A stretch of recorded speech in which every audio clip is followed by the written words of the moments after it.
Chapter 1. The Centenary Celebration. In the grand land of Daxia, within the Huayang prefecture of Huainingdao, the residence of the Chen family, one of the four prominent clans of Zhao City, was today filled with an array of esteemed guests, radiating an atmosphere of joy and festivity. May the venerable ancestor of the Chen family enjoy blessings as vast as the eastern sea and longevity surpassing that of the southern mountain. May the Chen family's esteemed elder live 1,000 years. May grandfather celebrate this day year after year, and may every dawn be as joyous as today. Laughter echoed and congratulations flowed, enveloping the grand hall of the Chen family in an exuberant ambience. Today marked the centenary birthday of the patriarch of the Chen family. Yet amidst the jubilant laughter and cheer, Chen Jie, seated at the head of the table, bore a smile that, beneath its surface, concealed a profound weariness. Having reached the age of 100, he was acutely aware that for martial artists, vitality generally begins to wane after the age of 60, with their inner energy gradually depleting. A martial artist whose peak prowess barely reached the 7th rank. To have lived a century was already a testament to Chen Jie's dedication to health and longevity. However, he found himself uncertain whether he would witness the arrival of spring again next year. He held no fear of death, having battled cancer in his previous life, and now thriving for a century in this world. He felt a sense of fulfillment. Yet, the thought of his demise stirred concern for the Chen family. With 3 sons, 2 daughters, and an extended lineage of 30 grandchildren, the implications of his passing weighed heavily on him. As a transmigrator, Chen Jie once harbored grand aspirations upon his arrival in this realm. Coupled with his early awakening of innate wisdom, he was once regarded as a prodigy, having gained entry into one of the sacred academies of the Daxia kingdom. His future seemed limitless. However, early maturity has its own perils. Despite his extraordinary ambitions, Chen Jie, with merely average talent and lineage, found that after years of relentless effort, he only managed to break through to the 7th rank at the age of 43. It was then he grasped a crucial truth. Without extraordinary advantages, a transmigrator is not much different from an ordinary person. The chasm between the ordinary and the gifted can be more profound than that between man and dog. Some individuals, blessed with exceptional talent, began their sword training at 7, reached the 4th rank in 3 years, and achieved the 7th rank by their 20s, becoming renowned masters across the land. Others, born into royal lineage, had access to foundational elixirs and exceptional martial arts from a young age, guided by top-tier mentors, effortlessly attaining the 9th rank by their 20s, and he, having only broken through to the 7th rank at 43, what comparison could be made? Not to mention that early maturity offered no solace, even early decline proved of little advantage. After reaching the 7th rank at 43, Chen Jie finally recognized his true self, departing from the Daxia Academy decisively to return to his hometown of Zhao City, where he married and expanded his family. In the earlier part of his life, he had been so consumed by his pursuit of martial prowess that he had turned down numerous advances from female peers at the academy, leaving him. Now, with a deep sense of regret, he had missed the golden years with those talented women. Most significantly, a junior sister who once held a fond regard for him had now attained the status of a master. What does it mean to be a master? In a realm where celestial beings and divine dragons are but elusive phantoms, under the dominion of a grand master, suppressing an entire nation. Master-level warriors refrain from bowing before kings, and titles of vassalage are deemed insignificant. Should one choose to enter the court, a position of the highest rank awaits as the Grand Minister of the Great Xia, while remaining in the wild may allow for the establishment of a formidable sect, exerting influence over a territory, or alternatively, one may roam freely across the vastness of the world. Within the Great Xia, a population exceeding tens of millions is divided among merely 13 paths and 97 prefectures. No one desires to provoke a master-level powerhouse without cause. It is said that once, the ruler of the Ileo kingdom dared to bully the family of a master, inciting the latter's wrath, leading to a furious assault on the capital of Ileo, where 3,000 soldiers met their demise in battle. Despite being relentlessly pursued by the protectors of Ileo, the master traversed through 9 prefectures and 54 cities, leaving a trail of bloodshed in his wake. resulting in the deaths of 4 prefecture governors and 36 city lords, alongside countless soldiers. This upheaval sent shockwaves throughout the Ileo kingdom, igniting chaos. Most critically, the master managed to hold back 3 of Ileo's protective masters. However, by the time those 3 guardians cornered the master on Mount Ileo, the kingdom itself had already crumbled. Ambitious figures and rival nations within Ileo did not let such a splendid opportunity slip away. It could be asserted that the master, through his life and the downfall of Ileo, validated a profound truth. Masters must not be insulted, and their families should be treated with utmost respect. After all, a being unchained from all ties, capable of both combat and evasion, akin to a human-shaped mobile artillery, could wreak havoc at will. Even a nation as vast as the Great Xia, with its 13 paths and 97 prefectures, would tremble before such a force. Had he not spurned that junior sister, he would now be the husband of a master, easily traversing the realm of Xia, not merely walking, but reclining in ease. Who wouldn't desire the comforts of life that come from being a master? Alas, there are no what-ifs. Decades have passed, and Chen Jie, with his meager 7th grade cultivation, has managed to secure a tenuous foothold for the Chen family in Zhao City, becoming one of the 4 prominent families therein. Yet, despite the Chen family's current standing, apart from Chen Jie, whose vitality has waned, the strongest among them is his son Chen Feng, who only recently broke through to the 6th grade. With Chen Feng's innate talent, it is unlikely he will ever ascend to the 7th grade. He has inherited none of his father's prowess. Chen Jie achieved 7th grade in his 40s, while Chen Feng, now in his 50s, remains at 6th grade in star comparison. Indeed, once Chen Jie passes, how can the Chen family maintain its position among Zhao City's 4 prominent families without a 7th grade warrior to uphold it? This deeply troubles Chen Jie. Should the Chen family lose its esteemed status, they may be relegated to their village, tending to thousands of acres of farmland, living as mere local tyrants. What is a mountain village lord compared to a city family with a firm grasp on the market and commerce, enjoying the comforts of wealth with ease? Most importantly, given the productivity of the Xian nation, that mountain village is indeed a true representation of rural hardship. The destitution is apparent, and the notion of acquiring resources for cultivation or martial arts treasures is essentially a distant dream for the Chen family.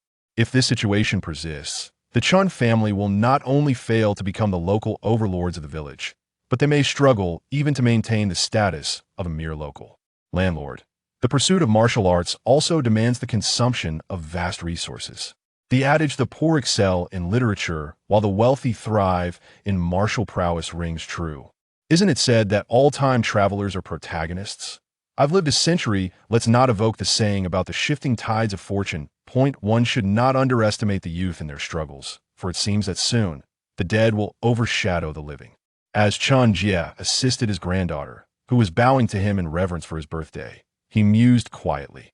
Before he could convey a word to his most cherished granddaughter, Chen Linger, who possessed remarkable talent, a sudden chime resonated, heralding the arrival of a system. Energy storage complete. The Super Divine Talent System is commencing activation. System activation successful. The host talent has been significantly enhanced, and from this moment forth, the host officially embarks on the path of the Super Divine. The host talent will continuously strengthen until the end of their lifespan or the attainment of eternity. A system. After a century, my system has finally come online. Chen Jie's heart surged with excitement, and a radiant smile spread across his face. On the occasion of his centennial birthday, there was nothing more to desire than pure joy. Chapter 2. The Gift of a Bell. With a beaming smile, Chen Jie offered a few words of simple encouragement to Chen Linger before excusing himself to his room. Citing fatigue, once the door was firmly shut, he began to scrutinize his system with utmost attention. As for the guests at the centenarian banquet, what a jest! With the system now operational, Chen Jie had little inclination to celebrate his 100th birthday or to entertain those guests whose sincerity he could not discern. Clearly, the priority lay with his extraordinary abilities. He could always host those guests properly when he reached the age of 200. The crucial factor, however, was whether those guests would still be alive to witness his next centenary. Regardless of their fate, with the Super Divine Talent System at his disposal, Chen Jie was confident that extending his life by another 500 years should pose no insurmountable challenge. While others might achieve mastery in their 20s due to their exceptional talents, he believed that leveraging the super divine talent system to attain a state of transcendent existence was far from impossible. Masters might live up to 200 years, while transcendent beings could endure for 5 centuries. Given that a grand master could dominate a nation, a transcendent being could indeed oversee the rise and fall of most dynasties. With these thoughts swirling in his mind, Chen Jie turned inward, seeking a deeper understanding of himself. Ever since the system had unexpectedly manifested, there had been no further communication. Even his attempts to summon it proved futile. Were it not for the certainty that he had not succumbed to dementia, he might have doubted the reality of the revelations he had encountered within his mind. The notion of daydreaming was inconceivable. If the system was indeed the super divine talent system and had significantly enhanced his abilities from the outset, then he should simply test the extent of his newfound talents.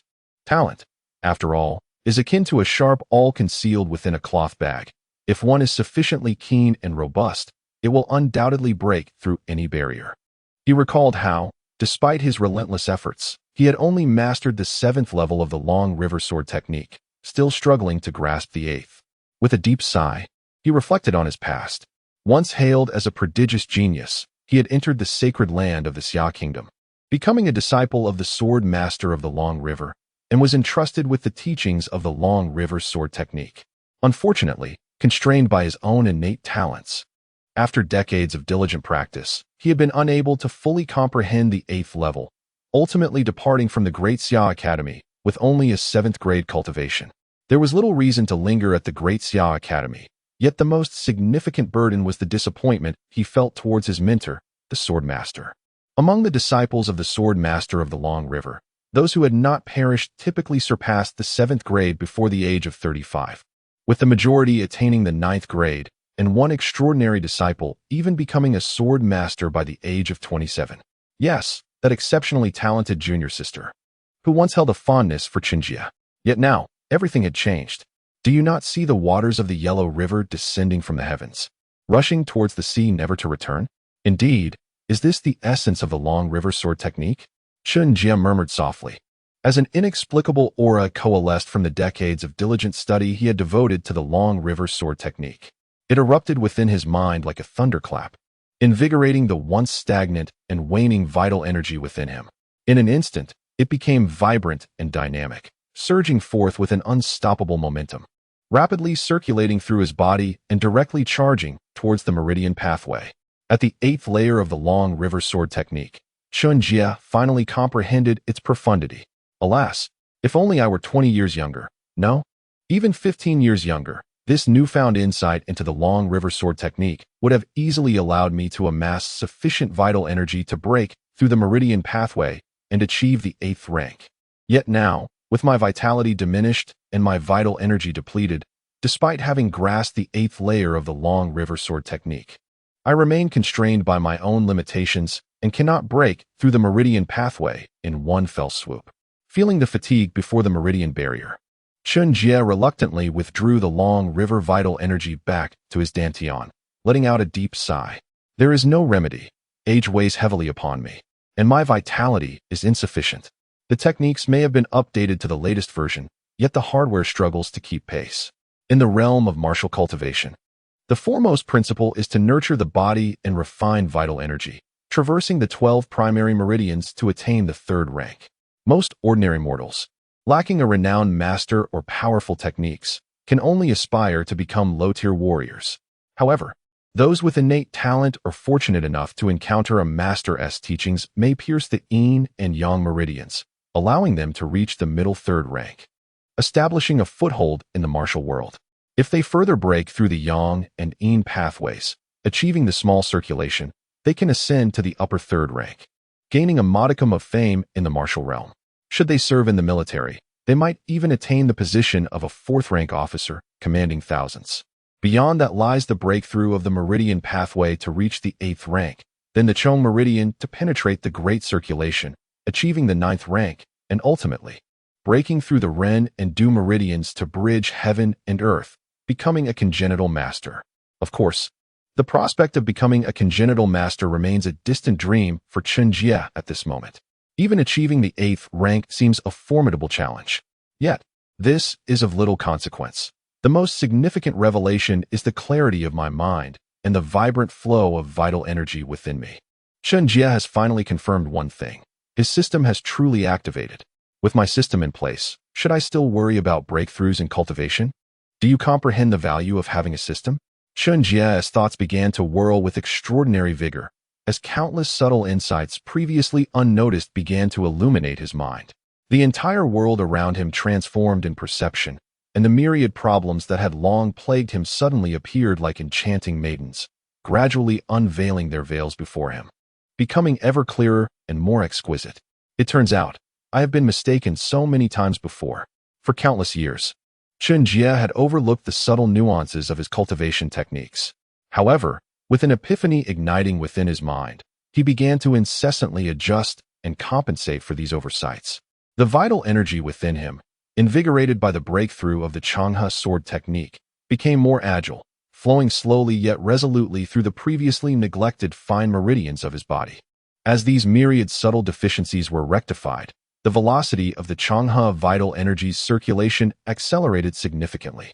Simultaneously, with the unblocking of meridians that Chen Jie had previously disregarded, the once sparse vital energy within him began to swell in tandem with the movement of his techniques.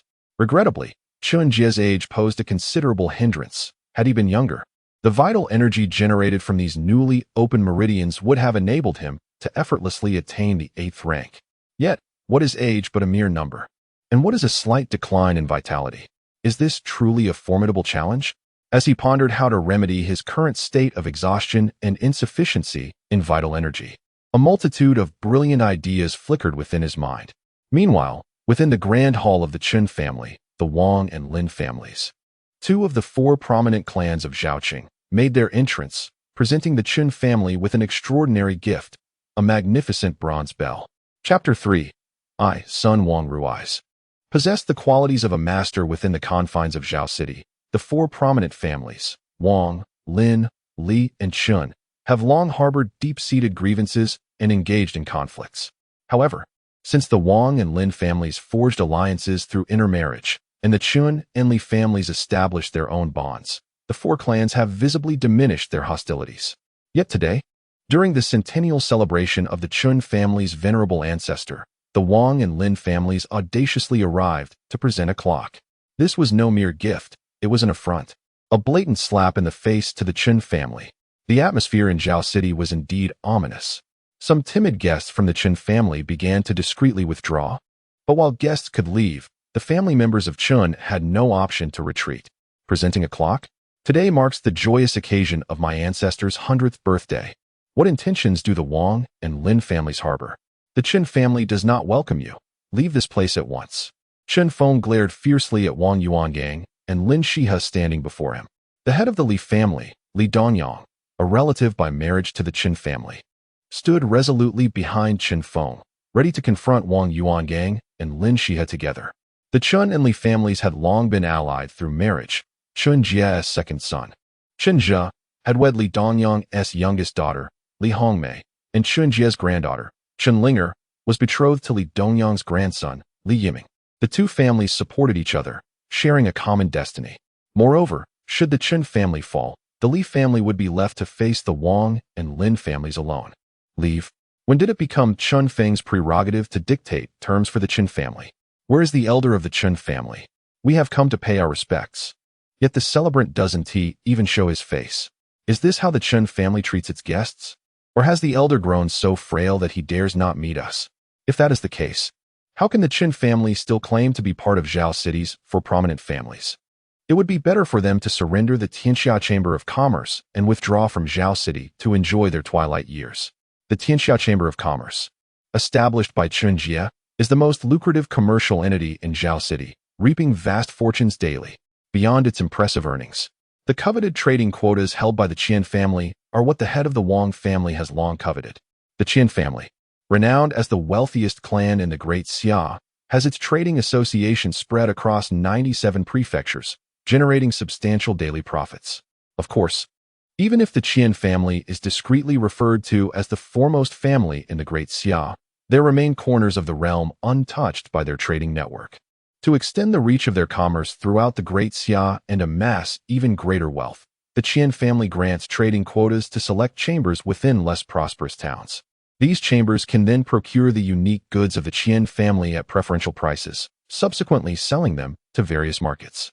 Regardless of whether it is acquiring various rare martial arts elixirs from the Qian family to enhance the clan's strength, or indulging in daily commodities such as the exquisite wine known as Snow Mountain Pure Brew, which can only be crafted and sold by the Qian family. A single transaction quota from the Qian Merchant Association often fosters a prosperous and affluent local aristocracy. However, there exists a notable drawback. The Qian family's transaction quotas are exclusively tied to the associated merchant associations, indifferent to who the actual owners of these associations may be. This has led to significant turmoil and bloodshed in the more remote towns, all in pursuit of the Qian family's transaction quota. Now, in the same vein, the Wang and Lin families have come knocking, driven by the desire for this quota and the profits of the merchant associations at large.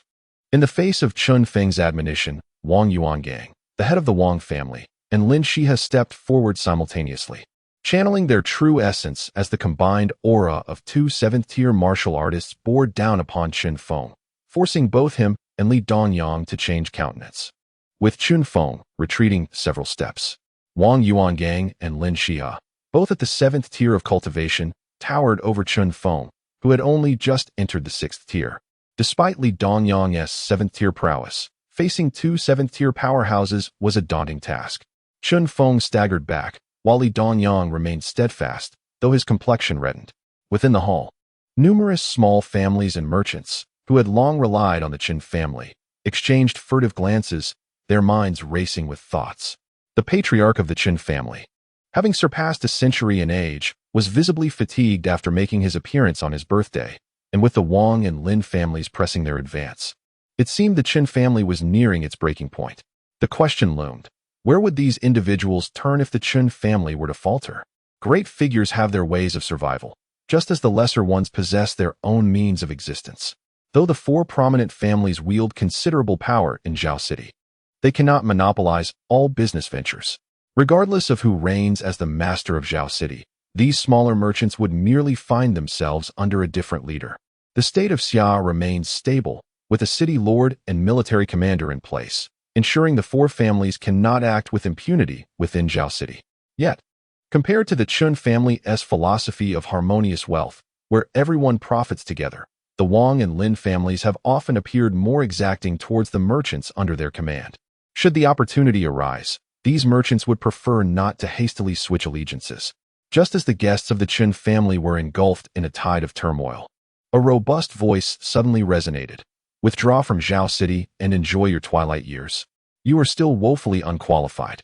No sooner had the words escaped than the tall, ruddy-faced Chen Jie materialized before Wang Yuangang and Lin Xia, exuding an aura far more formidable than that of a typical seventh-tier martial artist, immediately pressing down upon them. Upon the entrance of the heads of the Wang and Lin families, Chen Linger had promptly rushed to inform Chen Jie. At the pinnacle of the seventh tier, Wang Yuangang and Lin Xia stared in astonishment at the silver-haired Chen Jie, their expressions grave with concern. They initially believed that Chen Jie, having reached the venerable age of 100, would now be frail and weakened, his vitality depleted and his true energy stagnated, rendering him incapable of effective movement. They feared that should a confrontation arise, his very first action could lead to his demise. However, they were utterly unprepared for the revelation that, despite his advanced age, Chen Jie still exuded the formidable aura of a pinnacle seventh-grade master. A seventh-grade master fighting for his life could easily vanquish 2 or 3 ordinary seventh-grade warriors. Furthermore, unbeknownst to them, the seventh-grade warrior Li Dongyang had quietly positioned himself behind them, subtly obstructing their path. A few beads of cold sweat trickled down the foreheads of Wang Yuangang and Lin Xia. For 2 centuries, the Great Xia dynasty had been established under the might of the Divine Martial Army and the Jinwu Guards, who exerted immense pressure on the numerous holy families and sects of the Great Xia, rendering them unable to lift their heads. Incidents of annihilating entire clans or bloody street battles were matters the martial artists dared not engage in. For the Divine Martial Army and Jinwu guards would not hesitate to display their authority by hanging the heads of offenders at the city gates. However, the crux of the matter lay in the fact that they had directly provoked Chen Jie and Li Dongyang. According to the laws of the Great Xia and the unspoken rules of the martial world, should Chen Jie and Li Dongyang choose to ally and eliminate Wang Yuangang and Lin Shihe on the spot, it would be entirely justifiable and without reproach. As the tension in the room escalated, many guests of the Chen family began to retreat discreetly. Li Dongyang appeared to be gathering his true essence, seemingly ready to strike at any moment. At that moment, Wang Yuangang suddenly forced a smile, his lips curling as he drew in his true energy and struck the large bell before him with a powerful palm. In the next instant, a thunderous explosion resonated as the bronze bell shattered into countless fragments. Such scrap metal could hardly befit the birthday tribute for the esteemed Elder Chen. I, Wang Yuangang, would like to present a gift of 1,000 taels of gold from the Wang family restaurant to celebrate Elder Chen's longevity. As the bronze bell lay in ruins, both Wang Yuangang and Lin Shihe clasped their hands towards Chen Jie, subtly conveying a threat while attempting to appear conciliatory. If a life-and-death battle were to ensue, even if they were no match for Chen Jie and Li Dongyang, it would not be insurmountable to inflict severe injury upon Li Dongyang or even take him down with them. And yet, Chen Jie, displaying the prowess of a pinnacle 7th-grade master, fighting for his life at the age of 100, would only be able to sustain himself for a few more days in the wake of victory, given his depleted vitality. But even if they succeeded in taking down Li Dongyang and Chen Jie, what would it matter? They had not come today to engage in a desperate struggle against them. Wang Yuangang's direct grandson, Wang Rui's, also Lin Shihe's grandson, at the tender age of 18, had already broken through to the 4th grade. Recently, he had gained renown in Huaining, becoming an undefeated force under the tutelage of the esteemed master of Iron Fist sect, Xiao Wuyo. Given time, Wang Rui's could not only aspire to break through to the 7th grade, but even hope to ascend to the 9th grade and become a grandmaster. Wang Rui's possessed the potential of a master.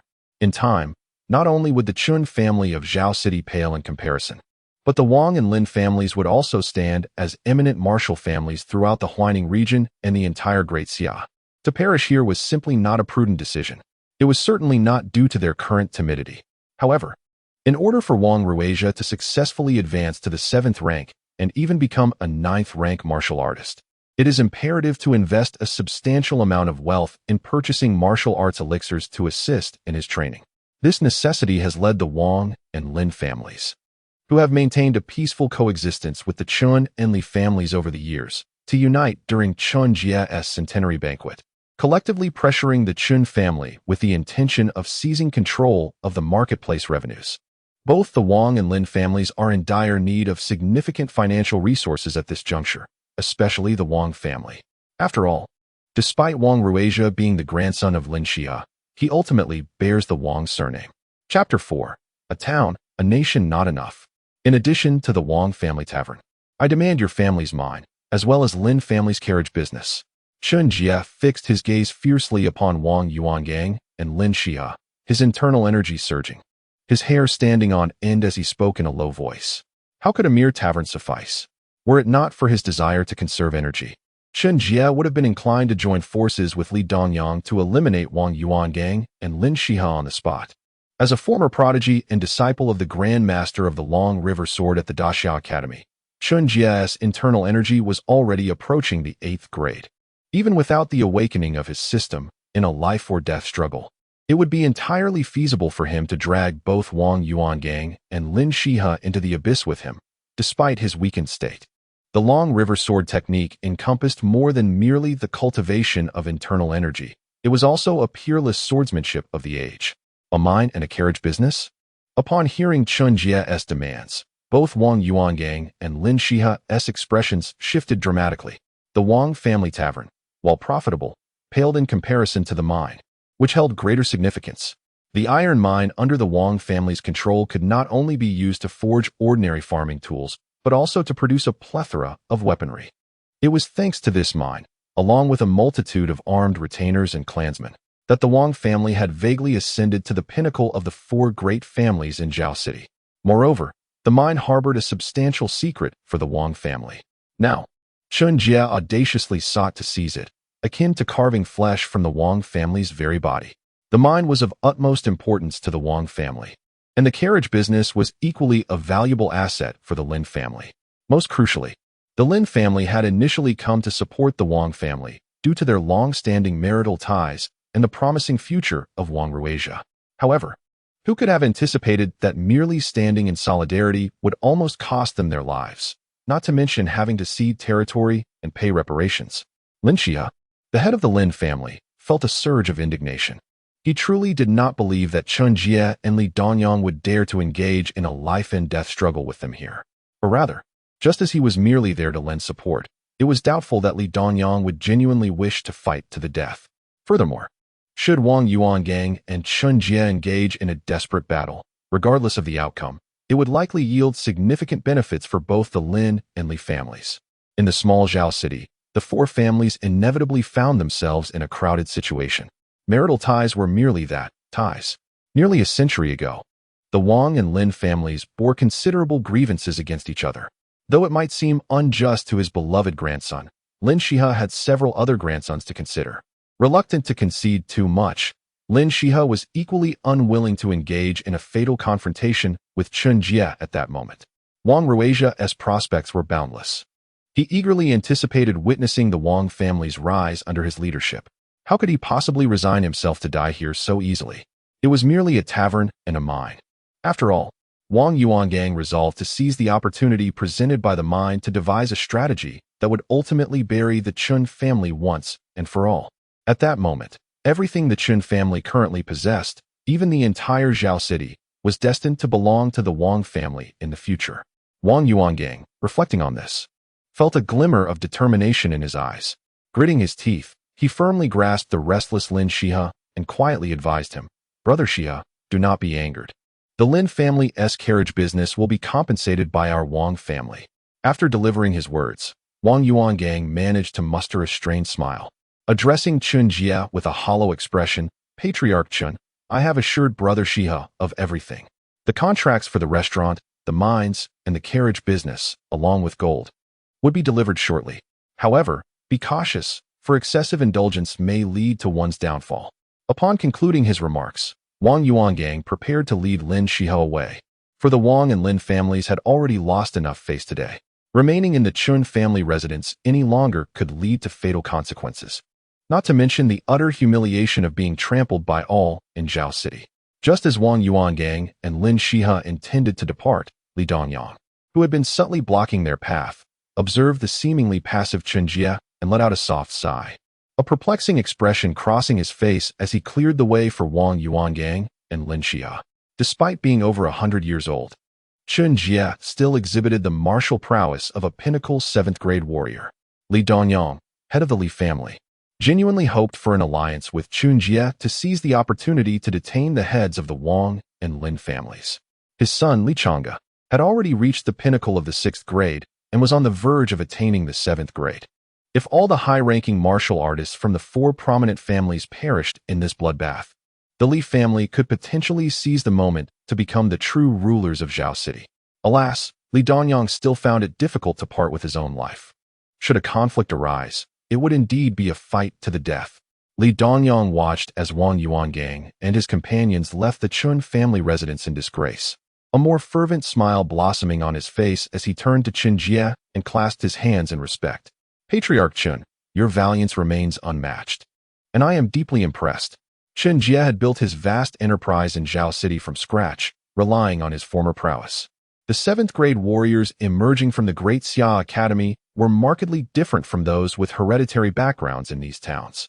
In his prime, Chen Jie was heralded as Zhao City's foremost powerhouse. Were it not for his frail age, coupled with the Wang and Lin families' pressing need for wealth, they would hardly have dared to test the waters before Chen Jie's demise. "I shall always remember the kindness you have shown today, head of the Li family. Please accept the Lin family's carriage business." Chen Jie returned the gesture and promptly bestowed the recently acquired Lin family carriage business upon the Li family. Regardless of the reasons behind others' assistance, expressing gratitude was essential. Sharing wealth equitably, without excessive greed, was a key reason why the Chen family could maintain their dominance in the eastern market of Zhao City. Most importantly, the Lin family carriage business was of little concern to Chen Jie at this juncture. This is a world of martial arts where individual prowess possesses the power to devastate cities and obliterate nations. In this realm, wealth, authority, and everything else becomes superfluous. If one wields sufficient strength, there is no need to toil or seize. Countless individuals will present these treasures with the utmost reverence. In the heart of the Xia kingdom lies a place unknown to the ordinary folk, named Longyuan City. The city's lord, Fu Longyuan, is a master of unparalleled skill, a solitary figure who commands an entire nation. Without Fu Longyuan's consent, not a single soldier of the Xia kingdom dares to step foot into Longyuan City. Although Longyuan City is situated within the Xia territory, it is, in essence, indistinguishable from an independent kingdom. Even the emperor of the Xia kingdom, in the presence of this great master, is compelled to bow in deference, not only marrying his princess to the Fu family, but also seeking the hand of the Fu family's legitimate daughter for his own heir. This matrimonial pursuit stirred considerable attention within the halls of the great Xia Academy. The prince of yesteryear is now the reigning emperor, and the Fu family's legitimate daughter has ascended to the role of empress. It is only natural that her offspring shall one day inherit the throne. However, the Xia and Fu families have now become in-laws, yet Longyuan City remains steadfastly independent. As long as Fu Longyuan draws breath, Longyuan City, along with the Fu family, shall remain aloof from worldly affairs. If given the chance, Chen Jie aspires for the Chen family to attain a status akin to that of the Fu family, or perhaps even ascend to greater heights. Chapter 5.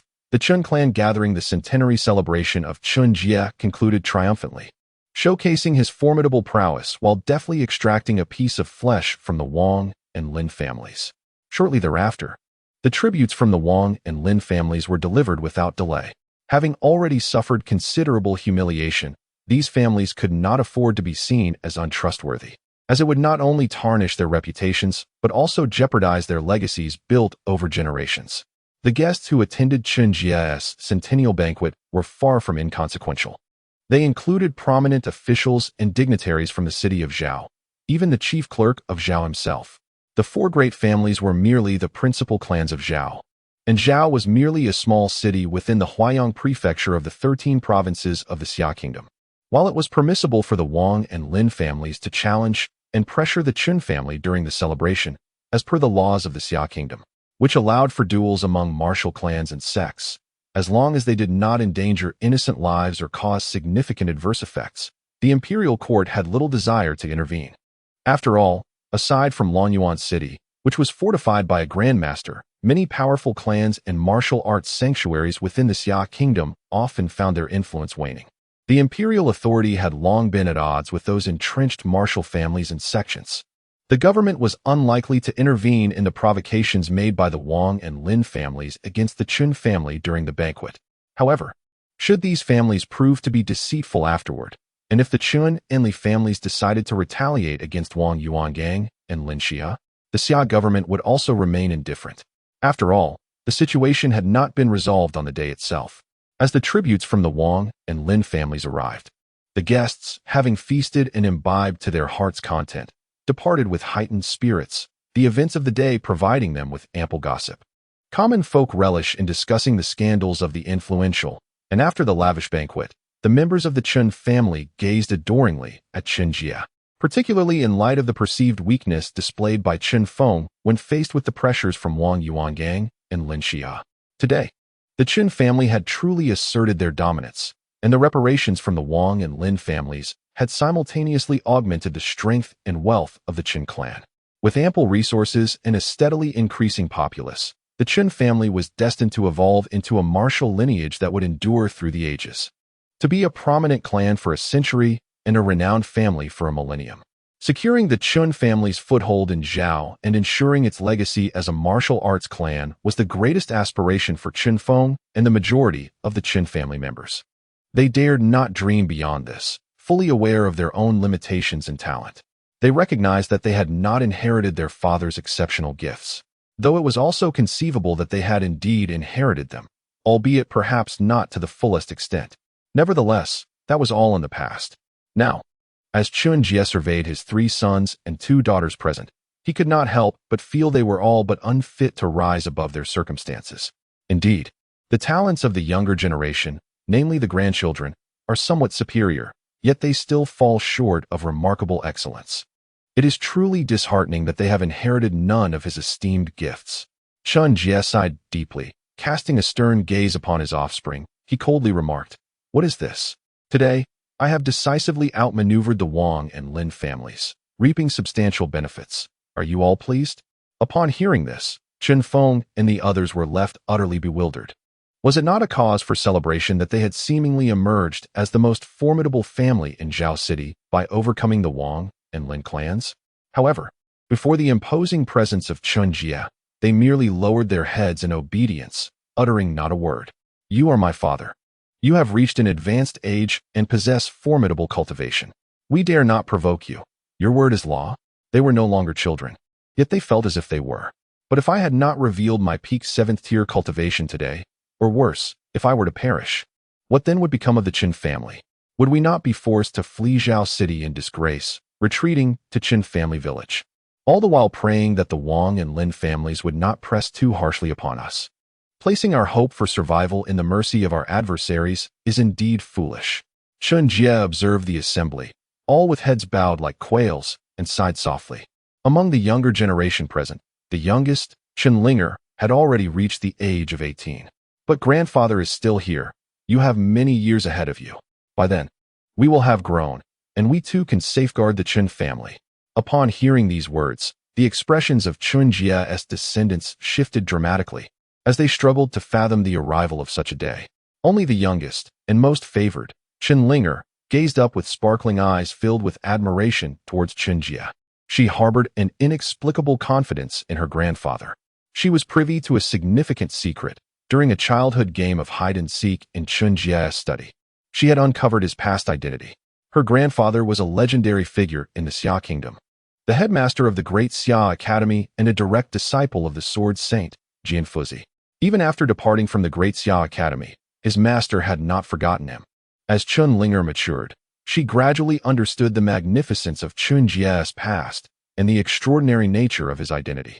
Not to mention, should Chen Jie choose to unveil his true identity, even the district commander of Huayang would not dare speak loudly in his presence, let alone the mere 4 prominent families of Zhao City. Chen Linger had never believed that Chen Jie had once possessed only a 7th-tier cultivation. Today, his display of overwhelming power at the peak of the 7th tier further corroborated her suspicions. If it were not for Chen Linger later hinting at the truth, discovering that the other members of the family were unaware of Chen Jie's past identity, and realizing that he intended to conceal it to avoid any potential troubles, she would have long since proclaimed the existence of the letter she had once seen, making it known to the entire family. Could she have lived many more years? Perhaps. Upon hearing this, Chen Feng and the others found no solace. Instead, they buried their heads even lower in despair. Indeed, Chen Linger possessed remarkable talent. At the tender age of 18, she had already attained the 3rd rank of cultivation. It was but a matter of 2 or 3 years to break through to the 4th rank, becoming a mid-3rd rank warrior. Even though the ascent in martial prowess becomes increasingly arduous with each level, dedicating 30 years to her training might allow her to reach the 7th rank. By then, at merely 50 years of age, Chen Linger could safeguard the Chen family for at least another 30 years. Typically, warriors experience a gradual decline in vitality after the age of 60, making further advancements nearly impossible. Often, this decline leads to stagnation and depletion of their true energy, resulting in regression rather than progression. As for 30 years hence, the next generation of the Chen family should have matured by then. In such a cycle of life, with each generation passing down high-ranking martial traditions, the Chen family could truly establish itself within the city of Zhao, evolving into a martial lineage that could endure for centuries, if not millennia. While it is rare to find a dynasty that lasts 1,000 years, there are plenty of sects and families that have thrived for even longer. However, the crux of the issue lies in whether the Chen family has the decades necessary for Chen Linger to mature into a high-ranking warrior. Chen Jie is already 100 years old. How many more years can he live? For an ordinary high-ranking warrior, reaching a century is considered longevity. Yet none of Chen Jie's offspring, including Chen Feng, exhibit exceptional talent. This, indeed, presents the greatest dilemma for the Chen family at present. Of course, this predicament is significantly tied to Chen Jie's late awakening.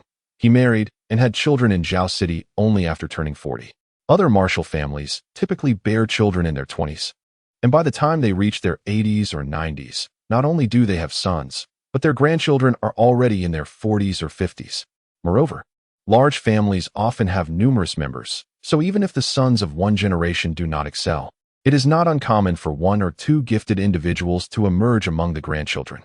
This continuous lineage fundamentally ensures the proper transmission and continuation of high-ranking warriors within the family. With a stroke of good fortune and ample resources, it is entirely possible for a household to harbor 3 or 4 high-ranking warriors simultaneously. For instance, the former Wang and Lin families each boasted 2 7th-rank warriors. Chapter 6. Training the children. Once, in the prime of his life, Chen Jie single-handedly vanquished an adversary. This pivotal moment served as the cornerstone for the Chen family's establishment and steady progression in Zhao City. Before one can establish themselves, one must first assert their authority. However, the illustrious reputation that the Chen family garnered through Chen Jie, coupled with decades of tranquility, is destined to wane with his demise. Especially in the absence of a worthy successor, the formidable status Chen Jie enjoyed in Zhao City would, after the family's decline, allow the Wang and Lin families to conspire to bring the Chen family to its knees. Yet, at present, the Wang and Lin families are mere trifles in Chen Jie's eyes. Had it not been for his desire to conserve energy, he would have dismantled the Wang family by nightfall. Chen Jie regards the Wang and Lin families with disdain simply because of his own prowess. However, if Chen Feng and his companions were to adopt a similar attitude towards the Wang family, placing all their hopes solely on Chen Jie, it would be a grave folly. Father, we shall strive to cultivate diligently. We apologize for failing to meet your expectations, Chen Feng and the others said, their voices heavy with shame after a moment of silence. From childhood, each of them had access to ample resources for cultivation, coupled with Chen Jie's personal guidance. Yet now, having reached their 40s and 50s, their cultivation levels range from the 5th to the 6th rank, with none seemingly poised to break through to the 7th rank before the age of 60. While it cannot be said that their talents are lacking, after all, they have achieved the 5th and 6th ranks. Collectively, they are rather mediocre. Yet, Chen Jie, with his exceptional talents, cannot fathom why his offspring exhibit such ordinary capabilities. He deems it the world's fault. Thus, he resolves to change the world. However, before transforming the world, it seems prudent to first elevate his lackluster children. Come forth and demonstrate your Hunyuan Gong before me, Chen Jie commanded, instructing Chen Feng and the others to circulate their cultivation techniques. He then infused his own qi into their bodies, accompanying their techniques as they operated. It appeared that their independent cultivation had reached a dead end. Thus, they could only rely on their father as their surrogate trainer. The technique they practiced was not the Longhe sword art, which Chen Jie himself mastered, but rather the Hunyuan Gong, an art he once studied. Without the consent of his master, the esteemed Longhe sword saint, it would be impossible for Chen Jie to disseminate such a profound technique indiscriminately. Moreover, given the considerable complexity of the Longhe sword art, Chen Jie feared that Chen Feng and his peers might struggle to grasp it, thereby hindering their martial progress. A technique's value does not solely hinge on its rank. It must also align with the practitioner's unique disposition. The Hunyuan Gong comprises 9 levels, and upon achieving completion, one can ascend to the rank of 9th-tier warrior. This moderate yet widely disseminated technique, acquired from the Daxia Academy, is characterized by its balanced and harmonious nature. Although the Hunyuan Qi may not flow as ceaselessly as the Longhe Qi, it possesses the advantages of unity and ease of cultivation, making it conducive for adapting techniques. In summary, for ordinary individuals and the prominent families in certain counties, this has become an exceptionally formidable cultivation technique. Within the confines of Zhao City, the ancestral martial arts of the Wang, Lin, and Li families certainly pale in comparison to the might of the Hunyuan Gong. Alas, Chen Feng and his companions are regrettably unable to match the requisite talent. After Chen Jie spoke, Chen Feng, Chen Jie, Chen Shui, Chen Ong, and Chen Lu began to practice the Hunyuan Gong diligently before him. As they engaged in their cultivation, A strand of Chen Jie's long river of true qi quietly discerned all the minute oversights and challenges they faced in their current cultivation journey. With Chen Jie's profound comprehension of the 8th level of the Changhe sword technique, combined with his exceptional innate talent, the Hunyuan Gong posed no challenge for him.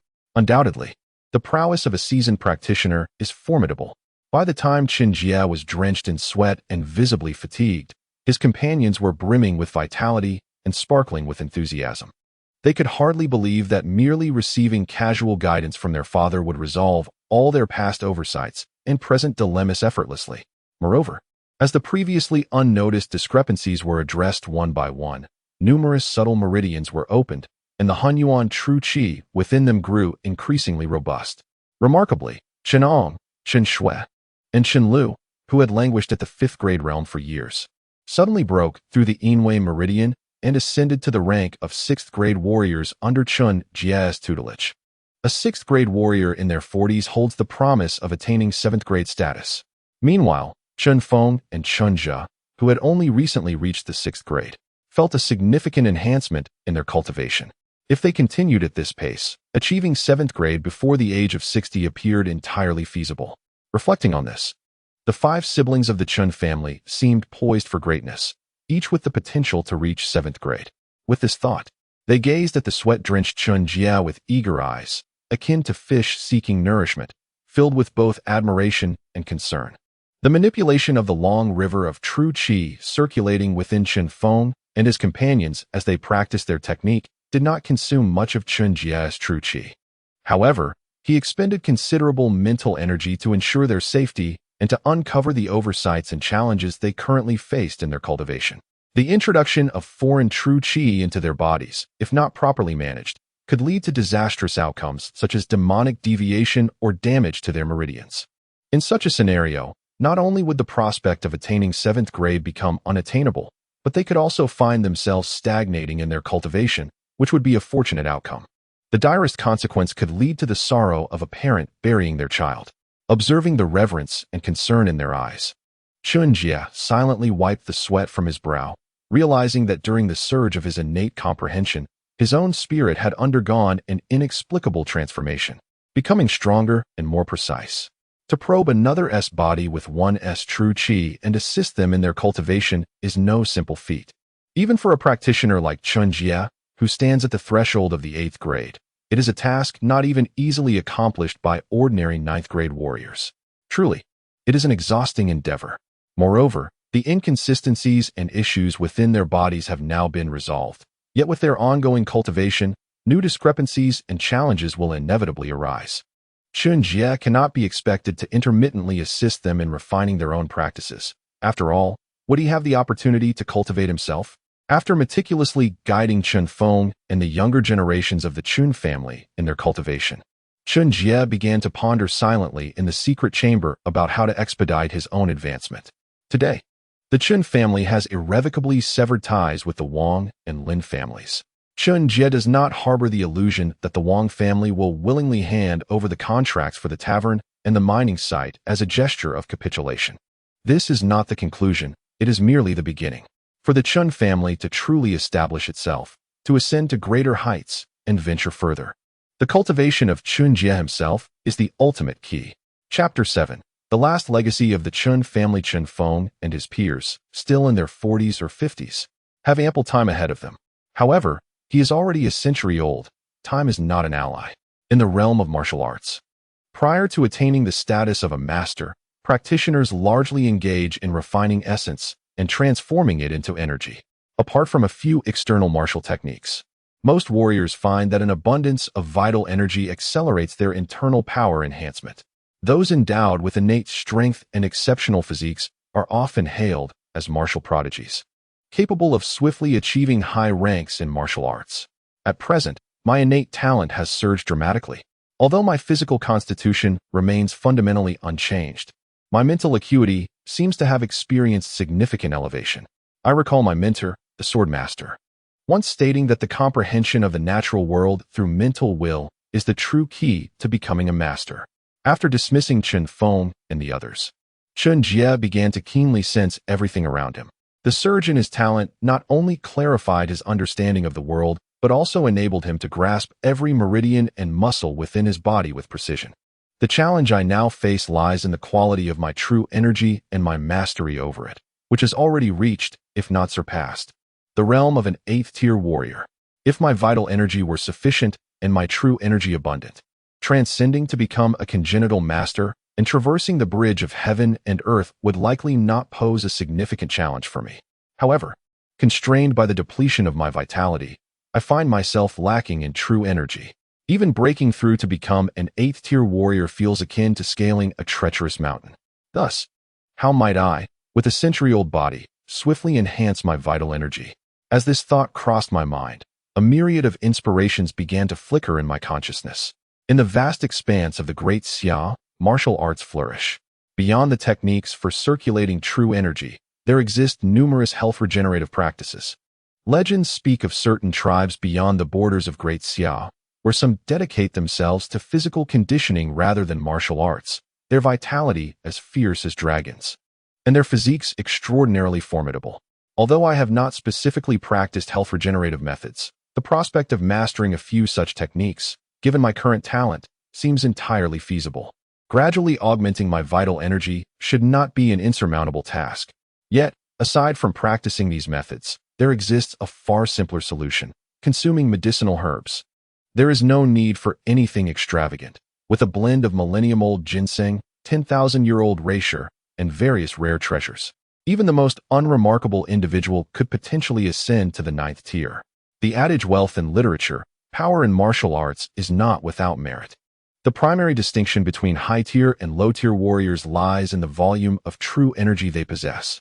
Even 9th-tier warriors have succumbed to being besieged by armies. Only by achieving the status of a congenital master, transforming true energy into true essence, and seamlessly traversing the bridge of heaven and earth, can one truly claim to be invincible against thousands. As long as one does not seek death in battle. Even amidst a sea of adversaries, a path can often be carved through the chaos. With the population of Great Xia numbering in the millions, it is challenging to quantify the high-tier warriors. However, the renowned masters within the realm today can be counted on a few hands. The chasm between a grandmaster and a 9th-tier martial artist is as profound as the abyss. However, this disparity bears no relevance to Chen Jie at present, for he is merely at the 7th tier, diligently preparing to consume medicinal elixirs to transcend to the 8th tier. With this thought in mind, Chen Jie, having calmed his spirit, cautiously pried open a tile beneath his bed, revealing a jade box crafted from Kunlun jade. Upon opening the box, a wax-sealed pill, about the size of a longan, materialized before him. The so-called 4 prominent families of Zhao City are merely local magnates, with little connection to the treasures of martial arts or rare spiritual herbs, which are essentially foreign to the Chen family. Or rather, should they ever come into contact, it would undoubtedly bring misfortune rather than fortune. Yet, the absence of these rare treasures in the Chen family does not imply that Chen Jie is devoid of them. After departing from the Daxiao Academy, the Sword Saint of the Changhe, besides sending him a letter, also gifted him a jade box. Inside this box lay the coveted Tianyuan Dan, a precious medicinal pill revered throughout the entire Daxiao Academy. The Tianyuan Dan is meticulously concocted by a master alchemist using celestial fruits, dragon blood grass, and millennium ginseng among other spiritual herbs. A mid-tier martial artist consuming it can swiftly ascend to the 7th tier, while a peak 7th tier martial artist may inevitably break through to the 8th tier. Even a peak 8th tier martial artist could significantly enhance their chances of advancing to the 9th tier. Moreover, for a 9th tier martial artist, consuming it can save a decade of arduous cultivation. Such a Tianyuan Dan is immensely valuable, even to those of grandmaster caliber, as one cannot possess countless decades in their lifetime.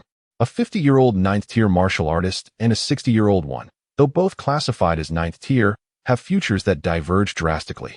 The former often retains a glimmer of hope for achieving grandmaster status, while the latter, barring the legendary sages and those fortunate enough to have consumed mythical herbs, have yet to see a 9th tier martial artist attain grandmaster status after 60.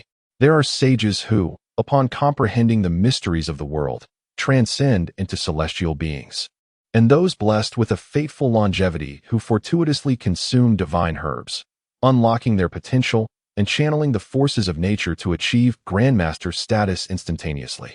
Yet, for the average person, both the enlightenment of the celestial realm and the legendary divine herbs remain mere myths. The echoes of sages have faded, and the tales of divine herbs have not reverberated through Daxia for at least a century. Even Chen Jie never entertained the thought of acquiring such divine herbs, for they have not graced the earth in over a century. As for enlightenment in the celestial realm, there remains a sliver of possibility for Chen Jie. After all, as long as he perseveres and his innate talent continues to flourish, the prospect of comprehending the cosmic transformations and attaining the realm of terrestrial immortals may not be entirely out of reach. Chen Jie is brimming with confidence regarding his future. Confidence is indeed a form of empowerment. However, before he can attain the realm of terrestrial immortals, he believes it prudent to first strive for the stability of reaching the 8th or 9th tier, or even grandmaster status. Upon deep contemplation, Chen Jie, without uttering a word, swallowed the last precious Tianyuan grand pill, originally intended for the Chen family, whole. As the pill entered his body, he felt as though he had consumed an immense furnace. A torrent of pure primordial energy erupted from within, rapidly spreading throughout his entire being. The once depleted vitality and meager true essence within Chen Jie began to rejuvenate, brimming with vigor under the abundant nourishment of the pure energy.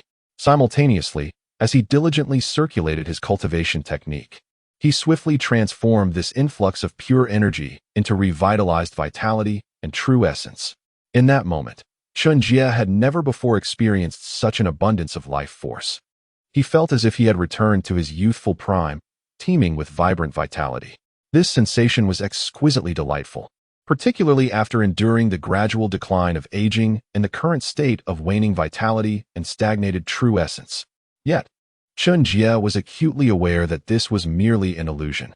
The copious pure energy from the Tianyuan Grand Pill, while it did foster a temporary surge of vitality and true essence, was not limitless. His already aged body resembled a vast funnel, ceaselessly dissipating the energies of the Tianyuan Grand Pill and his own essence. This fleeting strength was ultimately deceptive. Only enduring power held true authenticity. Chen Jie focused his mind, channeling all his efforts into the Changhe sword technique to absorb the energy provided by the Tianyuan Grand Pill. The Changhe true essence within him, influenced by the pill, gradually became immensely profound.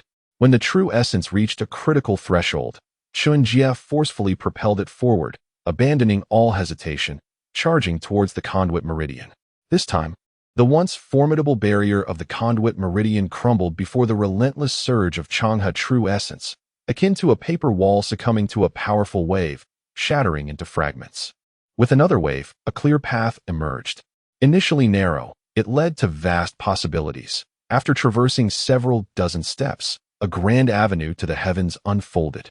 With the conduit meridian breached, Chen Jie ascended to the 8th tier. Yet, the potency of the Tianyuan Grand Pill had not entirely dissipated. The Changhe true essence within him continued to circulate under his meticulous control, unblocking numerous fine meridians. After an hour, Chen Jie exhaled a long, resonant breath, which extinguished a candle a yard away. As he opened his eyes, a glimmer of brilliance flashed within, illuminating the dim chamber with newfound clarity. At this moment, Chen Jie had reached the pinnacle of the 8th tier. Chapter 8. The winds of the great Xia. Chen Jie ascended to the 8th rank overnight, his countenance blossoming with joy. However, within the grand halls of the Wang family, the head of the family, Wang Yuangang, along with the numerous elders, wore expressions of deep concern and despondency. Zizai had sent another letter, sharing that he had recently gained the favor of his master, Xiao Wuyo, and that his fellow disciples had been quite amiable towards him. Most notably, Xiao Wuyo's young daughter, Xiao Yu, who was of a similar age, seemed to share a remarkable bond with him. To ensure Zizai's rapid progress in cultivation and to facilitate harmonious relations among his fellow disciples, support for Rui Zhe must not only remain steadfast, but must also increase. In the family assembly, Wang Yuangang meticulously recounted the contents of Rui Zhe's letter, a hint of pride and satisfaction surfacing on his face. It was only when speaking of his grandson, endowed with the potential of a master, that Wang Yuangang could momentarily forget the shame and losses endured by the Wang family that day. In an effort to compensate for the losses incurred from the Lin family's carriage business, the Wang family had to surrender a grain shop to the Lins. Yet, Wang Yuangang's temporary lapse of memory regarding the family's losses did not extend to the others within the Wang clan. With a lineage spanning over a century in Zhaoqing, the Wang family had flourished, but the recent setbacks had diminished their wealth, resulting in reduced allocations for each branch of the family. Furthermore, with the family's income already dwindling, the continued investment in Ruize's cultivation raised concerns about the martial training of the other Wang descendants. Indeed, while Ruize exhibited exceptional talent, he was not the sole promising member among the younger generation. For instance, Wang Yuangang's eldest grandson, Wang Yuanwu, aged 22, was also a fourth-rank warrior and, given adequate resources, could easily achieve high-ranking martial prowess. While Ruize was undeniably outstanding, a pillar for the future of the Wang family, the current animosity with the Chen family, coupled with the unexpected emergence of a peak 7th-rank warrior in the form of the Chen patriarch, had left the Wang family humiliated before the influential merchants of Zhaoqing. Until the Chen patriarch's demise, the Wang family would likely endure further hardships. At this juncture, an increased commitment to Ruize's support could jeopardize the martial development of the other Wang descendants. Wang Yuangang's remarks prompted Wang Shengwu, the family's elder, to respond with a heavy heart, primarily concerned about the potential hindrance to his grandson Wang Yuanwu's training. Though they shared the same bloodline, familial bonds were often tested in larger clans.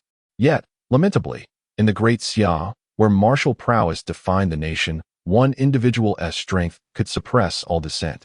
Could the training of the other Wang descendants be sacrificed? Surely, mere gravel could never compare to fine jade. Ruize was indeed the true future of the Wang family.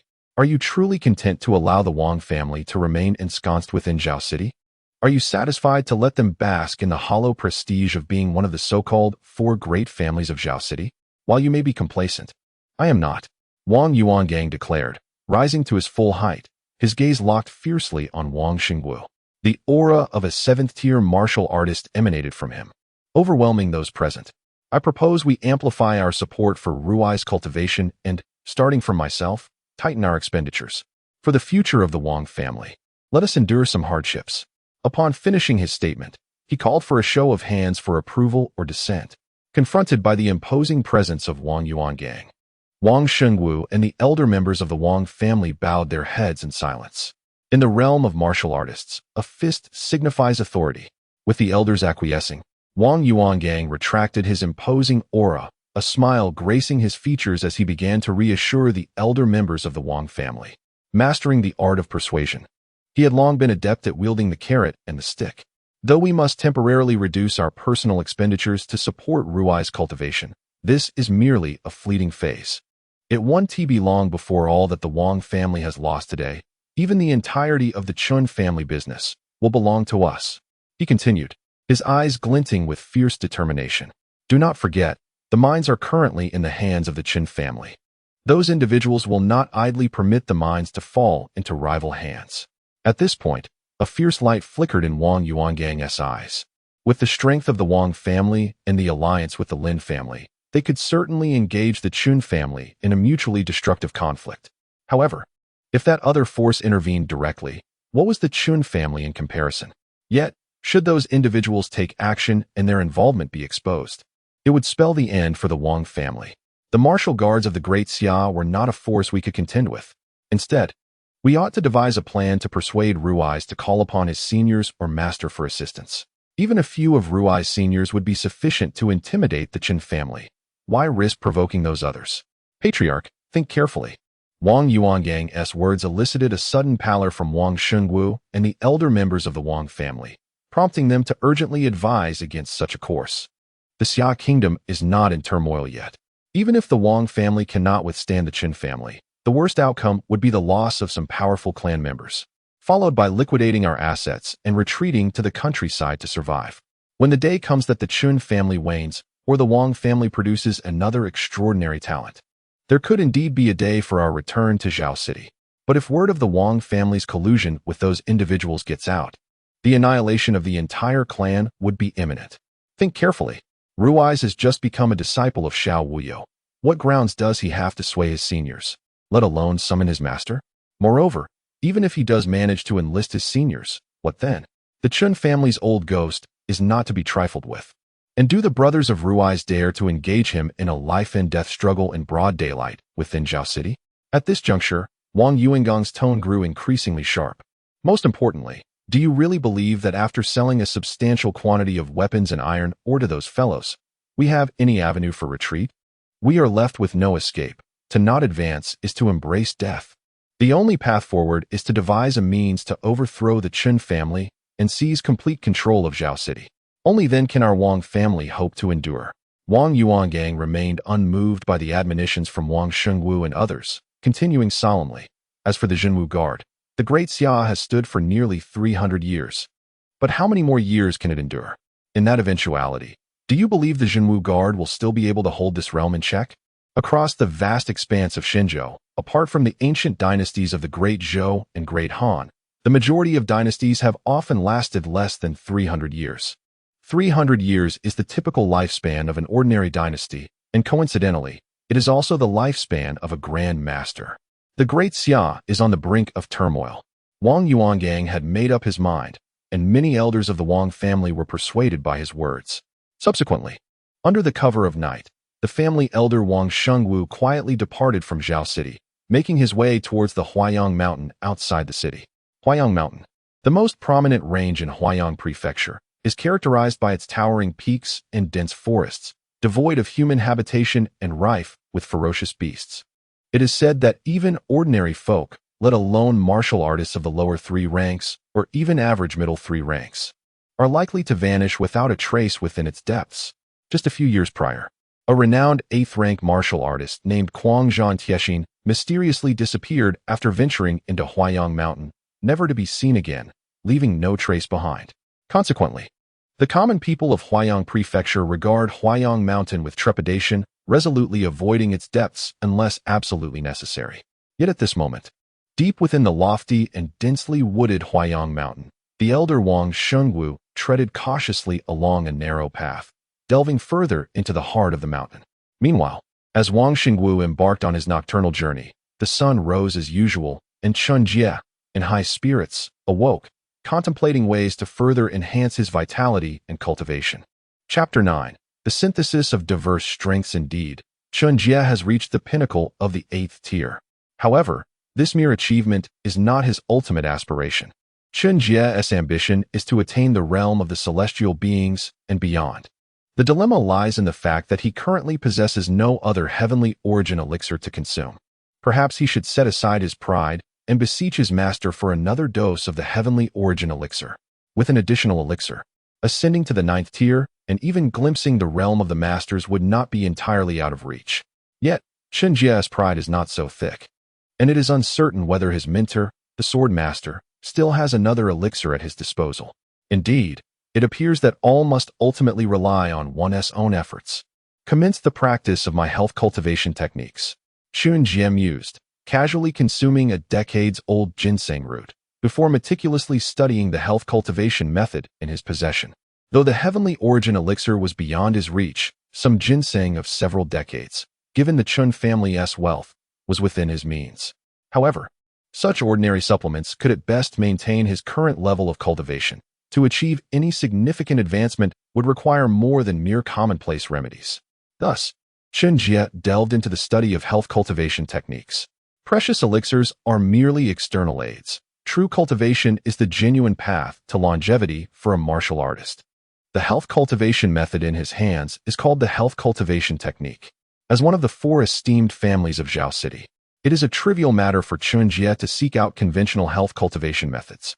Stretching his body to invigorate his vital energy, meditating in tranquility to nurture his spirit, consuming pills and tonics to prolong life. The vast majority of health cultivation methods share similar content, indeed capable of nourishing vital energy to a certain extent. Yet, they are too slow, and alas, my age is advancing too rapidly. In the courtyard of the Chen family, after slowly stretching his body, Chen Jie let out a deep sigh. Today marks the 3rd day of his practice with these health cultivation techniques. Without exaggeration, these rudimentary methods posed no challenge for him. He could master them with a glance and perfect them after just one practice. After 2 days, he had already achieved great mastery of the techniques. Regrettably, the benefits derived from these methods were not as substantial as he had envisioned. Moreover, considering the energy expended during practice, even disregarding the natural decline in vitality due to aging, it would take at least 5 years for him to compensate for his past deficiencies and refine his true energy to break through to the 9th tier. To ascend from the pinnacle of the 8th tier to the 9th tier within 5 years is undeniably a remarkable pace, especially given Chen Jie's current age. Such a breakthrough could indeed be deemed miraculous. Alas, for Chen Jie, this miracle seems far too insignificant. With the system's rewards already accounted for, must he truly spend 5 long years merely transitioning from the 8th to the 9th tier? How many years might it require to progress from the 9th tier to the realm of masters? Chen Jie wonders if he possesses such ample time. The awakening of the system bestowed upon Chen Jie an unparalleled talent for comprehension, yet it did not grant him the youth that had long since faded away. Chen Jie could no longer afford to wait for such an extended period. Therefore, recognizing that ordinary health cultivation methods could not possibly refine his vitality and subsequently enhance his cultivation, he resolved to create his own. In ancient times, humanity was devoid of martial arts. However, wise ancestors observed the changes in nature, discerned the transformations among myriad creatures, and comprehended the profound mysteries of the universe, thus attaining enlightenment and establishing methods. Today, it is entirely reasonable for Chen Jie to synthesize the 17 health cultivation techniques he has meticulously gathered, combined with his unique imagination and the modest talent for comprehension bestowed by the system, to conceive an entirely new health cultivation method. For instance, it is well known that the essence of all health cultivation lies in enhancing one's vitality and prolonging life. The means to achieve this typically involve meditation and the consumption of elixirs and herbs. The so-called meditation and consumption serve merely 2 purposes. First, to slow the depletion of one's vital energy and enhance one's vitality. Second, to absorb energy from the external world, thereby directly augmenting one's life force. However, the challenge with health cultivation lies in the fact that no matter how deeply one meditates or how diligently one consumes elixirs and herbs, the mere act of living leads to a continuous deterioration of one's vitality, and human lifespan inexorably diminishes. As for the external energy derived from elixirs and herbs, while rare treasures indeed harbor immense vitality, the human digestive system is limited in its capacity. Additionally, there exists the risk of being unable to absorb nourishment effectively, alongside the potential ingestion of impurities or toxins. This is precisely why, within the realm of martial arts, most rare treasures and beneficial herbs are meticulously refined into elixirs by skilled alchemists before consumption. Thus, if the human digestive capacity is constrained and cannot fully assimilate these herbs or external energies, might it be possible to devise a method that significantly enhances one's digestive abilities, enabling near-perfect assimilation of all medicinal substances? As this thought crossed his mind, a myriad of brilliant ideas erupted within Chen Jie's consciousness, as concepts such as the Devouring Sky Devil technique and the 6 Vaults Celestial Thief echoed persistently in his mind. Under Chen Jie's command, his digestive system began to move rhythmically. Ordinary humans do not exceed 2 meters in height, yet the combined length of the small and large intestines surpasses 7 meters, complemented by a stomach that can contract appropriately.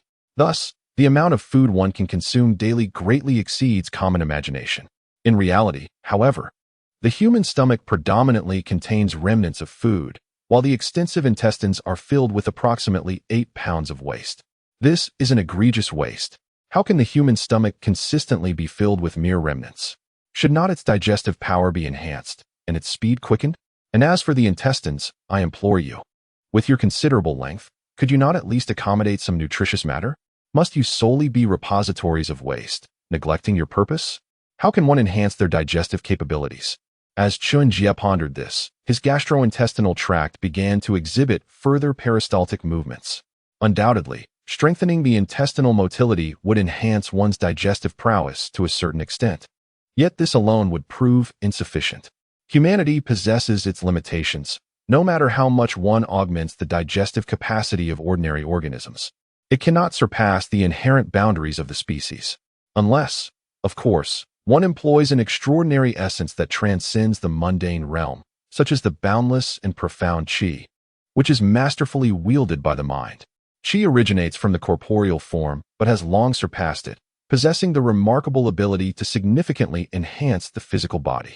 The physique of a ninth-tier martial artist is merely that of an ordinary human, unable to withstand the force of a powerful bow or crossbow. However, as long as the martial artist's qi is not depleted, even a barrage of arrows would struggle to inflict harm upon them. Such is the might of qi. Thus, how might one harness qi to specifically fortify certain organs within the body?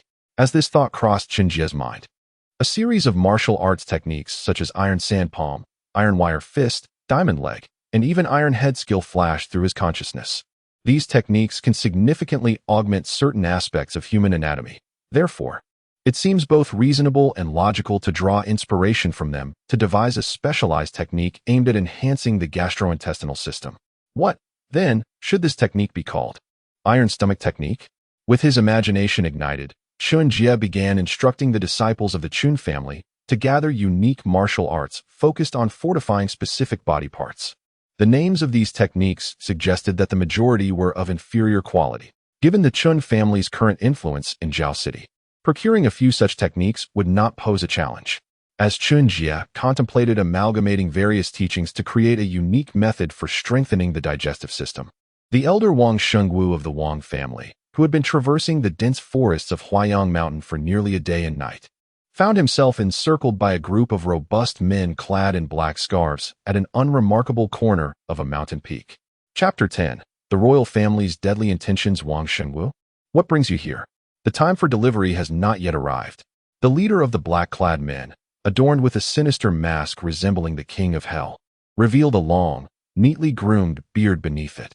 He wielded an unusually heavy and ornate sword, with a glimmer of silver thread faintly visible at the cuffs. His gaze fixed coldly on the direction from which Wang Shengwu had come. Indeed, the Wang family had dealings with them, selling a considerable quantity of weapons at the end of each season. However, this was certainly not a reason for Wang Shengwu to recklessly venture into Huayang Mountain. Should he fail to provide a satisfactory explanation, he would find himself commemorated as a sacrifice by this time next year. The leader's eyes brimmed with murderous intent, and Wang Shengwu, affected by this palpable aura, trembled involuntarily. He hastily spoke. If it were merely a trivial matter, I would not dare to trouble the divine envoy. However, I fear that we will be unable to deliver this quarter's goods, or even future shipments. The mine was seized by the Chen family yesterday. While the loss of the mine itself is unfortunate, if the presence of the divine envoy is detected from there, hindering your important affairs, it would be most dire. The Wang family currently found it difficult to completely resolve the issue with the Chen family, yet in the grand scheme of the Great Xia, facing the formidable and renowned God-worshipping sect, the Chen family paled in comparison. Each of the 4 high priests of the God-worshipping sect was a notorious criminal ranked among the top 10 on the blacklist, and the sect's leader had once stormed into Xiangjing, forcing several national protectors to unite against him, ultimately suffering defeat at the hands of the Sword Saint, the master of the Long River, before retreating. Since the emergence of the God-worshipping sect's leader, the top position on the blacklist had remained unchanged. The blacklist, established since the founding of the Great Xia, was a public record rewarding the capture of lawless individuals, comprising a total of 100 names. Those who made it onto the list were deemed irredeemably wicked and formidable in strength.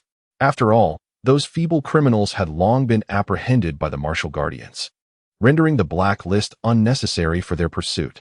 Even the lowest-ranked criminal on the blacklist possessed an 8th-grade strength. The imposing figure before Wang Shengwu, the masked man, was none other than Zheng Yanluo, the silver-clad divine envoy of the God-worshipping sect, who had nearly annihilated the entire Long family of Huaining Road several years prior.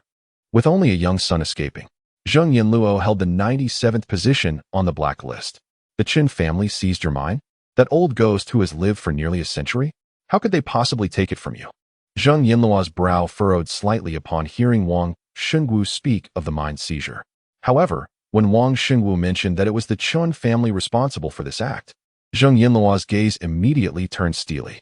Mount Huayang, standing majestically beside the Huai River, traverses the regions of Huayang and Huaidong. The mountains loom high, and the depths of the forest are devoid of human presence. However, the location where Zheng Yinluo and his companions find themselves is not the innermost part of Mount Huayang, and it is not far from Zhao City. Zheng Yinluo is thoroughly informed about the intelligence within Zhao City. The Chen family, with its aging patriarch Chen Jie, a seventh-tier cultivator, is in no position to confront the Wang family, let alone seize a substantial portion from them. Zheng Yinluo's tone was icy, brimming with murderous intent, causing Wang Shengwu to feel a chilling aura enveloping him, raising goosebumps all over his body. He hurriedly reiterated, though Chen Jie is nearly a century old, he possesses robust vitality and is at the pinnacle of the seventh tier, with the assistance of Li Dongyang from the Li family. How could my Wang family possibly contend with the Chen family? Our mining operations have indeed been seized by the Chen family, a matter well known throughout Zhao City. How could I dare to deceive the divine envoy regarding such a significant issue? Upon concluding his statement, Zheng Yinluo's brow furrowed once more. The fact that everyone in Zhao City was aware of this matter indicated that the Wang family could not possibly keep it from him. However, the reality remains that the mining operation has indeed been taken by the Chen family. Zheng Yinluo did not care much for a mere mining operation, but should the incident of his extensive weapon purchases from the Wang family mining site come to light, it would pose considerable trouble. The cult of the divine is undeniably powerful, with its influence spreading throughout the Great Xia. Yet, as long as the Great Xia remains stable, the mightiest force within its borders will always be the imperial court. Moreover, the weapons required for significant undertakings are still far from sufficient. The supply from the Wang family's mining operations cannot be severed at this moment. With this thought, a cold glimmer flashed in Zheng Yinluo's eyes. He then kicked Wang Shengwu several feet away. As blood trickled from the corner of Wang Shengwu's mouth, and he struggled to rise, Zheng Yinluo stepped down upon him, coldly declaring, "I care not for your Wang family's schemes. Find a way to lure that old wretch of the Chen family outside the city. When the time comes, I shall personally send him to his demise. The mining operations and the Chen family's legacy will then belong to you. However, once I assist you in reclaiming the mine, you must at least double the quantity of weapons traded each quarter. Is my message clear enough?" Eliminating Chen Jie, a mere aging 7th-tier cultivator, would be an effortless task for Zheng Yinluo, a peak 8th-tier warrior in the prime of his life. Yet, after annihilating the Long family in Chongning City, his identity had been exposed and placed upon the blacklist. Should he attempt to storm into Zhao City with the intention of eradicating the Chen family? If even the slightest hint of his plan were to leak, regardless of whether the Chen family was ultimately destroyed, the entire Zhao City and even the Huaining Dao would be turned upside down by the Zhenwu Guard. Before undertaking any grand endeavor, Zheng Yinluo wished to avoid attracting the attention of the Zhenwu Guard. As for the wild outskirts beyond Zhao City, it would be entirely normal for some unfortunate events to occur, resulting in the demise of a few individuals. Understood. However, without the need for quotes, the Chen family's Tianxia Commerce Guild purchases a substantial quantity of goods from the Qian family in Huaining City every 3 months. These goods, of immense value, are of great significance, and the head of the Chen family, Chen Jie, personally leads the expedition to Huaining City each time. The next visit from the Chen family to Huaining City is merely 7 days away. At that time, if we can capture Chen Jie and the elite of the Chen family in one fell swoop, the mine and even the entire Zhao City will gradually fall under the control of our Wang family. We shall certainly not forget the command of the divine envoy and will spare no effort to assist. After Zheng Yinluo finished speaking, Wang Shengwu, blood trickling from the corners of his mouth and looking utterly disheveled, still managed to respond with a forced smile. Given the plan to rely on the blade of the divine teaching to commit murder in Huayang, the Wang family had naturally prepared for this scheme. The upcoming trip to Huaining City, occurring every 3 months, represents the best opportunity to ambush the Chen family. And as for Wang Shengwu, who was so carelessly trampled by Zheng Yinluo, had he lost all dignity? As he ventured deep into Huayang Mountain to report the news, Wang Shengwu had already braced himself for the worst. Presently, having merely received a kick without sustaining internal injury, he considered himself fortunate amidst misfortune. However, should there be another occasion like this, even if it pertains to the life and death of the Wang family and the future of my grandson, I would rather not be involved again. Wang Shengwu wore a smile on his face, yet his heart bled profusely.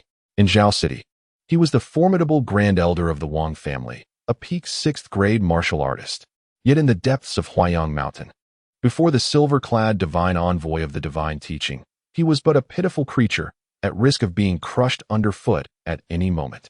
After fully acquiescing to Zhang Yinluo's demands, Wang Shengwu began to depart, head hung low, returning to the Wang family to prepare for the deadly strike against the Chen family. Meanwhile, within the grand residence of the Chen family, Chen Jie was diligently studying the volume of iron crotch skill in his hands, his belly beginning to swell and contract like that of a toad. Chapter 11. Reinforcement. The iron crotch technique possesses a certain intrigue, albeit with a degree of discomfort. However, the majority of these reinforcement exercises aimed at fortifying specific body parts typically employ a combination of specially formulated elixirs, repeated strikes, and the nurturing of vital energy for enhancement. Yet, who truly knows what concoction is required to strengthen one's digestive system? Furthermore, how might one repeatedly strike to fortify the stomach and intestines without risking internal injury? Chen Jie cast aside his iron crotch technique, and his once distended abdomen gradually returned to its normal state. By circulating his vital energy to manipulate his digestive organs, he could achieve a modicum of reinforcement. Yet this was significantly inferior to the efficacy gained from elixirs and external force. Could it be that my reasoning is flawed? Or perhaps, the internal techniques of the iron head and iron crotch do not genuinely facilitate the fortification of my digestive system? With a gentle closure of his eyes, Chen Jie's mind began to race, a myriad of inspirations flickering within his consciousness. Yet, each potential idea he attempted to develop was swiftly discarded. Following the conventional methods of utilizing elixirs and external force to strengthen the digestive system would indeed yield considerable enhancement. However, such reinforcement would pertain primarily to strength and rigidity, yielding only a slight improvement in digestive capacity. This kind of enhancement was far from Chen Jie's intended objective and could easily lead to appendicitis in the future.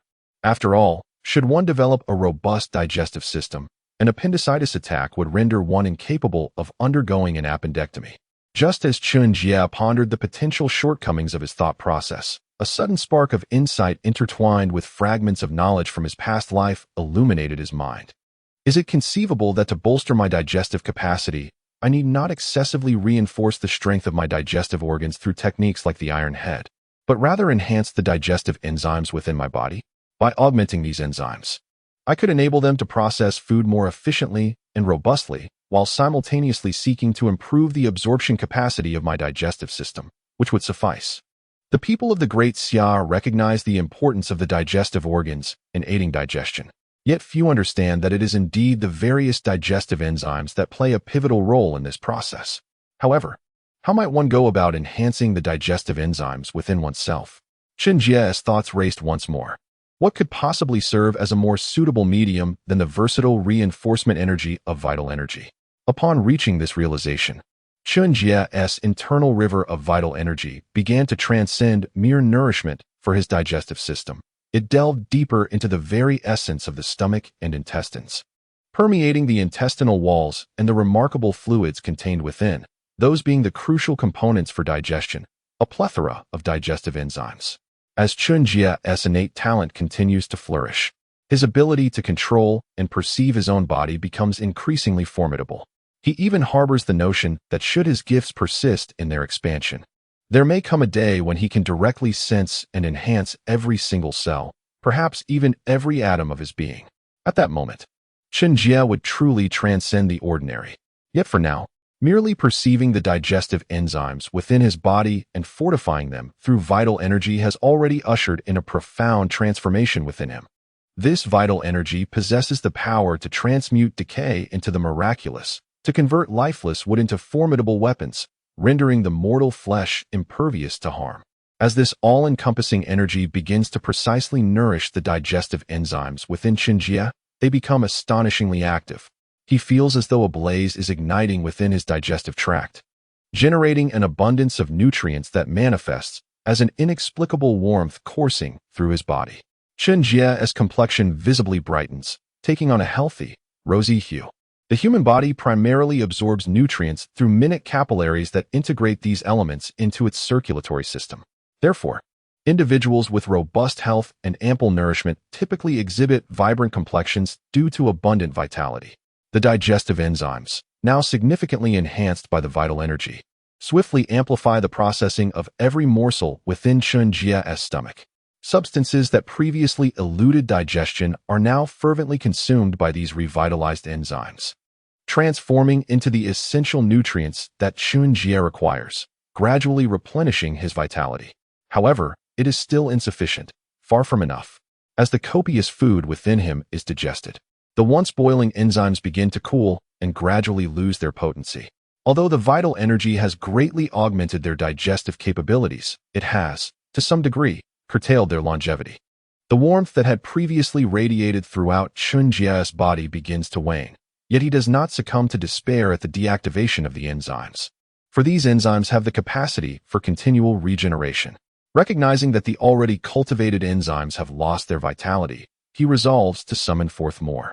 With this thought, the vital energy within him begins to circulate once more, not merely confined to enhancing the existing digestive enzymes, but delving deeper into his entire digestive system, nurturing and fortifying all organs capable of producing these enzymes, such as the liver, gallbladder, and various pancreatic tissues.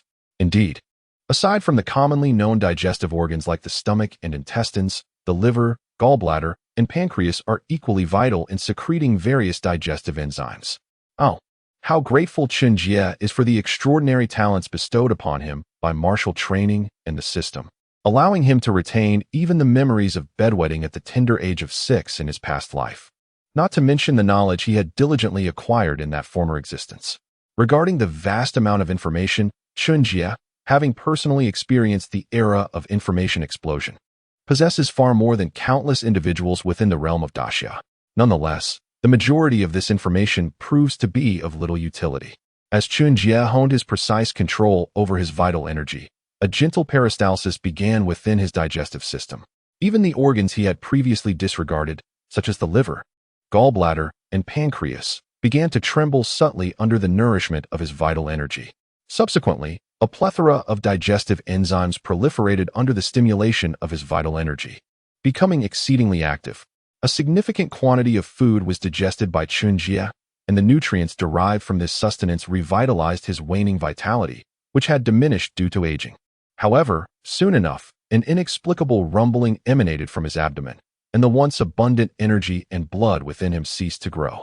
The food within Chen Jie had been entirely digested, despite having recently consumed 3 pounds of beef and 2 chickens. Indeed, vital energy serves as a universal enhancement medium, yet, to truly harness its formidable potential, one must identify a precise target. But what, in essence, is the nature of vital energy? Is it merely a product birthed from the vitality and blood? If one can generate vital energy through vitality and blood, is it conceivable to utilize vital energy to cultivate an abundance of vitality and blood? Countless flashes of inspiration flickered through Chen Jie's mind, but he swiftly cast them aside. Smacking his lips and bellowing with robust vigor, "Mother Chen, bring forth the dishes, stew several more chickens, and add a few ginseng roots to the pot. Also, serve me all the digestive aids, like hawthorn." Although Chen Jie had discovered a method to enhance his digestive capabilities and, by nurturing and strengthening his digestive organs, could generate a substantial quantity of digestive enzymes, augmenting his digestive efficacy with external aids such as hawthorn would be splendid. Nourishing and fortifying those digestive organs, however, would consume a considerable amount of his vital energy and mental focus. As Chen Jie indulged in copious feasting to replenish his depleting vitality and blood while contemplating ways to further enhance his digestive organs and enzymes, his eldest son, Chen Feng, approached him with a ledger in hand, furrowing his brow and stating, "Father, it seems there may be an issue at the Wang family mine." Chapter 12. The ambush at Black Mountain Pass. What is the issue? Chen Jie inquired solemnly. Although the Wang family took all the account books when they handed over the mine to us, the miners and the merchants who relied on the iron ore supply could not be taken away. In Zhao City, there exists only this one commendable iron mine. Upon our acquisition of the mine, the majority of the merchants who previously depended on the Wang family's iron ore supply signed new contracts with us. Chen Feng's expression turned grave as he spoke, tinged with confusion. However, a problem arose. According to our assessment of the mining operations, a portion of the iron ore extracted by the Wang family mysteriously vanished at regular intervals. This phenomenon has persisted for no less than 6 years. Over 6 years. The accumulated loss of iron ore is far from negligible. Even if the Wang family consumed it entirely, it would be impossible to utilize such a vast quantity of iron. Even if every toilet in their household were crafted from iron. What, then, has the Wang family been doing with this iron mine? Though Chen Feng lacked exceptional martial talent, perhaps due to Chen Jie's early guidance, he possessed a unique acumen for numbers and business. What else could they possibly be doing? Most likely, they were engaging in the illicit forging of weapons, clandestine sales, or even selling the iron ore to unsavory characters. It hardly seemed consequential. Chen Jie remarked casually as he savored a sip of ginseng chicken soup, feeling the nourishing essence rapidly transform into vigor within him. In the Great Xia, it is not the soldiers clad in armor-wielding weapons who govern all. The true rulers of this world are the martial artists. Those formidable beings capable of shaking mountains and rivers with a single punch. Chen Jie felt that he was not far from achieving such power. With the newly established digestive system enhancement technique, Chen Jie's vitality did not wane with age. Rather, due to recent vigorous nourishment, it began to experience a reverse growth. Concurrently, as his vitality surged, the true energy within him also increased alongside the restoration of his meridians. The augmentation of true energy empowered Chen Jie's digestive system, leading to an accelerated growth of vitality, which, in turn, fortified his physical condition, creating a virtuous cycle. Chen Jie was continuously growing stronger, steadily advancing toward a divine path. Observing the composed and increasingly radiant Chen Jie, who seemed to have rejuvenated by several years, Chen Feng, initially filled with worry, nodded in acknowledgement. Indeed, with his father around, there was nothing to fear. Ever since Chen Jie assisted Chen Feng and the others in a significant training session, propelling their cultivation to new heights, their confidence in their father had been rekindled immensely. The last time Chen Feng and his companions believed in their father, Chen Jie, who seemed capable of anything, was when they were merely 8 years old, fearless in the face of all challenges. Perhaps, Chen Jie gazed at the confident Chen Feng and murmured, "It will be soon, very soon." After Chen Jie directly ascended to the pinnacle of the 8th rank, the barrier between the 8th and 9th ranks began to show signs of loosening under the vigorous flow of his true energy within just a few days. As long as Chen Jie's vitality was sufficiently replenished and his true energy was ample, the final hurdle of the Meridian Passage, a challenge for countless martial artists, could be effortlessly breached. The Du and Ren meridians are not something an ordinary martial artist can easily transcend. Once Chen Jie breaks through to the 9th rank, he would be significant not just in the small Huaiyang County, but throughout the entire Huaining Dao, no longer merely a nameless figure in the vast realm of the Great Xia. High-tier martial artists are rare, and achieving the 9th rank requires not only innate talent, but also substantial resources. For an ordinary martial artist, a lifetime of training may not even touch this threshold. Time, indeed, is the greatest adversary for ordinary practitioners. Yet, the unique digestive system enhancement technique that Chen Jie created seems to defy the marks left by time on the body, fostering a reverse growth of vitality. That is reassuring. How could the extraordinary be compared with the mundane? Such a notion is profoundly disrespectful to ordinary people. Chen Jie was fervently fortifying himself, awaiting the moment when his vitality would reach the required standard, allowing him to break through the Meridian Passage and achieve the status of a 9th rank martial artist. As for the typical methods required to overcome one's own martial arts techniques to attain the 9th rank, Chen Jie considered that while the Changhe sword technique is indeed a rare and formidable skill, the advancement of techniques cannot simply be achieved through casual practice, can it? On the 3rd day after reaching the 8th level of the Changhe sword technique, Chen Jie comprehended the 9th level, fully grasping the relentless and overwhelming flow of true energy within the technique. Although he was not yet a genuine 9th rank martial artist, the application of true energy and its qualitative aspects he mastered through the 9th level of the Changhe sword technique would not be inferior to that of an ordinary 9th rank practitioner. At present, Chen Jie had all the necessary components in place. He merely lacked vitality.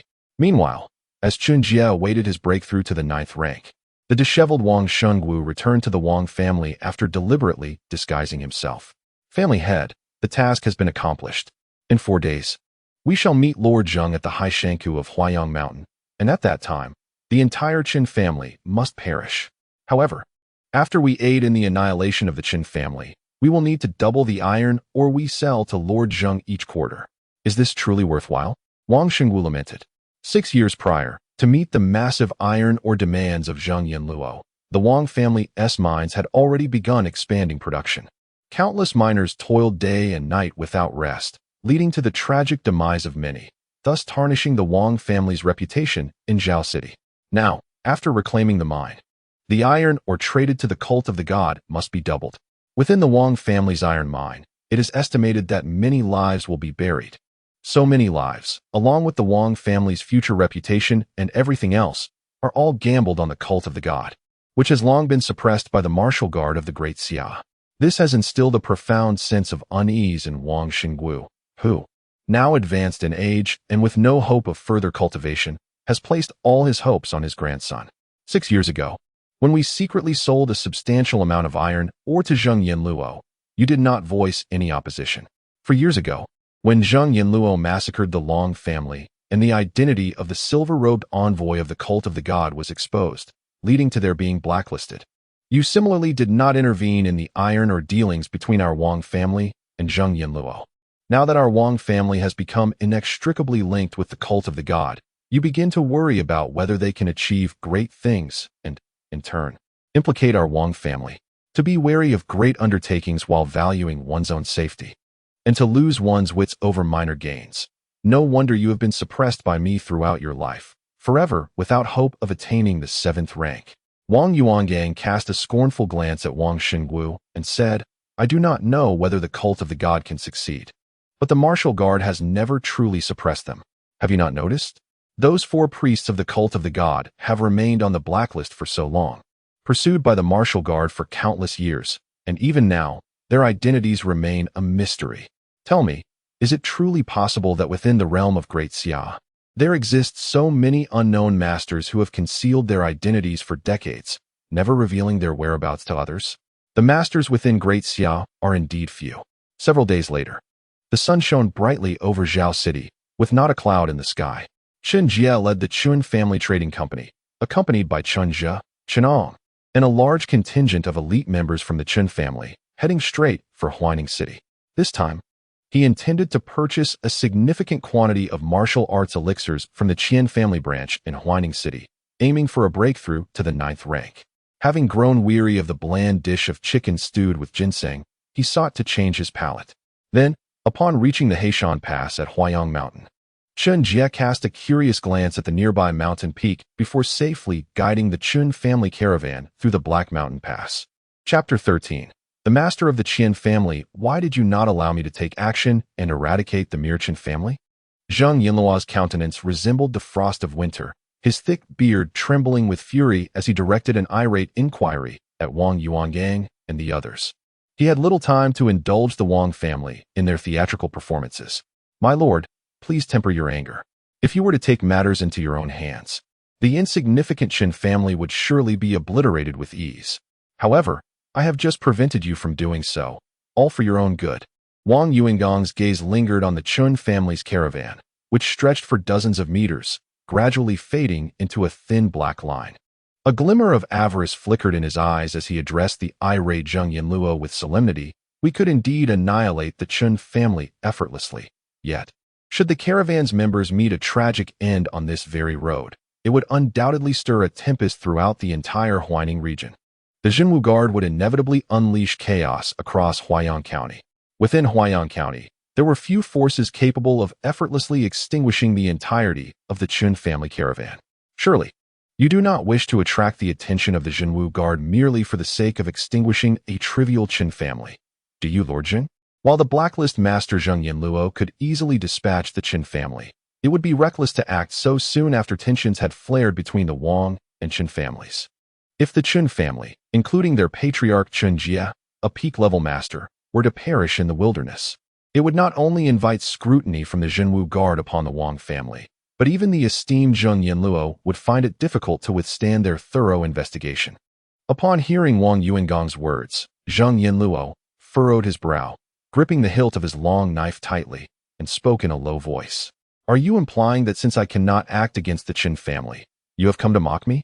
Zheng Yinluo was unwilling to draw the attention of the Jinwu Guard through a hasty action that could jeopardize the grand ambitions of the Baishan sect.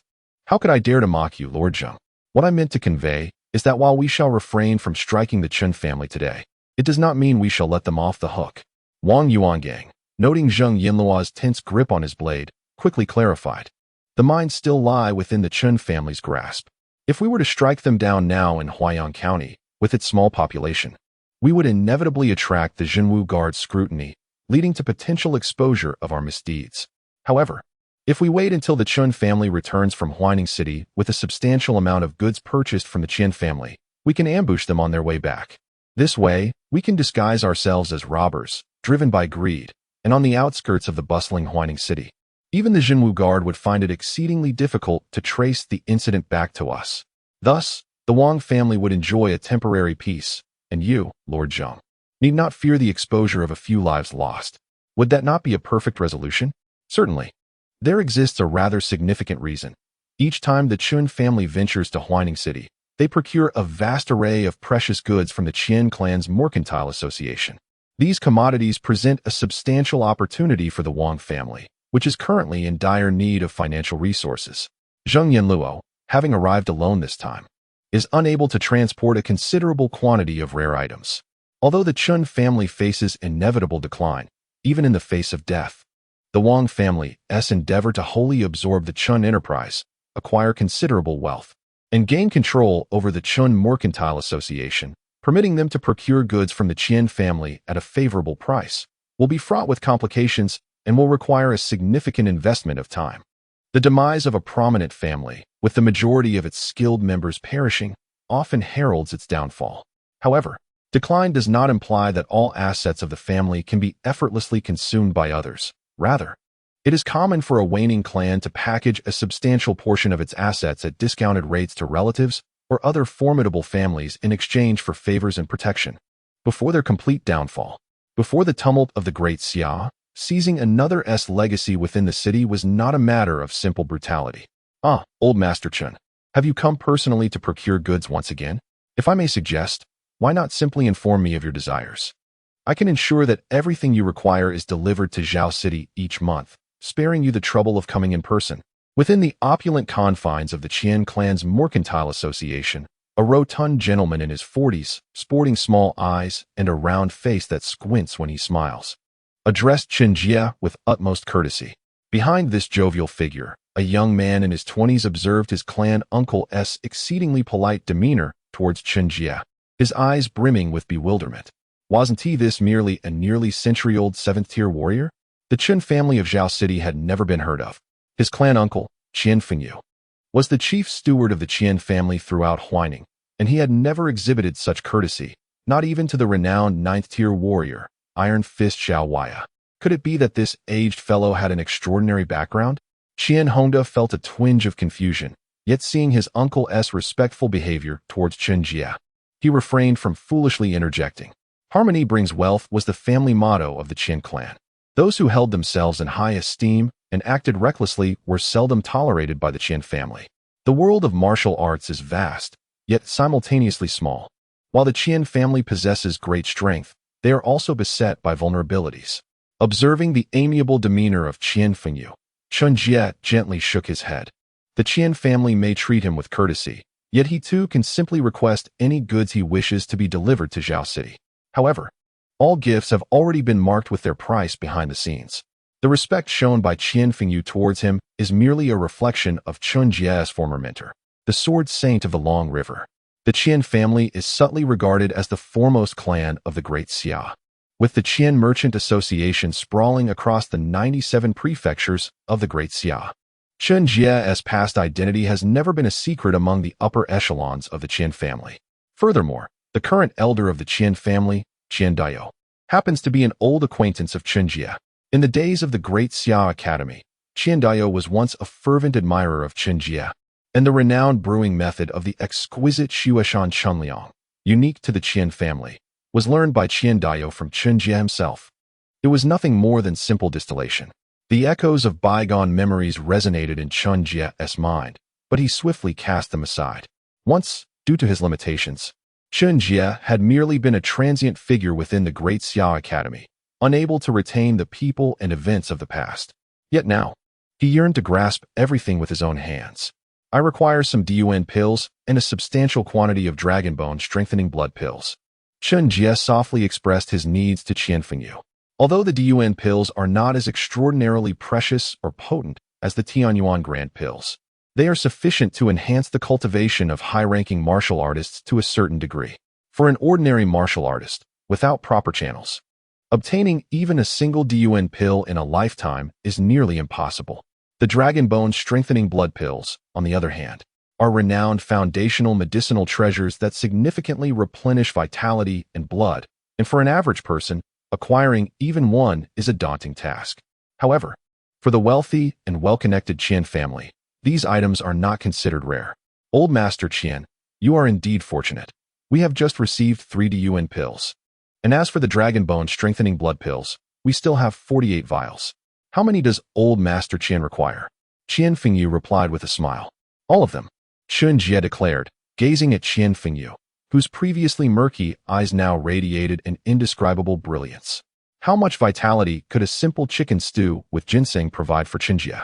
After all, he had painstakingly developed a divine skill to enhance his digestive system, allowing him to swiftly extract essence and cultivate vitality from food. And he certainly needed to find ways to consume fine nourishment, even if it meant depleting the entirety of the Chun family's current savings. Money must be spent when necessary. And moreover, that wealth had not vanished. It merely existed in another form, eternally accompanying Chen Jie. Chapter 14. The bewildered Wang Rui's all of it? Qian Fengyu cast a skeptical glance at Chen Jie before stating bluntly, then it shall be all. Hongda, fetch those 3 Earth Origin pills and 48 bottles of Dragon Bone Vitality elixirs to present, he commanded. The payment shall be at a 70% discount. Years prior, Chen Jie had divulged the method of distilling and purifying spirits to Qian Daiyou, who initially intended to reward him handsomely and share a portion of the profits from the Snow Mountain's pure brew. However, Chen Jie declined the offer, believing that lacking strength while possessing immense wealth was a path to self-destruction. Consequently, Chen Jie became the most esteemed guest of the Qian family. All, 70%? Qian Hongda's eyes widened in astonishment, yet his face remained inscrutable as he silently made his way to the Qian family's warehouse to gather everything Chen Jie required. Ordinary merchants possessing the right to trade with the Qian family were entitled only to a 95% discount. Only true masters and eminent figures could enjoy greater concessions. A 70% discount was a privilege not even easily obtainable by ordinary 9th-tier martial artists. Most significantly, rare treasures like the Earth Origin pills were typically pre-ordered by prominent families and experts within Huiningdao. Yet now, they were being sold entirely to Chen Jie? Was he truly merely a 7th-tier martial artist? Ordinary 9th-tier martial artists could not command such a discount. What was his true background? Qian Hongda was perplexed. But it was only after Chen Jie received his goods and departed that he began quietly inquiring about the true origins of his clan uncle, Chen Jie. While retrieving the Earth Origin pills, he had already looked into Chen Jie's information within the Qian Merchant Association. However, he could not believe that Chen Jie was merely the patriarch of a small family within Zhao City, with a cultivation level genuinely at only the 7th tier. 7th tier? Perhaps, Qian Fengyu replied to Qian Hongda contemplatively. As for his specific background, it is not yet the time for you to know. Nevertheless, if 9th-tier martial artists cannot enjoy a 70% discount, what kind of martial artist would qualify for such a concession? Think carefully and remember his name and visage. As long as he lives, he shall forever remain a distinguished guest of our Qian family. Qian Hongda displayed a look of astonishment, as if coming to a realization. Just as Chen Jie strode out of the Qian Merchant Association, a resolute middle-aged man entered, accompanied by a pair of strikingly handsome young men and women. Where? Haven't you always desired an Earth Origin pill to enhance your cultivation? I have just received news that the Qian Merchant Association has obtained 3 Earth Origin pills. I will find a way to procure one for you. Xiao Wuyo affectionately addressed his daughter, Xiao Yu, who was now his only surviving bloodline. Having lost his 2 sons to the perils of the martial world and past enmities, he had grown increasingly indulgent toward Xiao Yu. Father, this time the Qian Clan Merchant Association has 3 Earth Origin pills. Could we possibly secure one for junior brother Ruasia? After a long journey from Zhao City to Huaining City to learn under a master, his struggles have not gone unnoticed. His innate talent is commendable, and with another Earth origin pill to enhance his cultivation, he might soon break through to the 5th rank. Who knows?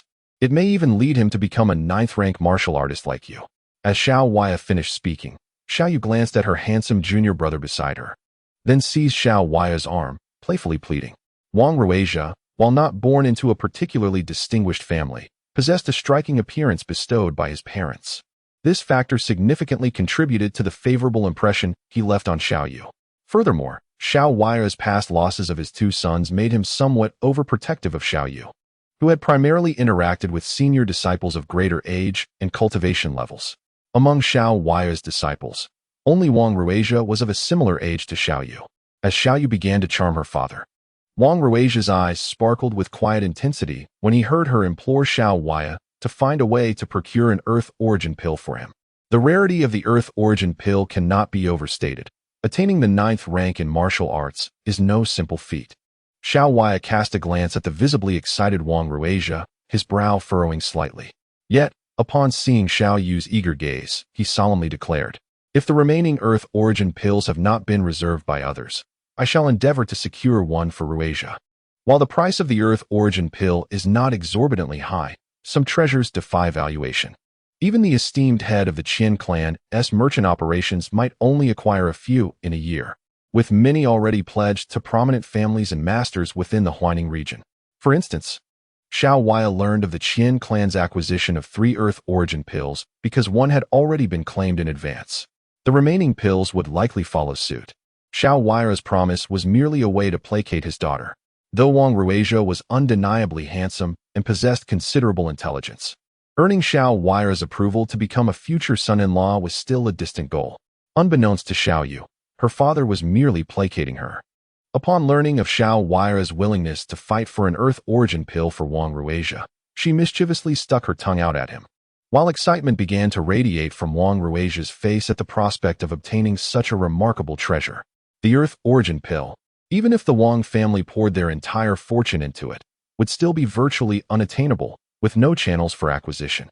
It could save a mid-tier martial artist years of arduous training and significantly increase the chances of breaking through their cultivation. Now, he found himself with a chance to consume one. Indeed, devising a means to win the favor of Xiao Wuyo's legitimate daughter and becoming Xiao Wuyo's son-in-law represents the most significant opportunity in his life. In contrast to those who remain ensconced in the modest confines of Zhao City, whose greatest aspiration is merely to see a mere 8th-grade martial artist emerge within their family to dominate the local realm. Wang Ruizha has long since cast his gaze toward the distant horizon of the future. Relying on the support of a spouse is hardly a source of shame. However, just as he was filled with joy, contemplating the prospect of partaking in a Guyuan Dan, Wang Ruizha's expression turned to one of shock. What? All the Guyuan Dan have been sold out? Not even Xiao Yu managed to procure a single one? Is my master not the formidable and invincible Iron Fist Xiao Wuyo, who commands respect throughout Huaining Dao? How is it that he cannot even secure a Guyuan Dan for his own daughter? Have I perhaps fallen under the tutelage of a false master? Wang Ruizha, utterly bewildered, found his mind racing with myriad thoughts, while Xiao Yu pouted, her face reflecting her frustration. The greater the hope, the more profound the disappointment. Only Xiao Wuyo, despite his own disillusionment, maintained an inscrutable demeanor, quietly inquiring of his host, Qian Hongda, about the identity of the esteemed visitor to Huaining Dao. Could it be that the local governor has taken a fancy to those Guyuan Dan? Within Huaining Dao, there are indeed martial artists and powers that surpass even Xiao Wuyo. However, the individual or force capable of compelling the Qian Clan Merchant Association to breach their customary reservation and sell all the Guyuan Dan must be either the local governor or a superlative force from another Dao. Xiao Wuyo yearned for clarity and, with fortune on his side, hoped to pay a visit to the eminent figures passing through Huaining Dao. At 57 years of age, with 3 years remaining, if he could obtain further enlightenment and uncover more secrets regarding masterful powers, the possibility of breaking through to become a master himself was not entirely out of reach. Yet, Qian Hongda revealed nothing. Chapter 15. The 9th rank Xiao Wuyo clung to a glimmer of hope for achieving mastery, while Chen Jie, who had acquired all the Di Yuan pills, was undeniably linked to the realm of masters. Qian Hongda had no desire to embroil the Qian family in trouble. Although Qian Hongda said nothing, Xiao Wuyo gleaned the entire situation. If it were merely the 9th-rank martial guardian of Huaining Dao who had purchased the D-Yuan pills, Qian Hongda would have no need for concealment. The identity of the person capable of silencing Qian Hongda was evident and required no further inquiry. With Qian Hongda remaining tight-lipped, Xiao Wuyo refrained from pressing further. He merely prepared to caution his daughter and disciples to remain vigilant and to treat unfamiliar individuals with due respect and forbearance, never to abuse their power.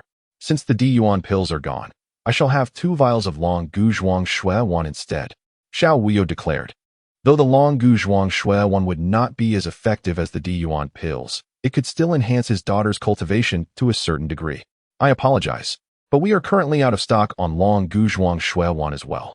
Would you be willing to wait a month, Senior Xiao? Qian Hongda responded regretfully. Beside them, Xiao Yu and Wang Rui's were utterly bewildered. The absence of D-Yuan pills was one thing, but now even the Long Gu Zhuang Shui Wan was unavailable? Was it a problem with the Qian family or with Xiao Wuyo? There had been no reports of conflict between the Qian family and Xiao Wuyo recently. As Xiao Yu and Wang Rui's contemplated other possibilities, Xiao Wuyo calmly clasped his hands in respect to Qian Hongda before leading Xiao Yu and Wang Rui's away. Compared to the unavailability of the D-Yuan pills and Long Gu Zhuang Shui Wan from the Qian Merchant Association, Xiao Wuyo was more curious about who had purchased those pills. If given the opportunity, who would not wish to become a master? Xiao Wuyo sought to uncover the secrets of mastery from those who had acquired the pills.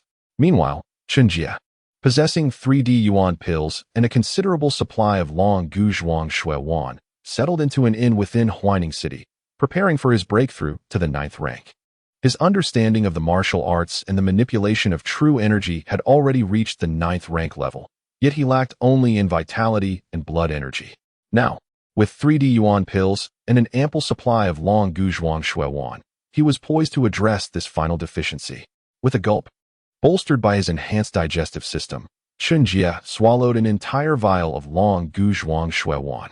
Shortly thereafter, the substantial quantity of Long Gu Zhuang Shui Wan transformed into abundant vitality and blood energy under the influence of his remarkably active digestive enzymes, beginning to flow gently throughout his body.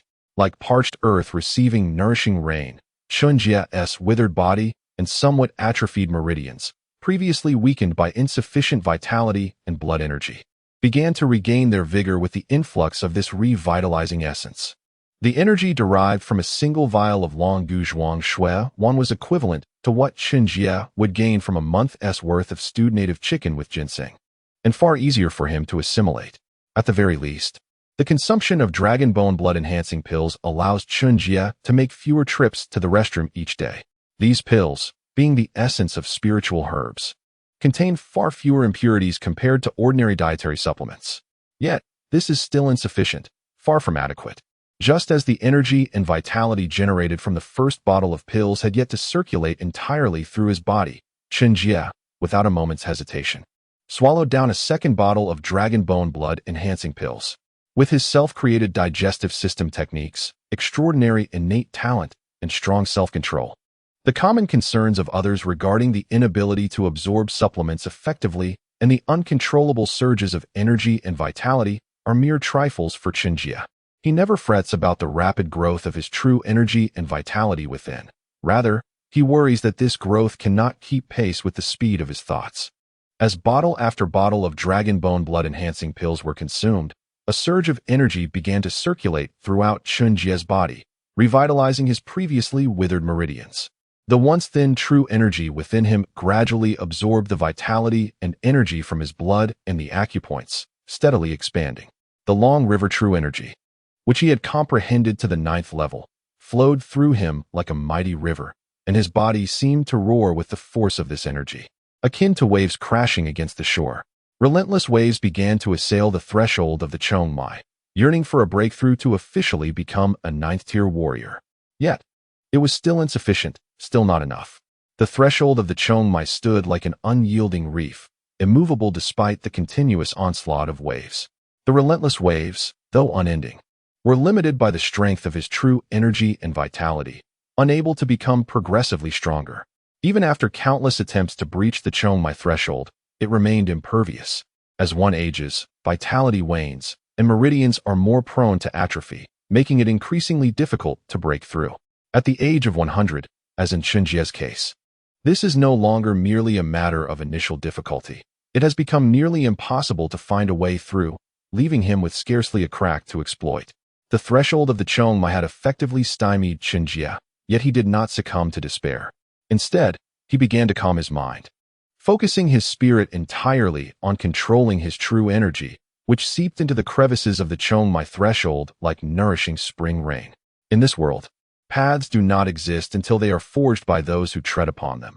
Even the sturdiest fortress loses its meaning once a single gap in its defenses is breached.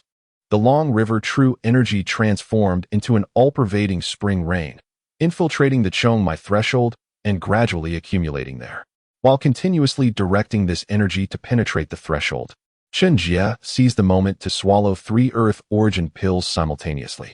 Though these pills did not provide the immediate surge of pure energy that the Heavenly Origin pill would, the 3 Earth Origin pills nonetheless caused Chen Jie's true energy to swell dramatically. And then, the wind began to rise. A vast torrent of genuine energy surged forth, transforming into a colossal wave that, under Chen Jie's command, crashed fiercely against the threshold of the Chongmai.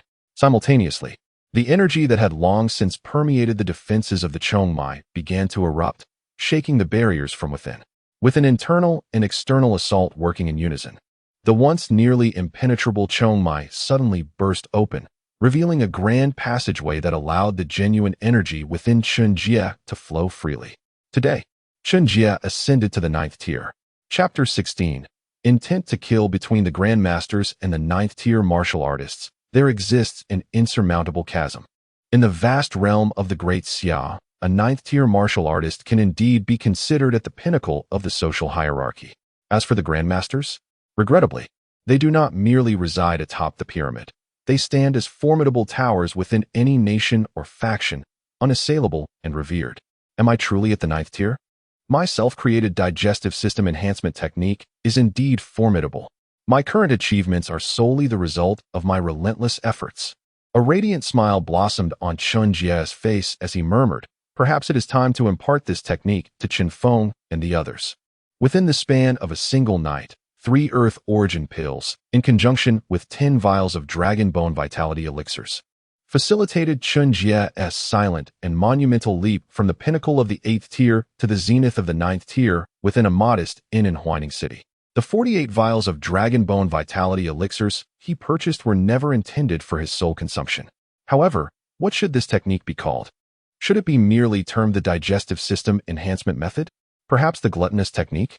Contemplating this, Chen Jie gently shook his head and resolved to name it the Taotai Secret Art. The term gluttonous technique seemed far too simplistic. The Taotai, a mythical creature known for its insatiable appetite, consumes all without expelling anything. Although Chen Jie's self-created Taotai Secret Art still pales in comparison to legendary techniques such as the 6 Vault's Celestial Thief's Devouring Heaven skill, it is not beyond the realm of possibility for Chen Jie to enhance his digestive capabilities to rival that of the mythical Taotai. Filled with confidence in his innate talent and understanding, he pondered the essence of imperial potential and celestial distinction, recognizing the profound value of his comprehension of the system. After a period of meditation to solidify his 9th tier cultivation, Chen Jie began to lead the Chen Family Merchant Association back to Zhao City. Above the 9th tier lies the realm of the Grandmaster. To ascend to this level, Chen Jie must confront the daunting challenge that has perplexed countless 9th tier martial artists. The Ren and Du Meridians, or the bridge of heaven and earth, represents a crucial threshold that he must breach. Yet, overcoming this barrier is far from simple. The journey of martial cultivation from the 1st to the 9th tier, while requiring the thorough passage of energy channels, hinges upon the condition of one's vital energy and physical state, as well as the quality and quantity of one's true energy.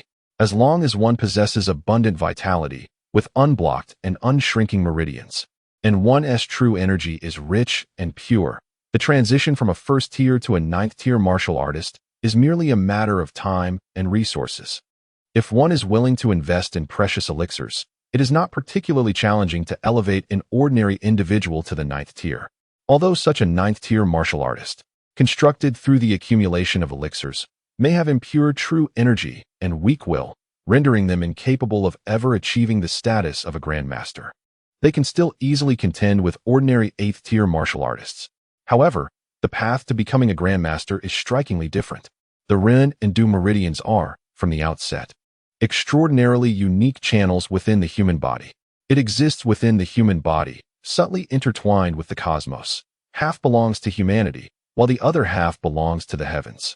This is why the Ren and Du meridians are referred to as the bridge between heaven and earth.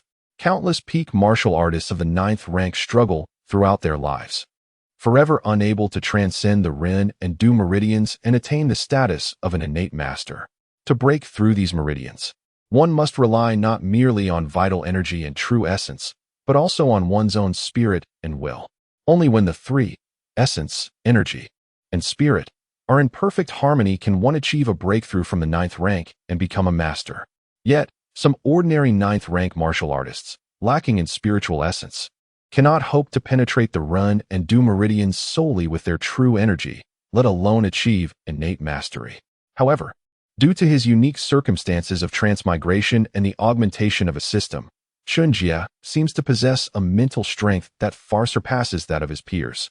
For him, the transition from a 9th rank martial artist to a master appears to be merely a matter of perseverance in seeking that elusive connection of energy. Yet, the dilemma lies in the fact that the river sword technique in Chen Jie's possession seemingly encompasses only the techniques from the 1st to the 9th rank. He lacks any insights or methods pertaining to the mastery of the grandmaster level, including the fundamental visualization diagrams integral to the river sword technique. It is improbable that the river sword saint would impart the secrets of the grandmaster stage to Chen Jie, who had previously only attained the 7th rank. This is not due to any distrust towards Chen Jie, but rather a desire to prevent him from acquiring such secrets before reaching the 9th rank, which would bring more harm than benefit. Thus, should I write to my teacher, requesting the insights pertaining to the master level of the river sword technique? Chen Jie pondered this, shaking his head slightly before lifting his gaze towards the direction of Xia Jing, murmuring, "Those who learn from me thrive. Those who imitate me perish. You once said, dear teacher, that the path to mastery can only be realized through self-awareness. Therefore, it seems reasonable for me to complete the path to mastery in the river sword technique on my own. However, if I were to innovate upon the river sword technique, could it still rightfully bear its name?" Chen Jie was reluctant to trouble his teacher further, nor did he wish to fully expose his current cultivation level to the world at this juncture. A 9th rank martial artist is formidable, yet still insufficient. Chen Jie withdrew his thoughts, intending to delve deeply into the mysteries of mastery. Meanwhile, under Chen Jie's direction, the Chen family commerce began procuring some inconsequential goods to hasten their return to Zhao City. Unfortunately, the majority of the Chen family's savings had already been converted into Chen Jie's current cultivation and those dragon bone strengthening pills, leaving them with no choice but to purchase ordinary goods to return to Zhao City and earn a modest profit to sustain themselves. Ningxiang Gorge is the most convenient and swift route from Huaining City to Huayang Prefecture and even to Zhao City, yet it is also an exceedingly perilous intersection. Most importantly, not far from Ningxiang Gorge flows the Huai River, allowing passage from all directions. In the past, Ningxiang Gorge was often plagued by formidable bandits engaging in unlawful activities. Naturally, ordinary bandits would not be foolish enough to attack a caravan with 10 or more large carts and nearly 100 accompanying personnel. Regrettably, Wang Yuangang and Zheng Yinluo, among others, were from the outset not mere formidable bandits. In the Ning Mountain Gorge, after waiting for 3 days, during which Zheng Yinluo contemplated murder, they finally awaited the return of the Chun Family Merchant Association, without uttering a word or engaging in any probing. As the Chun caravan entered the gorge, Zheng Yinluo, alone and resolute, obstructed the path of Chen Jie and his companions. Without hesitation, he brandished his formidable blade of madness, striking fiercely at the foremost leader, Chen Jie.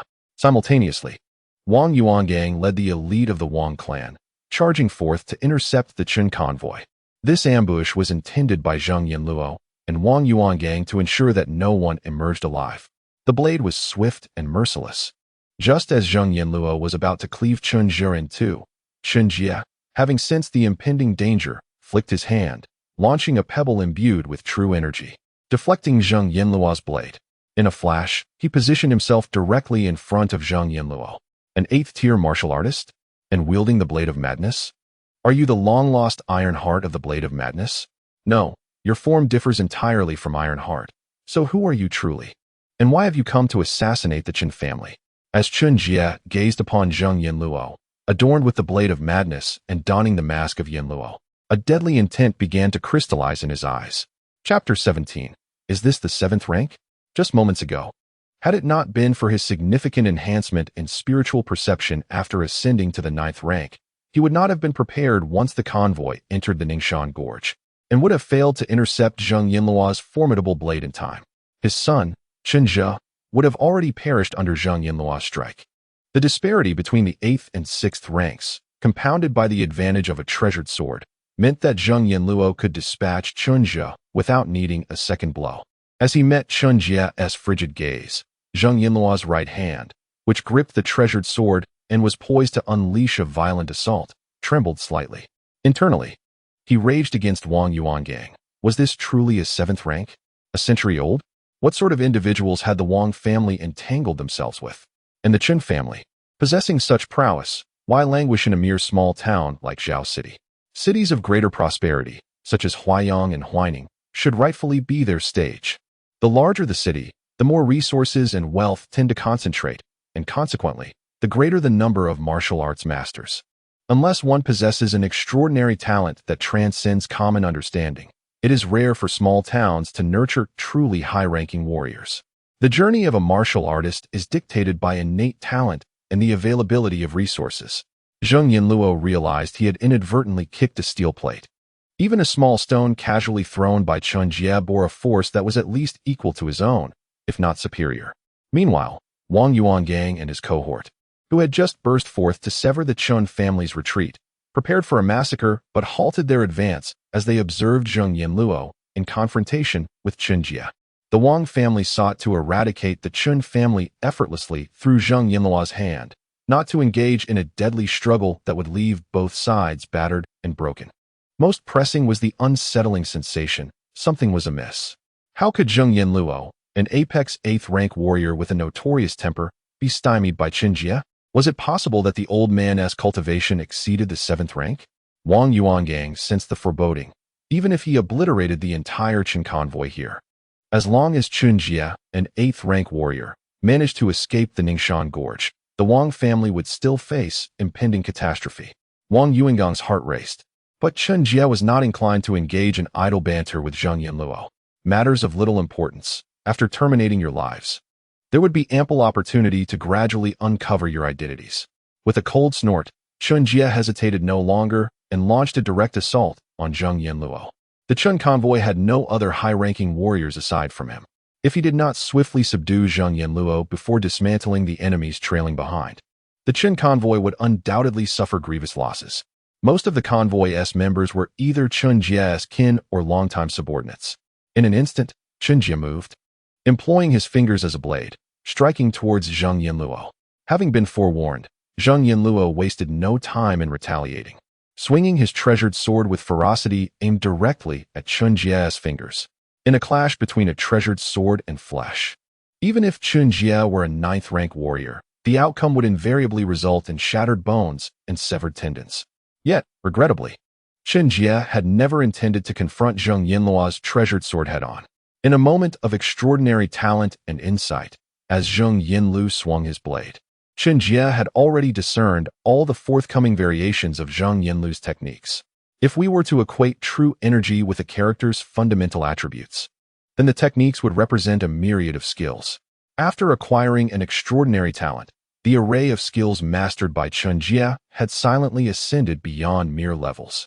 Not to mention, the various martial arts paired with the Longhe sword technique were unparalleled in the realm. Upon perceiving Zheng Yinlu's strike, Chen Jie summoned the Longhe true energy, transforming his fingers into claws, deftly evading the blade's edge, and in an instant, grasped the back of the sword. Utilizing the force from Zheng Yinlu's mighty swing, he channeled his true energy and executed a gentle twist. The formidable sword was wrested from Zheng Yinlu's grip. embedding itself with a resonant clang into the pile of scattered stones. At that moment, silence enveloped the crowd, even Wang Yuangang and others, who were poised to ambush the Chen family from behind the convoy, were utterly taken aback. While deflecting Zheng Yinlu's great sword with a flick of the finger might be attributed to cunning or Zheng Yinlu's underestimation, to disarm him with bare hands in a single breath was beyond mere trickery or a lack of vigilance. For the majority of martial artists, weapons are akin to a second life. 9 grades. Furthermore, the Longhe sword finger. Are you a disciple of the Great Xia Academy? Or perhaps a descendant of the Longhe sword sage? Wang Yuangang's countenance shifted, while Zheng Yinlu's expression grew gravely serious. The instant the powerful sword was dislodged, he leaped back several paces, fixating intently on Chen Jie's face, seemingly searching for some revelation. The aura of Longhe true energy surged mightily, flowing endlessly, and the Longhe sword art, along with its ultimate techniques, was immediately apparent to the high-ranking members of the Shen cult. After the Shen cult's leader, Dong Huangtai, was defeated by the Longhe sword sage due to a single misstep, the Longhe sword technique and its master became an insurmountable mountain in the dreams of the Shen cult disciples. Chen Jie offered no reply, merely casting a cold gaze at the retreating Zheng Yinlu, whose hands, although somewhat large, were markedly more delicate than those of an ordinary person. With a chilling glint in his eyes, and without the slightest interest in idle conversation with his adversary, knowing that villains often perish from excessive dialogue, Chen Jie charged once more at Zheng Yinlu. As he launched his attack, the Longhe true energy within him transformed into an indomitable sword aura, aimed directly at Zheng Yinlu's head. Yet, just as the sword aura was about to claim Zheng Yinlu's life, his previously delicate hands metamorphosed into a crystalline, ice-like barrier, effectively intercepting Chen Jie's strike. The clash produced a cacophony of sparks and blood, as the sword aura tore through Zheng Yinlu's palm, leaving deep wounds that exposed bone. Nevertheless, Chen Jie was unable to fully penetrate Zheng Yinlu's defenses. Icy prison palm. Shen cult? As Chen Jie regarded Zheng Yinlu, who had once again retreated several steps, his own expression began to reflect a hint of seriousness. The ice prison palm is one of the sacred arts of the worship of deities sect, an extraordinary technique conceived by the sect's leader, the unparalleled madman Yin Shenhuang, inspired by the profound depths of the 18 layers of hell. Those who master these 18 divine skills are predominantly intertwined with the worship of deities sect. Although the sect is formidable, Chen Jie will not spare anyone who seeks to bring him or his offspring harm. After all, is it merely the worship of deities sect? Does anyone truly believe that they lack support? If necessary, he can take refuge within the esteemed Great Xia Academy under the protection of his mentor, the Sword Master. Would those individuals from the worship of deities dare to assault the Great Xia Academy directly? The murderous intent in Chen Jie's eyes grew increasingly pronounced. At that moment, Zheng Yinluo, after vehemently cursing Wang Yuangang in his heart, gathered his true energy, his palms becoming ever more luminous, and bellowed fiercely at Wang Yuangang. Come over here at once. Together, we stand a chance of survival today. Now is the time for a desperate battle. You must hold that old man off and create an opportunity for me. Chapter 18. Who do you think I am? As it became evident that Zheng Yinluo was no match for Chen Jie, and his identity was exposed, Wang Yuangang felt a surge of urgency. Without a moment's hesitation, he bypassed the obstruction posed by Chen Jie and others, launching a direct assault on Chen Jie. Given Chen Jie's astonishing display of power, Wang Yuangang understood that this was the opportune moment to eliminate Chen Jie through Zheng Yinluo's hand. Should the Wang family falter now, their fate would be sealed. Wang Yuangang, the head of the Wang family, charged fiercely at Chen Jie, while the family's elder, Wang Shengwu, after a resigned sigh, braced himself against a strike from Chen Jie, blood spilling from his lips. Yet he too forced his way toward Chen Jie. Wang Shengwu was acutely aware that his 6th-tier strength would likely be insufficient against Chen Jie's might. However, he had aged and was prepared to sacrifice himself. The Wang family, however, must not perish. No longer fixated on annihilating the Chen family, Wang Yuangang and Wang Shengwu, along with their comrades, were solely focused on buying time against Chen Jie, allowing Zheng Yinluo the chance to strike and eliminate him. Yet, at the critical moment when Wang Yuangang and Wang Shengwu charged toward Chen Jie as if to engage in a life-or-death struggle, Zheng Yinluo unexpectedly feigned an attack. After enduring a strike from Chen Jie, he turned and fled. What folly it would be for him, an esteemed 8th-tier warrior, to contend with an ordinary 9th-tier fighter, let alone one hailing from the prestigious Daxiao Academy or a disciple of the Longhe Sword Sage. Zheng Yinluo valued his own life too much to sacrifice it for the likes of the Wang family. As for his identity within the cult of the divine and the potential exposure of their stronghold on Huayang Mountain, as long as he remained alive, he could swiftly return to Huayang and execute a strategic withdrawal. Even if the Jinwu Guard caught wind of the situation, it would not significantly impede the grand designs of the cult. Amassing large quantities of weapons and establishing strongholds deep within the mountains was merely routine for the cult of the divine, the foremost demonic sect in Daxia. Losing 1 or 2 strongholds was a trivial matter as long as their grand plan remained concealed. Zheng Yinluo fled, while Wang Yuangang and his companions, who had just surged forward, found themselves devoid of any escape options, or perhaps they had not even contemplated fleeing. Once their identities were disclosed by Zheng Yinluo, and Chen Jie demonstrated his 9th-tier prowess, the Wang family had no alternative. To flee would only mean spreading the news, taking the younger generation of the Wang family, and escaping. Wang Yuangang was pierced through the chest by Chen Jie's strike, blood foaming at his mouth.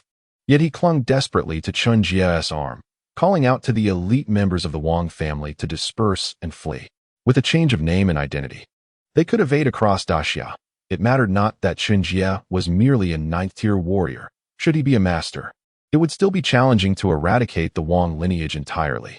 As they prepared for the possibility of failure in their ambush against Chen Jie, with their identities exposed and the Wang family on the verge of collapse, Wang Yuangang held Chen Jie at bay for a fleeting moment, while Wang Xingwu, with his very life, absorbed a blow from Chen Jie. Subsequently, the numerous members of the Wang family, who had initially gathered behind the Chen family's convoy, began to scatter in a desperate bid for escape. Not far away, on the hillside, a firework erupted sorrowfully, and a swift hawk took to the skies. Naturally, Wang Yuangang and his companions could not afford to deploy all their forces to surround Chen Jie, leaving the Wang family without even a sliver of an escape route, even though that escape was destined to be fraught with hardship, thorns, and despair. Upon the signal of the Wang family's swift hawk, the second elder of the Wang family, Wang Wendong, stationed in Zhaocheng, would promptly distribute all of the Wang family's movable assets to those promising younger members before the family members began to disperse, wandering away from Zhaocheng, each to their own fate.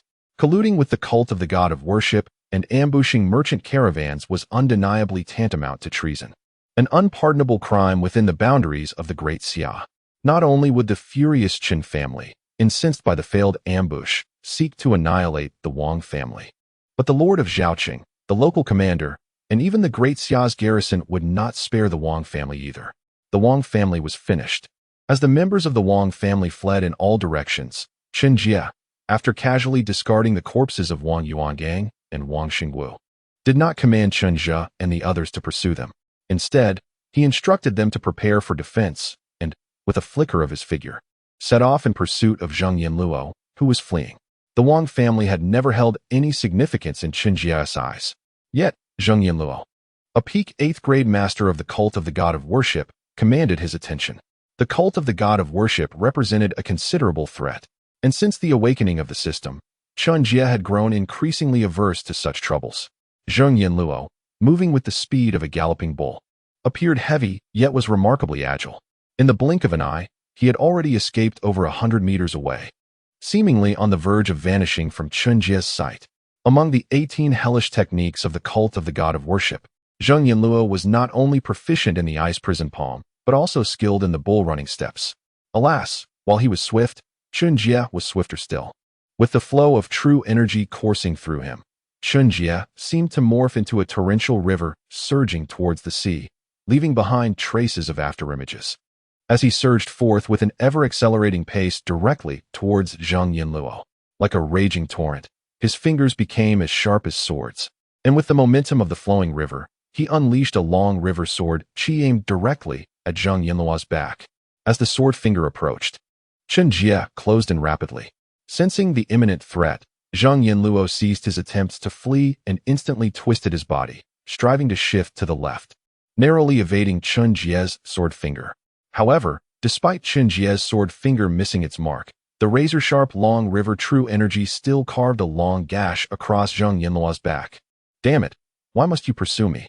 The cult of the god of worship holds no grudge against your Chen family.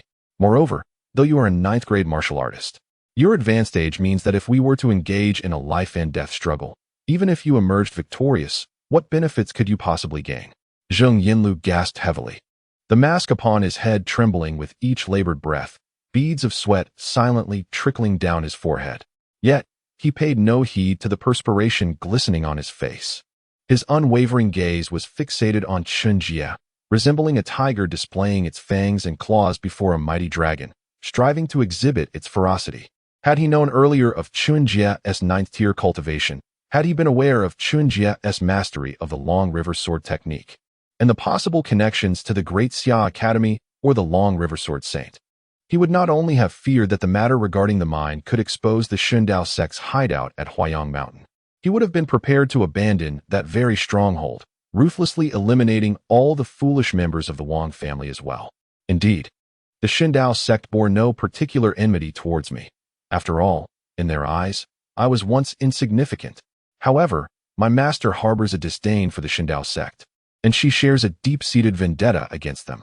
A fleeting look of nostalgia crossed Chen Jie's eyes as he regarded Zhang Yinlu with contempt, his voice rising fiercely. The most crucial point is, do you truly believe you are worthy to engage in a life-and-death struggle with me? Do you have any idea of who I am?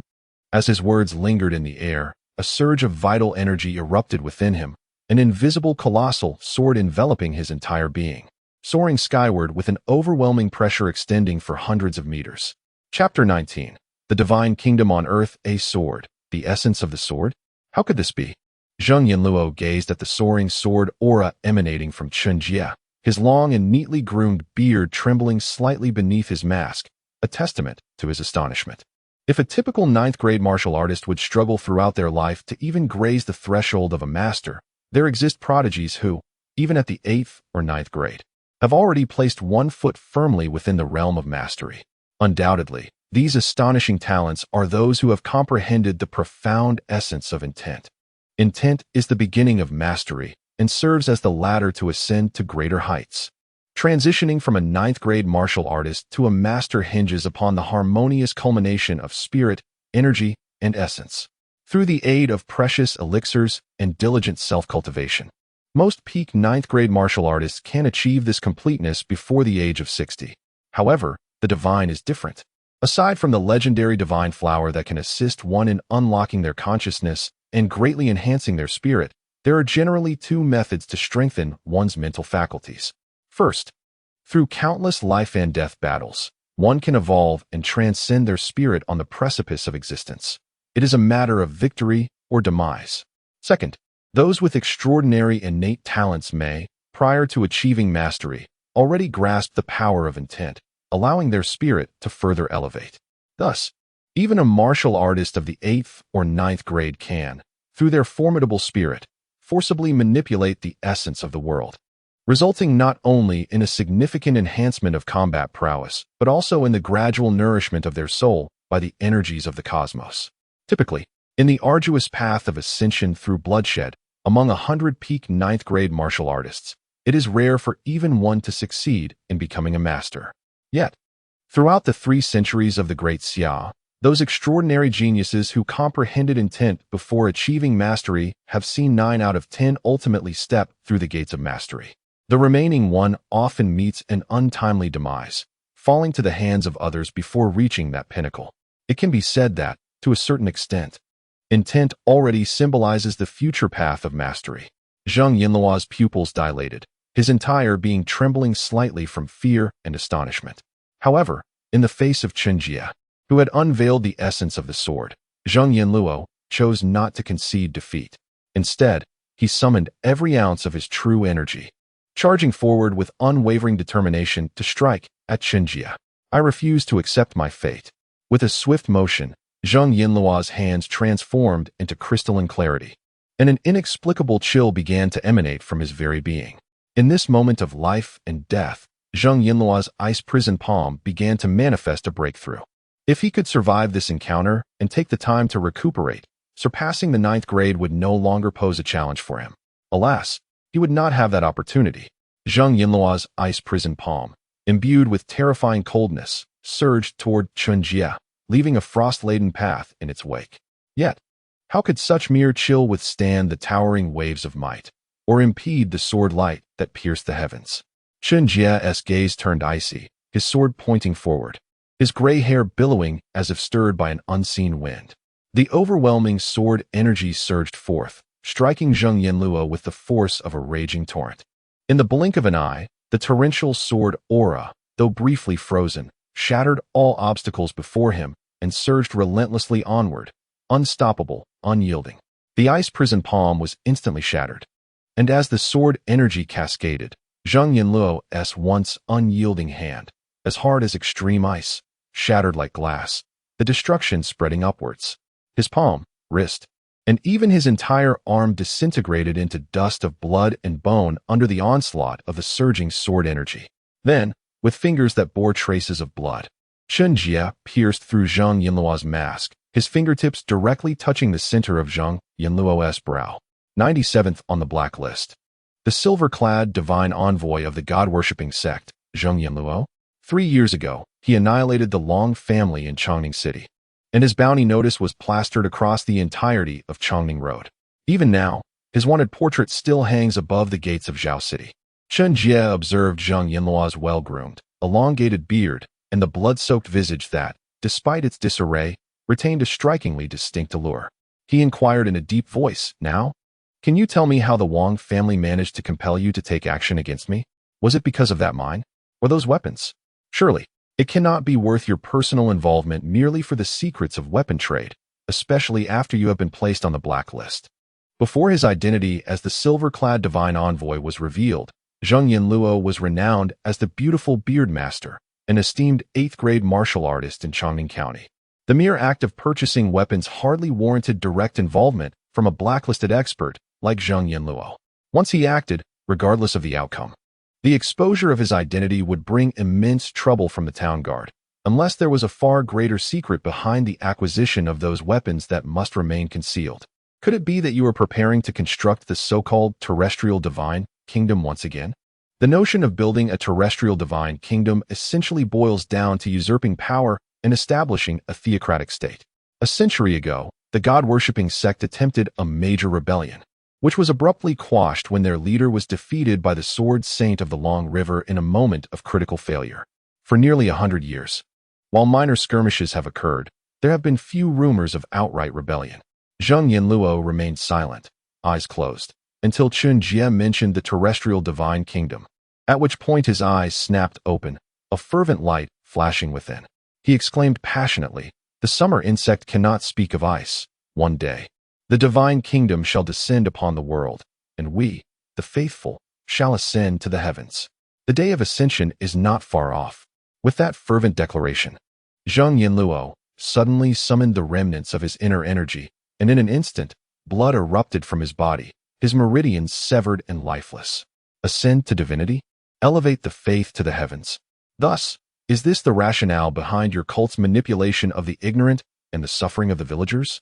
Chen Jie retracted his sword, surveying the lifeless form of Zheng Yinluo sprawled upon the ground, and spoke somberly, "I apologize, but I do not believe in deities, nor do I hold faith in the heavens." With Zheng Yinluo deceased, the Wang family's ambush sent the others scattering in disarray. Chen Jie did not expend effort in pursuing them individually. Instead, he instructed Chen Jie and the others to take Zheng Yinluo's head and commence their return to Zhao City. Ah, the cult is beginning to plot rebellion. How terrifying indeed. Yet, what relevance does this hold for Chen Jie? When the sky falls, there are taller beings to bear its weight. The cult's insurrection should concern the martial guardians of the Great Xia, should it not? Chen Jie had no desire to fret over such matters. He yearned for tranquility in Zhao City, to gradually unveil the mysteries of the Grandmaster and even the celestial beings.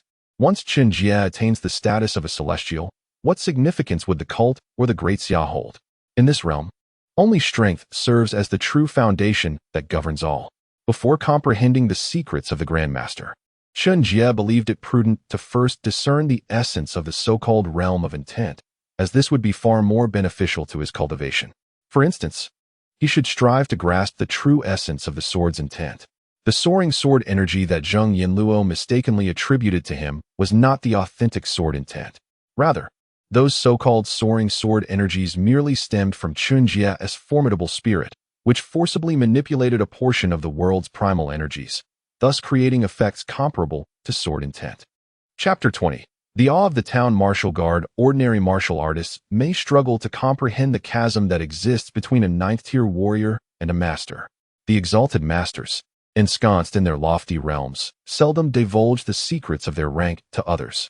However, for Chen Jie, as a disciple of the Longhe Sword Saint, the masters have never seemed so distant. The most significant disparity between a master and a ninth-tier warrior lies in the former's ability to a certain extent, harness and manipulate the essence of heaven and earth, resulting in an inexhaustible flow of true energy within their bodies.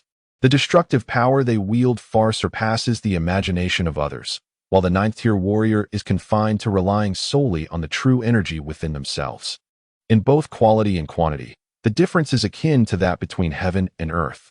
The essence of heaven and earth is indeed the key to a master-level warrior's supremacy over a ninth-tier warrior, granting them the power to dominate the world. The crux of controlling this essence lies in the mind. With formidable mental strength, I can, to some extent, forcibly manipulate the essence of heaven and earth for my own use. Yet, without being a true master, the true energy and the essence of heaven and earth within my body remain unrefined and unmerged. Even if I forcibly harness a portion of this essence, it appears chaotic and disordered, making it challenging to wield effectively, and its potency diminishes significantly. Within the caravan, Chen Jie quietly reflected on the flaws and deficiencies of his earlier astonishing sword strike. Had a genuine master executed that attack, it would not merely have shattered Zheng Yinluo's hands, but rather would have cleaved him into countless pieces. Naturally, when juxtaposed with those so-called realms of understanding, the might of my previous strike cannot be deemed weak. For, at its core, the realm of understanding is ultimately a form of the mind's ascension and enhancement, allowing the enlightened to more effortlessly manipulate greater quantities of the essence of heaven and earth. To perceive one's true nature and to behold the essence of the heart instills a sense of fearlessness. Those who possess unwavering conviction, undeterred by trials and tribulations, march forward with audacity. The spirits of such fearless individuals are inevitably far more robust than those of ordinary souls. However, if I too wish to elevate my spirit to a certain degree, what realm should I choose to pursue? Contemplating this, Chen Jie furrowed his brow in thought. He had personally encountered only two individuals who had grasped such realms. One was his mentor, the Longhe Sword Saint, who, after 3 years of observing the river at the Huaihe estuary, attained enlightenment in the Longhe Sword Intent. He comprehended the essence of myriad rivers returning to the sea, a process of accumulation that led to an unceasing flow, reminiscent of water wearing away stone, ultimately reaching a level of mastery without barriers. A decade later, he ascended to the realm of the Grandmaster. The other was his junior disciple, the current Snowfall Sword Fairy, Chen Rushuang. On that day, as gentle snowflakes fell from the sky, Chen Jie, limited by his innate talents and yet to break through the 7th tier, had turned down his already 9th tier junior sister, Chen Rushuang, at the back mountain of the Daxia Academy. The following day, the snow had accumulated 3 feet deep at Daxia Academy, and Chen Rushuang achieved enlightenment in the Snowfall Sword Intent, sealing a 10-mile stretch in ice with a single strike. Dragons do not dwell with serpents. How could a martial artist of mere 6th rank in his 30s possibly associate with an unparalleled genius of 9th rank, one who is destined for mastery? A moment's lapse could lead to peril. Chen Jie recalled the man who had once approached him with veiled threats during his time at the Great Xia Academy, the member of the imperial family, now commanding the martial guard, who had achieved mastery, Xiao Wuxi.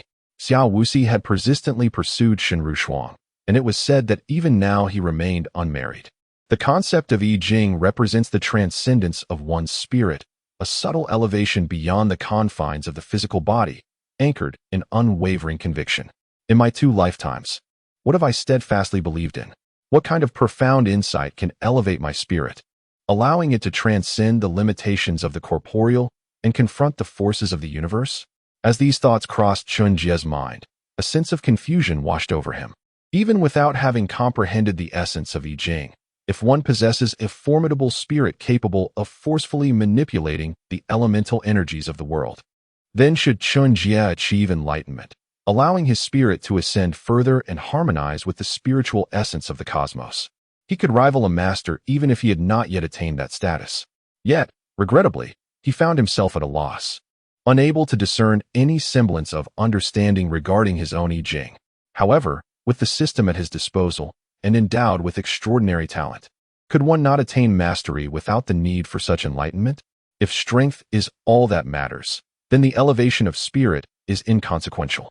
The understanding of I Ching could be cultivated through one's innate abilities. If a year proves insufficient, then 10 years could be devoted to gradual comprehension.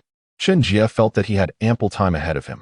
With this realization, clarity dawned upon him, and as he observed his second son, Chen Jie, anxiously concerned for his well-being, a smile subtly graced his face.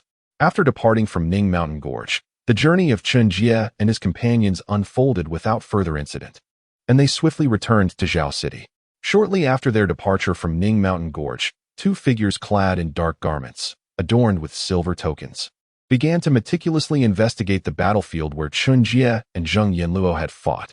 The sharpness of the sword aura lingered in the air. One of them, Gong Wenyao, a silver token martial guard with a scar that traversed his face and one blind eye, gently touched the severed arm of Zheng Yanluo's corpse, only to find a few minute traces of blood on his fingers. Cough, cough, he remarked, it is not merely the sword aura, but also an exceedingly tyrannical chill. If I am not mistaken, it originates from the ice prison palm. The other, Zhue Yiba, whose hair was peppered with gray and who frequently coughed, scrutinized a translucent bone fragment in his hand that emanated a slight chill. He mused, this is indicative of the ice prison palm nearing completion. Those wretched followers of the divine cult. Yet, to have slain a thief of at least 8th rank from their ranks. The previously reported soaring sword aura may indeed hold truth. A master? Or perhaps an entity who has comprehended the essence. After Zhue Yiba finished speaking, Gong Wenyio's expression grew solemn. Whether it be a master-level powerhouse or an entity that comprehends the essence of existence, these are matters beyond our capacity to handle. We shall take these corpses and report to the Lord of the Guardian. It is time to conduct a thorough investigation. The disciples of the God-worshipping sect should also be purged. Every guardian of the town martial guard is at least a pinnacle 9th-grade warrior. The scar on Gong Wenyio's face and Zhue Yiba's injury inflicted by the chilling force were both left by members of the God-worshipping sect. In the Great Xiao, the only force that dares to openly confront the town martial guard is the God-worshipping sect. The battle between Chen Jie and Zheng Yanluo, coupled with the bodies that Chen Jie and others failed to properly conceal, inevitably drew the attention of others. However, Chen Jie remained unconcerned. The Wang family colluding with the God-worshipping sect to attack him deserved to be punished. As for the exposure of his cultivation, Chen Jie was not particularly eager to reveal it, but if it came to light, so be it. As long as no one discovers that he ascended from 7th grade to 9th grade in just over 10 days at the age of 100, revealing his 9th grade prowess would not pose a problem at all. What is the matter? Is it unreasonable for the esteemed disciple of the Long River Sword Saint, possessing a heavenly yuan pill, to have the cultivation of a 9th grade warrior? It would be truly unreasonable if I remained at 7th grade. Upon returning to Zhao City, upon learning that the Wang family had scattered in a desperate flight, Chen Jie paid little heed. He merely instructed his own family to seize some of the Wang family's valuable assets, while simultaneously devising a way to impart his self-created Taotai secret technique to his children. Perhaps one day, Chen Jie could be unafraid of anything, but his children were still too weak. The scene where Chen Jie was nearly slain by Zheng Yanluo with a careless strike was one Chen Jie never wished to witness again. Chapter 21. My Arrival. The birth of divine skills. The Wang family had never been regarded with any significance by Chen Jie. Even the collusion between the Wang family and the cult of the divine, with the intent to assassinate him, was not directly communicated to the city lord of Zhao City. The reason was simple. He found it bothersome to explain. After all, the corpses of Wang Yuangang and his cohorts were left behind, and the guards of the Zhenwu Wei, provided they were not blind, would eventually piece together the truth. Chen Jie held no concern for the Wang family. Their rise and fall were of no consequence to him, and they had never truly captured his attention. Yet, while Chen Jie was indifferent, there were those who were not, particularly Wang Ruizha, who had previously aimed to win the affection of Xiao Wuyo's legitimate daughter, Xiao Yu, and thus elevate his own standing. Upon receiving a message regarding the escape plan laid out by Wang Yuangang for his kin, his countenance crumbled in despair. Escape? Where could he flee? Why should he flee? It was Wang Yuangang and his accomplices who had conspired with the cult of the divine to assassinate others, and he had been completely unaware of it all. Why should he run? In his chamber, Wang Ruizha clenched his teeth and tore the secret letter into shreds, repeatedly murmuring to himself, "Yes, I have no need to escape. I am a disciple of the invincible Iron Fist, a 9th-rank martial artist, and I still intend to find a way to marry Yue. Achieving the 9th rank, or even striving for mastery. I will not flee. I will not flee in the realm of martial arts. Both innate talent and resources are of paramount importance. If Wang Ruizha were to begin fleeing, deprived of abundant resources and a stable environment for cultivation, he would find it exceedingly difficult to reach even the 7th rank, let alone the 8th or 9th, in the latter half of his life. Wang Ruizha did not wish to escape. Conversely, Wang Yuanwu, another scion of the Wang family, decisively took some funds and swiftly departed Zhao City on the very day the Wang family received the urgent news. To live was essential. Only by surviving could he hope to rebuild the Wang family and restore its former glory. Wang Yuanwu had no intention of placing his life and everything he held dear in the hands of others. As the members of the Wang family scattered in flight, the once mighty Wang family faced sudden ruin, causing a ripple of unrest among the other prominent families in Zhao City. This was particularly true for the Lin family, which had intermarried with the Wang family for generations. What had the Wang family done? Abandoning their wealth and scattering their kin. It was evident they had attracted a catastrophe of monumental proportions. Damned be it, they fled, leaving the Lin family to stand alone against the Li and Chen families in Zhao City. Within the Lin family hall, the elders murmured anxiously and indignantly about the Wang family's abrupt downfall. With the Wang family's collapse, the Lin family's own fortunes in Zhao City would surely not fare well. Most concerning was the fact that the Wang family had no understanding of the grave misfortune they had brought upon themselves. Nor did they know if it would implicate their own family. The secretive dealings of Wang Yuangang and his associates with the cult of the divine to eliminate Chen Jie had remained undisclosed to the Lin family. The sky has not yet fallen. Although the Lin family and the Wang family have been intertwined through generations of marriage, the Lin family remains oblivious to the specific actions of the Wang family. Regardless of the misdeeds committed by the Wang family, it is nearly impossible for them to implicate the Lin family. Why the panic? While the members of the Lin family are filled with trepidation, the head of the family, Lin Shihua, maintains his composure and continues. However, there are still some members of the Wang family within our Lin household. Alas, Wen Cheng and Xiu Yuan, let those few members of the Wang family meet their fate. In the realm of the Great Xia, there is generally no concept of punishing 9 generations for the sins of one, particularly when dealing with martial families, where complete extermination is already regarded as a severe punishment. If one were to truly enact such far-reaching consequences, who knows if a master would suddenly emerge from the ranks of these martial clans, leading to significant troubles.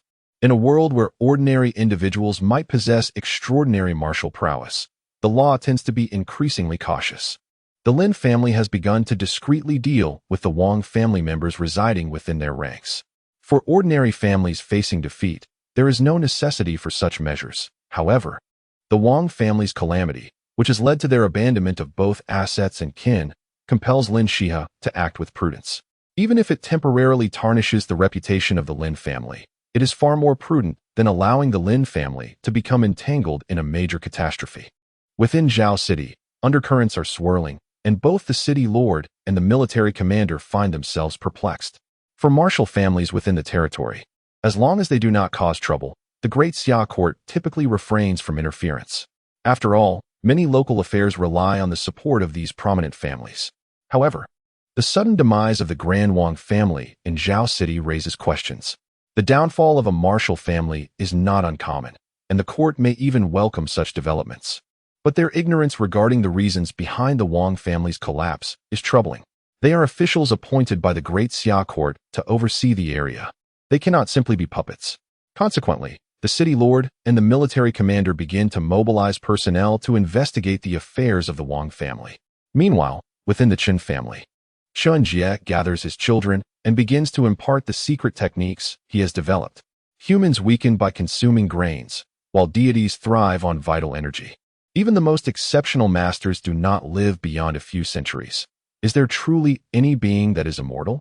While eternal life may be unattainable, longevity is not necessarily out of reach. Do you wish to know why, during this recent period, I have been consuming copious amounts of nourishment, and instead of suffering from excess, my vitality has only increased?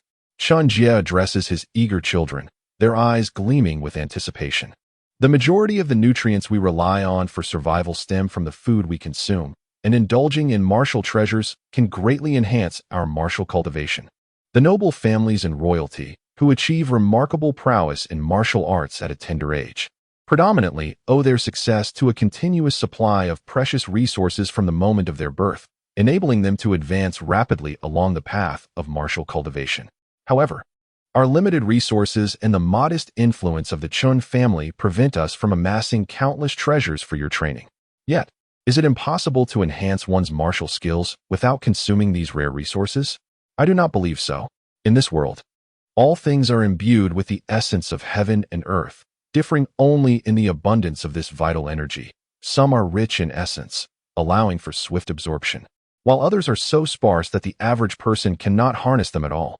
If there exists a secret technique capable of fully absorbing every ounce of energy from the food consumed, then even ordinary ingredients could suffice to invigorate one's essence and blood, propelling martial cultivation to unprecedented heights. Upon hearing this, Chen Feng and the others, who had been attentively listening, were suddenly enlightened by Chen Jie's recent voracious eating habits. Rare treasures may be hard to come by, but the Chen family possesses an abundance of ordinary ginseng and free-range chickens. If they could indeed extract the efficacy of rare treasures from these commonplace items, would not the Chen family ascend to greatness? Might these individuals, whose talents are unremarkable, find themselves with the opportunity to become 8th or even 9th-tier martial artists? They dared not dream of becoming masters, cautious even in their aspirations. Yet, does such a miraculous technique truly exist in this world? A flicker of hope and doubt crossed the faces of Chen Feng and his companions. Then, Chen Jie continued with an air of calm assurance. Such a miraculous technique did not exist until I arrived, and now it has come to be. In ancient times, the mythical beast Tao Tai devoured all, and now, having observed the secrets of the human body and understood the transformation of vital energy, I have discerned this Tao Tai secret technique. I sincerely hope you will cultivate diligently and live well. Chapter 22. Family's chicken feast. At the very least, one should not fall victim to a careless strike, lest it become a source of great embarrassment. As the progeny of Chen Jie, it is imperative that they strive for excellence. Upon concluding his thoughts, Chen Jie began to meticulously impart the secrets of the gluttonous technique to his children. The digestive enzymes must first be fortified. Their quality is of utmost importance. Without strengthening these enzymes, how could one extract every ounce of essence from the food consumed? Furthermore, the large and small intestines, along with the gallbladder, require stimulation and enhancement. Otherwise, once the now highly active digestive enzymes are depleted, they will need to rely on the production of more enzymes. Both quantity and quality are essential. Under the careful tutelage of Chen Jie, the creator of this technique, Chen Feng and his companions swiftly grasped the fundamentals of the gluttonous technique. Even with only a rudimentary understanding, their digestive capabilities increased several-fold compared to before. This enhancement allowed them to draw more nourishment from their daily meals, fostering greater vitality. Should they consume precious medicinal pills, they could fully absorb their potency to a significant extent. Alas, they had merely scratched the surface. Bound by their innate talents and their ability to perceive their own bodies, they managed to roughly enhance their digestive enzymes. However, emulating Chen Jie's precise control over his vital energy and the meticulous strengthening of their own digestive enzymes and intestinal cells remained beyond their reach. Nevertheless, a foundational understanding was sufficient. It is worth noting that ever since Chen Feng and his companions embarked on their journey with the gluttonous technique, the family's food expenses began to rise dramatically. Even the cook hastily recruited additional servants. Not to mention, they each possessed several bottles of martial medicinal pills, such as the Dragon Bone Vitality Pill. As long as they could digest them, they simply consumed them freely. With the infusion of food and the nourishment from the medicinal pills, within just a few days, Chen Feng and his companions experienced significant advancements in their cultivation.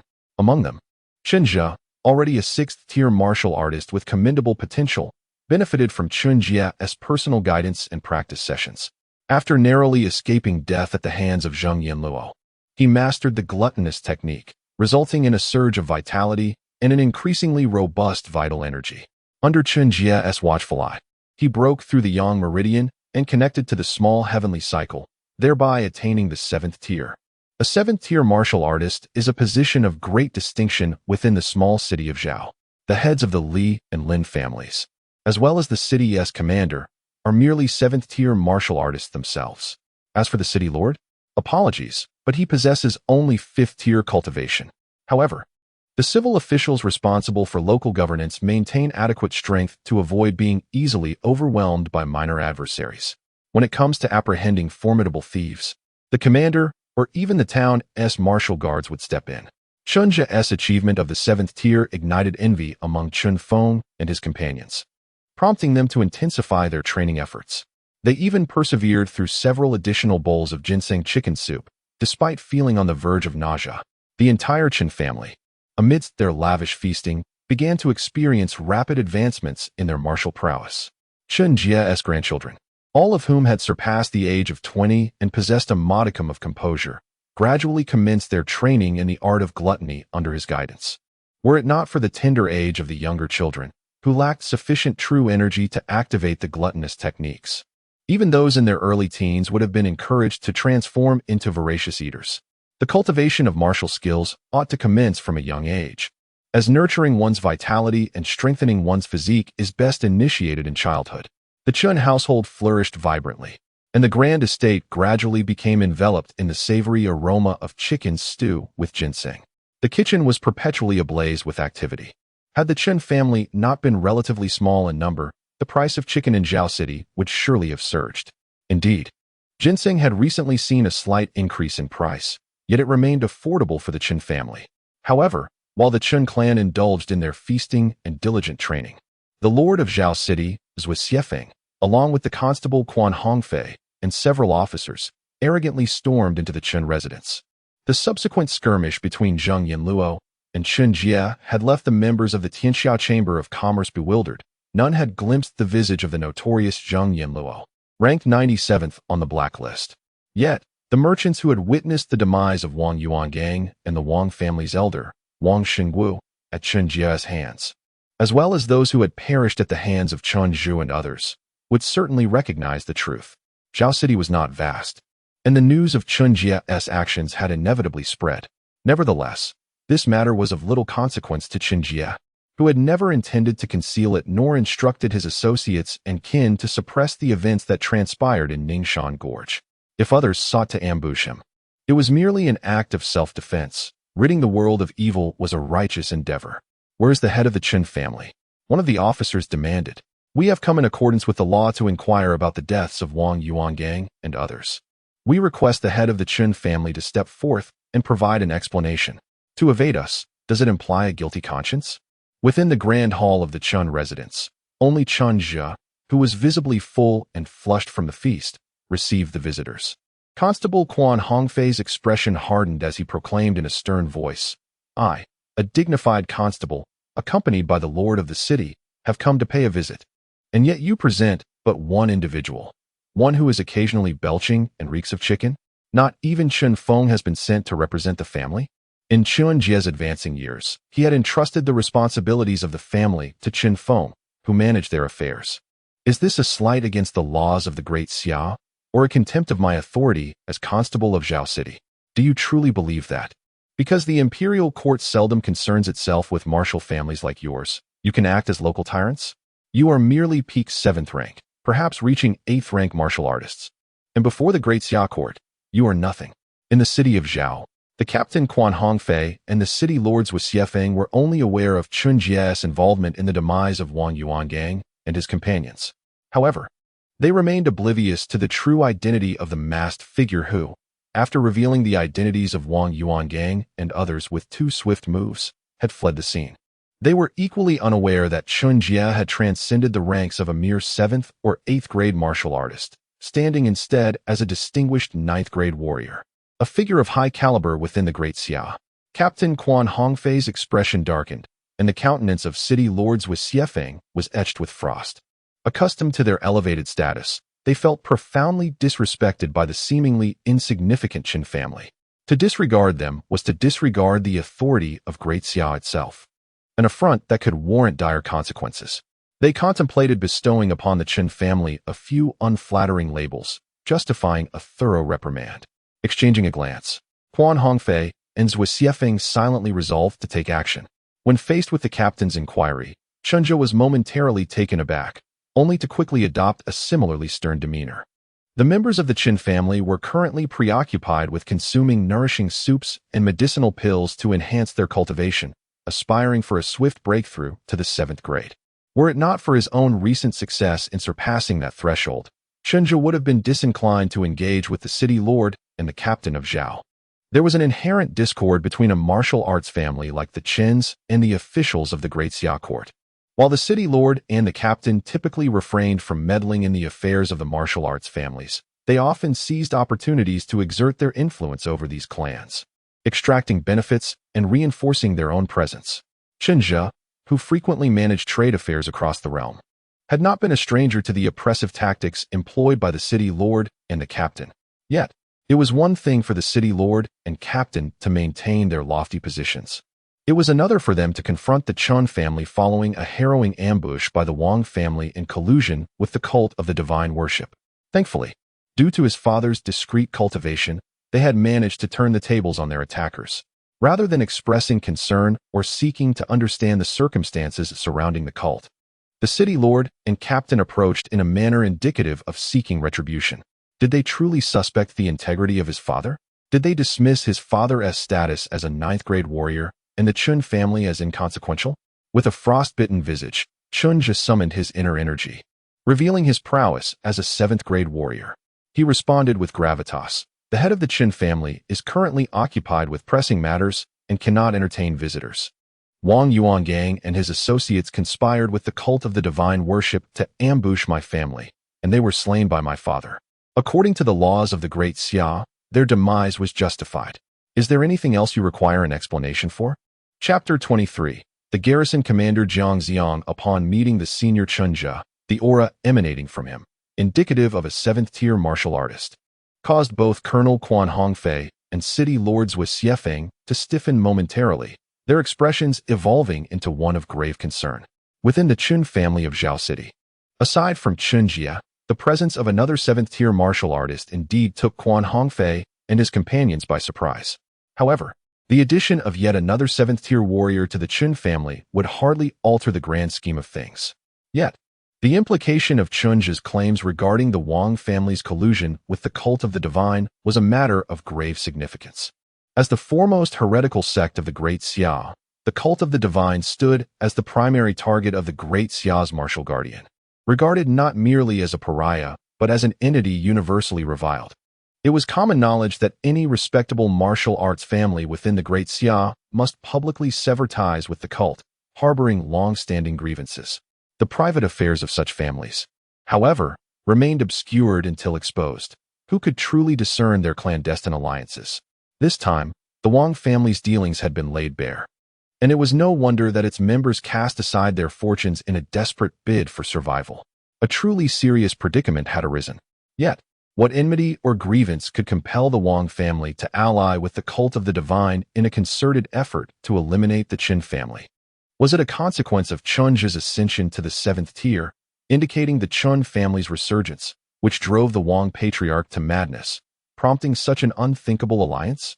Wang Yuangang did not strike one as a fool. However, in the realm of the Great Xia, conflicts among noble families typically resulted in nothing more than the occasional death of a patriarch or elder, with the remaining clansmen often retreating to rural areas to assume the role of local lords.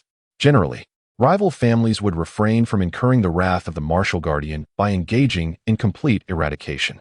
Yet, an alliance with the cult of the divine was a far graver transgression. According to the laws of the Great Xia, Any family found to be colluding with the cult would be dealt with by the martial guardian, the lightest penalty being exile, and the gravest resulting in total annihilation. It was evident that no child of any standing could evade culpability, and none of their kin would escape unscathed. However, was it truly necessary? Wang Yuangang's lack of wisdom was astonishing. Quan Hongfei and Zhao Xiefeng exchanged glances, bewildered by Wang Yuangang's reckless alliance with the cult. It was indeed ironic that Wang Yuangang had lost his head, leaving no semblance to grasp. Nevertheless, though Wang Yuangang had perished, the matter of the cult still required further investigation. If they could devise a means to capture some adherents of the cult and dismantle one or two of their strongholds, it would undoubtedly be a significant accomplishment. In the face of such merit, any perceived disrespect from the Chen family would pale in comparison. After all, what mattered more, reputation or profit? With their eyes gleaming with determination, Quan Hongfei and Zhao Xiefeng fixed their gaze upon Chen Jie, earnestly inquiring, "Do you possess any evidence regarding Wang Yuangang's collusion with the cult? Was there indeed involvement from the cult during the ambush? And what has become of the cultist responsible?" Chen Jie had yet to respond when a tall figure quietly emerged, and a clear voice resonated throughout the Chen residence. As for the outcome, it should be a return without a head and with both hands shattered. I am Jiang Ziong, the town protector of Huaining Road, here to pay my respects to Senior Chen. Jiang Ziong, a rare genius of the Great Xia Academy, had achieved the pinnacle of a 9th-tier martial artist by the age of 37 and simultaneously held the position of town protector of Huaining Road. Given his background, Chen Jie's previous identity as a member of the Great Xia Academy was, of course, no secret to him. As Jiang Ziong's words echoed through the Chen household, both the Commandant Chu Hongfei and the city lord Zhao Xiefeng's pupils dilated, and they became immensely rigid. The town protector? Senior? As a 7th-tier martial artist. The commandant's nervousness made his tongue tremble, while the city lord Zhao Xiefeng also began to shake uncontrollably. As the city lord and commandant responsible for Huaining Road, they had indeed encountered Jiang Ziong before. However, it was precisely because they recognized his figure that their anxiety intensified. They were alarmed by the presence of such a significant figure concealed within the modest confines of Zhao City, and relieved that although they had occasionally provoked the Chen family, they had never truly offended them. Had they done so, they would have found themselves in dire straits. Jiang Ziong's voice reached Chen Jie, who was reclining in a chair, casually tossing dragon bone vitality pills into his mouth while contemplating how to break through to the master level. "So, they have come to my doorstep. Senior? Is he a junior from the Great Xia Academy? What a nostalgic title." Chen Jie rose nonchalantly, and before his words could fully escape his lips, his figure began to gradually blur. In the main hall of the Chen residence, after Jiang Ziong's appearance, the figures of Silver Metal Town Protector Gong Wenyo and Zhua Yiba also materialized, silently standing behind Jiang Ziong. As Chen Jie stepped into the hall, Jiang Ziong, observing Chen Jie's appearance, though he had already reached a century in age, he remained spirited and rosy-cheeked, exuding vitality that belied his age, gently clasped his hands in greeting. "I have long admired the renowned name of Senior Chen from the Academy. To meet you today is indeed an honor that lives up to your reputation. The legends of your artistry and eloquence left at the Academy still resonate among countless students to this day." In his time at the Great Xia Academy, Chen Jie was also a rare figure of charisma. After all, how could he have attracted the attention of his extraordinary junior, Shen Rushuang, who had already reached the pinnacle of the 9th tier at merely 20, if he were not exceptional himself? Despite his lack of martial prowess, in terms of artistry, eloquence, and even governance, Chen Jie was undoubtedly the leading figure of his cohort at the Great Xia Academy. While Chen Jie may not have mastered advanced calculus, even his ability to solve simple quadratic equations was sufficient to earn him renown within the Academy. As for his literary skills and governance acumen, this is all thanks to the timeless heroes of the Huaxia civilization and the dragon-slaying techniques imparted through 9 years of compulsory education. Indeed, indulging in the art of literary appropriation brings immense pleasure. To speak of other matters, during my time in the capital of Xiaoqing, numerous enchanting maidens in the brothels and pleasure houses willingly offered themselves to Chen Jie, eager to share their pillows. It could be said that, had Chen Jie desired, he could have easily leveraged his name to enjoy the affections of the entire city's beauties without cost. Alas, no matter how skilled one is in literary composition or governance, In the dominion of martial prowess that is the Grand Xia, such talents hold little significance. What does literary finesse amount to when compared to a ninth-tier warrior instilling fear in thousands? No matter how profound one's understanding of statecraft, can it rival a grandmaster single-handedly subduing a nation and crushing all dissent? Over the course of 3 centuries, the Grand Xia has witnessed its share of tyrants. Yet, even when the 13 provinces languished in suffering and countless brave souls pressed forward into Xiaking, it merely provoked the ancestral guardians of Xia to intervene, decimating the majority of the insurrection's leaders and elite fighters. This culminated in the reigning emperor issuing a self-reproachful edict, abdicating in favor of the crown prince, while he himself retreated into the role of a retired sovereign. In an era where individual might can obliterate all, the struggles and aspirations of the common folk seem utterly trivial. Once a dashing figure, now merely a flowing stream, with divine gifts and exceptional talents bestowed upon him. Chen Jie now seeks only to diligently cultivate his skills, aspiring for the day he may savor the tranquility of a grandmaster reigning over a nation. The past is but smoke. There is no need for further discourse. Let us speak of important matters. Chen Jie addressed Jiang Xiang directly, stating, "The silver-clad divine envoy Zheng Yanluo of the cult of the deity. I have slain him, and his severed head lies right here." Upon finishing his statement, Chen Feng, who accompanied Chen Jie, opened a wooden box he had been carrying, revealing the meticulously preserved head of Zheng Yanluo within. Chapter 24. Have we entered that realm? The 97th on the blacklist, the silver-clad envoy of the god-worship sect, Zheng Yanluo. Indeed, it is this villain. Gazing upon the severed head of Zheng Yanluo within the wooden box, Jiang Xiang deeply bowed to Chen Jie and solemnly declared, "This scoundrel exterminated the entire Long family in Chongning City 3 years ago, leaving only one young son alive. His crimes are heinous, and thus, he has been placed on the blacklist. However, the god-worship sect wields immense power, and this rogue has been adept at evasion. Our Zhenwu guard has pursued him multiple times without success. Today, Senior Chen has avenged us by slaying this villain, which is indeed a fortuitous event for our Huaining Dao. On behalf of the countless victims of this scoundrel and the fallen members of the Long family, I express my deepest gratitude to Senior Chen. There is no need for thanks. Simply ensure that the bounty attached to Zheng Yanluo is delivered promptly." Chen Jie replied nonchalantly. Observing Chen Jie's direct demand for the reward, Jiang Xiang's lips twitched slightly.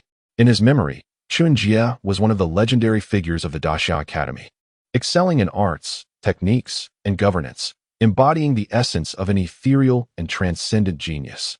How could he so bluntly request a reward? What significance does wealth hold? As the scion of the Jiang family, a prominent martial arts lineage in Daxia, Jiang Xiang had ascended to the position of the Academy's current leader and subsequently became the guardian of Huaining Dao. Money was of no consequence to him. He had scarcely ever handled it and held little concept of its value, often refusing any monetary offerings. However, Chen Jie was different. The Chen family was indeed in dire need of funds. The efficacy of the Taotai secret technique was undeniable, yet its drawbacks were equally apparent. Primarily, it was costly. As the 97th on the blacklist, Zheng Yanluo had a bounty of 5,000 taels of gold set by the Daxia court alone. Furthermore, the young heir of the Long family, driven by either a thirst for vengeance or a clear understanding that his family's assets were unsustainable, had unhesitatingly placed all of the Long family's wealth under the Zhenwu guard's name as a reward for the head of Zheng Yanluo. It could be said that the bounty for eliminating Zheng Yanluo alone would multiply the Chen family's current wealth several times over. This was a significant reason why Chen Jie had chosen to take Zheng Yanluo's head after recognizing his identity. As the foremost family in Chongning City, the Long family's patriarch was an 8th-rank powerhouse, and their lineage was said to have once included a master-level figure. Their family assets undoubtedly far surpassed those of the present-day Chen family. Although surprised by Chen Jie's direct request for the bounty, Jiang Xiang responded promptly. All rewards associated with Zheng Yanluo will be delivered to the Chen family within 3 days. However, I have a query that I hope Senior will elucidate. At this juncture, Jiang Xiang's expression grew increasingly solemn as he respectfully inquired. During the battle at Ningxian Gorge, there were witnesses who observed sword energy soaring into the sky, reaching heights of over 100 meters. Might I ask, Senior Chen, have you already stepped into that realm? Alternatively, one might grasp the essence of the sword. The sword's aura surged into the skies, reaching heights of 100 meters. It is inconceivable for an ordinary ninth-grade warrior, and even for a peak ninth-grade warrior hailing from the prestigious Daxiao Academy, to achieve such a feat. Those capable of this are either masters who have traversed the bridge between heaven and earth or prodigies who have comprehended the realm of intent. Regardless of which category they belong to, both warrant the utmost respect from Jiang Ziang. Upon Jiang Ziang's declaration, the entire hall of the Chen family descended into profound silence. Qian Hongfei, the city lieutenant, and Zhuo Xiefeng, the city lord, trembled uncontrollably, gripped by fear. First, there was the severed head of a notorious figure from the dark church. And now, the esteemed protector of Huaining Dao humbly inquired of Chen Jie whether he had entered that realm or comprehended the sword's intent. What does that realm signify? What does sword intent entail? Zhuo Xiefeng and Qian Hongfei, as city lord and lieutenant, were far from ignorant fools, backed by Daxiao. They possessed knowledge far exceeding that of local martial arts families. Yet, it was precisely because of their awareness that their trepidation intensified. That realm signifies mastery, and they had previously dared to provoke a seemingly unparalleled warrior suspected of being a master, even attempting to employ petty tactics against a master. Their survival was indeed a stroke of luck, even if Chen Jie were not a master, but merely someone who had grasped sword intent. The distinction between him and a master would be negligible. A ninth-grade warrior who comprehends the realm of intent, while still categorized as ninth grade, no longer belongs to the same tier. Their status and standing are comparable to those of formidable masters, perhaps even surpassing them. Not every master can attain the comprehension of intent. Qian Hongfei and the others were engulfed in trepidation, while Chen Feng and Chen Jie's eyes sparkled with pride, their expressions brimming with admiration as they eagerly gazed at Chen Jie. They had never fathomed the true extent of Chen Jie's strength. But if Chen Jie were indeed a master-level warrior, would they not become the offspring of a master? In such a case, would they not be able to walk through Huaiyang County, nay, the entire Huaining Dao, with unparalleled confidence? Alas, Chen Jie was not yet a master.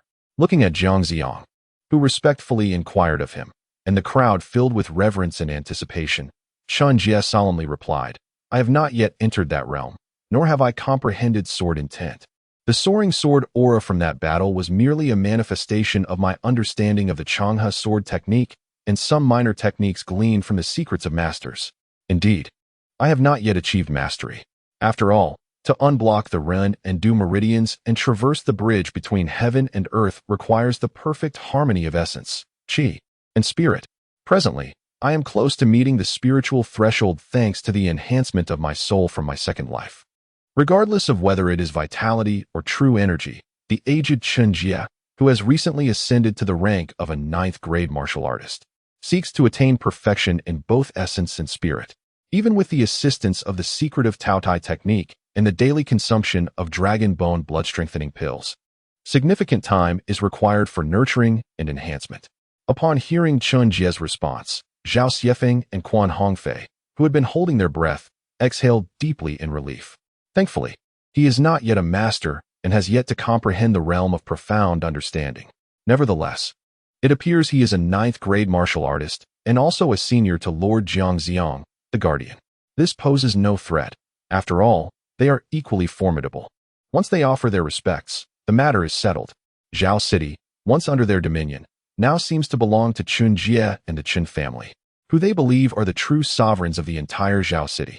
There is no ulterior motive. It merely signifies their esteem and regard for the venerable elder.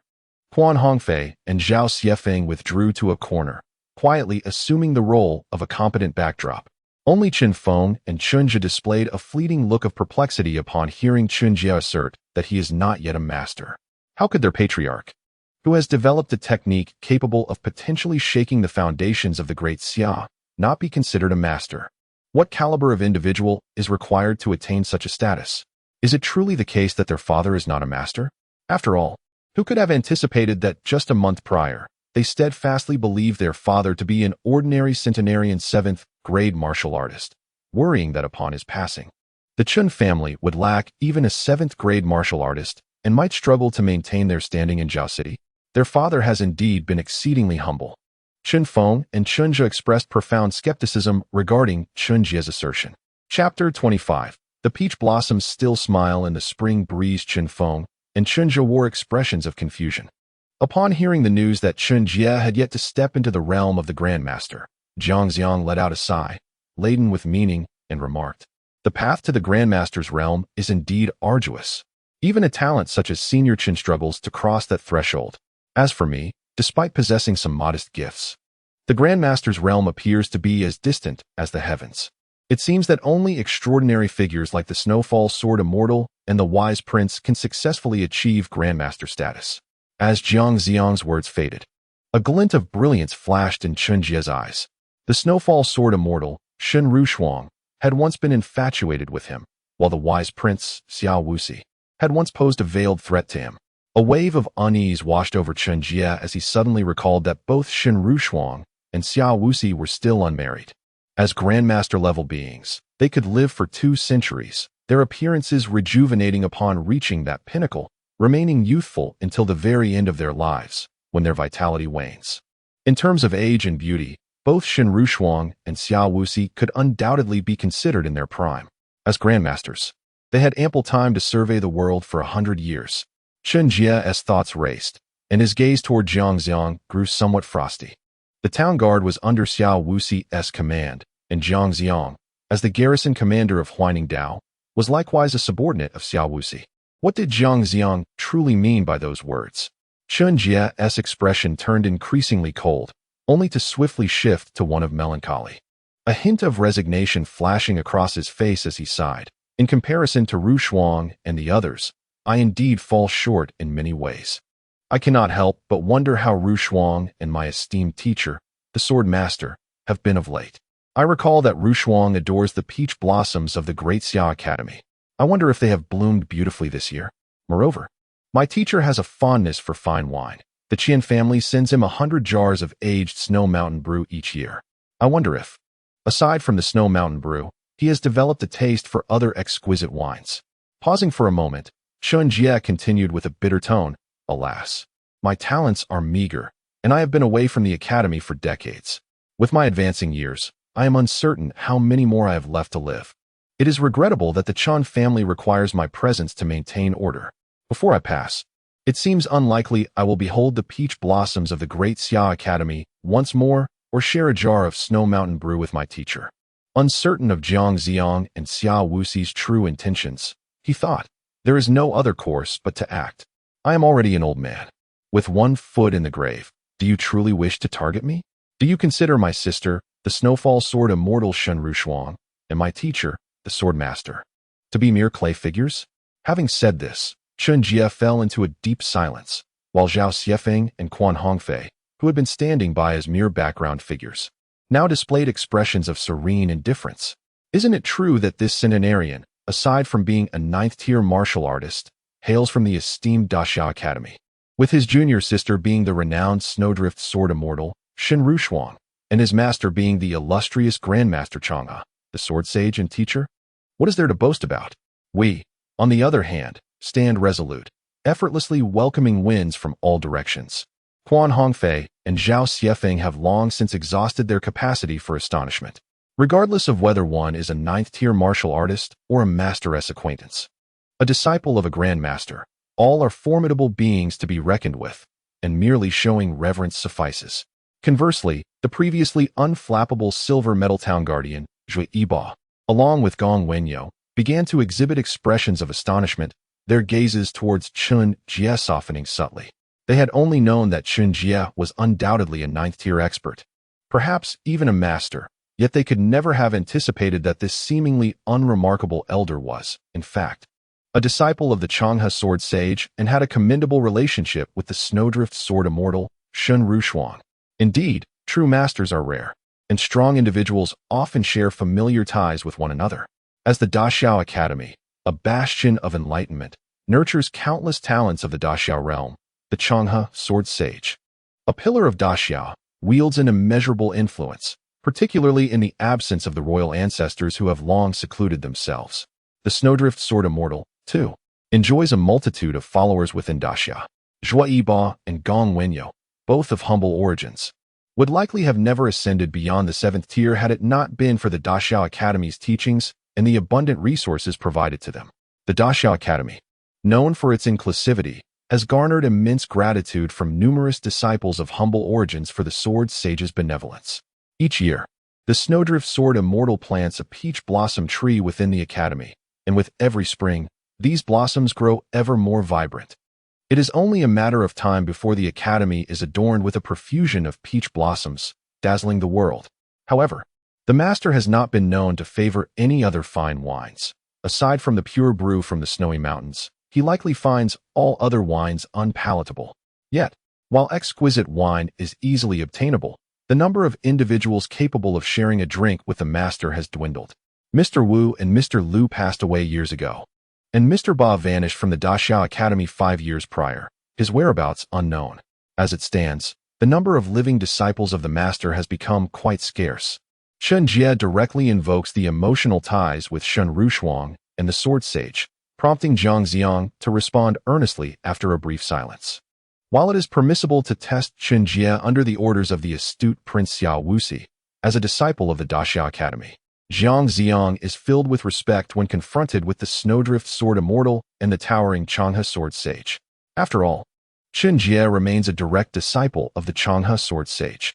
Have they also perished? Indeed, it is a rarity to attain a lifespan exceeding 100 years without achieving the status of a grandmaster. Most of us, the disciples of the master, have tragically passed before him, ultimately bringing him shame.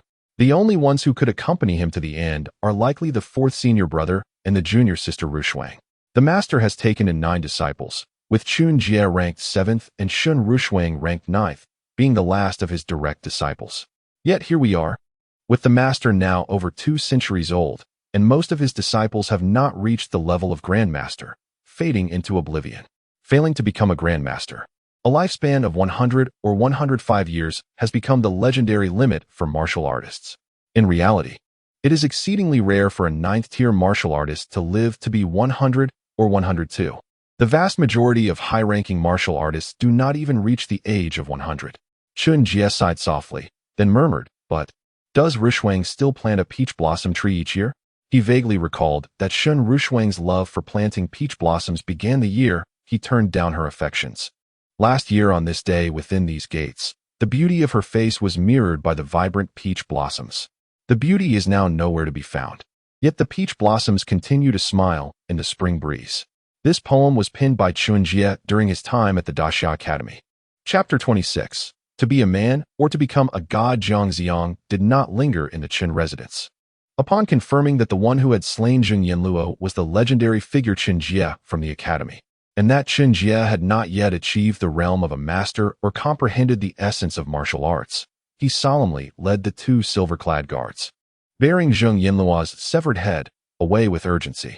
As one of the legendary figures of the academy and a direct disciple of the sword master, Chen Jie, despite possessing mediocre martial talent, had spent many years honing his skills, reaching the 9th rank and mastering several secret techniques.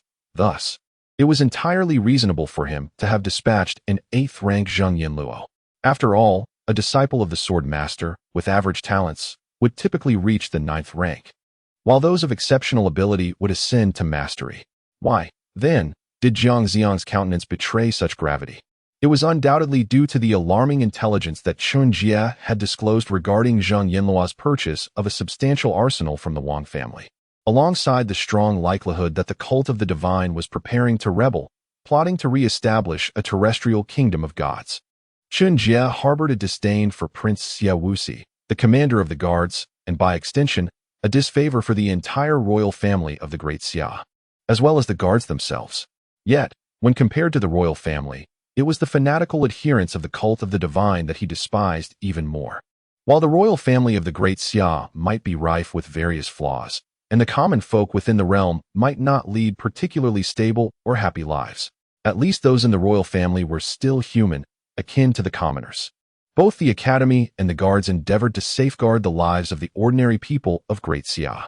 In stark contrast, the zealots of the cult of the divine truly regarded themselves as gods. And in the eyes of the divine, what distinction is there between humanity and livestock? Chen Jie could not abide the notion of humanity being treated as cattle, nor did he wish for himself or his kin to one day be subjugated as livestock by the fanatics of the cult.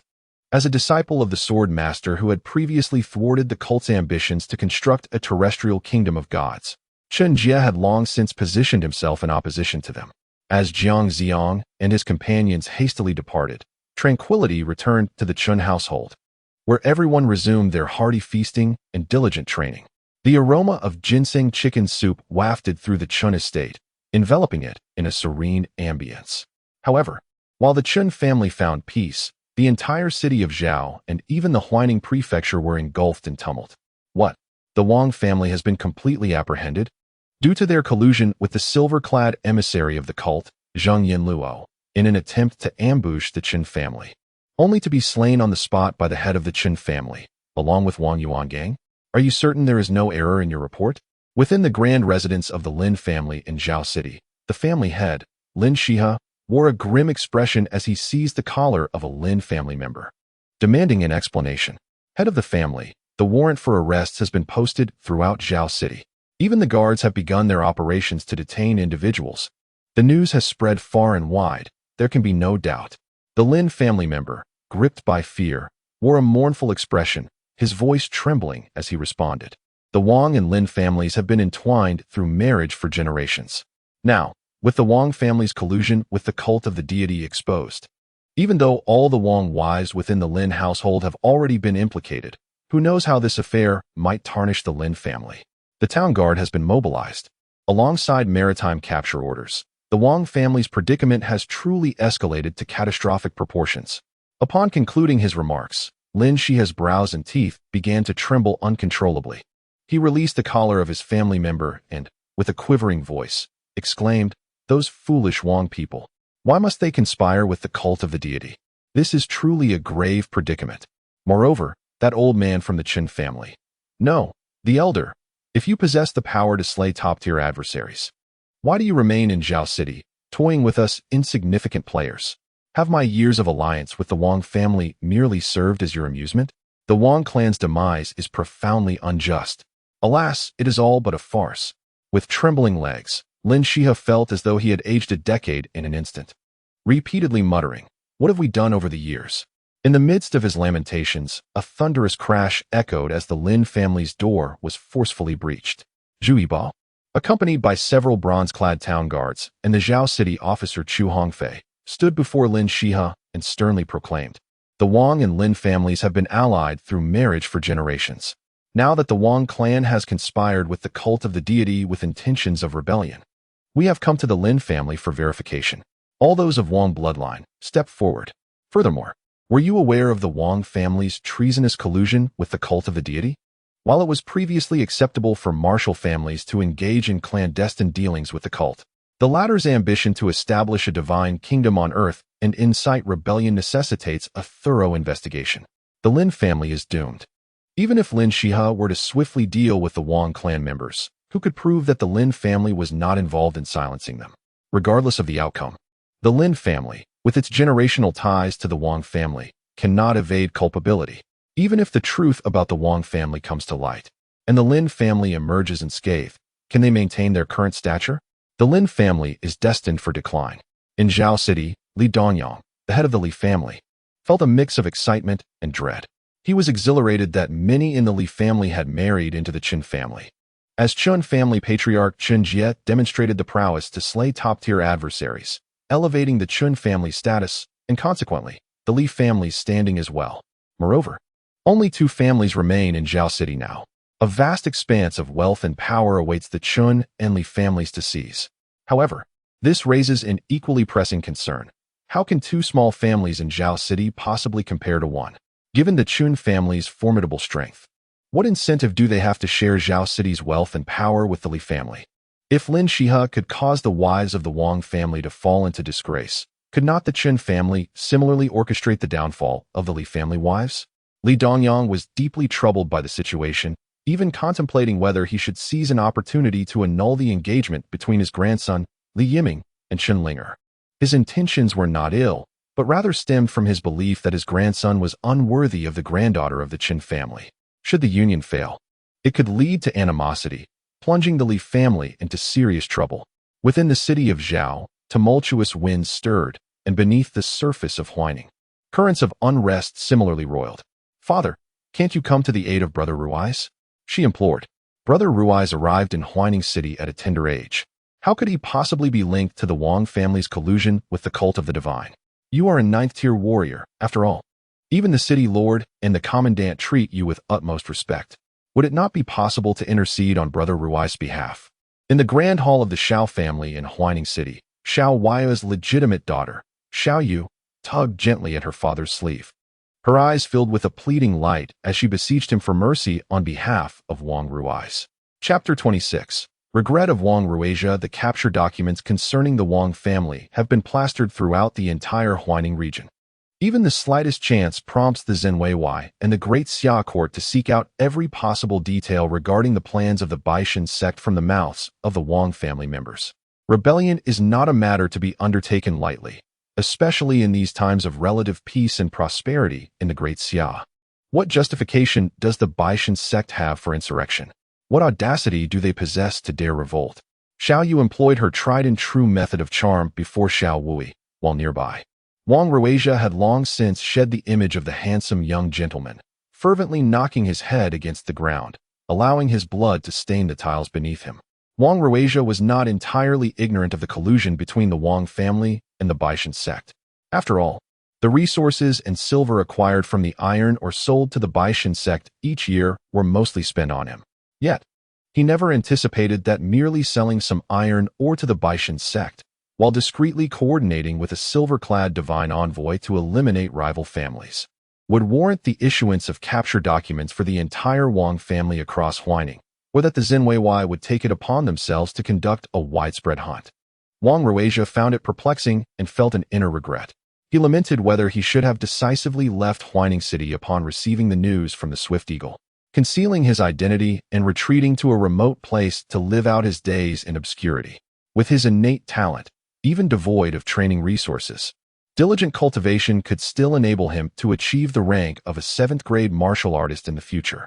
At that point, while he could not claim to traverse the lands of Great Xia at will, he would certainly be able to live a respectable life anywhere within the realm. Now, however, he found himself kneeling, incessantly bowing his head, entrusting all his hopes to the mercy of others. As he continued to knock his head, he gazed at Xiao Wui and Xiao Yu with a heart full of hope.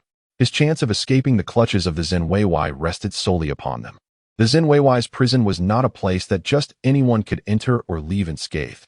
Once one was taken inside, the likelihood of emerging intact was nearly non-existent. Wang Ruizia was determined not to be taken by the Zhenwei. As for his grandfather, Wang Yuangang, who perished at the hands of Chen Jie, and the majority of the Wang family members who had been captured, Wang Ruizia, as the legitimate grandson of the Wang family, had been cherished by Wang Yuangang, who had invested vast resources in his training. The enmity of his grandfather's death was an irreconcilable grudge, and the debt of gratitude from the Wang family was something he could scarcely repay in this lifetime. Thus, under such dire circumstances, Wang Ruizia was compelled to make a decision that betrayed his ancestors. Apologies were in order, but as long as he could survive, he resolved to forsake the Wang name. After all, his parents had died early, and surely, they in the underworld could understand. As for the Wang family's kindness, since he could never repay it in this life, he would simply owe it in the next. Wang Ruizia, overwhelmed by despair, lamented aloud to Xiao Wei, "I swear, I had no knowledge of the Wang family's collusion with the cult of worship. I am willing to change my name and sever all ties with the Wang clan. Master, you currently have no son. I am willing to take the surname Xiao and become your son from this day forth. I implore you, Master, grant me this life." However, scarcely had his words left his lips when Xiao Wei, his face ashen with fury, struck Wang Ruizia with a powerful blow that shattered his teeth and sent him sprawling several feet away. "My son, you dare presume such a thing?" Xiao Wei's countenance remained grim, and the previously coddling Xiao Yu, who had clung to his sleeve, stood frozen in shock. Gazing at Wang Ruizia as if seeing him for the first time, her expression one of utter unfamiliarity as she beheld him, bloodied and broken, lying several paces away. Xiao Wei had once been the father of 2 sons, one of whom perished in a valiant effort to protect the young Xiao Yu. Although they were gone, no one could replace their irreplaceable positions in the hearts of Xiao Wei and Xiao Yu. Most crucially, The fact that Wang Ruizhou would forsake his ancestors and kin to save his own skin called into question any future loyalty he might show to either Xiao Waya or Xiao Yu. As a ninth-rank martial artist renowned for his indomitable iron fist, Xiao Waya was far from foolish. Moreover, even if he were to be foolish enough to protect Wang Ruizhou, it would be contingent upon Wang's ability to be worthy of such protection. A ninth-rank martial artist holds significant power, especially within the Huaining Dao, but against the serious might of the town martial guard and the entire Great Xia. An ordinary ninth rank is inconsequential. Xiao Waya did not hail from the prestigious halls of the Great Xia Academy, nor did he belong to any powerful lineage. He was merely a humble cowherd who fortuitously discovered the legacy of a fallen master beneath a cliff, gradually earning his formidable reputation as the indomitable Iron Fist and achieving the rank of ninth-rank martial artist, celebrated throughout Huaining Dao. In every era and every nation, there are those exceptionally fortunate souls blessed with great fortune, yet it appeared that Chen Jie had transcended even that, proclaiming, "I am invincible. You may do as you please." You err. The Wang family's treachery in colluding with the cult of worship is a grievous act of rebellion, from which no one can save him.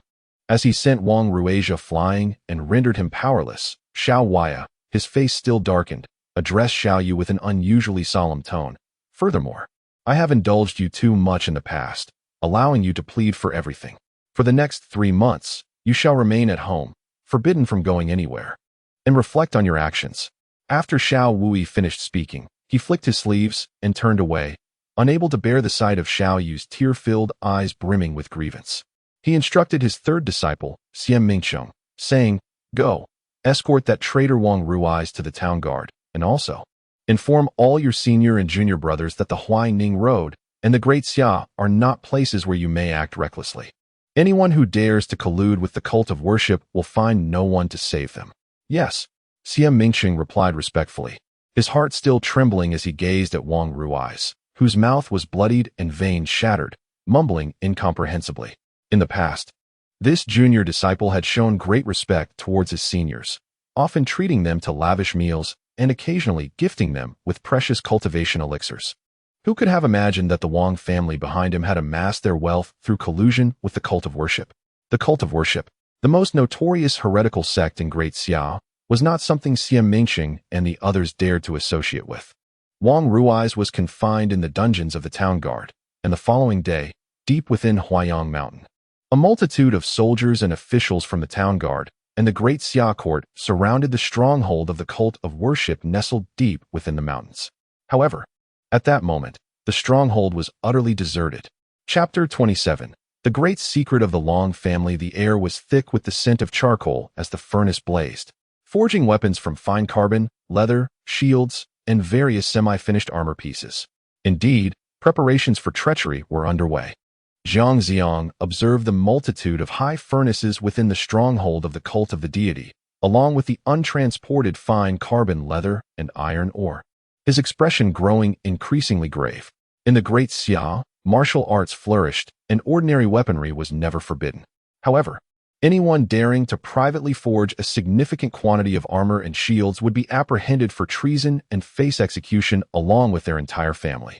While warriors were formidable, aside from mid-tier martial artists who could easily break through heavy armor, several robust men equipped with heavy armor and crossbows could surround and slay even third-tier martial artists. Should a large number of armored soldiers form a military formation, even ninth-tier warriors would find themselves overwhelmed. Yet, how many mid-tier martial artists existed throughout the Great Xia? And how many above that level? The vast majority of the common folk would never achieve even the first tier in their lifetimes. They lacked martial arts skills, resources, and the time or energy to devote to training. Caring for their meager plots of land often consumed all their available time. The smelting ash in the furnace had yet to cool. Their time for retreat would not exceed 4 hours. "My lord, shall we pursue?" Gong Wenyo, a silver medallion town guard, inquired solemnly, clutching a handful of smelting ash. Meanwhile, Zhang Xiang, holding a longsword, surveyed the now deserted stronghold of the cult of the deity and the surrounding town guards and soldiers, gently shaking his head. "It is futile.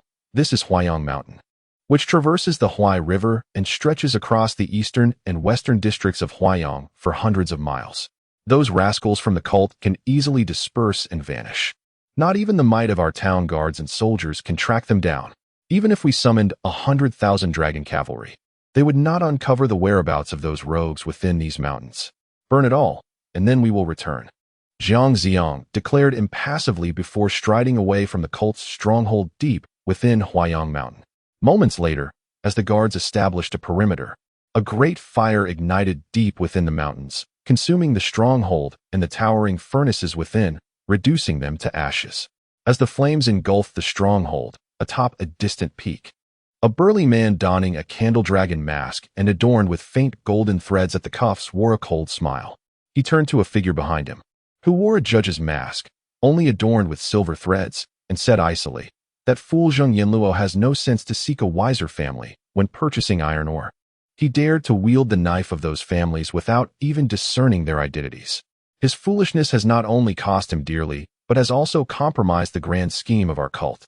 From now on, you shall oversee the cult's followers within the 3 districts of Huayang, Huai East, and Chongning. I hope you shall not disappoint me again. I may not have a second chance to rescue you."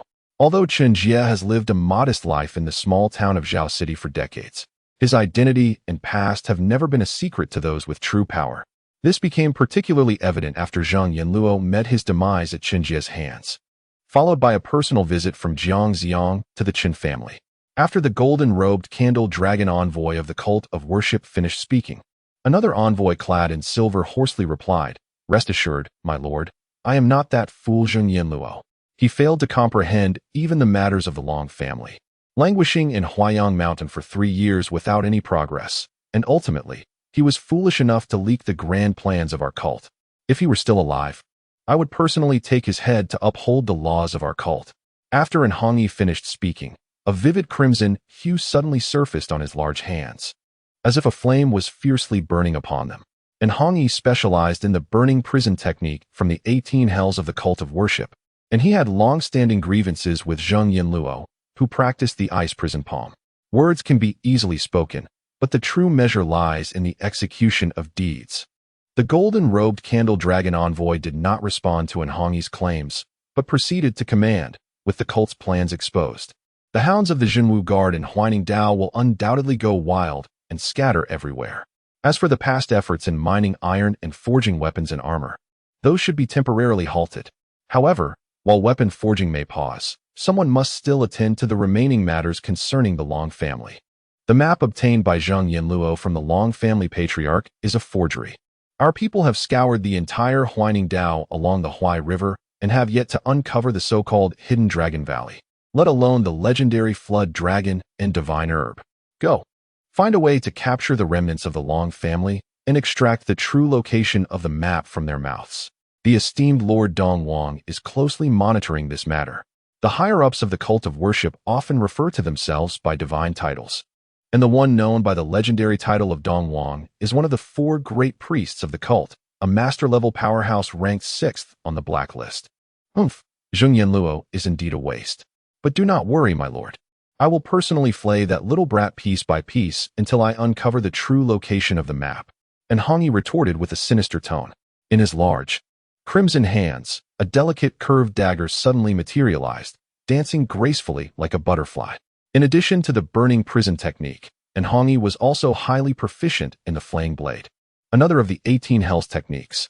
The flaying hell entails countless slashes and the torturous death of 1,000 cuts. That is well. Once we ascertain the authenticity of the map and the veracity of the legends regarding the Flood Dragon and Divine Herb, Lord Dong Wang shall bestow great rewards," replied the golden-robed candle dragon envoy of the cult of worship nonchalantly. The Long family of Chongning County descended from masters centuries ago. Master Long Basen mysteriously rose to prominence, wielding significant influence in the entire Huaining Dao, where his word was law. The Long family thus became the most distinguished clan in Huaining Dao. Yet, even masters can meet their demise, especially when Master Long Bo commanded the winds and rains in Huaining. He seemed to have already reached the venerable age of 70. Yet, Master Long Bo did not enjoy the longevity typical of a master, which is nearly 200 years. Consequently, a century later, with the demise of Master Long Bo, the once mighty Long family began to swiftly decline. A few years ago, they found themselves retreating to Chongning City, relying on the newly appointed 8th-tier head of the Long family, who barely managed to uphold the faade of a once illustrious martial arts lineage. Logically, with the support of an 8th-tier head, the Long family, although unable to command the same respect in Huaining as they once did, could still have continued their legacy within the confines of Chongning City. However, regrettably, such families often produce wayward descendants. One of the direct heirs, the second master of the Long family, squandered his days on indulgences and vices, neglecting martial arts. In a drunken stupor, he inadvertently revealed the family's greatest secret. The Long family possessed a map that detailed a mysterious land guarded by a celestial dragon, a place where the legendary divine flower flourished.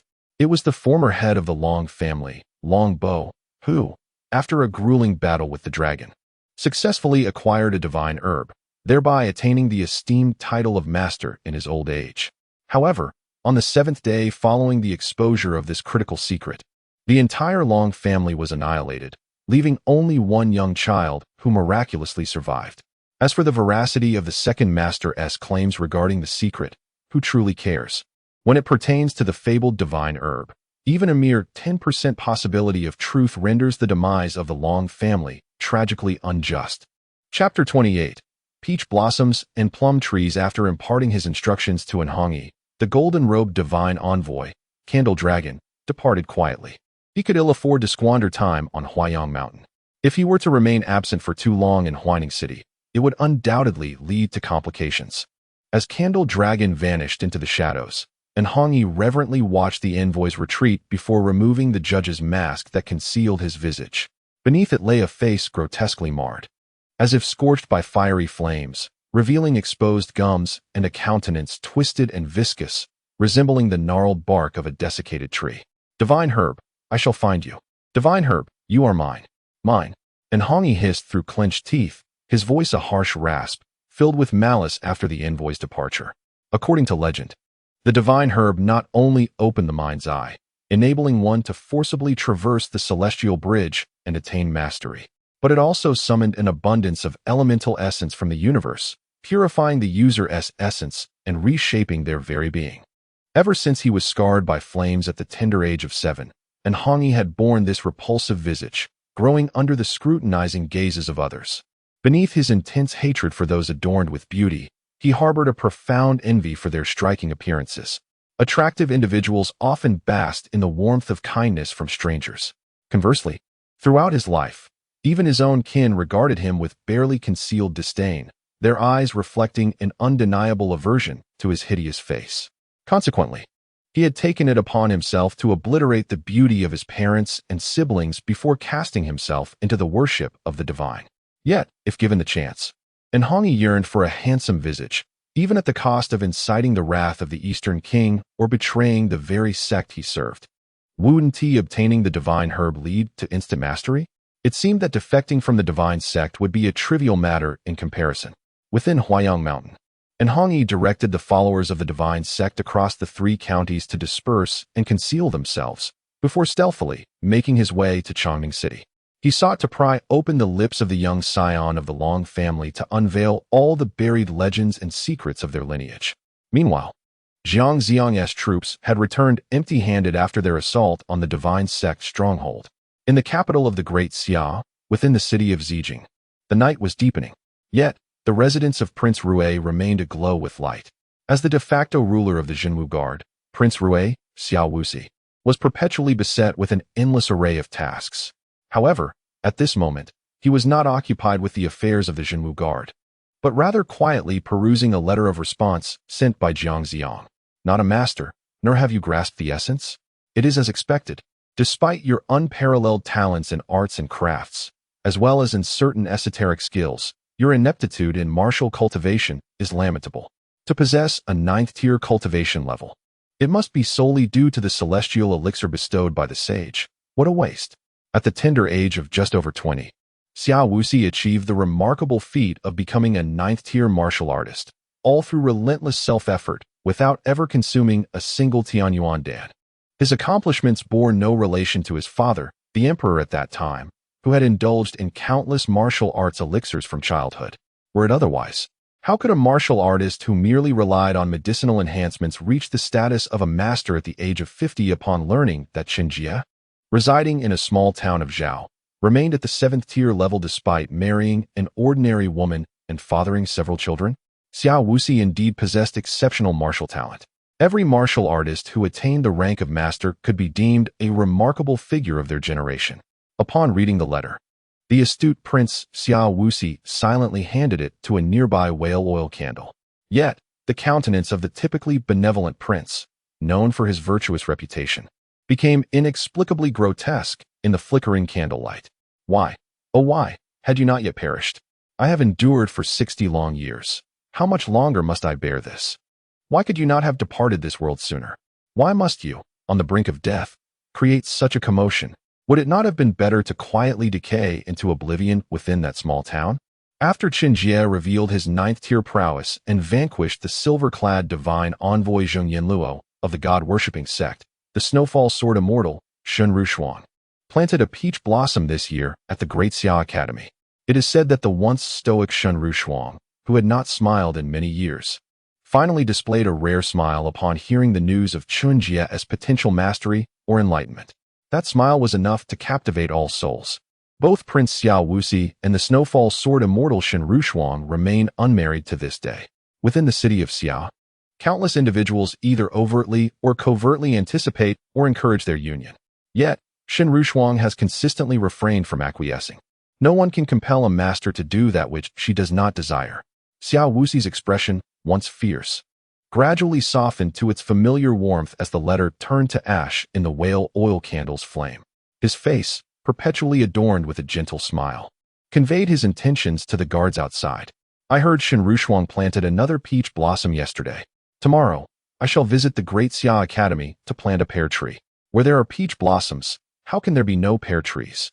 Every time Shen Rushuang cultivated a peach blossom at the Great Xia Academy, Xiao Wuxi would quietly plant a pear tree nearby. Year after year, the spring would see the intertwining blooms of peach and pear, creating an unparalleled beauty.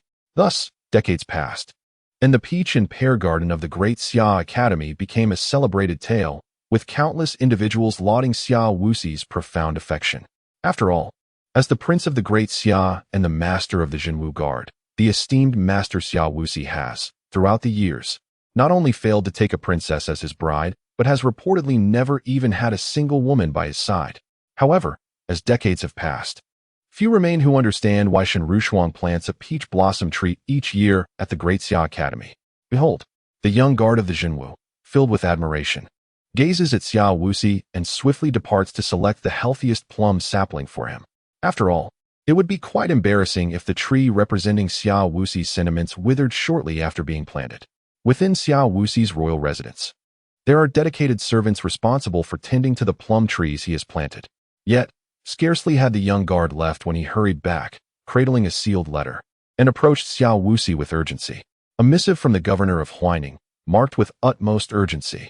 Upon hearing the pressing nature of the message, Xiao Wuxi quickly seized it, tore it open, and perused its contents. The warm smile that often graced his face gradually transformed into a grave expression. The letter's message was succinct, consisting of but 2 sentences. The rumors of the god worship sect forging weapons and plotting rebellion are indeed true. There may be traitors within the upper echelons of Huaining's officials connected to the god worship sect. Bring forth a carriage at once. I must enter the palace to meet the emperor, Xiao Wuxi declared solemnly. Since Chen Jie is neither a master nor has comprehended the essence, he poses no immediate threat. It is merely a matter of waiting for his demise. Xiao Wuxi has endured over 60 years. Waiting another 10 or 8 years is of little consequence. A 9th-grade martial artist is considered venerable at a century. However, the god worship sect is a different matter. Their insurrection genuinely threatens the lives of all within the Great Xia royal family. Others may hedge their bets with the god worship sect to preserve their own lives. But he has no such luxury. He is a master of the Great Xia dynasty, and his hands are stained with the blood of many god worship sect followers. The following day, after Xiao Wuxi entered the palace to meet the emperor, an imperial edict reverberated throughout the Great Xia. The Jinwu guards across the 13 regions of Great Xia, along with soldiers and officials from various counties, began to mobilize. setting into motion the vast machinery of the imperial court. Their objective: to strike against the god-worship sect while simultaneously unearthing all officials within Great Xia who conspire with them. If there are high-ranking officials in Huaining colluding with the god-worship sect, could it be that none exist in the other 12 regions, or even within the capital? After all, the Great Xia has stood for nearly 3 centuries. The royal ancestor, Xia Longzong, has not been seen in years. Yet, the leader of the god-worship sect, the Grand Master Dong Huang Tai, is in the prime of his life. How long can the Sword Saint of the Long River, the Sword Master, fend off Dong Huang Tai alone? Ultimately, the Sword Master is not a member of the royal family and is, after all, not as youthful as he once was.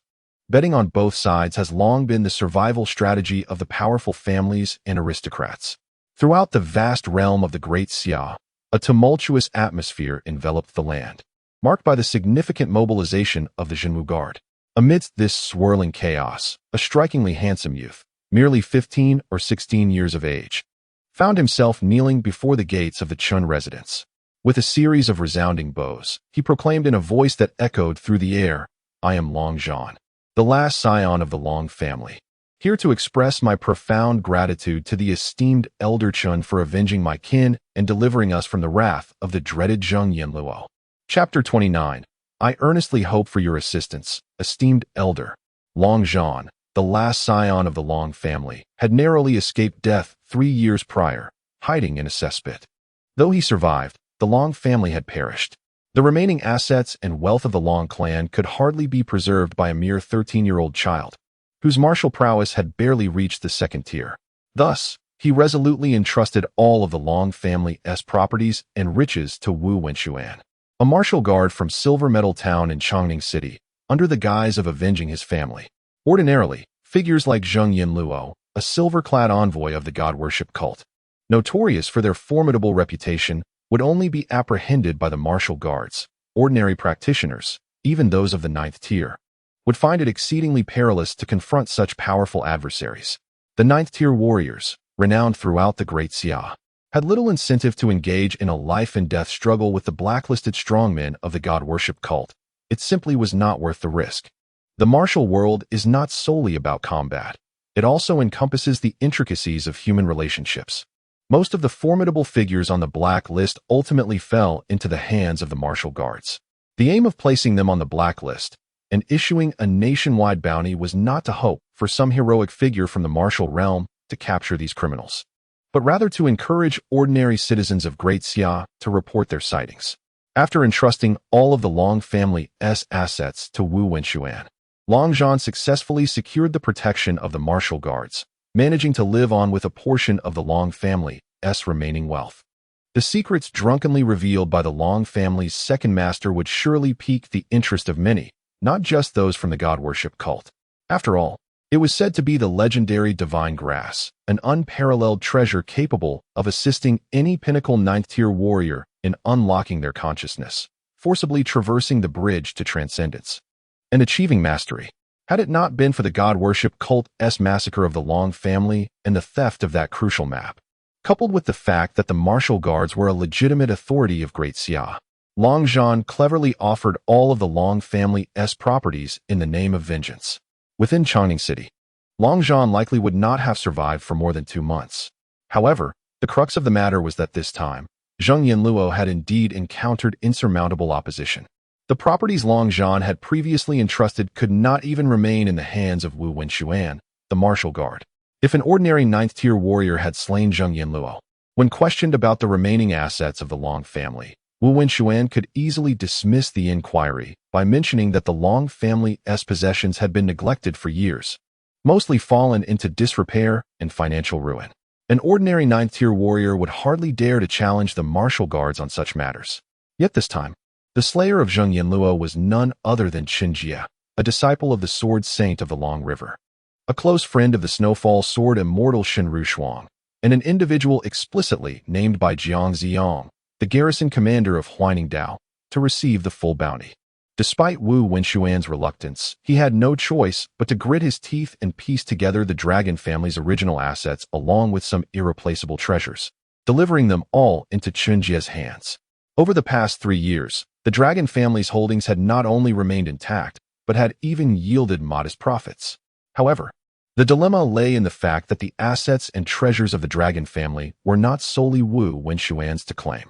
It would not be an exaggeration to say that the entire Chongning city, along with some silver metal towns and military guards from surrounding counties, had a stake in these possessions to retrieve what had been given away. While it may be manageable to approach some of Wu Wenxuan's subordinates in Chongning City, others in the silver metal towns had either perished or risen in rank. To seek restitution from them would be a humiliation Wu Wenxuan could not endure. Consequently, after selling off some personal property to amass a significant portion of the dragon family's legacy for Chen Jie, Wu Wenxuan, along with the military guards of Chongning, began to regard Long Zhan with increasing disdain. How could one expect to regurgitate what was already consumed? Was this not a source of distress? Long Zhan, perceptive as he was, sensed the subtle shift in the attitude of the military guards towards him. He had always been an astute individual. Moreover, he had never relied on their protection for survival. The military guards could preserve Long Zhan's life, but they could not empower him or restore the dragon family's former glory. Long Zhan was the last descendant of the dragon lineage.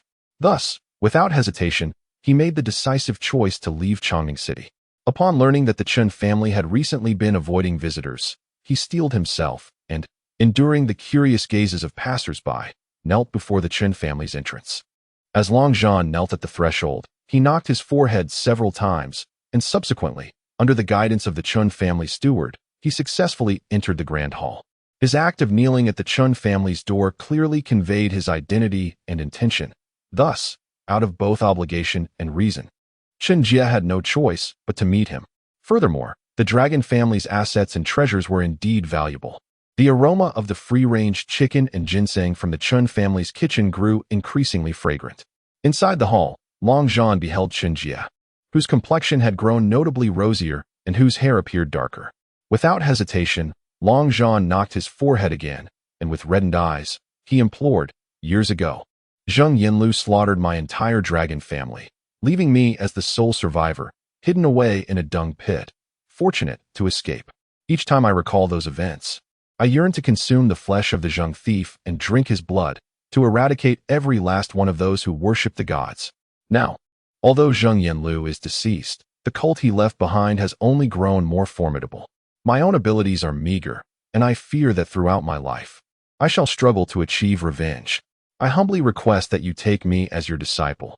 From this day forth, I shall commit myself wholeheartedly, without complaint, solely in hopes that one day I may personally reclaim the blood debt of my dragon family from those wretched worshippers. I implore you, grant me this opportunity." As Long Zhan spoke, he forcefully bowed his head against the Chen family's floor, a glimmer of determination flashing in his eyes, kneeling without rise, allowing the blood that dripped from his forehead to stain the grand hall of the Chen family. The notion of repaying kindness was but a facade. The true intent lay in desperately clutching Chen Jie's leg. In the present landscape of Huaining, Chen Jie was the most formidable ally within Long Zhan's reach. Long Zhan, fixated on clinging to Chen Jie's leg, remained kneeling. Chen Jie, observing the bloodied Long Zhan before him, felt a slight twitch at the corner of his mouth. Silently pondering, is he attempting to play the card of moral coercion here? I can barely manage my own foolish sons, let alone take you as a disciple. Do I appear to have an abundance of leisure? In this period where Chen Jie found it challenging to advance his cultivation, his predominant activity was lounging in a recliner, occasionally tossing a few dragon bone blood pills into his mouth and sipping on bowls of ginseng chicken soup. Indeed, he had a fair amount of free time. However, this in no way implied that Chen Jie wished to squander his precious moments on the orphan of the Long family. The Long family was a considerable burden. Long Zhan was still too young. His little schemes could not elude Chen Jie's discerning gaze. Regaining his composure, Chen Jie coldly declared, the resolve for vengeance, the willingness to toil and bear grievances, the aspiration to learn and avenge blood feuds. Such sentiments may sound like a noble tale. Alas, I must decline. I have no intention of taking on disciples. Chen Jie relished in telling those who were self-righteous a firm no. The confrontation with the sect of the divine was a matter for the great Xia court and the town martial guard. One must bear responsibilities proportional to their capabilities. At present, Chen Jie had no desire to engage in a full-scale conflict with the sect of the divine. The Long family's legacy was intertwined with the legends of divine herbs, a burden far too immense to shoulder. Should the legend prove true, not only would ninth-tier martial artists be at risk, but even grandmasters might find themselves embroiled in danger. Chen Jie, deliberately biding his time until his vitality was replenished enough to contemplate a breakthrough to grandmaster, saw no reason to entangle himself with the Long family's formidable legacy for the sake of an elusive legend. Chapter 30. The fireworks in Huayang City. Upon hearing Chen Jie's refusal, Long Zhan remained in a kneeling position, allowing blood to drip incessantly from his forehead. Yet, his expression gradually contorted, and a flicker of resentment glimmered in his eyes. As a proud descendant of a master, the last scion of the Long family, endowed with considerable talent, how could he lower himself so profoundly to beseech you, only to be denied? All the remnants of the Long family's enterprises and treasures have found their way into the coffers of the Chen family. After enduring the devastation of his family and escaping from the depths of despair, as well as suffering years of scorn from the people of Chongning City, the young Long Zhan failed to learn the wisdom of humility. Instead, his temperament became increasingly twisted and sensitive. However, he had concealed his true feelings exceptionally well. While kneeling, Long Zhan's face continued to contort, but he quickly regained his composure. With renewed fervor, he bowed his head once more and spoke solemnly. I am aware of my mediocre talent, unworthy of inheriting your esteemed legacy. However, you have avenged the blood feud of my Long family, a profound kindness for which I, Long Zhan, must express my gratitude. I am willing to bind my life to yours, serving as your humble servant, dedicating my existence to repay your great benevolence. When your disciple declines, it would be rather difficult to refuse a pledge of servitude and gratitude, would it not? Moreover, I refuse to believe that you could treat me merely as an ordinary servant. Even if I were to be treated as such, what harm would it truly entail? As Long Zhan followed the Chen family's steward into the hall, he observed that every Chen servant appeared to be in excellent spirits. Enveloped in the aroma of ginseng chicken soup, there was no alternative. Too much had been brewed, and at times, Chen Feng and the others simply could not consume it all, thus it could not go to waste. Furthermore, from Long Zhan's understanding, the descendants of Chen Jie largely lacked exceptional talent. Even if Long Zhan were to assume the role of a mere servant within the Chen family, should he acquire their protection and guidance, along with access to their cultivation resources, in due time, who could ascertain the true master and servant once Chen Jie had passed? Long Zhan harbored unwavering confidence in his own abilities. After all, he was a descendant of a master, scion of a once great family, with lineage refined through generations. His martial aptitude was undoubtedly superior to that of Chen Jie's children and grandchildren. If Chen Jie had not granted his progeny any extraordinary advantages, it was entirely plausible that, in a few decades, the Chen family might very well adopt the Long surname. With resolute determination, keen observation, and commendable martial talent. Even in the aftermath of his family's decline and the absence of resources, the 16-year-old Long Zhan still possessed a third-tier martial cultivation. Long Zhan could be considered a promising prospect, as long as he could maintain a position and strength far surpassing that of Long Zhan. There was no doubt that he would prove to be an exceptional disciple or subordinate. Alas, the burden of the Long family's past weighed too heavily to bear. It became an insurmountable challenge. Moreover, Chen Jie harbored no fondness for Long Zhan.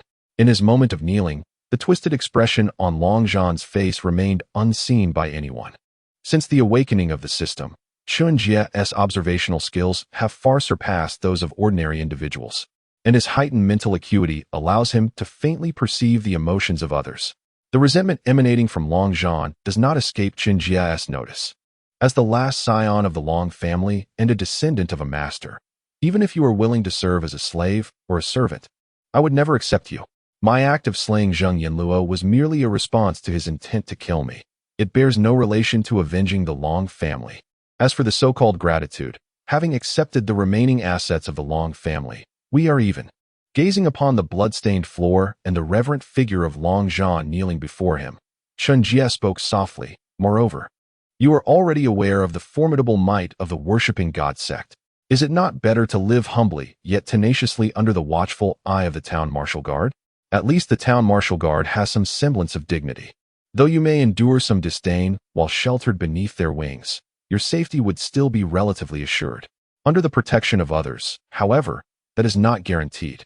With that, Chen Jie began to sip his tea delicately, signaling the end of their conversation. Yet, in response to Chen Jie's counsel, Long Zhan clearly did not heed his words. The fists of Long Zhan, clenched tightly as he remained on the ground, turned pale and stark from exertion, while his eyes brimmed with resentment. Humble and tenacious existence. I am Long Zhan, the last hope of the Long family, the descendant of a master. How could I possibly live in humility? The greatest humiliation of Long Zhan's life was when, to survive, he had to hide in a cesspit under the guise of the Long family's esteemed heir. The very thought of the maggots crawling over him and the foul, slimy excrement engulfing his head would sicken him for days, leaving him unable to eat a single grain of rice. He never wished to endure such indignity again. Long Zhan had already suffered enough from the disdainful gazes of others. Furthermore, remaining sheltered under the town martial guard might allow him to survive, but what of the Long family? Once a renowned lineage of masters and a respected martial arts family, now reduced to a cautious existence, relying on the whims of others for survival. No better than a petty household unworthy of mention? He is the legitimate heir of the Long family, not one of those who could never aspire to the third rank of martial arts. At the age of 16, Long Zhan has already expended the last remnants of the Long family's fortune in pursuit of cultivation and connections. The town martial guard, evidently, would not support Long Zhan's continued training. Wu Wenxuan and the other members of the town martial guard in Chongning City now regard Long Zhan with disdain. Long Zhan does not wish to live with his head bowed. He desires to strengthen the Long family and restore its former glory. In the Great Xia, despite the efforts of the town martial guard, the Great Xia Academy, and the laws of the realm striving to safeguard the safety and status of ordinary people, the path ahead remains fraught with challenges. In truth, within the grand realm of the Great Xia, where martial prowess could dictate the fate of nations, ordinary citizens were regarded as no more significant than mere insects in the eyes of the martial clans.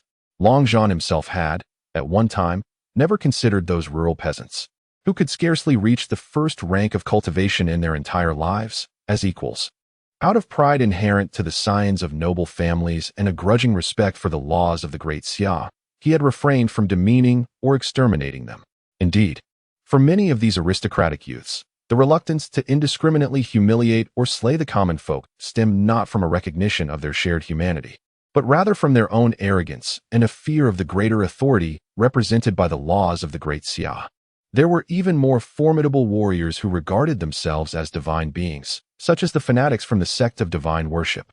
When Chen Jie rejected all of Long Zhan's pleas, the latter's figure, kneeling on the ground, began to tremble slightly, his lowered visage contorted with anger and resentment.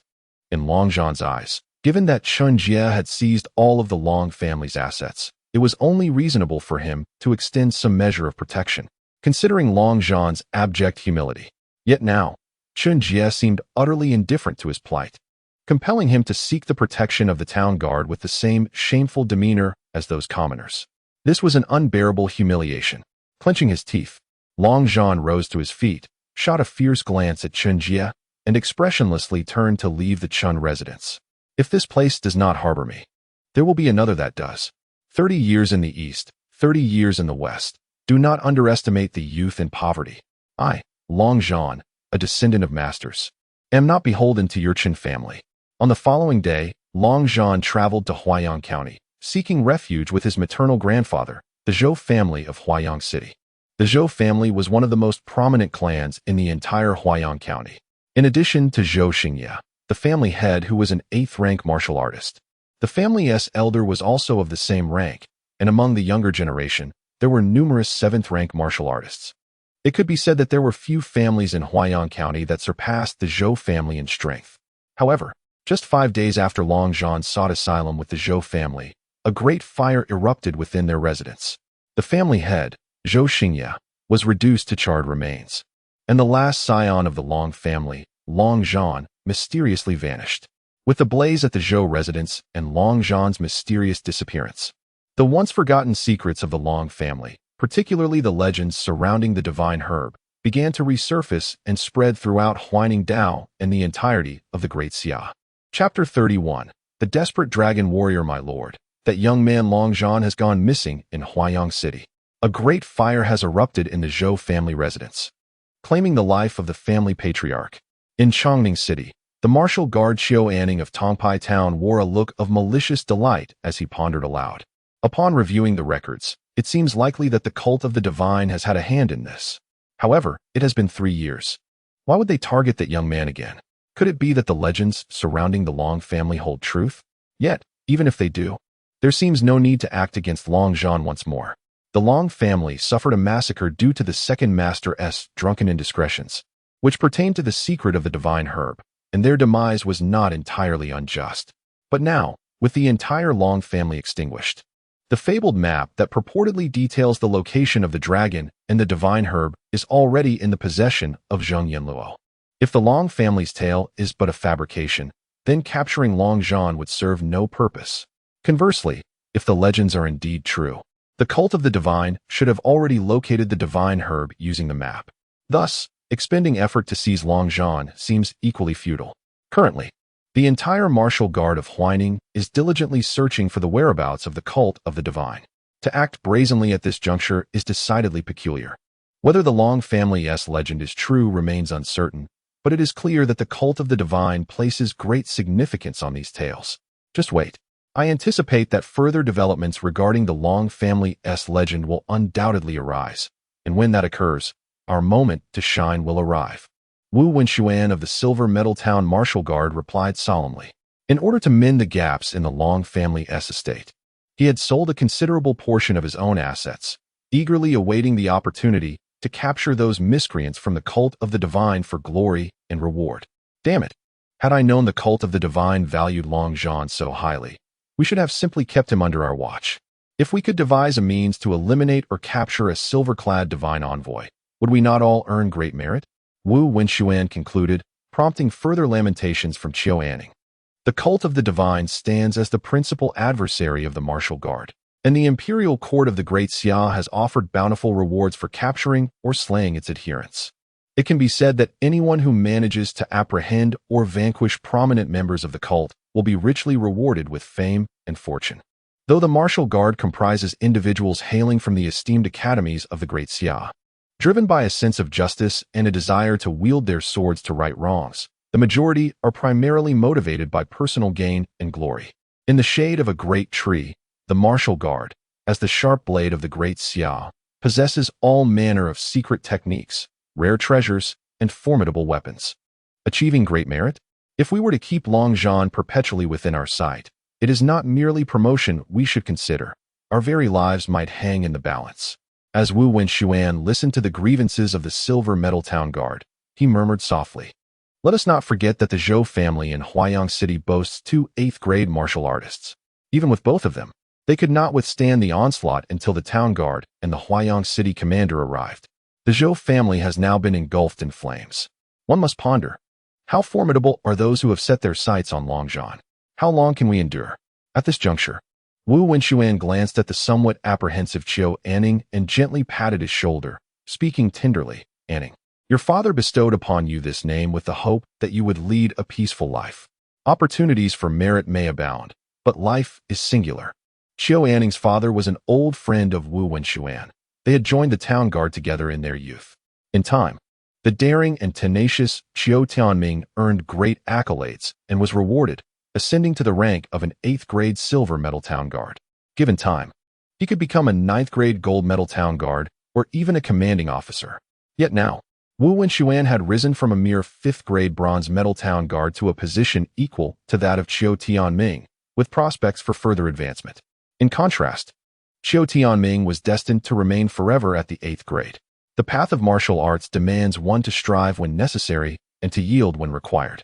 Wu Wenxuan had yet to finish his thought, which was that if the legends of the Long family indeed pertained to the divine herb, then it would not merely be a matter of an ordinary 8th grade town guard. The entire Huaining region would face tumult. The divine herb is tied to the path of masters and is a coveted treasure sought after by countless individuals. The fire at the Zhou family in Huayang City and the disappearance of Long Zhan had reignited the legends surrounding the Long family, prompting even some 9th grade powerhouses from other regions to journey towards Huaining. As for the masters, They are few and far between in the realm of Daxia. And unless the information is irrefutable, they would not roam heedlessly, particularly for those masters leading families and vast forces. The risk of leaving their homes vulnerable to enemies is too great. Each master is a legend in the martial world, but their ascent to such legendary status is often paved with the bones of many. The cult of the divine, undeterred, has incited a frenzy among all town guards in Huaining, who now scour relentlessly for the whereabouts of the cult's miscreants. Unfortunately, for reasons unknown, the extensive search conducted by the town guards yielded only a handful of low-tier minions from the cult of the divine and the dismantling of several minor strongholds. But not a single high-ranking silver-clad divine envoy was apprehended. The cult of the divine has never been an easy adversary. One must remember, this was the very cult that nearly toppled the Daxia court and sought to establish a divine kingdom. It should not be regarded as a mere ordinary evil sect. Within the confines of Huaining Road, the Jinwu Guard, accompanied by a multitude of soldiers and officials, was vigorously mobilizing. However, while the Jinwu Guard was meticulously devising strategies to apprehend the nefarious members of the god-worshipping sect within a grand residence in Huaining City, the silver-clad envoy of the sect, and Hongyi, was methodically carving away the 93rd piece of flesh from Longzhan's body with his diminutive curved dagger. Just a few days prior, Longzhan had been a strikingly handsome and proud figure, but he had now been reduced to a bloodied skeleton. His once appealing visage was now marred by a multitude of wounds. Most prodigies, before they truly blossom, amount to nothing. Kill me. Just kill me. Longzhan, drenched in blood, lay bare, his toothless gums exposed. And Hongyi had extracted all his teeth and severed his lips, yet he had preserved his tongue, allowing him to emit faint, desperate moans for death. If Longzhan were granted another chance, he would forsake all notions of pride, legacy of masters, and the heritage of martial families. Even if it meant living as a mere peasant, toiling in the earth without a shred of cultivation, or even enduring the most degrading of circumstances, he would utterly reject the torment he currently endured. The pain was simply unbearable. Chapter 32, The Final Revenge of Longzhan Ha. After expending such considerable effort to abduct you from Huayang City, how could I possibly allow you to perish so easily? Rest assured, my blade is steady. At the very least, I can inflict upon you 300 more cuts. And Hongyi, donning a blood-stained judge's mask, spoke with a voice as rough and gritty as sandpaper, which echoed within the confines of the dim chamber as he gently brandished his curved knife. In the next moment, accompanied by a low, mournful wail from Longzhan, droplets of blood once again splattered upon Hongyi's mask. I truly do not know where the genuine map lies, even if such a map existed. The Long family's assets have long since slipped from my grasp. Everything I knew has already been divulged. Longzhan weakly confessed once more. He wished to embody the spirit of a martyr, valiantly preserving the dignity of the last descendants of the Long family. Yet, there was little he could do. And Hongyi's blade was simply too merciless. The torture blade was, after all, a knife of slow death. Have you revealed everything? Then tell me, what is 93 plus 2? And Hongyi paid no heed to Longzhan's feeble lament, merely waving his hand to add another faint streak of blood upon Longzhan's body. With a low, anguished cry, Longzhan succumbed to unconsciousness after enduring the 95th cut. However, he was soon jolted back to the hellish reality, accompanied by the acrid scent of charred flesh. And Hongyi retracted his other hand, which was as red as a branding iron, and with his bloodied curved knife, pried open Longzhan's eyelids, before inquiring once more, now, what is 93 plus 3? Tell me, where lies the true map concerning the divine herb of the Long family's legend? Whether for his own ambition or to provide an explanation to the Zhulong divine envoy and the East Wang Company, and Hongyi needed an answer from Longzhan's lips.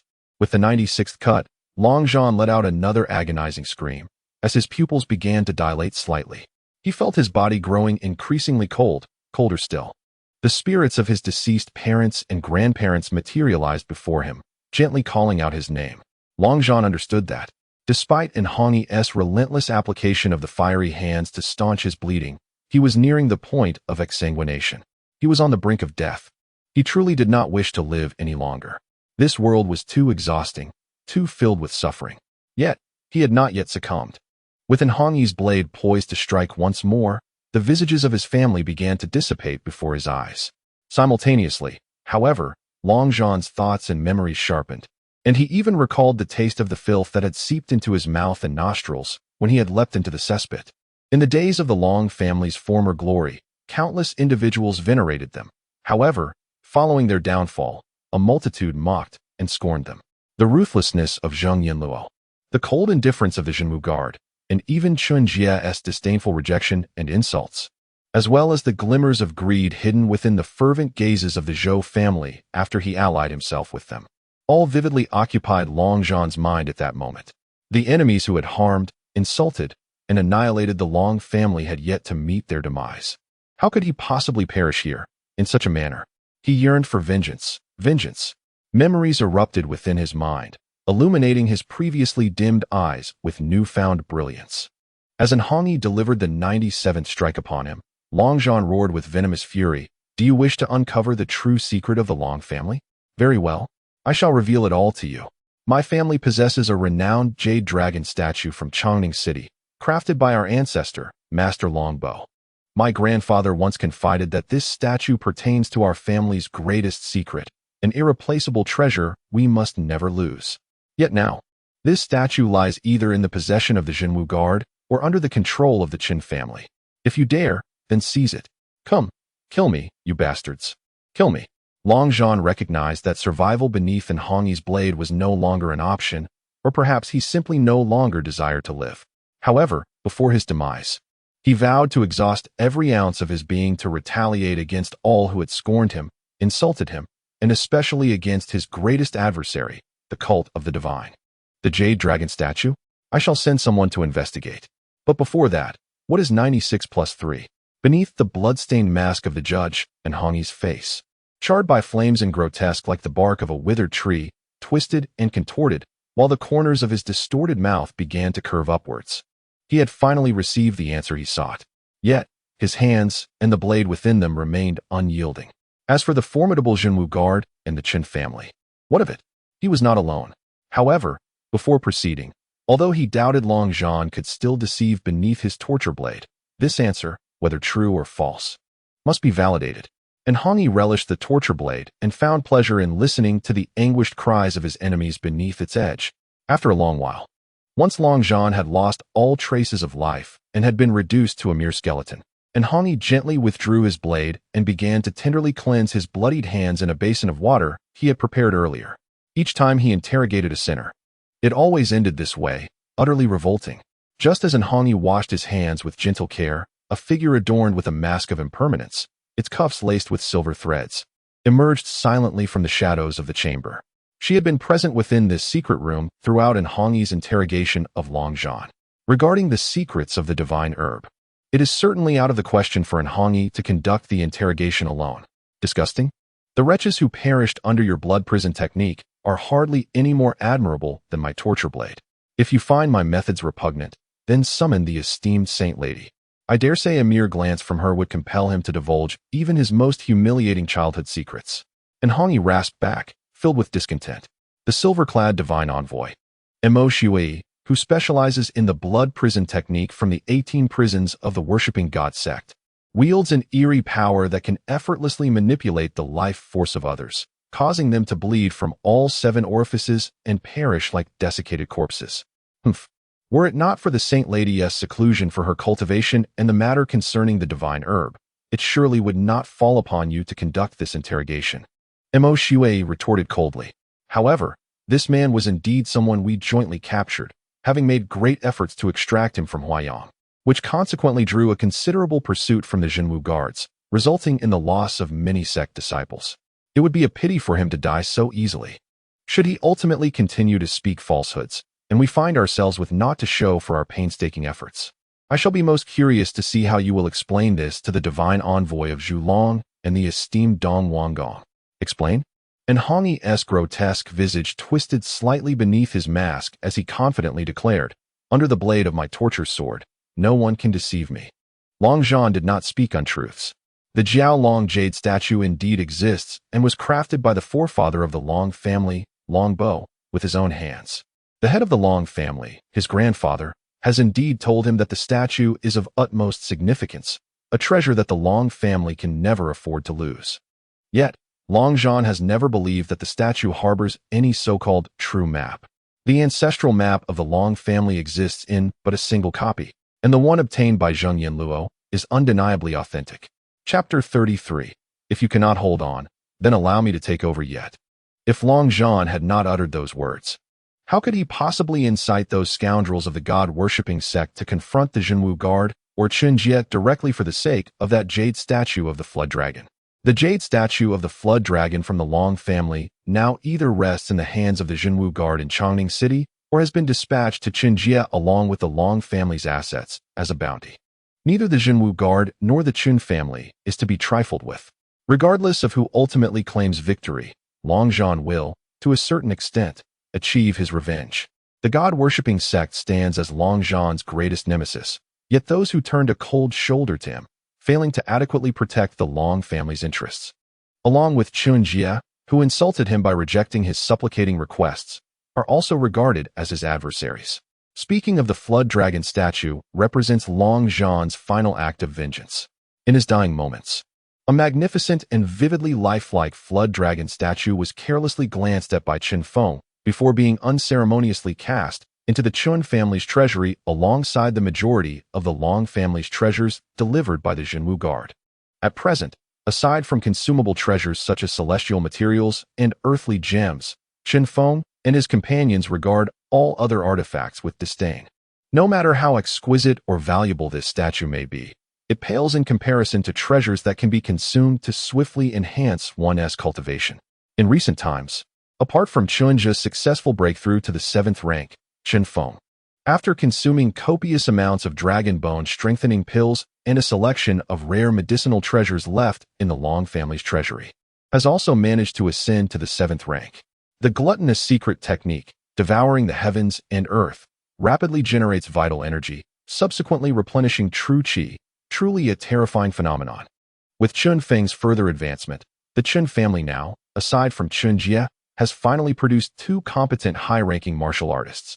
In the past, the presence of 3 martial artists of the 7th rank or above would have sent both Chen Feng and Chen Jie into a state of exhilaration, yet now, a mere 7th rank seems rather unremarkable. After all, who could blame them when their patriarch had concealed his prowess so deeply? Chen Feng felt an immense sense of gratitude for his father's shrouded strength.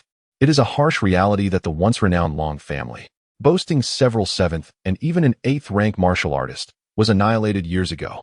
Just days prior, the patriarch of the Zhou family in Huayang City, which included 2 8th rank and several 7th rank martial artists, was turned to cinders, and countless family members perished in the chaos. It is worth noting that the Zhou family of Huayang City was one of the most esteemed families in the entire Huayang prefecture. A martial arts lineage that Chen Feng could scarcely have dreamed of in the past, now inexplicably afflicted by calamity, with no means to seek vengeance against their foes. Were it not for his father's concealed abilities, which had previously manifested in a spectacular display when he vanquished Zheng Yanluo and thwarted the Wang family's ambush, the Chen family would have long since been defeated. However, the god-worshipping sect is ultimately not to be underestimated. Reflecting on the recent actions of his father, who had slain a silver-robed envoy of the cult of the deity, and considering the irreconcilable enmity between their family and the cult, Chen Feng could not help but feel a shadow of unease. Despite his father's hidden depths, the cult of the deity was a formidable force that had nearly toppled the great Xia dynasty, instilling fear into countless martial families. Could his father truly prevail against such a powerful adversary? Chen Feng was apprehensive about the future of the Chen family, fearing a fate akin to that of the Long or Zhou families. The bustling cityscape seemed to lose its luster, and he thought, better to gather with family under the bright moon. As he contemplated the looming threat of the cult, his worries deepened. Meanwhile, in Huaining City, the envoy Zhu Long was equally troubled upon receiving intelligence from Long Zhan. Zhu Long, known for his inherent caution, had assigned an Hongyi to capture and interrogate the remnants of the Long family. However, upon learning that Long Zhan had allied himself with the Zhou family, which boasted 2 8th-grade warriors, Zhu Long took matters into his own hands, swiftly leading the peak's silver-robed envoys, Imo Shui and an Hongyi, to retrieve Long Zhan. Yet, the discovery that the precious dragon-shaped jade statue, linked to the sacred spirit grass, had fallen into Chen Jie's possession weighed heavily on Zhu Long's mind. Had the statue remained in the custody of the town's martial guards in Chongning City, the situation would have been manageable. With his status, he could have easily orchestrated a legitimate transfer or executed a cunning deception to retrieve the statue without consequence. After all, even the ninth-grade golden-robed guards, not to mention the commanding officer Jiang Xiang, would be compelled to show him some respect. Zhu Long wielded considerable influence throughout Huaining. Regrettably, by the time he initiated his investigation into the statue's whereabouts, it had already been delivered to the Chen family, accompanied by a trove of treasures from the remnants of the Long family. This complication posed a significant challenge. As Chen Feng fretted over the cult was equally wary of Chen Jie. Under the moonlight, Zhu Long furrowed his brow and paced restlessly upon learning that the dragon statue was now in Chen Jie's possession. At that moment, An Hongyi, who had been respectfully standing by, spoke in his gravelly voice, "My lord, there is no need for such concern. The Chen family in Zhao City, apart from Chen Jie, is utterly vulnerable. If you personally engage Chen Jie, the blood-robe envoy, and I can swiftly secure the dragon statue." Upon realizing that the statue could potentially lead them to the legendary sacred spirit grass, An Hongyi was eager to act immediately and retrieve the dragon statue from Chen Jie's grasp, had it not been for his modicum of self-awareness. Knowing that acting alone would likely only serve to deliver his head to Chen Jie, An Hongyi would have already taken matters into his own hands. The divine spirit herb was of paramount importance to An Hongyi, as it represented everything he sought in his ignorance. Upon completing his statement, the candle dragon envoy, who had been pacing, abruptly halted his steps. In an instant, he appeared before An Hongyi, his gaze penetrating and profound, as he solemnly inquired, "Detain Chen Jie? What if I cannot?" The battle at Ningshan Gorge, where Zheng Yinluo perished at Chen Jie's hands, was troubling enough. But the overwhelming sword energy Chen Jie displayed that day had indeed instilled fear in many. Even if Chen Jie claimed to Jiang Xiang that he was not a master and had not comprehended sword intent, what if his words were but a fade? Should the coveted Jiao Long Jade elude him, and the followers of the god-worship sect come knocking, it would become rather awkward.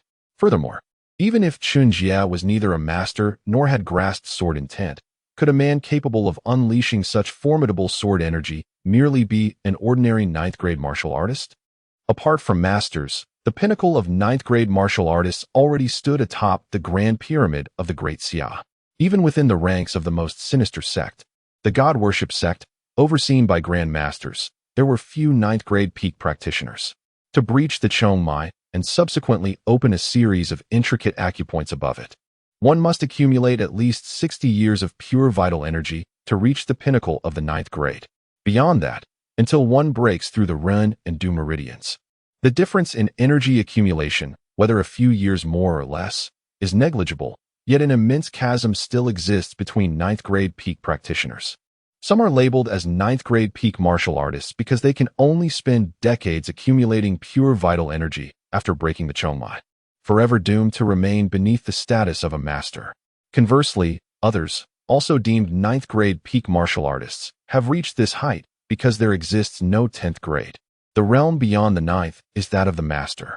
In this world, there are always those who grasp the power of intent or command unique techniques even at the ninth grade level, capable of unleashing combat prowess approaching that of a master. As a disciple of the River Sword Saint, Chen Jie, who could unleash soaring sword energy, was perceived by the Candle Dragon Envoy as one who had already ascended to that echelon. Above the pinnacle lies invincibility. The Candle Dragon Envoy did not believe himself to be Chen Jie's equal. Yet, just as he felt incapable of holding Chen Jie, a deep voice accompanied by a figure clad in a fearsome beast-like mask quietly emerged before the Candle Dragon and his companions, proclaiming, "If you cannot hold him, then allow me to take your place." Chapter 34. Is it really that simple? As the figure quietly materialized beside him, the Candle Dragon Envoy felt a jolt of apprehension. Alongside An Hongyi and Mo Shui, he respectfully addressed the silhouette adorned with the Qiongqi mask, saying, "We pay our respects to Lord Qiongqi, the High Priest." The High Priest Qiongqi, a mysterious figure who had joined the cult of worship 5 years prior, was personally bestowed the title of High Priest by the cult's leader upon his initiation. The position of High Priest within the cult of worship is commensurate with that of a guardian commander in the Jinwu Guard, with their powers largely comparable. Apart from the cult's leader and the 4 grand priests, Only the saintess of the cult holds a status slightly superior to that of the high priest. Each high priest within the cult is at least at the pinnacle of the 9th rank, with rumors suggesting that a few among them possess an unparalleled 9th rank prowess. However, the high priest Chen Jie, who joined the cult just 5 years ago, is not included among these legendary figures of invincibility. The naturally cautious Candle Dragon envoy remained troubled, pondering, with the esteemed high priest Chen Jie personally intervening to incapacitate Chen Jie and seize the Dragon Jade statue. It should be a straightforward task. Yet, it is said that although Chen Jie has not truly comprehended the sword intent, there were indeed travelers near Ningxian Gorge who witnessed a soaring sword energy. Chen Jie's strength should not be underestimated. However, concerning the divine grass, I wonder if the saintess is available to assist? In the mind of the Candle Dragon envoy, it would not be prudent to rely on the saintess to confront Chen Jie, a suspected 9th rank invincible warrior. If possible, he even considered requesting the Grand Priest Dong Wang Gong to take action personally. Why grant the enemy opportunities to fortify themselves when one possesses the capability to decisively overpower them? The prudent Candle Dragon envoy always adhered to the principle of either refraining from action or ensuring victory when he did engage. The saintess of the cult, Si Wulei, stands as the sole individual in the current era of the cult who has successfully grasped the Mirror Prison Secret Art from the 18 Hells Divine Techniques. The Mirror Prison Secret Art, beneath the mirror of sin, captures souls and seizes thoughts, revealing all secrets. It is the most enigmatic and challenging art among the 18 Hells Divine Techniques. Once mastered, it not only elevates one to the status of saintess, achieving 9th rank invincibility, but also, to some extent, opens the gateway to attaining the title of master. The last person from the cult to successfully comprehend the Mirror Prison Secret Art is now one of the 4 Grand Priests, the direct disciple of the cult leader, Yin Shenhuang, known as Yuming Ji. Ordinary 9th rank peak warriors find it exceedingly difficult to withstand even a single strike from the saintess Si Wulei, who has mastered the Mirror Prison Secret Art. Though the saintess is currently in closed-door cultivation, the mere whisper of a rumor would not warrant disturbing her. While the Candle Dragon envoy harbored doubts about the high priest Chen Jie's ability to restrain Chen Jie, the high priest, with unwavering confidence, gazed at the Candle Dragon envoy and replied nonchalantly, "As for Chen Jie's strength, I believe I am far more aware than you." The high priest of the cult of worship raised his sword-like finger, unleashing an extraordinarily sharp sword aura imbued with an unstoppable, overwhelming force that instantaneously struck toward the Candle Dragon envoy. In that fleeting moment of distraction, the sword aura left a long scar upon the envoy's mask. A single strand of hair slipped silently from the side of the envoy's ear, and beads of cold sweat incessantly dripped from his forehead. Had that sword aura deviated just an inch higher, he would have faced severe injury or even death. However, what left the Candle Dragon envoy truly aghast was the eerily familiar nature of the sword aura. Such a magnificent and potent aura could only originate from one place in the world. Instantly, the envoy surmised the identity of the high priest before him, and his confidence surged. Meanwhile, as the cult of worship had set its sights on the Dragon Jade statue belonging to the Chen family, Chen Jie, unusually not reclining in his chair and consuming dragon bone blood pills, stood upright, gazing at the luminous moon above.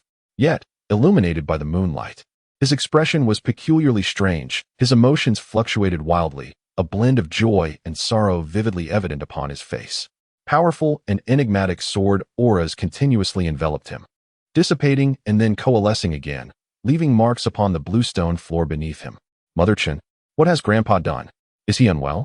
Chen Linger, the granddaughter of Chen Jie, queried with a perplexed expression as she observed her grandfather in the backyard, gazing at the moon with an inscrutable demeanor. She directed her question to Mother Chen, who was robust, yawning, and patiently waiting by the back gate with a large basin of ginseng chicken soup. "I am not entirely certain. An hour ago, the old master abruptly dismissed everyone around him, declaring his intention to comprehend and create some martial arts techniques. He instructed us to keep our distance, and now, his late-night snack has grown cold, yet he remains in this state," replied Mother Chen casually. Upon hearing this, Chen Linger widened her eyes, sparkling with admiration as she gazed intently at her grandfather's ever-changing expression, filled with anticipation. "The gluttonous secret technique that Grandpa devised has significantly advanced my cultivation, allowing me to break through to the 4th tier. If he can create another technique comparable to the gluttonous secret, perhaps I could swiftly ascend to the 7th tier, or even higher. Then I could contribute to the protection of the Chen family. Grandpa bears the burden alone. It's far too arduous. At 18, Chen Linger harbored a heartfelt desire to safeguard the Chen family. As another hour passed, and after Mother Chen had heated the ginseng chicken soup a second time, the inexplicable sword aura surrounding Chen Jie suddenly dissipated, and his expression returned to tranquility. Mother Chen, it's time for a late-night feast. After completing his training, Chen Jie called for Mother Chen to prepare the late-night meal. However, before she could serve the warm ginseng chicken soup, Chen Linger, with her little head held high, eagerly inquired, "Grandfather, have you created a new secret martial art?" Seeing the uncontainable excitement in Chen Linger's eyes, a hint of inexplicable amusement appeared on Chen Jie's face. In his youth, he had not appreciated the joy of playing with children. Now, with age, he realized that sometimes entertaining a child brings far more joy than walking a dog. After all, a dog merely barks at you, while a child affectionately calls you grandfather. The secret martial art has yet to be conceived, Chen Jie replied. After all, it requires a profound understanding of the mysteries of the human body, an enlightenment of the essence of consciousness, and a deep familiarity with the weaknesses of human nature to create such unparalleled skills. As Chen Jie concluded, a glimmer of disappointment flickered in Chen Linger's eyes. Yet, she quickly rallied with enthusiasm, encouraging him, "I believe in you, grandfather. With just a bit more time, you will surely create an extraordinary martial art. Indeed, I may be able to achieve it by tomorrow," Chen Jie declared. Just as he expected Chen Linger to continue her encouragement, her mouth fell slightly agape, and her expression froze. Was it really that simple to create an unparalleled martial art, requiring only a deep understanding of the human body, enlightenment of consciousness, and knowledge of human weaknesses? Chapter 35. Extreme emotions forge unparalleled strength. Indeed, it is as simple as that. For others, creating a profound martial art might take a lifetime. However, for Chen Jie, whose innate talent and understanding have transcended mortal limits, the pursuit of a so-called divine skill is merely a matter of intellect. The specifics of such a martial art require a deep comprehension of the human body's mysteries, an insight into the essence of consciousness, and an understanding of human frailties. Chen Jie expressed that he merely wished to create a technique that would aid in elevating one's spirit and facilitate the rapid comprehension of profound realms, leading to spiritual transcendence. Alas, with age comes the necessity to gradually nurture one's vitality and true energy towards perfection. Making a breakthrough to the rank of a master in the short term seemed unlikely. Yet, upon learning of the devastating fire at the Zhou family in Huayang City and the mysterious disappearance of the dragon family's heir, Long Zhan, Chen Jie felt an inexplicable sense of impending crisis. The cult of the divine seeks to establish a terrestrial kingdom of deities, and their insurrection does not concern him. After all, their primary target is the imperial court of the great Xia, and should calamity befall, there are always those who can stand tall in its stead. However, if the legend of the dragon family indeed pertains to the revered divine herb, Chen Jie, having once personally interacted with Long Zhan and inherited the majority of the dragon family's legacy, cannot evade his connection to it. For a tale of uncertain truth to lead to the annihilation of the entire dragon family is alarming. If it were to be confirmed that the dragon family's legend involves the divine herb, it would not merely be a matter of the dragon family. Even the loss of one or two masters would be inevitable. After all, masters are not born from the earth. They have families, friends, and beliefs for which they would sacrifice their lives in pursuit. Who does not wish for their descendants to emerge as masters, bringing glory to their family for 2 centuries? Moreover, the legend states that the divine herb can not only assist peak 9th grade warriors in unlocking their spiritual acumen, cleansing their marrow, and forcefully bridging the divide between heaven and earth to attain mastery, but may also aid those at the pinnacle of mastery in grasping the mysteries of the cosmos, leading to a successful breakthrough to the rank of Grand Master. If the key to becoming a master lies in the perfection of one's essence, vitality, and spirit, then the secret to achieving the status of Grand Master resides in the fusion with the universe and the further elevation of one's spirit. This is also the reason why certain extraordinary prodigies, even without being masters, possess statuses comparable to that of masters. Not every master has successfully grasped profound realms. For instance, Xiao Wuxi has not. However, those prodigious talents who comprehend these realms before becoming masters almost certainly secure their positions, even when ascending to the esteemed rank of Grand Master. They possess at least a 30% greater chance of success compared to ordinary masters. Among nearly 100 masters, it is rare to find even one who can successfully advance to Grand Master. The Great Xia has endured for 3 centuries, and now, astonishingly, for Grand Masters coexist, marking a remarkable era for the martial arts community of the Great Xia. The Divine Herb is a legendary supreme elixir. Grasping profound realms is a daunting challenge, akin to scaling the heavens for ordinary individuals. For Chen Jie, the Divine Herb was an uncharted territory, and he refrained from passing any further judgment on it. However, he harbored some unique insights regarding the comprehension of artistic conception. The so-called artistic conception often represents a spiritual elevation, a momentary explosion of one's spirit at a certain pinnacle, transcending the physical limitations of the body and allowing the spirit to directly surpass the corporeal form, thereby engaging with the primordial energies of the universe in a symbiotic resonance. To a certain extent, the artistic conception has already brushed against the subtle mysteries of the Grand Masters who harmonize with the cosmos. By grasping the essence of artistic conception, one can wield the primordial energies of the universe with greater efficacy, employing less mental power while executing swifter and more powerful maneuvers.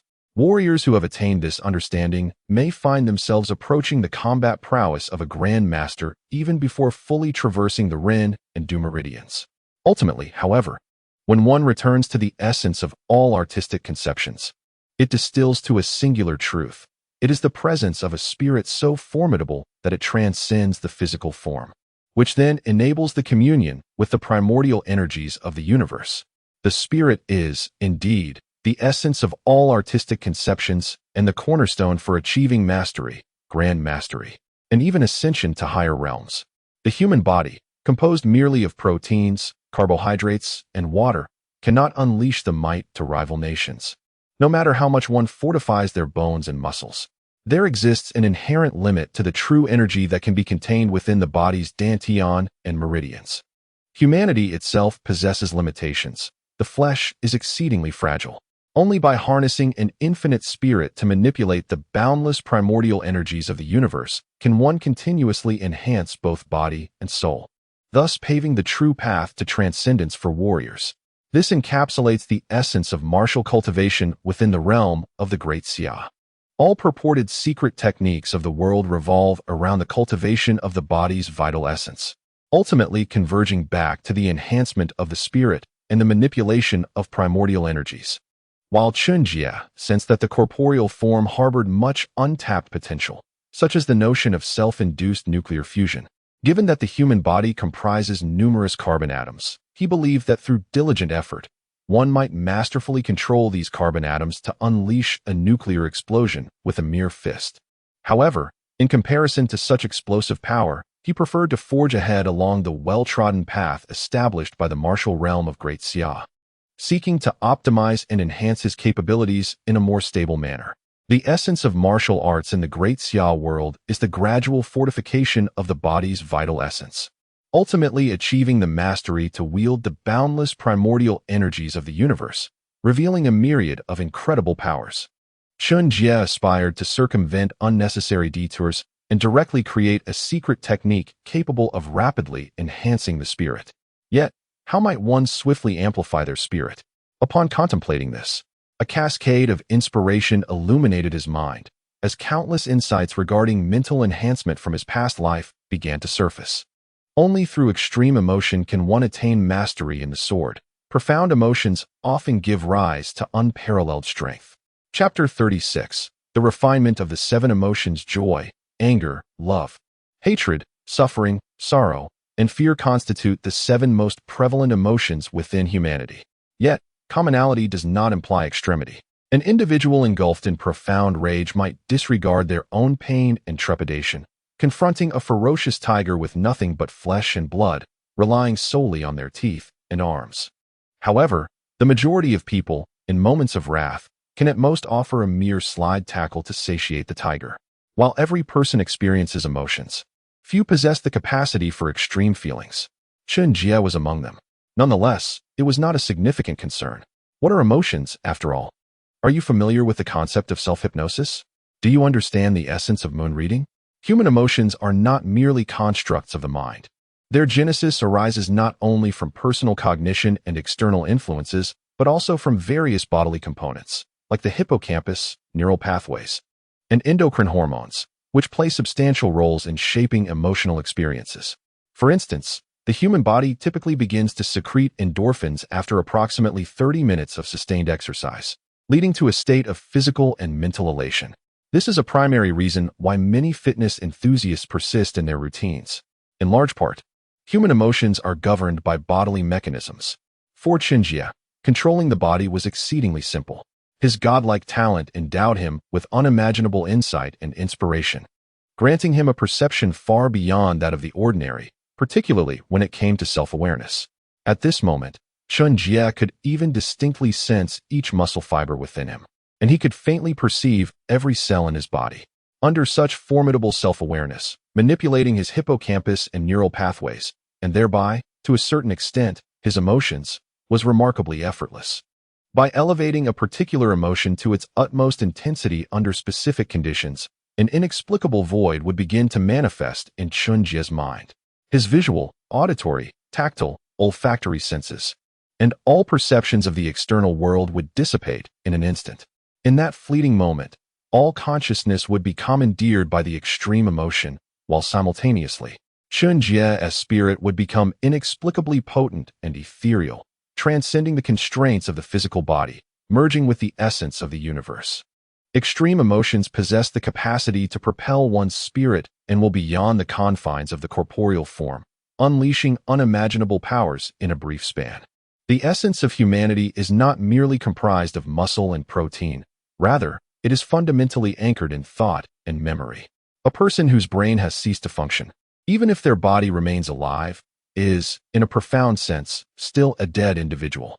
Thus, I pondered what name I should bestow upon this newly conceived method of spiritual enhancement. Should it be the endorphin secretion technique, the self-hypnosis art, the emotion control method? After contemplation, Chen Jie decisively named his newfound spiritual enhancement technique the refinement of the 7 emotions. However, the spiritual enhancement technique that I have created, having delved into the mysteries of the human body and comprehended the essence of consciousness, appears to be quite arduous in its practice. Furthermore, the risks involved are immense. As Chen Jie pondered this, he gently shook his head. Much like the secret arts of the gluttonous, Chen Jie can directly manipulate his vital energy to precisely nourish and strengthen the digestive enzymes within his body, as well as the capillaries responsible for nutrient absorption. In contrast, his offspring can only manage a rough enhancement of their own intestinal and gallbladder tissues. In terms of digestive capacity and overall ability, they are vastly inferior to Chen Jie. This explains why he can indulge in dragon bone blood-boosting pills as if they were mere candies, whereas Chen Feng and others struggle to consume even a few bowls of ginseng chicken soup daily. Although the techniques may be the same, the practitioners vary greatly. The disparity between individuals can sometimes exceed that between a person and a dog. Moreover, the nascent 7 emotions refinement technique that Chen Jie is developing is fraught with greater difficulty and risk than the gluttonous arts.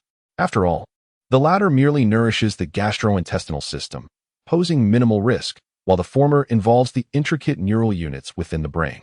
A single misstep could lead to mild dementia or, in severe cases, instant death. Most critically, even if one navigates all the perils with utmost caution, the 7 emotions refinement technique possesses a profoundly fatal flaw. Extreme emotions can elevate one's spirit and will beyond the constraints of the flesh. Yet conversely, such emotions could irrevocably alter one's temperament, rendering them irretrievable. Chen Jie, with his almost divine perception and control over his body, can effortlessly extricate himself from intense emotions, but ordinary individuals, lacking such formidable mental faculties, may find it impossible to escape such extremes. Would they even wish to break free from such overwhelming emotions? Although, if one were to discover that succumbing to certain extreme emotions could significantly enhance their mental acuity and increase the likelihood of enlightenment, many would be willing to embrace such extremes, even to the extent of heinous acts like spousal or filial murder. However, Chen Jie is reluctant to see his creation of the 7 emotions refinement technique result in the emergence of mentally unstable individuals driven to extremes. Contemplating this, he felt a twinge of distress.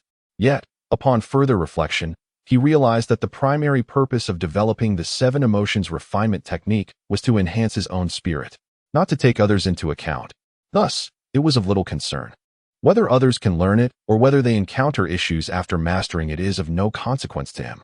As for how the descendants of the Chen family should practice this technique, Chen Jie thought that perhaps simplifying it would suffice. The depths of the 7 emotions are too profound for them. They should at least be able to grasp the manipulation of a singular emotion, should they not? For instance, stimulating the pituitary gland to release a copious amount of endorphins allows one to a certain extent, disregard pain and fatigue, subsequently eliciting a sense of joy. Happiness is invariably delightful. Even if subsequent troubles arise, those practitioners of this technique within the Chen family seem perpetually cheerful, as if no significant issues could possibly emerge. Joy suffices. After much contemplation, Chen Jie, having dedicated an additional hour, extracted 7 mental fortification techniques from the 7 emotions forging spirit method. The following day, under Chen Linger's persistent inquiries, he meticulously guided his children through the teachings of the blissful forging spirit technique, which he had separated from the 7 emotions forging spirit method. Consequently, the Chen family residence, aside from being pervaded by the aroma of ginseng chicken soup, was also filled with joyous laughter. The descendants of Chen Jie consistently wore smiles upon their faces, embodying nothing but happiness. With the enhancement provided by the gluttonous secret arts and the blissful forging spirit method, the cultivation of the Chen family members began to ascend with remarkable speed. The elevation of the spirit, in a certain sense, also represented an enhancement in cognitive function and martial talent. It can be asserted that once one successfully masters any technique from the 7 emotions forging spirit method, even individuals of modest martial aptitude would gradually metamorphose into extraordinary geniuses. However, the most significant advancement was not seen in Chen Jie's children, but rather in Chen Jie himself. After the awakening of the system, he transcended the limits of talent and enlightenment. Yet, the profound emotions leading to continuous spiritual fortification and sublimation allowed Chen Jie to begin to genuinely grasp the mysteries and might of the world's primordial energy. On the 3rd day following the creation of the 7 emotions forging spirit method, standing in the courtyard and reflecting upon the stars and moon, he delved into the transformations of the universe, transcending the corporeal realm, merging with the cosmos, and experiencing a sudden enlightenment of the sword intent of heaven and man. That night, the sky above Zhao City was resplendent with stars akin to a constellation of great significance, shining brilliantly. Meanwhile, in Huaining City, having discerned the recent movements of the Huaining Dao's town martial guards, and confirming that no substantial gathering of elite guards was nearby Zhao City, under the leadership of the main priest of Qiongqi, the Candle Dragon Divine Messenger, and others hastened towards Zhao City under the stars and moon, intent on seizing the Jade Dragon statue. Chapter 37. The realm of celestial beings above the city of Zhao. The stars shone as brightly as lanterns, illuminating the night sky. Yet, it was already deep into the night. While ordinary folk slumbered peacefully, there were a few martial artists still awake, gazing at the celestial phenomena above Zhao City, merely considering it a change in the heavens, without giving it a second thought. Masters of martial arts possess a lifespan of 200 years. One who has broken through the military ranks wields sword energy that spans 100 meters, already reaching the pinnacle of human potential. Grandmasters, living for 300 years, can command the earth itself with a mere wave of the hand, severing mountains and shaking the Kunlun range, becoming true legends among mortals. However, whether a master or a grandmaster, none could possibly invoke such terrifying celestial phenomena. Ordinary individuals could never fathom that such awe-inspiring celestial occurrences could be linked to humanity. Only those at the apex of existence within the Great Xia realm, along with some extraordinary beings favored by the heavens, might grasp the significance. Within the imperial mausoleum of the Great Xia, an elderly figure with white hair and a wrinkled visage rose from a cold jade coffin, gazing upwards into the heavens with a perplexed expression. On the rooftop of the Confucian Academy, the sword sage, revered as the master of the river, wore an exceptionally grave countenance as he looked in the direction of Zhao City and murmured, "Could it be that there are celestial beings among us in the realm of Great Xia?" The sword master, alongside the ancestors of the Great Xia royal family, felt an unsettling sense of unease. Similarly, Fu Longyuan, the lord of Longyuan City, and Yin Shenhuang, the leader of the god-worshipping sect, sensed an inexplicable disturbance. Their minds clouded with doubt. Deep within the recesses of Huayang Mountain, in a secluded valley, a fearsome beast opened its enormous, wheel-like eyes in confusion, soaring into the sky and unleashing a roar that echoed throughout the mountains. Under the might of the dragon, both man and beast were startled, and the Huayang Mountain erupted into chaos. Some devotees hidden deep within Huayang Mountain trembled in fear, collapsing weakly to the ground. Even the most formidable beings in distant lands, far beyond the borders of Great Xia, were drawn to the night sky, gazing upwards in bewilderment. To stir the heavens and summon the power of starlight is a feat beyond the reach of mere mortals. Yet, Chen Jie had not become a celestial being. Instead, while observing the stars at night, he transcended the constraints of the physical realm, reflecting upon the formation and evolution of the universe, the birth and demise of galaxies, and the essence of stars and planets. In that moment, his spirit intertwined with the primordial energies coursing through the cosmos, leading him to an instantaneous comprehension of the celestial sword intent, a subtle invocation of the power of starlight.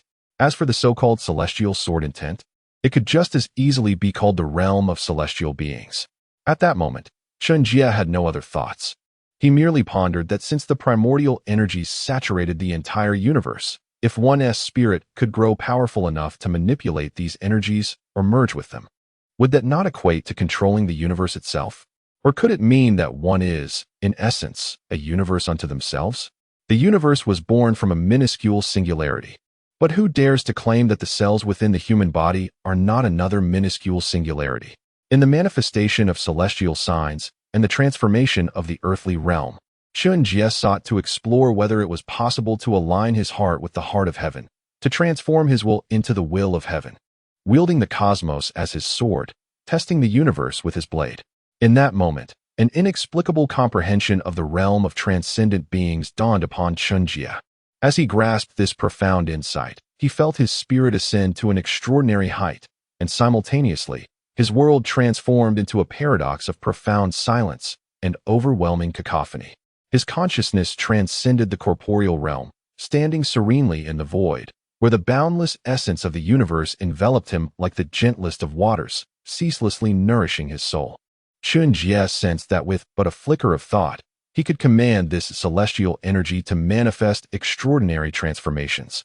Thunder, storms, torrential rain, and even earthquakes, whatever calamities humanity had once dreaded could, with a mere thought, be rendered as docile as lambs or as lethal as weapons, capable of annihilating all in an instant.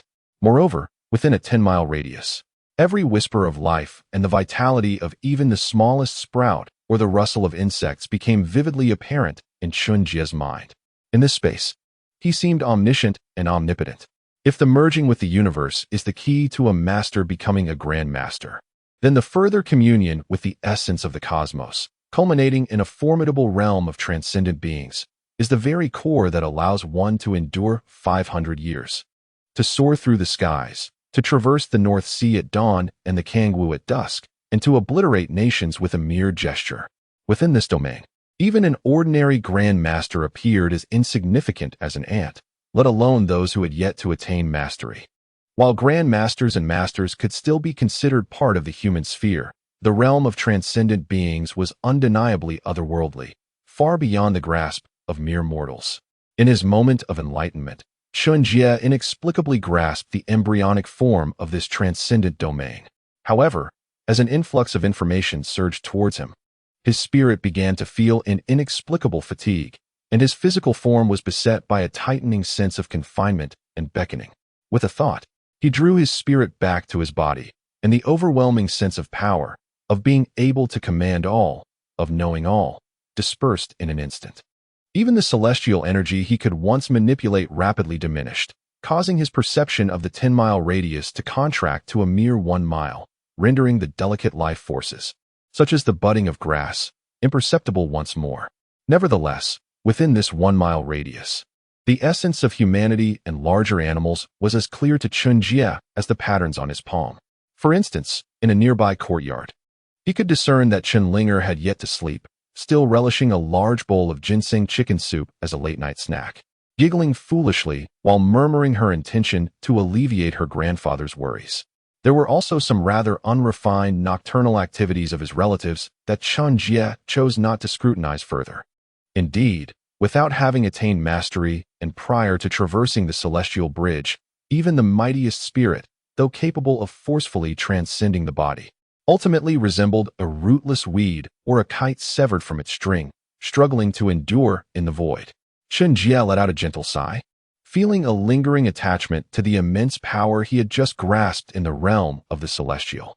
At that moment, when his spirit transcended his physical form, he experienced an extraordinary strength that he found difficult to relinquish. The Ren and Du meridians reside within the human body, yet subtly connect with the heavens and the earth, serving as vital conduits for sensing and manipulating the primordial energies of the universe.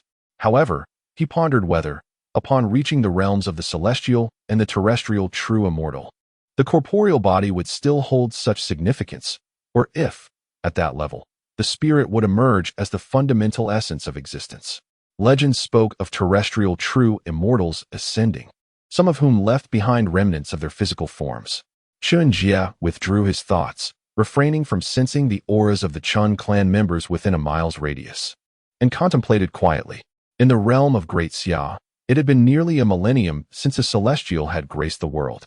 Yet, in ancient tales, and among formidable powers far beyond the borders of Great Xia, the existence of the celestial realm was not merely a figment of imagination. Indeed, the realms of terrestrial immortality and the fabled ascension were far from mere myths. Nevertheless, the celestial and terrestrial immortal realms still felt exceedingly distant for Chen Jie, who deemed it more prudent to first seek mastery in his current pursuits before aspiring to achieve the heights of celestial and terrestrial immortality or even ascension. Chapter 38. The dragon's roar shakes the world for Chen Jie. Achieving the status of a master cannot be described as effortless, yet it can be said to be within reach. After all, by consuming the divine herb and opening his consciousness, allowing the primordial energies of heaven and earth to flow into his being, he could forcibly traverse the bridge of worlds and attain mastery, if Chen Jie so desired.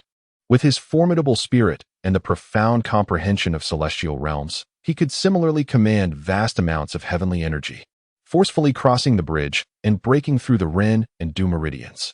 However, he finds no necessity for such haste. The ancestor of the Long family, Long Bo, consumed the divine herb and instantly became a master.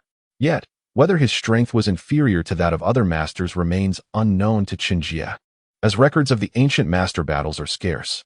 Nevertheless, Long Bo's lifespan was significantly shorter than the 200-year longevity typical of masters, living only to the age of a little over 160. This represents a 30-year deficit compared to those who achieve mastery through conventional means. 30 years, how many such spans does one have in a lifetime? Although it is clear that through the insatiable secret arts, with time to nourish his vital energies and true qi, he could soon achieve a perfect harmony of essence, spirit, and vitality, thus naturally breaking into mastery. Why the urgency to force a breakthrough while his vitality wanes? Moreover, even without an immediate ascension to mastery, Chen Jie reflects that, empowered by his sudden enlightenment and the elevation of his spirit, even ordinary masters may not stand as his equal. Such confidence is akin to wielding an extraordinary advantage. Following his enlightenment of celestial realms, Chen Jie experienced a significant enhancement in strength, as the urgency and worry surrounding the secrets of the Long family's divine herb dissipated.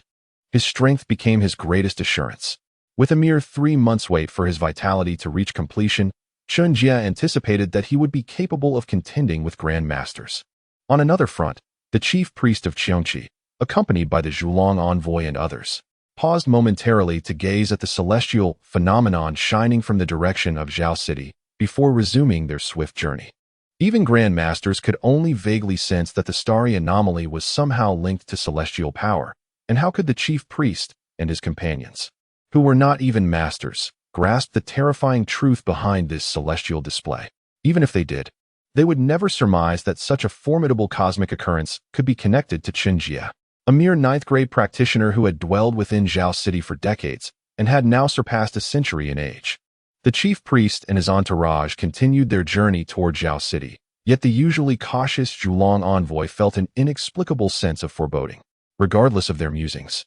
With one invincible ninth-grade warrior, a pinnacle ninth-grade master, 3 pinnacle 8th-grade masters, and over 10 7th-grade experts, their lineup should overwhelmingly dominate against the Chen family, which only had a single 9th-grade warrior as its facade. The advantage lay with them. Aside from the 2 pinnacle 8th-grade silver-clad envoys, Imo Shui and Enhongyi, for the sake of prudence, the Zhulong envoy sought to mobilize even more adept followers of the god-worshipping sect from Huiningdao. There was no other reason, just caution. With this thought, the Zhulong envoy suppressed the inexplicable unease in his heart and focused on the journey ahead. The day after, the chief priest of Qiongqi and the divine envoy of Zhulong, along with their companions, had arrived outside the city of Zhao. Simultaneously, a mysterious upheaval swept through the entirety of Huiningdao, accompanied by the resounding dragon roar that echoed through the mountains the previous night. Under the reverberation of the dragon's call, both men and horses were startled, and all beasts trembled in fear. Within Huayang Mountain, it was not only the hidden followers of the god-worship sect who lay paralyzed on the ground due to that thunderous roar. The dragoness cry traveled 100 miles, its might resonating across all directions. Even the mountain-dwelling hunters, herbalists, and members of the Zhenwu Guard searching for the whereabouts of the god-worship sect within Huayang Mountain had heard that majestic sound. The presence of a dragon was indicated by its roar, and if indeed a dragon existed, could the legendary tales of the dragon ancestor, linked to the divine herb that had stirred such commotion in Huiningdao, truly be authentic? Furthermore, was the celestial phenomenon of starlight witnessed yesterday also a sign of the dragon's awakening? Countless factions that had previously dismissed the tales of the dragon ancestor were now stirred with excitement, their hearts racing at the conjunction of the dragon's roar and the celestial anomaly. Numerous swift hawks took flight in every direction overnight, drawn by the allure of the divine herb, said to elevate one to the rank of a master, providing immense benefits even to those already accomplished. Moreover, even if the legends surrounding the divine herb were not entirely truthful, the dragon's roar and the power it embodied were indisputable. In ancient times, when monstrous beasts roamed the earth, they viewed humanity as mere fodder. It was not until the ancient Emperor Suiren harnessed fire to intimidate these formidable creatures, carefully observing their habits and mimicking their ways, that humanity created its first martial arts. Thus began the gradual development and proliferation of the human race upon the untamed land. Now, with martial arts flourishing among humans, the legendary beasts had gradually vanished under the relentless hunting and expulsion by generations of human ancestors. Unfortunately, any delectable and consumable creatures throughout human history had either been domesticated as livestock or driven to the brink of extinction. This was especially true for those extraordinary beasts, rich in treasures, whose flesh could prolong life and significantly enhance the vitality and energy of those who consumed them. In the realm of Daxia, there had been no sightings of such beasts for over a century, until the dragon's roar echoed yesterday. The divine herb could aid one in achieving mastery. Dragon hide and scales could forge precious armor, while dragon horns and bones could create divine weapons. Consuming dragon blood and flesh could extend one's life, and partaking of dragon liver and marrow promised longevity and blessings. Additionally, the legendary dragon pearl, with its boundless potential, could effortlessly elevate a high-ranking martial artist to the pinnacle of the 9th rank and greatly assist in breaking through to mastery. A living dragon was enough to capture the attention of countless high-ranking martial artists. They yearned to slay the dragon. Countless high-ranking martial artists, who received the swift message, began their journey deep into Huayang Mountain. Although the celestial phenomena were challenging to pinpoint and the dragon's roar difficult to locate, through rough conjecture, they could approximate the dragon's whereabouts. The remaining task was merely to traverse the mountains and conduct a personal search. While 100,000 troops would struggle to thoroughly scour Huayang Mountain, 5,000 high-ranking martial artists, if willing to invest their time, could thoroughly turn the entire Huayang Mountain upside down. However, rather than relying on chance to comb through Huayang Mountain, some influential factions aware of the Dragon Clan's legends dispatched search teams into the mountain while simultaneously sending experts stealthily towards Zhaoqing and Huayang City. According to the legends, the Dragon Clan harbored a map detailing the location of the hidden Dragon Valley and the Divine Herb. As for who currently possesses this map, regardless, Chen Jie, who personally slew Zheng Yinluo, inherited the Dragon Clan's legacy and encountered the last descendant of the Dragon Clan, cannot escape suspicion. Naturally, the Zhou family of Huayang City, which recently suffered a catastrophic fire resulting in significant casualties among its members and also took in the Dragon Clan's last heir, shares this suspicion. Nonetheless, compared to the formidable experts from influential factions who would still require considerable time to reach Zhaoqing, figures such as the chief priest of Qiongqi and the envoy of Zhulong are already positioned at the outskirts of Zhaoqing. Chapter 39. The Uninvited Guest, revised outside the city of Zhao, within a concealed stronghold of the cult of the deities. The Candle Dragon envoy and the chief priest of Qiongqi, along with others, gazed at the urgent message in their hands, their expressions growing increasingly grave. Yet their eyes simultaneously flickered with a hint of greed and delight. Indeed, there was a dragon within Huayang Mountain. The celestial phenomenon witnessed yesterday was surely instigated by that extraordinary creature, the dragon. Thus, it seems the legend of the Dragon Clan's ancestor, Longbow, regarding the hidden Dragon Valley and the Divine Herb, is indeed true. That is, the Divine Herb. After the Candle Dragon envoy spoke, he surveyed the assembly before him, his words laden with significance. In the face of his penetrating gaze, the pinnacle 8th grade silver robe envoy, Mo Shui, along with an Hongi and another 8th grade expert summoned by the Candle Dragon envoy, who wore a bull-headed mask, simultaneously lowered their heads. Who would not desire the Divine Herb? Yet to covet it, one must possess the means to claim it. Even in Hongi, who was wholeheartedly intent on seizing the Divine Herb, dared not reveal even a trace of ambition before the Candle Dragon envoy at that moment. However, the restraint exhibited by Hongi and his companions did not extend to the chief priest of Qiongqi, who boldly expressed his intentions.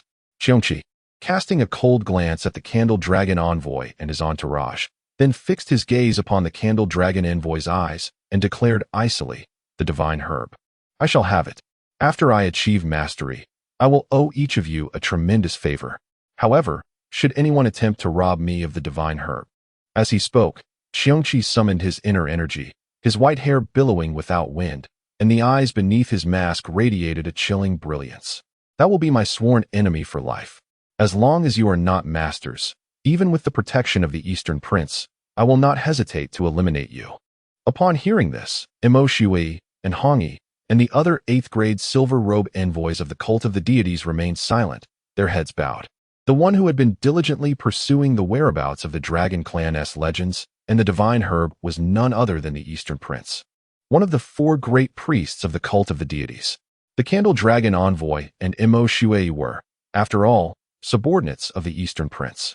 Yet, the Eastern Prince was far away, and even if he hurried, it would take him at least 10 days to arrive.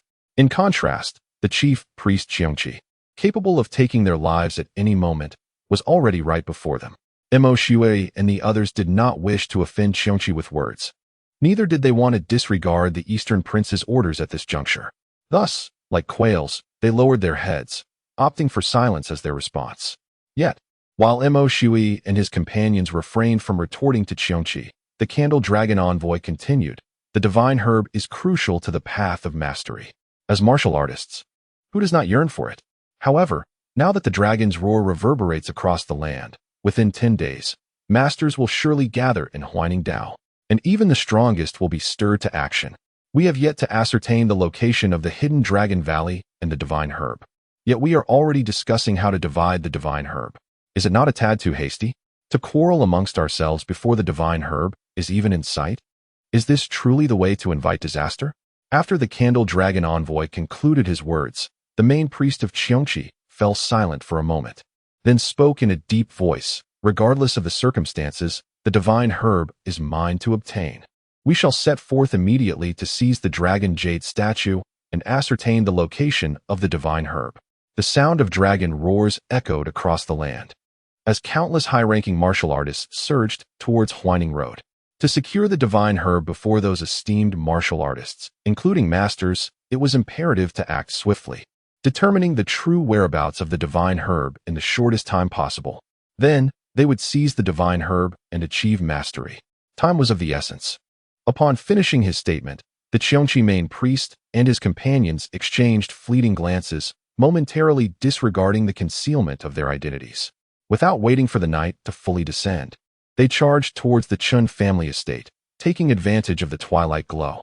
Given the prowess of the Chen Jie main priest and his allies, not only would it be a trivial matter to assault the Chen family, but conquering the entire Zhao city within a short span was far from challenging. As for the possibility that Long Zhan's words were mere fabrications, or that the so-called dragon jade statue held no secrets of the Long family, rendering it incapable of guiding them to the divine herb's location, what of it? For the sake of a legend, the Long family would face annihilation. Now, to seize the opportunity for mastery, they would not hesitate to eradicate the entire Chen family. Moreover, they were unwilling to complicate matters. They merely sought to quietly take the dragon jade statue for the divine herb. Countless high-ranking martial artists were prepared to risk everything and descend into madness. As the sun dipped below the horizon, painting the sky in crimson hues, the city was enveloped in a somber stillness. Yet within the Chen family estate, the atmosphere was vibrant and filled with the rich aroma of ginseng chicken soup. The residents brimmed with a sense of joy and contentment. Previously, they had believed their patriarch was merely a seventh-tier martial artist nearing the end of his lifespan, and the Chen family was precariously poised for decline, lacking successors. However, now they discovered their patriarch was a direct disciple of the Sword Saint, hailing from the prestigious Daxiao Academy, with unfathomable strength. Having even created unparalleled divine techniques such as the gluttonous secret art and the supreme god-forging technique. Undoubtedly, the Chen family's fortunes were on the rise, and the future appeared promising. How could the members of the Chen family not feel elated and satisfied? This was also partly attributed to their recent progress in the supreme god-forging technique under Chen Jie's personal guidance, as they had all made initial breakthroughs. Most members of the Chen family wore smiles. Even those who had grown weary of ginseng chicken soup found it to possess a unique flavor at this moment.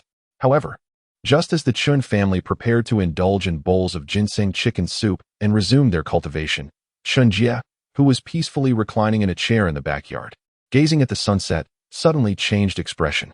In the next moment, his figure slowly vanished from the chair. The following second, Chen Jie appeared directly in front of the storeroom of the Chen family, facing the Chen Jie main priest and his companions.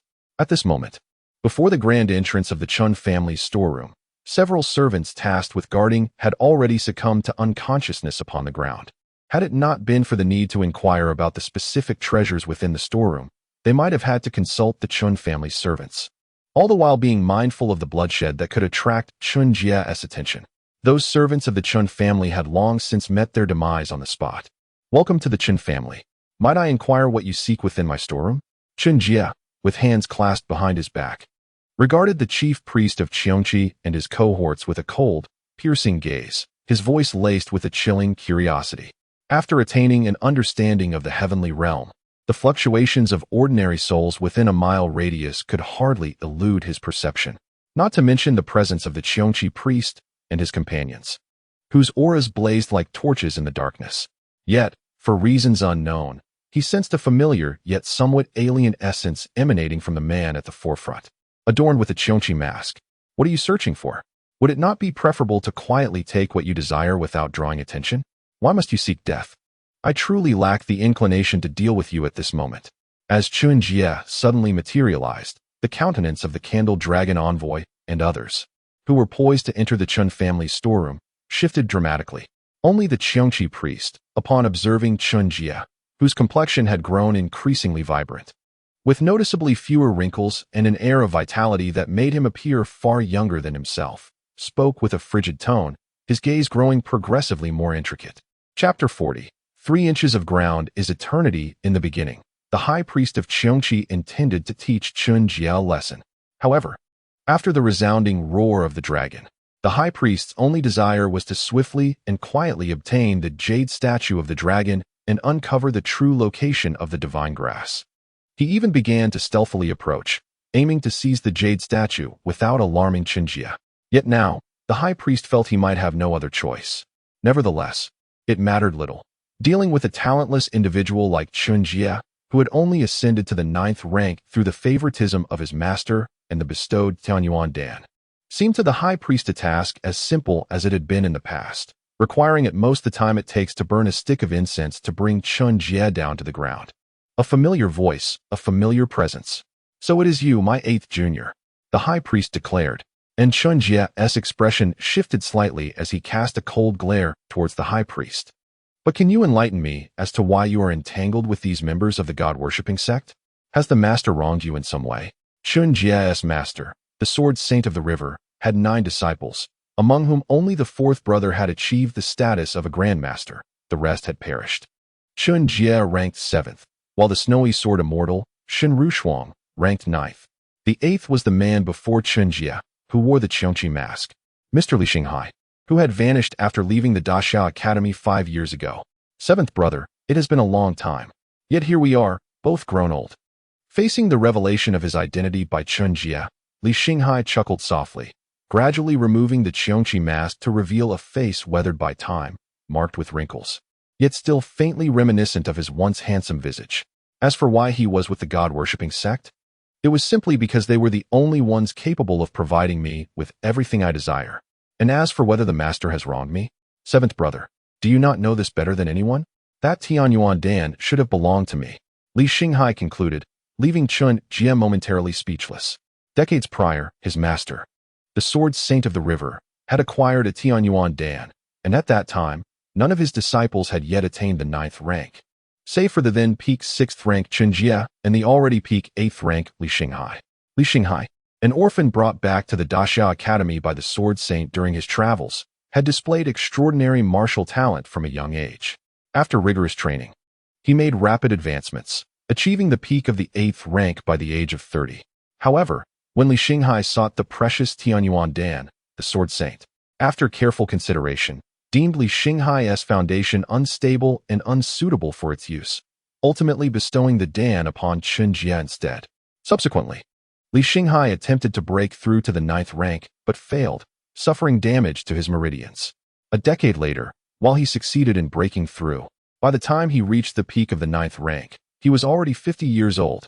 After that, Li Xinghai sought every possible means to break through to the master level, yet he never succeeded. By the age of 60, as his vitality began to wane and his meridians gradually deteriorated, even his true energy and spirit started to diminish. The hope of breaking through to the master level became a distant dream. However, Li Xinghai always believed that had the river sword saint bestowed upon him the Tianyuan Dan in his youth, allowing him to ascend directly to the 9th rank and save years of arduous training, he would have had an additional 20 years of vigor to challenge the master level. Consequently, Li Xinghai felt that he would undoubtedly succeed as a master. In this light, the enmity between Chen Jie and Li Xinghai was profound, a grudge that could not be overlooked. Yet, out of respect for the river sword saint, Li Xinghai refrained from seeking trouble with Chen Jie, as long as Chen Jie did not reveal his true capabilities. In Li Xinghai's eyes, Chen Jie was merely a hapless, clumsy fool, and for such a fool, ignoring them was the best form of resolution. What should have been yours? What the master granted you is indeed yours. What is not granted cannot be demanded. As a disciple of the master, do you lack even this basic awareness? Chen Jie coldly retorted, observing the rage etched on his 8th junior brother's face. Moreover, you, who cannot even break through to the 9th rank on your own, do not delude yourself. Even if I were to give you a Tianyuan Dan, or 10 of them, would you truly succeed in breaking through to master? Do not be so self-important, 8th junior brother. You should know well that compared to true geniuses, you are nothing. At the same age of 30, both being disciples of the river sword saint, without the benefit of the Tianyuan Dan, Shen Rushuang had already become a master for several years. True genius? It no longer matters. As long as I can obtain that legendary map of the Long family and acquire the divine herb, I too can attain the title of master and become a revered genius. Now, let me witness the progress my 7th senior brother has made over the years. Please, do not disappoint me. With a sinister expression, Li Xinghai unsheathed his long sword, the famed sword named Thunder, which flashed like lightning, bringing forth an overwhelming torrent of sword energy akin to a river converging into the sea, aimed directly at Chen Jie's heart. As Li Xinghai attacked Chen Jie, The Candle Dragon envoy and others planned to seize the opportunity during their duel to storm into the Chen family treasury and steal the Dragon Jade statue. However, just as the Candle Dragon envoy and his companions moved, a soft sigh, accompanied by an unfathomable force, instantly froze them in place. Death. Imminent death. Large beads of sweat cascaded down the forehead of the Candle Dragon envoy beneath his mask, an inexplicable power swiftly binding him, causing his heart to race in fear. How many years had it been? The envoy of the Candle Dragon was on the verge of forgetting the last time he faced a life-threatening crisis, the nature of the adversary he encountered. And how many years had elapsed since then? Yet, at this very moment, he felt the imminent approach of death with startling clarity. It was a terror so profound that a mere step forward would result in his head rolling on the ground. The envoy and his companions stood frozen in place, while disbelief painted the face of Li Xinghai. The famed sword, Thunder, was remarkably sharp, and the sword energy of the Long River was capable of slicing through gold and jade, coupled with its overwhelming, relentless momentum across the vast expanse of the world. Apart from those at the master level, there were scarcely more than 10 ninth-tier martial artists who could withstand the might of his Long River sword thrust after he had joined the cult of the divine and further honed his skills. However, in this moment, there was no blocking, no evasion. Chen Jie remained stationary, doing nothing but coldly observing. An immeasurable infusion of cosmic energy, intermingled with an exalted will that governed all things, instantaneously transformed into the most formidable barrier in existence, directly standing between him and Chen Jie. The distance between the tip of his sword and Chen Jie was no more than 3 inches. Yet, within that 3 inches lay the edge of the world, an insurmountable divide for all eternity. Chapter 41. When did you comprehend the essence? How could this be? How could this be? Go to hell. Water droplet sword technique. Li Xinghai gazed at the renowned sword, Thunder, in his hand, mere 3 inches away from Chen Jie, only to be thwarted by an overwhelming surge of vital energy. His expression was one of disbelief as he once again summoned all his inner strength, vowing to breach Chen Jie's defenses. Yet, alas, despite Li Xinghai's fervent efforts, the blade of thunder began to bend, sparks erupting from its trembling tip, yet it remained incapable of advancing even an inch. I may not have let you down, but old 8, you have truly disappointed me. Chen Jie sighed softly, raising his right hand with fingers poised like a sword, pointing towards the center of Li Xinghai's brow, then taking measured steps closer to the now flushed, alarmed, and fearful Li Xinghai. The famous sword, Thunder, which once lay a mere 3 inches from Chen Jie's heart, disintegrated inch by inch with Chen Jie's advance. Unless one possessed a truly legendary weapon, ordinary blades would, under the relentless pressure of nature's formidable energy and Chen Jie's spirit, crumble like decayed wood. The true strength lies not within the weapon itself, but in the wielder's mastery of it. No, it cannot be. Is this the essence of the sword? But how could such a powerful sword essence exist in this world? Did you not claim you had not comprehended the essence? Did you deceive Jiang Xiang and everyone else? As the sword Thunder fell apart gradually, Li Xinghai stared in disbelief at the approaching Chen Jie, his right hand gripping the sword, trembling uncontrollably, blood seeping from the corner of his mouth. He sensed no aura of complete vitality from Chen Jie, although Chen Jie appeared to be brimming with vitality. His aging visage and the lingering scent of decay were enough for Li Xinghai to discern that he had not attained mastery. But why? Why, despite not achieving mastery, has Chen Jie comprehended such terrifyingly powerful essence? In the face of Chen Jie's celestial sword essence, Li Xinghai felt that it was even more formidable and fearsome than that of his own teacher, the Grandmaster Changhe Sword Saint. Was it possible that from the beginning, Chen Jie was indeed a genius on par with the 9th junior sister, Shen Rushuang? Was he the only fool here, utterly lacking in understanding?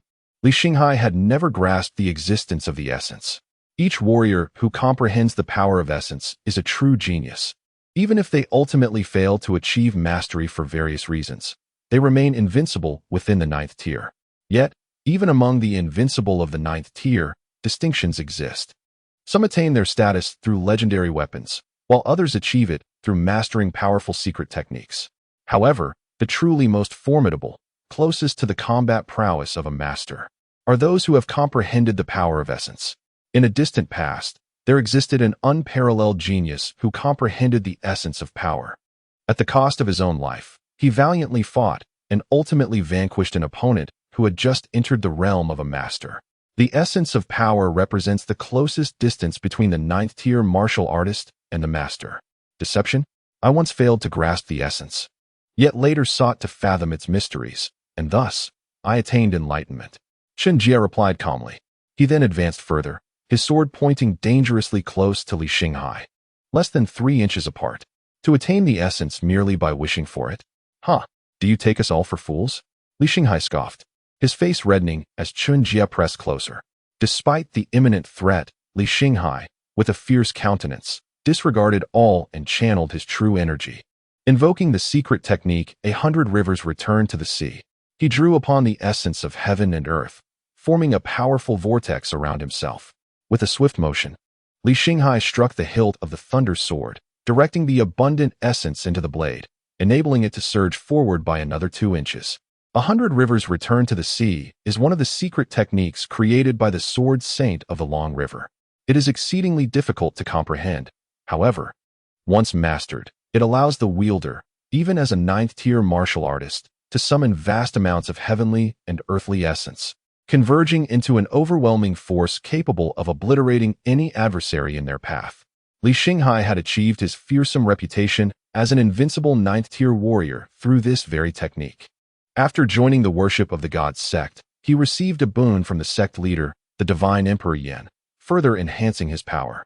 The potency of 100 rivers returned to the sea escalated significantly, making even master-level warriors vulnerable to a devastating strike if they were careless. Yet, regrettably, Li Xinghai was not facing a negligent master, but rather Chen Jie, who had attained the celestial realm of understanding and significantly increased his prowess.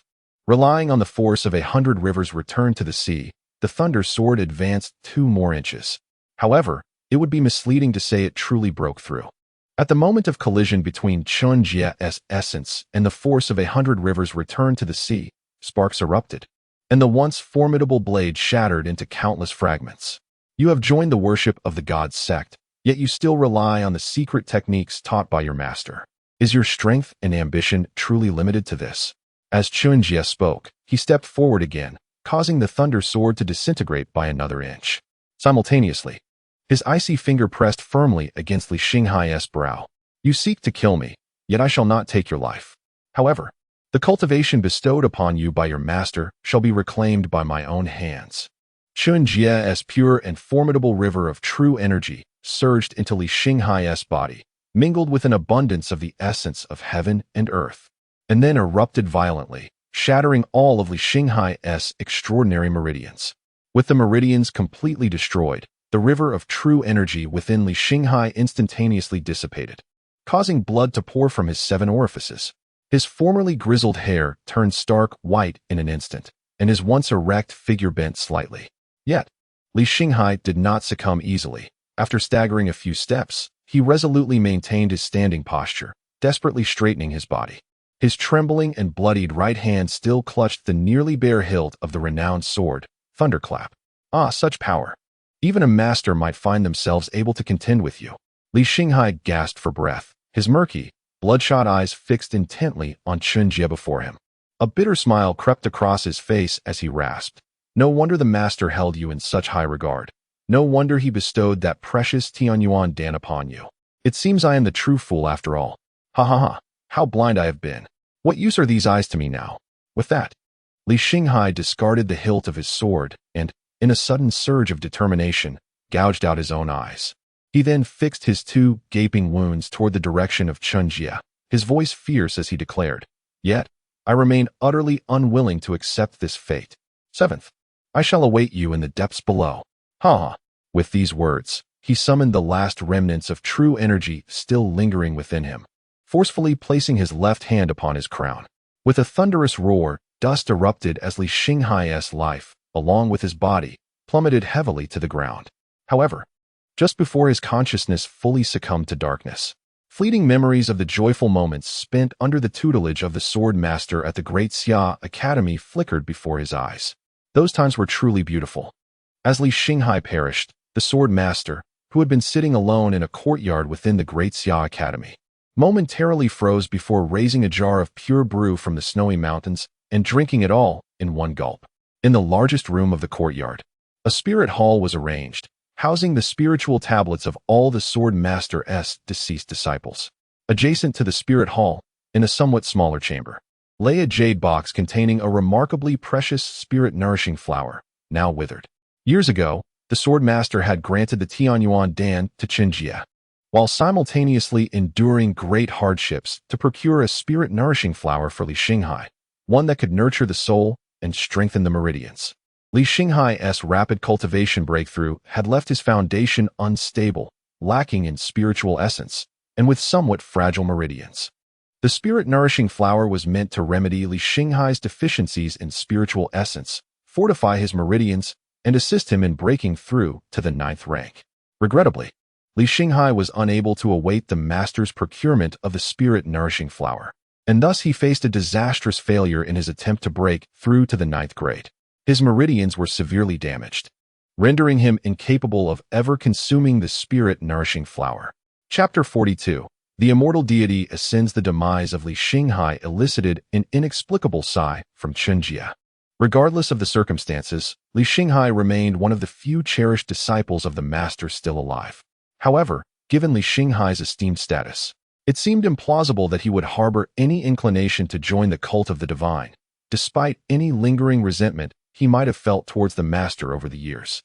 Moreover, the formidable prowess of the river sword technique he had just invoked, all rivers return to the sea, appeared to exceed the descriptions recorded within the scriptures. It was a mere hair's breadth away from successfully penetrating Chen Jie's protective aura and tearing through his garments.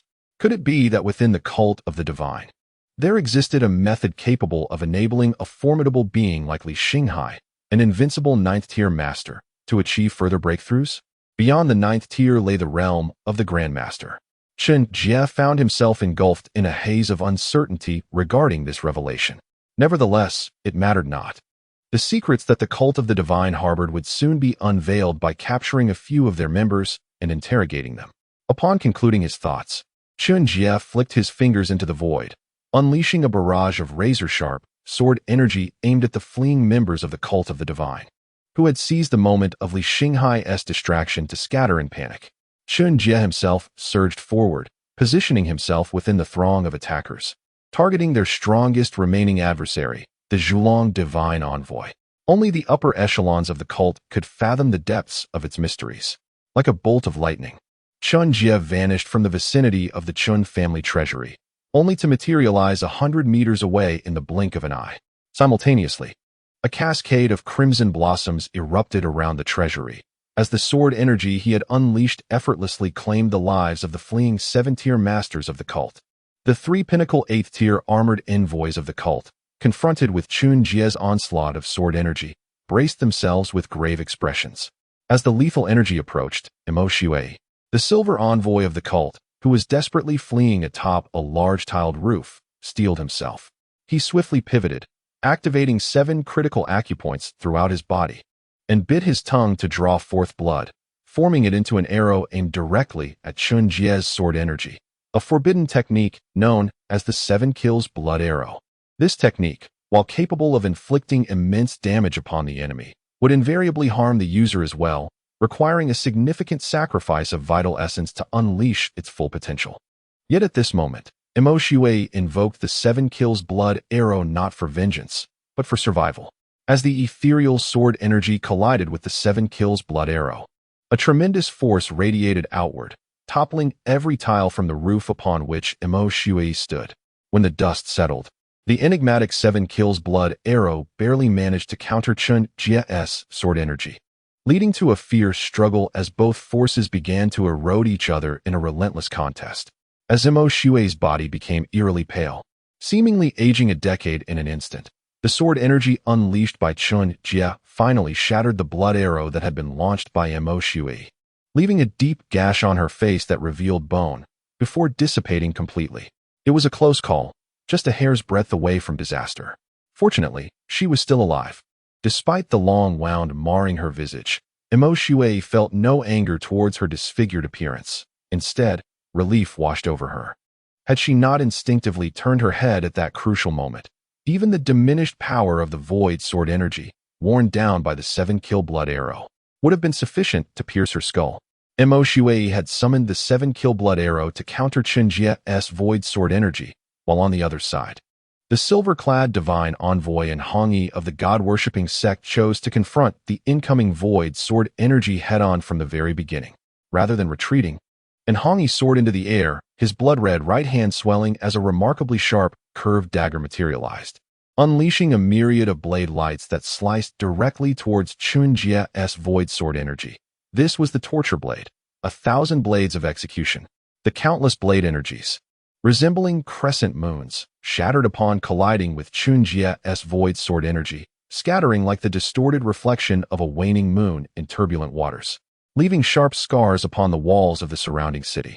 Ultimately, after vanquishing the multitude of crescent blade energies and shattering the dagger in Hongyi's hand, fragments of the broken weapon left gashes upon his body, and only then did Chen Jie's void sword energy gradually fade away.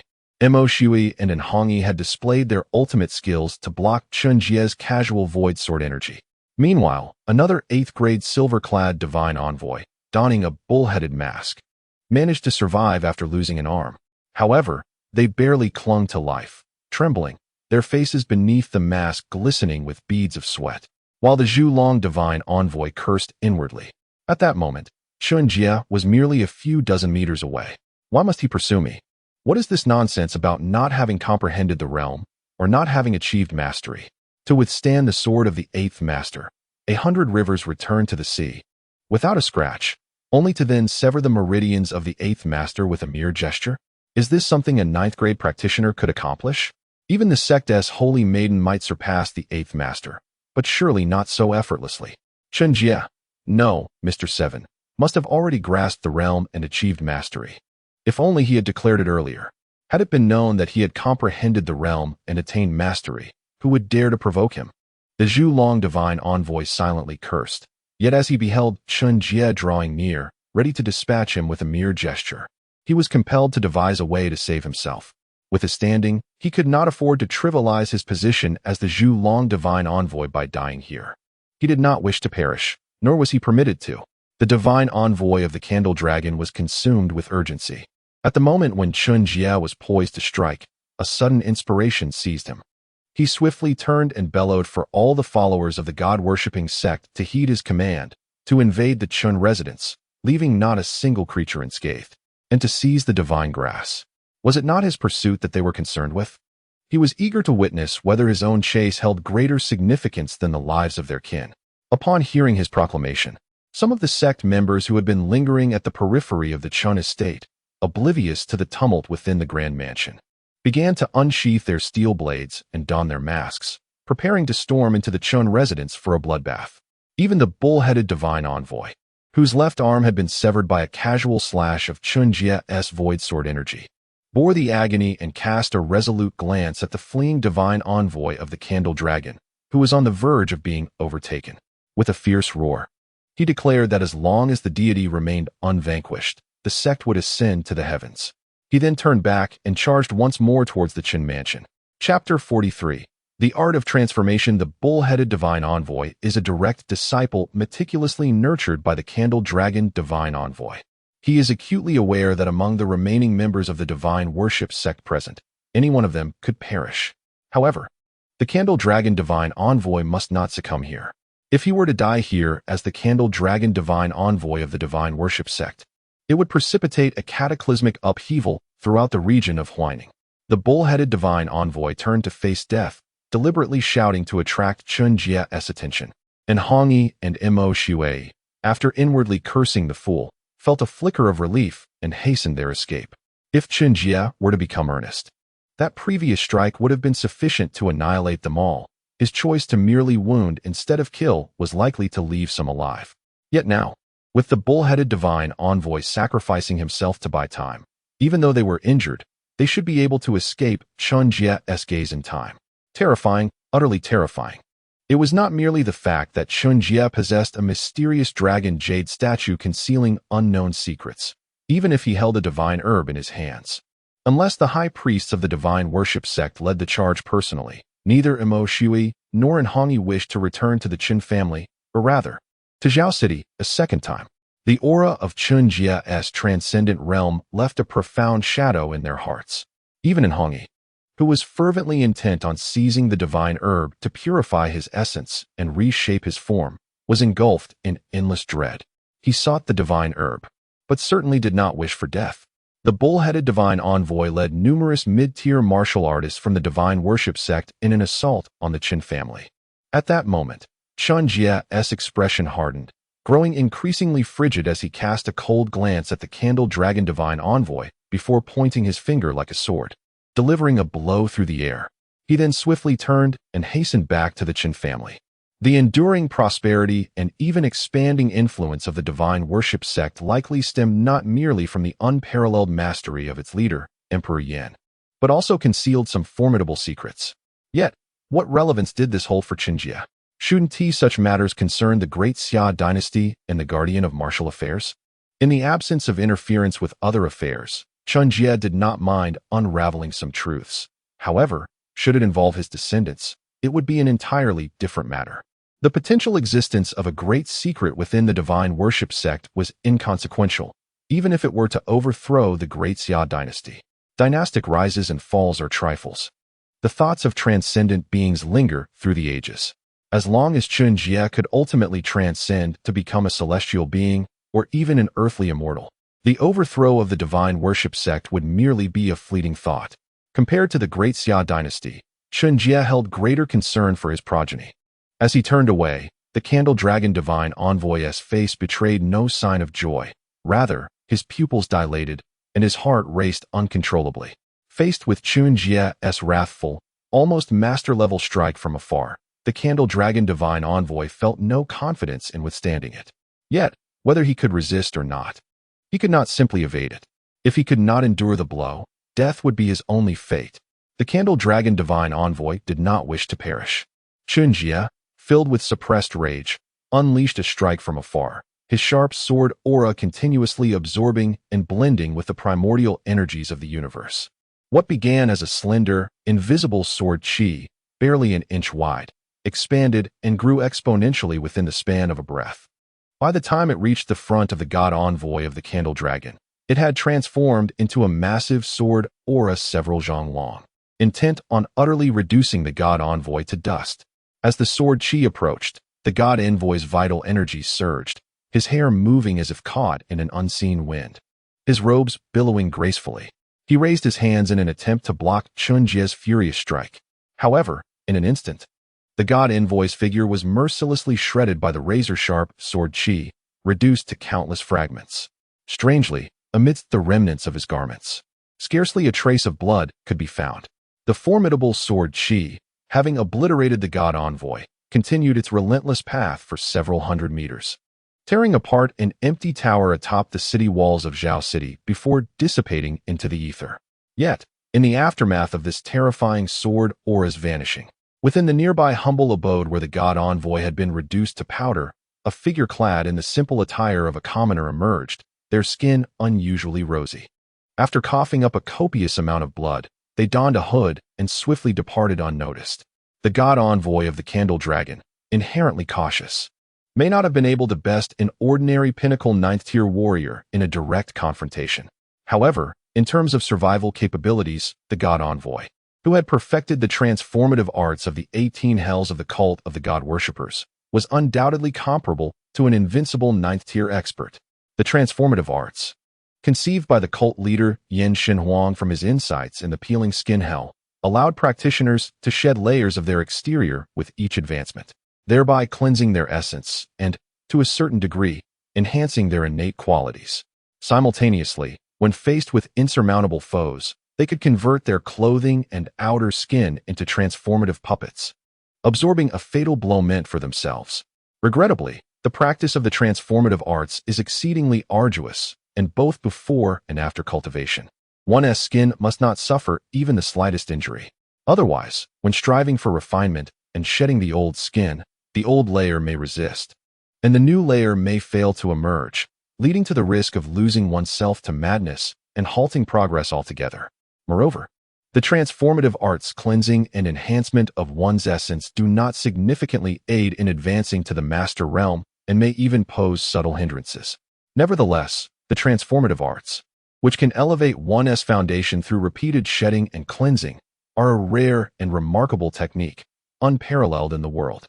The necessity of remaining unscathed while practicing the transformative arts is the fundamental reason for the God Envoy's extreme caution in all matters, as he seldom acts recklessly. Unfortunately, this time, even though the typically prudent God Envoy preserved his life through the secret technique of skin shedding, he still sustained internal injuries from the sword Qi that affected his heart veins. Unless he encounters a fortuitous opportunity, it is likely that he will not only fail to progress further in his cultivation, but may even experience regression. However, given that the God Envoy is already at the pinnacle of the 9th tier, with the next step leading to mastery, he may consider himself fortunate. For none who practice the transformative arts have ever succeeded in breaking through to the master realm. The transformation method that cannot be easily harmed inevitably cultivates in its practitioners a cautious tendency to avoid conflict. However, while one may masquerade as a pig for a fleeting moment, to don such a guise for a lifetime would indeed render one a true swine. How can a warrior, untouched by the crucible of fierce battles, hone their temperament, discern their true self, and subsequently transcend to a higher spiritual realm, achieving mastery? The celestial dragon envoy, grievously wounded, fled in haste, followed closely by An Hongyi and Mo Shui, who both evaded Chen Jie's perceptive grasp. Yet, Chen Jie remained unfazed. A mere handful of 8th and 9th tier warriors from the sect of the divine worshippers could never hope to catch up to Chen Jie, given sufficient time. With a swift motion, Chen Jie unleashed a torrent of razor-sharp sword energy before the throngs of divine worshippers even breached the gates of the Chen residence, impaling those of no higher cultivation than the 6th rank right at the threshold. As for the bull-headed envoy, having lost an arm, he gasped for breath while desperately fending off several descending streams of sword energy, only to be pierced through by a multitude of intersecting blades, anchoring him to the earth.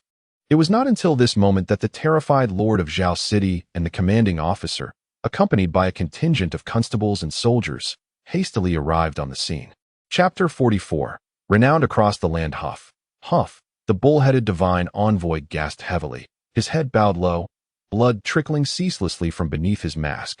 Slowly, Chen Jie approached the bull-headed divine envoy and removed his mask, revealing a weathered face that, despite its hardships, remained resolutely strong. The hastily arrived lord of Zhao City, Zhuo Xiefeng, gazed at the visage unveiled beneath the mask and was instantly taken aback, exclaiming in astonishment, "Baqi Zheng, Lieutenant Ba? How could you possibly be a member of the cult of the divine?" Baqi Zheng, an 8th-grade martial artist and elder of the esteemed Ba family in Huayin County, also held the position of lieutenant, commanding 3,000 troops. He was a figure of significant stature throughout the Huayining territory. Yet, Zhuo Xiefeng could hardly fathom that even the illustrious lieutenant of the great Xia Huayin County could be affiliated with the cult of the divine. Lieutenant? Zhuo Xiefeng was perplexed by Baqi Zheng's identity, while Chen Jie, upon learning of Baqi Zheng's true nature, became increasingly convinced of certain suspicions harbored in his mind. There was undoubtedly a monumental secret concealed within the cult of the divine, one capable of attracting countless individuals, including the disciples of the legendary sword saint of the Changhe River, Li Xinghai, as well as lieutenants of the great Xia dynasty and even those of higher standing. With this thought in mind, Chen Jie refrained from further discourse and directly posed a grave question to Baqi Zheng. "Tell me, what manner of secret exists within the cult of the divine that could compel you and Lao Ba to join?" "A secret? Haha, do you wish to know? Very well, I shall enlighten you. The secret is this. Only by joining the cult of the divine can we hope to achieve divinity and attain eternal life." The fervor on Baqi Zheng's countenance intensified as he bellowed at Chen Jie. "You two must be nearing a century in age, and even masters ultimately cannot escape the passage of time. Are you truly willing to watch yourself wither and decay, to witness your own demise inch by inch? Joining the cult of the divine is our sole path forward. The divine does not perish. The cult ascends to the heavens. Ha ha ha. I await you in the cult. I await you." At this moment, Baqi Zheng, in a flash, summoned all the residual true energy within him, severing his own meridians, and coughed up blood until he perished. Chen Jie watched as Baqi Zheng, akin to the king of hell, took his own life, his expression growing increasingly grave. "The divine does not perish. the cult ascends to the heavens? What profound secret does the cult of the divine harbor? Could it be that they truly possess the ability to grant immortality? Impossible, absolutely impossible. Even the legendary terrestrial immortals cannot evade mortality without ascension. How could a mere cult possibly wield the power of eternal life? However, if they did not possess the ability to grant immortality, what kind of power did the cult of the divine wield that could entice numerous high-ranking martial artists, including lieutenants of the Great Xia and even Lao Ba, to betray their homeland and join the cult? A look of profound confusion etched itself upon Chen Jie's face. Beside them, Zhao Xiefeng and Quan Hongfei huddled together like quails, wishing fervently that they had seen and heard nothing. They blamed themselves for their foolishness. They had been so captivated by Chen Jie's extraordinary identity and formidable prowess that they rushed to offer their support without considering their own status and position. Were they truly worthy of involving themselves in matters concerning Chen Jie? Had they not been courting disaster? Exchanging a glance filled with trepidation, Zhao Xiefeng and Quan Hongfei resolved that in future encounters related to the Chen family, they would limit themselves to sweeping the aftermath and must never again rashly step forward to invite misfortune upon themselves. Chen Jie did not impose any difficulties upon Zhao Xiefeng and Quan Hongfei. In truth, the temptations posed by the dying Ba Qi held no allure for him. What nonsense was this about immortality and ascending to the heavens? Such proclamations echoed the rhetoric of a nefarious cult. Most importantly, after the awakening of his system, Chen Jie felt that given some time, he could utilize his exceptional talents and insights to devise powerful secret techniques that could potentially grant him longevity. The notion of eternal life was something Chen Jie preferred to pursue through his own efforts. The secret technique he had developed, Tao Tai, was, to a certain extent, capable of rejuvenation and extending one's lifespan. The vitality embodied in one's blood and energy often signified life itself. As the sun dipped below the horizon, casting a somber hue over the twilight, the vast night enveloped the remnants of the recent cataclysm that had unfolded within Zhao City. Only the scarred buildings and the ruins of the Zhao City Tower bore witness to the momentous battle that had transpired not long ago.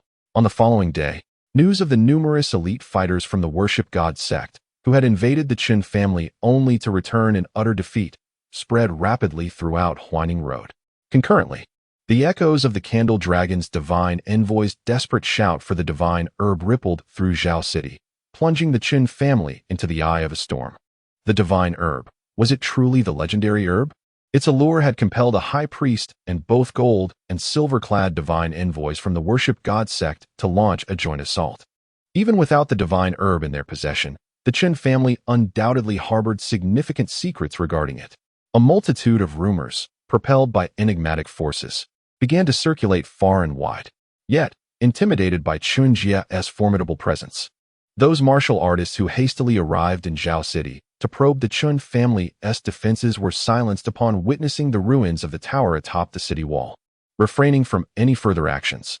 If the elite members of the Worship God sect had been thwarted, those martial artists dared not approach the gates of the Chen family until they had gathered sufficient strength. Outside Zhao City, however, many high-ranking martial artists, upon hearing the legends surrounding the divine herb and the dragon's roar, continued to make their way towards the city in droves. Meanwhile, in the grand palace of the Great Xia, the master of the Zhenwu Guard, Prince Rui Xia Wuxi, and the sovereign of the Great Xia dynasty, the contemporary Emperor Xia Wujing, both gazed intently at the confidential letters in their hands, their brows furrowed in concern. To their astonishment, a distinguished officer of the Great Xia had aligned himself with the cult of the divine. How foolish they were. Did they truly believe that the sinister sorcery of the cult could grant them immortality? They are nothing but a cadre of simpletons. The Emperor Xia Wujing exclaimed in fury. He could scarcely fathom the extent of the cult's infiltration into the Great Xia. It was rumored that the sorcery wielded by the cult could significantly enhance one's power, with the potential to break through the ranks of the Grandmasters, even achieving eternal life. The court of the Great Xia had long been aware of these tales. Yet the imperial family had dismissed them with indifference. Had the cult's divine arts truly possessed the ability to assist individuals in transcending to the status of grandmasters or attaining immortality, the Great Xia dynasty would have ascended to a divine kingdom a century ago. As the emperor seethed with rage, Prince Rui Xia Wuxi remained composed and replied solemnly. The pillars of our great Xia still stand firm. The cult of the divine is not yet a cause for alarm. However, within the Huaining Dao, there are whispers of the dragon's roar legend and rumors of the divine herb. It is feared that within Huayang Mountain, an ancient dragon truly exists, along with the fabled divine herb. The ancient dragon is a treasure trove, and the divine herb could further elevate our great Xia, providing us with another pillar of strength. We must not allow those petty thieves and the cult of the divine to seize it. As Prince Wuxi spoke, a glimmer of cold resolve flickered in his eyes. Chapter 45. The Cult of Divine Worship. After Summer Wuxi finished speaking, Summer Wujing fell into a moment of silence, refraining from immediate response. Instead, he suddenly inquired in a deep voice, "I have heard that among those who conspired to ambush Mr. Chen within Zhao City, there was the 8th master of the Great Xia Academy. Is it true that after being defeated by Chen Jie, he chose to end his own life?" Summer Wuxi nodded. Following the battle in Zhao City, Chen Jie ensured a proper burial for Li Xinghai's remains. As the 8th master of the Great Xia Academy, who had dedicated decades to teaching, he was well recognized, and many could identify Li Xinghai's body. The 8th master, in a moment of misguided judgment, fell into the clutches of the cult of divine worship, and now, having met his demise far from home at the hands of his own disciples. This news would surely grieve the Confucian scholar for a long time.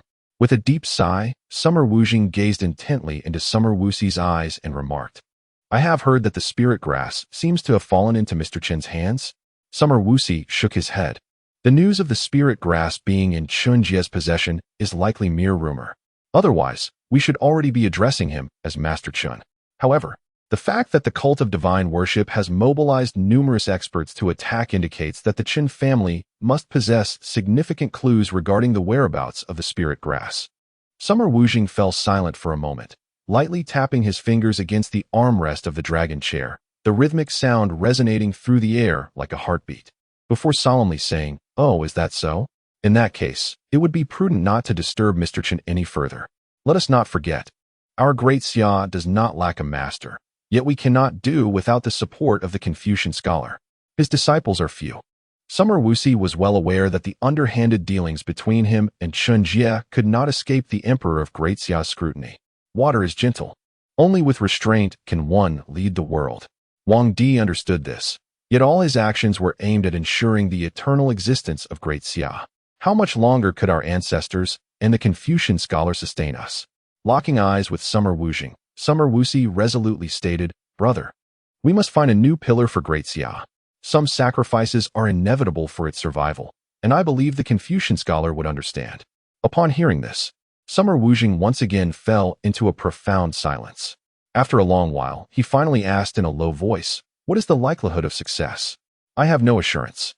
Whether the 9th master can take that step, or even agree to my pursuit, remains an uncertainty. But do we have any other options now?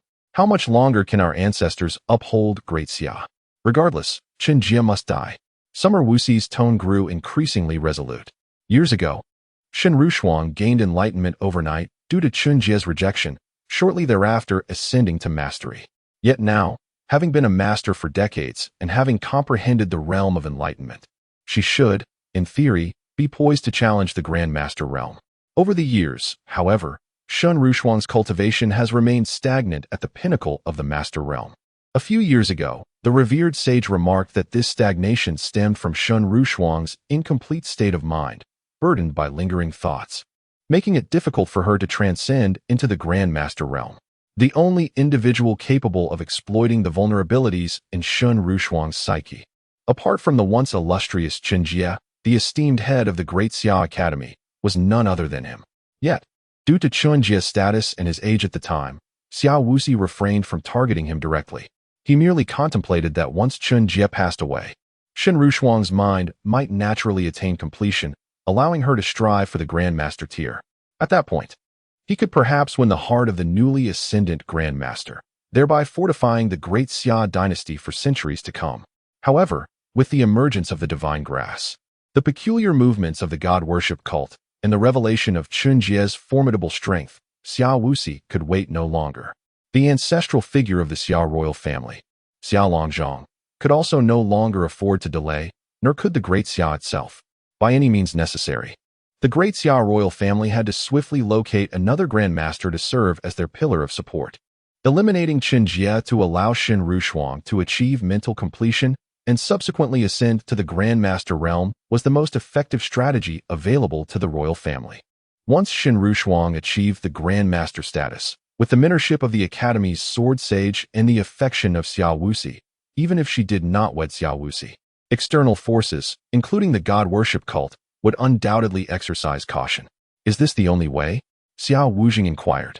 It is indeed, Xiao Wuxi asserted with increasing conviction. Then let us proceed. But remember, this choice is solely yours. I must visit the academy to pay respects to the sage. The royal brother understood that everything was for the eternal preservation of the great Xia. Xiao Wuxi had already come to terms with this reality. No one could predict how the sword sage, the sword saint of the Long River, would react once Xiao Wuxi took the drastic step of eliminating Chen Jie. The sage's sword remained sharp, yet fortunately, his heart remained loyal to the great Xia. If sacrificing even one member of the royal family would ensure the continuation of the great Xia for centuries, it mattered not if it was merely Xiao Wuxi who had to perish. Even if it was Emperor Xiao Wujing himself, it would be a worthy sacrifice. Within the capital of Xia, tumultuous currents surged beneath the surface.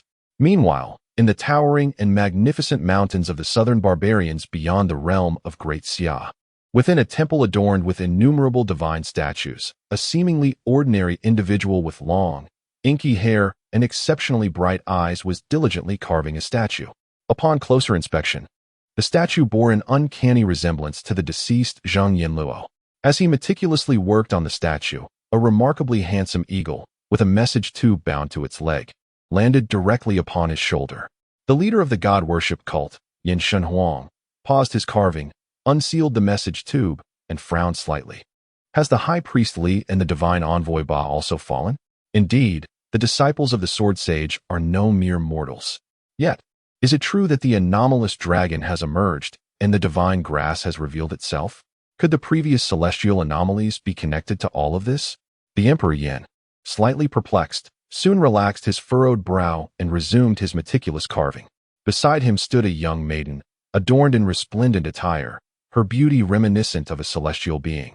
Her demeanor as frigid and unattainable as a fairy from the heavens, her eyes gleaming with extraordinary brilliance. She coldly inquired, "Do you require me to slay that aberrant dragon and procure the divine herb?" The grand design of the cult necessitates such measures. The saintess of the divine cult, Si Wulei, had ceased to shed tears ever since her parents had traded her, nearly reducing her to mere broth in the pot of beggars. With your current prowess, it is insufficient. The disciple of the sword master could eliminate the high priest of Qiongqi, thus posing a threat to you as well. Summon the Eastern Prince. Has he not been yearning to secure a divine herb for his son? Let him seek it himself. I have never been concerned whether the divine cult possesses 4 or 5 priests. The Emperor Yin solemnly marked the eyes of the statue of Zhang Yanluo in his hands. Gazing at the vividly crafted figure with a hint of nostalgia, he remarked nonchalantly. Upon hearing the Emperor's words, Si Wulei silently nodded, donned the Chang'e mask, and soared into the sky. Whether it be the aberrant dragon or the divine herb, both were sufficient to provoke the intervention of a master. However, none of this bore any relevance to Chen Jie in the present moment. He had no thoughts of dragon slaying or seizing the divine herb. If possible, he merely wished to survive. Chapter 46. The trapped dragon. Why engage in a perilous struggle for the so-called divine herb and the extraordinary dragon, when one could steadily attain mastery or even transcendence? Is the ginseng chicken soup no longer enticing? Or is the dragon bone strengthening elixir insufficient? Although the ancient dragon is replete with treasures, just a morsel of its flesh could rival 10 pounds of ginseng chicken soup. Should one manage to consume the dragon pearl, Chen Jie might swiftly achieve perfect vitality and surpass the realm of mastery. Yet, it is a dragon we speak of. Any creature bearing the title of dragon is not easily vanquished. Chen Jie harbors no desire to slay a dragon, only to become its refuse. Content in his abode. Following the incursion of the cult of the divine, the Chen family has shed their recent restlessness, stemming from Chen Jie's revealed prowess and the subsequent sharing of secret techniques. They have since begun to indulge heartily in ginseng chicken soup, diligently honing their skills. While Chen Jie's strength is indeed formidable, He cannot forever shield them under his protective wing like a hen with her chicks. Should he ever depart from Zhao City, the many members of the Chen clan must learn to fend for themselves. As the Chen family diligently trains, Chen Jie dedicates time to guide his descendants in their cultivation. Before turning his attention to the storied relics of the Long family, it would be implausible for the cult of the divine to mobilize such forces merely due to his acquisition of the Long family's treasures and a fleeting encounter with Long Zhan, culminating in their exclamation regarding the coveted divine herb. This diversionary tactic could not be without deeper significance. Unless, among the Long family's artifacts, there lies a substantial secret pertaining to the divine herb. After meticulously examining the myriad treasures sent by the Jinwu guard, Chen Jie's gaze is drawn to the vividly lifelike jade statue of a dragon before him. This statue, crafted entirely from black jade, exhibits intricate details: dragon scales, claws, whiskers, and tail, all vividly rendered. The two blood-red dragon eyes and the fearsome fangs evoke an unsettling tremor in all who behold it, as if a menacing dragon were poised to devour them whole. Could it be that this statue, even if devoid of secrets, holds immense value simply because it was sculpted by a master who infused it with profound spirit? Yet, the most precious aspect of this jade statue is not the statue itself. As Chen Jie scrutinizes the eyes of the dragon, gently caressing the surface, he realizes the truth. The drunken dragon stone, often discovered at the site of a true dragon's demise, is blood-red and emits an aromatic fragrance that wafts for miles. It is a substance that intoxicates all dragonkind who catch its scent. This is one of the hidden secrets of the Long family, the very object for which the cult of the divine would dare to assault the Chen household. They are aware that within the dragon statue may lie the true map leading to the dragon's lair. Unexpectedly, within the jade statue of the dragon, there was no map, only two rare drunken dragon stones. Had it not been for Chen Jie's studies at the Great Xia Academy, where he may not have significantly advanced in his martial prowess, yet had perused a plethora of tomes in the library, he would scarcely recognize such a rare item.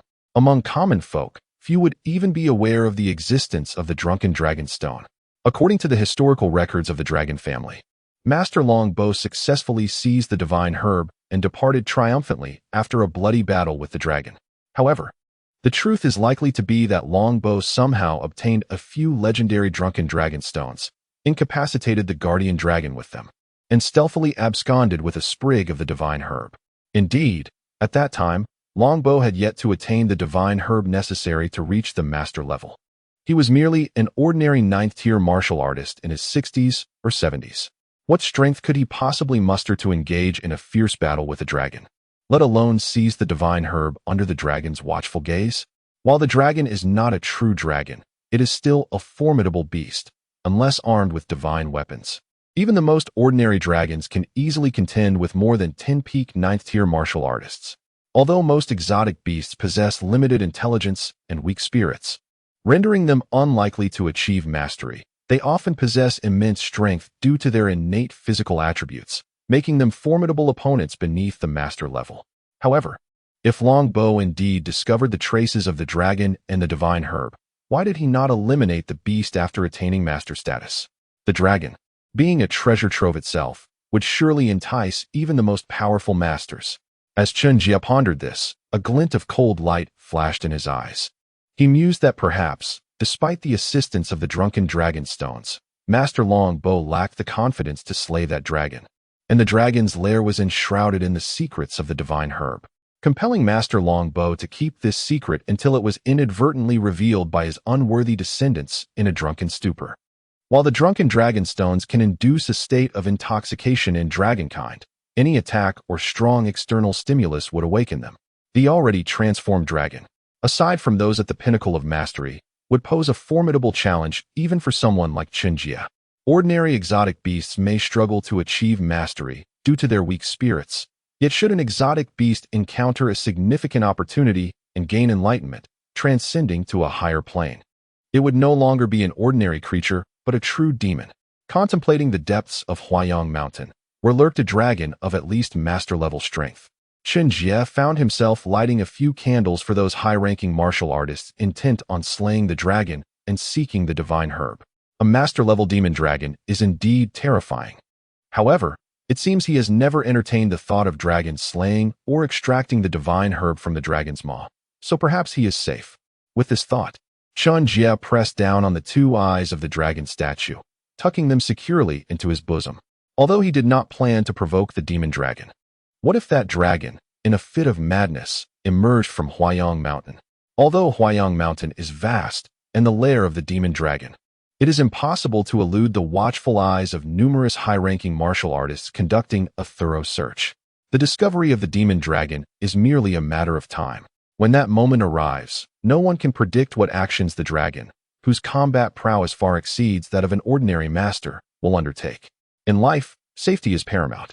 Chen Jie secured the drunken dragon stone, and, after meticulously examining the relics of the Long family to ensure no other valuable items were concealed within, he departed with determination. Meanwhile, as Chen Jie unveiled the true secret of the jade dragon, countless birds and hounds, under the command of the disciples of the Beastmaster Villa, were rapidly scouring the entirety of Huayang Mountain. The Beastmaster Villa stands as the most formidable sect within Huaining Dao, renowned for its 100-beast fist and beast-taming prowess. This time, the villa mobilized its entire force, venturing deep into Huayang Mountain, not to slay the dragon, but to devise a means to ensnare the dragon-like beast. Intending to harness its power for the villa's legacy, ensuring its prominence in Huaining Dao for another 2 centuries. Chapter 47, Hidden Dragon Valley. Black Dragon Pool. Have you yet to locate the whereabouts of that vile creature? If we can subdue it, our Beastmaster Manor shall not only regain its former glory for another century, but perhaps we may also trace the creature back to its lair and discover the fabled divine herb, thereby allowing our manor to once again produce a Beastmaster. The Grand Master of the Beastmaster Manor, in a temporary encampment deep within Huayang Mountain, solemnly inquired of the numerous disciples gathered before him.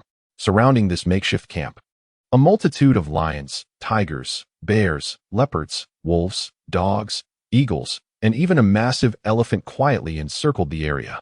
The Beastmaster Manor, renowned throughout Huaining Road, boasts a lineage spanning several centuries, with its heritage rooted in the mastery of beast taming.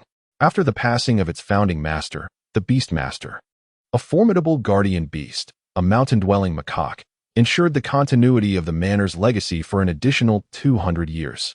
One such extraordinary beast is equivalent to a peerless 9th-grade warrior. Given the already extraordinary nature of master-level practitioners, it is not merely the great sects of inherited mastery that face challenges, even those ancient sanctuaries, once home to grandmasters and celestial beings, may struggle to ensure the emergence of 9th-grade warriors to safeguard their gates after the demise of their master-level champions. Moreover, compared to human 9th-grade warriors, extraordinary beasts possess an unparalleled advantage. Their lifespan far exceeds that of humans. Even the most powerful masters, whether they be grandmasters or otherwise, may not rival the longevity of a common extraordinary beast. Creatures such as flood dragons can live for at least 500 years, if not longer. Rather than slaying the flood dragon, the Beastmaster Manor would prefer to tame it, thus enriching its own legacy. As the Grand Master of the Beastmaster Manor, Wu Yuxiang, concluded his words, the second master, Wu Yuhu, promptly responded, "Elder brother, do not fret. This time, our entire manor has mobilized. Numerous disciples are guiding birds and dogs through the heart of Huayang Mountain. If the flood dragon truly resides within these mountains, it shall undoubtedly be our manor that finds it first. Utilizing animals such as dogs and birds for the search is undoubtedly more efficient than having high-ranking martial artists traverse the dense forests in pursuit of the flood dragon. The disciples of the Beastmaster Manor need not bring these animals directly to the flood dragon. Rather, fierce extraordinary beasts typically possess their own territories where avian and other creatures are often absent, and other formidable beasts seldom dare to intrude. Should the disciples notice that their controlled cats, dogs, or birds are circling a particular area without venturing further, it is certain that a ferocious, extraordinary beast dwells within that region. This is one of the unique beast-finding techniques possessed by the Beastmaster Manor. It is not impatience that drives me. Were it merely the appearance of a draconic beast, I would find it acceptable. However, alongside the traces of this draconic creature, whispers of the divine grass have also emerged. Although recent rumors circulated by certain individuals from the cult of the divine suggest that the divine grass lies in the hands of Chen Jie from Zhao City. Such fabrications may deceive the gullible, but if the divine grass truly fell into Chen Jie's possession, would those from the cult of the divine dare to seek their demise? With a sigh, Wu Yuxiang furrowed his brow and remarked that rumors often arise from a kernel of truth. The Chen family has acquired the legacy of the Long family, which has drawn numerous experts from the cult of the divine to their doorstep. Even if the Chen family does not possess the divine grass, they are bound to hold significant clues related to its legends. If we do not seize this opportunity to capture and tame the aberration before the influx of other sects, our Beastmaster Villa may never encounter such a fortuitous chance again. The extraordinary beasts are treasures in themselves. Consuming them greatly enhances one's prowess and extends one's lifespan. There are now exceedingly few of these creatures still existing in the world. It is not unfathomable that the draconic creature within Huayang Mountain might be the last of its kind in the realm of the Great Xia. If we do not capture the draconic beast before the other sects arrive, it is likely that the Beastmaster Villa will be left with nothing but the bones of the dragon. What is there to fear? Even if the experts from other prestigious families gather at Huayang Mountain, do the 5 brothers of the Wu family appear to be easily provoked? Upon finishing his words, Wu Yuhua, the most hot-tempered of the 3 masters of the Beastmaster Villa, boldly retorted. As the most formidable sect within Huaining Dao, the 5 brothers of the Wu family are indeed renowned throughout the Great Xia. There was even a notorious 9th-tier invincible expert ranked 16th on the blacklist who, after provoking the Beastmaster Villa, was utterly annihilated by the combined assault of the Wu brothers, leaving not a trace behind. Following that battle, the Wu brothers gained a formidable reputation, and even those lower on the blacklist tended to steer clear of the Beastmaster Villa's disciples, hesitant to provoke them. Each of the Wu brothers possesses at least 9th-tier cultivation, with the eldest, the master of the Beastmaster Villa, having nearly touched the realm of invincibility through his masterful mastery of the 100 Beasts' Fist, coupled with the fierce beasts and lethal poisons they have meticulously raised and trained. Even a casual ambush from the 5 brothers would pose a significant challenge to any 9th-tier invincible expert. You are right, 3rd brother. While we dare not covet the divine grass, should we discover the whereabouts of the draconic beast, who would be bold enough to contest us for it? Wu Yuhua concluded, with Wu Yushi and Wu Yubao nodding in agreement. After the Wu brothers united to slay a 16th-ranked 9th-tier invincible expert, some among them began to feel a sense of pride. However, it is undeniable that they possess the capability to be proud. In a realm where masters seldom intervene, the invincible 9th-tier warriors have undeniably ascended to the pinnacle among all 9th-tier martial artists. It is not merely the esteemed families and sacred lands that bear witness to this. Even within the Grand Court of the Great Xia, there are but a handful of such formidable beings. The majority of the 13 wardens of the Great Xia's martial guard are merely at the peak of the 9th tier, perhaps slightly stronger than the average peak 9th tier warrior. Yet they are far from being invincible. Ordinary martial artists pose no threat to us. Yet what if a master were to personally take action? Let us not forget the legends that speak of the divine spirit grass being guarded by the formidable Kailan. The cautious head of the beast tamer manor, Wu Yuxiang, articulated. However, the other Wu brothers appeared unfazed, their excitement only growing. Is that not fortuitous? The Kailan and the divine spirit grass are both ours. At that juncture, we shall not only tame that beast, but also enable our elder brother to consume the divine spirit grass and attain mastery. Would we not then reign supreme within the Great Xia? At that point, regardless of the martial guard or the cult of divine worship, none would dare to provoke us lightly. In the presence of a master, they would naturally refrain from seizing the divine spirit grass. But who can prevent the beast tamer manor from being conveniently situated within Huaining Road, allowing us to seize the opportunity first? Even if a master were to hasten day and night, it would take them several days to traverse from other paths to reach Huayang Mountain.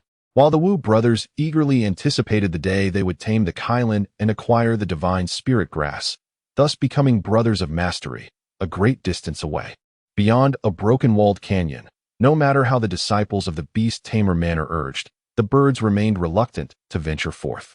Within the depths of that canyon, beneath an unfathomably deep lake, a swirling shadow suddenly opened its wheel-like, blood-red eyes. The Tsanglong Valley, the Black Dragon Pool. This was the domain of the Kailan that resided within Huayang Mountain, and ultimately, it was the disciples of the beast tamer manor who discovered it first. Chapter 48. The malevolent dragon Ao Li. Upon discovering that the birds dared not traverse the profound gorge, the disciples of the beast master villa were filled with exhilaration. They promptly whistled to summon a white dove, binding a scroll of confidential message to its leg, before sending it forth without delay. They reported to the Grand Master. Noting the unusual phenomenon, within a 10-mile radius, no birds flew, and tigers and wolves lay in submission, undoubtedly indicating the presence of the malevolent dragon beast. One disciple of the beast master villa knelt on one knee, respectfully presenting the scroll to Wu Yuxiang. Ha ha ha, have you found it so swiftly? This vile creature shall surely become part of the foundation of our beast master villa. Gather, my comrades, and immediately proceed to the location of the beast. Prepare the dragon incense, set the dragon locking net, and establish the grand dragon array. Today, we shall capture the dragon with all our might. With the message in hand and the specific location of the hidden dragon valley confirmed, Wu Yuxiang and his companions swiftly dismantled their encampment. Assembling all available forces and ferocious beasts under their control, along with the meticulously prepared equipment for ensnaring the dragon, hastening towards the hidden dragon valley. Although the location was confirmed, the journey from the temporary encampment of the Beastmaster Villa to the hidden dragon valley still consumed a full 3 hours for the disciples, even with the assistance of numerous powerful beast riders. Each disciple accompanying Wu Yuxiang possessed at least a 4th-grade cultivation level, robust and vigorous.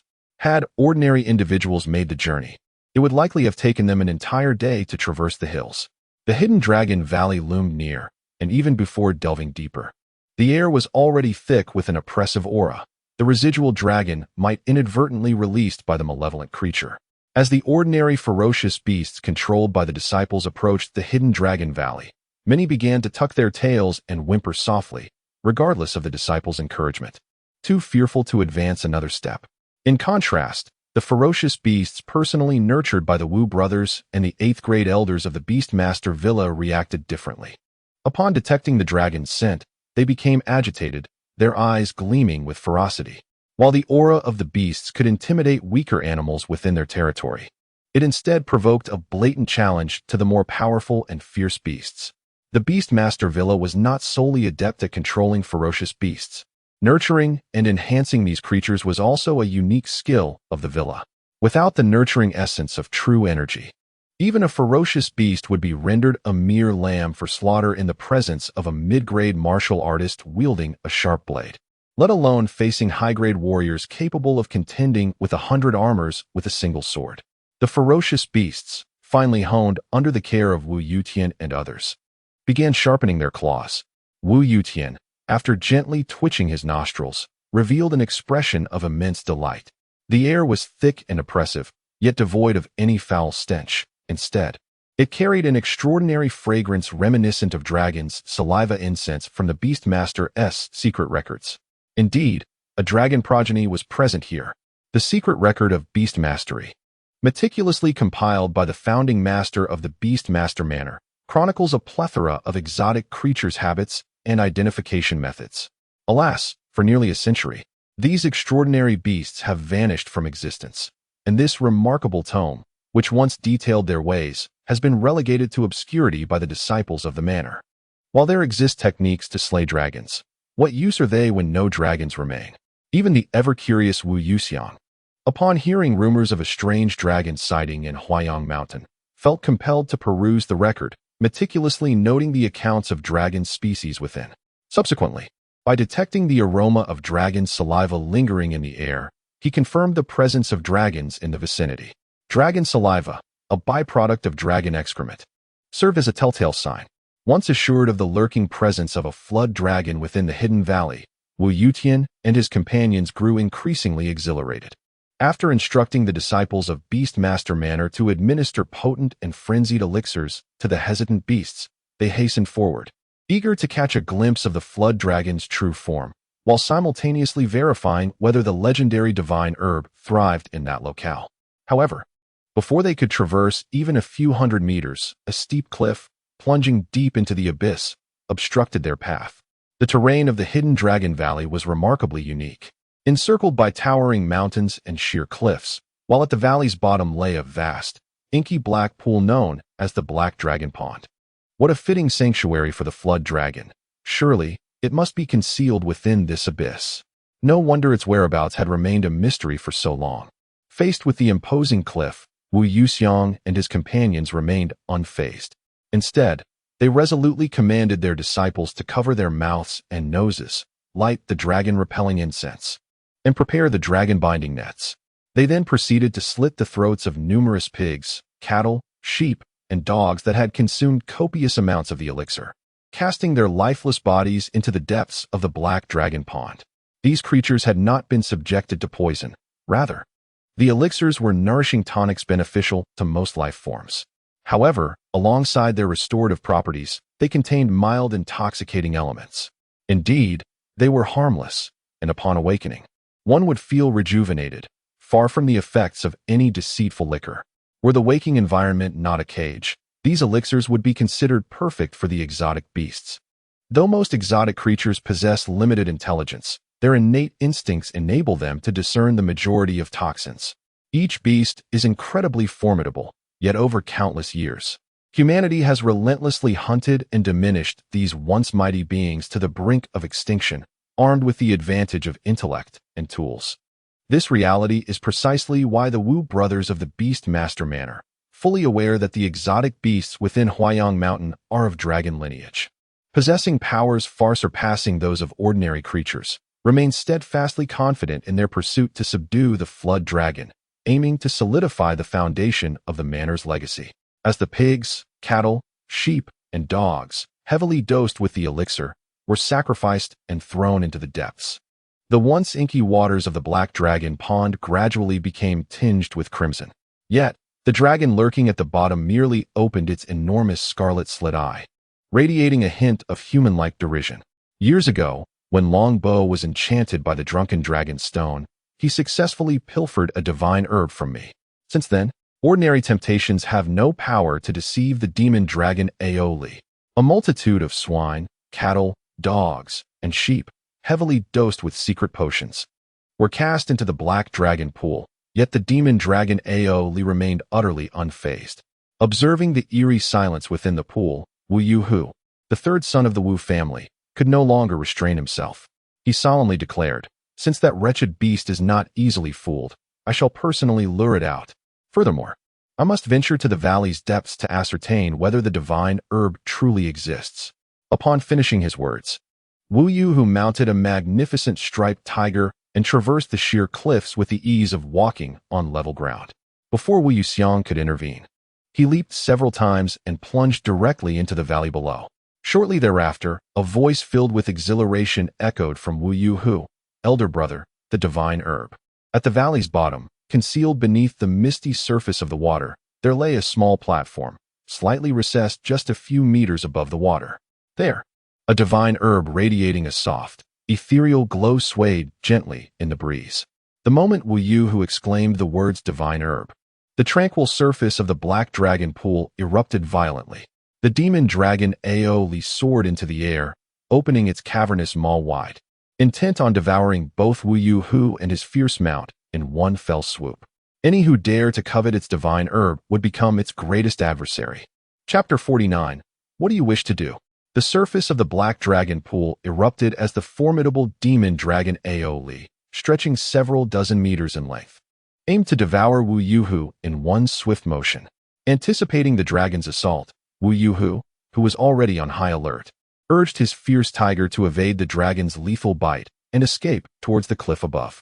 Though Wu Yuhu possessed a tempestuous temperament, he was acutely aware that the dragon-like beast was not a foe he could confront alone. However, what Wu Yuhu never anticipated was that just as he and his striped tiger were about to elude the gaping maw of Aoli, torrents of water from the Black Dragon Pool surged forth, transforming into unyielding chains that bound them tightly. Simultaneously, a powerful suction emanated from the dragon's jaws, pulling both him and his tiger inexorably towards its cavernous mouth. This is dire. Observing the dragon Aoli's suddenly gaping maw and the contemptuous, hostile glint in its crimson eyes, Wu Yuhu felt an ominous dread engulf him. Only legendary demon beasts possess the ability to awaken their innate wisdom and comprehend their God-given abilities. Each of these creatures far surpasses ordinary masters in strength, and some are so formidable that they can raise cities and annihilate nations, leaving a tragic chapter in human history. 8 centuries prior, the demon beast Zhu Yan emerged in the kingdom of Jiannan, laying waste to the land and eradicating all life in its path. At that time, Jiannan boasted vast territories and a population in the millions, with its royal lineage tracing back to grandmasters of the highest caliber. Just as Jiannan seemed poised to establish a grand dynasty akin to the Great Xia, Zhu Yan's appearance compelled the royal grandmaster to personally lead 4 masters and 100,000 soldiers to confront the beast. After that fateful battle, while Zhu Yan was ultimately slain, less than 50,000 soldiers returned unscathed. 2 of the 4 masters perished, and 1 was grievously wounded. Most notably, even the royal grandmaster, a figure of immense power, suffered irreparable damage in his clash with Zhu Yan, and within 3 years of the conflict, he passed away under tragic circumstances. Subsequently, Jiannan was left severely weakened, losing its pillars and elite forces. The lone surviving master, bearing grave injuries, managed to uphold the kingdom for a decade before it ultimately succumbed to enemy hands. One can assert that a dynasty that could have shone brightly in the world, akin to the Great Xia, was extinguished within a mere decade due to the sudden emergence of the demon beast Zhu Yan, highlighting the terrifying might of such creatures. As for the even more formidable and terrifying savage beasts, they are scarcely chronicled in human history. The scant records that do exist often accompany cataclysms such as earthquakes, floods, volcanic eruptions, and even meteor strikes, events capable of bringing humanity to the brink of extinction. It is a formidable existence that necessitates the united efforts of all humankind to confront. Long ago, humanity was far from the strength it possesses today. Humans can continually enhance their strength through rigorous training. Those extraordinary beasts, endowed with innate power and favored by the heavens, can similarly evolve and elevate their prowess when presented with great opportunities.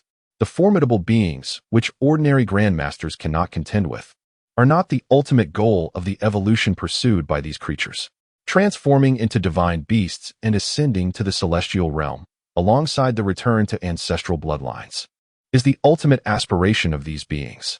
While humans can generally hold their own against them, the creatures that can be hunted and consumed are labeled as demonic beasts, whereas the immensely powerful beings on the verge of ascension are honored with the title of divine beasts. Although legends speak of the nourishing properties of the flesh and blood of divine beasts, the crux lies in the fact that they are nearly impossible to defeat. If the savage beasts once posed a catastrophic threat to the entire human race, the legendary divine beasts are exalted entities capable of determining the fate of countless lives across the world. It is said that the first emperor, Swerin, was able to observe the myriad beasts and create the first martial arts of humanity due to the protection of the divine beast by Zhe. Otherwise, how could Swerin have closely observed the beasts without being devoured by them before successfully creating martial arts? Was it mere fortune? No. It was because Swerin was backed by the divine beast by Zhe at that time. The dragon-like beast, having attained great wisdom and transformed into a demonic dragon, along with its awakened innate water-controlling abilities, is a formidable opponent even for ordinary masters. How could an ordinary pinnacle 9th-grade warrior, Wu Yuhu, withstand the vengeful strike of the demonic dragon Aoli? In an instant, Wu Yuhu was unable to warn Wu Yuxiang and the others to flee before letting out a heart-wrenching scream, only to be consumed by the demonic dragon Aoli alongside the vibrant tiger. With a series of sickening cracks, bones shattered, and the flesh of Wu Yuhu and the vibrant tiger was torn into shreds by the dragon's interlocking teeth, leaving only a pool of crimson blood that dripped continuously from the corners of Aoli's mouth, even staining its dragon whiskers. The flesh and blood of extraordinary beasts serve as a great tonic for high-ranking warriors, while the flesh and blood of high-ranking warriors are equally a rare delicacy for those beasts. Upon hearing that Wu Yuhu had discovered the divine herb, the brothers Wu Yuxiang and the others on the cliff were overjoyed. However, before they could relish their happiness for even 2 seconds, the sudden explosion of the black dragon pool, coupled with the appearance of a colossal shadow concealed by mist, along with Wu Yuhu's piercing scream, sent their hearts plummeting to the depths of despair. The 5 brothers of the Wu family, born of the same mother and having shared countless trials together over the decades, had always intended for their strongest brother, Wu Yuxiang, to consume the divine herb, harboring no selfish thoughts. Yet now, witnessing their third brother, Wu Yuhu, meet such a tragic end at the jaws of the dragon-like beast, how could the Wu brothers not be filled with profound sorrow and unparalleled rage? Kill it. I shall strip its skin, extract its tendons, feast upon its flesh, and drink its blood. Brother, avenge our third brother. The brothers of the Wu family, including Wu Yuxiong and Wu Yushi, cried out in unison, while Wu Yuxiang's face turned ashen, his eyes reddening with fury. His clenched fists revealed prominent knuckles, veins bulging. Today, let us not speak of subduing that vile beast. We shall ensure that it pays in blood for its transgressions. Today, we shall slay the dragon. Wu Yuxiang gritted his teeth and prepared to instruct the disciples of the Beast Master Manor to abandon their efforts to capture the creature alive. Instead, they would employ every means possible to flush out the dragon and subsequently consume it, in order to appease the spirit of Wu Yuhu in the afterlife. However, before the disciples of the Beast Master Manor could cast a multitude of toxic substances into the black dragon pool to lure out the monstrous creature, a foul wind accompanied the emergence of the dragon, Aoli, whose form extended over several dozen meters. It surged up the cliff, glaring with blood-red eyes, its gaping maw dripping with blood as it thundered. What do you seek? The beast, devoid of intelligence, could not speak. Yet, once it transformed into a creature of the supernatural, its intellect would awaken, and mastering human language would become a trivial matter for such a beast. Chapter 50. The malevolent dragon spoke, instilling awe among all present. As Aoli, the dragon, uttered its words, an overwhelming aura descended upon the gathering, akin to a celestial river cascading downwards, striking with the force of falling meteors. Numerous disciples of the Beast Control Manor, commanding ordinary beasts, despite having been fed with potent, frenzied elixirs, found themselves momentarily enlightened in the face of this absolute life and death terror. Their eyes regained clarity, only to be followed by frothing at the mouth, collapsing to the ground, and convulsing uncontrollably, the stench of their incontinence permeating the air for miles around. Before the dragon, all beasts lay still. Even the disciples of the Beast Control Manor, who were the leaders of their kind, endowed with profound intelligence and possessing at least a 4th-tier cultivation, felt their hearts race and their bodies tremble before Aoli's draconic might. Goosebumps rose on their skin, as if every pore screamed a warning of impending doom. They found themselves unable to take even a single step, stuttering in terror. Did it speak? This is a dragon, a true dragon. To possess the wisdom to articulate human speech elevates this creature beyond mere exotic beast status. It is a formidable demon capable of toppling nations and wreaking havoc among the populace. A wave of terror swept through the disciples of the Beast Control Manor, transforming their previously intense anger and desire for vengeance against the dragon into a paralyzing fear. It was cold, frigid, as if one were ensnared in perennial ice of the farthest north. All expressions and movements of Wu Yuxiang were instantaneously frozen. Yet, in the next moment, the remnants of rationality in his mind, along with his sense of responsibility towards the Wu brothers and the Beast Control Manor, ignited an inferno within him. Breaking free from the icy shackles. Flee! Quickly flee! Wu Yuxiang cried out hoarsely to the disciples and the Wu brothers, urging them to escape. Yet, he himself did not retreat an inch. Instead, he focused his spirit, twisting his waist, and soared into the sky, channeling all his essence into a singular, monumental punch aimed at the colossal eyes of Aoli, the dragon. The secret technique of the Beast King Fist, the fury of the Beast King. As the Beast King's fury surged, ethereal images of myriad beasts manifested behind Wu Yuxiang, seemingly howling to the heavens, as he unleashed all his inner strength.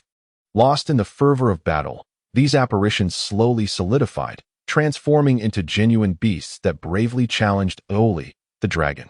In that fleeting moment, Wu Yuxiang achieved the zenith of the Beast King Fist technique. Even without the aid of the Wu brothers or his controlled beasts, he emerged as a true 9th-tier invincible warrior. Alas, it was all for naught. Before Aoli, whose power eclipsed that of even the most formidable masters, the attacks of Wu Yuxiang a mere novice in this newly acquired technique, appeared utterly feeble. The ethereal manifestations of myriad beasts transformed the intangible into the tangible, resembling true, ferocious creatures. With their horns, heads, teeth, and claws, they launched a ferocious assault against the demon dragon Aoli. In that fleeting moment, the colossal form of Aoli appeared to be entirely engulfed by the multitude of beasts. However, before the disciples of the Beastmaster Villa, who were on the brink of fleeing, could revel in even a moment of relief from the chilling roar of the black elephant, the illusion of the beasts dissipated. To their horror, Aoli remained unscathed. The black elephant, which had soared into the air, striving to confront the dragon, was seized within Aoli's claws, and the sound of cracking bones echoed ominously as the dragon tightened its grip. Eldest brother. The eyes of the three brothers of the Wu family, Wu Yuxiong, Wu Yushi, and Wu Yubei, blazed with fury as they witnessed this scene unfold. Just as they were about to rush in recklessly to save him, they heard the black elephant, trapped in the dragon's grasp, as it bled profusely from its mouth, desperately gasping for air like a fish parched for rain in the desert. Uttering its final feeble cry, "Flee, quickly flee." Moments later, it was brutally torn to shreds by Aoli's savage might. The demon dragon Aoli was undoubtedly a foe beyond the capabilities of the Beastmaster Villa at that moment. "Flee, quickly flee. Do not let our brother's sacrifice be in vain."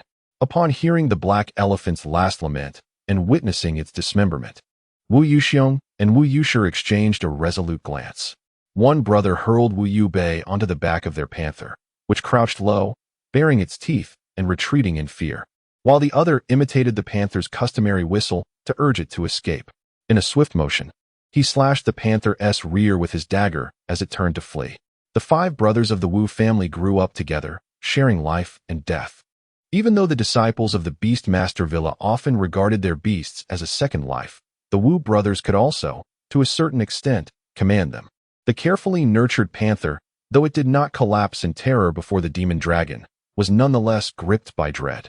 Upon hearing the command to flee and feeling the sting of the wound, it summoned its utmost speed and fled with Wu Yubei in tow. Yet, as the panther bore Wu Yubei away, he turned to look back at Wu Yuxiong and Wu Yushi, his eyes glistening with unshed tears. But he said nothing and did nothing, simply pressing his tall frame against the sleek fur of the panther. In mere moments, the panther's coat was dampened. With the death of the black elephant, the disciples of the Beastmaster Villa scattered in panic, and many beasts that had not yet collapsed also fled in disarray. Meanwhile, after crushing the black elephant, Aoli let out a thunderous roar, planting its hind legs firmly on the ground, and with its bloodied claws, it tore apart several panicked disciples of the Beastmaster Villa. Opening its gaping maw in a grotesque grin, it sneered, "Run? You insignificant creatures. Do you truly believe I would show you mercy this time?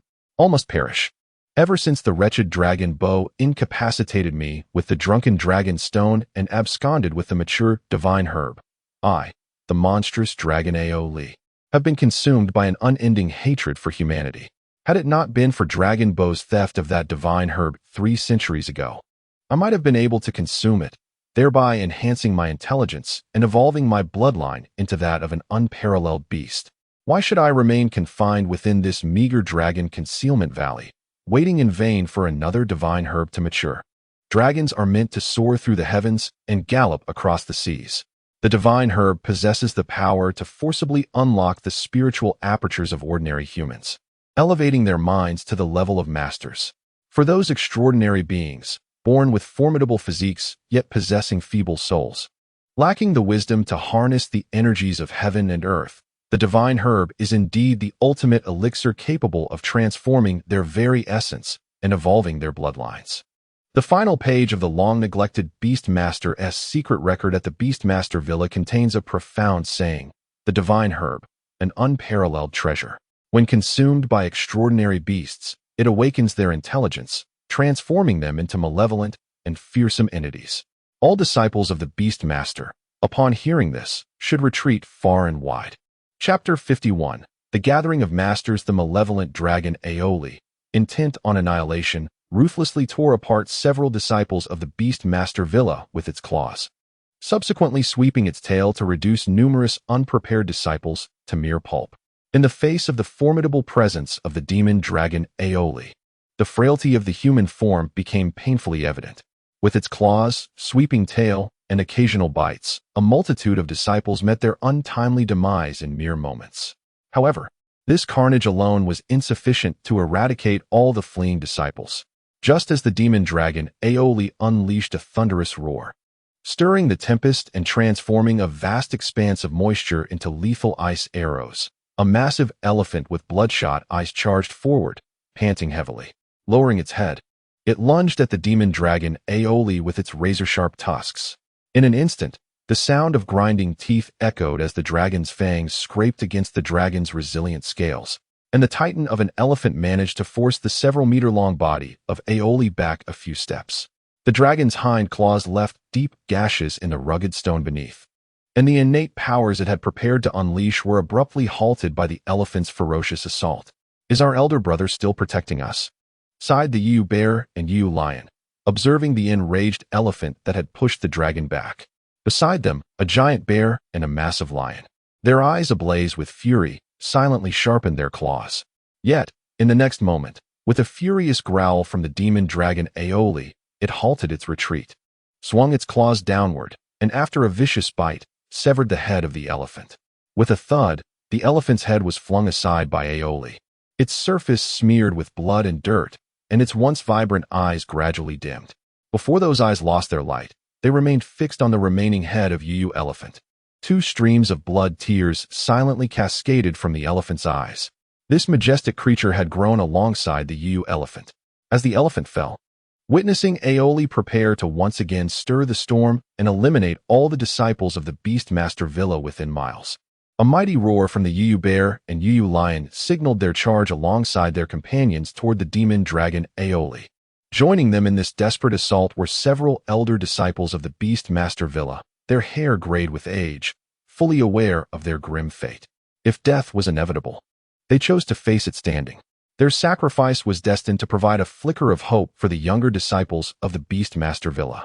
The forest trembled, the sound of roars resonated, and numerous once-rare beasts lay lifeless upon the ground, while the intricately woven iron nets of the disciples were effortlessly shredded by the demon dragon Aeoli.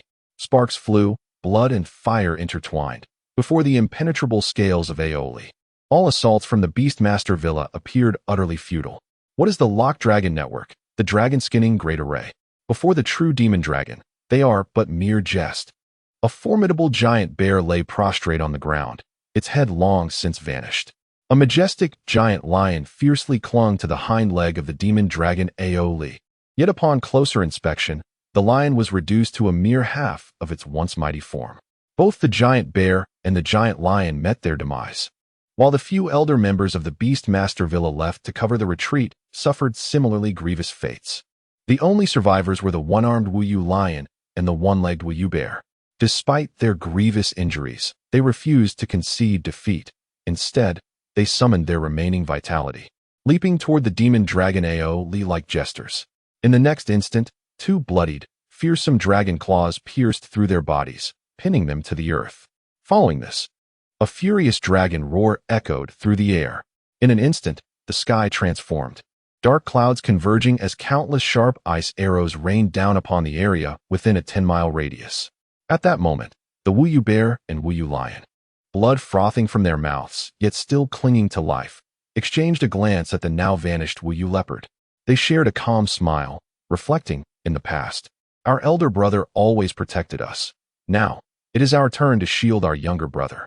I must say, this feeling of being the elder brother is truly delightful. Before their words could fade, a multitude of sharp ice arrows fell, plunging the world of the Wuyu bear and Wuyu lion into eternal darkness. The next day, the fifth master of the Beastmaster Villa rode a listless black panther, leading a group of disheveled disciples who had narrowly escaped out of Huayang Mountain. Shortly thereafter, the whereabouts of the demon dragon and the divine grass within Huayang Mountain spread like wildfire across the land. It was clear that the Wuyu leopard alone could not avenge the fallen Wuyu elephant and others. However, there were countless individuals in this world interested in the demon dragon and the divine grass. Though he could not, many others could.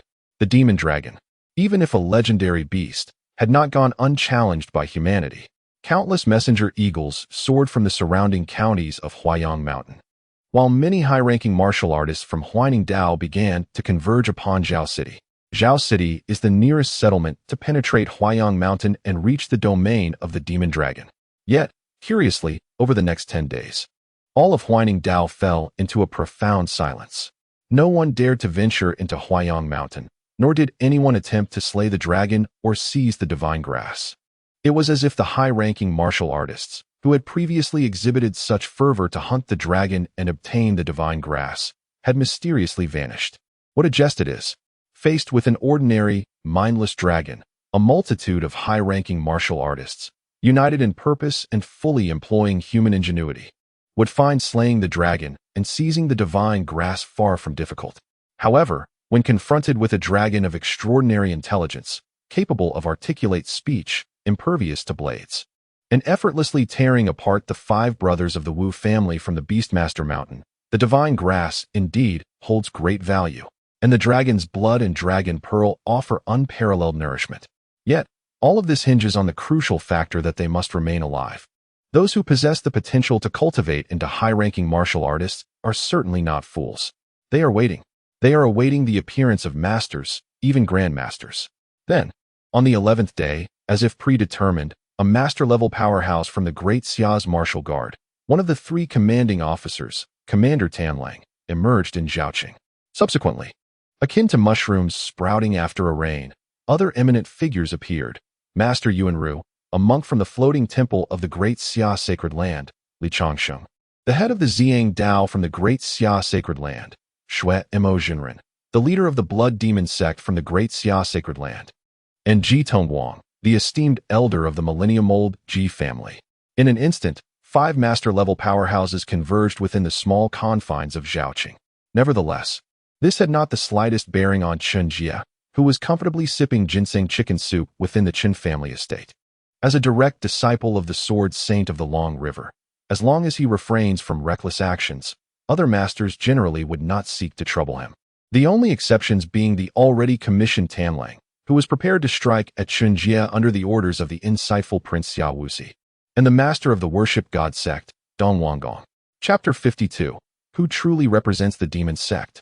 In the city of Zhao, within the Lord's residence, Zhao Xiefeng, the once mighty lord of the city, found himself quietly awaiting outside the grand hall, resembling a humble servant. Yet, for Zhao Xiefeng, this was far from a disgrace.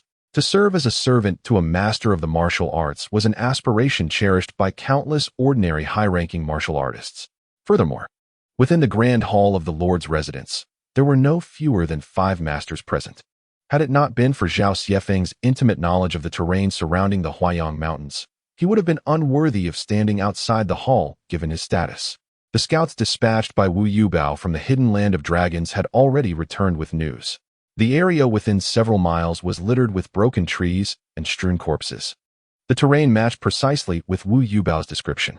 However, out of fear of the ferocity of the dragon and to avoid alarming the beast, the scouts dared not venture deep into the valley to verify the existence of the divine herb. Nevertheless, it was clear that Wu Yubao had not lied. The considerable losses suffered by the Wu brothers and the disciples of the Beastmaster Villa were undeniable. Inside the hall, the commander of the Jinwu Guard, Tanlang, spoke in a low voice. As he finished speaking, the Blood Demon sect's Blood Demon Master, with a raspy voice, laughed wickedly and declared, "What are we waiting for?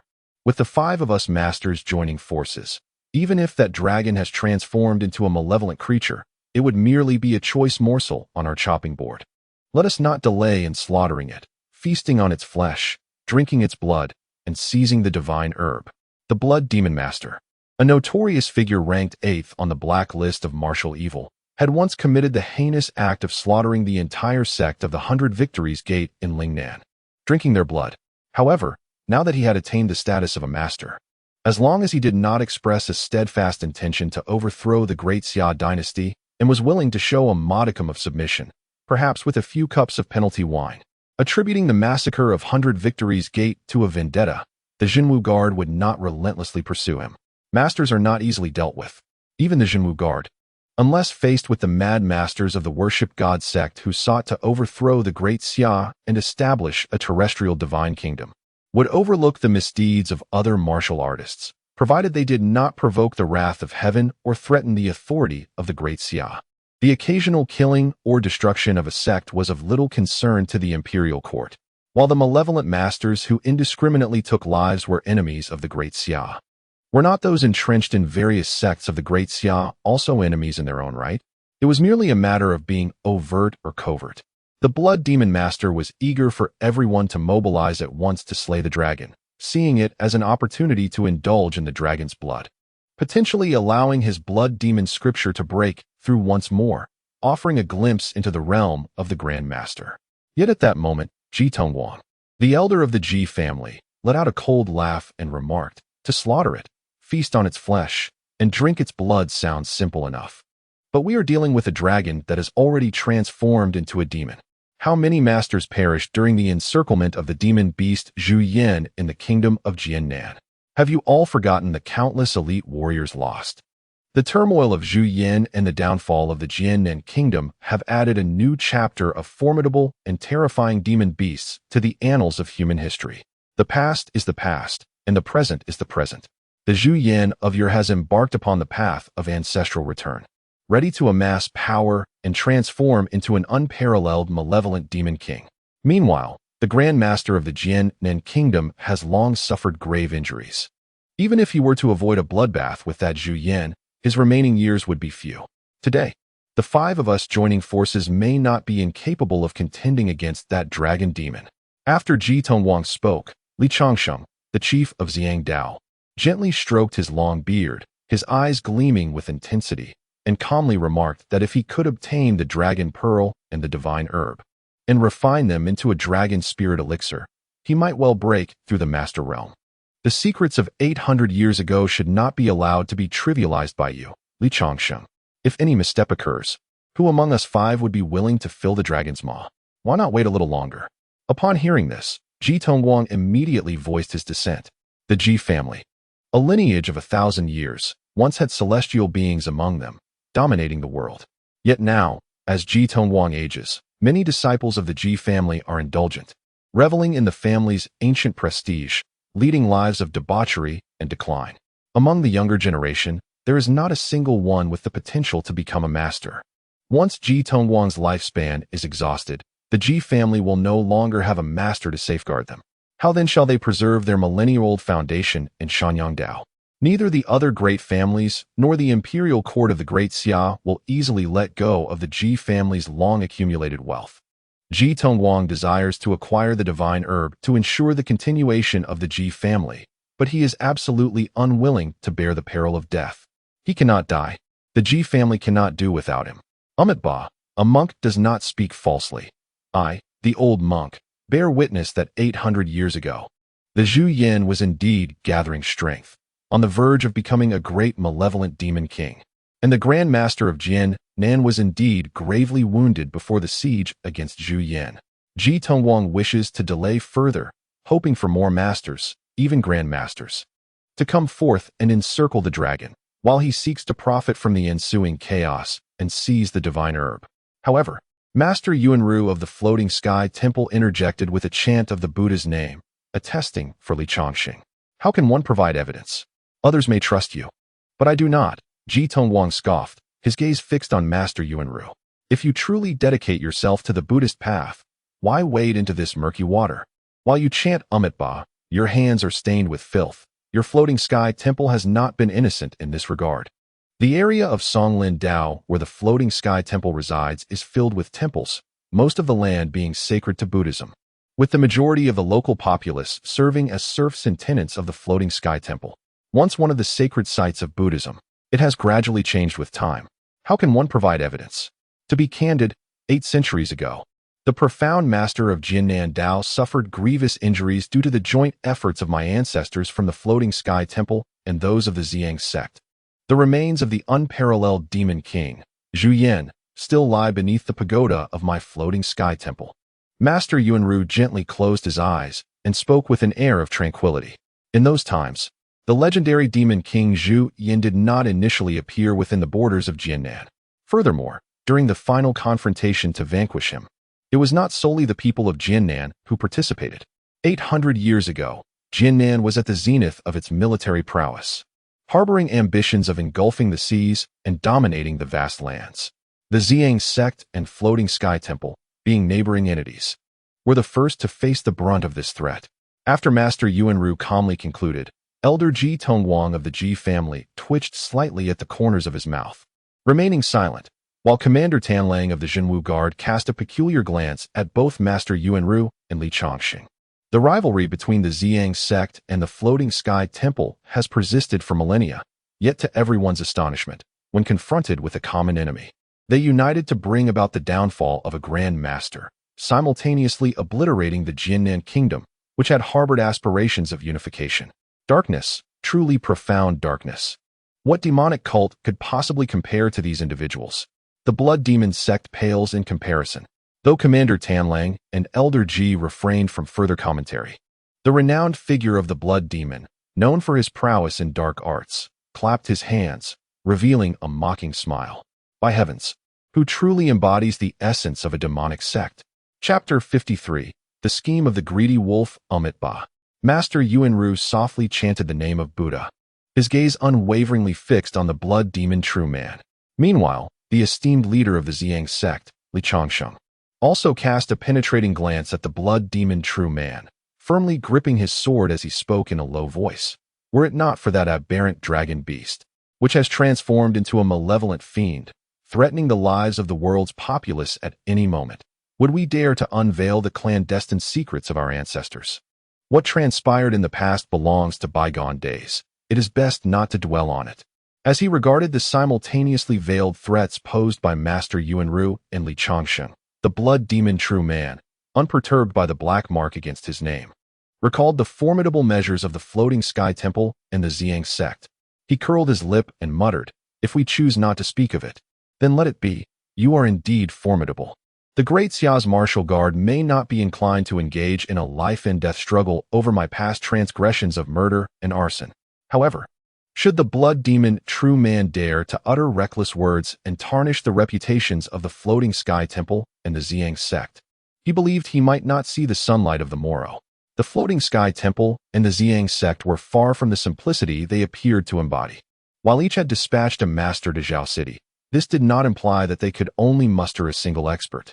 Even though the Great Xia's founding emperor, Xiao Longzhong, had once conquered various nations through his renowned dragon fist, unifying the fragmented lands of the Divine Realm, the Floating Sky Temple and the Ziyang sect, which had submitted to him, still retained a significant portion of their authority to this day.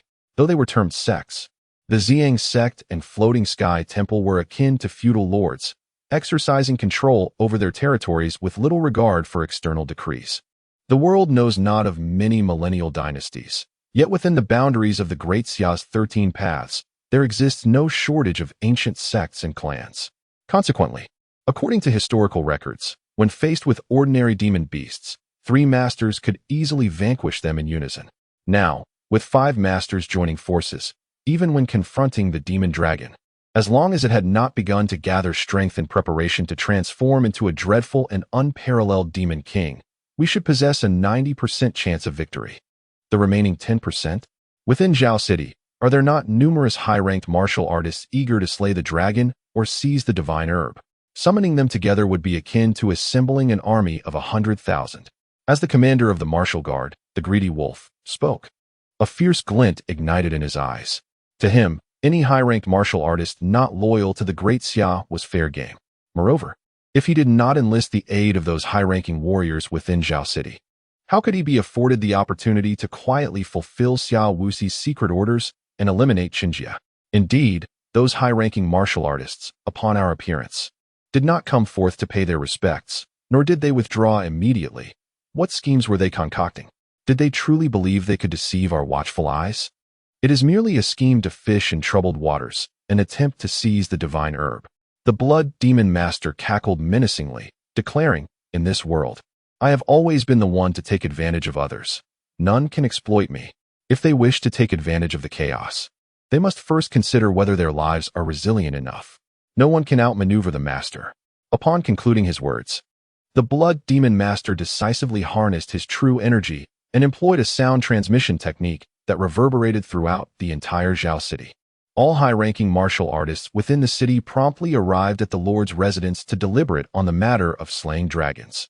Should anyone fail to attend, I shall ensure their demise. The blood demon's message spread like wildfire across Zhao City, causing the multitude of high-ranking martial artists, who had previously remained in hiding, to drastically alter their expressions.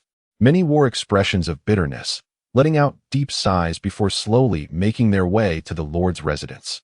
Conversely, some solitary individuals, or those who possessed unwavering confidence in their concealment techniques, either swiftly channeled their true energy to escape beyond Zhao City or responded with a cold laugh, unfazed by the summons. To gather at the Lord's residence to discuss the slaying of dragons. Who do you think you are? What of the master? These high-ranking martial artists are all concealed within Zhao City. Even a master cannot extract and eliminate them all. The sentiment echoed among the multitude. Nonetheless, under the blood demon master's summons, many high-ranking martial artists began converging on the Lord's residence.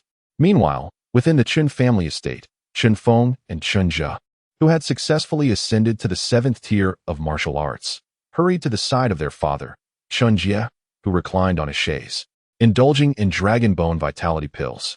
Father, the master has summoned us. As 7th tier martial artists ourselves, should we attend? Chen Jie leisurely tossed another pill into his mouth. Responding nonchalantly, I shall not go. They claim it is a council on the great matter of dragon slaying. Do you truly believe high-ranking martial artists will engage in such discussions with the master? Is this a jest? Why should we rush to be cannon fodder? Let whoever wishes to attend go. I have no desire to stir. As long as he did not covet the dragon pearl or the divine herb, no one could compel him to confront the dragon. While Chen Jie comfortably reclined at home, the vast majority of high-ranking martial artists within Zhao City, whose identities had long been exposed, dared not defy the master's decree. Indeed, even a master could not eradicate all high-ranking martial artists within Zhao City. Yet, who would willingly become the first to fall, a mere pawn sacrificed to instill fear? A single firearm with 10 bullets cannot ensure the compliance of 100 individuals. However, a firearm with 9 bullets is sufficient to instill fear in the remaining 99, compelling them to move east rather than west. As high-ranking martial artists gathered at the Lord's residence, the spacious courtyard became overcrowded within a mere quarter of an hour.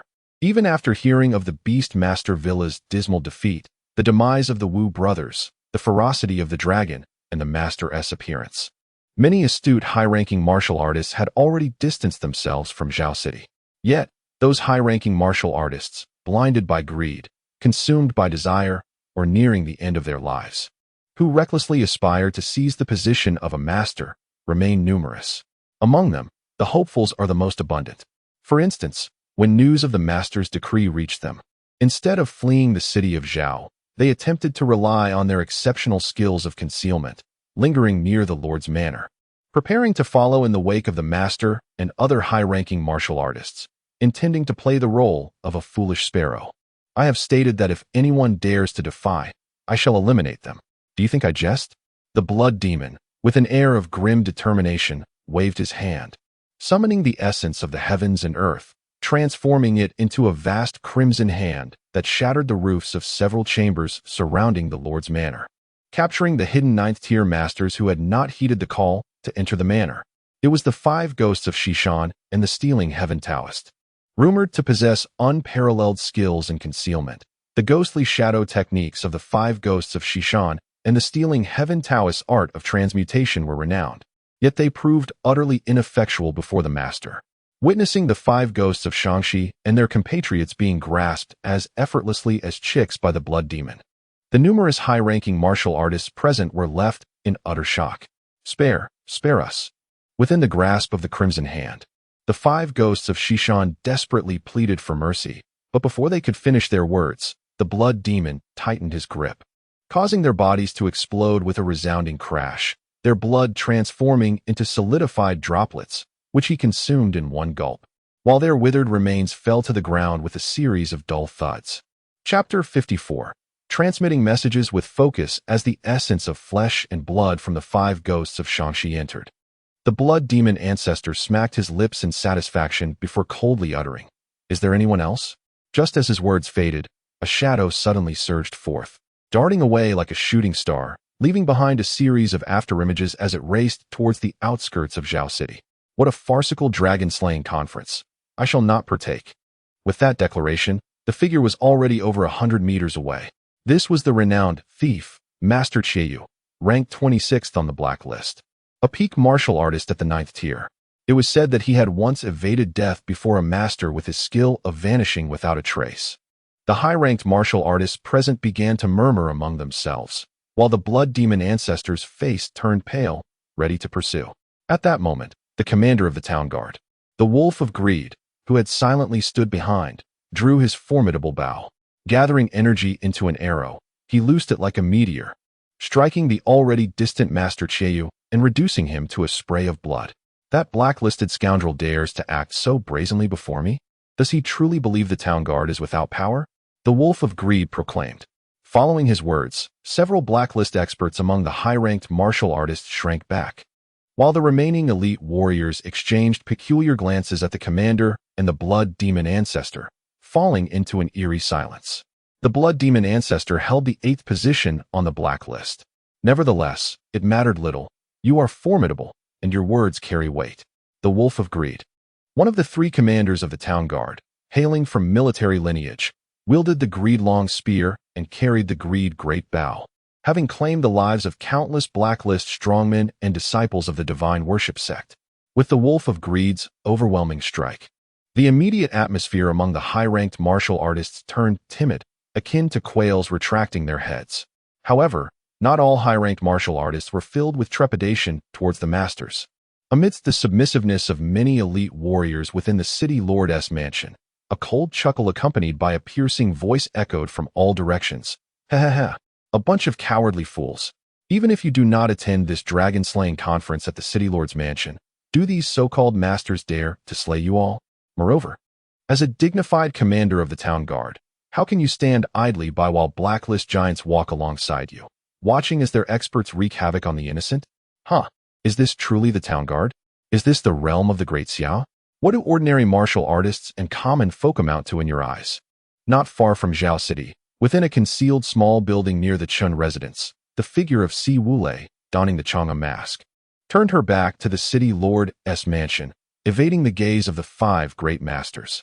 She stared at an ancient bronze mirror before her, her lips moving gently. 36 years prior, the region of Huaining experienced a cataclysm. Mountains shifted, the earth cracked, and the Huai River changed its course, resulting in casualties exceeding hundreds of thousands in a single day. On that fateful day, Chen Jie's wife perished while protecting the young Chen Ong and Chen Lu. In the aftermath of the great earthquake, the Huai River changed its course, leading to devastating floods, food shortages, and rampant plagues, which displaced millions in Huaining. It was during this turmoil that Si Wulei, along with her parents, fell victim to the calamity.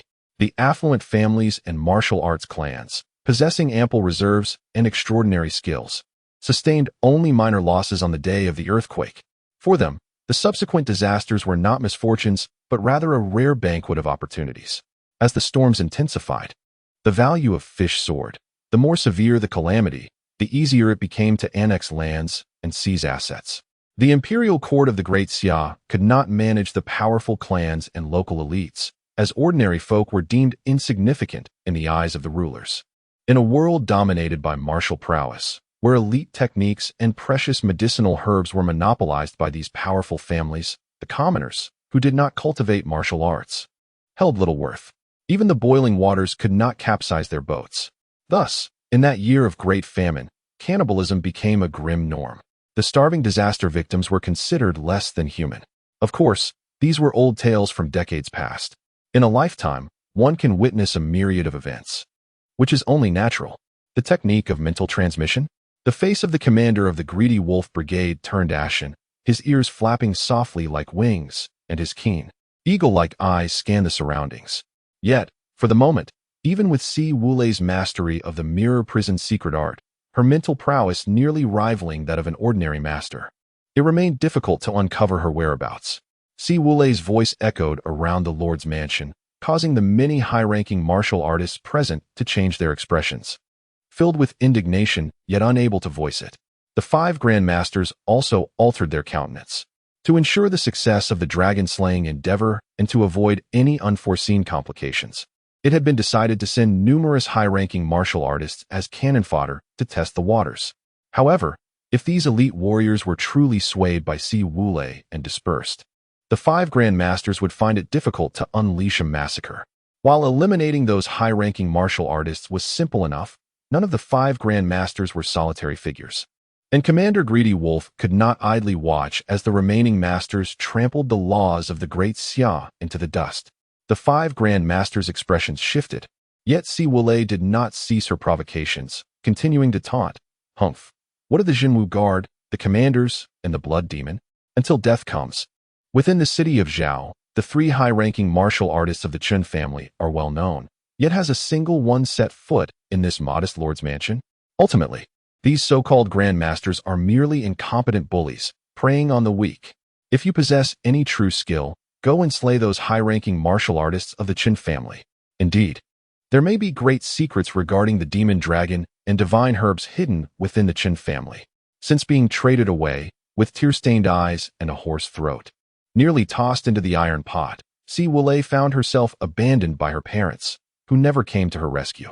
Fortunately, after being saved by the Emperor of the Swallow God, Si Wulei was consumed by an endless hatred towards everything in this world, as well as the entirety of the Great Xia. Her parents, fully aware of her impending doom, still chose to exchange her. The Great Xia, which she had been taught to cherish since childhood, offered her no glimmer of hope in her time of peril. Conversely, the notorious cult of the God Worshippers, during the calamity in Huaining Dao, tirelessly engaged in rescue efforts, saving countless lives. Although they propagated their beliefs while providing aid, the act of saving lives remained paramount.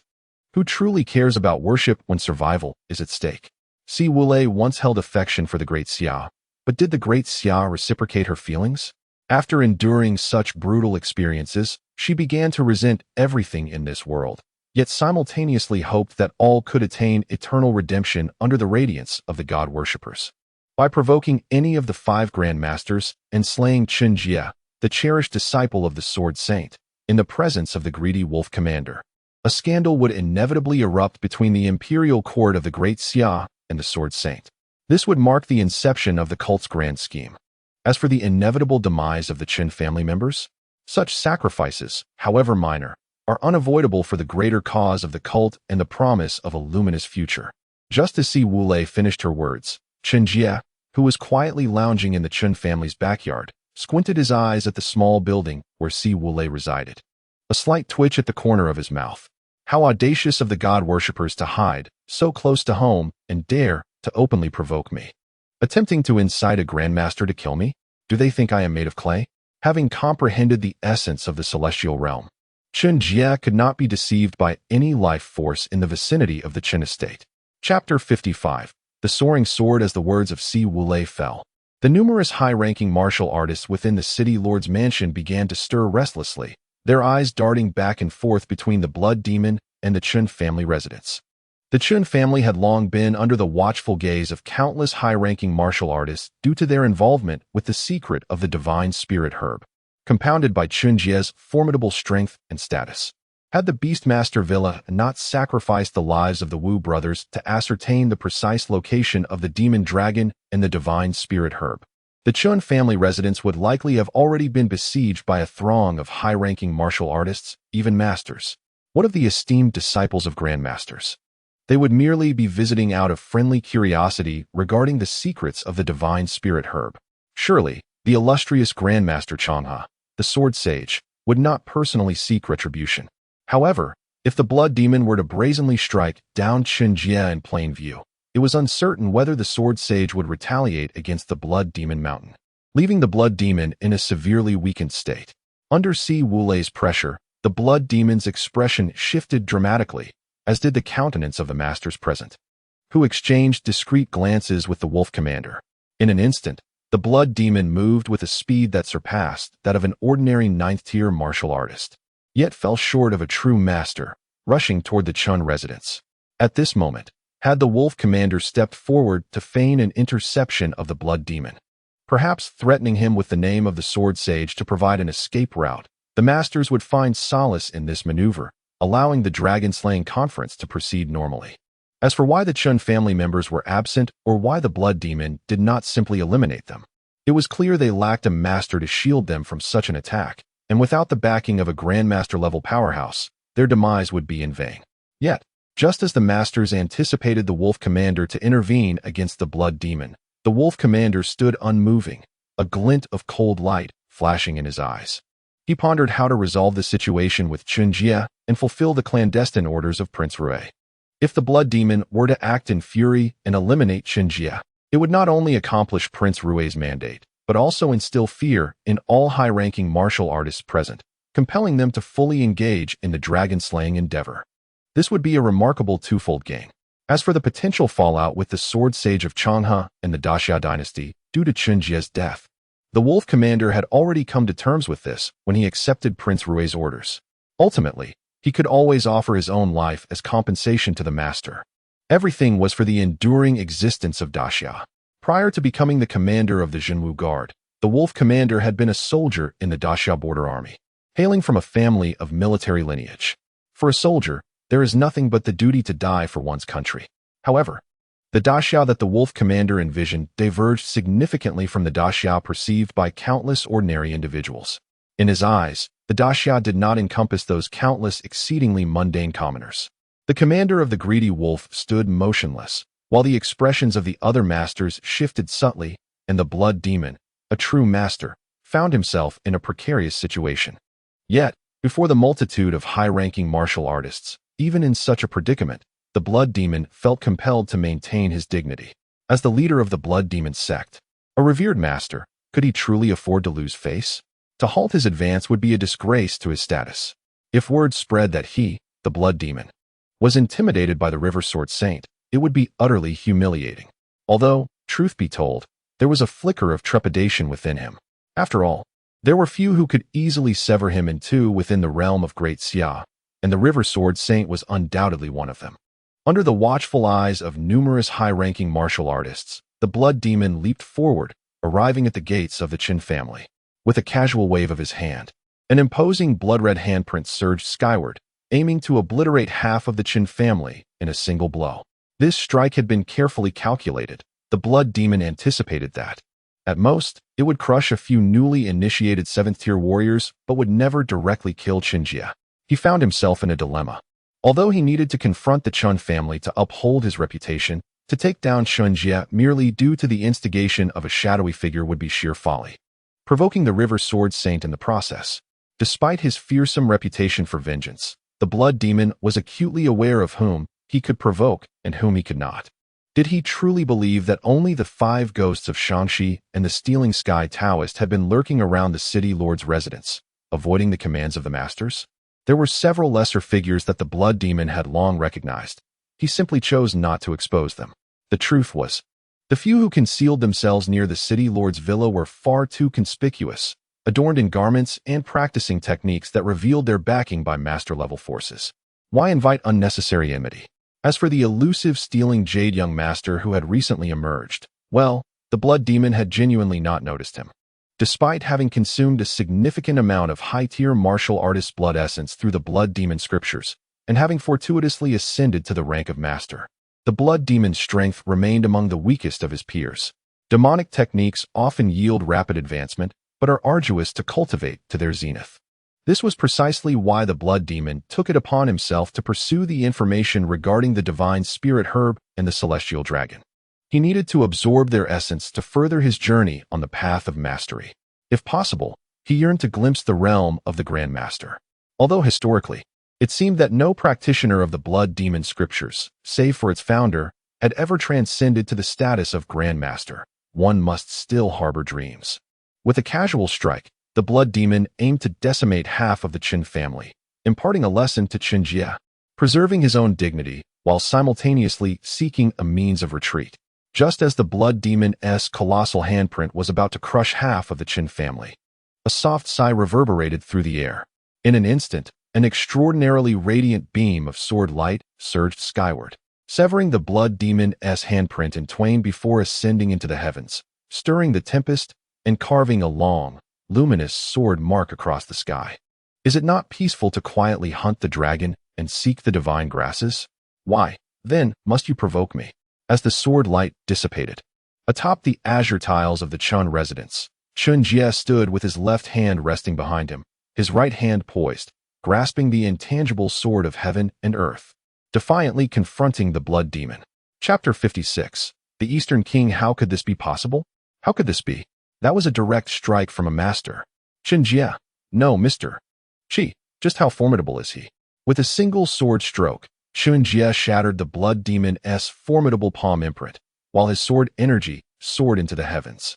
The numerous high-ranking martial artists who had followed closely behind stood dumbfounded, their gazes toward both Chen Jie and the blood demon gradually shifting to one of incredulity. In this city of Zhao, none of the high-ranking martial artists were ignorant fools, complacently trapped in their own limited perspectives. Upon their arrival, they had quickly gathered comprehensive intelligence regarding Chen Jie's background and strength.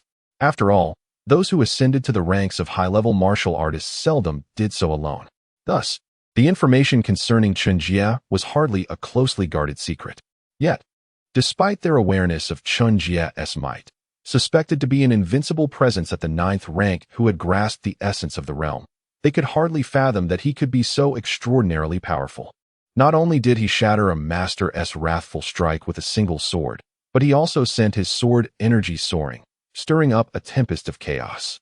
Was this truly a 9th rank martial artist? Or perhaps there existed a stark disparity between those who comprehended the essence of the realm and those who relied solely on divine weapons and secret techniques. Could it be that the blood demon, this master-level powerhouse, was merely a fade, an empty shell of a warrior? Faced with the peculiar stares of the high-ranking martial artists and the sight of Chen Jie standing calmly atop the roof, wielding his ethereal sword, the blood demon, who had been consumed by fury moments before, suddenly found tranquility. He recognized that his earlier strike, the blood demon's palm imprint, was indeed overestimated. A typical invincible 9th rank warrior could potentially break through his imprints. Yet he understood that achieving such a feat, while simultaneously unleashing sword energy to create such a tempest, was far from simple. The might of Chen Jie's recent sword strike was undoubtedly formidable, perhaps even surpassing the full force of an ordinary master's blow. Yes, the typical master refers to those who practice the demonic arts, relying on the treasures inherited from the blood demon sect to achieve their status. When facing an ordinary 9th rank martial artist, the blood demon held the upper hand, gleefully scheming against anyone who dared to disrespect him, vowing to drain their essence and annihilate their entire family. However, when confronted with a top-tier powerhouse whose strength mirrored his own, he pondered whether it was wise to engage in a life-and-death struggle simply because someone showed him disrespect. The blood demon was merely a practitioner of the demonic arts, not a reckless fool whose intellect had been consumed by his own martial pursuits. What kind of sword intent was this? Could it be that the recent strike was an embodiment of the renowned Long River sword intent heralded by the swordmaster? The blood demon regained his composure, a slight smile gracing his face. He clasped his hands toward Chen Jie and inquired with a grin, as if he had not just moments ago been seething with rage, intent on demolishing half of the Chen residence. In the grand tapestry of the great Xia Jianghu, where formidable figures wield the power to orchestrate the fate of the realm, it is perplexing to ponder the necessity of a life-and-death struggle when there exists no profound enmity. The Jianghu is not solely a domain of violence. It is equally a realm governed by human emotions and societal intricacies. This is not merely the essence of the Long River sword intent. However, in light of the unprovoked assault on my residence, does the blood demon elder not owe me an explanation? Chen Jie, observing the abrupt shift in the demeanor of the blood demon, inquired coldly. The blood demon, with an audacious countenance, might feign ignorance of the incident. Yet Chen Jie could not simply let the matter rest. Even if the blood demon had intentionally held back in that last attack, it was only due to Chen Jie's comprehension of the celestial sword intent that he stood at a level comparable to a master. For an ordinary 9th-tier invincible warrior, survival under such an assault would be manageable. However, within the Chen family estate, many of Chen Jie's descendants would undoubtedly suffer grievous losses. The blood demon's recent move was clearly aimed at annihilation. An explanation? Chen Jie's words hung in the air, and the blood demon's smile instantly froze, replaced by a grim visage as he retorted ominously, "What explanation? Were it not for the treachery of an insidious instigator, I would not have ventured here. If you seek accountability, then by all means, identify the schemer and settle the score with him. Is it merely a few of your descendants who nearly met their demise? We are all over 100 years old. Even if some of them were to perish, what significance does it hold? Masters lived for 2 centuries. And for an ordinary practitioner, a century is already a long life.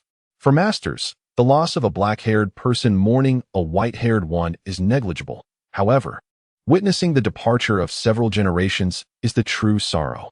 Who among them harbors intense affection for a multitude of distant grandchildren whom they seldom see?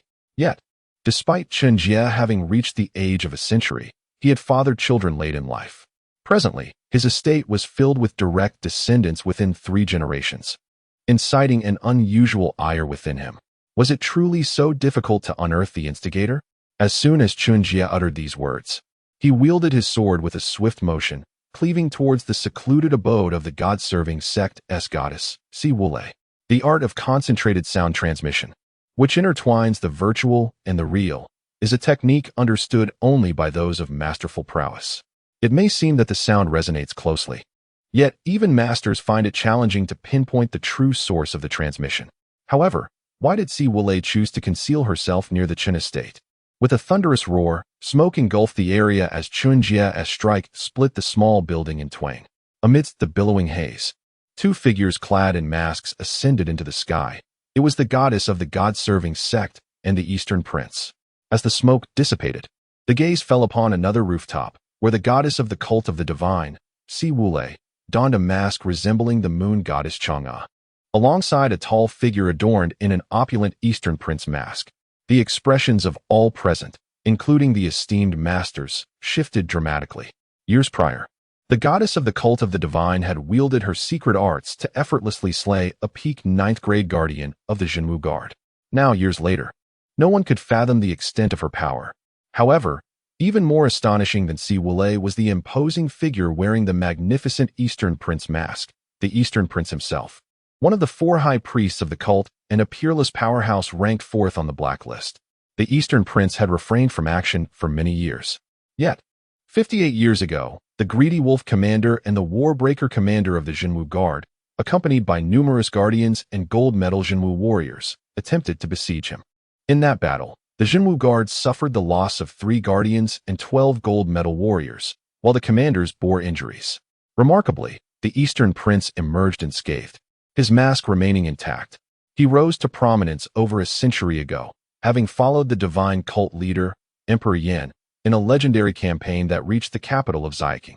Chapter 57. The sword pointing at the master, the divine maiden of the god-worshipping sect, and the Eastern Prince made their grand entrance into Zhao City, causing the expressions of the multitude of martial artists present to shift dramatically. Just as the Eastern Prince and the divine maiden took their positions, several shadowy figures, accompanied by the piercing sound of arrows slicing through the air, launched themselves towards the critical acupoints surrounding the Eastern Prince. Die Thief, not far off. The commander of the Greedy Wolf, with his Greedy Wolf longbow arched like a crescent moon, unleashed 3 Greedy Wolf arrows amidst his furious roar, sending them flying once more. The Greedy Wolf longbow, forged from the celestial iron of the 9 heavens, was a formidable weapon even for 9th-grade martial artists to draw. The Greedy Wolf arrows themselves were masterfully crafted by the renowned smith Du Yangzi, utilizing the essence of cold iron, the bones of exotic beasts, and the feathers of the azure phoenix. A total of 13 arrows were forged, but over the decades, 3 had been lost or damaged for various reasons. Ordinary 9th-grade martial artists, even those invincible among them, were hardly worthy of the Greedy Wolf commander's arrows. Yet, at the mere appearance of the Eastern Prince, the commander unleashed 5 Greedy Wolf arrows in a single draw aimed directly at him, with another arrow targeting the heart of the divine maiden, Si Wulei. As the Greedy Wolf arrows approached, the Eastern Prince remained composed, his fingers moving with an elegance that belied their speed, deftly redirecting the arrows in the nick of time. In an instant, the 5 arrows aimed at his 5 vital acupoints collided in midair, producing a dazzling shower of sparks, before veering off in all directions. With a series of thunderous booms, the arrows rained down upon the distant dwellings, creating massive craters as the terrifying projectiles struck. Within those craters, Traces of crimson began to seep through, for there were indeed people within those homes. Yet, neither the greedy wolf commander nor the Eastern prince, lofty masters in their own right, had ever shown concern for the lives of mere commoners. They were but ants. Who cared? The Eastern prince effortlessly deflected the 5 greedy wolf arrows aimed at him, while the divine maiden, Si Wulei, confronted the full force of the greedy wolf commander as he targeted her heart with one of his arrows. In that moment, she transformed into a spectral form, wielding a bronze mirror as a shield, summoning all her strength to withstand the greedy wolf arrow hurtling toward her. The arrow flew like a meteor, imbued with the essence of heaven and earth, yet even the rare bronze mirror in Si Wulei's hands faltered against the greedy wolf commander's might. The initial 8 ethereal forms she conjured shattered like illusions upon contact, and even the extraordinary bronze mirror was swiftly pierced by the spinning arrow, which had gathered tremendous speed. The final line of defense crumbled, and the razor-sharp, greedy wolf arrow penetrated the genuine bronze mirror that Si Wulei held, driving straight through her heart. Yet, the divine maiden did not cry out in pain or despair. She merely lowered her gaze to observe the arrow that had passed through her chest. Subsequently, the figure transformed into a fleeting wisp, dissolving directly into the void, leaving behind an ancient bronze mirror with a large hole at its center. Driven by an inexplicable force, it flipped and soared into the hands of the goddess of the cult of the god, Si Wulei, who had quietly emerged nearby. The ninth shadow, too, was merely an illusion. The power of intent? To my astonishment, you have comprehended the essence of intent. Indeed, we cannot allow you, the miscreants of the cult of the god, to escape unscathed in this place. Commander of the greedy wolf gazed at the unscathed Dong Wang Gong in the distance, alongside the goddess Si Wulei, who, with blood trickling beneath her Chang'e mask, cradled the shattered bronze mirror in her hands. Once more, he knocked 2 greedy wolf arrows onto his great bow and addressed the surrounding masters, including Yuan Ru, Li Changsheng, and Ji Tongguang, with a booming voice, esteemed colleagues. I implore you to lend me your strength to vanquish the traitors of the cult of the god. Years ago, Si Wulei had grasped the secret arts of the mirror prison, which significantly enhanced her spirit. After years of arduous cultivation, she finally comprehended the essence of the mirrored realm. However, despite her understanding of the reflective power and possessing the extraordinary bronze mirror for defense, when faced with the full force of the greedy wolf commander's strike, even though she evaded the piercing shot of the greedy wolf arrow, the intense murderous aura it carried still wounded her heart's pulse, necessitating months of recuperation for her to heal. Even though Si Wulei was but a step away from becoming a grandmaster, she was not yet one. Conversely, the greedy wolf commander could disregard the 8th-ranked blood demon like a mere trifle, engaging in light banter without a care. Yet, he would never allow any of the cult of the goddess rebels, intent on overthrowing the great Xia and establishing a divine kingdom on earth, to escape, especially not the priests and goddesses of the cult. Today, with 5 grandmasters present and numerous high-tier warriors standing by to assist, it was evident that this moment should mark the demise of Dong Wang Gong and the goddess Si Wulei. Regrettably, despite the commander's impassioned call, all present fell into a profound silence, none daring to take a step forward. United, the 5 grandmasters would undoubtedly spell doom for even the formidable Dong Wang Gong, one of the 4 high priests of the cult and a transcendent figure ranked 4th on the black list a century ago. Yet the question remained, could they truly unite their efforts? Or rather, if they could, what cost would they incur to ensure Dong Wang Gong's survival? The world belongs to the Great Xia, and the rebellion the cult seeks to incite is a rebellion against the Great Xia. What relevance does it hold for them? The Floating Temple, Xiang Dao, Blood Demon Sect, and the Ji family? If the cult were to succeed in their rebellion, they could all join the cult and become deities themselves. Would that not be preferable? After the commander's declaration, the 4 masters remained unmoved, while the remaining high-tier warriors maintained their composure, quietly adopting the demeanor of a timid quail. They congregated in Zhao City not for the purpose of slaying dragons to prolong their lives or to seize the divine herb, but rather to engage in a life-and-death battle with the formidable forces of the Great Xia and the cult of the divine.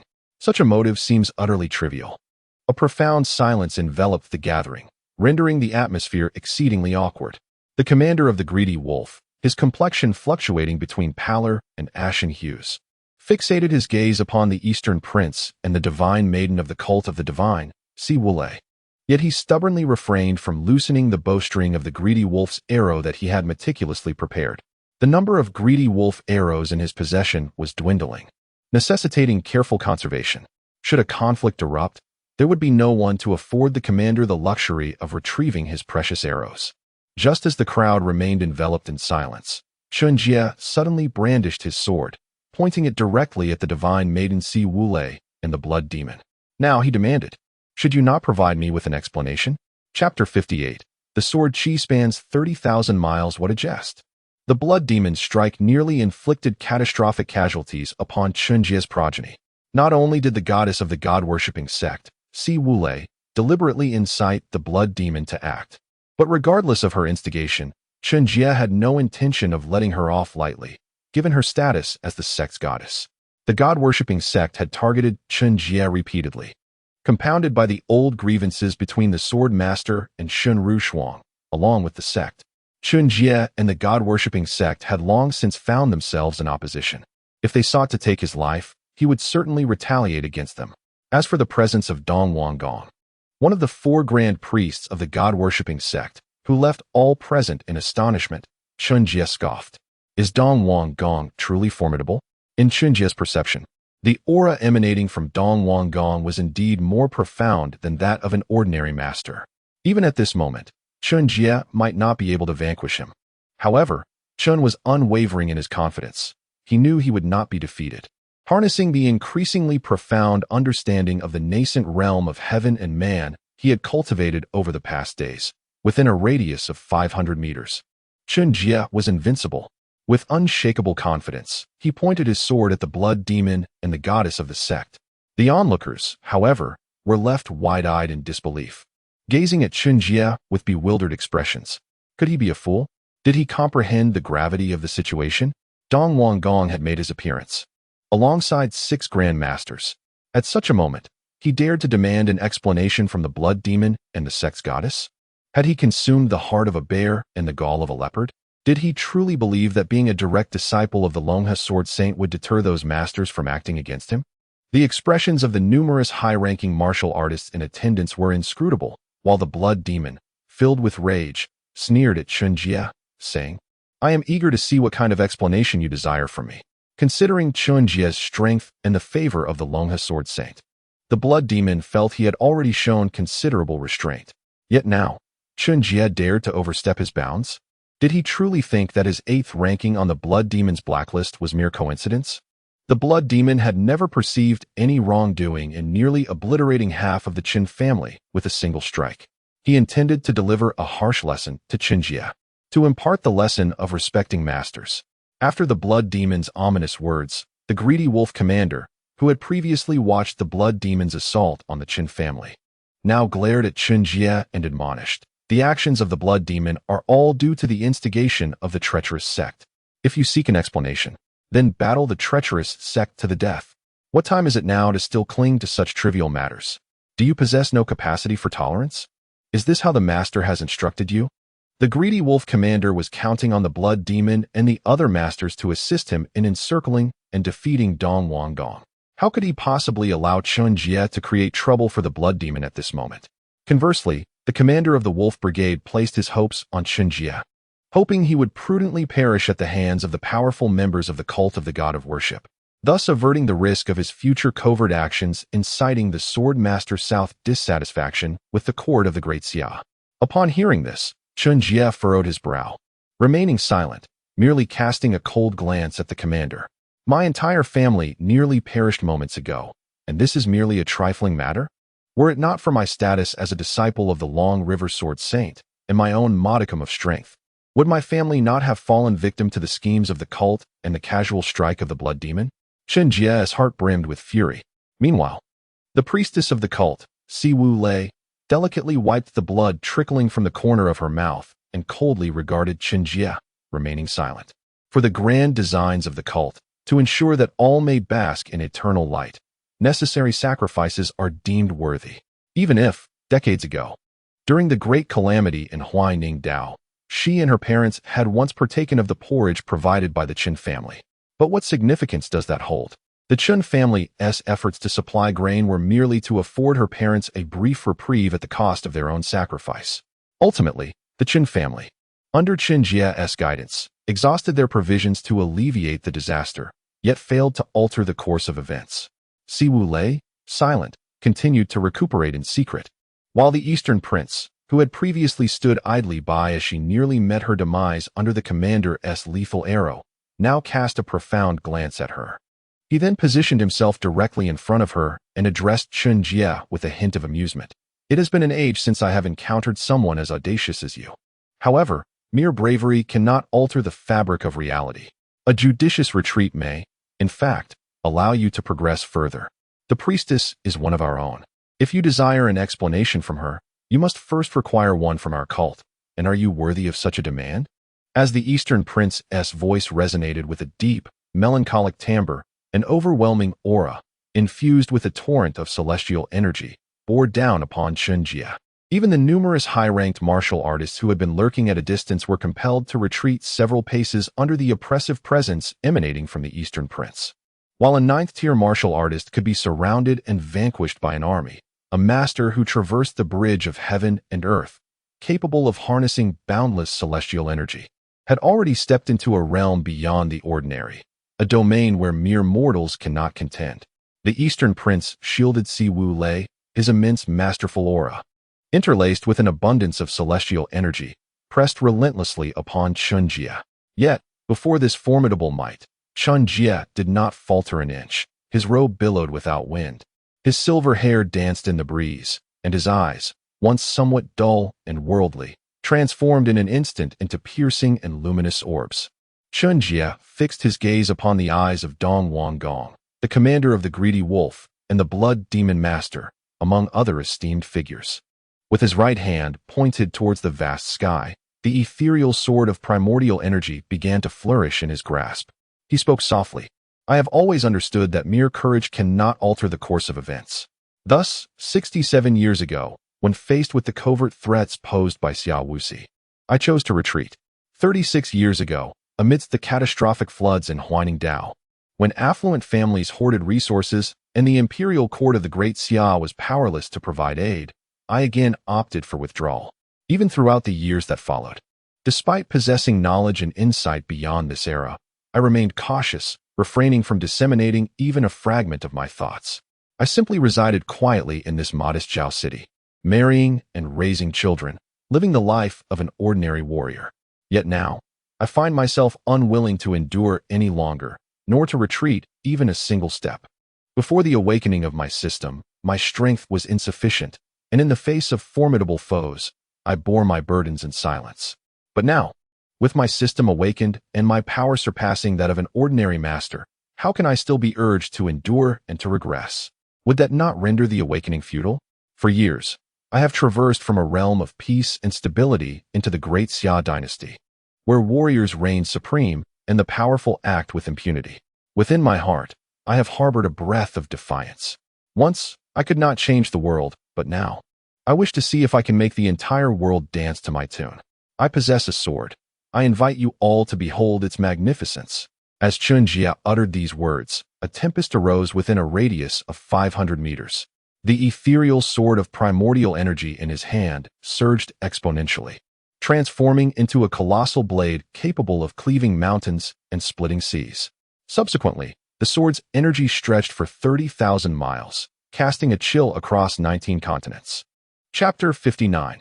A terrifying revelation. The colossal sword, radiating a terrifying light capable of cleaving mountains and parting seas, surged forth with an unstoppable and unassailable force.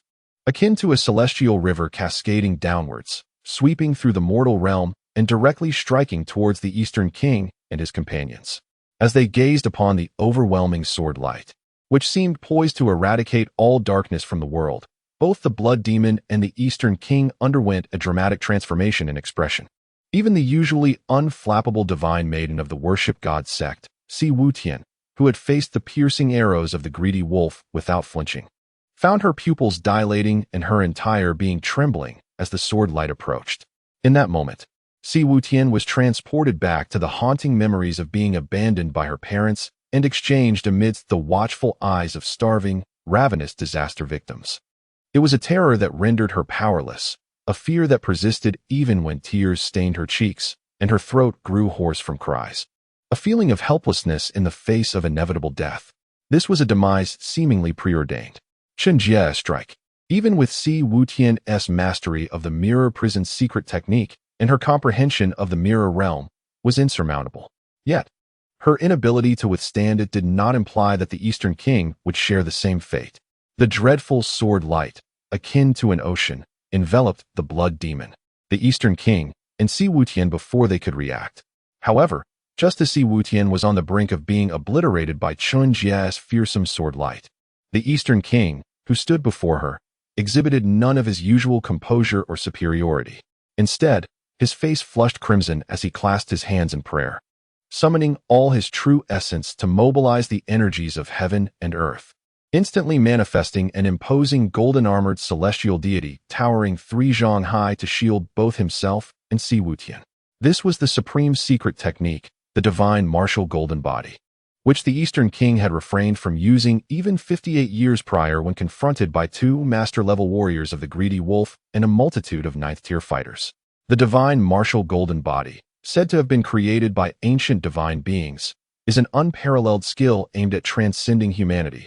A master can manifest a 3 zhang golden form, a grandmaster 6 zhang, and a celestial 9 zhang. Upon mastery, one can summon the golden-armored deity for protection, impervious to blades and flames, with the strength of the deity being indomitable. Alas, before the terrifying sword light of Chen Jie, which seemed capable of purging the world and recreating the cosmos. Even the 3 zhang golden form could only endure for a fleeting moment beneath the ocean of sword energy before shattering instantaneously. Thereafter, the Eastern King and Si Wutian were like a fragile boat struggling against a tempest, engulfed in an instant by the overwhelming waves. The sword energy, vast as the sea, pressed upon the heavens and the earth, cleansing the universe. The immense and terrifying sword energy traversed thousands of meters, obliterating the distant, still under construction Zhao City towers into mere dust before gradually dissipating from the sight of all present. At that moment, everyone near the Chun residence, including the esteemed Master Yuanru of the Floating Temple, the elder Ji Tongguang of the Ji family, the leader of the Xiang sect, Li Changsheng, and the commander of the Jinwu Guard, Tan Lang, stood transfixed, utterly dumbfounded by the spectacle before them. As the radiant sword light dissipated, the blood demon, unable to emit even a cry of despair, was mercilessly reduced to mere dust by the overwhelming sword energy, leaving no trace of his existence. All that remained was an extraordinarily resilient blood-red gemstone, emanating a unique and ethereal glow. Meanwhile, the East King, clad in tattered garments and covered in myriad wounds, bore a magnificent mask that shattered upon impact, revealing a gaunt yet formidable visage. Without uttering a word, he launched a palm strike towards the Chun family's rear courtyard. Seizing the moment while Chen Jie defended his kin, he swiftly grasped the bloodied figure of the god devotee's priestess, Si Wulei, who had lost an arm, and transformed into an afterimage, escaping beyond the borders of Zhao City before Tan Lang and the others could react.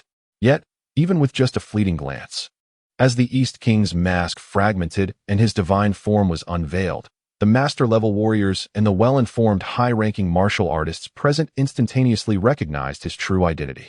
He was none other than the sole foreign prince of the great Xia dynasty, one of the 4 grand ministers, the king of the south, Chu Yunlong. Chu Yunlong, a legendary scion of the Sword South royal lineage, wielded unparalleled divine skills and a formidable martial body.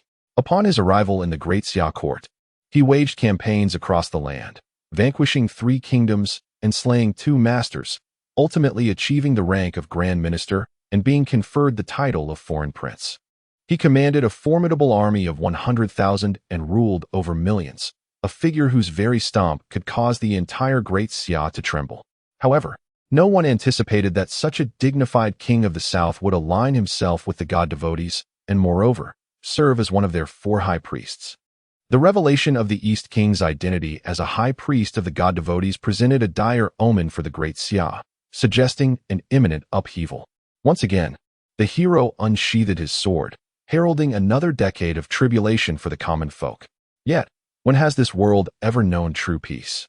As the East King swiftly withdrew with the surviving priestess, Si Wulei in tow, Chen Jie, having effortlessly deflected the East King's attack aimed at the Qin courtyard, refrained from pursuit. Instead, he merely gestured, allowing the ethereal sword of elemental energy in his grasp to bloom once more, coldly surveying the onlookers. Witnessing the resurgence of the sword's energy, Master Yuanru of the Floating Temple, Li Changsheng of the Xiang sect, and Elder Ji Tongguang instinctively retreated a few steps. Many high-ranking martial artists, their faces pallid with fear from Chen Jie's earlier display of sword energy, hastily withdrew, including Commander Tanlang, whose expression shifted dramatically as he tightened his grip on his formidable bow. The revelation of the East King's true identity as Chu Yunlong, the King of the South, had already left Tanlang astounded, but the greater source of his horror lay in the formidable prowess Chen Jie had just exhibited. The very sword capable of vanquishing the blood demon posed a tangible threat to him as well. Confronted with the formidable prowess of Chen Jie, how could one fulfill the secret mandate of the esteemed Prince Rui, Xiao Wuxi, to eliminate Chen Jie, thereby assisting the snowy sword immortal, Shen Rushuang, in attaining a state of perfect enlightenment and subsequently breaking through to the Grand Master level, thus safeguarding the great Xia for another 2 centuries? Or perhaps, the very target of Xiao Wuxi's directive, whom he desperately sought to eliminate, had already achieved the status of a Grand Master, capable of ensuring the protection of great Xia for another 2 centuries? The commander of the Greedy Wolf was lost in a whirlwind of thoughts, swallowing hard before addressing Chen Jie with a tremor in his voice. Chen Jie, no, Mr. Qi, just how powerful are you at present? Have you perhaps already transcended to the Grandmaster level?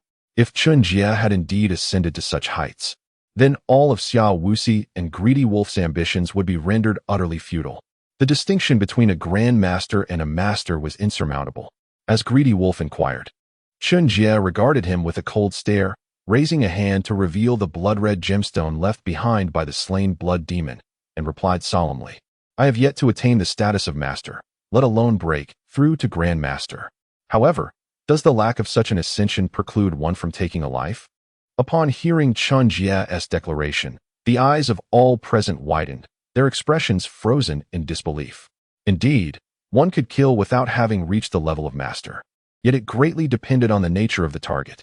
To effortlessly slay a seasoned master like the blood demon, who was in excellent condition, with a single strike, while simultaneously shattering the divine martial golden body and severely injuring the renowned pinnacle master, Dong Wanggong, and then claimed to still be at the 9th tier. What then? Did that make us 9th tier warriors, or even masters? The last individual recorded to have easily slain a master while still at the 9th tier was a legendary figure from 2 millennia ago, Yin Kuang-tu. The last extraordinary talent who successfully ascended. Was it conceivable that Chen Jie possessed the innate potential of a true celestial being? The onlookers gazed at Chen Jie with increasing intrigue. The following day, after the demise of the blood demon and the exposure of Dong Wanggong's true identity, news of Chen Jie as cold blade cutting through 19 provinces, reversing the fate of a master, and the suspicion of his celestial potential spread like wildfire across the realm. In an instant, the world was filled with astonishment. Chapter 60. The Chaos in Great Xia. How could this be possible? First, the divine herb and the dragon appeared in the world, and then within the modest confines of Zhao City. There was a prodigious talent capable of slaying a master with a 9th grade body. Such rumors are becoming increasingly absurd. The vast majority of ordinary martial artists, upon hearing the news about Chen Jie, dismissed it as a ludicrous fabrication. After all, every year in every city, tales of prodigies endowed with celestial, heavenly, or masterly gifts circulate frequently. Yet, the reality is that those who boast of such talents rarely attain the 9th grade realm. In the realm of martial arts, boasting and mutual flattery have become customary. Such tales should not be taken seriously. However, when swift eagles began to deliver an abundance of identical intelligence and news to various factions throughout Great Xia, everyone's demeanor changed instantaneously upon receiving this information. A master slain, a prodigy with celestial gifts? Could it be true that such an unparalleled talent exists in this world? Has another extraordinary family emerged in Great Xia? Furthermore, with the death of the blood demon sect's leader and the revelation of the true identity of the Eastern Prince, Great Xia is surely on the brink of chaos. No, it appears that chaos has already begun. Within Lingnan, several prominent families and sects, upon confirming the veracity of the news brought by the Swift Eagles, wasted no time gathering numerous high-ranking martial artists, their sights set firmly on Blood Demon Mountain. Although the Blood Demon sect is not as universally feared as the God Worship sect throughout Great Xia, the disciples practicing the swift success methods of the demonic path have long drawn the ire of the people in Lingnan. In the past, despite the Blood Demon sect being overseen by masters in every generation, even when its disciples wreaked havoc, the local families could only seethe in silence, constrained by the need to maintain appearances, especially when the main focus of the Great Xia's martial forces was the God Worship sect. Yet now, with the death of the sect leader and the sect's secret treasures falling into the hands of Chen Jie, the once mighty Blood Demon sect has become mere prey, awaiting slaughter. Demonic cultists, you who have committed numerous atrocities, today we shall act in the name of justice. The high-ranking martial artists from various families in Lingnan, their eyes glinting with deep-seated greed, united under the banner of righteousness and launched a collective assault on Blood Demon Mountain. Meanwhile, on the very day when the true identity of the Eastern Prince was unveiled in Jiannan, Wei Siming, the adopted son of the Lord of Zhennan and the formidable general, promptly led 30,000 elite troops to seize control of Jiannan Pass, severing the connections between Jiannan and the rest of Great Xia. Similarly, the nearby regions of Jingji, Guannei, and Jingxiang mobilized their armies, preparing either for defense or for offensive maneuvers. Jiannan Dao is situated in the southwestern region of the Great Xia, encircled by formidable mountains that serve as natural fortifications, while the Jiannan Plain nurtures its populace. Controlling the Jiannan Pass would allow one to dominate the entire Jiannan Dao, thereby establishing a stronghold. In the past, the kingdom of Jiannan leveraged this strategic terrain to first seize Jingxiang, then secure the interior, with aspirations of ultimately unifying the realm. Yet now, the 100,000 troops of the Zhennan army are solely focused on self-preservation. The current world is no longer the fragmented one of yore. The Great Xia dynasty commands 13 territories, boasting an army of 1 million and a populace in the billions. Even if the Zhennan Wang were to rebel, the dynasty possesses 3 other esteemed generals, each commanding 100,000 elite troops. In the capital region, the 200,000 dragon cavalry stand ever ready, poised to restore order at a moment's notice, relying solely on Jiannan Dao. Even with its 10,000 elite Zhennan troops and the natural defenses of Jiannan Pass, would be utterly insufficient to withstand the full might of the Great Xia dynasty. However, the Zhennan Wang's greatest reliance has never rested upon the Jiannan Dao or the 10,000 Zhennan soldiers, but rather upon the entire cult of the divine behind him. His adopted son, Wei Siming, leads 30,000 Zhennan soldiers at Jiannan Pass, burdened by worry. He has only recently learned of the Zhennan Wang's identity as the Eastern Prince. Yet, upon this revelation, an immense ambition quietly burgeoned within him. The Zhennan Wang, Chu Yunlong, has but one son, a man in his 30s who remains somewhat simple-minded. In his early years, Chu Yunlong was engrossed in martial training and warfare, and due to his cultivation of the divine martial golden body, he shunned romantic pursuits. By the time he attained the status of a master and earned the title of Zhennan Wang, it was somewhat late to consider procreation. A master warrior, with their essence and spirit perfected, draws upon the boundless energies of the cosmos to nurture their physical form, rendering them fundamentally distinct from ordinary warriors. Thus, the prospect of a master warrior siring offspring becomes exceedingly rare. Generally speaking, it is not deemed a flaw when individuals nearing their 50s, on the brink of grandparenthood, find it difficult to conceive after breaking through to mastery. However, the Zhennan Wang's prior devotion to the divine martial golden body and abstinence from women before achieving mastery complicates matters. Consequently, after attaining mastery, he took numerous concubines, yet ultimately fathered only 2 sons, one of whom tragically passed away before reaching adulthood, while his eldest son, Chu Pingyan, now in his 30s, is decidedly simple-minded. Such a disposition renders him ill-equipped to assume the throne of Zhennan Wang. Now, with the revelation that the Zhennan Wang is indeed the Eastern Prince, should the cult of the divine succeed in its insurrection, Wei Siming may find himself elevated to a position of divine reverence, ensuring that his descendants remain exalted for eternity. One of the tenets of the cult of the divine is the divine shepherding of humanity. In this world, since it is inevitable for someone to be exalted above all, ruling over the masses, why should that ruler be an emperor and not a deity?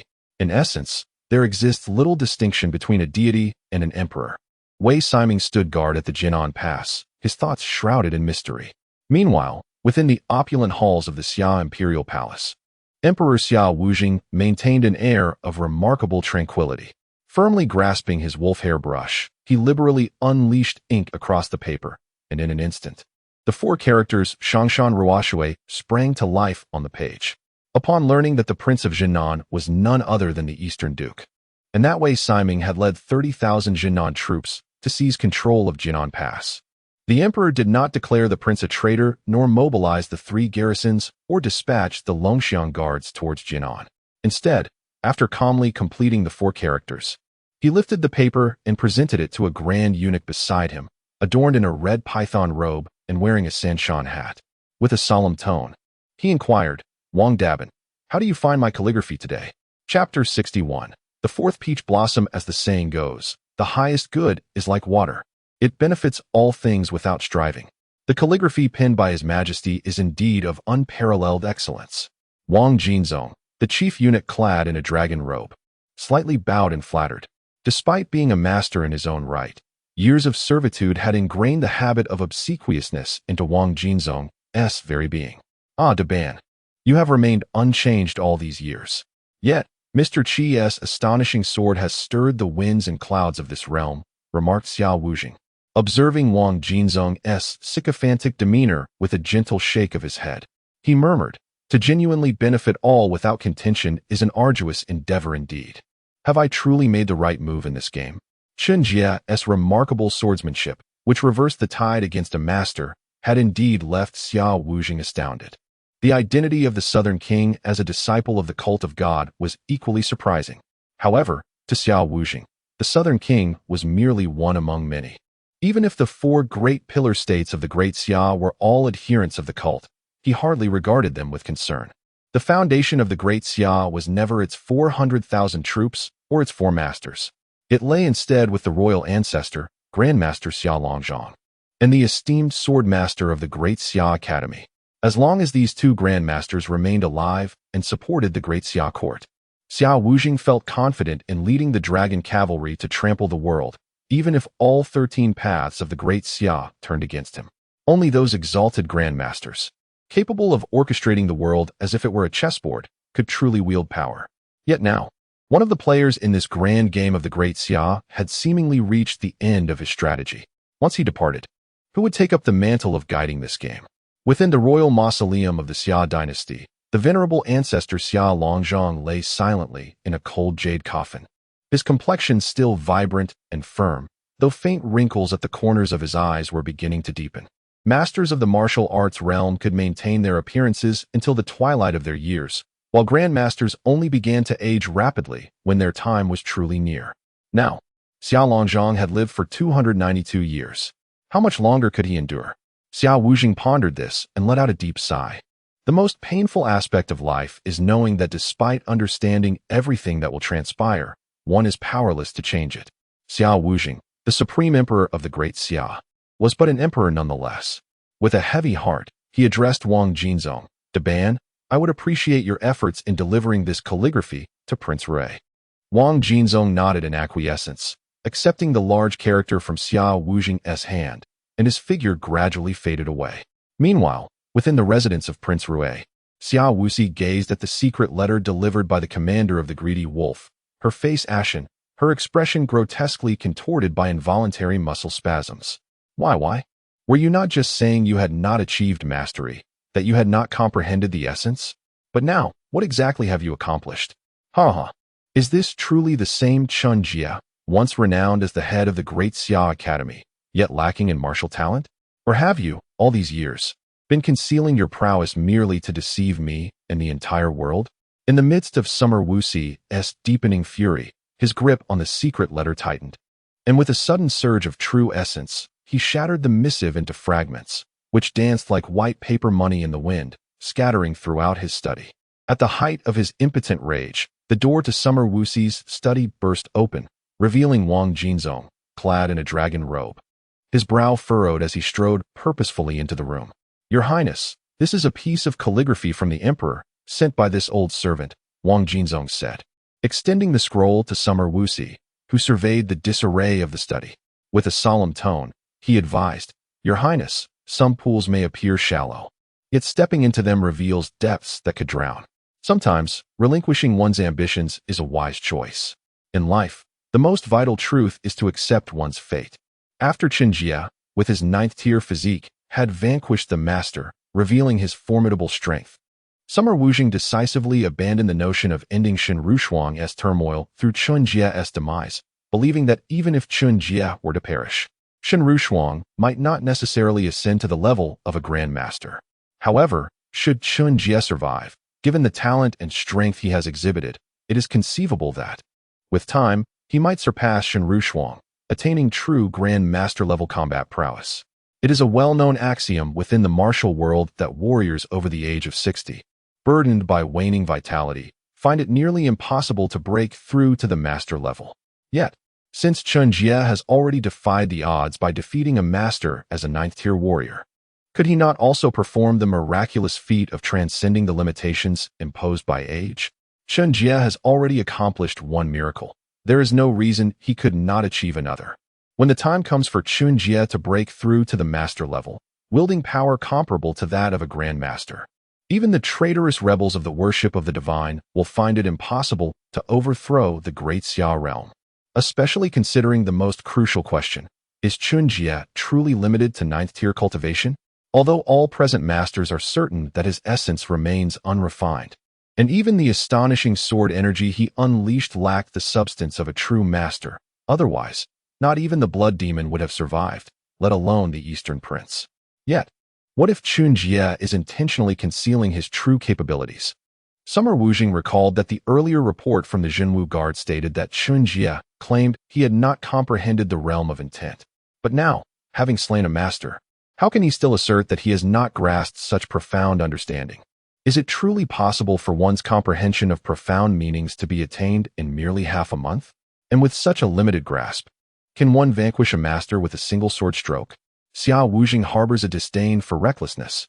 As an emperor, the essence of his rule hinges upon stability. Yet, while Xia Wuxi yearns for security, Xia Wuxi holds an opposing view. Rather than succumb to a gradual decline into obscurity, Xia Wuxi is determined to fight valiantly before the curtain falls.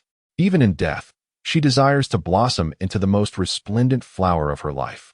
Moreover, there are times when a mask, worn for too long, becomes impossible to remove. After bidding farewell to Wang Jinzong, Xia Wuxi silently gazed at the Shangshan Roche bestowed upon her by Xia Wuxi. With a decisive smile, she channeled her true essence, causing a multitude of white blossoms to manifest within the study. Xia Wuxi stood amidst the countless white flowers, allowing the delicate paper-like petals to cascade over her. As she quietly gazed towards the direction of the great Xia Academy, murmuring, "If he were to perish, would you still continue to cultivate peach blossoms?" At that moment, within the great Xia Academy, beneath a canopy of blooming peach trees, Chen Rushuang wore a gentle smile, diligently planting yet another peach sapling. This marked the fourth peach tree she had sown this year. Chapter 62. The peach blossoms remain, and so do the people at this juncture. Why plant peach blossoms? If one is inclined, then a trip to Zhao City is in order, where one might vanquish that demon dragon and conveniently procure the divine herb. Although that lad Chen Jie possesses remarkable strength, he appears yet to have ascended to the rank of a master. The divine herb may indeed be of use to him. Within the peach and plum garden of the great Xia Academy, a venerable swordsman clad in green, his hair and beard as white as snow, observed the smiling Chen Rushuang with a teasing remark. Beside him, a scruffy man with a simple demeanor, clutching a black jade chessboard, momentarily lifted his head from the intricacies of his chess manual and said to Chen Rushuang with an innocent expression, "It has been quite a while since I last saw junior brother Qi. It would indeed be nice to pay him a visit. I recall you used to enjoy seeing him." The four scholars of the great Xia Academy, among whom the chess prodigy Yi Chang'e held an unwavering passion for the game, often regarded matters outside of chess with indifference. That time was decades ago. In the face of the swordsman and Yi Chang'e's playful banter, Chen Rushuang did not respond immediately. Instead, she knelt down, earnestly digging a hole and filling it with soil. After planting the peach blossom, she slowly rose and said with sincerity, "If he desires the divine herb, I would go to great lengths to obtain it for him, yet he has never written to me." If Chen Jie were willing to reach out, he would discover that the peach blossoms remain, and so do the people. Upon hearing Shen Rushuang's words, the swordsman let out a long sigh, falling silent. Yichanga cast a curious glance at both Shen Rushuang and the swordsman before once again immersing himself in the world of chess. Sometimes, silence is the most eloquent response. This, of course, was deeply intertwined with the fact that Chen Jie, in his earlier days, was frail and aged, with a visage marked by wrinkles, gray hair, and a body slightly stooped from the passage of time. If one cannot pledge a lifetime during their prime, sharing the splendor of life, then let that youthful visage remain forever like the spring breeze, the summer cicadas, autumn leaves, and winter snow, eternally cherished in that year, while Shen Rushuang may remain unchanged. Chen Jie is no longer the man he once was. He has long been reluctant for Shen Rushuang to witness the frailty of his former self. Within Zhao City, after Chen Jie defeated a master with a single stroke and the true identity of the Eastern Prince was revealed, the so-called dragon-slaying conference had to be abandoned. With the emergence of a formidable being like Chen Jie, capable of slaying ordinary masters, who would dare to convene such a gathering without grasping his intentions? What if Chen Jie, in a foul mood, decided to claim the divine herb for himself and eliminate the ordinary masters in the process? In Zhao City, figures such as Ji Tongwang, Master Yuanru, and the likes of the greedy wolf commander felt utterly devoid of security. If Chen Jie could slay the blood demon with a single stroke, he could just as easily do the same to them. 3 days later, the commander of the breaking army among the 3 great commanders of the town's military guard, along with Master Mafialai of the Vajra Temple at the border of the Great Xia, arrived in Zhao City. Only then did commander of the greedy wolf and Master Yuanru, along with others, breathe a sigh of relief. The breaking army commander, who had suffered the humiliation of failing to unmask the Eastern Prince during a siege decades ago alongside the greedy wolf commander, had spent years in diligent cultivation, believing that he would have at least a 3-fold chance of victory should he confront the Eastern Prince alone in the future. Master Mafialai, renowned for nearly a century and even credited with slaying a formidable master, was honored as the great virtuous and enlightened master, commanding immense respect within the region of Longyu. With the combined might of 6 formidable masters and the inclusion of the breaking army commander and Master Mafialai, the dragon-slaying conference within Zhao City was set to commence once more. Before launching an assault on the demon dragon to seize the divine herb, it was imperative to first negotiate the allocation of benefits, and some high-ranking warriors were indeed required to test the waters against the dragon. Those who had achieved the rank of master were not reckless fools. Caution was essential when facing an adversary of unknown strength. After all, the lives of those high-ranking warriors were of little consequence to anyone. With the allocation of the dragon's flesh and the divine herb already determined based on contributions, why should we delay further? If we tarry, even foreign masters may arrive in Zhao City. At that point, determining how to distribute the dragon's flesh and the divine herb would become a considerable complication, Master Mafialai of the Vajra Temple stated solemnly. Longyu was already on the borders of the Great Xia, and beyond it lay several nations, each harboring masters and grandmasters of their own. Rumors even spoke of supreme empires and celestial sects in the far west of Longyu that were rumored to be guarded by heavenly beings. If he had managed to learn of the divine herb and the demon dragon in time, it was certain that the masters and grandmasters from other nations would also have received the news. The exotic beasts and rare treasures within our Great Xia cannot be coveted by foreign masters. Should any foreign masters dare to come and seize our treasures, they shall be met with swift execution, the breaking army commander declared, gripping his formidable blade tightly. 1 demon dragon and 1 divine herb. Dividing them among 6 individuals is already a meager share. The more participants there are, the less there will be to divide. However, after Master Yuanru and Li Changsheng expressed their agreement, Elder Ji Tongwang of the Ji family, with a slightly complex expression, remarked, while the dragon slaying should not be delayed. Should we not first seek the counsel of Mr. Qi? Upon hearing Ji Tongwang's words, both Li Changsheng and Master Yuanru nodded in succession, and even the greedy wolf commander subtly inclined his head in agreement. Mr. Qi, the illustrious disciple of the sword saint of the Long River, renowned for his extraordinary swordsmanship, is said to possess the potential of a true immortal. He is the one who, with a single strike, vanquished the blood demon, Chen Jie. Upon hearing Chen Jie's name, Mo Fu furrowed his brow, a glint of cold light flashing in his eyes as he spoke in a low voice. He merely eliminated a heretical master who ascended through external means. What? That single stroke has instilled such fear in you? If it were not for the concerns regarding the sword master and the divine herb and the demon dragon, I would relish the opportunity to test just how formidable this Mr. Qi truly is and what enables him to slay a master with his sword. Chen Jie, with his ninth-tier physique, indeed astonished countless individuals by defying the odds and defeating a master. Yet, this also drew the attention of many who were eager to discover the extraordinary opportunities and treasures that allowed him to accomplish such a miraculous feat. As for the so-called potential of a true immortal, if such potential truly existed, Chen Jie would not still merely be a ninth-tier warrior at the age of 100. Among the masters present, who among them was not gifted and exceptionally confident, having broken through to mastery before the age of 60, Mo Fu, upon achieving the rank of master, was merely 36 years old. I cannot fathom the means by which he defeated a master. However, if you were to witness that stroke with your own eyes. Master Yuan Ru observed Mo Fu with a peculiar gaze, offering a kind warning, you may find yourself reconsidering the desire to confront him directly. After all, the demon dragon has yet to be defeated. Should another peak master fall at the hands of Chen Jie, it would pose significant challenges for them. Chapter 63. The Crimson Gem. In response to Master Yuan Ru's kind admonition, the proud and self-assured Master Mafia Lai fell silent for a moment, refraining from further speech. Merely acquiescing to Ji Tongguang and others' inquiries regarding Chen Jie's interest in joining them to slay the dragon and partake in the spoils of the demonic dragon's flesh. Though Mafia Lai exuded confidence, he was by no means a fool. The fact that a fellow master like Yuan Ru would issue such a warning hinted that Chen Jie's prowess might be far more formidable than the rumors suggested. Mafia Lai felt a strong allure towards the potential opportunities and treasures that Chen Jie might possess. Yet this interest was contingent upon the notion that the owner of such opportunities and treasures had not fully transformed them into strength. It was certain that celestial beings possessed rare and unparalleled techniques, as well as extraordinary treasures. But even if Mafia Lai had the courage of 10 men, he would not dare utter a word in the presence of such exalted entities.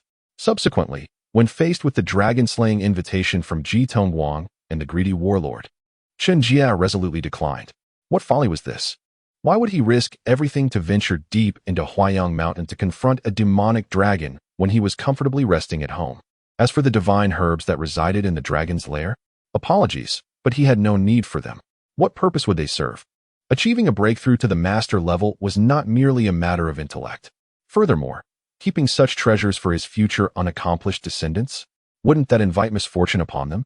Who could predict how many powerful beings might be drawn into conflict over such divine herbs? At least when Chen Jie severed the blood demon's essence with a single stroke, he sensed not only the presence of the warlord and Master Yuan Ru, but also the formidable aura of other masters, one of which rivaled the peak of the Eastern Sovereign. Lurking in the shadows, the divine herbs were indeed capable of forcibly aiding individuals in breaking through to the master level, and even offered a glimmer of hope for peak masters to ascend to the unparalleled realm of grand masters. Should a grand master suddenly emerge to contest for them, Chen Jie would not be taken aback. At present, he had no desire to confront a grand master level adversary. However, the flesh and dragon pearls of the demonic dragon were quite appealing to him, as they were immensely nourishing. Yet, to risk his life for such sustenance? Chen Jie firmly expressed his refusal, with that time better spent delving into the blood-red gem left behind by the blood demon. He directly rejected the dragon-slaying invitation from the warlord and Master Yuan Ru, conveying his complete disinterest in the demonic dragon's flesh and the divine herbs. Thereafter, Ji Tongguang, Li Changsheng, Master Yuan Ru, and others engaged in a warm and amiable conversation with Chen Jie, assuring him that upon the successful slaying of the dragon, a substantial portion of the demonic dragon's flesh would be reserved for his tasting. Before they departed, visibly relieved. When one possesses sufficient strength, oftentimes, even without action, numerous benefits will mysteriously present themselves. Throughout the encounter, Master Mafia Lai, a peak master, only cast a profound glance at Chen Jie upon their initial meeting and thereafter remained utterly silent. A fine sheen of sweat quietly emerged upon his forehead. Meanwhile, the newly arrived commander of the Broken Army, after exchanging a glance with the commander of the Greedy Wolf, cast a somewhat peculiar gaze towards Chen Jie.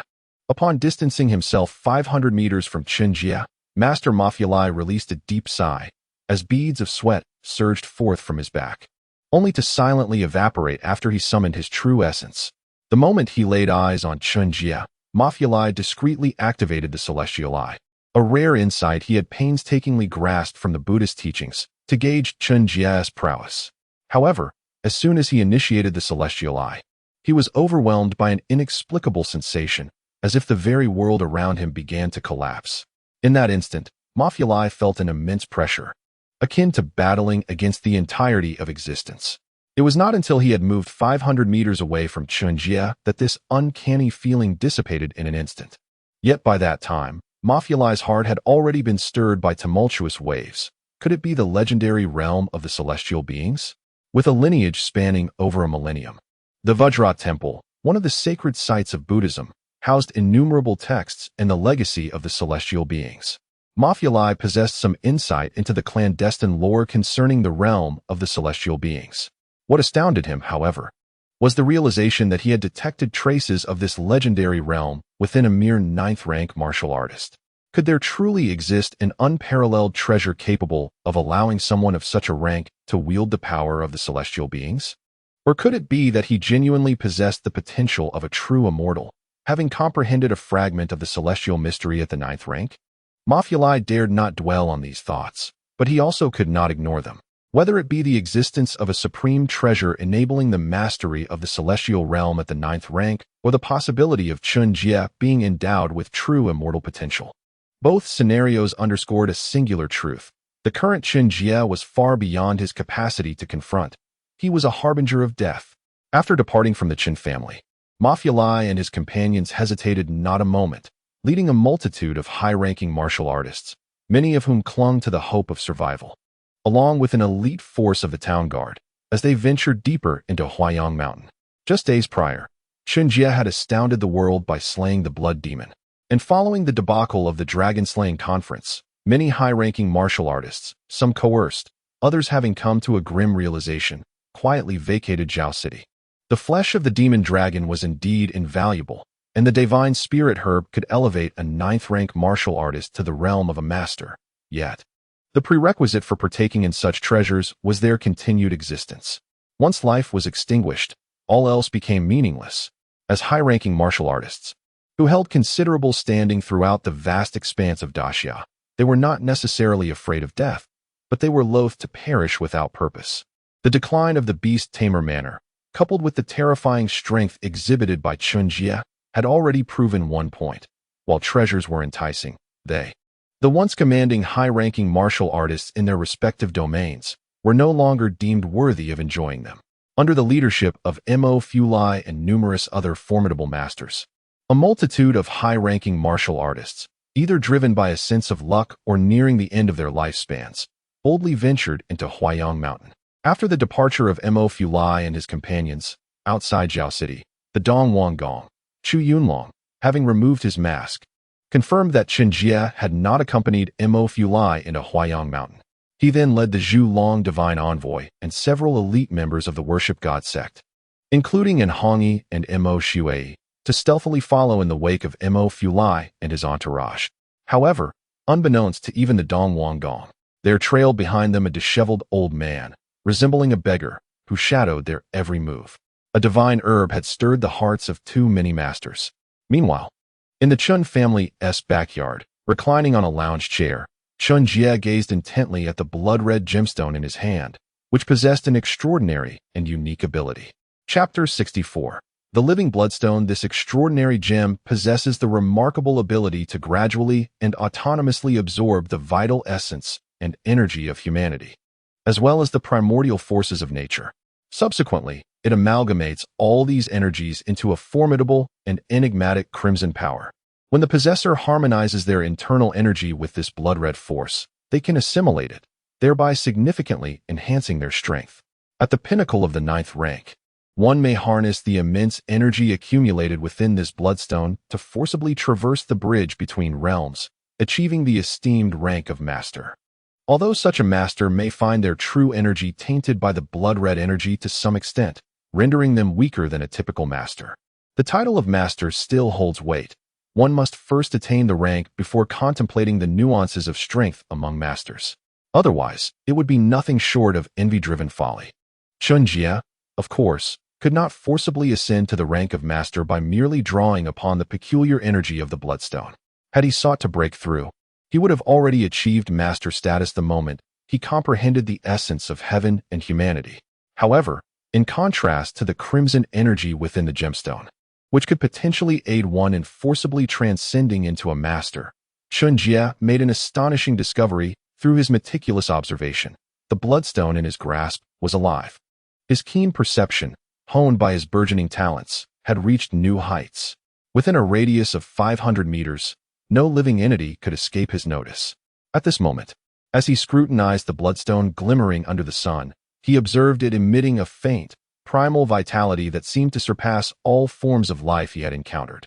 This subtle life force was steadily growing with every breath the bloodstone took, as it continuously drew energy from its surroundings. A living entity? Chen Jie pondered the implications. What cataclysmic transformation might occur if it were to absorb sufficient energy? Would it come to life? Narrowing his eyes, he examined the bloodstone intently, suddenly channeling his energy and squeezing it tightly.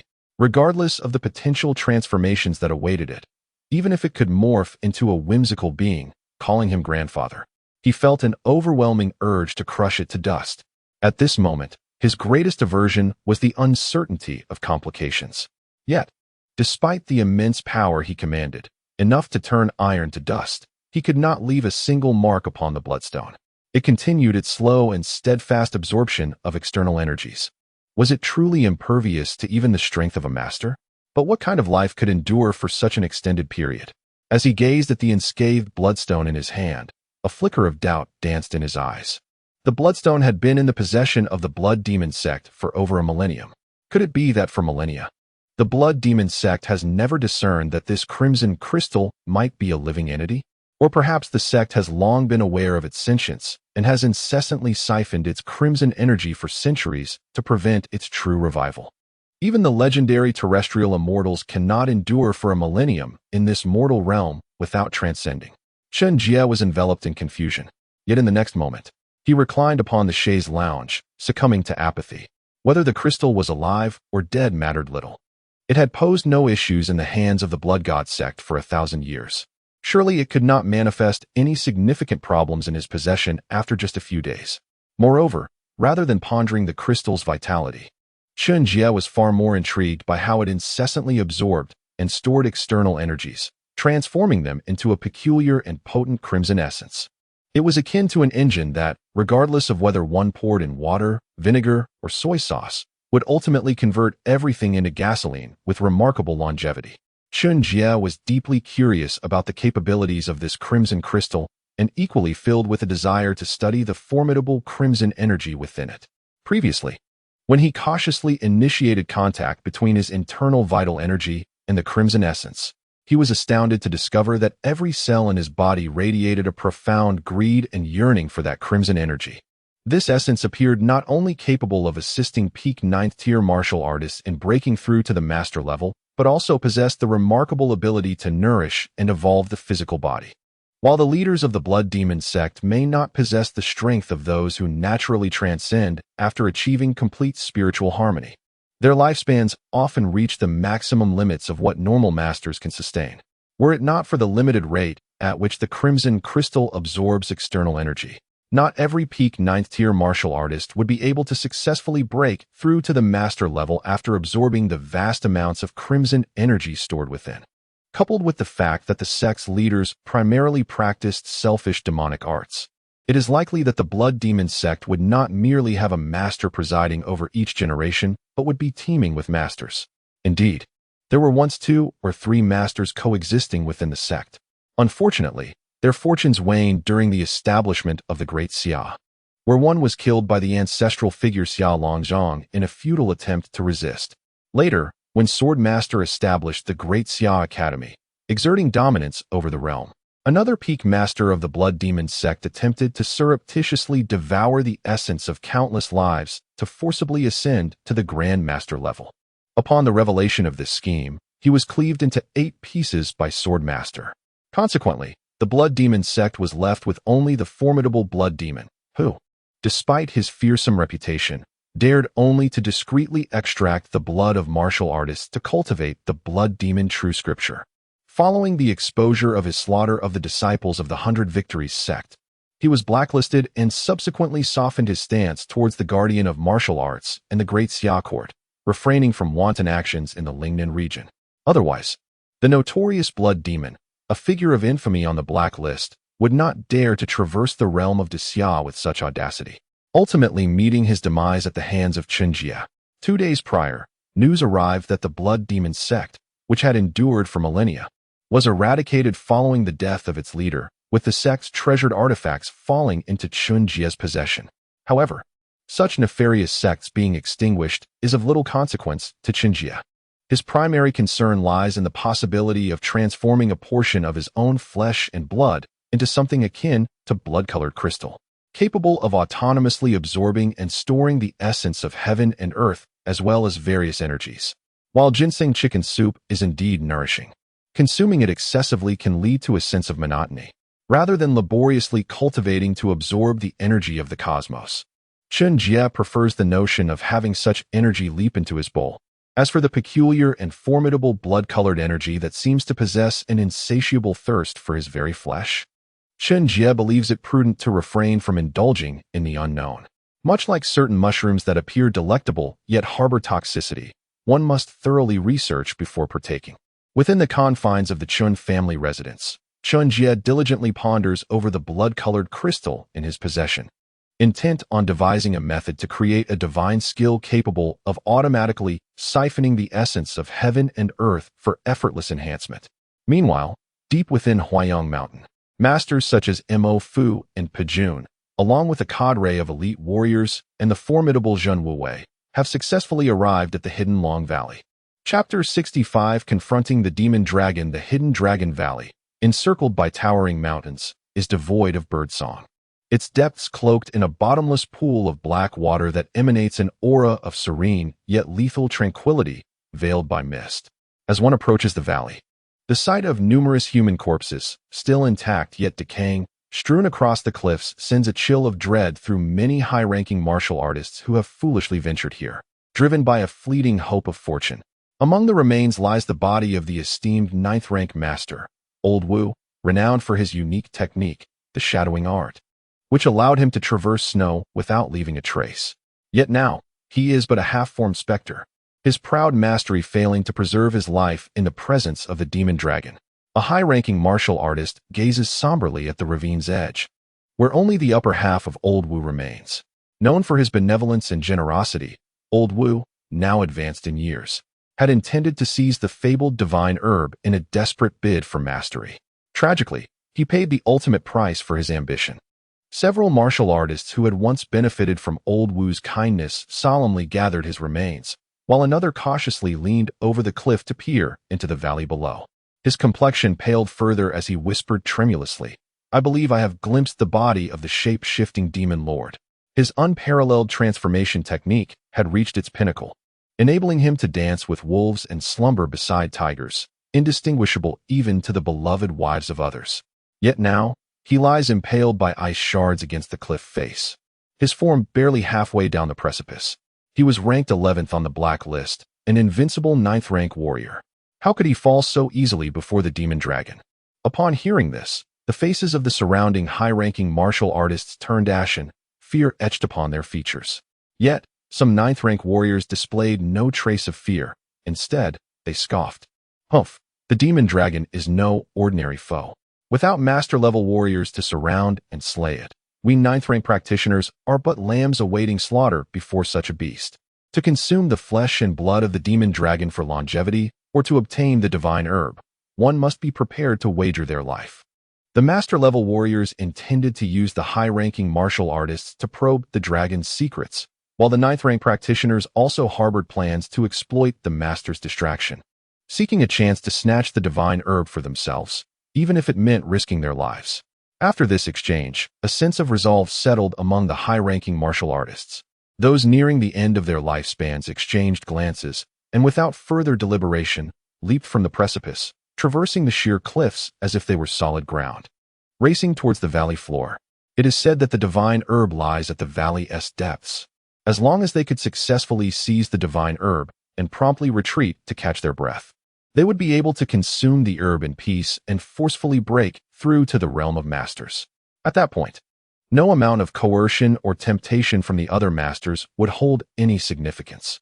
However, they had consistently underestimated the formidable and terrifying power of the demon dragon.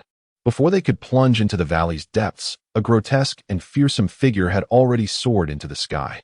Following this, countless razor-sharp ice spikes, akin to a torrential downpour, impaled those high-ranking martial artists attempting to seize the divine herb at the valley's bottom, nailing them to the sheer cliff face. "You insignificant ants, you all deserve to die?" Countless streams of blood flowed down the cliff from the corpses above, gradually staining the entire precipice a deep crimson.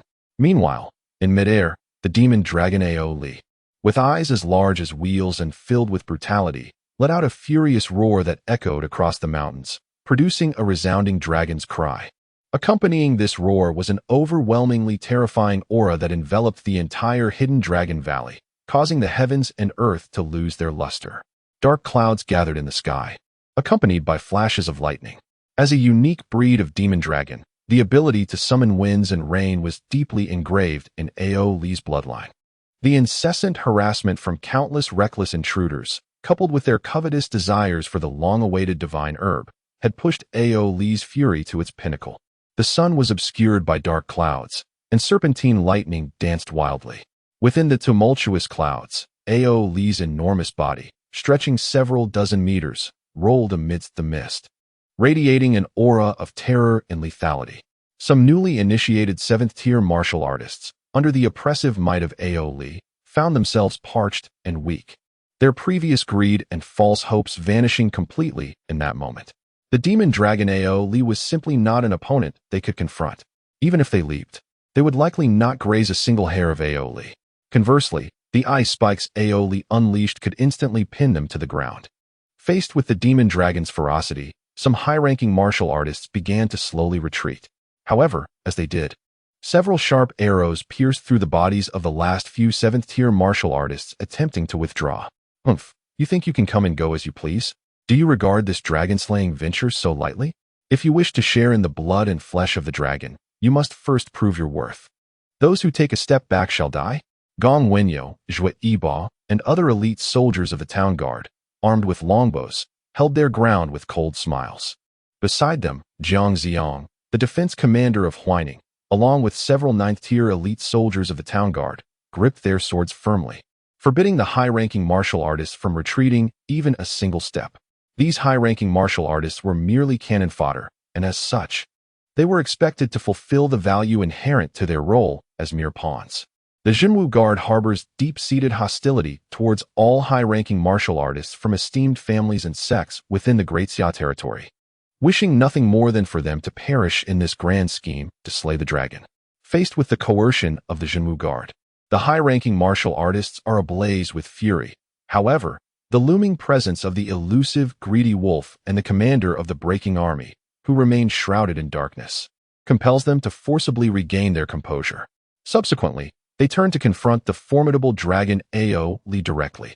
While facing the dragon does not guarantee their demise, launching an assault against the Jinwu Guard, even if they survive this encounter, would undoubtedly lead to dire repercussions for their respective families and sects in the future. Chapter 66. The Steel Great Wall to Slay the Beast. We are many. If we can inflict even the slightest wound upon this ferocious dragon, we would each be entitled to a bounty of 10 pounds of its flesh and blood, enough to prolong our lives significantly. Moreover, the divine herb awaits us at the valley's depths. With no retreat possible, the multitude of high-ranking warriors erupted in a unified roar, charging down the mountain like ants descending from their hill, undeterred by the tempestuous dragon Aoli, who loomed in the sky, summoning clouds and rain. The dragon, measuring nearly 100 meters from head to tail, dwarfed even a 30-meter-long blue whale, which weighs close to 200 tons. The dragon's body could yield at least 1,000 tons of flesh and blood, translating to 2 million pounds. This immense bounty was the very reason those masters promised the high-ranking warriors that if they managed to inflict even the slightest injury upon the dragon, they would ultimately receive 10 pounds of its flesh, aiding in their quest for longevity. Such a quantity was overwhelming, far beyond what any could consume. Although the flesh of extraordinary beasts could be preserved through salting, prolonged storage diminished its miraculous properties that enhance vitality and martial prowess, relegating it to mere delicacies for the palate. With no path of retreat, the only recourse was to advance boldly and fight with abandon. Those who achieved high ranks in martial arts have never been lacking in courage for battle. Yet, alas, mere bravery holds little weight in the face of overwhelming strength. The dragon Aoli, coiling in the heavens, was gathering the forces of wind and rain, poised to annihilate all who dared to challenge it. However, witnessing the throngs of high-ranking warriors disregarding its presence, fervently rushing towards the valley to seize the divine herb, Aoli could no longer afford to accumulate more storm power. With a furious roar, it unleashed a hail of razor-sharp ice spikes, raining them down upon the warriors surging towards the valley's depths. The ice spikes fell like a torrential downpour. Countless ordinary high-ranking warriors found themselves unable to evade the onslaught, impaled upon the cliffside. Yet, among them were many formidable warriors of the 8th and 9th ranks, employing their protective techniques to withstand the icy onslaught, or deftly wielding their swords to deflect the projectiles, showcasing their diverse talents as they navigated through the storm of ice. Just as they were about to breach the valley and secure the divine herb, a resounding crash echoed amidst the swirling dust. The dragon Aoli, its massive form shimmering with a cold, piercing light, stood before them like an unyielding steel fortress, blocking the path of all descending high-ranking warriors. You shall all perish. The dragon's greatest strength has never resided in its ability to summon storms, but rather in its formidable, unparalleled dragon physique, a gift from the heavens themselves.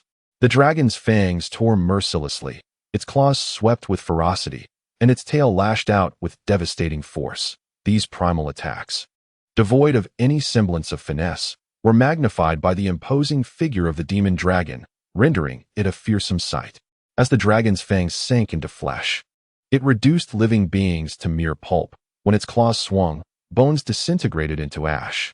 The sweeping tail was akin to a water gun annihilating ants, leaving nothing in its wake. The 9th-grade warrior, Dragon Elephant Vajra, who withstood countless icicles through sheer fortitude, was as fragile as parchment beneath the dragon's fangs, instantly torn into a myriad of fragments.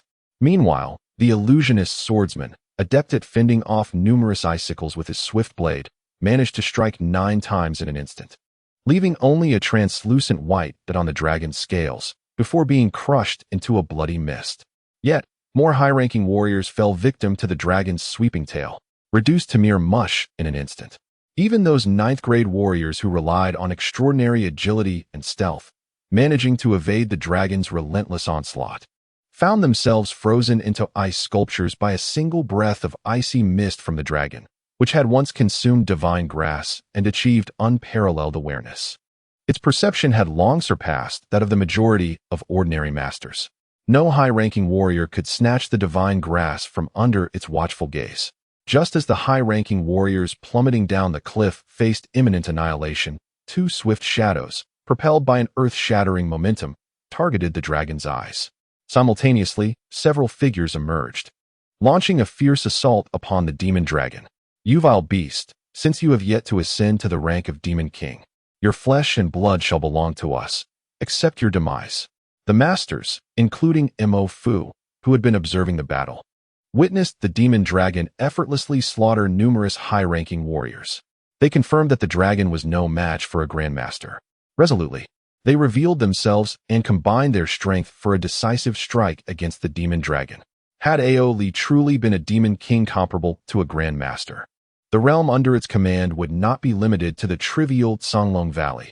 The unformed icicles would have been beyond the reach of those 9th-grade warriors. Importantly, the masters noted another crucial indicator of Aoli's power. Its body measured a mere 95 meters, not the formidable 99. The strength of most extraordinary beasts is closely tied to their size. The larger the creature, the more terrifying its prowess. Typically, a demon king, just a step away from becoming a ferocious beast, would reach the ultimate limit of beastly stature, 99 meters. The formidable Zhu Yin Demon King, once beset by several masters led by the Grand Master of the Kingdom of Jiannan, boasted a height of 99 meters. 2 arrows, imbued with the potent essence of cave stone and the ferocity of the greedy wolf, soared directly towards the eyes of the fierce dragon Aoli. The formidable Great Diamond Palm from the Diamond Temple's Master Mafia Lai, the slashing blade of the Break Army Commander, the Zhou Tian finger of Ji Tongwang from the Ji family, the Bodhi hand of Master Yuan Ru from the Floating Sky Temple, and the radiant sword aura of Li Chongxing from the Xiang Dao, all assailed the limbs and neck of the demon dragon Aoli. The demon dragon, fearsome and imposing, boasted a body impervious to harm, capable of shattering anything in its path. Even Master Mafia Lai, who had cultivated a form not inferior to the divine martial golden body of the Eastern King, could not withstand the onslaught of Aoli's claws. Yet, therein lay the strategy. If they could devise a means to blind the demon dragon Aoli and injure its limbs, it would become a lamb awaiting slaughter, incapable of escaping the siege set by Mafia Lai and his companions. The demon dragon possessed the ability to soar through the skies. The reason why Commander Greedy Wolf and his associates convened numerous masters to deliberate on the dragon-slaying strategy, determining to first eliminate the demon dragon before seizing the divine herb, was due to the peril that awaited them. If they failed to vanquish the demon dragon Aoli beforehand, even if one master managed to seize the divine herb before the others, they would still face the enmity and covetousness of the remaining masters, not to mention the relentless pursuit of the exceptionally powerful demon dragon. Even the peak Master Mafia Lai would have no hope of survival under such circumstances. Chapter 67, A Day of Leisure. Reclining and feasting just as the esteemed masters gathered their strength to secure a decisive victory, the formidable demon dragon Aoli's blood-red eyes glinted with a chilling light. In a swift motion, it raised its right claw to shield its eyes, while a thick layer of icy armor silently enveloped its entire form. Sparks erupted as 2 ravenous arrows struck the dragon's claw, leaving behind 2 small bloodstains before being effortlessly snapped by Aoli. Meanwhile, the combined assault from Morpherai and his companions merely penetrated the dragon's ethereal icy armor, leaving but a faint trace of blood upon its limbs and neck. Did you truly believe that my earlier gathering of tempestuous winds was solely to vanquish those insignificant ants? Aoli relinquished its right claw, allowing the shattered arrows to plummet into the depths of the black dragon pool. Then, lifting its head high, it gaped wide its cavernous maw and lunged ferociously at the nearest master, Li Chongsheng, the head of the Xiang sect, having consumed the divine herb. Aoli's perception soared beyond that of an ordinary master. Although Morpherai and his cohort concealed their presence, they could not escape the keen eyes of the demon dragon. Not only them, but also a deeply hidden gaze from afar failed to elude Aoli's awareness. As a being of extraordinary origin, Aoli, though imbued with intelligence and transformed into a beast, retained the keen instincts of its lineage, coursing through its blood. Seizing the opportunity amidst the tempest it had conjured, Aoli quietly prepared its icy armor while simultaneously turning to bite at Li Chongsheng. Should it successfully clamp down, the formidable dragon's teeth would likely reduce the eminent head of the Xiang sect to mere pulp, obliterating any hope of longevity. However, just as the dragon's fearsome fangs were poised to strike Li Chongsheng, a violet aura enveloped his feet, as if he were treading upon clouds, transcending to a higher realm. In that critical moment, his speed surged, allowing him to evade the dragon's gaping maw, thanks to one of Xiang sect's unique techniques, the Xiang cloud stepping. Upon mastering the Xiang cloud stepping, one could summon violet true qi clouds beneath their feet, facilitating movement through the air. As Li Chongxing executed the technique to dodge Aoli's jaws, Morpherai and his allies did not cease their assault. A successful ambush that could severely wound the dragon would ensure their dominance. Yet, if that were not achievable, combining the might of 6 masters to encircle and slay a dragon that had yet to ascend to kingly status posed little challenge. It would merely require additional time and effort, along with the tolerance of any unforeseen variables. With the 6 masters uniting against the demon dragon, the advantage lay with them. Defeat was inconceivable. Morphorai summoned the might of the diamond Dharma, radiating brilliance, as he glared fiercely and struck at the dragon. Commander Pajun unleashed a flurry of blade light, each strike of his deadly blades aimed with precision at the same vulnerable spot on Ao Li's formidable form.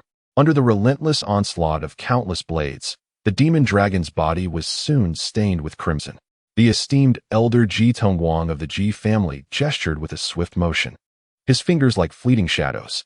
The power of his celestial finger penetrated the scales of the demon dragon Ao Li, eliciting anguished cries from the beast. Master Yuanru of Floating Sky Monastery conjured a 1,000-handed Bodhi illusion, delivering a collective onslaught upon the demon dragon. Meanwhile, the commander of the Greedy Wolf stood aloft, wielding the Greedy Wolf longbow, its arc resembling a full moon, with 2 lethal arrows poised for release. The archer's arrow possesses its greatest lethality while still in the quiver. Moreover, the arrows previously aimed at the Eastern Prince could be retrieved for reuse. Yet the 2 arrows recently loosed at the demon dragon Ao Li had already fragmented and sunk into the depths of the black dragon pool, likely beyond recovery. If conservation is not exercised, the Greedy Wolf fears a future devoid of arrows to fire. Indeed, the 5 grandmasters were exerting their utmost efforts against the demon dragon Ao Li. Only the Taoist leader Li Changsheng of Xiang, having narrowly evaded the dragon's gaping maw, now faced the beast's ferocious claws. To injure 10 fingers is less grievous than to sever a single digit. Though Li Changsheng stood upon violet clouds, slippery as an eel and thus difficult to strike, he had previously been the closest to the demon dragon, having aimed his sword at its neck. If not him, then whom? With a pallid countenance, Li Changxing hastily executed the cloud-walking technique, narrowly dodging the dragon's relentless claw strikes. As a naturally born aberration, the demon dragon Ao Li possessed tough skin and resilient flesh. Even under the barrage of the other grandmasters, it would sustain only superficial wounds. However, should a fragile human body endure a strike from Ao Li's wrath, it would surely face fatal repercussions. Li Changxing sought to acquire the dragon pearl and the divine herb to concoct the dragon spirit elixir, not to offer himself as sustenance for the dragon. He floated in the void, akin to willow fluff in the breeze, deftly evading the incessant onslaught of the demon dragon while urgently calling to the other grandmasters. If you do not exert your full strength to eliminate this vile creature, I shall take my leave. Though the other grandmasters unleashed their own formidable attacks, how could they conceal their intentions from Li Changsheng, a fellow grandmaster? They were not truly committing their full strength. 6 divided cannot compare to 5 united. Although it had been agreed that they would first unite to vanquish the demon dragon before contending for the divine herb, the risk of any grandmaster sustaining grievous injuries during the battle, thus rendering them incapable of participating in the subsequent struggle for the herb, was an unfortunate possibility. The calculations of the 5 grandmasters were laid bare, and they genuinely feared Li Changsheng might withdraw, leaving the remaining grandmasters to contend with the demon dragon Ao Li's ferocity. Thus, they relinquished restraint, committing themselves fully to the extermination of the demon dragon. In an instant, Mo Fula's Vajra manifestation expanded once more, his hands pressed together, conjuring a swastika seal that struck fiercely toward the head of the demon dragon Ao Li. The commander of the broken army swung his slashing blade with vigor, unleashing a terrifying blade aura that stretched 100 meters, intent on cleaving the demon dragon in twain. Master Yuanru's 1,000-handed Bodhi illusion converged into a singular strike, and Ji Tongguang's celestial fingers stirred the winds and clouds, descending from the heavens with great force. From a distance, the commander of the Greedy Wolf could be seen with his fingers twitching incessantly. In an instant, 4 Greedy Wolf arrows were released in rapid succession, forming a unique arrow formation that shot towards the eyes of the demon dragon Ao Li from all directions at a remarkable angle. The 5 grandmasters exerted their utmost effort, aiming to severely wound the demon dragon in a fleeting moment. Just as they unleashed their full power against Ao Li, over a dozen figures suddenly leaped into the air, rushing towards the valley's depths, seizing the opportunity to claim the divine herb. "Thou dare!" came the thunderous roar of the 5 grandmasters, who, while reserving a modicum of their strength, directed their attacks towards those attempting to pilfer the divine herb. Even the demon dragon Ao Li swung its tail fiercely, striking at all the phantoms intent on seizing the divine herb. Despite the fierce battle between the 5 grandmasters and the demon dragon, they remained vigilant, constantly keeping an eye on the divine herb. Only Li Changsheng, the leader of the Xiang sect, found himself devoid of the spirit to focus on the divine herb. No one could fathom the immense pressure he faced against the full onslaught of Ao Li. This was far more challenging than dancing on the edge of a blade. Oh, how arduous it is, Li Changsheng lamented, feeling utterly overwhelmed. Meanwhile, in the backyard of the Chen family in Zhaocheng, Chen Jie reclined leisurely in a chair, contentedly sipping a bowl of chicken soup. With nothing to attend to that day, he savored the tranquility of his chair while indulging in chicken. What merit was there in slaying dragons? Instead, he preferred to observe the flowers bloom and wither in the courtyard and watch the clouds roll by in the sky. This was the essence of life. Listening to the bustling market sounds from outside the Chen family and the playful laughter of children within, a serene smile graced Chen Jie's face. Who does not cherish a peaceful life? After all, once those grandmasters succeeded in slaying the dragon, they would surely share a generous portion of dragon meat with him. As for the research on the blood-colored crystal, Chen Jie mused. Was it not merely the creation of a technique that could automatically absorb and store external energy, upgrading itself effortlessly? How difficult could that be? Did they not understand what it meant to possess a transcendent talent? At the center of Chen Jie's forehead, a faint red mark appeared, subtly glimmering. With each breath he took, a substantial amount of the world's vital energy was being drawn in slowly, yet steadily, into his forehead. Chapter 68. The fifth on the blacklist. The resurgence of Chao Guofu. The intervention of the master was extraordinary, and the wrathful strike of the demon dragon Ao Li was nothing short of earth-shattering. In the blink of an eye, several ninth-grade martial artists, whose lifespans were drawing to a close and who had narrowly survived the frenzied slaughter by the demon dragon, were directly slain under the onslaught of the 5 great masters. Meanwhile, a formidable ninth-grade warrior, who had valiantly evaded the attacks of the 5 masters, was swiftly reduced to a puddle of flesh beneath the dragon's tail of Ao Li. However, it is unfortunate that within those shadows, there existed not only the daring ninth-grade warriors who sought to take a gamble. The Eastern King, fully channeling his divine martial golden body, managed to withstand the demon dragon's tail for a brief moment. During the standoff, the Candle Dragon envoy and several other 8th-grade silver-clad envoys of the worshipping god sect, including in Hongyi and Mo Shui, swiftly bypassed the dragon's tail and surged toward the valley's depths. At the base of the valley, upon a small platform that gently curved inward, a divine herb radiating a soft, ethereal glow swayed lightly amidst the enveloping mist. The goddess of the worshipping god sect, Si Wule, had lost an arm and was gravely injured, having already departed from Zhao City. Yet, despite his true identity being exposed, the Eastern King chose not to return to Jiannan Dao to oversee the situation. Instead, he resolutely remained near Zhao City, rallying high-ranking martial artists from Huaining Dao and surrounding areas of the worshipping god sect, preparing for one final attempt to seize the divine herb. The Eastern King was determined to claim the divine herb. The divine martial golden body held out against the dragon's tail for only a fleeting moment before shattering with a resounding crash. The Eastern King was sent flying several dozen meters by a powerful sweep of Ao Li's tail, blood already beginning to trickle from the corner of his mouth as he soared through the air.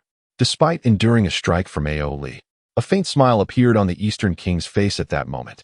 The Candle Dragon envoy and others were now less than 10 meters from the divine herb. At this proximity, neither the 5 great masters nor the demon dragon Ao Li possessed the capability to timely prevent them from obtaining the divine herb. The gaze of the Candle Dragon envoy was serene as he looked upon the divine herb, while Mo Shui and the other peak 8th-grade silver-clad envoys were filled with excitement at the prospect of completing their mission. Only in Hongyi, hidden behind his judge's mask, revealed a grotesque expression, trembling in exhilaration, his eyes ablaze with brilliant light. To ensure that the divine herb would not be seized by the other 9th-grade warriors, the Eastern King had mobilized the Candle Dragon envoy, a peak 9th-grade warrior who was unlikely to betray him. The highest cultivation level among the remaining members of the worshipping god sect he had summoned was merely that of peak 8th grade. The allure of achieving mastery was sufficient to tempt numerous peak ninth-grade warriors to disregard the Eastern King's formidable reputation. However, for peak 8th-grade warriors, even consuming the divine herb would only yield a limited effect in refining their essence. It would be utterly insufficient to breach the threshold of mastery. Without the potential to attain mastery, no one would be foolish enough to provoke the dire consequences of offending the Eastern King by hoarding the divine herb. They would face death, and a most gruesome one at that. Yet, just as the Eastern King believed the divine herb was within his grasp, a thunderous roar erupted, sending splashes of water flying. From the depths of the Black Dragon Pool, a figure suddenly surged forth, moving with a velocity surpassing that of a ninth-tier warrior. Swiftly seizing the divine herb, in an instant, it split into multiple forms, frantically fleeing along the sheer cliffs from all directions. The four symbols concentration technique. Chao Guofu. Such audacity. Released the divine herb at once. Witnessing the shadow erupt from the waters of the Black Dragon Pool, snatching away the divine herb, and then dispersing into multiple forms, the smile on the face of the Eastern Prince, who had thought the herb was within his grasp, instantly froze, his expression turning as cold as frost as he charged towards the nearest figure. Chao Guofu, the 5th-ranked master on the blacklist, was the only one apart from the leader of the Cult of the Gods and the 4 high priests, who was being relentlessly hunted by the town martial guard. The reason for this was straightforward. Before the establishment of the Great Xia, within the 13 territories, numerous nations flourished, alongside prestigious sects and millennia-old families that each held dominion over their regions. Most kingdoms and sacred families, when faced with the formidable might of the Great Xia's royal ancestor, Xia Longzhong, who wielded the unrivaled dragon fist, chose to surrender rather than confront him. After all, even a Grand Master is but a single individual and cannot possibly manage every matter within the vast territories of the Great Xia. Surrendering still allowed one to retain their noble titles. However, Xia Longzhong's founding of the Great Xia and his campaigns across the 13 territories were anything but smooth. At that time, while Xia Longzhong was establishing the Great Xia, he faced a particularly formidable opponent, the Chao family of the Great Wei dynasty. The Great Wei dynasty occupied the lands of 4 territories, and its ancestor had successfully reached the Grand Master realm during Xia Longzhong's aggressive expansion. It was clear to astute observers that the ultimate unifier of the fragmented divine continent would either be the Great Xia or the Great Wei. Then came the Battle of the Falling Dragon Lake, where Xia Longzhong killed the Grand Master of the Chao family, causing the remaining masters and elite of the Chao family to flee in desperation. Yet, the descendants of the Chao family have not relinquished their aspirations for restoration even to this day. Chao Guofu is one such descendant. In the face of the Eastern Princess' wrath, Chao Guofu merely wore a mocking smile, remaining silent as the speed of his 4 figures increased once more. He had followed the Eastern Prince and others to the Canglong Valley, and while the demon dragon Aoli battled against the 5 Grand Masters, he stealthily infiltrated the Black Dragon Pool from the opposite side, silently reaching the location of the divine herb from beneath the water. His sole purpose was to seize the divine herb and attempt to consume it to break through to the Grand Master realm, preparing to restore the Great Wei once Xia Longzhong had passed. How could he possibly abandon the divine herb merely due to the Eastern Prince's furious roar? To enter the Black Dragon Pool while the demon dragon Aoli remained was tantamount to courting death. Any dragon species possesses unparalleled water manipulation techniques, and even Grand Masters would likely find themselves no match for an ordinary demon dragon in the depths of the water. Taking advantage of the other masters restraining the demon dragon, he stealthily infiltrated the Black Dragon Pool, employing the master's exceptional skills in breath-holding and concealment.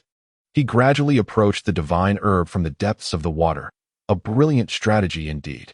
Chao Guofu seized the divine herb and, utilizing the 4 elements concentration technique, split his consciousness and condensed the primordial energy of heaven and earth, manifesting for ethereal bodies that could deceive the senses. His true form mingled with these ethereal manifestations, dividing into 5 paths to evade the 5 Grand Masters engaged in a fierce battle with the demon dragon, making a swift escape. Meanwhile, the 5 Grand Masters, who had just delivered a devastating blow to the demon dragon Aoli, momentarily disregarded the opportunity to finish him off, instead redirecting their attention to pursue one of Chao Guofu's figures. leaving behind the recently revived Li Changsheng, the leader of the Xiang Dao, who stared rigidly at the demon dragon Ao Li before him, one eye blinded by the command of the greedy wolf, its scales shedding profusely, drenched in blood, and a massive gash marring its abdomen. Yet still radiating an aura of relentless ferocity, he murmured to himself, "Cursed wretches." Chapter 69. The Fate of the Divine Herb. Li Changsheng, the head of the Purple Sun sect, inwardly cursed vehemently. After guarding the divine herb for 3 centuries, he had anticipated its complete maturation, eagerly awaiting the moment to devour it and attempt a breakthrough into the realm of ferocious beasts. His fury intensified as the dragon's blood of the demon dragon Ao Li dripped incessantly, soaking the ground, while the insatiable agony of a wolf's arrow pierced deeply into his very marrow, causing excruciating pain that radiated from his blinded left eye. Yet, pain did not weaken the demon dragon Ao Li. The primal instincts of the beast surged forth, awakening an endless ferocity from the depths of its mind, overshadowing the suffering and disregarding the wounds. In the remaining right eye of Ao Li, a boundless crimson glow began to emanate, its sole purpose to annihilate the ants that dared to covet its divine herb and reclaim what was rightfully its own. With a thunderous roar, the demon dragon Ao Li summoned a tempest, and amidst the swirling clouds, it opened its massive maw, lunging fiercely at the ever-watchful Li Changsheng. As the dragon's fangs approached, Li Changsheng executed a familiar maneuver, activating the purple sun cloud-soaring step, stepping upon the violet mist, and instantly shifting several meters in the air to evade the assault.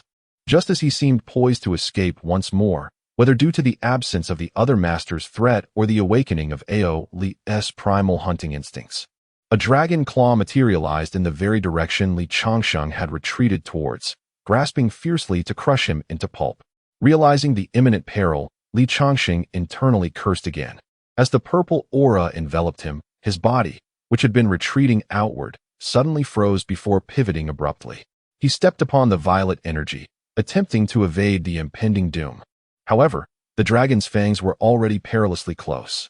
With a sharp snap, the lower half of Li Changsheng's legs was instantly ensnared within the grotesque fangs of the dragon, reduced to a mere mass of flesh. Another bite would consume him entirely. Despite his legs being ground into pulp, Li Changsheng's complexion turned ashen, beads of sweat pouring from his forehead. Yet, he remained unflustered. Seizing the moment as the demon dragon clamped down on his legs, he struck fiercely at the dragon's head with an open palm, channeling his energy to propel himself backward for several dozen feet. Without uttering a word, he summoned 2 gnarled branches to replace his legs, propelling himself swiftly towards escape from the dragon-concealing valley. Remaining any longer would mean losing not only the divine herb and the demon dragon's flesh, but perhaps his very life. Observing Li Changsheng's desperate flight, a glimmer of clarity flickered in the crimson depths of Ao Li's eye. Instead of pursuing the seemingly vulnerable Li Changsheng, who could be easily dispatched in mere moments, it turned its focus towards a figure amidst the chaos, Chao Guofu. The energy avatars produced by Chao Guofu's 4 symbols concentration technique were capable of deceiving even the most discerning masters, blurring the line between illusion and reality. However, Chao Guofu can utilize the 4 symbols condensing technique to manifest a vital essence identical to himself. Yet it is utterly impossible for him to transform into another genuine divine herb. The demon dragon Ao Li has guarded this divine herb for 3 centuries, even becoming intimately familiar with every minute serration on its leaves. The true divine herb could never escape the discerning eyes of the demon dragon Ao Li. With a flick of his tail, he moved with the swiftness of a mad rabbit, charging directly towards Chao Guofu's true form.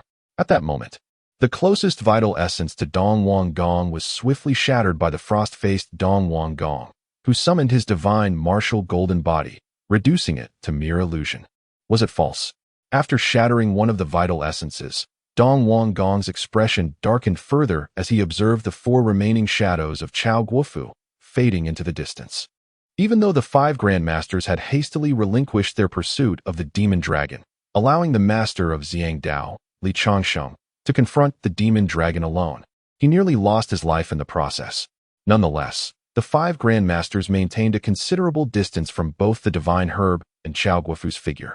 Despite their relentless efforts to chase, It seemed unlikely they could catch up to the now distant true form of Chao Guofu. Yet, the inability to pursue does not imply that the arrows cannot reach him. The commander of the greedy wolf stood elevated, drawing his bow and knocking an arrow to intimidate the demon dragon. Even when Chao Guofu suddenly appeared and seized the divine herb, he immediately commenced his pursuit. However, he was the farthest from Chao Guofu. Theoretically, anyone could overtake him and snatch the divine herb, save for the greedy wolf commander, who had no such chance. Yet, as an archer, his vision was exceptionally keen. Observing that the demon dragon Ao Li forsook the legless Li Changsheng to chase one of Chao Guofu's figures, the greedy wolf commander understood instantly. He swiftly knocked the last 4 greedy wolf arrows, launching them like shooting stars, creating an arrow array that effectively sealed off Chao Guofu's escape route. With the power of the Grandmaster combined with the greedy wolf arrows, and given that Chao Guofu had not mastered the divine martial golden body, how could he dare to face it head-on? He had no choice but to abruptly pivot and halt his forward momentum just before the arrows reached him. The next moment, a thunderous boom erupted as the 4 greedy wolf arrows plunged several meters into the earth, detonating and creating multiple deep craters. Smoke billowed, and after a brief pause, Chao Guofu burst forth from the haze, eager to flee once more. However, that fleeting moment of hesitation had drawn the keen blade of the Break Army commander perilously close. With the demon dragon Ao Li in pursuit, the Break Army commander obstructing his path, and the relentless chase from Mo Fu Lai, Jitong Wang, Master Yuan Ru, and Dong Wang Gong, who had all discerned his true form, Chao Guofu realized the gravity of his situation. Resolutely, he made a swift decision, casting the divine herb towards Dong Wang Gong. Isn't it the divine herb you seek? Here it is. Successfully seizing the divine herb could pave the way for a breakthrough to the Grandmaster level, which would be nothing short of ideal.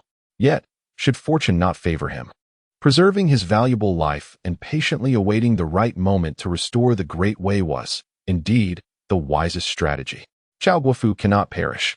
For 3 centuries, the illustrious Chao family of the Great Way, once graced by numerous masters, now stands with him as its sole remaining master. Should he meet his demise, the hope of restoring the Great Way would be utterly extinguished. Without hesitation, Chao Guofu cast the divine herb directly to the Eastern Prince. The cult of the divine, in opposition to the Great Xia, had grown in power, ultimately providing Chao Guofu with the perfect opportunity to navigate the ensuing turmoil. As the divine herb soared through the air, the Eastern Prince's heart soared with joy, preparing to seize it and make a hasty escape, bolstered by his divine physique. However, at that moment, as the herb glided past the Zhulong divine envoy and Enhongyi, the latter's eyes sparkled with determination. In a sudden burst of energy, he snatched the divine herb, then struck several vital points on himself, unleashing a torrent of blood mist and dramatically increasing his speed as he fled. Blood escape secret technique? Enhongyi, what are you doing? Are you courting death? Witnessing Enhongyi's audacious theft of the divine herb and his subsequent flight using the blood escape, Zhulong and Mo Shui's expressions shifted dramatically as they shouted in outrage. Even with the blood escape, how could Enhongyi, at the peak of the 8th rank, hope to elude the pursuit of the formidable demon dragon Ao Li and several masters? Enhongyi was clearly treading a path to his own demise. Yet, consumed by his obsession with the divine herb, Enhongyi paid no heed to the consequences, fervently gazing at the herb in his grasp as he muttered to himself, "Divine herb, mine, it is mine. With it, I can restore my form and reclaim my beauty. I can no longer endure the disdainful gazes of others. The divine herb is mine." In the next instant, an invisible arrow pierced through his left leg, causing him to stumble and collapse to the ground. Blood gushed from his forehead, and the judge's mask he wore fell aside as he fell. Blood flowed down his forehead, staining his grotesque visage, where twisted features and exposed teeth were marred by crimson tears. Enhongyi could not escape. Yet, even at that moment, he clutched the divine herb tightly, and as another invisible arrow pierced his chest, he recklessly shoved the herb into his mouth. But just as the divine herb entered his mouth, a shadow loomed over Enhongyi, completely engulfing him. The demon dragon Ao Li then opened its cavernous maw and devoured both Enhongyi and the divine herb in a single, ravenous bite. In the next moment, chaos erupted, and the world dimmed. Chapter 70. The Demon King. The Demon King. as Enhangi expended his final strength to place the divine spirit grass into his mouth. He had already succumbed to death. With his mere peak 8th grade prowess, he could not withstand the onslaught of the greedy wolf commander's arrow.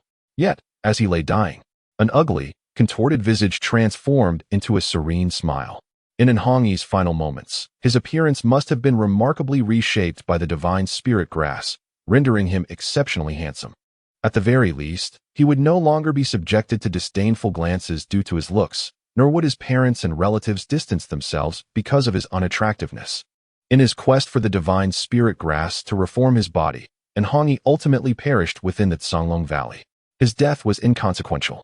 Today, within this valley, there were numerous 8th and 9th grade warriors who had met the same fate, accompanied by the grotesque sounds of the demon dragon Aoli feasting.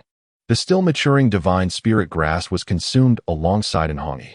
As the autumn breeze swept through, thunder danced wildly. And with the ingestion of the not yet fully matured divine spirit grass, an immense whirlwind of primordial energy enveloped the demon dragon Aoli. The sound of cracking and the echoes of dragon roars filled the air as Aoli's form thrashed violently within the tempest of elemental energy. Upon consuming the divine spirit grass, the scales that had broken and fallen from Aoli began to rapidly regenerate, while the deep gash inflicted by the broken army commander's blade on his abdomen healed almost instantaneously, accompanied by a frenzy of flesh and blood. Even the 2 greedy wolf arrows that had pierced deeply into Aoli's flesh were forcibly expelled from his left eye as the tissue healed. However, gazing at his still dull left eye, it was evident that despite the divine spirit grass's ability to cleanse and reshape, it could not fully restore Aoli's blinded eye. The primary efficacy of the divine spirit grass was never merely to heal wounds, or rather, the restoration of Aoli's injuries was merely the beginning.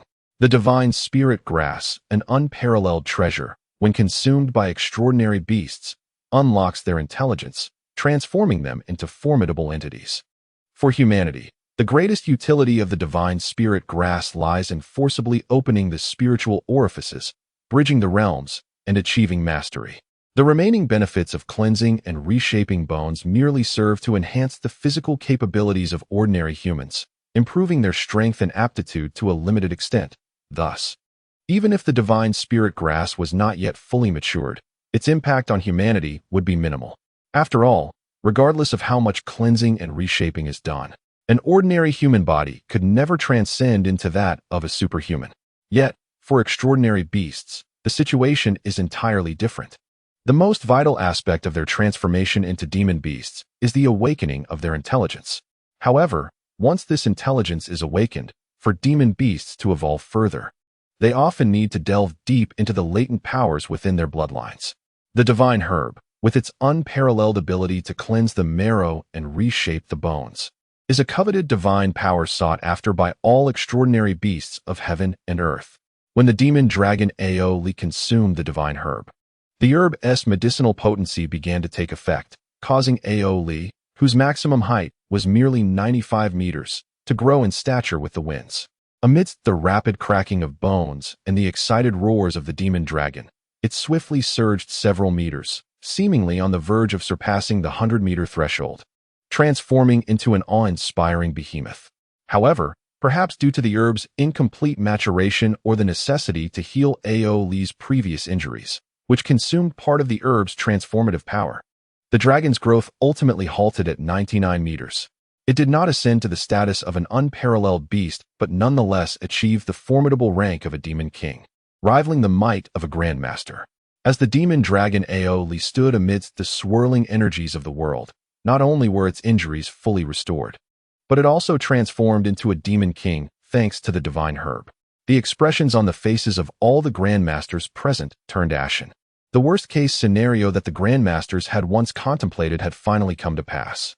The 6 grandmasters had summoned numerous high-ranking warriors to encircle and eliminate the demon dragon Aoli, not only to assess its strength, but also to feign weakness, enticing the dragon to attack and distance itself from the divine herb, thus preventing a desperate act that could lead to the dragon consuming the herb and escaping or retaliating with newfound power.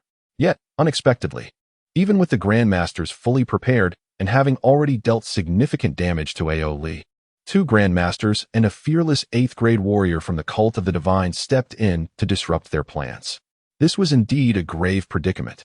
The grandmasters, including Pejun and Tan Lang, who previously had the opportunity to vanquish Ao Li, were filled with regret. However, in such a dire situation, there was no room for remorse. As Master Yuan Ru and Ji Tongwang witnessed Ao Li consume the divine herb, restoring its injuries and growing to 99 meters, they retreated immediately. The ancestors of the Floating Sky Temple and the Purple Sun sect had once orchestrated the downfall of the Jiannan Kingdom using the demon King Zhu Yan. No one understood better than Master Yuan Ru the power and terror of a demon king. Such a being was far beyond the reach of an ordinary grandmaster. Ji Tongwang, always cautious of his own life, had prepared himself fully after witnessing Li Chongqing's escape with a broken leg. Seeing Master Yuan Ru flee, Ji Tongwang followed suit without hesitation. He did not wish to meet a fate as grim as, or worse than, that of Li Chongqing.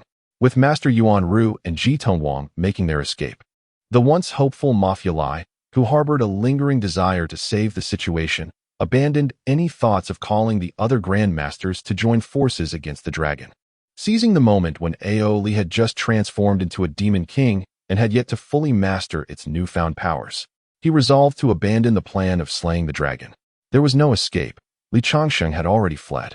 Although 2 masters, Dong Wangong and Chao Guofu, surpassed Li Chongqing in strength, relying on the combined might of the 2 commanders of the Zhenwu Guard alongside Dong Wangong and Chao Guofu to confront the enemy was as futile as hoping for a celestial being to suddenly emerge from the Canglong Valley and vanquish the Demon King with a single stroke. Mo Fu let out a long sigh and quickly retreated, while Dong Wangong and Chao Guofu exchanged a cold glance with the 2 commanders, Tan Lang and Pejun. After briefly surveying the lamenting Demon King Ao Li, they simultaneously unleashed their skills in an attempt to hinder each other's escape, only to then retreat with haste. Were it not for the presence of the demon dragon Ao Li, Dong Wangong, Chao Guofu, and the commanders Tan Lang and Pejun would surely have clashed fiercely within the Canglong Valley. Yet, as they sought to flee, they had to consider the response of the demon dragon Ao Li, who had just failed in his transformation into a ferocious beast.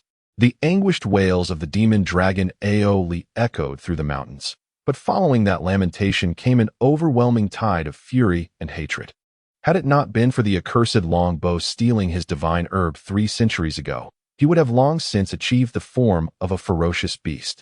With the aid of that divine herb, the possibility of transforming into a divine creature in this lifetime would not have been out of reach. Moreover, had those wretched humans not attempted to encircle and slay him, seizing the divine herb he had guarded for 300 years, he too could have directly transformed into a ferocious beast once the herb had fully matured, soaring through the skies. However, now, all that Ao Li had aspired to over the past 3 centuries, the pent-up rage that had been simmering since that fateful day, erupted violently at the moment he had consumed the incompletely matured divine herb and failed in his transformation. Everyone must die. The remaining eye of the demon dragon Ao Li fixated intensely on Dong Wangong and the others, who had faltered due to their attempts to obstruct him. With a roar of wind and thunder, he began to unleash a frenzied assault upon the 4. Chapter 71. Chu Ping'an. After the demon dragon Ao Li ascended to the rank of Demon King, his ability to summon wind and rain exhibited a remarkable increase in power. The wind blades were as sharp as knives, the ice spikes as hard as iron, augmented by the terrifying breath of freezing cold, along with the menacing claws and fearsome tail that seemed poised to rend his own body asunder.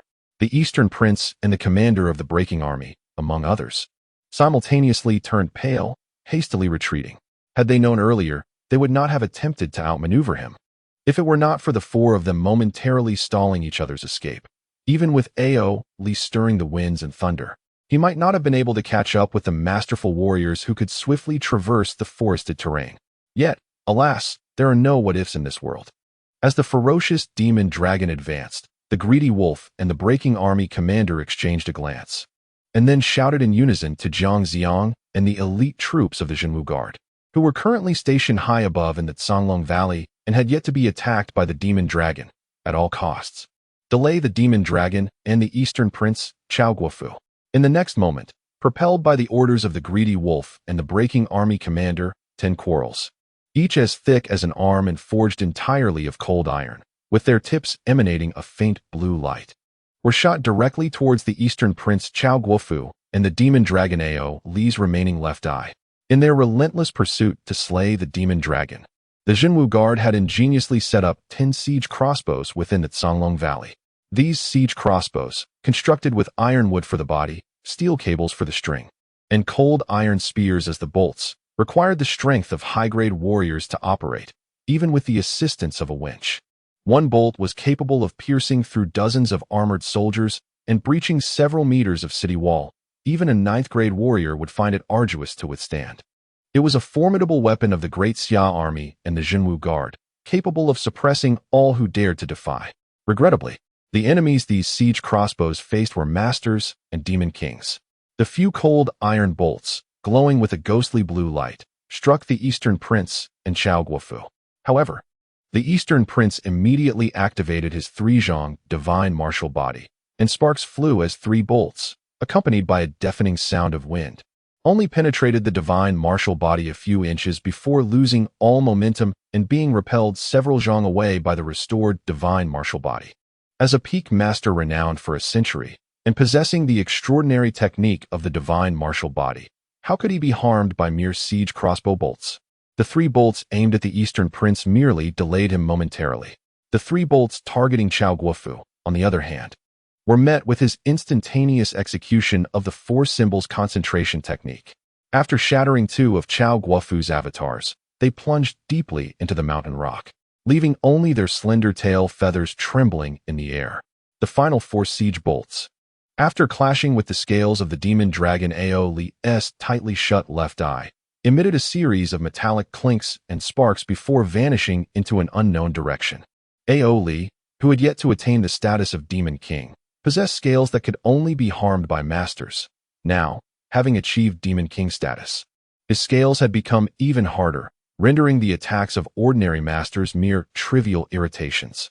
Dragon species, among all the extraordinary creatures of heaven and earth, represent an exceedingly formidable existence. Not to mention that the current demon dragon, Ao Li, has already ascended to the status of a demon king. The 10 siege crossbow arrows of the Guardian Martial Brigade were unleashed in unison, yet they failed to inflict even the slightest harm upon the Eastern Prince, Chao Guofu, or the demon dragon. However, the intent of the Guardian Martial Brigade was never to injure the Eastern Prince or the demon dragon. From the very outset, their sole objective was to delay, regardless of the cost. As the demon dragon closed its eyes and its dragon claws lost some precision, the commanders of the Greedy Wolf and the Breaking Army swiftly dispelled all incoming wind blades and ice spikes aimed at them. In a single, agile movement, they evaded the fearsome claws of the demon dragon and retreated several dozen meters without a moment's hesitation, viewing the elite members of the Guardian Martial Brigade, who were still straining to load the siege crossbows from the heights of Songlong Valley, as mere pawns. The soldiers of the Guardian Martial Brigade could perish, but these 2 masters must survive. The commanders of the Greedy Wolf and Breaking Army retreated in an instant, and just as they were about to vanish into the forest, the demon dragon Ao Li, whose left eye had just opened, was consumed by rage.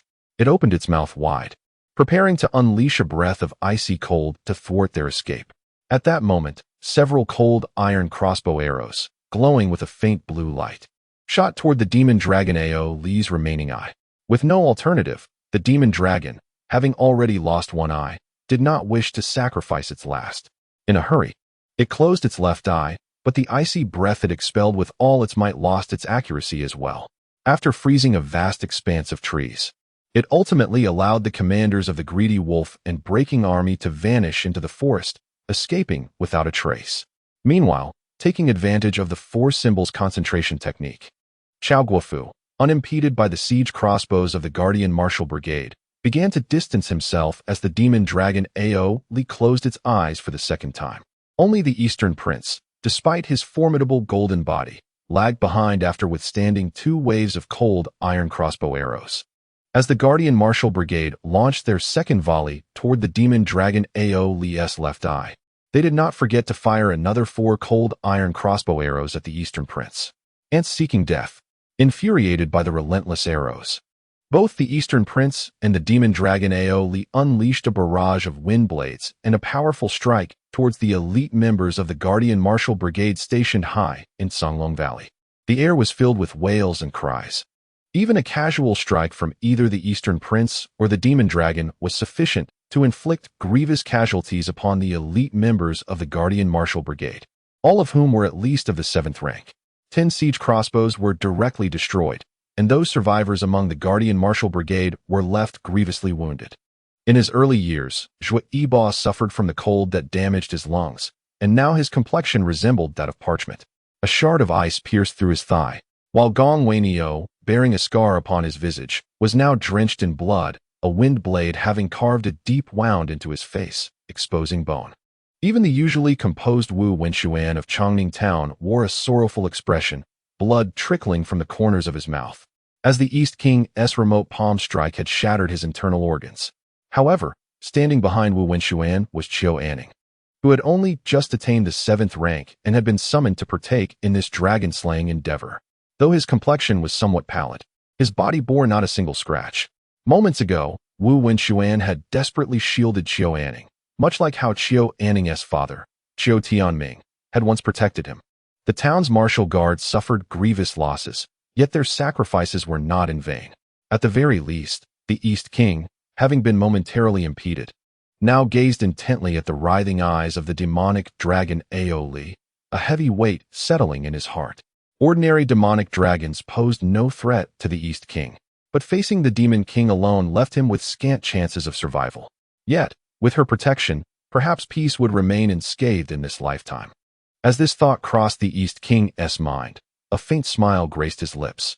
Meanwhile, within the Wang residence of Zhen Nan and Jian Nan Dao, a seemingly simple-minded individual squatted on the ground, counting the few remaining pear blossoms on the tree before him. 10 blossoms, 10 blossoms. Why were there still 10? His father had promised that he would return when the pear blossoms had finished blooming, but when would that be? I miss him. Chapter 72. Return this life to you. In the realm of Jiannan, a simple-minded individual remains fixated on the day his father will return. Meanwhile, within the depths of Songlong Valley, the Eastern Prince, Chu Yunfei, finds himself face-to-face with a fearsome dragon. Escape is imperative. The Eastern Prince fears not for his own life, but should he perish, what fate awaits his foolish son? No one else can provide the same level of care that he offers. In this lifetime, he possesses but one child. As the Eastern Prince gazes into the crimson, singular eye of the ferocious dragon Aoli, he swiftly dodges the dragon's gaping maw and, without a moment's hesitation, retreats once more. With the divine herb already consumed by Aoli, engaging in a futile battle against the dragon holds no purpose. If he can flee into the forest, utilizing the dense trees as cover, not even the dragon, now a formidable demon king, could harm him in the slightest. The dragon's terrifying form, stretching an imposing 99 meters, grants Aoli immense destructive power, yet simultaneously restricts its agility to a degree. Just as the Eastern Prince resolves to escape, Aoli, consumed by rage, focuses intently on him. As the Eastern Prince narrowly evades the dragon's vicious strike, Aoli unleashes a chilling breath of ice directly at him. The other masters have long vanished into the woods, but this remaining foe is one Aoli is determined not to let escape. The icy breath approaches menacingly, and the Eastern Prince understands that he must not linger in confrontation with the dragon any longer. He refrains from activating his divine golden body and instead twists his form sharply in an attempt to evade the dragon's attack.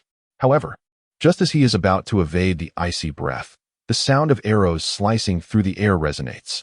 3 cold iron crossbow bolts, glowing faintly blue, are launched toward the Eastern Prince's chest. The remaining siege crossbows have targeted him exclusively. They may perish, but the Eastern Prince, a significant adversary of the Great Xia, must fall here.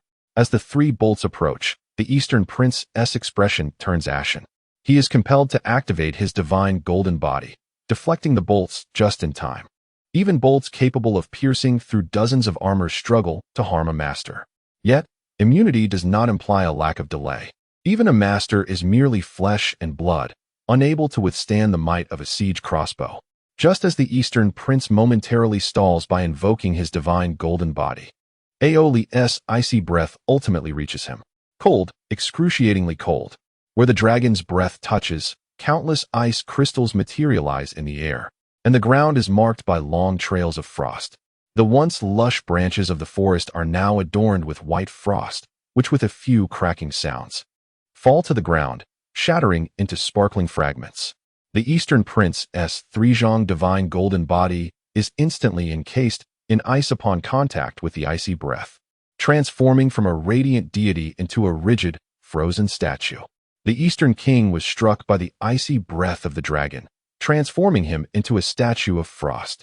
At that moment, the demon dragon Ao Li's eyes glinted with a fierce light as he soared forward, opening his gaping maw, intent on tearing the frosty statue in half. Yet, just as the calamity was about to unfold, a thunderous explosion resounded, shattering the icy statue into countless shards that shot out in all directions. In the instant he was frozen by the icy breath of the demon dragon, the Eastern King resolutely detonated his divine golden body.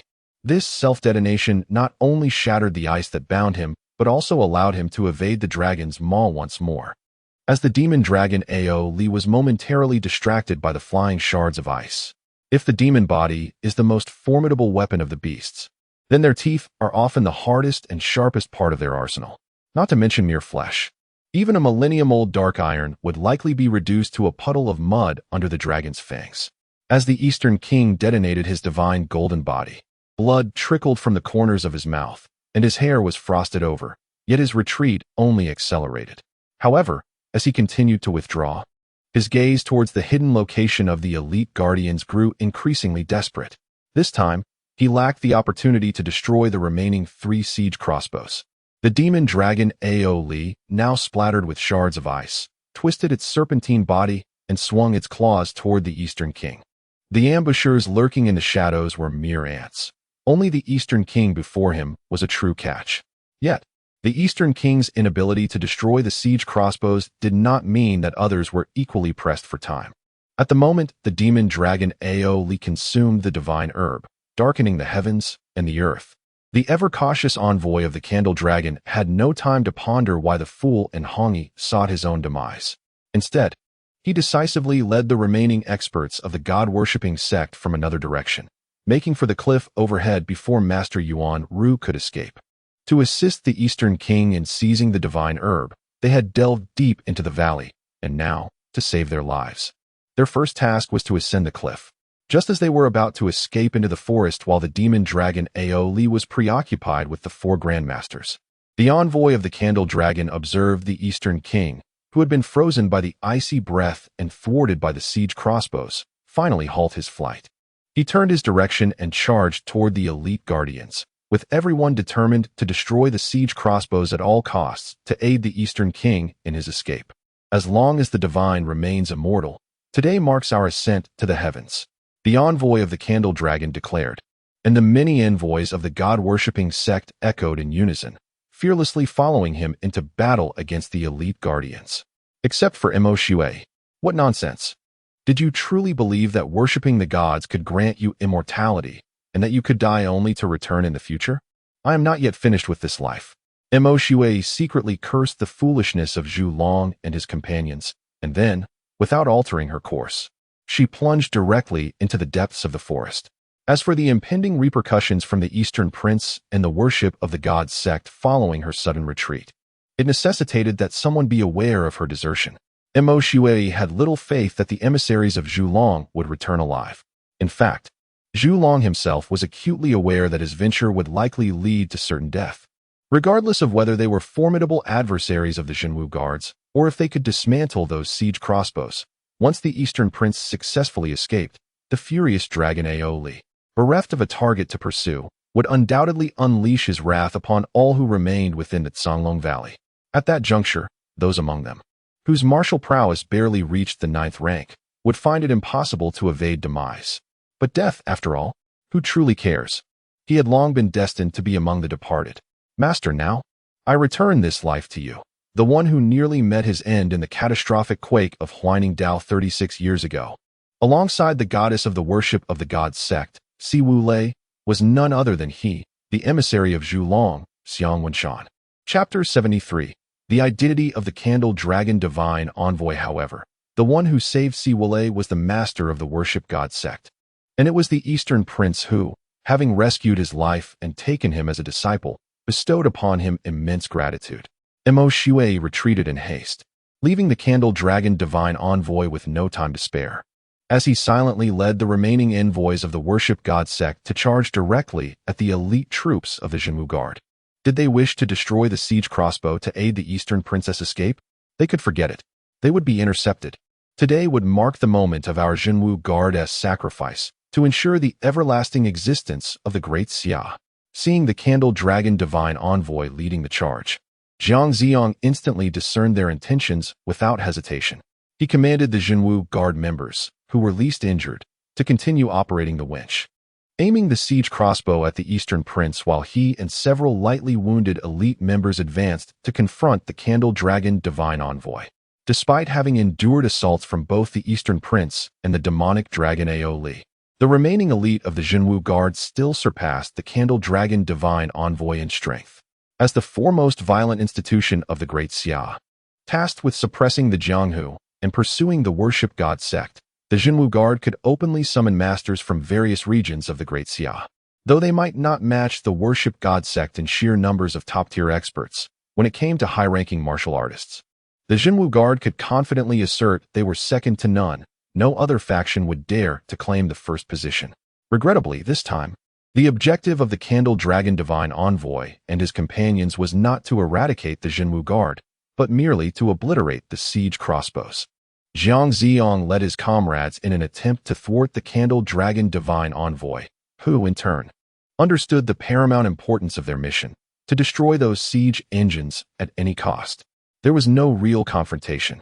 The remaining envoys of the worship god sect avoided entanglement with Zhang Ziong's group, dodging whenever possible. Even when avoidance was impossible, they withstood the Jinwu Guard's attacks and pressed forward directly toward the siege crossbows. Subsequently, blades and various concealed weapons targeted the siege crossbows, which emanated an ominous cold light. Constructed from iron wood and strung with steel cables, the siege crossbow was not only immensely powerful, but also exceedingly delicate. Even the loss of a single component or the appearance of a few cracks on its body could render the valuable siege crossbow nothing more than scrap. Destruction was far easier than construction. In an instant, the worship god sect envoys suffered heavy casualties as they pressed their assault, yet under their desperate onslaught, two of the last remaining siege crossbows were utterly destroyed. The final intact siege crossbow, unscathed but with a pale-faced Qiu Anning straining to operate the winch, had already positioned a cold iron bolt, glowing with a chilling light, aimed at the Eastern Prince, who was perilously pursued by the demonic dragon Aoli.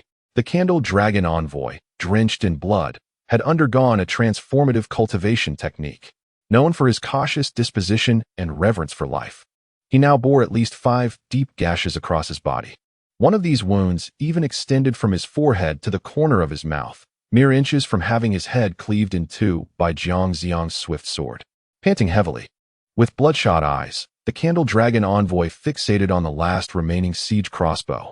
He disregarded the fallen Candle Dragon mask from his head, revealing his true identity, something he was sworn to keep hidden before Zhang Ziong and his companions. When Shan, the governor of Huaining Dao, it turned out that the most significant spy of the god-worshipping sect within Huaining was none other than him. Zhang Ziong gazed at the bloodied figure of his longtime friend. When Shan, tightening his grip on his sword.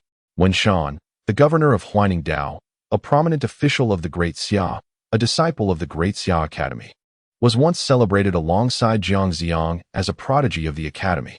Yet, Zhang Ziong could scarcely believe that his dear friend, a high-ranking official, was aligned with the god-worshipping sect.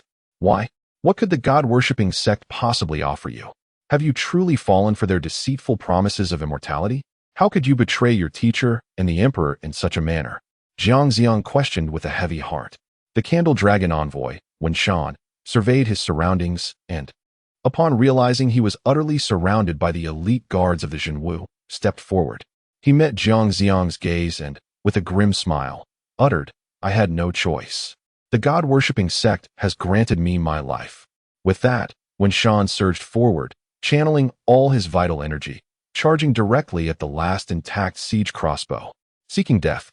Seeing Wen Shan's stubbornness, the elite guards and Zhang Xiang simultaneously launched their attacks, aiming to secure the crossbow. Yet, as they approached, the Candle Dragon envoy did not evade but rather defiantly thrust his chest forward, welcoming the blades of Zhang Xiang's sword. With several piercing sounds, multiple swords penetrated Wen Shan's body. It hurt. Oh, how it hurt. The transformation technique he practiced, which had kept him cautious and alive, had never before subjected him to such grievous wounds or the agony of steel-piercing flesh. However, these pains paled in comparison to the warmth of the sunlight that once pierced the darkness and fear during his time in the iron pot. The comforting hand of Dong Wang Gong that had reached out to him. Ultimately, debts must be repaid. If one owes money, they repay with coin. If one owes a life, they must return a life. Blood and viscera spilled from the corners of Xiang Wenshan's mouth as he let out a resolute smile. With a sudden force, he grasped the long sword held by Zhang Xiang, propelling himself forward. At that moment, he and Zhang Xiang were but mere inches apart, with the intact siege crossbow just 5 meters behind Zhang Xiang. Forgive me, Brother Xiang. The kindness shown by the sage and the emperor, I can only repay in my next life. But now, master, you must flee. Xiang Wenshan's final cry echoed, and in the instant that Zhang Xiang stood aghast, Xiang Wenshan's flesh and skin erupted violently. Countless shards of flesh and bone instantaneously transformed into the sharpest of projectiles, hurtling toward everyone present, including the only remaining operational siege crossbow.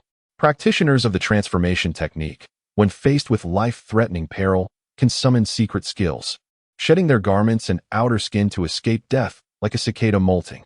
However, should one attempt to forcibly reverse their vital energy at the brink of life and death, fully unleashing the transformation technique, what is shed is no longer merely clothing and skin, but all flesh and bone.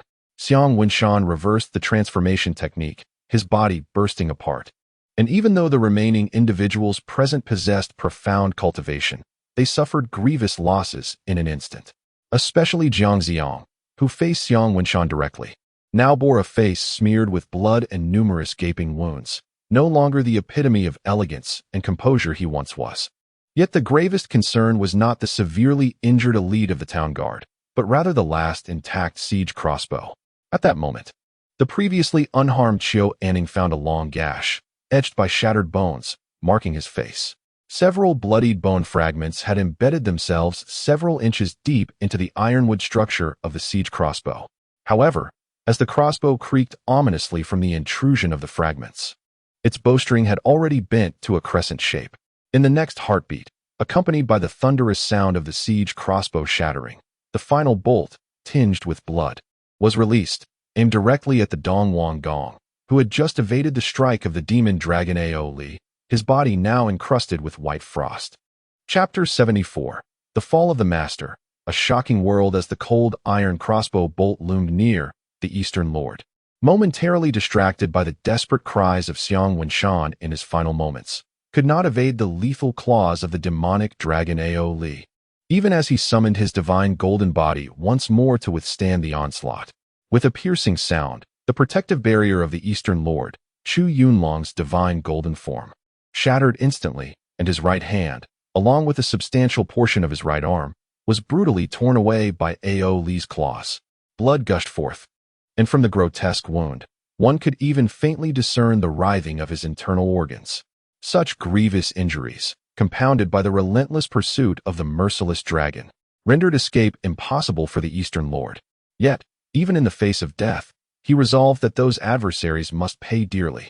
Channeling his vital energy, he disregarded the profuse bleeding from his immense wound, abandoning the divine golden body, and instead pivoted with remarkable agility, darting through the dragon's abdomen, retreating even as he advanced, directly charging towards the elite guards of the Jinwu Wei, who had been assailing him from the shadows. He no longer sought to flee. The fall of a master could not transpire without some high-caliber warriors accompanying him to the grave. The elite guards of the Jinwu Wei would serve as the finest sacrificial offerings at the moment of his demise. The Eastern Lord relentlessly extracted the essence from within, causing his meridians to gradually rupture, and blood flowed from his gaping wound like a torrent. Yet, in this ruthless self-exploitation, his speed did not wane. Rather, it surged, leaving a trail of crimson in the depths of Songlong Valley. The Eastern Lord soared forward, intent on exterminating the elite guards before his end. The demon dragon Aoli, witnessing the gravely injured Eastern Lord suddenly altering his course, was filled with brutal hatred, his crimson eye ablaze with fury, pursuing him closely. The cold iron crossbow bolts aimed at his left eye were not forgotten by Aoli. With the Eastern Lord in the lead and the demon dragon in pursuit, both were determined to annihilate everyone present.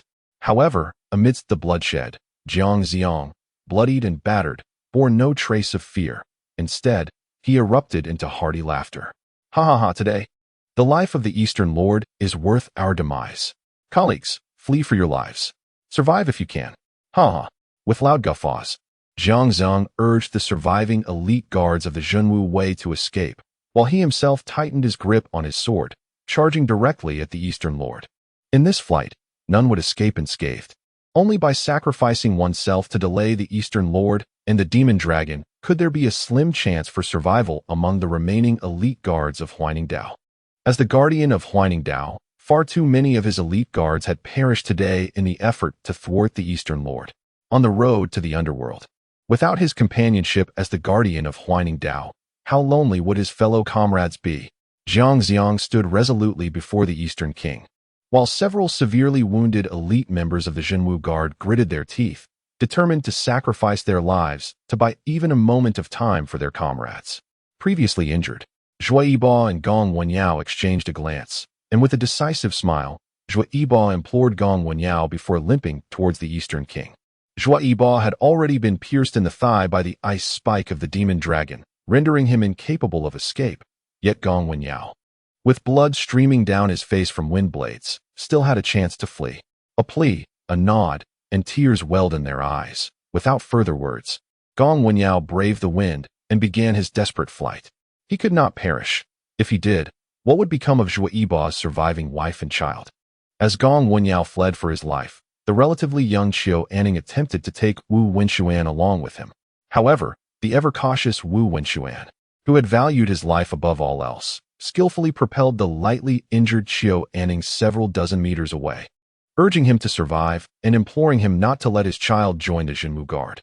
The Zhenwu Guard, renowned for their might, suppressed all dissent across the Great Xia. Yet, who truly knew the toll it took to maintain their reputation, the countless lives lost among their ranks? As Qiu Anning was thrust to safety, he underwent a swift transformation in the wake of the dragon-slaying bloodbath. Without uttering another word or pausing for even a moment, he lowered his head, eyes reddened, and began to flee at full speed from a different direction. Watching Qiu Anning's retreating figure, Wu Wenxuan cursed under his breath, lamenting that after a lifetime of caution, he would meet his end in such a wretched place.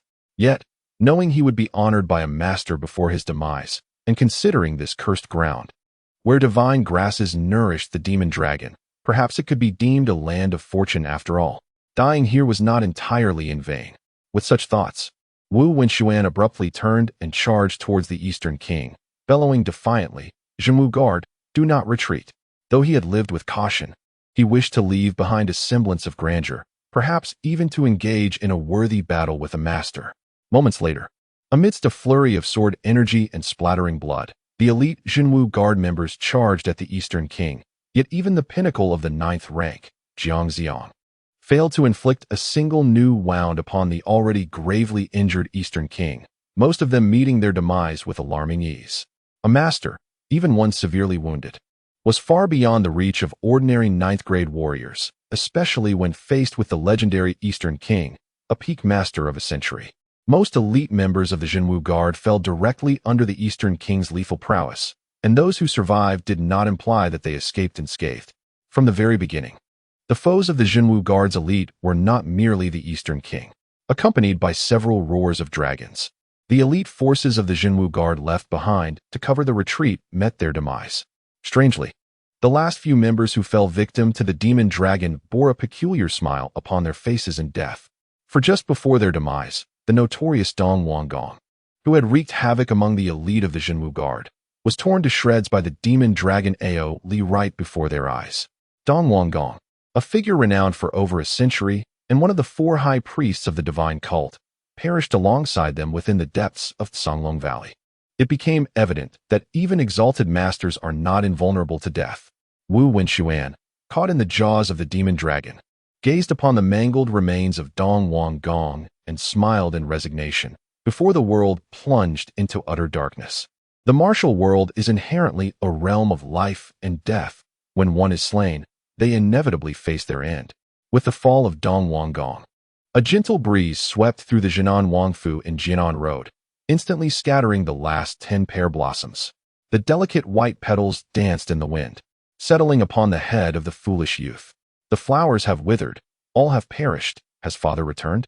The simple-minded Chu Pingyan, in a daze, plucked the pristine pear blossoms from his hair and joyfully rushed towards the gates of Jinan Wangfu, eagerly awaiting his father's return.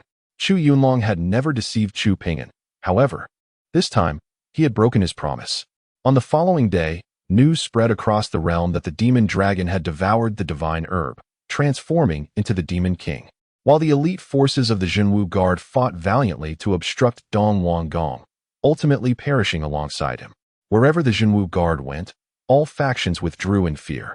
Even the regions of the Great Xia, previously stirred by the revelation of Dong Wang Gong's true identity and the ensuing turmoil in Jinan Road, fell silent.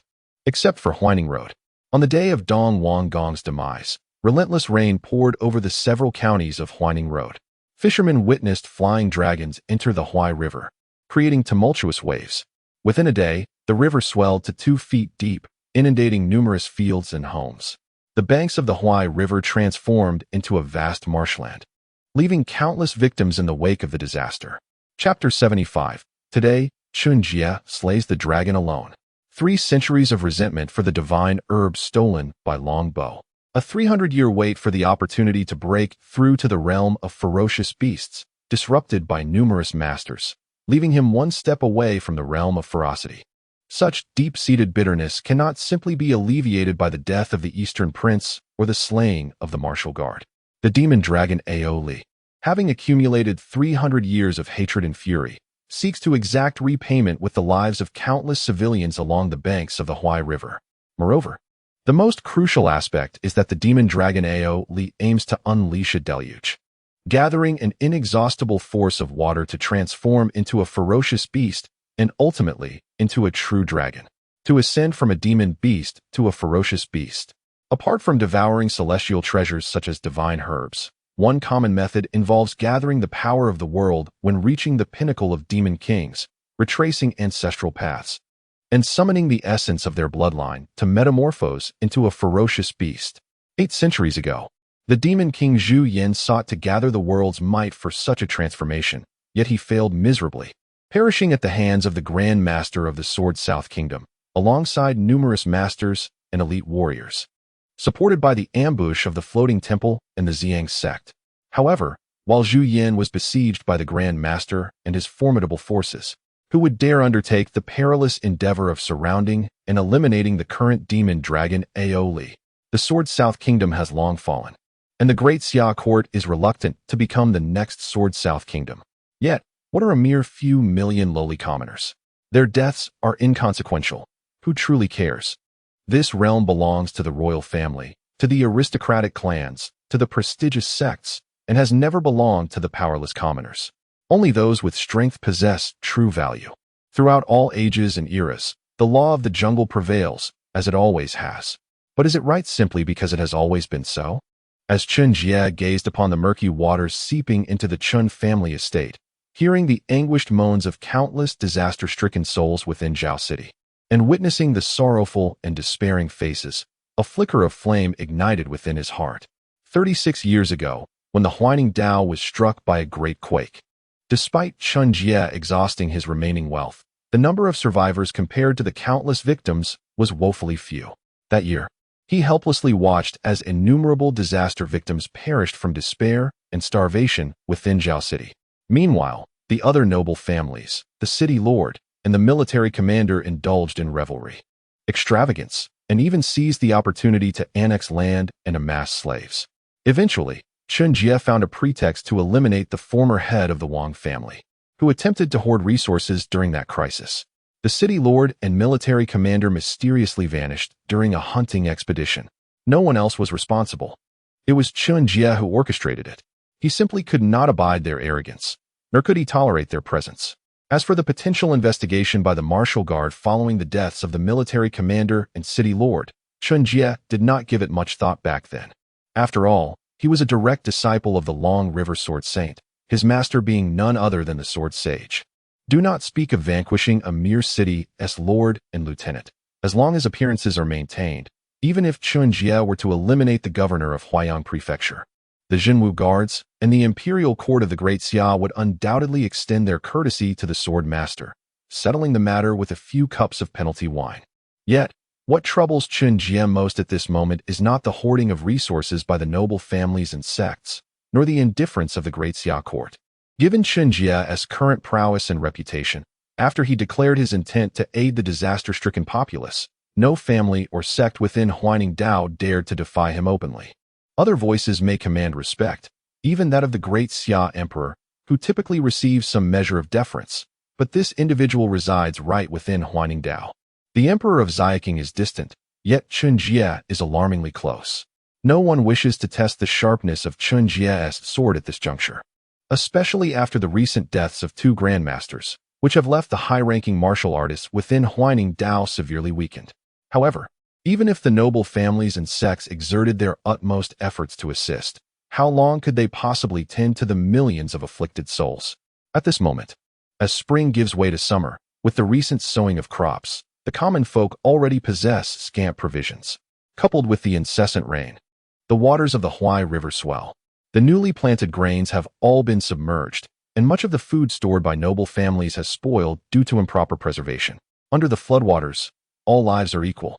Should the torrential rains persist, even the landlords may find themselves bereft of surplus grain. Food cannot be soaked in water. The malevolent dragon stirring up chaos must be eradicated swiftly. However, if the heavens were to collapse, one would need a towering figure to support them in slaying a being that has transformed into a demon king, now gathering strength in an attempt to transcend into a dragon. It would require a grandmaster leading several other masters to confront such a foe.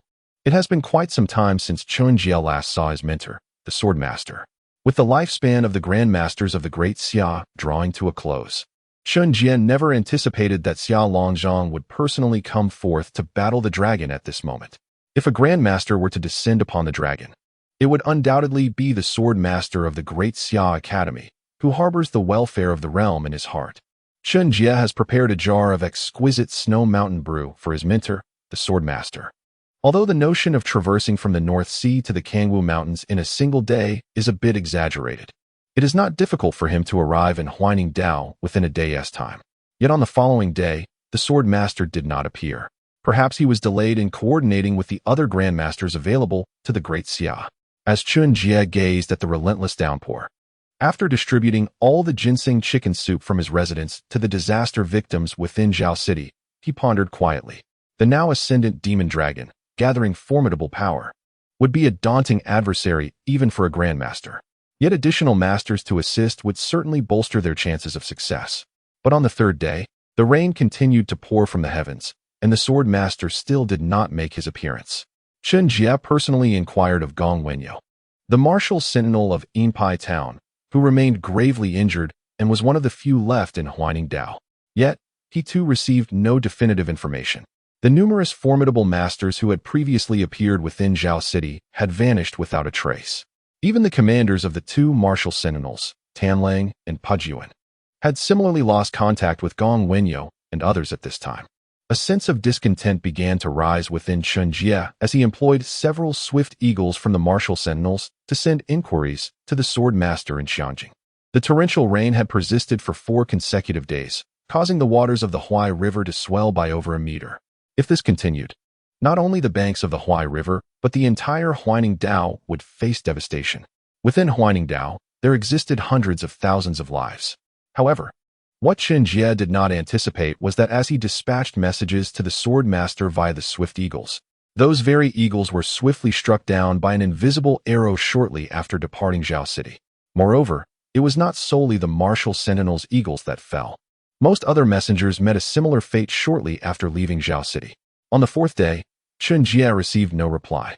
The rain intensified, and although, due to Chen Jie's orders, no one had yet starved within Zhao City, the cold, lack of food, and contaminated water had begun to give rise to signs of plague. After great floods, great pandemics inevitably follow. Observing the countless destitute souls within Zhao City, clad in tattered garments and pallid in complexion, yet gazing at him with hope and gratitude, Chen Jie finally tightened his grip on his longsword. These victims knew that it was because of Chen Jie that the city lords, officials, and affluent families had provided rations for disaster relief, enabling them to have food and clothing, with no one having perished from starvation thus far. As for those who had succumbed to illness, was it not fate? Who could be blamed? The ordinary populace remained oblivious to the fact that the relentless rains in Huaining Dao were due to the malevolence of a dragon. Yet, did fate consult Chen Jie before imposing such calamity? If darkness were destined to engulf all, then Chen Jie would transform into the singular light in this world. He could not simply stand idly by. His conscience would not allow it. The teachings of his past life had rooted certain beliefs deeply within his mind. Countless lives should not perish in such a meaningless tragedy. Was it merely a dragon? With an oiled paper umbrella in hand, a long sword at his waist, and the Zue long stone secured within his cloak, Chen Jie strode resolutely towards the Huai River. Today, he would confront the dragon alone. Chapter 76. A sword toward the sky. As dusk descended, a torrential rain fell, accompanied by an oiled paper umbrella and a muddy path leading away from Zhao City, littered with countless bones. Chen Jie initially walked slowly, but as he advanced toward the swirling lair of the Huai River's dragon, his pace quickened, driven by a burgeoning resolve. The sight of countless submerged fields and homes, along with the bodies drifting in the murky floodwaters, propelled him forward with increasing urgency and determination. Gripping his sword tightly, the crimson mark on his brow glowed ever more vividly. Soon, he became a fleeting shadow, treading through the foul waters, infused with a silent fury and an overwhelming bloodlust. Advancing directly toward the Huai River, the aura of menace surged as the seven emotions forging divine method activated, empowering Chen Jie's spirit and will with its ferocity. Endless vitality from the heavens coalesced around him. Wherever he passed, the winds stilled and the rains ceased, enveloping the world in silence. Yet, within the Huai River, chaos reigned. Tempests roared, and deluges poured down, the waters rampaging under the tumultuous influence of the dragon Aoli. Towering waves, propelled by the dragon's relentless turmoil, surged forth in every direction. Along the banks of the Huai River, fertile fields had turned into marshlands, with the populace reduced to mere drifting corpses. The dragon Aoli sought revenge against humanity while attempting to harness the relentless floodwaters of the Huai River. With plans to inundate Huaining Road and evolve from a serpent into a dragon, transcending its bestial form. The desire to transcend the beast was not inherently wrong. After all, who would not wish to witness the splendor of higher realms? However, it was utterly unconscionable for Aoli to stir the tempest within the Huai River for its own ambitions, endangering the lives of millions in the process. The weight of those millions was unbearable. Chen Jie was human, not a dragon. As the formidable Aoli drew nearer, Chen Jie's grip on his sword tightened. His right hand straining with effort, knuckles white. The dragon, in its current state, was far mightier than Chen Jie had anticipated. If the newly ascended demon king Aoli had needed to expend considerable energy to slay a peak master, now, submerged in the heart of the Huai River, having absorbed its tumultuous waters, it could likely dispatch an ordinary master with a mere flick of its tail.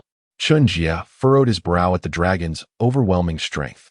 The tempest that Aoli had conjured began to wane upon Chen Jie's arrival, and the dragon slowly raised its colossal head, its massive left eye, akin to a wheel, fixated intently upon Chen Jie. For the first time, it sensed the breath of death emanating from him. An instinctual response surged within the beast, prompting it to adopt a defensive posture. As Aoli ceased its storm, its focus remained locked onto Chen Jie, while torrents of water coalesced beneath its elongated, nearly 100-meter-long form, accentuating its towering presence. In stark contrast, Chen Jie appeared diminutive, akin to an insignificant ant before the might of the dragon. Yet even the humble ant dares to wield its sword against the heavens. Chen Jie unsheathed his sword, effortlessly thrusting the scabbard deep into the rugged cliffside by the banks of the Huai River. With the blade angled defiantly, he stepped into the river, allowing its edge to carve a delicate line across the waters, surging directly toward the monstrous dragon Aoli. However, as Chen Jie drew nearer, an imposing figure, identical in appearance to him, emerged behind, rapidly growing to a towering height of 10 zhang. This was merely a manifestation of Chen Jie's admiration for the Eastern King's divine golden body. After successfully unraveling the secrets of the crimson crystal, he had forged a technique capable of autonomously absorbing and storing external energy, effectively upgrading itself. Inspired, he dabbled in a similar art, enabling him to ascend to this magnificent stature. What man does not revel in the thrill of such power? The so-called divine golden body is fundamentally a unique method of manipulating the energies of heaven and earth. In terms of mastery over such energies, how could the mere pinnacle of a grandmaster, the Eastern King, possibly compare to Chen Jie? He was operating on a whole other level. The Tinzhong figure wielded a colossal sword, and wherever its blade passed, the waters of the Huai River split asunder, revealing the murky riverbed beneath. With each stride Chen Jie took upon the water, the river itself trembled in response. The dragon Aoli, sensing the strange vibrations of the river, revealed a serious and ferocious glint in its singular eye. It bared its fangs, opening its vast maw wide, and with a roar that echoed along the riverbanks. The waters surged skyward, transforming into a vividly fearsome dragon that charged toward Chen Jie with the intent to engulf both him and his towering manifestation in one fell swoop. In the next moment, an explosive collision ensued. Accompanied by a deafening roar, countless droplets of water erupted, veiling the Huai River in a shroud of mist. Yet within that boundless white fog, a brilliant sword light emerged, capable of cleaving the heavens and parting the seas, slicing through the mist like the dawn breaking through darkness. The fierce wind that followed dispersed the endless confusion.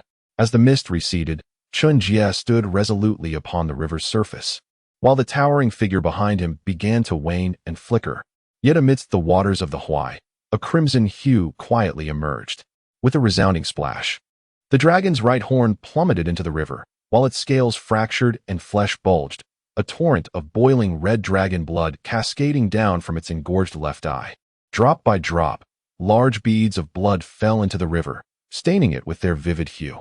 As the left eye of the dragon Aoli became a sea of crimson, it was a near miss, just a fraction of a moment. That last unscathed eye was nearly severed by Chen Jie's sword. Even if it managed to summon the boundless flood and transform into a true dragon beast to sweep across the world, it would be without its final eye. Yet, a blind dragon, if revealed, would undoubtedly become the subject of ridicule. The demon dragon Aoli, too, possesses a sense of pride.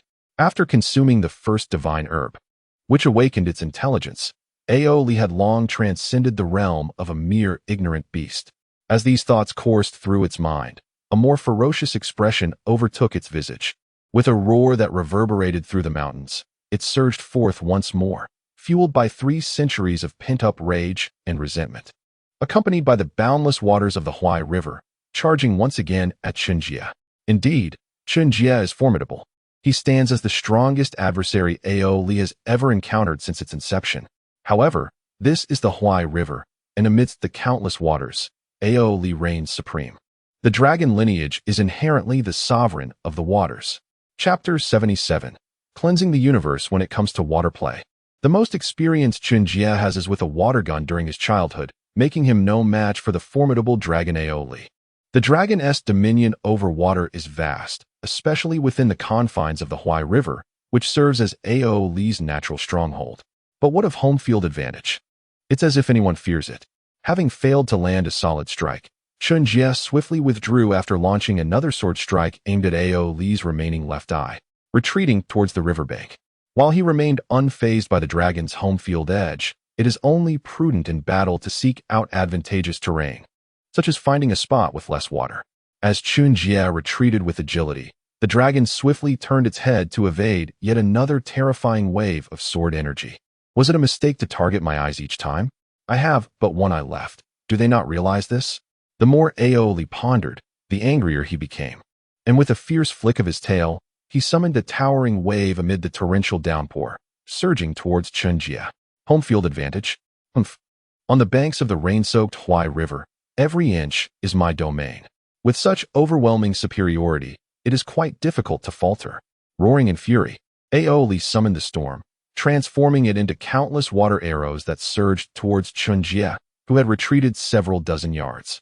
In this deluge, each droplet could serve as Aoli's sharpest weapon.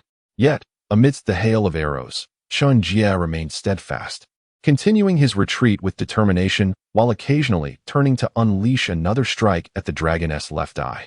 To slay a dragon, one must first blind it. One must strike at its vulnerable points. As the relentless barrage of water arrows diminished Chen Jie's protective aura by another fraction, his form grew increasingly ethereal. Although his sharp sword energy failed to blind Aoli's left eye, it nonetheless carved several wounds across the dragon's hide. With repeated assaults on its left eye and the addition of fresh injuries, Aoli's fury intensified, quickening his pursuit of Chen Jie. In the midst of this chase, Aoli not only propelled the storm into a multitude of water arrows, but also opened its massive maw, unleashing a terrifying icy breath that fanned out in a conical shape, aimed directly at Chen Jie. Where the dragon's breath passed, everything turned a ghostly white. The raindrops, even before reaching the ground, transformed into hailstones. The once tumultuous waters instantly froze, and even the areas untouched by the icy breath succumbed to a sudden drop in temperature, blanketing the surroundings in frost.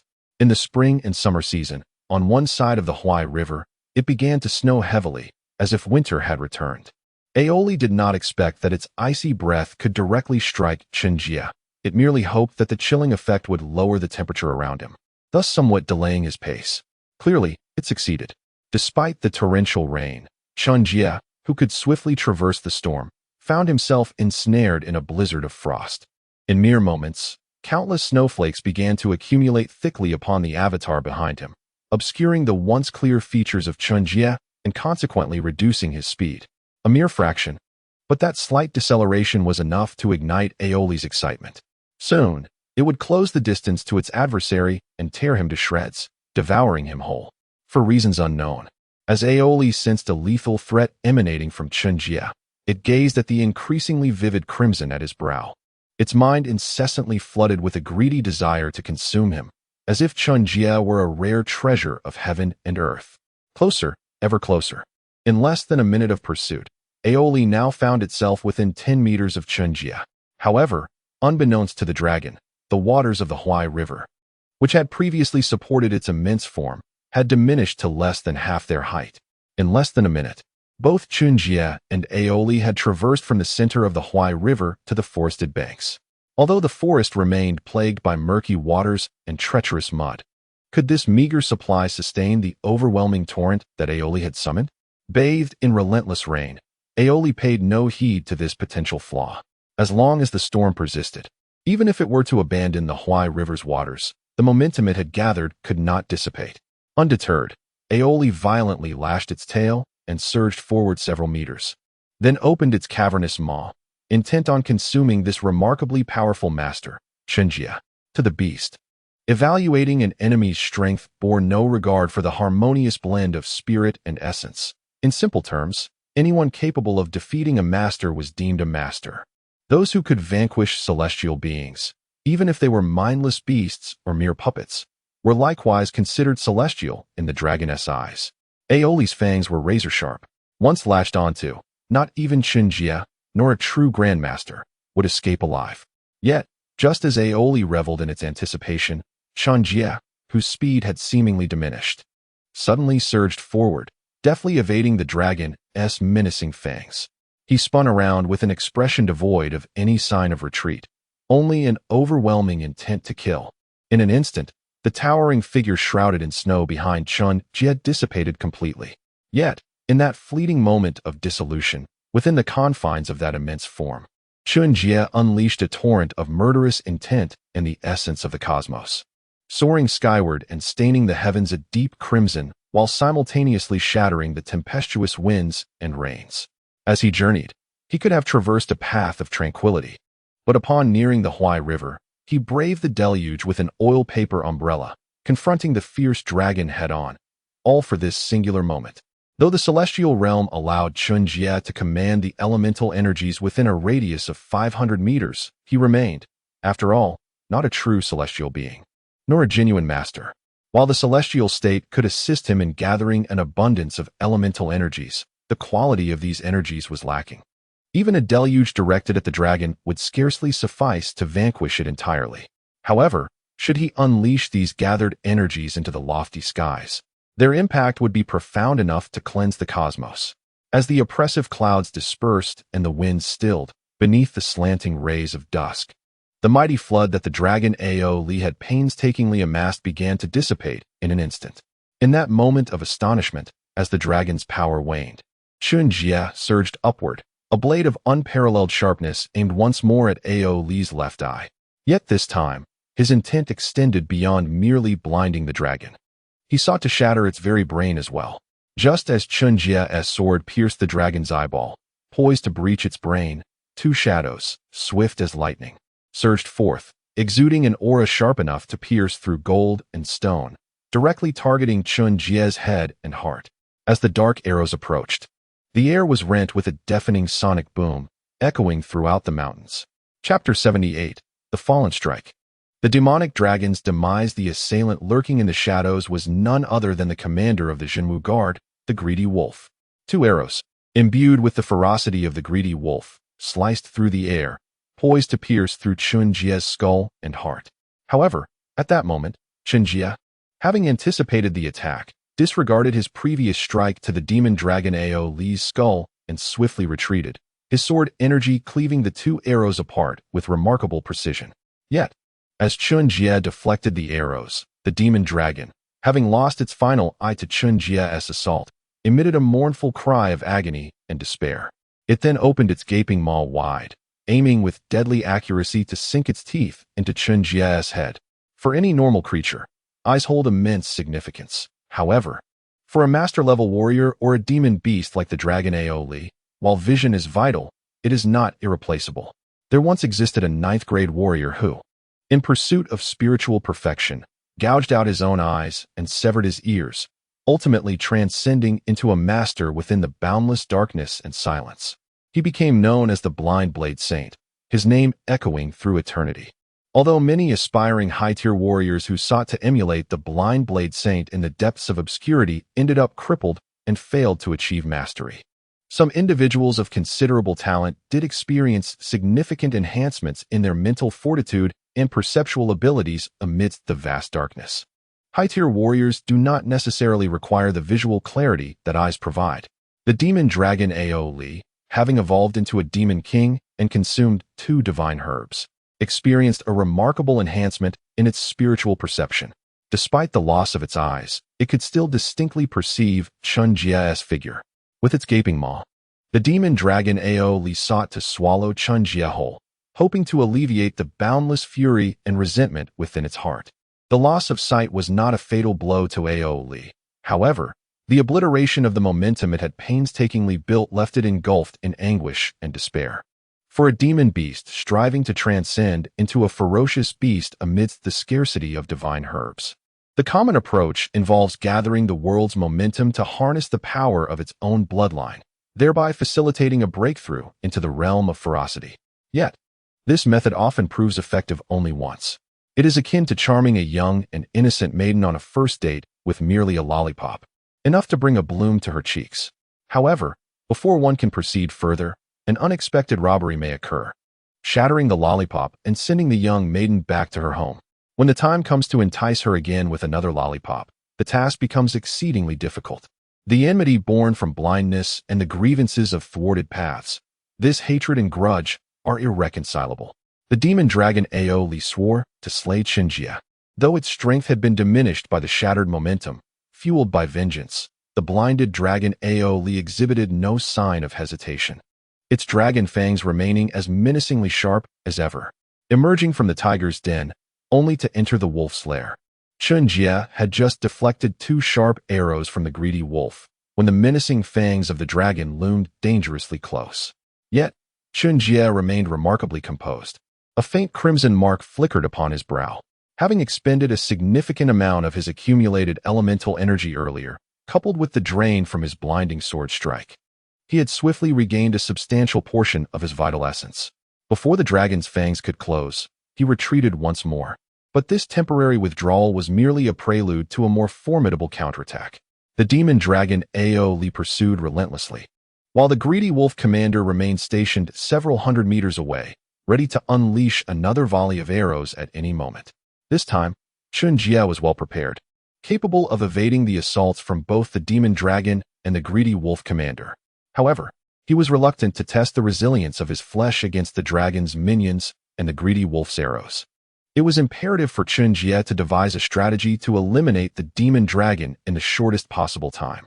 Once the greedy wolf commander was left vulnerable, he could be swiftly dispatched. Yet, the demon dragon Aoli could not be allowed to escape. Its ability to soar through the skies and plunge into the depths of the sea posed a significant threat, should it ascend to the heavens or dive into the ocean. Not even a celestial being could ensure its complete annihilation. Resolute in his decision, Chen Jie deftly evaded the dragon's lethal claws and advanced rather than retreating. His form resembling a shooting star, his sword radiating an unparalleled sharpness as it lunged towards the demon dragon's eyes. The dragon's scales were notoriously tough, and its muscles remarkably resilient, yet its eyes were comparatively vulnerable. Despite both of its eyes having been blinded, this did not deter Chen Jie from attempting a decisive strike. His sword, swift as a meteor, aimed once again for the dragon's eyes, seeking to pierce its brain and bring the creature to a definitive end. However, just as the dragon seemed on the brink of demise, a shadow reappeared. 2 arrows from the greedy wolf, one after the other, locked onto Chen Jie's every move. As he struck towards the demon dragon Aoli, those 2 arrows would inevitably pierce his heart. Damn it, those treacherous ambushers were truly bothersome. Yet this time, it seemed I had calculated it perfectly. No matter, Chen Jie murmured to himself, a slight smile gracing his lips. His figure, sword poised to strike at the demon dragon's eyes, suddenly paused, hovering in the void. Masters of their craft could briefly engage in aerial combat, but true mastery, the kind that allows one to soar through the skies, was reserved for those who had comprehended the profound mysteries of the universe.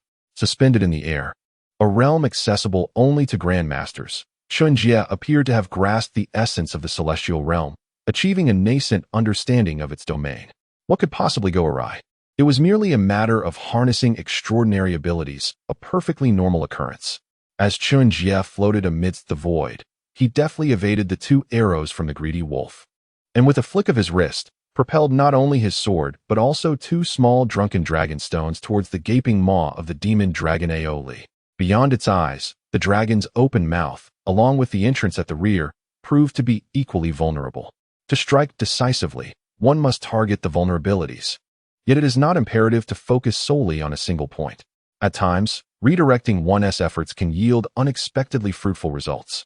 The long sword flew from the hand with the swiftness of lightning, aiming directly for the throat of the demonic dragon.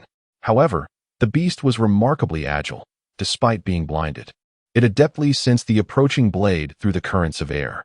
Just as the sword entered its throat, the dragon, Aoli, exerted tremendous force, rendering the once formidable steel blade as pliable as cork, and it was effortlessly shattered into fragments by the dragon's might.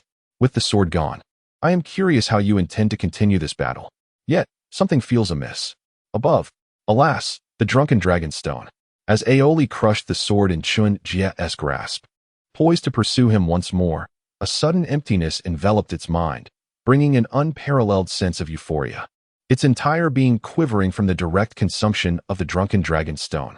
This stone, a remnant of true dragon blood after its fall, intoxicates even the dragon kin with its fragrance, let alone the act of devouring 2 of these stones. In that moment, Aoli was overwhelmed with exhilaration, albeit at an inopportune time. Just as the stone slipped down its throat, rendering the dragon momentarily dazed, Chen Jie, who had been hovering in the void, surged skyward in an instant. With hands poised as if grasping an ethereal sword of cosmic energy, it materialized before him. Subsequently, he unleashed the celestial strike. With a thunderous crash, the dragon plummeted to the ground, creating a vast crater in the muddy earth. Within that pit, the crimson blood of the dragon and the grayish-white brain matter splattered, mingling with the murky water. Chen Jie stood silently atop the dragon's severed head, maintaining his stance as the intangible sword of cosmic energy pierced through Aoli's left eye, shattering its brain. who claims that one cannot slay a dragon without a sword. With the dragon fallen, the distant commander of the greedy wolf, feeling the chill of Chen Jie's icy gaze, instinctively reached for an arrow only to grasp empty air. He exchanged a glance with the commander of the broken army beside him before retreating swiftly. Following the battle with the dragon, the greedy wolf commander had stealthily returned to the hidden dragon valley, searching in vain for hours, only to recover 4 arrows. Now, none remained. Chapter 78. This path is blocked. Fleeing is imperative. Let it not be said that the commander of the greedy wolf has not a single greedy wolf arrow left in his possession. Even if he were to possess 10, he would not dare entertain the slightest inclination to launch an attack against Chen Jie. The prowess Chen Jie exhibited in this battle was simply overwhelming. Is he truly not a grandmaster? The commander of the greedy wolf was engulfed in doubt, reflecting on the absurdity of the orders he had received from Xiao Wuxi, who bestowed such audacity upon Xiao Wuxi, daring to conspire against a grandmaster. Was it the royal ancestors of the Xia dynasty, or had he simply lost his wits? The commander of the greedy wolf felt utterly foolish, alongside the commander of the breaking army and Xiao Wuxi. Both commanders retreated hastily, eager to escape. Their intent was to slay the demon dragon alone and relay the astonishing news of their grand master-level prowess back to the capital, allowing Emperor Xia and Prince Rui Xiao Wuxi to prepare accordingly. If one were to consider Shen Rushuang, the snow sword immortal from the Great Xia Academy, who, devoid of familial ties, upon achieving grandmaster status, became a pillar of hope for the royal family, then the numerous offspring of the wild grandmasters from esteemed clans and local lineages undoubtedly posed a significant threat, rivaling the likes of the god-worship sect leader. Not all grandmasters, even upon achieving their revered status, are inclined to protect the great Xia court as does the sword master. The majority of these powerful beings, once they attain grandmastership, may either seize territories or, at worst, attempt to reshape the very fabric of existence. The emperor and the royal family of Great Xia are deserving of such titles. Must I, a grandmaster, not be equally deserving? Even if that grandmaster himself harbors no desire for such power, do his descendants not yearn for the taste of ruling the world? At times, even a grandmaster finds themselves ensnared by fate. As the commanders of the greedy wolf and breaking army retreated, Chen Jie remained composed, quietly descending upon the dragon's head. With a gesture akin to a sword, a sound reminiscent of steel being severed resonated, and he reached into the dragon's throat, retrieving a radiant dragon pearl. No larger than an egg. This pearl, the essence of the dragon's vitality, possesses the potential to elevate an ordinary warrior to the pinnacle of the 9th rank in a brief period. A complete dragon pearl, when consumed by a peak 9th rank warrior, significantly increases the likelihood of an immediate breakthrough to grandmaster status. With the dragon pearl in hand, Chen Jie experienced no hesitation. He swallowed it whole. In recent days, his continuous refinement of the 7 emotions forging divine method, coupled with the successful creation of his idol cultivation technique, had perfected his true energy and spirit. However, the vitality of his blood was constrained by his aged body. Despite the nourishing effects of the Taotai secret technique, his blood vitality had yet to reach its full potential in such a short time. The dragon pearl, which contains the essence of the demon dragon's vitality, is destined to complete the final shortcoming of Chen Jie at this moment. The commander of the greedy wolf is secretly plotting against him, while the commander of the breaking army stands ready to strike at any moment. Moreover, in recent days, he has neither seen the sword master come to his aid nor received any correspondence from him. Chen Jie's heart is already brimming with vigilance. He has no enmity with the commanders of greedy wolf and breaking army. Thus, who could possibly command them to ambush him? Is it the ruler of the Zhenwu Guard, Prince Rui, or perhaps the aloof and expressionless emperor of the Great Xia? Chen Jie finds himself perplexed and decides it is best not to dwell on it any longer. Regardless of who lurks in the shadows, they must pay the price for attempting to take his life. Now, Chen Jie is undaunted. As the dragon pearl enters his abdomen, under the full exertion of his secret art, the pearl, akin to the size of an egg, melts instantaneously. Subsequently, an overwhelmingly potent energy envelopes Chen Jie's entire being. His body flushes red, and an endless surge of vitality erupts from within, causing a substantial amount of steaming heat to rise around him. Furthermore, the boundless energy derived from the dragon pearl circulates within him, revitalizing his once waning meridians and flesh, akin to the effects of a miraculous tonic. The flesh and blood of extraordinary beasts serve as a great tonic, and the dragon pearl of the Demon King is the epitome of such nourishment. Upon ingesting the pearl, Chen Jie's previously lacking vitality is now perfectly restored. However, even after achieving this fullness, the residual energy of the pearl remains vast and inexhaustible. Thus, in an instant, upon attaining complete vitality, Chen Jie resolutely seeks the opportunity to break through to the master realm.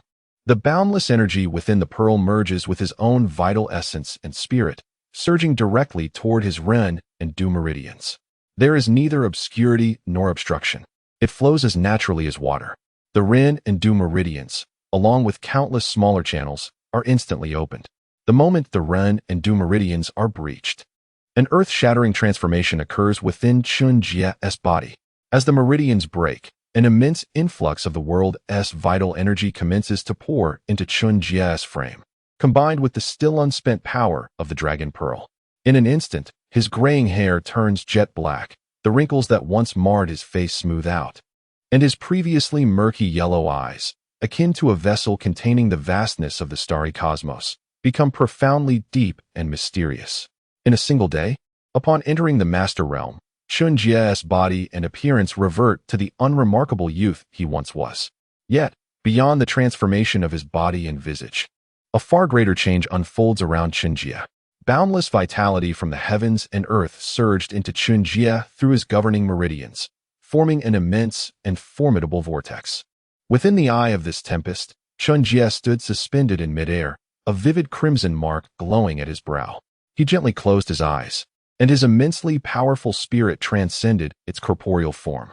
Within a radius of 1,000 meters, the sounds of all creatures, birds, beasts, insects, and fish, resonated in his ears, while the lush scenery of flora unfolded vividly before him. Even the astonished expressions on the faces of the greedy wolf commander and the breaking army commander, who were now 800 meters away and turned away from him, became exceedingly clear in Chen Jie's mind. Upon opening his eyes, a celestial brilliance seemed to flow within them as he perceived the inexhaustible vitality surrounding him, akin to an extension of his own limbs. Even upon the return of his spirit to his body, his terrifying perceptive abilities within that 1,000-meter radius remained undiminished. With a soft sigh, he pondered, "Is this the true power of a master?" No sooner had the thought crossed his mind than Chen Jie swiftly ascended into the sky, and in the blink of an eye, he positioned himself directly in front of the greedy wolf commander and the breaking army commander, declaring resolutely, "This path is blocked." Chapter 79. You still claim you are not a grandmaster before achieving the status of a master. Chen Jie believed that the fundamental distinction between masters and non-masters lay solely in the ability to manipulate the elemental energy of the universe. However, upon attaining mastery, Chen Jie came to realize that the chasm between masters and non-masters was far greater than he had ever imagined. It was not merely a quantitative enhancement, but a qualitative transcendence. The bridge between heaven and earth was wide open, allowing an incessant influx of elemental energy to gradually permeate Chen Jie's being, nourishing both his body and soul. Simultaneously, with his advancement to mastery, the elevation of his celestial comprehension doubled the scope of his domain, significantly enhancing his command over the elemental forces. If previously, Chen Jie wielded the elemental energy akin to wielding a massive iron block weighing 10,000 pounds to strike down foes, now that same weight transformed into the precision and might of machine guns, tanks, and even missiles, an unfathomable escalation in power. For instance, should Chen Jie desire to soar, he would effortlessly ascend into the skies.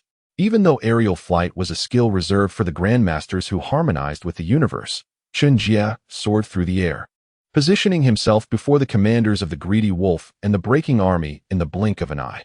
As they beheld Chen Jie descending with formidable authority, a cold sweat began to bead on the brows of both commanders. The breaking army commander, after decades of arduous cultivation, believed his strength rivaled that of the peak master, the Eastern Prince. Yet, in the presence of a true grandmaster, he felt insignificantly small. A century prior, the breaking army commander had not yet attained mastery nor held the title among the three great commanders of the town guardian. At that time, He was a peak master who had once followed the royal ancestor, Xia Longzhong, to pacify the realm. When he attempted to intercept the god-worshipping sect leader, who was invading Xiaoqing with intentions of establishing a divine kingdom, he merely caught the gaze of the sect leader, Yin Shenhuang, a name altered. In that instant, the peak master lost all semblance of life. The higher one's cultivation, the more arduous it became to confront foes of greater realms. The breaking army commander was soaked in cold sweat, while the greedy wolf commander began to tremble slightly. Although the breaking army commander had received word that Xiao Wuxi was plotting to secretly eliminate Chen Jie, he had yet to find an opportunity to act against him. He alone had genuinely launched 4 greedy wolf arrows at Chen Jie. Soaring through the air, you still dare to claim you are not a grandmaster. You have deceived us all. The greedy wolf commander glared into Chen Jie's eyes, silently releasing his grip on the greedy wolf great bow, teeth clenched in frustration. In the greedy wolf commander's view, Chen Jie must have long since broken through to the pinnacle of mastery, but concealed his true power out of ulterior motives. He even intentionally feigned an elderly appearance, his spirit and vitality never fully realized. It was not until recently that Chen Jie transcended to the great grandmaster level, finally shedding all his pretenses. After all, how could anyone ascend from a mere 9th-rank warrior to a great grandmaster in just a month or two? Could it be that he is a reincarnation of the ancient sages, capable of breaking through multiple realms in a single day? Yet, it seems there might be some truth to that. Decades ago, Chen Jie was the leading figure of the Daxia Academy, his poetic prowess unmatched, and his strategies for governance eclipsing all contemporaries. Many referred to him as the reincarnation of a poetic immortal, although at that time, his cultivation was considerably weaker. It is possible that this was due to his memories not being fully restored. The commander of the greedy wolf, observing Chen Jie's seemingly unremarkable demeanor reminiscent of decades past, was lost in thought. However, rather than believing Chen Jie to be a reincarnated sage, the commander was more inclined to think that Chen Jie had been concealing his true strength for years, harboring ulterior motives. Sages? Wasn't that merely a legend? How could anyone transform from an ordinary person to a celestial being in a day? If such a thing were true, what would that make the masters who had painstakingly achieved their rank? As this thought crossed his mind, the commander tightened his grip on the greedy wolf spear.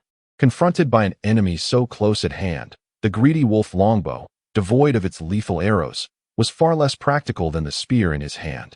Coming from a military lineage, the greedy wolf was not only adept in archery, but also a master of spear techniques, both of which were unparalleled in the present age.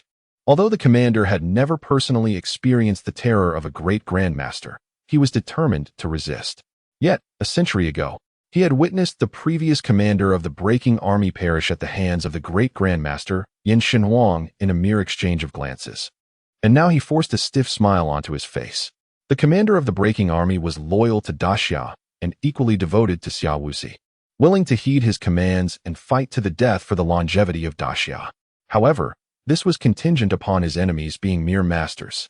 Against a great grandmaster, it was not combat, it was a futile sacrifice. He feared not death, but he wished not to perish meaninglessly like his predecessor, the great grandmaster Yin Shenhuang, who had once vanquished the former commander with a single glance, likely remained unaware of the latter's true name, Ning Jingqi, who was also by Yongyan's mentor. The greedy wolf commander gripped his spear tightly, accusing Chen Jie of deceiving everyone. At that moment, Chen Jie disdainfully refrained from arguing. Coldly fixing his gaze upon the greedy wolf commander, and in a low voice asked, "Can you tell me why? Why have you come to kill me? Why must there be an attempt on my life during my solitary battle against the malevolent dragon, which ravages the entire Huaining Dao and poses a threat to countless lives? What value do you and your backers place on the lives of the millions in Huaining Dao and the greater realm of the Great Xia? This concerns the very existence of several 100,000 souls. As the malevolent dragon stirs chaos in the Huai River, countless citizens of Huaining Dao perish each day. Chen Jie has witnessed no fewer than 10,000 corpses along his journey. His heart swells with confusion and a thirst for vengeance. The commander of the greedy wolf, sensing Chen Jie's murderous intent and his compassion for the lifeless bodies marooned in the murky waters, momentarily falters before breaking into a nonchalant laugh. "Ha ha, why should I spare your life? Those who conceal their true strength and harbor treacherous motives deserve death. As for the lives of millions in Huaining Dao, If sacrificing them could ensure your demise and the survival of the Great Xia, then so be it. It matters not if it is merely one region. Even if it meant slaughtering all the lowly commoners across the 13 Dao of Great Xia, what consequence would it bear? Are these ordinary folk not akin to the wild grass on the ground? If left unchecked for decades, or even centuries, they will once again proliferate across the earth. Over a century ago, when the current emperor of Xia ruled with tyranny, leaving 9 out of 10 homes desolate, the 13 Dao of Great Xia were engulfed in turmoil, with millions perishing. 36 years ago, a great quake claimed not fewer than 1 million lives in Huaining Dao. Yet here we stand today, with Great Xia still thriving across the 13 Dao, its population in the millions, showing no signs of the past calamities. The realm of Great Xia has never belonged to the lowly commoners. The greedy wolf commander coldly concludes, still intent on concealing the existence of his master, Xiao Wuxi. After all, even if he were to perish, as long as Xiao Wuxi remained alive, his family and descendants would still receive ample protection. However, he could never have anticipated that as he brazenly suggested trading the lives of the commoners for Chen Jie's, the murderous intent in Chen Jie's eyes would surge to a boiling point. Just as his words fell, a brilliant flash of sword light severed the greedy wolf commander's spear, bow, and neck in one swift motion. Indeed, it was time for death. Chen Jie grasped the astonished head of the greedy wolf commander and turned his cold gaze towards the commander of the broken army, Bai Yongyan, and solemnly inquired, "Now, can you provide me with the answers I seek?" Chapter 80. The final inquiry, observing Chen Jie, who had effortlessly slain the greedy wolf commander as if dispatching a mere chicken. The break army commander felt his grip on the break-killing blade weaken, his hand growing pale and feeble, his face etched with bitterness. That resplendent sword light. He found himself utterly incapable of withstanding it. That single strike could easily sever the greedy wolf commander's neck, and it could just as readily claim his own head. Before a grandmaster, and in the presence of the exalted masters of Great Xia, he appeared so powerless and fragile. The break army commander did not wish for death. It was the Prince of Wisdom, Xiao Wuxi. After a moment of silence, he directly revealed the identity of the instigator behind it all. As for the reason, he explained that only by devising a way to eliminate you, the Snowfall Sword immortal, Shen Rushuang, could his spirit find completeness, thus enabling him to break through to the realm of Grand Master and once again sustain Great Xia for another 200 years. You must be aware that the longevity of the Dragon Chapter ancestor is waning, and the orphaned and friendless Snowfall Sword immortal is the optimal candidate to uphold the continuation of Great Xia. Alone, the master cannot bear the weight of Great Xia. Will my death truly bring her peace? Chen Jie murmured, then questioned with a hint of confusion, after my demise. The master might continue to protect Great Xia for the sake of peace. But how could Rushuang possibly support Great Xia for another 200 years upon discovering that it was you who orchestrated my death? Are you not concerned that the truth will come to light, and that both the master and Shen Rushuang will harbor resentment towards the court of Great Xia? Upon contemplating this, Chen Jie articulated his deepest doubt. What was Xiao Wuxi truly thinking? On what grounds did he believe that Shen Rushuang and the master would continue to uphold a court that had slain their kin? Upon hearing this, a flicker of shame crossed the break army commander's face as he solemnly replied, "The plot to kill you was initially known only to the greedy wolf, and it was shrouded in extreme secrecy. We never imagined that anyone would uncover the truth. While covertly eliminating Chen Jie, we also sought to ensure that Shen Rushuang and the Sword Master would continue to support the continuation of Great Xia, which is, I must admit, exceedingly shameless." At first, Chen Jie merely revealed his formidable prowess at the 9th rank, which, while commendable, was still manageable. Yet, with the greedy wolf commander, a master-level archer, executing a remote sneak attack, it was clear that not even an ordinary master could hope to emerge unscathed against him. At that moment, Chen Jie would mysteriously perish, and we would manipulate the circumstances surrounding his death, attributing it to the already suspicious god worship sect, ensuring that no one would be the wiser. Though a grand master is powerful, they are not infallible in discerning the human heart. However, neither Xiao Wuxi nor the greedy wolf commander anticipated that Chen Jie was not merely a 9th rank warrior, but a concealed powerhouse capable of slaying the blood demon True Man with a single stroke. If a 9th rank warrior could be discreetly ambushed, a formidable grandmaster capable of such feats, was by no means an easy target for the greedy wolf commander to eliminate. To this end, in an attempt to eliminate Chen Jie while simultaneously slaying the dragon and seizing the divine herb, Xiao Wuxi once again dispatched the commander of the breaking army, who now possessed nearly peak master-level cultivation, to covertly assist in the endeavor. The intention was to incite Chen Jie to join in the dragon hunt or to procure the divine herb, and in the ensuing fierce battle, to ambush and eliminate him. However, to everyone's astonishment, the seemingly foolproof plan to slay the dragon and obtain the divine herb failed to ignite Chen Jie's greed. Consequently, both the commander of the greedy wolf and the commander of the breaking army even contemplated abandoning their covert assassination mission against Chen Jie. With no viable options left, they understood the folly of openly surrounding and attacking Chen Jie. Yet, just as they were prepared to abandon their assassination plot, even Xiao Wuxi began to consider the necessity of resigning to fate or perhaps finding a way to offer some price to implore the commander of the 7 kills to take action against Chen Jie. At that moment, news reached Xiao Wuxi that the demon dragon Ao Li had devoured the divine herb, transformed into a demon king, and was stirring up chaos in the Huai River, intending to gather strength to break through to the realm of ferocious beasts. In an instant, a scheme materialized to seal off the information, allowing the demon dragon Ao Li to rampage freely, thereby compelling Chen Jie to confront the demon king in solitary battle, while simultaneously sending the greedy wolf commander and the breaking army commander to secretly follow and seize the opportunity for an ambush. To perish at the hands of the demon dragon Ao Li in the name of a hero was Xiao Wuxi's final act of mercy towards Chen Jie. As for whether Chen Jie would choose to engage the demon dragon in battle due to the havoc wrought upon Huaining Dao, Xiao Wuxi understood Chen Jie well. He was a peculiar individual who had once felt out of place in the world, valuing even the lives of the common folk. Such a mindset is not easily altered. If it were to change, then Chen Jie would no longer be the figure that Xiao Wuxi had persistently watched with animosity, nor would he be the one that Shen Rushuang could never forget. Shen Rushuang's enduring remembrance of Chen Jie stemmed not only from his unparalleled poetic and calculating talents in their youth, but also from the kindness he had shown her when she was merely a ragged beggar on the brink of death. It was Chen Jie who had provided her with a warm bun and a gentle smile, leading her into the Great Xia Academy.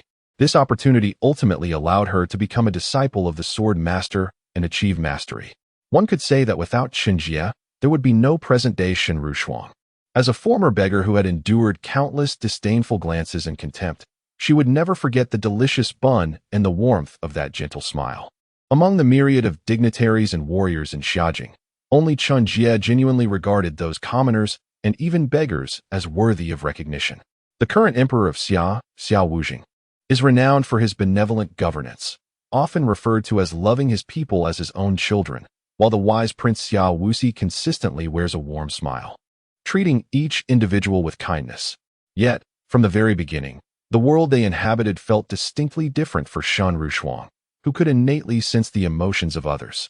She was acutely aware that regardless of Emperor Xiao Wujing's benevolence or Prince Xiao Wuxi's gentle demeanor, there always lingered an air of superiority emanating from their very essence. In summer, the indifference towards and neglect of the common people resembles the care one might show for cattle, furniture, or possessions, yet it fails to recognize them as fellow human beings deserving of compassion. Shen Rushuang disdains this attitude, as does Chen Jie. In his worldview, while an individual's power and status may starkly contrast, the essence of each soul and the dignity of personality ought to exist as equals. Humanity is simply humanity. Is it a clever notion to covertly assassinate me and subsequently attribute the blame to the cult or the demon dragon? A rather intriguing idea. Therefore, I pose the same inquiry. What, in your eyes, is the worth of a common person's life? Chen Jie inquired solemnly, his grip still firm on the severed head of the greedy wolf commander, from which blood continued to drip. The question remained, nearly impossible to answer differently. Deceiving others is effortless, yet deceiving oneself is a profound challenge. In the heart of the broken army commander, a common person's life was no different from that of weeds. Otherwise, how could one justify allowing the demon dragon to wreak havoc merely for the chance to ensnare Chen Jie? The commander hesitated, attempting to fabricate a defense for his survival, but at that moment, A dazzling sword light gracefully sliced through his throat. From the commander's hesitant gaze, Chen Jie gleaned the answer he sought. Subsequently, the broken army commander clutched his throat, emitting a gurgling sound akin to a dilapidated bellows, before collapsing heavily. Like his master, he too departed this world without uttering his true name to Chen Jie. The once mighty broken army commander met his end in a manner indistinguishable from those common folk he had never cared for, their bodies floating amidst the filth. Chapter 81. Charging towards Zijing, intent on slaying the dragon with the demise of the commanders of the greedy wolf and the broken army. Chen Jie fell into a momentary silence before soaring into the air, grasping the tail of the demon dragon with one hand. He dragged its lifeless body straight to Zhao City. As the colossal demon dragon descended from the heavens, the citizens of Zhao City gazed upon its immense form with trepidation. Even members of the Chen family, such as Chen Feng and Chen Jie, were engulfed in anxiety. In their eyes, Chen Jie was invincible. Yet he faced the legendary demon king. What if, by some misfortune, Chen Jie proved to be no match for the dragon? Filled with apprehension, Chen Feng and the others watched as the dragon's body drew nearer, only to discover Chen Jie flying through the air, effortlessly pulling the dragon's tail. After a brief moment of astonishment, they, along with countless others in Zhao City, erupted into thunderous cheers. With the demon dragon slain, the winds calmed and the rains ceased. The numerous ordinary people still living in Huaining Dao finally had a glimmer of hope for survival. Should the flood continue to surge, it would likely spell doom for all. The following day, after ensuring that the Chen family had ample supplies of dragon blood and flesh for their consumption, Chen Jie personally butchered the demon dragon, distributing over 10 million pounds of its flesh to the starving victims of Huaining Dao. If the dragon's blood and flesh were not consumed promptly, they would gradually lose their potency, becoming indistinguishable from ordinary salted meat. The Chen family had no shortage of preserved meat, but the countless disaster-stricken souls in Huaining Dao desperately required sustenance. A mere ounce of demon dragon flesh could sustain an ordinary person for 3 days without hunger. Now that the winds had calmed and the rains had abated, the floodwaters remained. But if they could endure a few more arduous days until the roads were no longer treacherous and the fertile fields ceased to be swamps, there would be a path to survival, whether through foraging for wild vegetables or awaiting provisions from outside. Chen Jie distributed the demon dragon flesh generously, and the disaster victims accepted it without hesitation.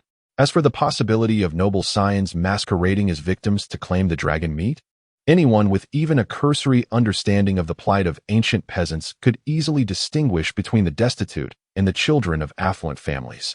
The tattered, filthy garments, the matted and soiled hair, the emaciated bodies caked in dirt, along with uneven teeth and sun-baked skin from relentless labor, such were the marks of true victims, who merely existed in their humility, having exerted every ounce of effort in their lives. To speak plainly, any average person from a modern city, when transported back to ancient times, would never be mistaken for a laborer who had spent years digging for sustenance. While identities can be fabricated, the experiences and traces that accompany those identities are exceedingly difficult to alter. A woman who had endured a decade of hardship might wish to find a decent man to take her in, claiming to be a virtuous woman. But on her wedding night, her practiced skills and weathered body would surely betray her past. Would you believe her to be of good standing? The honest man is not a fool, after all. Certainly, Chen Jie is no fool, nor has he ever contemplated withholding the flesh and blood of the demon dragon from the noble families. The immense quantity of flesh and blood from a single demon dragon is indeed sufficient to assist the entire population of Huaining Dao in enduring their most arduous days. However, this is contingent upon their ability to first reach Zhao City, where they can receive the distributed flesh and blood from Chen Jie. Huaining Dao is vast, and the afflicted populace is scattered across numerous counties and countless towns. It is impossible for Chen Jie alone to stretch himself thin and save every victim dispersed in all directions. Yet, while he cannot manage this alone, the noble families firmly rooted in various counties and cities, along with officials from the Great Xia, certainly can. By merely providing enough sustenance for an ordinary person to survive 10 days, all the noble families can exchange with Chen Jie for a liang of demon dragon flesh. While a liang of demon dragon flesh may only stave off hunger for an ordinary person for 3 days, for a martial artist, it can significantly expedite their arduous training by 10 days. Furthermore, with ample consumption, it may even extend their lifespan to rapidly enhance their cultivation and prolong their lives. These noble families would not hesitate to part with a mere few dozen pounds of grain, even if their own reserves within Huaining Dao are insufficient. They possess the means to procure enough grain from beyond its borders. As the winds ceased and the rains abated, the Huai River was calm once more. Following the demise of the demon dragon, countless fleets navigated along the river through various counties, while the muddy roads gradually solidified enough for passage. Numerous merchant caravans began to traverse all directions once again. Qian Fengyu, the chief steward of the Qian family in Huaining Dao, procured tens of millions of pounds of stored grain and generously distributed it to the victims. Meanwhile, numerous noble families and sects within Huaining Dao, such as the renowned invincible Xiao Wui, also sought to redeem their entire grain reserves in exchange for the demon dragon flesh. During the tumult stirred by the demon dragon and the divine herbs in Huaining Dao, Xiao Wui wisely chose not to involve himself in the frenzy. Despite his claims of invincibility, he was acutely aware of his own insignificance compared to true powerhouses. The flesh of the demon dragon and the divine herbs had never been within his reach. Yet now, the prospect of acquiring demon dragon flesh by simply offering some grain was an opportunity too precious to ignore. There was no alternative. Grain could be procured annually, but the flesh of the demon dragon might not be available to him even once in a century. Xiao Wui hoped to seize the chance to advance his cultivation through the demon dragon flesh. While he did not aspire to break through to the master level, being considered a formidable practitioner among the 9th-tier martial artists would suffice. Furthermore, his daughter, Xiao Yu, also required the demon dragon flesh to rapidly enhance her cultivation. Fame should be grasped early, and the elevation of one's abilities is best pursued while young. Youth signifies limitless possibilities. The noble families in Huaining Dao commenced their endeavors, and the afflicted populace was astounded to witness the once aloof and miserly noble families transforming into benevolent benefactors, fervently distributing generous quantities of grain to every victim. Though these provisions may be somewhat stale, they nonetheless possess the vital essence required for survival. In this calamitous year, exchanging 10 pounds of grain for a young maiden is a trivial matter. Astonishingly, there are those who now relinquish their children and land, offering them freely in abundance. Have the noble families of Huaining Dao lost their senses? While countless disaster-stricken citizens express heartfelt gratitude, a whisper of doubt stirs within them. It was only when the news spread that Chen Jie had promised that all noble families could exchange for dragon's blood and flesh after aiding the afflicted that the many desperate souls of Huaining Dao came to a startling realization. It was not that the noble families had lost their sanity, but rather that someone had already paid a significant price for their lives. This was the fabled flesh of a dragon. Even in times of peace, the lives of commoners could scarcely equate to 10 pounds of good meat. Yet now, there exists a willingness to trade such invaluable dragon meat for their existence. In that moment, Chen Jie became a revered figure among the multitude of Huaining Dao, with countless individuals expressing profound reverence, especially in Zhao City, where survivors who had tasted dragon flesh and found their lives spared bowed repeatedly before the Chen family in gratitude. The debt of life is greater than the heavens. Should Chen Jie merely utter a word, it is likely that countless citizens would willingly offer their lives in service to him.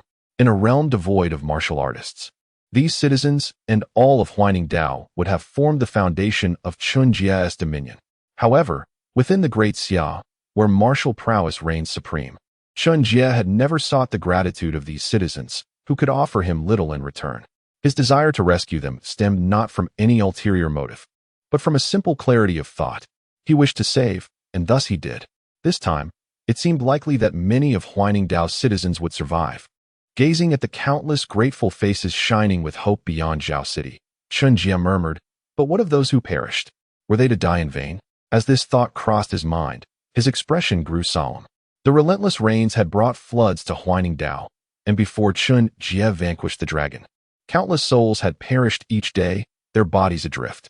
The following day, having guided his children in their training and nourished them with dragon's blood, Chen Feng and Chen Zhou attained the 8th rank, while Chen Ong, Chen Shui, and Chen Lu reached the 7th rank.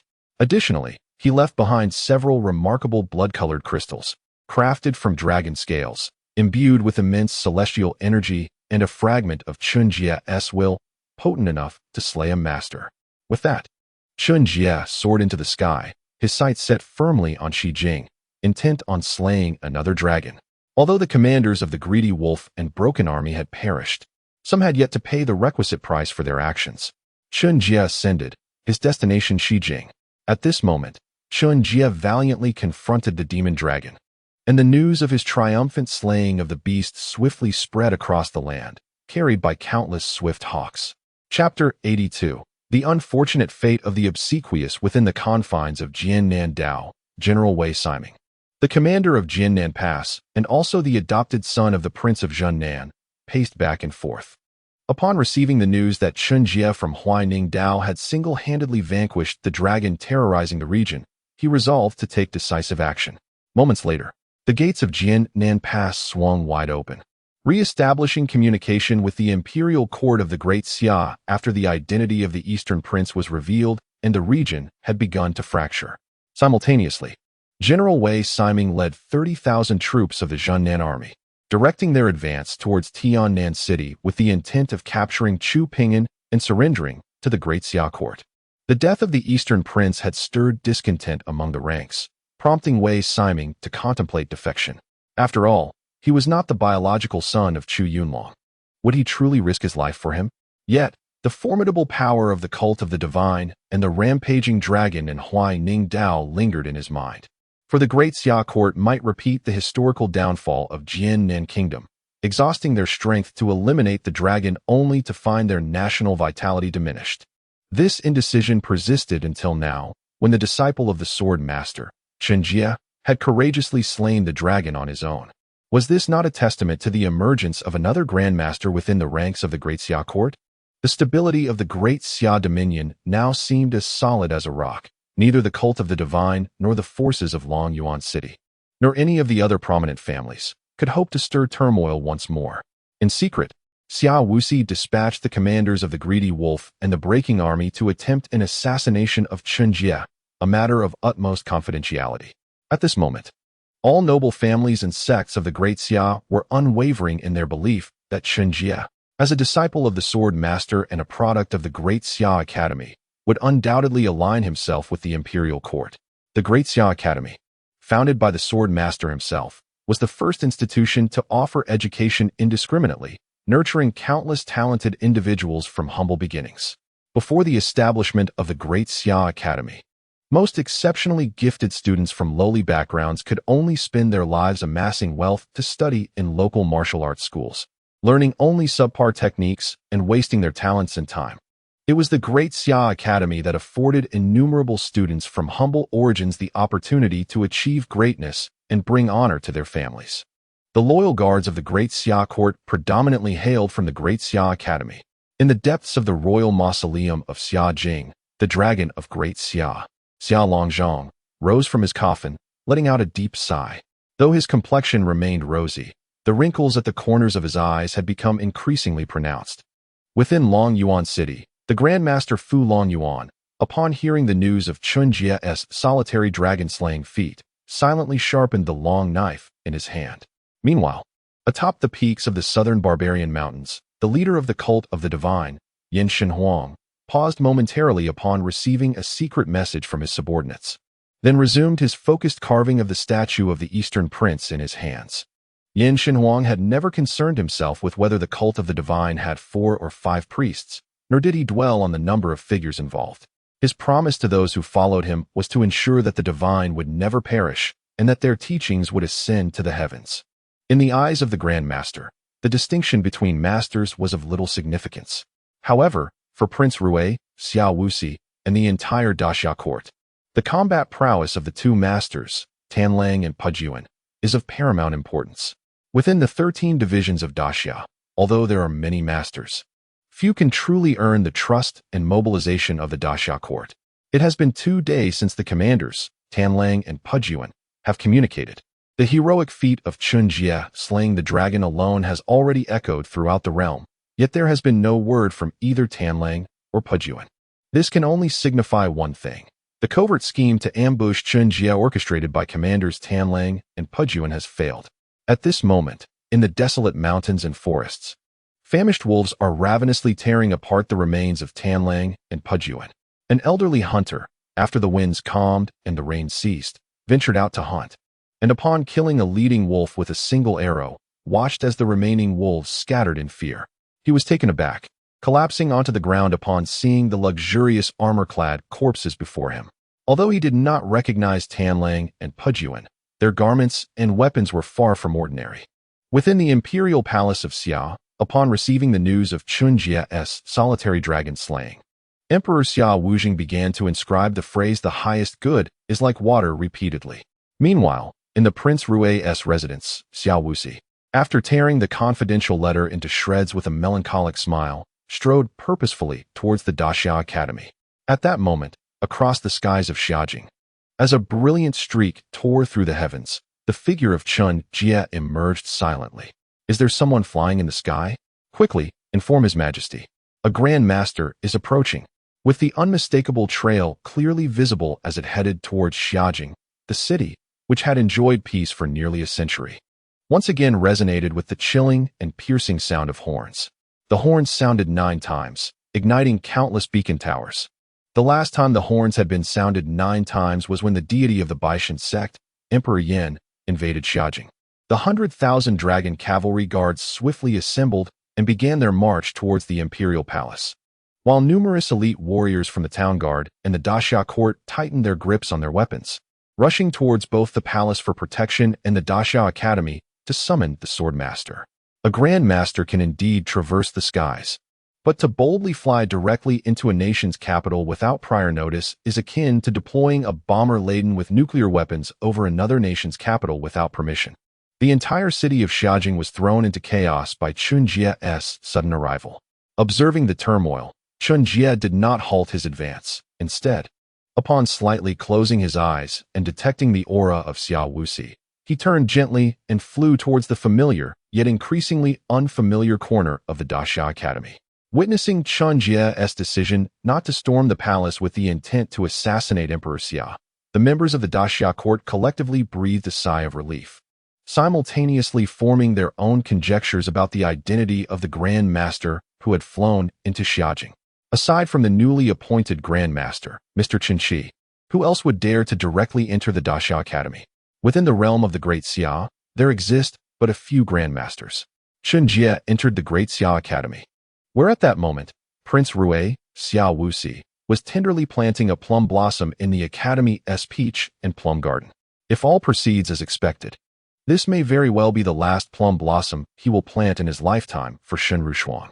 Chen Jie silently observed Xia Wuxi as he filled the soil and watered the plum tree, while Shen Rushuang stood nearby, her gaze fixed upon the seemingly unremarkable Chen Jie. Reminiscent of the man from decades past, a radiant blush blossoming on her cheeks. Beyond the garden, the Sword Master, the chess demon Yichanga, and another formidable Grandmaster of the Great Xia Academy, Ji Zhili, remained silent, sensing a long-suppressed murderous intent emanating from Chen Jie. Once Xia Wuxi completed planting the tree, he glanced at Chen Jie and noted that Shen Rushuang had not cast even a fleeting glance in his direction. A bitter smile emerged on his face as he softly lamented, "I had envisioned the day we would meet again, yet I never anticipated it would unfold in such a manner. Grandmaster Chen Jie, you have indeed concealed your true self so deeply." No matter how he pondered, Xia Wuxi could only conclude that Chen Jie must have long since achieved the status of a Grandmaster, only revealing his true strength after surpassing that threshold. Chen Jie offered no response, his icy gaze fixed intently on Xia Wuxi as he coldly remarked, "So, is this your final farewell?" Initially, Chen Jie had intended to confront Xia Wuxi about the reasons behind his intent to bring about his demise, but upon seeing him, he found himself devoid of any questions. What was there to discuss with a man who was already a shadow of his former self? Xia Wuxi glanced at Chen Jie and then at the silent Shen Rushuang. His lips moved slightly, yet he could not utter a single word. The moment he laid eyes on that confidential letter and arrived at the Great Xia Academy, his fate had already been sealed. In the next instant, amidst Ji Zhili's bewildered gaze, a brilliant sword light swiftly severed Xia Wuxi's throat. Blood gushed forth from his neck, as melodious as the sound of the wind. Xia Wuxi's body gradually fell backward, yet even as darkness enveloped his world, He never received a single glance of concern from Shen Rushuang. If initially, Xiao Wuxi's pursuit of Shen Rushuang was motivated merely by her talent, after decades, he himself could no longer articulate the true nature of his feelings. While Shen Rushuang's obsession lay with Chen Jie, Xiao Wuxi's fixation was upon Shen Rushuang. Once a mask has been worn for too long, it becomes impossible to remove. Ultimately, the companionship of decades pales in comparison to the brilliance of a moonlit night from the past. When one encounters an exceptionally stunning individual in their youth, it becomes exceedingly difficult to harbor feelings for another. Furthermore, Xiao Wuxi's affections were never pure from the very beginning. Shen Rushuang, endowed with an innate ability to perceive the emotions of others, discerned from the very beginning Xiao Wuxi's pursuit of her, which was tinged with ulterior motives. No one would find favor with a man who approaches them with hidden agendas. This, in turn, subtly underscores a truth. Those who seek to ingratiate themselves with insincere intentions seldom meet a favorable end. Chapter 83. The Great Xia will eventually perish. Prince Rui Xiao Wuxi witnessed the merciless execution of both the Sword Master and Ji Zhilin, their throats severed by Chen Jie as effortlessly as one might dispatch a chicken. The Sword Master neither intervened nor inquired, for he placed his unwavering trust in Chen Jie. Moreover, following the revelation of Chen Jie single-handedly slaying the monstrous dragon, the Sword Master comprehended the situation with startling clarity. There were those who deliberately concealed and delayed information regarding the dragon's rampage in Huiningdao. Within the capital of Xia, only a handful possessed the capability to suppress such news, and Prince Rui Xiao Wuxi was among them. The Sword Master silently regarded Chen Jie, patiently anticipating a plausible explanation. In stark contrast, Qi Gui Yicheng showed no concern for the fact that Chen Jie had taken the life of Prince Rui. He harbored a deep-seated disdain for Xiao Wuxi, believing that beneath the prince's perpetually gentle smile lay a treacherous and intricate web akin to a deadly chessboard. At this moment, Ji Zhilin, a master from the Great Xia Academy, flushed with indignation, boldly approached Chen Jie and directly demanded, "What have you done?" The principles of propriety dictate that the heavens operate in order and humans act in accordance with established norms. Chen Jie, as a product of the Great Xia Academy, have you forgotten its tenets? Or do you intend to disrupt the delicate peace of our Great Xia now that you have attained the status of a Grand Master? Ji Zhilin, a distinguished educator of the Great Xia Academy, had cultivated numerous talents over the years. He was the only ordinary disciple to achieve the rank of master in the Academy's 2-century history, aside from the direct disciples of the founder. Hailing from humble beginnings, Ji Zhilin first encountered martial arts at the age of 18 and only attained the 7th rank at 45. Yet, whether due to a slow but steady accumulation of skill or a late blooming, it was at the age of 58 that Ji Zhilin, once disregarded by all, quietly broke through to the status of a master one serene summer day while teaching a class of students from similar modest backgrounds. Having risen from humble origins to attain mastery, Ji Zhilin placed great emphasis on the transmission of propriety and law, valuing the peace of the realm above all else. Prior to the establishment of the Great Xia, the 13 regions were rife with strife, as powerful families and sects waged endless wars, leaving the common folk in suffering. It was only with the unification under the Great Xia that, despite occasional tyrannical rulers, the Great Xia Academy offered countless opportunities for the common people to rise, while the Jinwu Guard imposed order, deterring the martial sects and noble families from wanton excess. Throughout the years of the Great Xia's existence, although the populace of the 13 regions continued to endure hardship, they had come to experience a rare semblance of stability, especially in comparison to the wretched conditions faced by the common folk under the neighboring powers of Beimang, Dongli, and the Weisher sect. In those territories, the ordinary citizens were scarcely regarded as human. In a world where top-tier warriors could suppress any dissent, the strong remained dominant while the weak languished, resulting in a perpetually rigid class structure. This was the most likely reality to unfold. Born into a humble family, Ji Zhilin is determined to protect the Great Xia from becoming like other nations, willing to sacrifice everything for its preservation. Unfazed by the formidable prowess of Master Chen Jie, Ji Zhilin boldly confronts him. Observing Ji Zhilia's flushed face, Chen Jie gently shakes his head in silence, instead whispering to the Confucian master, "He seeks to kill me." disregarding the lives of millions and whining as mere trifles. Feeling discontent, I came to Zijing to confront him directly. Furthermore, prior to his demise, I eliminated the greedy wolf commander and the breaker commander who were under his command. Additionally, the former 8, Li Xinghe, who sought my life after joining the cult of God, was incapacitated by me and ultimately chose to end his own life. Although Chen Jie feels no obligation to explain himself to Ji Zhilie, he owes the Confucian master an answer, particularly regarding the death of Li Xinghe and his own audacious act of slaying the great Xia's martial governor, the emperor's brother, Prince Rui Wuxi, within the confines of the academy. After Chen Jie concludes his account, the Confucian master remains silent for a moment, then nods and coldly declares, "They all deserve to die." The cult of God aims to implement a policy of ignorance, deifying themselves while extinguishing the hopes of countless human lives. This is unforgivable. As a prince of Great Xia and a commander of the martial guard, to treat the common people as mere fodder, resulting in countless corpses, is equally reprehensible. The Confucian master harbors a profound concern for Great Xia, which embodies the hopes of all, including the ordinary citizens who, lacking any martial prowess, could easily be crushed underfoot. Who among them is not born as an ordinary person? Well, perhaps the descendants of true immortals are the exception. Meanwhile, Ji Zhilie, whose face had been reddened, turns pale upon hearing Chen Jie's words. Reflecting on the recent emergence of rumors regarding the rampaging dragon and whining and the overwhelming suffering of its people, he begins to tremble, his lips moving as he bows solemnly to Chen Jie before striding away. As he departs, a perplexed murmur escapes him. How has it come to this? Is this Great Xia still the one we hold dear? Ji Zhilie has never forgotten that over a century ago, he was just like the countless ordinary citizens of Huaining, a mere mortal without any significant cultivation. Perhaps, in the end, even the Dragon Slayer may become the very dragon he sought to vanquish. In recent decades, the once inclusive Great Xia Academy has increasingly admitted fewer students from humble backgrounds. Everything is changing. Great Xia is transforming, and so are its people. Yet, the one constant may be the gaze of Shun Rushuang directed at Chen Jie. Her expression, perpetually frosty, reflects a depth that surpasses even that of years past. Chen Jie had once rejected Shun Rushuang, citing his low cultivation, fleeting beauty, and limited lifespan as reasons for his refusal.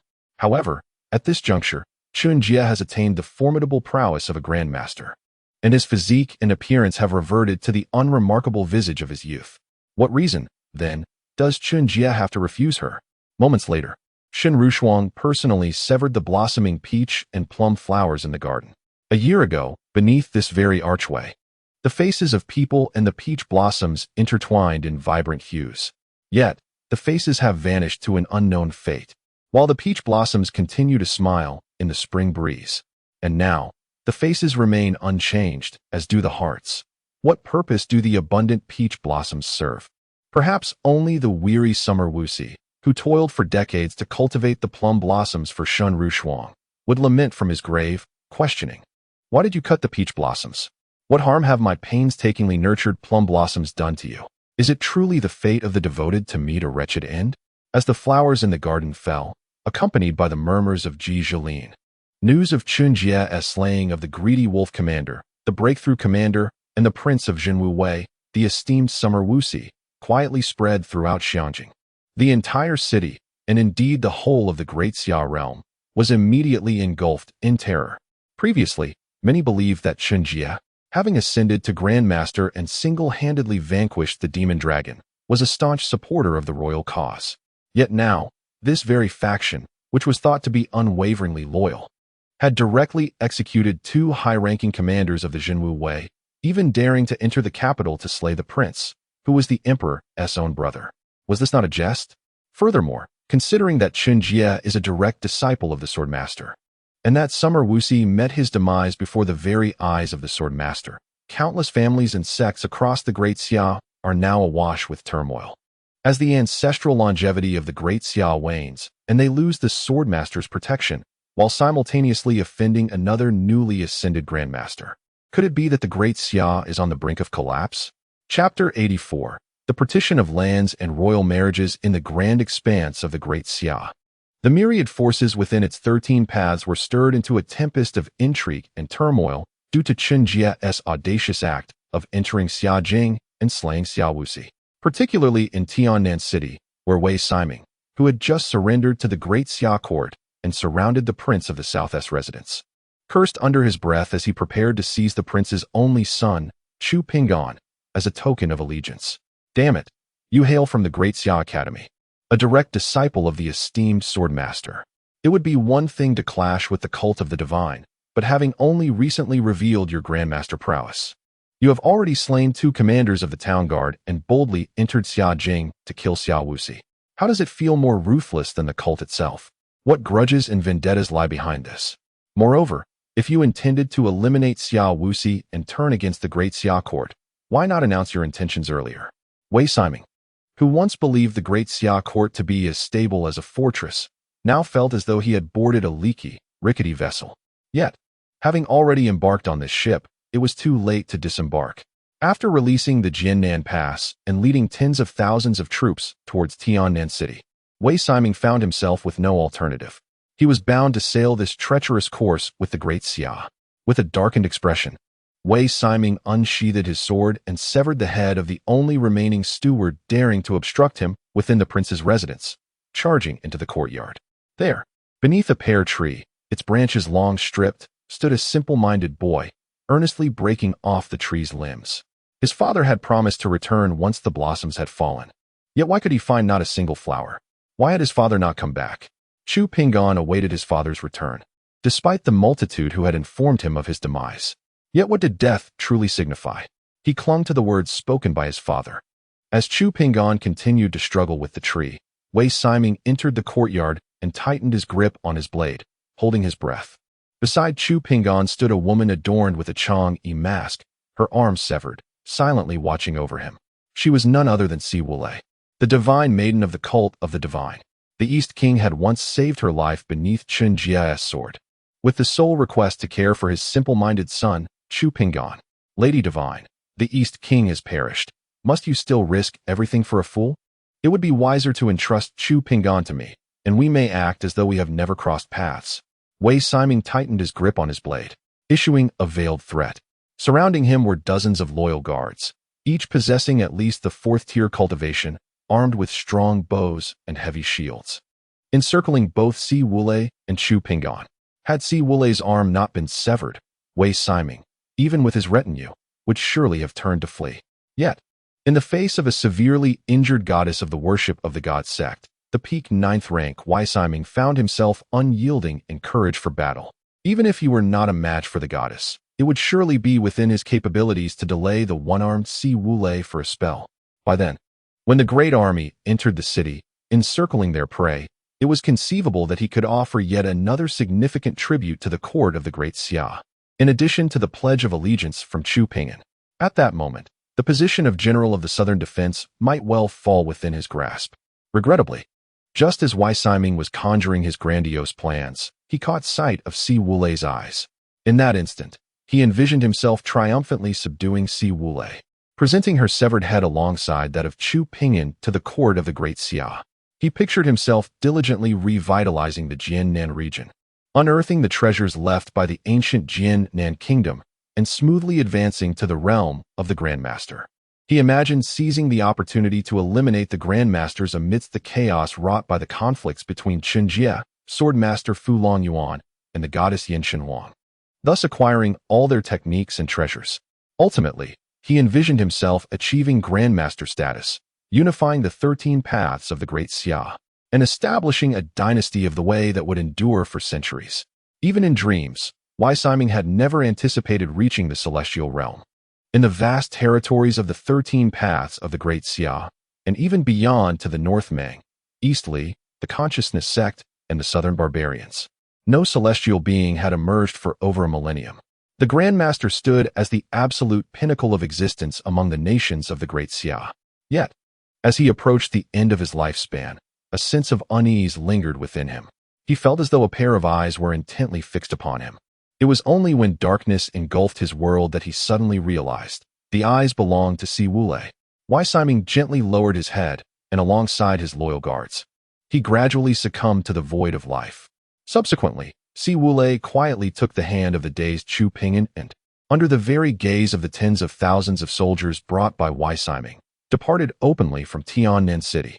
Though Si Wulei may not withstand a casual strike from Chen Jie, how many in the world could endure a single blow from Si Wulei, who had mastered the mirror prison secret technique and comprehended the essence of reflection?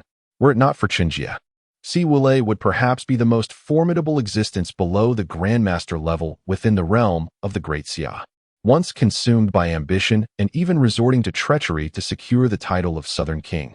Wei Siming met his demise within the very halls of the Southern King's residence after the king's death. Wei Siming perhaps never grasped one crucial truth. Compared to true strength, status is utterly trivial. It is not status that begets strength, but strength that confers status. For instance, even though countless individuals in Xiajing were aware that it was Chen Jie who had slain Xia Wuxi with a single sword within the Great Xia Academy. However, the announcement subsequently issued by the Great Xia Court declared that Prince Rui, Xia Wuxi, had met a sudden demise, while Chen Jie, standing alone, had vanquished the demonic dragon, saving the countless people of Huaining from peril, thereby rendering great service to the realm. As a result, Chen Jie was bestowed the title of King of Huaining, granted sole dominion over the Huaining region, with an inheritance that would endure unchallenged, aligned with the fate of the nation. The sands that cannot be grasped are better cast aside. The lands that cannot be controlled were never truly the possessions of the Great Xia Court. As long as Chen Jie can be secured, the notion of merely one region, or even two, three, or half the kingdom, becomes inconsequential. Once Chen Jie attains the status of a grandmaster, he will inevitably become the strategist in this intricate game of power within the Great Xia Dominion. Yet, merely bestowing titles and lands is far from sufficient. Emperor Xia Wuzhing, after quietly inscribing several characters signifying the greatest virtue is like water, began to address Wang Jinzong, who had been respectfully standing behind him. I have heard that Master Qi has many children, all of whom are married, but his granddaughter, Chen Linger, is favored by him and remains unmarried to this day. What do you think of my proposal to declare the 13th prince as the crown prince and seek Chen Linger's hand in marriage? In the past, Xia Wuzhing ascended to the position of crown prince and solidified his reign through the marriage of Fu Longyuan's youngest daughter. Now, it may be the turn of the Chen family. Alliance through marriage has always been one of the swiftest and most potent means of fortifying the powers of both parties. After all, the future emperor of the Great Xia dynasty will carry the bloodline of the Chen family. It would be unfathomable to envision a scenario where one undermines their own progeny. Even a grandmaster must uphold their dignity. Chapter 85. The Great Xia must have its own grandmaster. Chen Jie, being a man of dignity, would certainly not oppose the Great Xia if his great-grandson were to ascend to the throne. The triviality of the Great Xia throne has never occupied his thoughts. However, his indifference does not imply that others share the same sentiment. Once the news spread that the Great Xia Emperor, Xia Wuzhing, had conferred upon Chen Jie the title of Prince of Huaining, granting him dominion over the Huaining Dao with hereditary rights, many influential families and sects, who had been scheming to exploit a rift between Chen Jie and the imperial court, hastily withdrew their ambitions. They resolved to remain discreet until the situation clarified itself. In recent days, the political landscape of the Great Xia has shifted remarkably swiftly. No one could predict whether the empire was on the verge of disintegration or poised to flourish for another few centuries under the support of masters like Jian Fuzai, Mr. Chen Shi, or the Grandmaster Longyuan of Longyuan City. The ancestral figure of the Xia royal family, Xia Longzhong, still draws breath.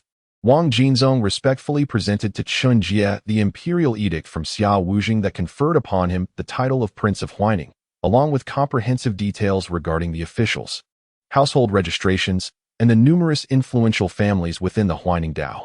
When Xia Wuzhing spoke of territorial grants and princely titles, he did so with utmost sincerity, devoid of any pretense. The strength of a grandmaster commands such respect. In light of Xia Wuzhing's overtures, Chen Jie did not decline the offer. One must wield power commensurate with their strength, and at this juncture, Chen Jie was indeed worthy of the princely title. Were it not for his desire to avoid stirring chaos across the realm, he would have tested the mettle of Xia Wuzhing within the capital. The Jinwu Guard belongs to the Great Xia, not to the Prince Rui, Xia Wuxi. Every action orchestrated by Xia Wuxi with the Jinwu Guard was either sanctioned or tacitly accepted by Xia Wuzhing, who, as the emperor, could not genuinely embody a name that suggests a life devoid of contention. Having silently accepted the abundant treasures and the princely title bestowed by Xia Wuzheng, Chen Jie indulged in a jug of pure brew from the Snow Mountain with Jian Fuzai at the Great Xia Academy. Under the anxious gaze of countless onlookers, he took a leisurely stroll through the increasingly vibrant capital with Shen Rushuang. With a sudden leap, Chen Jie soared away from the capital. Despite the allure of the capital, it was not his home. Shen Rushuang, too, chose not to accompany him back, but instead commenced her secluded training within the Great Xia Academy. Previously, she had only worried that Chen Jie would struggle to keep pace with her, leading to their eventual separation. Now, however, her concerns had shifted, as she feared she might not be able to share in the splendor of the world with him. As Chen Jie departed from the capital, a collective sigh of relief echoed among Xia Wuzheng and the numerous nobles of the Great Xia court. In the absence of the Grand Master, countless individuals within the court of the Great Xia dynasty had long forgotten the terror associated with such a formidable figure. Some had even begun to regard themselves as the true sovereigns of this realm. It was only when Prince Rui, Xia Wuxi, was clearly slain by Chen Jie yet was reported to have died of natural causes, and when Xia Wuzheng shamelessly supported Chen Jie's elevation and territorial grants, that those aristocratic families in the Great Xia court began to recall who truly wielded dominion over this world. It was neither the princes nor the civil or military officials, but rather those unparalleled powerhouses whose solitary strength could overwhelm the entire realm. If Xia Wuxi could be so effortlessly dispatched by Chen Jie, then the noble families, should they inadvertently draw Chen Jie's ire, would meet their demise without cause. Chen Jie had departed from Xiangjing, yet the undercurrents unleashed by his slaying of Prince Rui continued to surge throughout Xiangjing and beyond.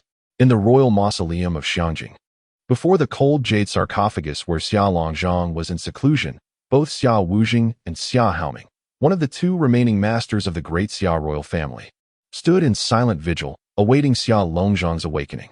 With a cough, Xia Longzhang, whose complexion was flushed yet whose wrinkles had deepened, slowly rose from the cold jade coffin. A complex expression etched upon his face as he inquired, "Is Wuxi truly dead?" Xia Wuzheng and Xia Haoming nodded solemnly in response. Xia Longzhang, or the royal family of Great Xia, had the potential to save Xia Wuxi, provided he was willing to confront Chen Jie, bolstered by the considerable military forces loyal to the Great Xia court. Under normal circumstances, the newly ascended Grand Master Chen Jie would not stand a chance against Xia Longzhang. In fact, Xia Longzhang had the opportunity to ally with Xia Wuzheng, Xia Haoming, the commander of the Jinwu Guard, and the Prime Minister Hu Qingyun, to forever confine Chen Jie within Xiangjing. But at what cost? How many lives would be sacrificed to encircle and slay Chen Jie? And what if the Sword Master intervened to aid Chen Jie? Did the current royal family of Great Xia possess the capability to engage in a dual confrontation with two grandmasters? A victory would come at a heavy toll, and a defeat could spell the end of the dynasty. Xia Longzhang dared not take such a gamble, nor did Xia Wuzheng. Thus, upon learning of Chen Jie's solitary triumph over the demon dragon, both Xia Longzhang and Xia Wuzheng discreetly conveyed a secret message to Xia Wuxi. The message bore no content, a blank expanse of white, utterly pristine. Upon receiving the news of Xia Wuxi's demise, Xia Longzhang sighed deeply and turned to Xia Wuzheng and Xia Haoming, stating, "I have little time remaining. Even with the cold jade coffin and the burial mystic arts aiding me, I can only rest within this mausoleum for another decade at most. Should I venture beyond this sanctum and engage in a life-and-death struggle with the other Grand Masters, within a year, I would succumb to the 5 declines, exhausting my lifespan. Have you both contemplated how to perpetuate the legacy of the Xia family after my passing?" Xia Longzhang had lived for an exceedingly long time. Had it not been for the unwillingness to witness his descendants being relentlessly hunted down like the Chao family of the Great Wei due to the downfall of the Great Xia, Xia Longzhang should have departed this world a decade ago. Why should he confine himself within that diminutive cold jade coffin, enduring a life that is but a shadow of existence? At times, living may be more agonizing than death itself. Yet, Xia Longzhang clings to the empire he painstakingly built and to his progeny. I have bestowed the title of King of Huaining and the Huaining territory upon Chen Jie, and I am preparing to name the 13th prince as the heir, seeking to wed him to Chen Jie's legitimate granddaughter.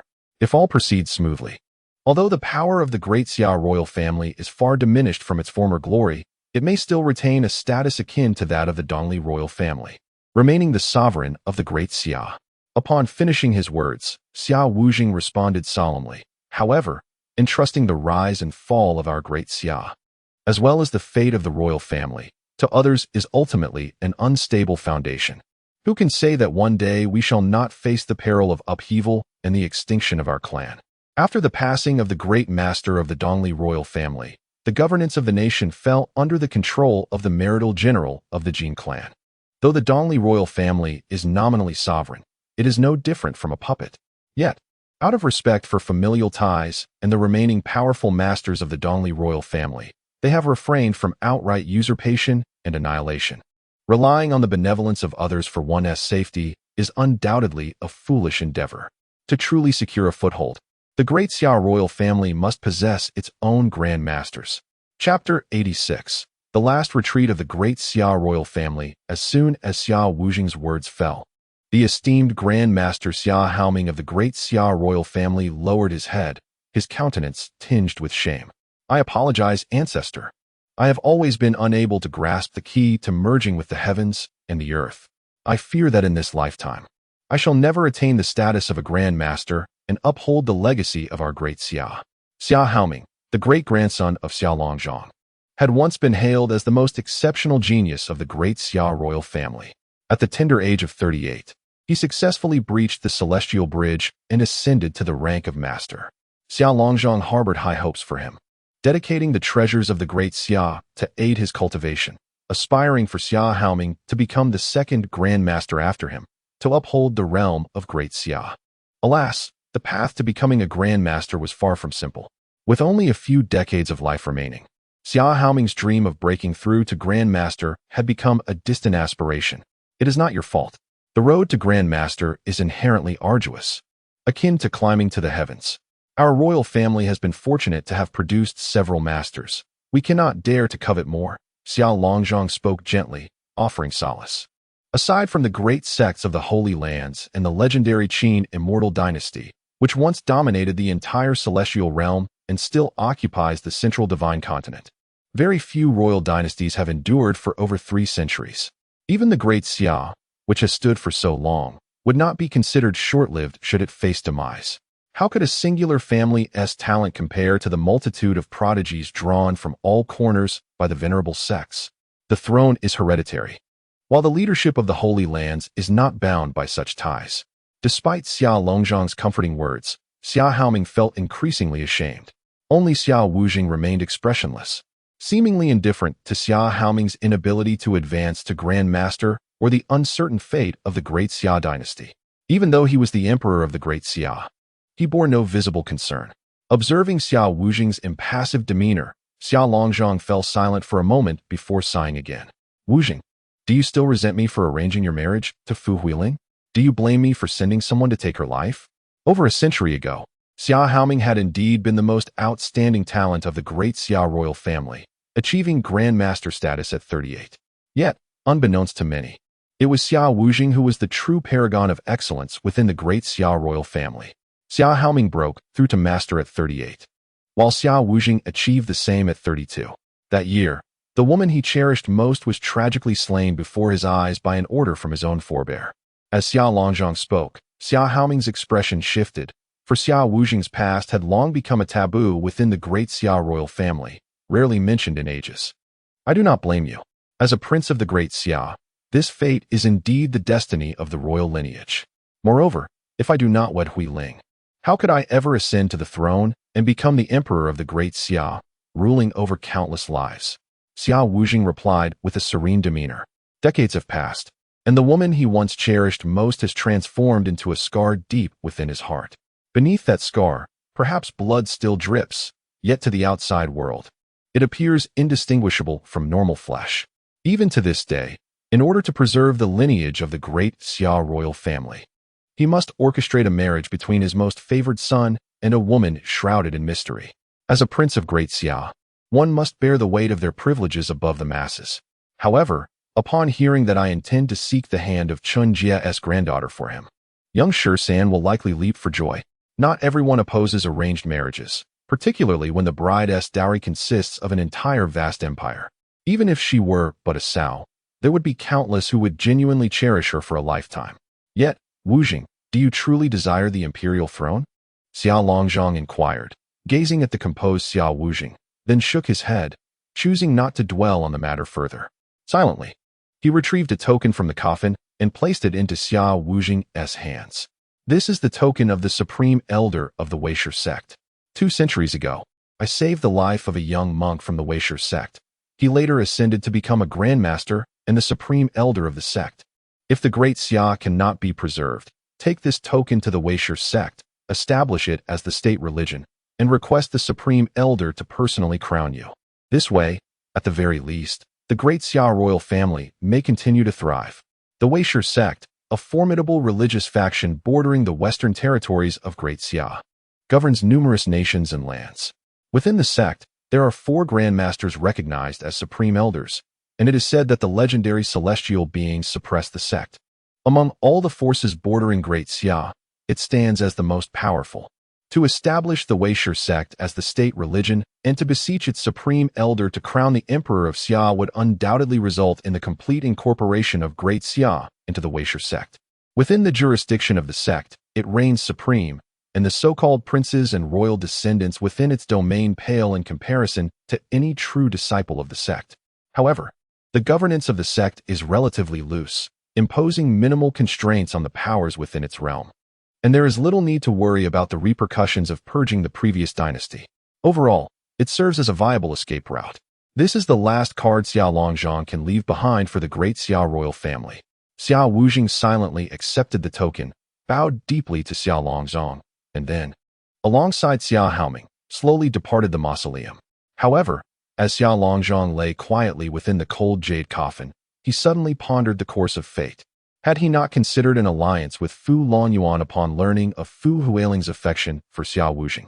And had he refrained from ordering the execution of his beloved maid in front of Xiao Wujing when the latter rejected the union? Might it be that Xiao Wujing had now ascended to the status of another grandmaster within the illustrious royal family of the great Xia? Xiao Longzhong understood that some scars, though healed, leave indelible marks.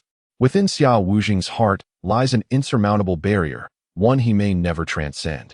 The throne of the great Xia emperor, while elevating Xiao Wujing above millions, has equally drained his vitality and dedication.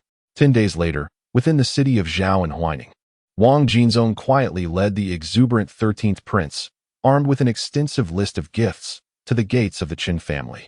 The matter of marriage alliances, before being firmly established, cannot be boisterously proclaimed for all to know.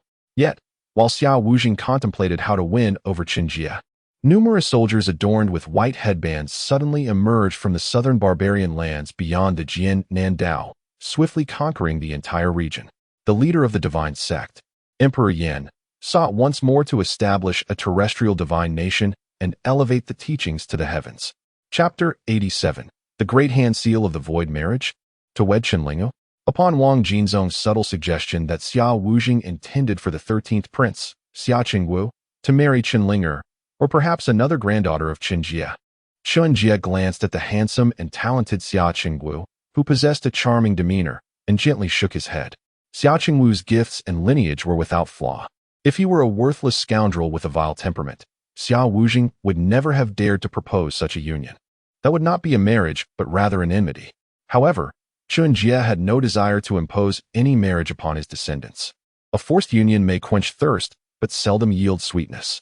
At present, he possessed the strength and confidence to allow his progeny to freely choose their own paths and futures. I shall not actively promote or interfere in the union between him and Chenlinger, yet should they truly share mutual affection, I shall not oppose it, Chen Jie remarked, casting a glance at the slightly bowed but fervently earnest Xia Qingwu, addressing Wang Jinzong with an air of composure. My descendants should possess the right to choose their own futures. For Xia Qingwu, only by successfully marrying Chenlinger could he ascend to the position of crown prince and potentially become the future emperor of Xia. Nevertheless, regardless of whom Chenlinger marries, she would always remain Chen Jie's cherished granddaughter. Hearing Chen Jie's response, the spark of fervor in Xia Qingwu's eyes dimmed, while Wang Jinzong's previously joyful expression momentarily stiffened. Traditionally, Matters of marriage have always been dictated by parental authority and the will of matchmakers, especially when such unions concern the future legacy of the great Xia royal family. Wang Jinzong had explicitly indicated that once Xia Qinggu wed Chen Linger, he would become the crown prince and the future ruler of Xia. Their offspring would ultimately reign over the great Xia. Yet now, Chen Jie spoke of allowing them to cultivate mutual affection and choose their own futures. Could their personal choices possibly outweigh the significance of the great Xia kingdom? Was this a jest? Or did Chen Jie harbor no intentions of a royal alliance, perhaps calculating other outcomes? As these thoughts crossed Wang Jinzong's and Xia Qingwu's minds, despair began to settle regarding the prospect of this union. Their differing ideologies and perceptions led them to conclusions starkly at odds with Chen Jie's stance. However, Chen Jie remained unfazed. He cared little for the alliance with the great Xia royal family, nor did he fear the potential hostility that might arise from rejecting such a union. After a few more strained exchanges, Wang Jinzong and Xia Qingwu, with faces taut, retired to rest in the Chen family guest room. The following day, when Xia Qingwu finally met with Chen Linger, he was met with her cold demeanor. Meanwhile, Wang Jinzong, upon receiving an urgent message, hastily departed from Zhao City. Chen Linger is currently devoted to martial arts training, having no inclination whatsoever towards the affairs of marriage. Meanwhile, with the resurgence of the Baishan sect, a significant upheaval looms over the entire Xia. At this juncture, Wang Jinzong and Xia Qingwu dare not linger under the watchful eye of Chen Jie, who seems indifferent to any notions of alliance. A master-level warrior holds immense significance for the Xia royal family, while a prince of the Xia dynasty serves as a prime justification for certain ambitious factions. One must comprehend the concept of clearing the throne's influence and the notion of wielding the emperor's authority to command the lords. Just as Wang Jinzong and Xia Qingwu hastily departed from Zhao City, Chen Jie received news of the Baishan sect's revival, which had already covertly established control over numerous tribes in the southern territories and successfully seized Jin Nandao. This time, chaos truly threatens to engulf the realm of Xia. With the rise of a hero, the common people are destined to endure another decade of tribulation. However, does the Xia dynasty still possess the wisdom to repel the Yin divine emperor? Contemplating this, Chen Jie fell into deep reflection. He is indifferent to the rise and fall of the Xia dynasty, but he is deeply concerned for the safety of the sword master. Previously, when Chen Jie visited Xia Jing, he decisively defeated Xia Wuxi with a single stroke. However, the sword master discerned that Chen Jie had yet to attain the true status of a grandmaster. A master only needs to achieve a harmonious state of spirit, energy, and essence, thereby connecting with the bridge between heaven and earth, harnessing the primordial energy of the cosmos for their own use.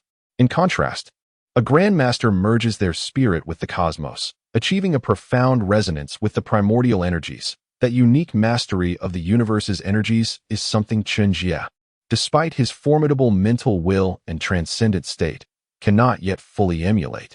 Subsequently, the sword master meticulously imparted his insights on achieving the grandmaster status to Chen Jie, praising him fervently. Though not yet a grandmaster, Chen Jie possesses combat prowess on par with one, showcasing the potential of a true immortal. Among all those he has encountered, Chen Jie ranks as the second most gifted, while the most gifted is none other than the leader of the Baishan sect, the Yin Divine Emperor. A century ago, the Yin Divine Emperor narrowly lost to him in a single move and retreated from Xiajing.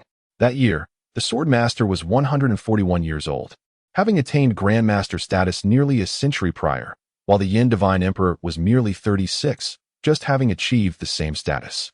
Now, 100 years later, the sword master has yet to take that final step to transcendence. Yet, who knows how far the Yin Divine Emperor has advanced in his cultivation over this century. The sword master merely cautioned Chen Jie that if he were to encounter the Yin Divine Emperor at this moment, he should flee, swiftly escape to the Xia Academy, where perhaps a glimmer of hope remains. The Yin Divine Emperor is far too formidable. However, it seems that just as I have recently attained mastery, I can contend with grandmasters, and my talent and comprehension continue to ascend, with my strength ever increasing each day. In that case, there is nothing to fear. The so-called Yin Divine Emperor is merely a minor peak along the path of my life. Chen Jie's only true rival has always been himself. A few days prior, Chen Jie and the Chen Jie of a few days hence cannot be regarded as the same individual. For instance, as Chen Jie delved deeper into the study of that crimson crystal, the scarlet mark upon his forehead grew increasingly vivid. Concurrently, he discovered a remarkable ability of the blood-red crystal to absorb an abundance of external energies, amalgamating them into a unique form of sanguine energy. This revelation led to the creation of an extraordinarily potent martial art capable of dissolving the elemental energies mastered by his adversaries, as well as all the true essence he possessed. He named it the Void Heaven Great Palm Seal. With a single strike, all beings fall silent, and all things return to the void. The cultivation of a master or even a grandmaster often symbolizes a person's vitality and spiritual essence. Yet, an individual who merely possesses these attributes, relying solely on their level to overpower weaker foes, is far from formidable. To truly emerge as a powerful entity capable of standing alone, one must possess various techniques that can yield tenfold results from a single exertion of effort.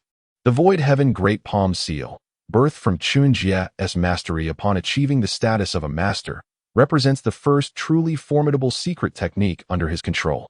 At the very least, Chen Jie believes that neither the so-called divine martial body of the Eastern King nor the rudimentary heavenly phenomenon he previously initiated could withstand the might of the Void Heaven Great Palm Seal.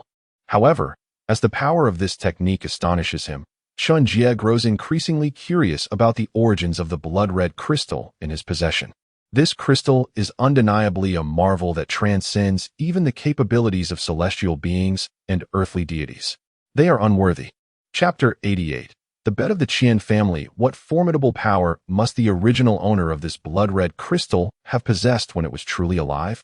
Chen Jie furrowed his brow slightly, and after guiding the crimson energy he had painstakingly accumulated from the crystal into an old hen, he called out to Chen Ma, "Mother Chen, this evening, I desire to savor a dish of dragon and phoenix. Regardless of how potent it may have been in life, at present, it serves merely as a seasoning for my meal." Indeed, dragon and phoenix refers to a stew of demon dragon flesh and old hen. Remarkably, those hens infused with the peculiar crimson energy from the crystal indeed bore exquisite flavor. In recent days at the Chen residence, the taste of ginseng chicken soup had begun to wane, yet the fragrant aroma of demon dragon meat had already permeated across Zhao City. Just as Chen Jie prepared to indulge in his dragon and phoenix, an old acquaintance appeared outside the gates of the Chen home, quietly bearing a jar of pure brew from the snowy mountains. In the tumultuous times of the Great Xia, there are always those seeking to place their bets or secure their retreats amidst the chaos. "Long time no see," exclaimed Qian Daiyou. His hair as white as snow, yet his complexion remained rosy. Observing Chen Jie before him, who appeared unchanged from their youthful days, his expression grew complex. Qian Daiyou, an elder of the Qian family, or rather, now referred to as the Grand Elder of the Qian family. It was inevitable, for his old friend Chen Jie had cultivated extraordinary prowess. The entire Qian family might very well depend on Chen Jie for their future sustenance. Indeed, it has been a while. So, this time, do you represent the Qian family? Or yourself? Chen Jie inquired solemnly, scrutinizing the contemplative expression of Qian Daiyou. Ever since Chen Jie attained the status of a Grand Master and was conferred the title of Huaining King, countless visitors had come to the Chen residence. However, the vast majority were dismissed outright by Chen Feng and Chen Jie, never even laying eyes upon Chen Jie. Yet, both the Qian family and Qian Daiyou were different. As one ages, friends become fewer. The only person Chen Jie could still consider a friend was this very Qian Daiyou. "I am a member of the Qian family, and thus naturally represent the entire Qian family. However, before I speak on behalf of my family, would you care for a drink? This wine, after all, is something you taught me to appreciate." Qian Daiyou smiled, deftly removing the seal from the jar of snowy mountain brew, causing a fragrant aroma to waft through the air. After sharing several cups of drink with Qian Daiyou, both Chen Jie and Qian Daiyou's demeanor shifted back to seriousness. The Qian family, the wealthiest in the Great Xia dynasty and renowned as the foremost family of the realm, had come to visit Chen Jie at this moment, a matter of considerable significance. "What, then, is the purpose of the Qian family?" Chen Jie asked earnestly. "No ulterior motive. Merely, if my Qian family were to fully support your ascension to dominate the Great Xia, what, in return, could my Qian family expect to gain?" Chen Jie inquired in a low voice. Gain what? The Chen family, renowned as the foremost household of the Great Xia, seems to lack nothing, or so one would think. Chen Jie felt a flicker of confusion, increasingly puzzled by the purpose of the Qian family's visit. Typically, large families like the Qians would either place their bets after assessing the situation or align themselves with one faction. Why then would they choose to stake their claim in Zhao City during such tumultuous times? The head of the Qian family holds the esteemed position of Minister of Revenue within the Great Xia, wielding significant influence, which ought to incline them towards the imperial court. With a bittersweet smile, Chen Jie met Chen Jie's gaze and replied earnestly, wealth and power? The entire realm belongs to the Great Xia. Aside from the imperial family, who else is worthy of such titles? All we, the Qian family, desire is a modicum of true freedom, even if it means merely retreating to a secluded corner. Unlike the Jie family, which boasts a lineage spanning millennia, the Qian family's heritage stretches back a mere 3 centuries. From its inception, it has served as a pawn for the imperial court, manipulated from the shadows. Even though the Qian family managed to cultivate a master warrior among their ranks, a single martial artist cannot liberate them from the imperial yoke. The formidable Jinwu Guard alone, bolstered by the likes of Xiao Wuxi, boasts 4 masters. Currently, despite the demise of the commanders of the Greedy Wolf and Breaking Army divisions, along with Jinwu Guard's leader, Xiao Wuxi, the mightiest among them, the 7 Killers commander, remains. One can scarcely imagine that a single 7 Killers commander would not be sufficient to annihilate the entire Qian family. In the face of absolute power, wealth loses its significance. Instead, in times of chaos and impending peril, it merely renders the Qian family a tempting target. Although the Qian family appears to wield extensive influence across the 13 regions of the Great Xia, it is merely a bloated giant lacking substance. The Qian family aspires not only to attain true freedom, but also to achieve genuine strength. Akin to the Jie family or other ancient lineages that have firmly established their roots and maintained their dominion for centuries, Chen Jie articulated the stakes the Qian family wishes to negotiate. However, after a moment of contemplation, Chen Jie resolutely shook his head. I apologize, but I currently have no intentions of vying for supremacy. I cannot provide what the Qian family seeks. Chen Jie firmly declined, recognizing that merely seeking the Qian family's purported support would be foolish, pitting himself against the Great Xia and the Church of the Divine. The Chen family lacks the requisite strength for such an endeavor. To effectively govern a vast empire, it has always relied not on a single individual, but on a multitude of trustworthy and capable talents. Even celestial beings or earthly deities can merely ensure the unwavering loyalty of their subordinates within their immediate perception when it comes to distant cities or remote locales.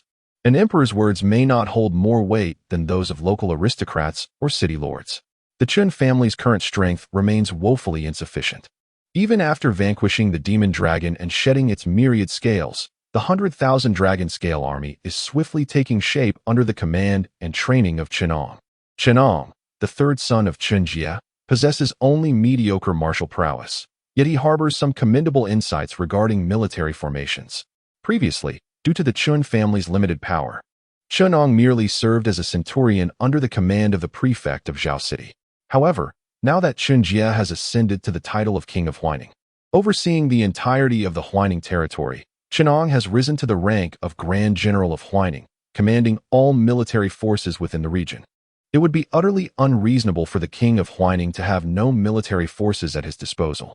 Moreover, with an abundance of demon dragon flesh, dragon scales, and dragon bone weaponry available, if Chen Jie does not devise a means to forge a formidable army, he feels he lacks any semblance of authority as the King of Huaining. An elite military force may not bear significant relevance to grandmasters or masters. Yet, throughout the vast realm of the Great Xia, how many true masters or grandmasters can there possibly be? Ultimately, this world belongs to the grandmasters and masters, but it is fundamentally sustained by the countless ordinary people. Chapter 89.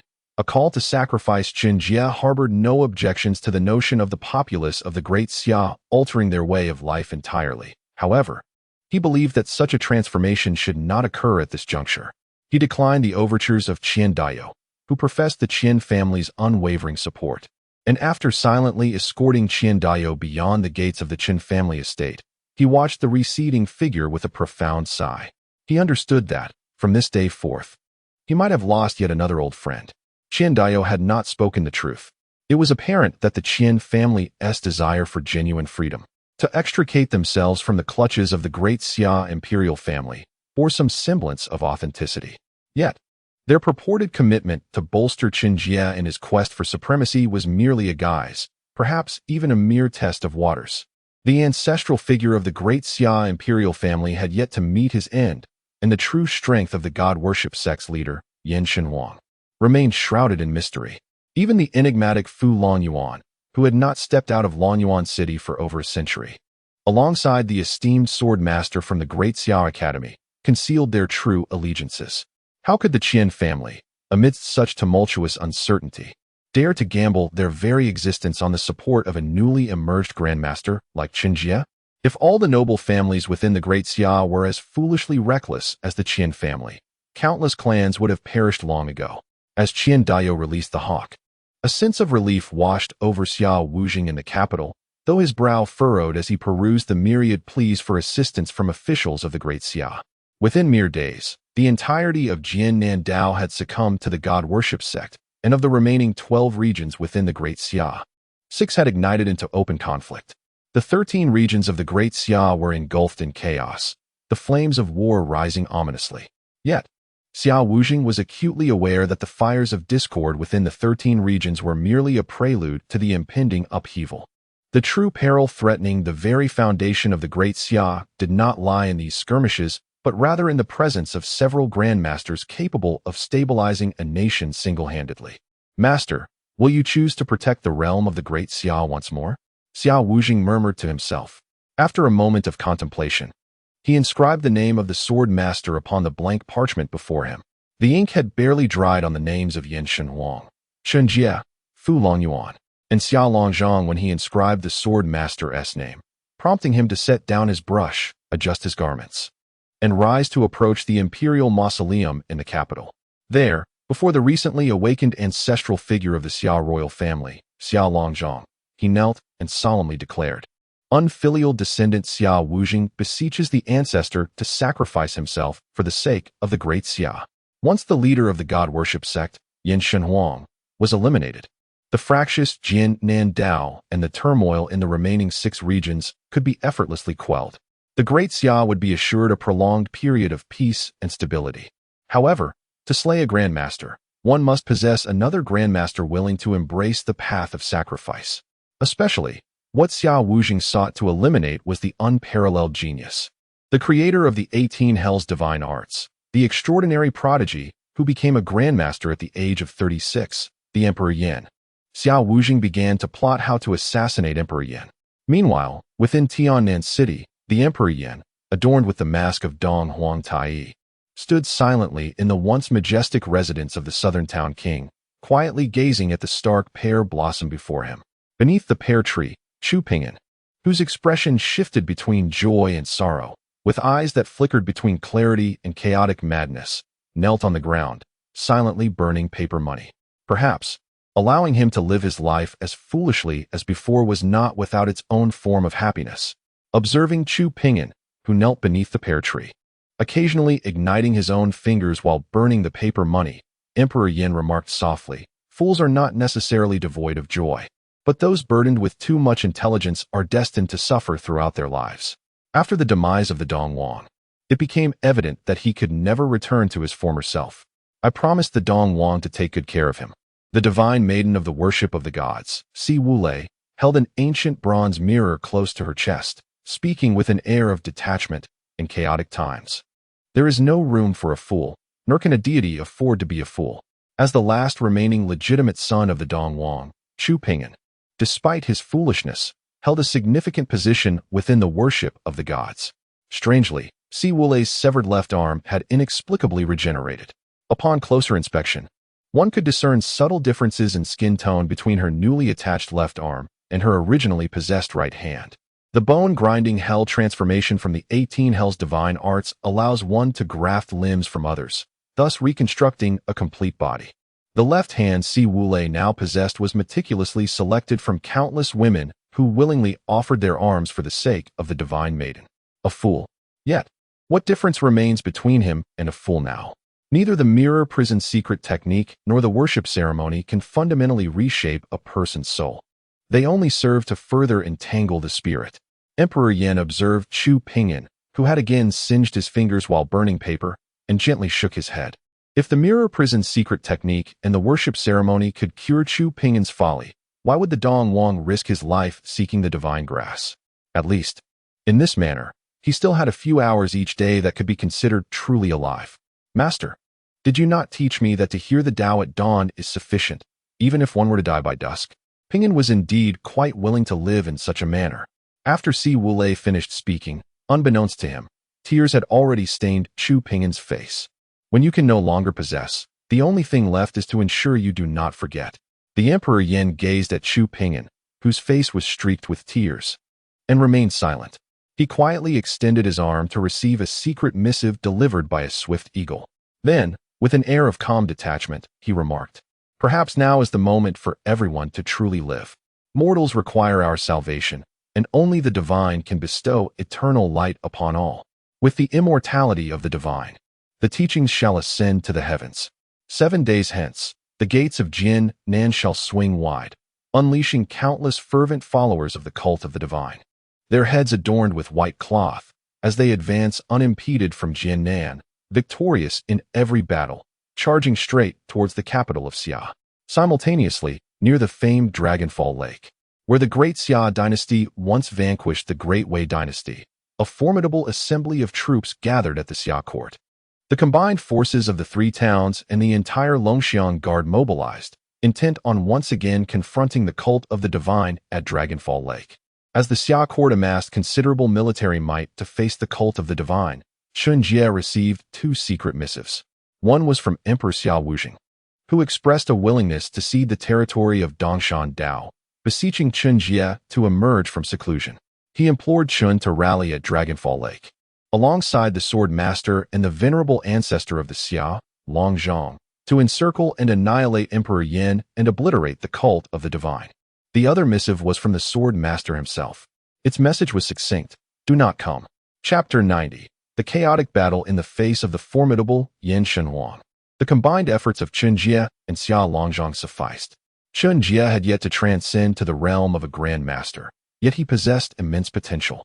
Perhaps even the capability to ascend to the realm of a celestial being or beyond. Given Chen Jie's extraordinary talent, it was ill-advised for him to partake in this perilous conflict. The sword master wished for Chen Jie to abstain from battle. However, holding the letter from his mentor, Chen Jie raised his gaze towards the direction of the falling dragon lake and then soared into the sky, piercing the clouds. Though the sword master disapproved of Chen Jie's involvement, how could he bear to allow his mentor and Xia Longzhang to confront the unparalleled prodigy, Yin Shenhuang, who had, a century prior, bested Xia Longzhang upon first entering the Grand Master realm, only to narrowly lose to the sword master by a single move? A single misstep could spell doom for the sword master. By joining the fray against Yin Shenhuang, they would at least enhance their odds of victory. In the brutal clash of life and death, there was no room for chivalry. If justice could be served through a concerted effort, then it was prudent to abandon foolish notions of individual duels. Chen Jie raced towards Falling Dragon Lake, intent on joining the sword master and others in their assault on Yin Shenhuang. At that moment, the vicinity of Falling Dragon Lake was teeming with military encampments, banners fluttering in the wind, as the elite forces of the great Xia dynasty converged. In the distance, even from several dozen miles away, one could discern the rising clouds of dust and the overwhelming force approaching. This was the dust stirred up by countless fervent disciples of the god-worshipping sect, led by their formidable leader, Yin Shenhuang, whose presence alone could overshadow the world. Over a century of accumulation had passed, and no one could fathom the extent of Yin Shenhuang's power, the unparalleled genius who had once defeated Xia Longzhang at the onset of his Grand Master journey. Before he arrived, his aura had already begun to manifest. The blood-red dawn illuminated the sky, casting a crimson glow. Under the radiant sun, Yin Shenhuang donned the mask of Donghuang Tai, standing in the void, bathed in the light of the rising sun, enveloped in boundless crimson clouds. He advanced step by step, confronting hundreds of thousands of elite soldiers of the Great Xia before the countless disciples of the god-worshipping sect reached Falling Dragon Lake. "Come, let us battle." With no superfluous words or lengthy speeches, a robust man, his hair speckled with gray and his face marked by numerous wrinkles, soared from within the largest military tent of the Great Xia dynasty to face Yin Shenhuang. As Xia Longzhong engaged in combat with Yin Shenhuang, the sword master showed no hesitation, disregarding any notions of unfairness in numbers, and joined Xia Longzhong in the assault against Yin Shenhuang. The sword master had believed that their combined strength would be sufficient to vanquish Yin Shenhuang. After all, it had been nearly a millennium since a celestial being had emerged within the territories of the Great Xia. As long as Yin Shenhuang remained a Grand Master, the sword master was confident that he would not fall significantly short of him. Yet, as Yin Shenhuang descended with the aura of the blood-red dawn, the sword master suddenly realized that perhaps he had underestimated the situation. In this world, there are always individuals destined to defy conventions and deliver surprises. For instance, the masterful prowess of Chen Jie, capable of vanquishing a demon king with the strength of a grand master, is evident. Likewise, at this moment, the Emperor Yin demonstrates his might, without the extravagant display of divine techniques, and even refraining from employing his self-created 18 Hells divine art. The Emperor merely utilizes the most rudimentary of strikes, simple punches and palm thrusts. The once proud heavenly dragon fist of Xia Longzhong is effortlessly shattered, as is the long-revered river sword intent of the sword master, rendered futile. The Grand Master, who harmonizes with the heavens and earth, ought to summon countless elemental energies with a mere flick of his hand. Yet, for reasons unknown, as Xia Longzhong and the sword master sought to channel the elemental energies against the Emperor Yin, what should have been easily summoned transformed instantaneously into a viscous, heavy substance akin to cement, significantly diminishing the potency of their assault. Moreover, it was not solely their attacks that were hindered. Merely approaching the vicinity of Emperor Yin, Xia Longzhong and the sword master felt as if they were ensnared in a treacherous swamp, an invisible force restraining and oppressing their bodies and spirits alike. In just a few exchanges, while facing the relentless onslaught of Xia Longzhong and the sword master, the Emperor moved with ease, untouched and unscathed, while Xia Longzhong and the sword master appeared as fragile as a small paper boat amidst a tempest, buffeted by the winds, teetering on the brink of capsizing. Beneath them, countless fervent devotees of the god-worshipping sect, their heads wrapped in white cloth, clashed violently with the elite forces of the Great Xia. The battlefield was a cacophony of chaos, filled with the sounds of warhorses neighing, weapons clashing, curses, weeping, and wailing, an unending symphony of despair. The blood shed by countless soldiers in their final moments gradually stained the entirety of Falling Dragon Lake a deep crimson. Once rare high-ranking martial artists, who could dominate a realm, now appeared as fragile as ordinary men amidst the ranks of elite soldiers. With the sound of mechanisms whirring, siege crossbow bolts rained down like a torrential storm, instantly impaling several high-ranking martial artists of the god-worshipping sect along with numerous devotees into the ground. Yet, in the next moment, accompanied by the roars of ferocious beasts and the slithering of venomous serpents, many elite members of the town guard, who operated the siege crossbows, were swiftly slain by peculiar tribesmen adorned in distinctive attire, their heads wrapped in cloth. The god-worshipping sect had laid low for nearly a century, and during this time, the Emperor Yin had not devoted all his energies solely within the borders of the Great Xia. The countless barbarian tribes within the southern mountains represented the sect's most significant gain over the past 100 years. The name of the Eastern Emperor Tai had, over the century, ascended to become the supreme deity revered by numerous southern tribes. As the elite forces of the Great Xia engaged fiercely with the fearless devotees of the god-worshipping sect, casualties mounted. Amidst the tumultuous battle, the previously dormant Grand Masters began to act decisively as Xia Longzhong, the sword master, and Emperor Yin ventured further into combat. The commander of the 7 kills brandished his 7 kills sword, effortlessly dispatching a 9th-tier martial artist before entering into a standoff with an elder adorned with the mask of the Southern Polar Immortal, who was none other than one of the 4 high priests of the god-worshipping sect, the Southern Polar Immortal. At the forefront of the civil officials of the Great Xia, the Prime Minister Yu Haifeng found himself embroiled in a fierce battle with the priest of the god-worshipping sect, the Wheel King. During this tumultuous clash, one of the remaining 4 high priests, the enigmatic princess of the underworld, who was also a direct disciple of the Yin Divine Emperor, emerged quietly, intercepting the brutal onslaught of the Great Xia's royal Grand Minister, Xia Haoming, who was wreaking havoc amidst the chaos. The recently ascended master of the god-worshipping sect, Goddess Si Wulei, was locked in a fierce stalemate with Ji Li of the Great Xia Academy. Meanwhile, the 3 paramount ministers of the Great Xia, Zhen Dong, Zhen Shi, and Zhen Bei, were halted by 3 master shamans from the southern barbarians. In the tumult of the Dragon's Fall Lake battlefield, masters were strewn across the landscape, and high-ranking martial artists were as vulnerable as ordinary mortals, their lives hanging by a thread. The battle had reached a critical impasse. Yet it was evident that victory was leaning towards the Great Xia dynasty. The god-worshipping sect had already dispatched all its elite forces and could no longer muster any additional master-level combatants. However, within the Great Xia army, there remained the formidable Grand Marshal Wei Changqing of the Dragon Cavalry, alongside Qian Yuanheng, the elder of the Qian clan, and 2 other masters summoned from distinguished families, all of whom were proving invincible against the god-worshipping forces. Even the commanders of the Greedy Wolf and the Breaking Army, as well as Xia Wuxi, had all fallen to the hands of Chen Jie.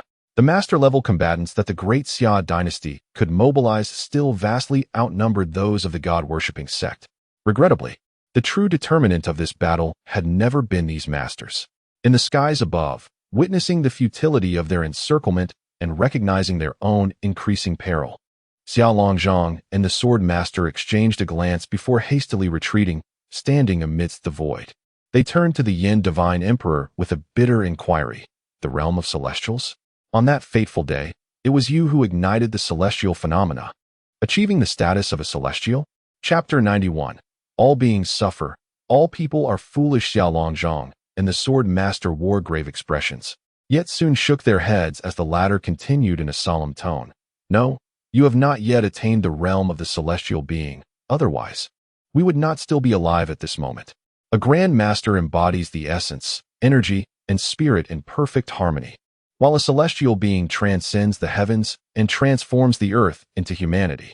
Within the domain of the celestial being, the boundless primordial energies of heaven and earth are at their command. Here, enemies of the celestial being are despised by gods and shunned by ghosts, rendered forsaken by the universe itself. With but a thought, a celestial being can effortlessly annihilate myriad foes. A Grand Master may still be susceptible to the siege of numerous masters, but for a celestial being, unless similarly matched by another of their kind to restrain them, mere numbers become meaningless. A Grand Master can suppress an entire nation, yet a celestial being holds the power to traverse the entirety of the Yin Divine Continent. Indeed, I am but a half-step away from true celestial being status, but to you, does this half-step hold any significance? The Yin Divine Emperor stood suspended in the void, his bright eyes radiating an air of superiority, as indifferent as the indifferent heavens and earth. He addressed both the sword master and Xiao Longzhong with a nonchalant demeanor. You have no chance of victory. Why not simply join me, become a member of my divine sect, and together we can establish a divine kingdom on earth, ultimately ascending to the heavens? You must also be aware that in this celestial realm, particularly within the Yin Divine Continent, the soil for achieving the realm of celestial being and beyond has gradually eroded, and the path ahead is no longer viable. Worshipping the divine is our last hope. If there lies no path ahead, we must forge through thorns to create a new one. Should all be like you, self-proclaimed deities who deceive the masses and seize the faith of all beings for personal gain, then indeed, the sentient beings of this world would be left without hope. In response to the Yin Divine Emperor's final enticement, Xiao Longzhong remained silent, while the sword master, hair standing on end, coldly inquired. I ask but one question.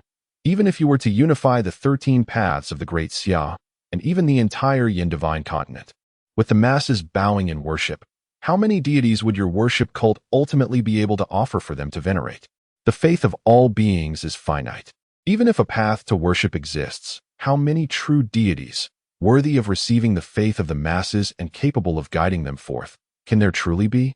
To deceive the populace into worshipping a mere handful of beings, the cost is far too great. The fervent devotees of the worship cult may appear no different from ordinary individuals, Yet those who entrust their very spirit and will to the divine become fanatical believers, their minds and intentions twisted. While some exceptionally gifted followers may ultimately achieve a state of perfect essence, energy, and spirit, thereby becoming grand masters, the vast majority who place their faith entirely in the divine will find themselves, throughout their lives, merely attaining the status of a ninth-grade warrior. Should the worship cult indeed unify the yin divine continent, with all bowing in reverence, the paths of countless beings in this land would be irrevocably severed.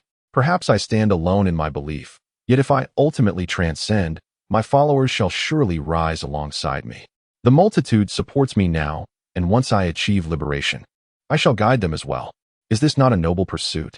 As the Emperor of Yin spoke, a fleeting glimmer of compassion shone in his otherwise indifferent gaze. Before he continued, moreover, what difference exists between your actions and my intentions? Both involve the consumption of humanity, albeit in different manners. One may approach it with a semblance of elegance, leaving a path for others to tread, yet is this not still the act of devouring one's own kind? The cataclysm that struck Huaining Dao 36 years ago, and the recent torrential rains that claimed countless lives, are those who perish not human? All beings suffer, and the masses are oftentimes foolish. Let us not forget, this realm of yin is, after all, named for the yin. To accompany me on this journey and partake in the blessings of the future, basking in eternal light, is already the greatest fortune of their lives. Indeed, becoming a follower of the cult of the divine allows the majority of ordinary individuals to remain forever distant from the realm of the masters. Yet, does refraining from worshiping the divine grant these common folk the ability to achieve mastery?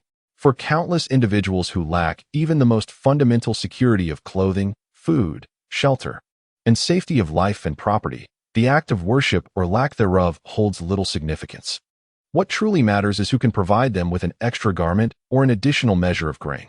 The cult of the divine requires the masses to pay homage while collecting fewer taxes and exerting less oppression. This is the fundamental reason why, despite relentless pursuit by the imperial forces of the Great Xia, the cult remains as resilient as a spark in the night, difficult to extinguish within its borders. The tumult within the 13 regions of the Great Xia arises solely from the plight of those ordinary people, long subjected to oppression, who can scarcely endure. Upon concluding his remarks, Xia Longzhang and the Sword Master were momentarily taken aback. Yin Divine Realm? Yin Divine Emperor? Are you the descendant of the legendary Yin Madman? Yet the Yin Madman ascended many years ago. Do you still believe we are in an era ruled by him? Xia Longzhang retorted with a sneer. The Yin Divine Realm was once known as the Eastern Divine Realm, but since the emergence of the Yin Madman 2 millennia ago, who became a terrestrial immortal and unified the Eastern Divine Realm, it has since been renamed. While Xia Longzhang responded with derision, the Sword Master, after a moment of silence, cast a glance at the fervent devotees of the cult of the divine, fighting fiercely for the Yin Divine Emperor, and a chill began to creep into his heart. He resolutely stated, "Do nobility and commoners not share a common humanity? Perhaps all beings suffer, and all people may be foolish. But if one truly wishes to save the multitude, one must devise ways to enlighten them, to liberate them from their suffering, rather than impose upon them an even heavier yoke. Those of differing paths shall not conspire together. The power of faith is potent enough to drive one to madness. In a nation and among its people ruled by fervent faith, it is difficult for the Sword Master to envision a future for such a realm and its inhabitants. While princes and nobles may lack true lineage, the deities worshipped from lofty heights can indeed lead all beings into eternal perdition."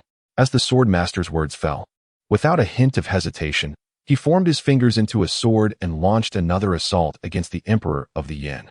Indeed, the Emperor of the Yin was formidable. Having grasped certain secrets of the celestial realm and wielding the nascent form of celestial power, his combat prowess surpassed that of an ordinary Grand Master.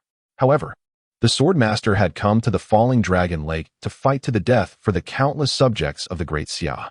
Moreover, although the Emperor was strong, they were by no means without hope. If 2 Grand Masters could not prevail, then they would summon more. 5 against 1, surely victory was within reach. The Sword Master unleashed a torrent of sword energy, striking directly at the Emperor, while Xia Longzhang, with all his might, executed the Emperor's dragon fist, delivering a heavy blow to the Emperor's chest.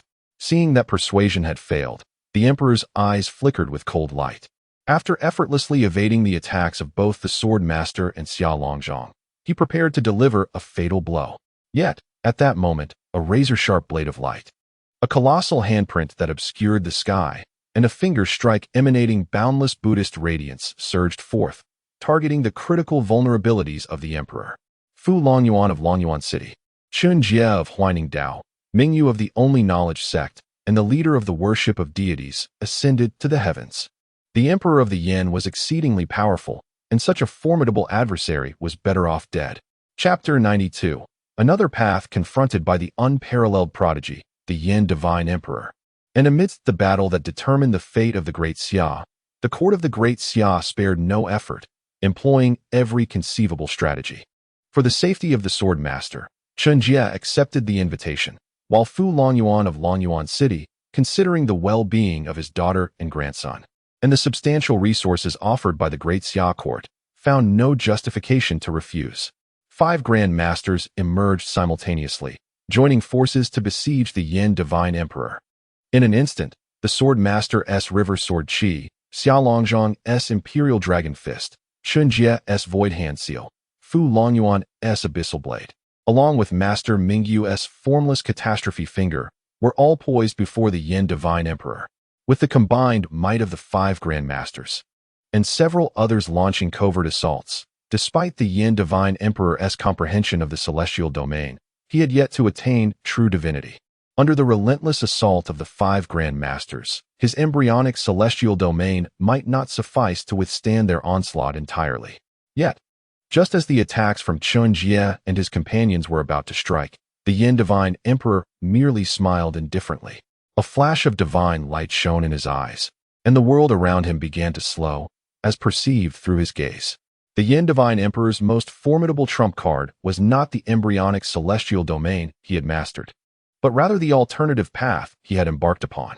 Immortal deities endure, and the worship of gods grants eternal life. With his left hand forming a sword-like gesture, he unleashed the forest of iron prisoned sword, conjuring an infinite array of iron trees imbued with boundless vitality, shattering the river sword Qi. His right hand sliced through the air like a blade, unleashing endless prison-like sword energies, gradually eroding Fu Longyuan's Abyssal Blade. In a fleeting moment, the Yin Divine Emperor dismantled the Sword Master's and Fu Longyuan's lethal strikes. He then discarded his sword and knife, gathering frost in his left hand, channeling the essence of icy coldness, while his right hand grasped the void, as if summoning the eruption of countless volcanoes, distorting and scorching the space around him. He then launched simultaneous assaults against Master Mingyu's Formless Catastrophe Finger and Fu Longyuan's Imperial Dragon Fist. The fusion of ice and fire collided with extreme intensity, rendering both Master Mingyu's and Fu Longyuan's attacks ineffective. Ultimately, as Chen Jie's overwhelming Void Hand Seal descended upon him, the Yin Divine Emperor remained unfazed, deftly manipulating his fingers to conjure a heavenly star hand seal, intending to obliterate Chen Jie's Void Hand Seal in one fell swoop.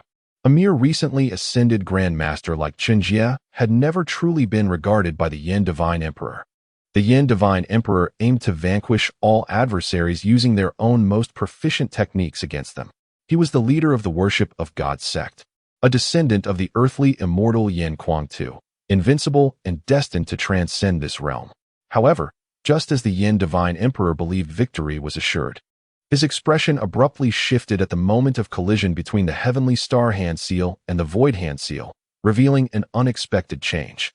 The Tianqing Great Hand Seal is one of the 18 infernal divine arts conceived by the Yin Divine Emperor, inspired by the profound stone that suppressed the underworld, aiming to bring forth the celestial star and reduce all to ashes. Beneath the Tianqing Great Hand Seal, an ordinary master would likely find themselves instantly shattered, their bones broken and flesh turned to mud. Even a grandmaster must tread with utmost caution, for it possesses an indomitable might capable of annihilating heaven and earth. However, in the fleeting moment when the Tianqing Great Hand Seal collided with Chen Jie's Void Great Hand Seal, the seemingly invincible Tianqing Great Hand Seal dissipated like mere foam. No, like air itself, immediately vanishing beneath the Void Great Hand Seal.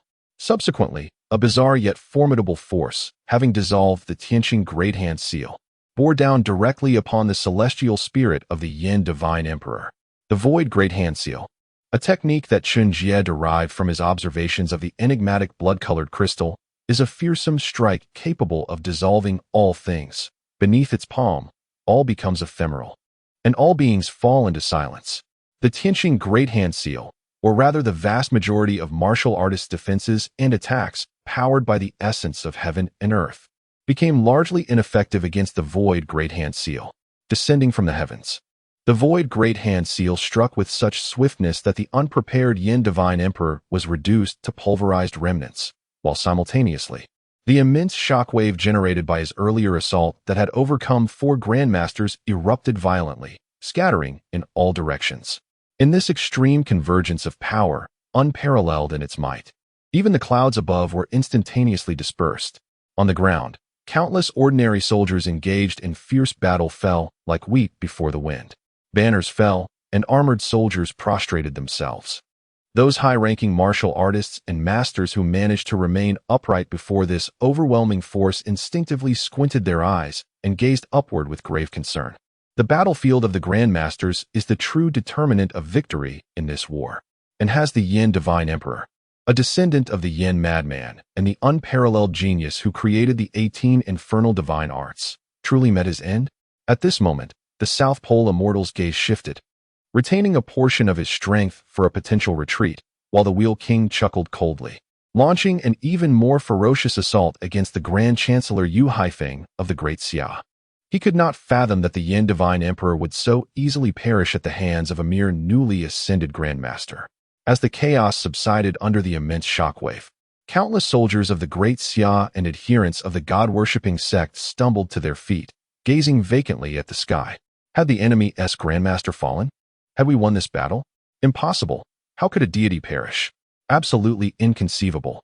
The soldiers of the Great Xia and the followers of the god-worshipping sect harbored diverse thoughts.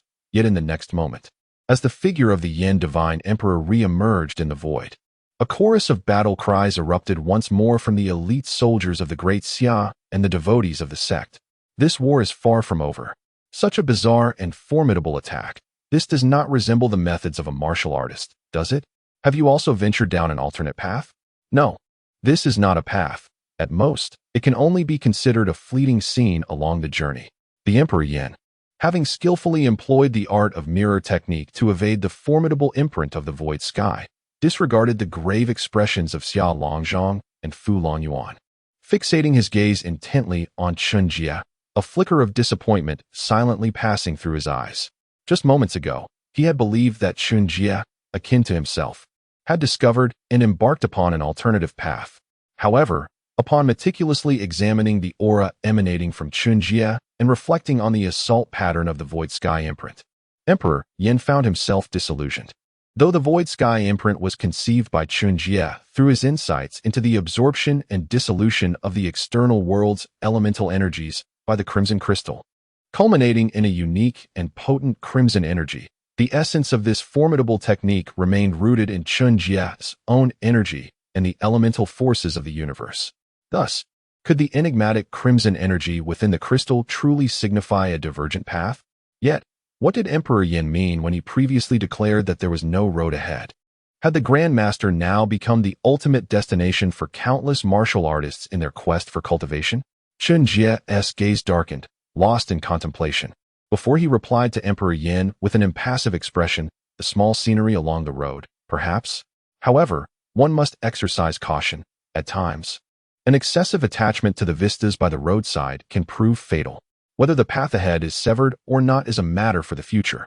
At present, there exists but one crucial objective: to detain Emperor Yin here and bring this conflict to a close. Chapter 93.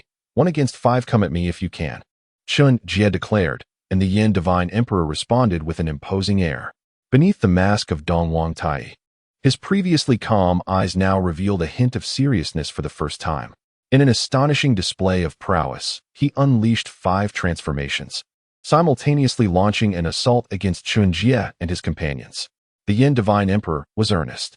With a speed beyond ordinary comprehension, he flickered through the void, wielding formidable techniques such as the ice prison hand, the burning prison palm, the torture prison blade, and the Sunluo hell sword with effortless grace.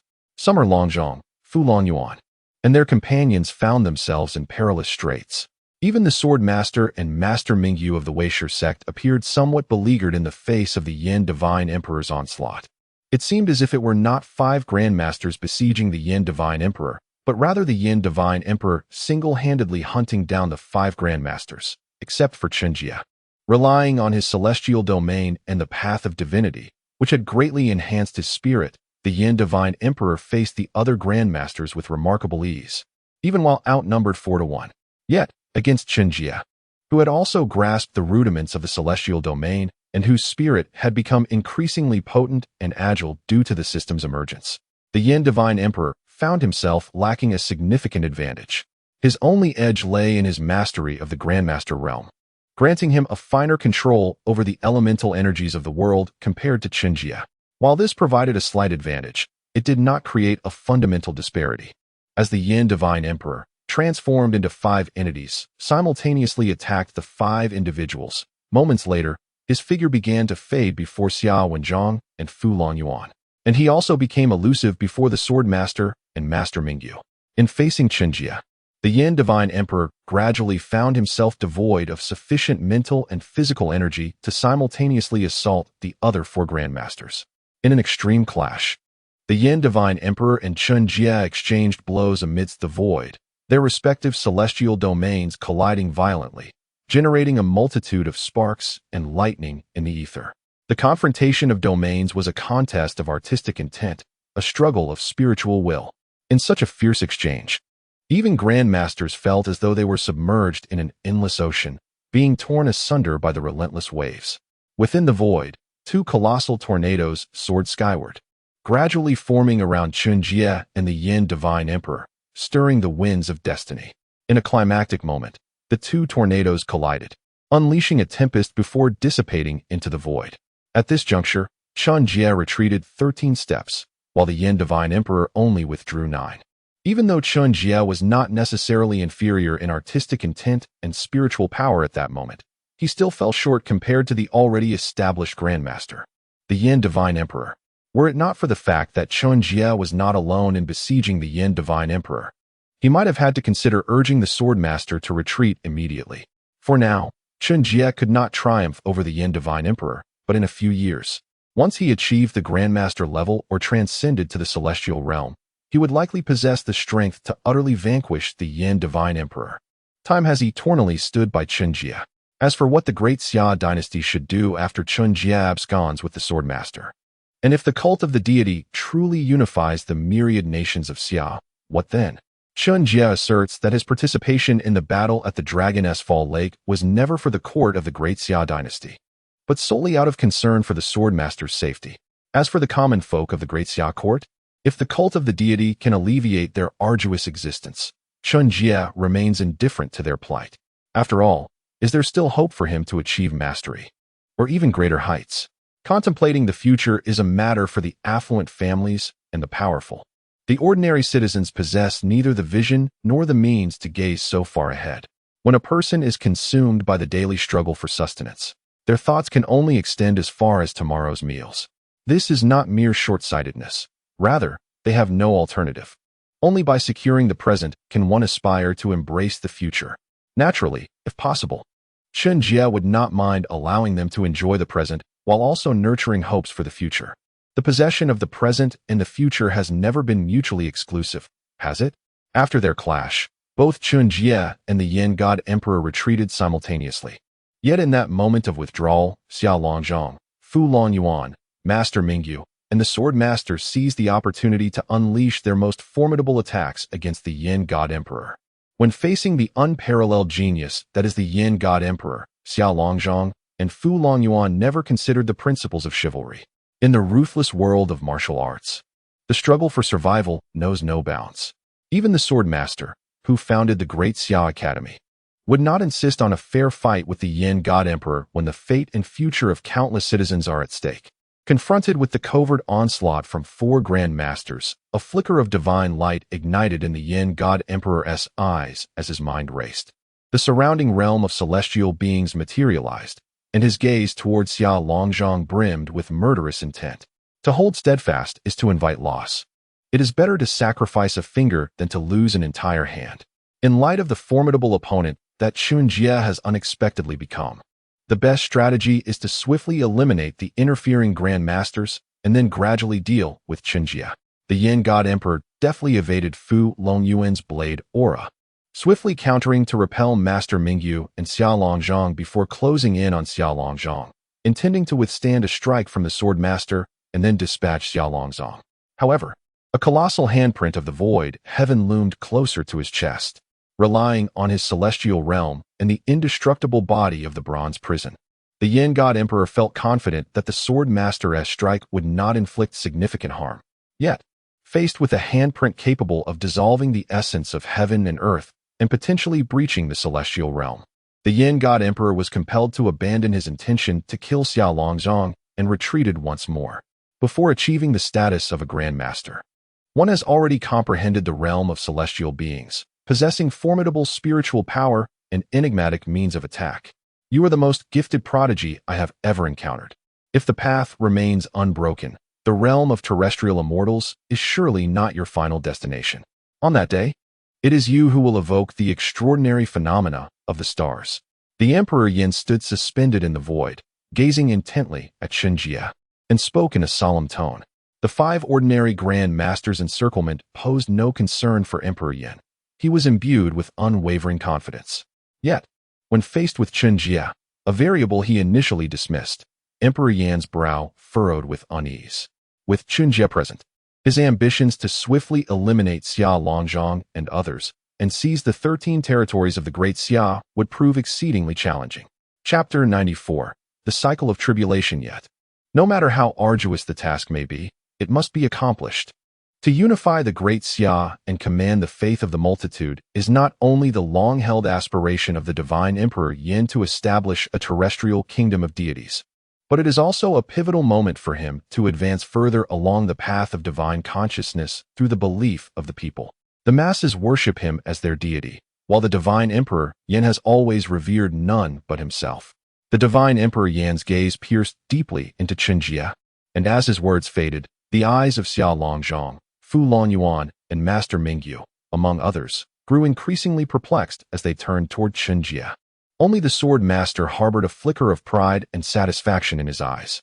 Though it may be exceedingly difficult for him to transcend to the realm of celestial beings in this lifetime, his direct disciple, endowed with the potential of a terrestrial immortal, would carry forth all of his unfulfilled aspirations, allowing him to glimpse the vistas of higher realms. Thus, even in death, he would have no regrets. Although astonished that Chen Jie was the one who had elicited the celestial phenomenon and grasped the rudiments of the celestial domain, now was not the moment to ponder the extent of Chen Jie's talents. As long as the Divine Emperor Yin remained, unrest plagued all present.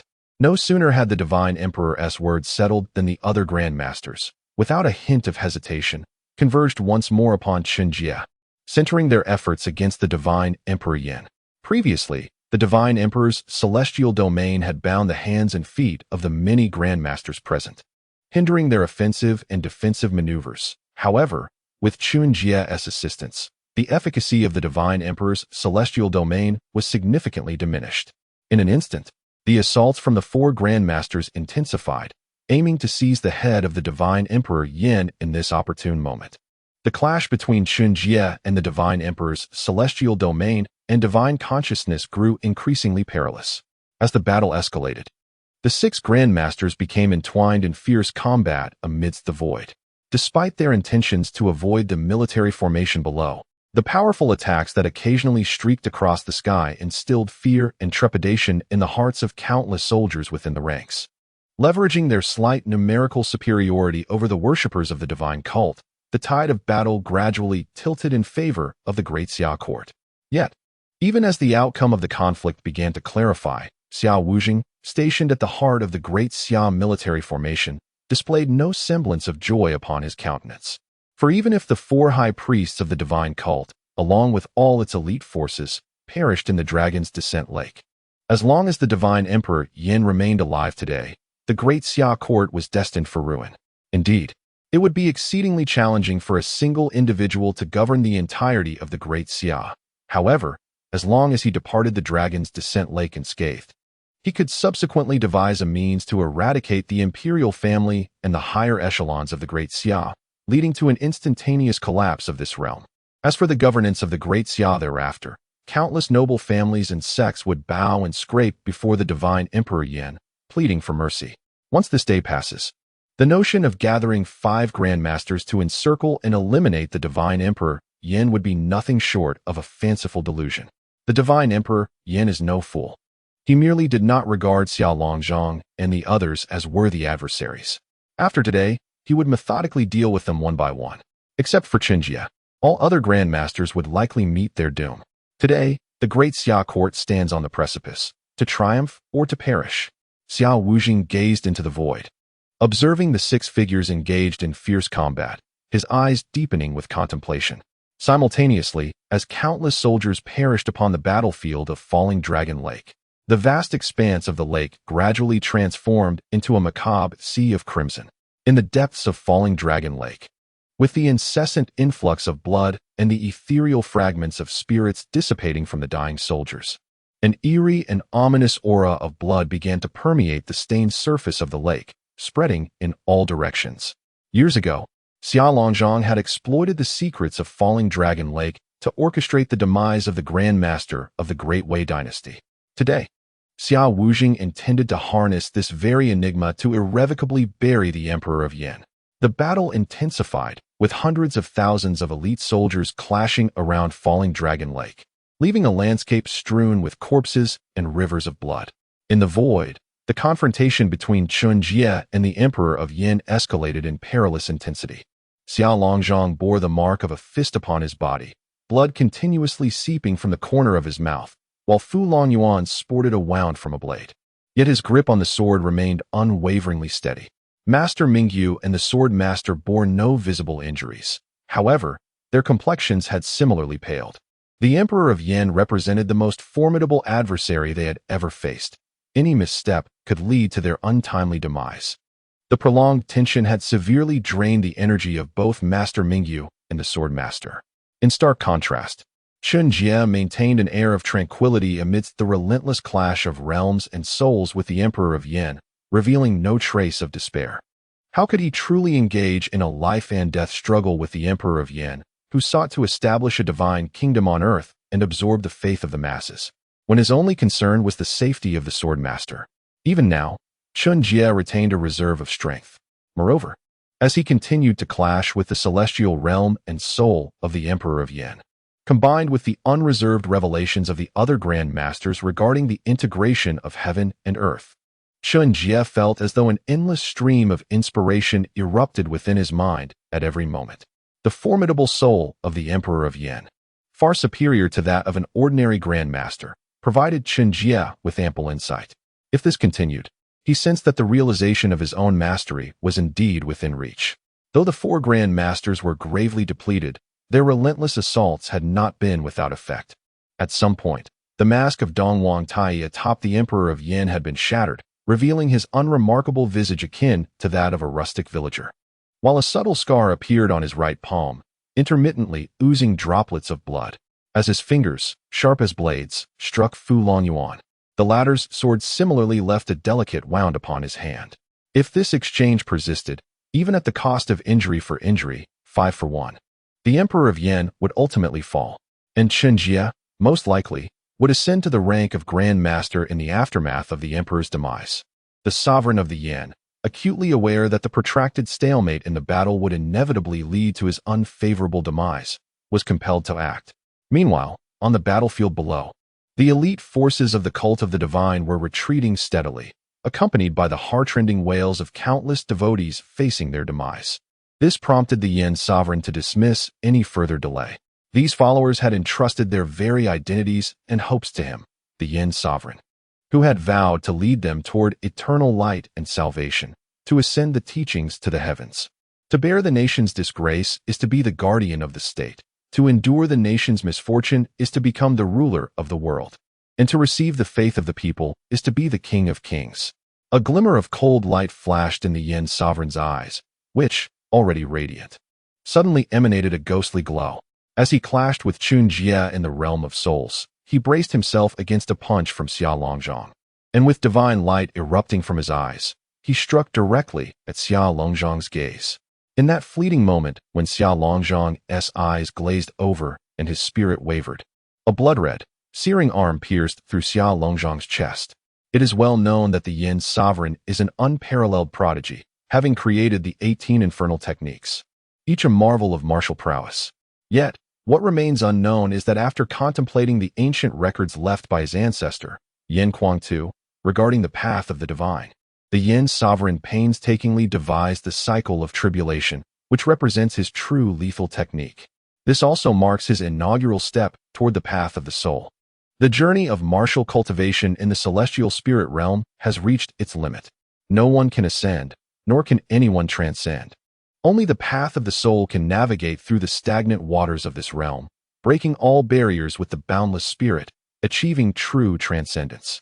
Chapter 95. The Power of Blood and Slaughter. Old Ancestor Xiao Wujing, who was intently observing the battle of the Grand Masters in the void, gasped as he witnessed Xia Longzhang pierced through the chest by the infernal hand of Emperor Yan. Xia Longzhang could perish, and today he was destined to meet his demise. Yet, it was not the proper time for him to succumb in such a manner. Just as Xiao Wujing was engulfed in trepidation, Xia Longzhang, despite being impaled, staggered backward. He was not yet dead. The acrid scent of charred flesh permeated the air as he expelled dark, viscous blood, speckled with fragments of flesh. Just as the infernal hand of Emperor Yin was about to rupture his heart, Xiao Longzhang regained his senses in a moment of lucidity, abruptly shifting his body to evade the Emperor's most lethal strike. However, his internal organs were grievously scorched. A vast cavity marred his chest, a testament to the devastation wrought upon him. Even with the formidable vitality of a Grand Master, Xiao Longzhang's life was inescapably waning. As the specter of death loomed over Xiao Longzhang, Fu Longyuan and others, who had been severely wounded by Emperor Yan's soul attack, also retreated, unable to bear the weight of the Emperor's gaze. Under the substantial cost demanded by Xiao Wujing, Fu Longyuan and Master Mingyu were willing to engage Emperor Yan with all their might. Yet, the Emperor's strength had far exceeded their expectations. To continue the battle would likely spell doom for them all. No matter how generous Xiao Wujing was, or how close their bond, survival was paramount. Only while they lived could anything hold significance. Fu Longyuan and Master Mingyu fell back, and as the sword master prepared to seize the opportunity to strike at Emperor Yan, he was abruptly restrained by Chen Jie. The externalization of the soul? A soul attack? No, it was not merely his own soul power. It was intertwined with the spiritual energies of countless other beings. This was a different path he had chosen, fundamentally linked to the establishment of the faith of the gods and the appropriation of the people's beliefs. Chen Jie gazed deeply at Emperor Yan, a torrent of inspiration igniting in his mind, his expression shifting as his self-created 7 emotions refining method began to operate autonomously. The so-called path of the soul, Chen Jie surmised, had likely been embarked upon long ago. Moreover, he believed that his 7 emotions refining method might be far more exquisite and potent than the ritual Emperor Yan had appropriated to draw upon the collective spiritual faith of the masses to enhance his own soul. The toxic incense, burdened by the chaotic beliefs of countless followers, could very well taint one's own soul. While the initial growth of the soul through the people's faith might be swift, it could ultimately stifle the true transcendence one sought. In contemplation, a disordered assembly of beliefs did not seem to present an unassailable challenge after all. Human beings possess the 3 treasures of essence, energy, and spirit. In terms of flesh and blood, humanity cannot rival the extraordinary beings of heaven and earth. To aspire to cultivate one's energy to achieve immortality within this realm of celestial spirits is a futile endeavor. The only path to ascension for us martial practitioners lies in the cultivation of the soul. Do you not comprehend this? I am the one who truly walks the righteous path. With a flicker of luminescence in his eyes, Emperor Yan spoke softly, "Your journey has reached its end." Upon hearing these words, Fu Longyuan, along with the sword master and others, fell into a profound silence. Master Mingyu of the Yishe sect, steeped in millennia of wisdom, wore a pained expression and sighed deeply. In this age, Becoming a Grand Master has become the ultimate goal attainable by martial artists. As for the realm of celestial beings, apart from a few exceedingly clandestine methods that might allow for advancement, it has become exceedingly rare for any new celestial being to emerge in the entire Yin divine continent and the broader realm of celestial spirits. As for the legendary terrestrial immortals, the last of their kind, Yin Kuang-tu, appeared 2 millennia ago. Furthermore, the formidable figures of the great powers, including the descendants of Emperor Yin, are acutely aware that the last terrestrial immortal to grace the celestial realm did not succeed in his ascension. The heavens of the celestial realm have perished. Yet, despite this demise, humanity must continue to endure.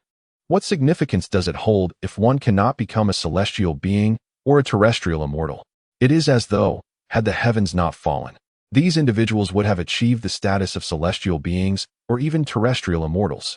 Aside from the Sword Master and Emperor Yin, who possess the potential to ascend to celestial beings and beyond, others such as Xia Longzhong, Fu Longyuan, and Master Mingyu understand that Grand Master is the pinnacle of their martial arts journey. Fu Longyuan and the Sword Master remained enveloped in silence, while Master Mingyu bore a countenance of bitterness.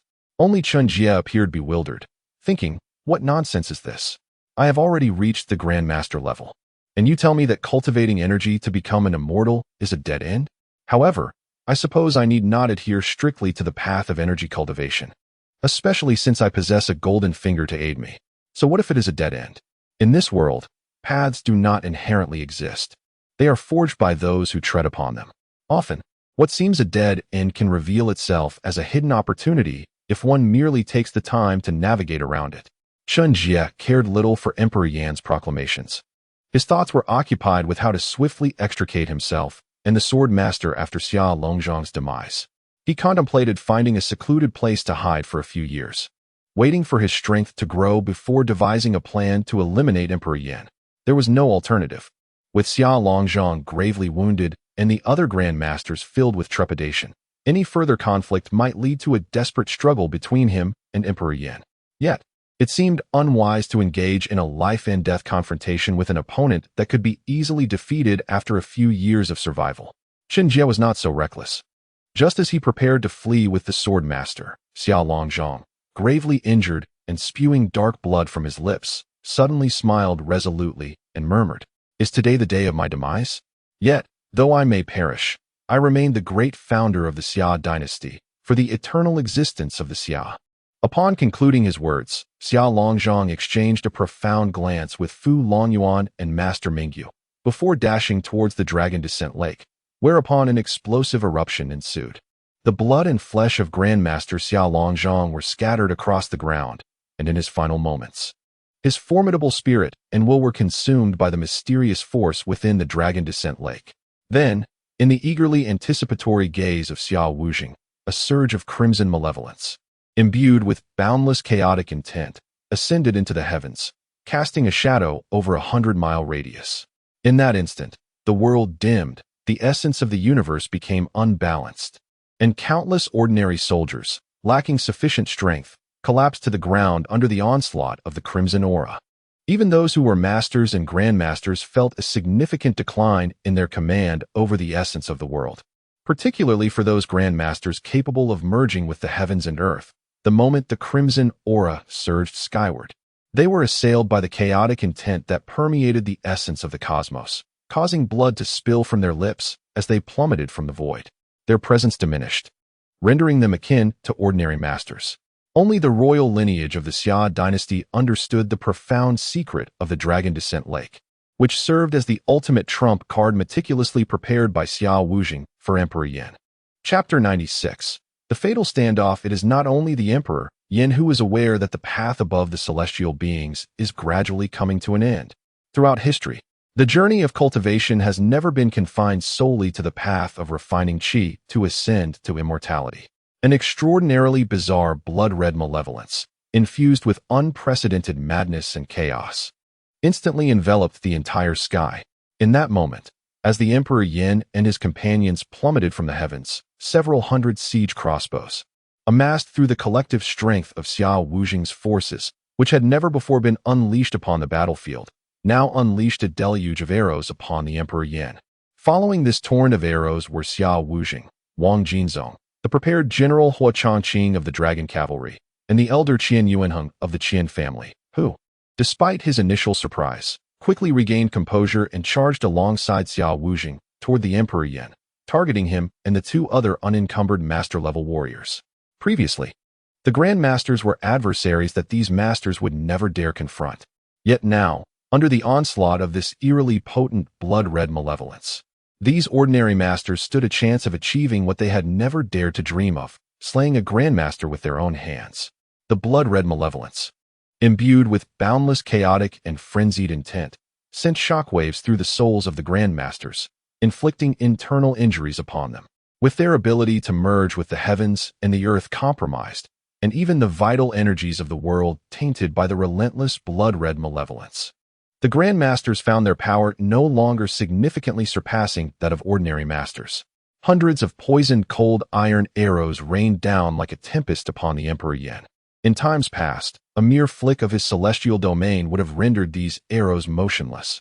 However, after a brief glimmer in his eyes, the Emperor Yan moved with the grace of willow fluff in the wind, deftly weaving through the hail of arrows or effortlessly deflecting those that were impossible to evade. Even amidst the onslaught of the blood-red malevolence cascading over the Dragon Lake, these siege crossbows could not inflict even a scratch upon the Emperor Yan. However, this did not imply that the Emperor Yan still possessed his previous might. In fact, upon witnessing the Emperor Yan's effortless evasion and deflection of the siege arrows, not only did Xia Wuzhing's eyes light up with fervor, but even the two masters summoned from the court of the Great Xia dynasty, who initially intended merely to take advantage of the situation without engaging in a true confrontation, revealed expressions of excitement. If the Emperor Yan still retained the combat prowess of a grandmaster, these cold iron arrows would hardly warrant his evasion. Following closely behind the rain of arrows, Xia Wuzhing and his companions were determined to seize this opportunity, taking advantage of the blood-red malevolence's assault on the Emperor Yan's soul to strike him down. Fu Lonyuan, who had been discreetly warned by Xia Longzhang of the potential upheaval at Dragon Lake, along with Master Mingyu, now gritted their teeth against the pain in their souls and joined Xia Wuzhing in encircling the Emperor Yan. With Xia Longzhang already deceased, if they did not eliminate the Emperor Yan today, they would face endless repercussions. The Sword Master also comprehended this principle. Today, in this place, was their final opportunity to eliminate the Emperor of the Yan dynasty. There was no need for further discourse.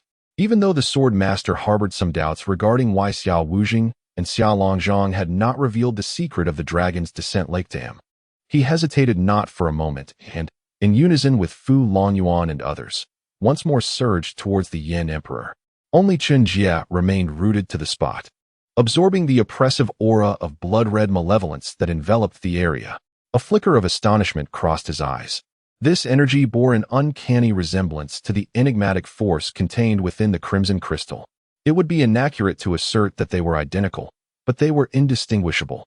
As for the damage inflicted by the blood-red malevolence on the soul of a Grand Master, Chen Jie mused that he was not a Grand Master capable of merging with the universe. The sole impact of this malevolence had little bearing on him.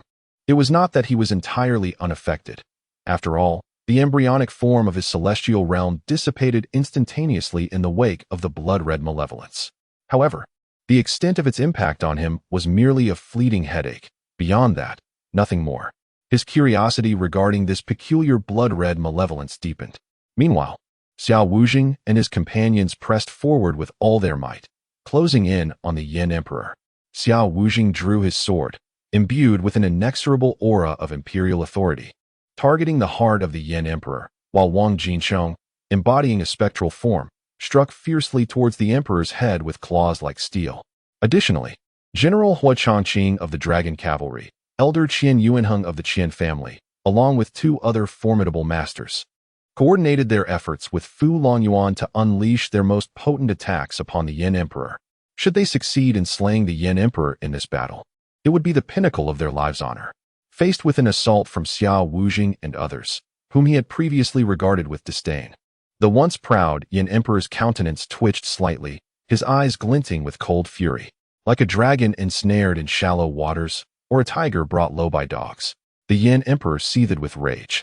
Just as he was about to summon the secret soul technique, the cycle of reincarnation, to annihilate Xiao Wujing and his companions. A sharp pain surged through his soul, rendering the invocation impossible.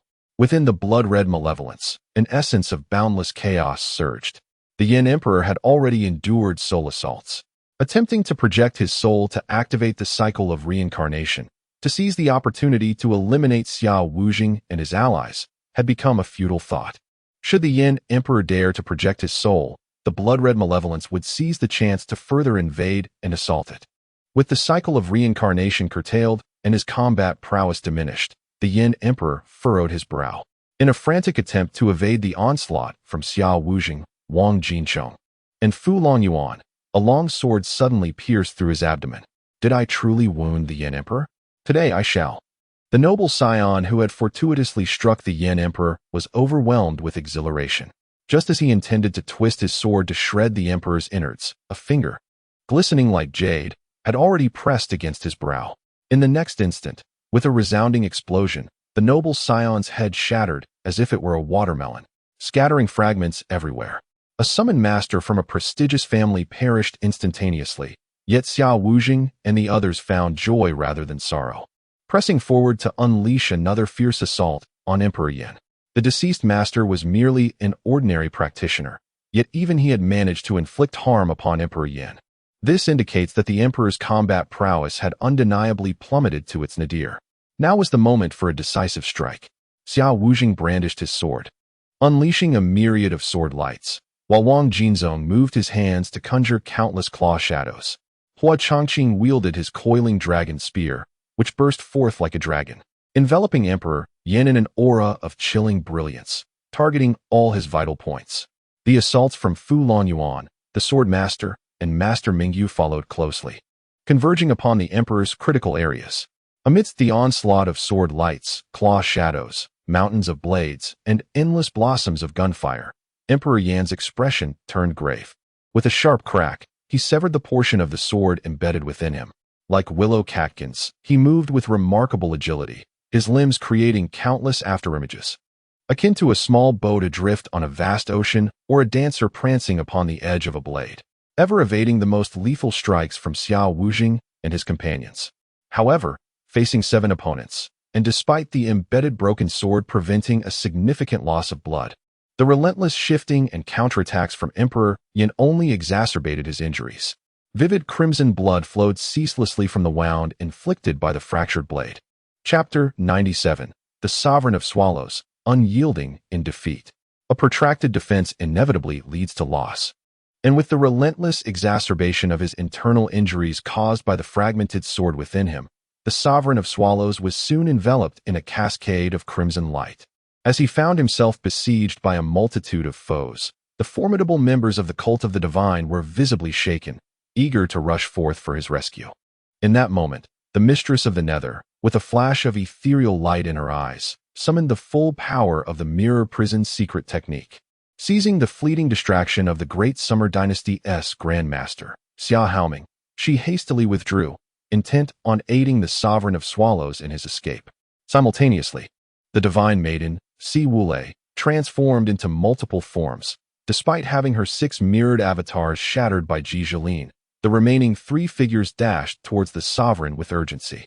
3 shaman kings from the southern barbarian tribe also harbored intentions to assist, yet found themselves ensnared by the persistent entanglements of the 3 upper pillars of the east, west, and north. Meanwhile, the Antarctic immortal among the priests of the cult, after a fleeting exchange of glances, executed a feint against the commander of the 7 kills, promptly retreating with great haste. On the other side, the Wheel King, who initially aimed to rescue the Sovereign, sighed deeply. Despite being struck by a powerful palm from the Chancellor of the Great Summer, Yu Haifeng, he too managed to escape the battlefield using the force of the blow. The Wheel King had always held unwavering confidence in the Sovereign of Swallows. However, today, with 5 Grand Masters emerging to encircle him, and the lethal trap laid by Xiao Wujing utilizing the bloodthirsty aura of the Dragon Lake, even the unparalleled genius capable of contending with 5 Grand Masters would find it exceedingly difficult to evade demise. It was impossible for the Mistress of the Nether and Si Wulei alone to rescue the Sovereign. One must not forget that Chen Jie, who had previously held his own against the sovereign, was lurking nearby, ever watchful, yet refraining from making a move. As the Antarctic Immortal and the Wheel King fled the battlefield, the commander of the Seven Kills and Chancellor Yu Haifeng did not pursue them, but instead made a decisive charge towards the sovereign. A mere handful of priests from the cult, even if they escaped, would not stir significant turbulence. The instant the sovereign of swallows was slain, the vast cult of the divine would crumble in an instant. The mistress of the nether and sea Wulei, intent on providing aid, found themselves intercepted by the commander of the Seven Kills and Yu Haifeng before they could act. Their original adversaries, Grandmaster Xia Haoming and Ji Zhilin of the Great Summer Royal Family, did not seize the opportunity to encircle and eliminate the two women, but instead joined forces with Xia Wujing to assault the sovereign of swallows. The lesser foes could be vanquished at any moment, yet the boss was singular. Transitioning from a 1 versus 7 to a 1 versus 9 scenario, the sovereign felt the weight of pressure intensify, observing the already distant Antarctic Immortal and Wheel King, along with the mistress of the nether and sea Wulei struggling to break free from the commander of the Seven Kills and Yu Haifeng. He smiled serenely, his eyes gleaming with determination, and proclaimed loudly, "All members of the cult of the divine, retreat. The day of ascension is not today." As the voice of the Emperor Yin resonated, he let out a deep sigh, and the radiance in his eyes surged dramatically, piercing the heavens. Concurrently, a pressure enveloped 100 miles, and the previously subsiding bloodthirsty aura was abruptly stirred by the Emperor's outpouring of spirit. Centered around him, this chaotic energy erupted violently, scattering in all directions. The Emperor Yin, sacrificing a significant portion of his spiritual power, incited the tumultuous force of bloodthirst. An infinite tide of bloodthirsty energy surged forth, infused with a wildly chaotic will, striking against all who sought to encircle him. Uncertain of the origins of this bloodthirsty power, the Emperor Yin recognized its exceptionally fierce reaction to spiritual strength, particularly that of a Grand Master. Just as Xiao Longzhong had unleashed this power through self-detonation, so too could the Emperor Yin sacrifice part of his own spiritual essence to transform this force, originally aimed at him, a Grand Master, into his most lethal counterattack. The eruption of bloodthirsty energy rendered the assailants defenseless against the overwhelming assault on their spirits, resulting in immediate and devastating repercussions. In that fleeting moment, the boundary between life and death blurred, blood splattered, and flesh and bone disintegrated. By the time Xia Wujing regained his composure, the esteemed Xia Haoming, once regarded by the imperial family as a promising seed capable of transcending to Grand Master, had already lost his head to the Emperor's strike. It was not only Xia Haoming who perished. In that instant, the Emperor Yin wielded his fingers as blades, severing the head of Xia Haoming, and transformed his hand into a claw, shattering the skull of Wang Jinzong, the chief steward of the great Xia dynasty. Simultaneously, with a series of swift motions, the Emperor Yin targeted Ji Zhilin and another summon master from a prominent family, piercing their hearts with precision. Had it not been for the timely reactions of Xiao Wujing and Hua Changqing, who were positioned further back, they too would have met their demise at the hands of the Emperor's sudden onslaught. Yet, despite their narrow escape from having their hearts crushed, both Xiao Wujing and Hua Changqing sustained grievous injuries and found it arduous to unleash their full potential. As for Fu Longyuan and the other grandmasters, though the Emperor Yin refrained from exploiting the opportunity to attack them directly, they too suffered damage to their spirits from the relentless waves of bloodthirst and the Emperor's spiritual force, leaving them pallid and weakened. While the spiritual power of Grand Masters far exceeds that of ordinary masters, attempting to seize the moment amidst the chaos of bloodthirst and spiritual assault to strike back was perilous and exceedingly challenging. In a bid to preserve what remained, the Emperor Yin redirected his focus towards those masters he had previously deemed inconsequential, now recognizing them as immediate threats that must be eliminated. In an instant, he executed a swift and decisive counter, altering the tide of battle. Although his once brilliant gaze appeared dim, within that profound darkness, a flicker of hidden starlight continued to gleam persistently. Cough, cough. In this battle, I have faced defeat. But now, do any of you truly wish to engage in a life-and-death struggle with me? The Emperor Yin coughed several times, blood oozing from the corners of his mouth, his vacant gaze fixated on the formidable Chen Jie in the distance. In a low voice, he spoke, as the malevolent aura surged forth. Propelled by the Emperor Yan's spiritual power, it swept across the battlefield. The three great shaman kings of the southern barbarians, who had been embroiled in a fierce struggle against the three major pillars of the state, along with the ghostly Lady Yuming and the unyielding Si Wulei, who were held back by the commander of the Seven Kills and the chancellor of the Great Xia, Yu Haifeng, seized the opportunity to withdraw from the fray. However, they did not flee directly. Instead, they silently positioned themselves behind the Emperor Yan. In this battle, the ambition of the faith of the divine to restore the divine realm on earth has met with defeat. Yet their deity, the leader of the faith, Emperor Yan, has not been vanquished. Few possess the strength to single-handedly confront 5 Grand Masters and even slay one. Emperor Yan's path of devotion and spiritual pursuit is not flawed. And if it is not flawed, that alone suffices. Confronted by Emperor Yan's inquiry, Xiao Wuzhing's crown fell, his hair disheveled, while Hua Changqing knelt on one knee, brandishing his spear. Chancellor Yu Haifeng glared at Emperor Yan, his face a mask of murderous intent. Too many lives have been sacrificed in the quest to slay Emperor Yan and to safeguard the realm of Great Xia. Must they truly cease their efforts now? Today presents the most opportune moment to eliminate Emperor Yan. If this chance slips away, the prospect of achieving that aim will become exceedingly difficult. Regrettably, with the death of Xiao Longzhong, or rather, as the blood-red malevolent aura gradually dissipated following 2 successive eruptions, the true sovereign of this conflict is no longer the court of the Great Xia. Even though this battle pertains to the life and death of the Great Xia court, Emperor Yan is indeed gravely wounded. However, to utterly extinguish Emperor Yan's life, how many Grand Masters must be sacrificed? Master Mingyu and Fu Longyuan have no desire to perish. Chapter 98. The shackles of all beings. Xiao Longzhong has succumbed to death. Yet the remaining souls still yearn for survival. The Emperor Yan's eyes are devoid of light, and the wounds adorning his body, including the grievous gash from a broken sword in his abdomen, have gradually ceased to bleed, thanks to the rhythmic contractions of his muscles. However, the thick scent of blood that escapes during his intermittent coughs betrays the severe internal injuries he has sustained. Yet, it is often the most wounded beasts that pose the greatest danger. Chen Jie remains silent, while Fu Longyuan keeps his eyes closed, and Master Mingyu, after a faint utterance of a Buddhist chant, discreetly retreats a few steps. At this moment, the sword master tightens his grip on his long sword, initially intending to take advantage of the situation to eliminate the Emperor Yan. However, recalling the overwhelming malevolence that had engulfed them upon their descent into the Dragon Lake, which had sent the Grand Masters plummeting to the ground, both Fu Longyuan and Master Mingyu appear to have anticipated the peril, while he and Chen Jie remain unprepared, leading them to ultimately relinquish their swords. The Sword Master, founder of the Great Xia Academy, has always championed the welfare of the populace rather than merely serving the imperial family.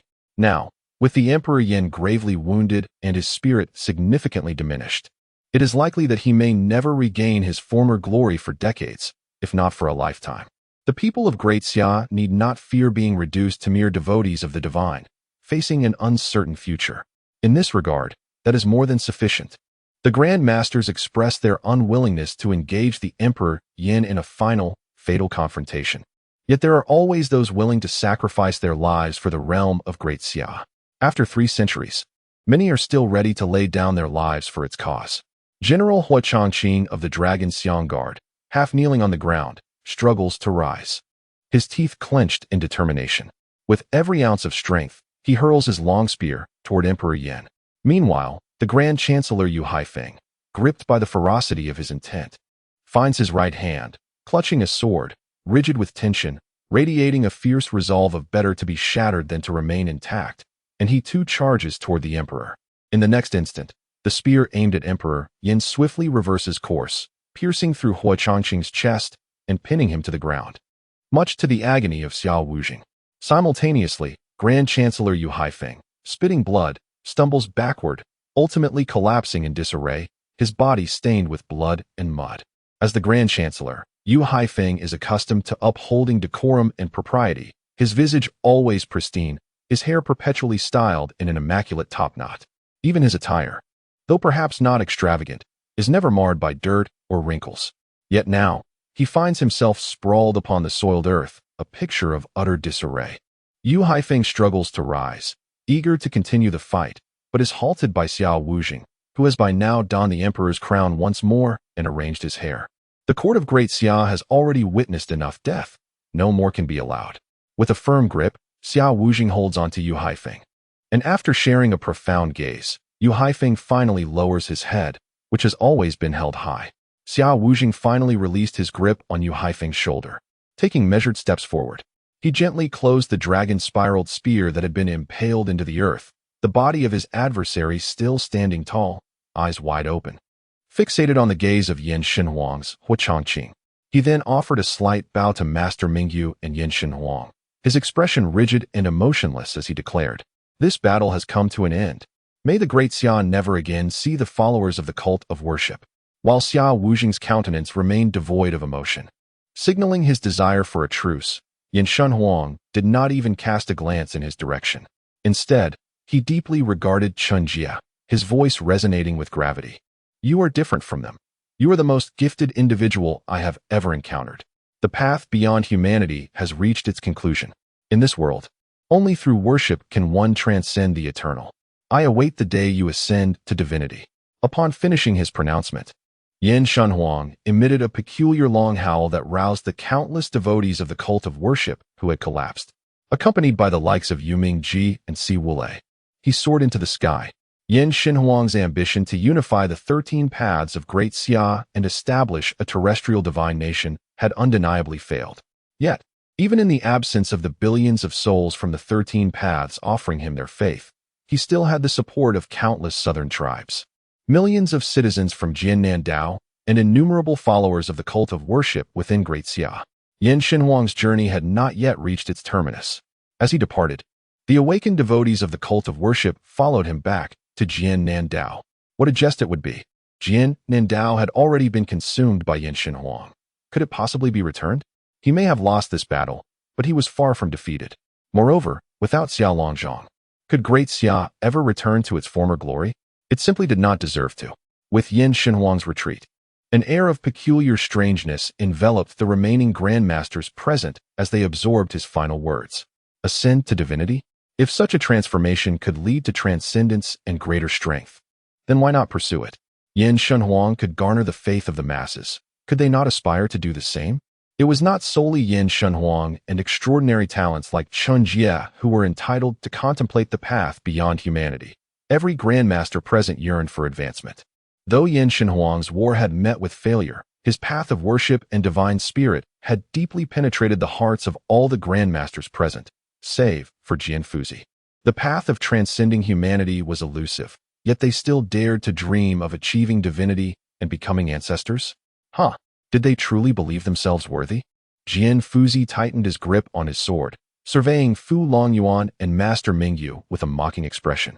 Turning his gaze to Chen Jie, his eyes darkened as he solemnly stated, "The path beyond humanity may indeed be severed, yet I have heard whispers that in the other divine realms, there still exist those who have transcended. With your innate talent, you may yet achieve divinity, perhaps even reconnect the severed path. Why then should you resort to this wicked path of worship? The suffering of the common people in this world has reached its zenith. Let us bestow upon them a glimmer of hope." The sword master's gaze is shrouded in profound despondency. The path of divine worship that the Emperor Yin has embarked upon is beginning to yield results. Yet should the Grand Masters and the celestial beings from other realms also tread this path, the common folk, save for the direct descendants of those Grand Masters or celestial beings, may find themselves condemned to be mere sacrificial lambs for eternity, bereft of any hope. The number of those capable of embracing the faith of the masses is limited. The divine positions, passed down through generations, along with the formidable power they bestow, may forge an unbreakable chain upon the lives of the common people. Such a world, such a future, is enough to plunge the sword master into despair. His own lifespan is drawing to a close, and the path of divine worship may very well offer him another chance to transcend, achieving power comparable to that of the celestial beings. Yet, more than the prospect of death, the sword master fears the distortion and corruption of his beliefs, the ideals he has steadfastly upheld. He has never forgotten the youth who, amidst the chaos of a tumultuous era, clutched a branch, struggling for survival. The scent of wine and meat from the wealthy is putrid, while the bones of the frozen dead litter the streets. Chapter 99. The third path. The sword master harbored a glimmer of hope for all humankind, yet in response to his earnest counsel, Chen Jie appeared utterly bewildered. What is this? Am I not a grandmaster? Is it not premature to speak of attaining transcendence or traversing the path of continuity? Moreover, what was this talk of the path of worshipping deities? Was it not merely the cultivation of the soul, the strengthening of one's essence? Is it impossible to tread this path without reverence? Why does everyone fixate on the worship of gods? Do they not comprehend that such veneration can be perilous? Chen Jie hesitated to voice his thoughts. The notion that one could pursue the path of the soul without worshipping deities was something to be discussed privately with the sword master. To articulate such ideas in front of so many would imply that Chen Jie ought to impart his self-created 7 emotions soul refinement method to all present grandmasters. Furthermore, even if Chen Jie were willing to teach, could they grasp it? While the 7 emotions soul refinement method indeed possesses the capacity to enhance one's soul to a certain extent, the likelihood of an ordinary individual mastering it without Chen Jie's direct guidance was nearly non-existent. And should complications arise, the consequences could range from madness to catastrophic rupture of the mind, an explosion akin to that of a watermelon, a true and disconcerting bloom. Alas, what could be done? Their innate talents were simply too deficient. It is only natural for martial art scriptures to carry a degree of difficulty and risk. If everyone could master them, would they still be considered sacred texts? They would merely be akin to calisthenics. As Chen Jie contemplated this, he observed the dissipating crimson malevolence encircling the dragon's descent lake. Countless insights illuminated his mind.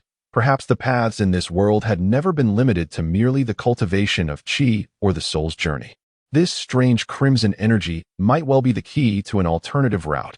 Every individual possesses multiple paths to traverse. It is entirely reasonable to have several avenues toward martial ascendance and self-enhancement. To walk but one path throughout one's life is to forego the myriad joys that existence can offer. The journey is fraught with obstacles, long and winding. Therein lies the essence of life.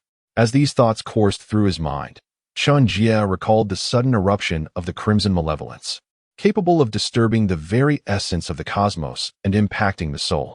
He turned directly to Xiao Wujing and inquired, "Shouldn't the secrets of the dragon's descent lake be disclosed to us?" The abrupt emergence of the crimson malevolence could easily reduce grandmasters to mere mortals for a time, and if wielded effectively, could even facilitate the overwhelming demise of numerous grandmasters through the combined might of lesser masters. What troubled Chen Jie most was that Xiao Wujing had initially withheld such crucial information from both him and the sword master. What did this imply? Was there a plan to eliminate the Yan Emperor and then dispose of both him and the sword master? Chen Jie boldly confronted Xiao Wujing, while the sword master regarded him with an increasingly profound gaze. Even Fu Longyuan and Master Mingyu exchanged glances with Xiao Wujing that were far from amicable. They were merely aware that the Daxia imperial family claimed a great secret lay hidden within the dragon's descent lake, one that could assist them in slaying the Yan Emperor. Unexpectedly, this so-called great secret could disturb the very essence of the universe and suppress a grand master to the level of an ordinary master. If Xiao Wujing had harbored ill intentions beforehand, would they not have faced peril as well? In response to Chen Jie's inquiries and the skeptical gazes of the other grand masters directed at Hishan, Xiao Wujing forced a semblance of a smile, bowing slightly and lowering his head, mimicking the demeanor of the former chief steward Wang Jinchong. Infused with a hint of obsequiousness, he defended, "The secret of Falling Dragon Lake was only revealed to me after our ancestor, Long Zhang, eliminated the Grand Master Chao Xiong of the Chao family. Through numerous secret experiments, we learned that Falling Dragon Lake absorbs a significant amount of blood essence and the souls of beings, including those of masters and grandmasters, resulting in an inexplicable eruption of a blood-red malevolence that destabilizes the souls of grandmasters. However, no one anticipated that, perhaps due to the overwhelming casualties of soldiers and experts near Falling Dragon Lake today, along with our ancestor Long Zhang sacrificing himself. The blood-red malevolence would become so potent as to nearly ensnare all the Grand Masters in peril." As Xiao Wujing spoke, his form grew increasingly hunched, his expression resembling that of the former chief steward Wang Jinchong, and he continued, As for why Falling Dragon Lake can absorb the blood essence of beings and the souls of powerful grandmasters, our ancestor Long Zhang, after extensive investigation, found nothing conclusive. He merely hinted that perhaps, deep within the lake's depths, a dragon, a true dragon, once fell. Should any of you harbor further doubts, you are welcome to delve into the lake's depths and investigate for yourselves. Xiao Wuzhing's lengthy explanation did not elucidate why he had previously withheld the knowledge of the blood-red malevolence that could disturb the souls of Grand Masters from those present. However, after a cold snort from Chen Jie and the others, they ceased their inquiries. Ultimately, Xiao Longzhang was contemplating using this final trump card to eliminate Chen Jie, or the Sword Master, at a critical moment, utilizing the Grand Master's souls to incite the blood-red malevolence of Falling Dragon Lake, thereby dismantling the combined might of all Grand Masters and securing victory. Yet, it was unforeseen that the first Grand Master to perish would be Xiao Longzhang himself. As for the notion of eliminating all Grand Masters while they were reduced to mere masters, neither Xiao Wuzhing nor Xiao Longzhang had not considered it. Yet, in the end, they abandoned that thought, with Xiao Longzhang's lifespan dwindling. Even if he successfully eradicated all the Grand Masters present using the secret of Falling Dragon Lake, what would follow? Without the support of Grand Masters, even in the absence of the cult of the divine, Longyuan City, Chen Jie, and the Sword Master, Bei Meng, Dong Li, and the Consciousness sect would never relinquish their grasp on the delectable morsel within reach. Without their own Grand Masters, everything would be rendered meaningless. Xiao Wuzhing swiftly established his position, fully revealing the secrets of the Dragonfall Lake. After he finished speaking, Chen Jie and the others cast a profound glance at Xiao Wuzhing and the lake's surface, still tinged with a bloody malevolence, their expressions inscrutable. To ordinary mortals, Xiao Wuzhing appeared as the exalted emperor of the great Xia. Yet, to the Grandmasters, he was merely an average figure. Indeed, if it were not for his daughter's fervent pleas and the consideration of his grandson, Fu Longyuan would have certainly preferred to avoid the blood-soaked battle at Dragonfall Lake, where he nearly lost his life. As for the imperial throne of Great Xia, as long as the Grandmasters acknowledged Xiao Wuzhing as emperor, he remained so. Should they withdraw their recognition, the emperor would be replaced by Dawn's Light. However, there was no immediate necessity for such a change. The secrets of Dragonfall Lake were evidently not to be unraveled in haste. After casting one last deep glance at Xiao Wuzhing, Fu Longyuan respectfully saluted the Sword Master, Chen Jie, and Master Mingyu before soaring away. In this world, what dynasty can truly claim immortality? The greater the tempest, the more precious the fish. And ascending to the throne, wielding supreme authority, indeed grants access to boundless resources. Yet, with height comes visibility, rendering one a conspicuous target. Should the foundation falter, the higher one stands, the more devastating the fall. Rather than aspiring to the title of emperor, Fu Longyuan preferred that his descendants cherish their lives in Longyuan City. At least, when his time comes and the Fu family loses the protection of their grandmaster, they could rely on their familial heritage, securing their modest dominion without fear of envy or covetousness. Millennia-old lineages do not chase fleeting glory, but instead pursue enduring existence. Chapter 100. Who dominates the Great Xiao realm? Fu Longyuan was the first to depart, and after exchanging a few casual words with Chen Jie, the Sword Master began his journey back to Zijing to recuperate. Although the battle had successfully repelled the Divine Emperor of Yan, inflicting upon him grievous wounds that would prevent his recovery for decades, the Sword Master also sustained significant injuries.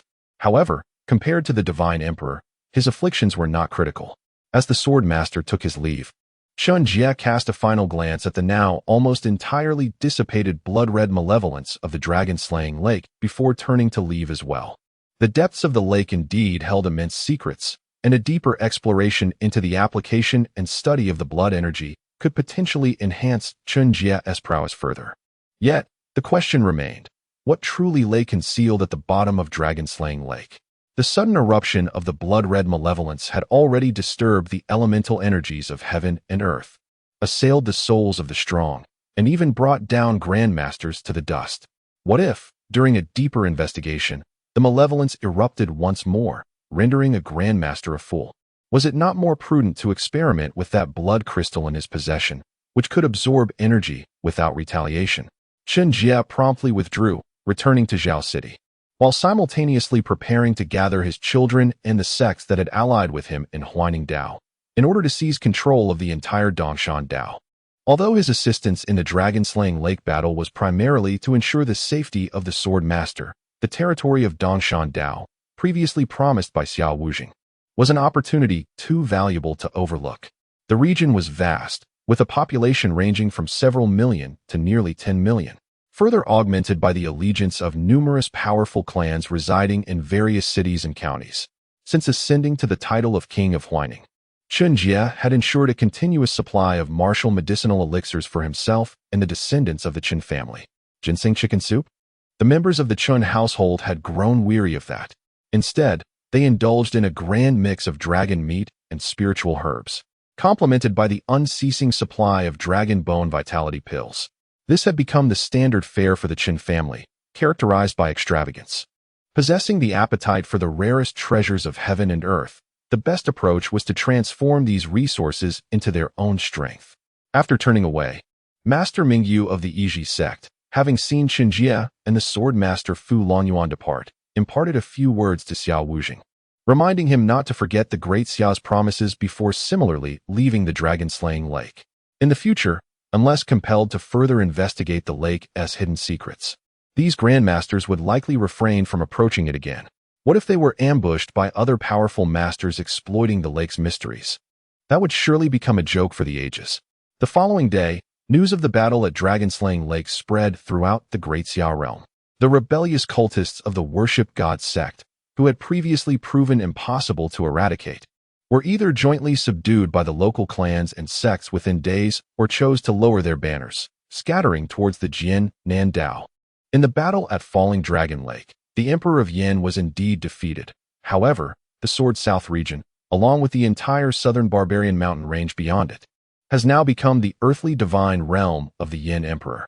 Unless the royal family of the Great Xia can devise a means to find several martial masters willing to fight to the death for the Great Xia, it is unlikely that the Sword South region can be reclaimed. The situation extends beyond the Sword South region. The Huaining and Dongshan regions have also fallen under the dominion of Chen Jie, leaving only 10 of the 13 territories of the Great Xia still under its control. Among these 10 regions, the families and sects with martial masters stationed therein, upon learning of the demise of the Great Xia royal ancestor, Xiao Longzhong, at Falling Dragon Lake, and the severe casualties among the martial masters of the Great Xia court, have continued to profess fealty to Xiao Wujing. Yet, in reality, within merely a few days, the once authoritative commanders of the town guard and regional governors have inexplicably found their commands and authority significantly diminished. Without the presence of the royal martial masters at the Great Xia court, even with the covert support of Fu Longyuan and the sword master, the extent of their assistance is limited. They are merely withholding their respect from the local commanders and governors. They are not openly inciting rebellion. It is unlikely that Fu Longyuan and the sword master would resort to overt actions against the smaller authorities. Furthermore, how many martial masters remain at the Great Xia court to wield influence? The power of the Great Xia court has waned considerably, rendering it increasingly incapable of maintaining complete control over localities. Even the Northern Mang and Eastern Li, who have long cast envious glances at the 13 territories of the Great Xia, have begun to muster their forces at the borders, seemingly poised for invasion. However, as the great sects such as the Floating Temple and Xiang Path prepare to covertly consolidate their control over their respective territories, the Northern Mang and Eastern Li plan to seize the opportunity to carve out a piece of the Great Xia for themselves. Meanwhile, in the capital of Xia, Emperor Xiao Wujing, having undergone a personal baptism by the eminent Master Mingyu of the Consciousness-Only sect, embarked upon a path of cultivation and formally joined the sect. On the very day he joined, he proclaimed to the world that the Consciousness-Only sect would henceforth serve as the state religion of the Great Xia, with no other options. And recognizing the futility of resistance, Xiao Wujing decided to surrender entirely, adhering to the previously established plan to join the Consciousness-Only sect and thus secure its protection and governance. Had he the choice, he would have preferred not to join the Consciousness-Only sect. Yet, he found himself with no alternative. Rather than beseeching Fu Longyuan for assistance or continuing to seek the support of the Sword Master, aligning the Xia kingdom with the Consciousness-Only sect may be viewed as treachery to the Great Xia world, Yet for the royal family of the Great Xia, it might represent the most favorable resolution. The realm of the Great Xia has never equated to that of the Great Xia royal family. This realm may belong to the consciousness-only sect, or it may belong to the Great Xia royal family, but it cannot be the domain of Longyuan City, nor can it be the realm of the Great Xia Academy. Rather than risk becoming a mere figurehead susceptible to manipulation, Xia Wujing would prefer to accept the burdens imposed by the consciousness-only sect, as a master of unparalleled strength and a descendant of the Grand Master. In addition to having a history with Master Mingyu, aside from the annual obligation to remit the majority of the state treasury's revenue to the consciousness-only sect, the status of its practitioners within the Great Xia has significantly elevated.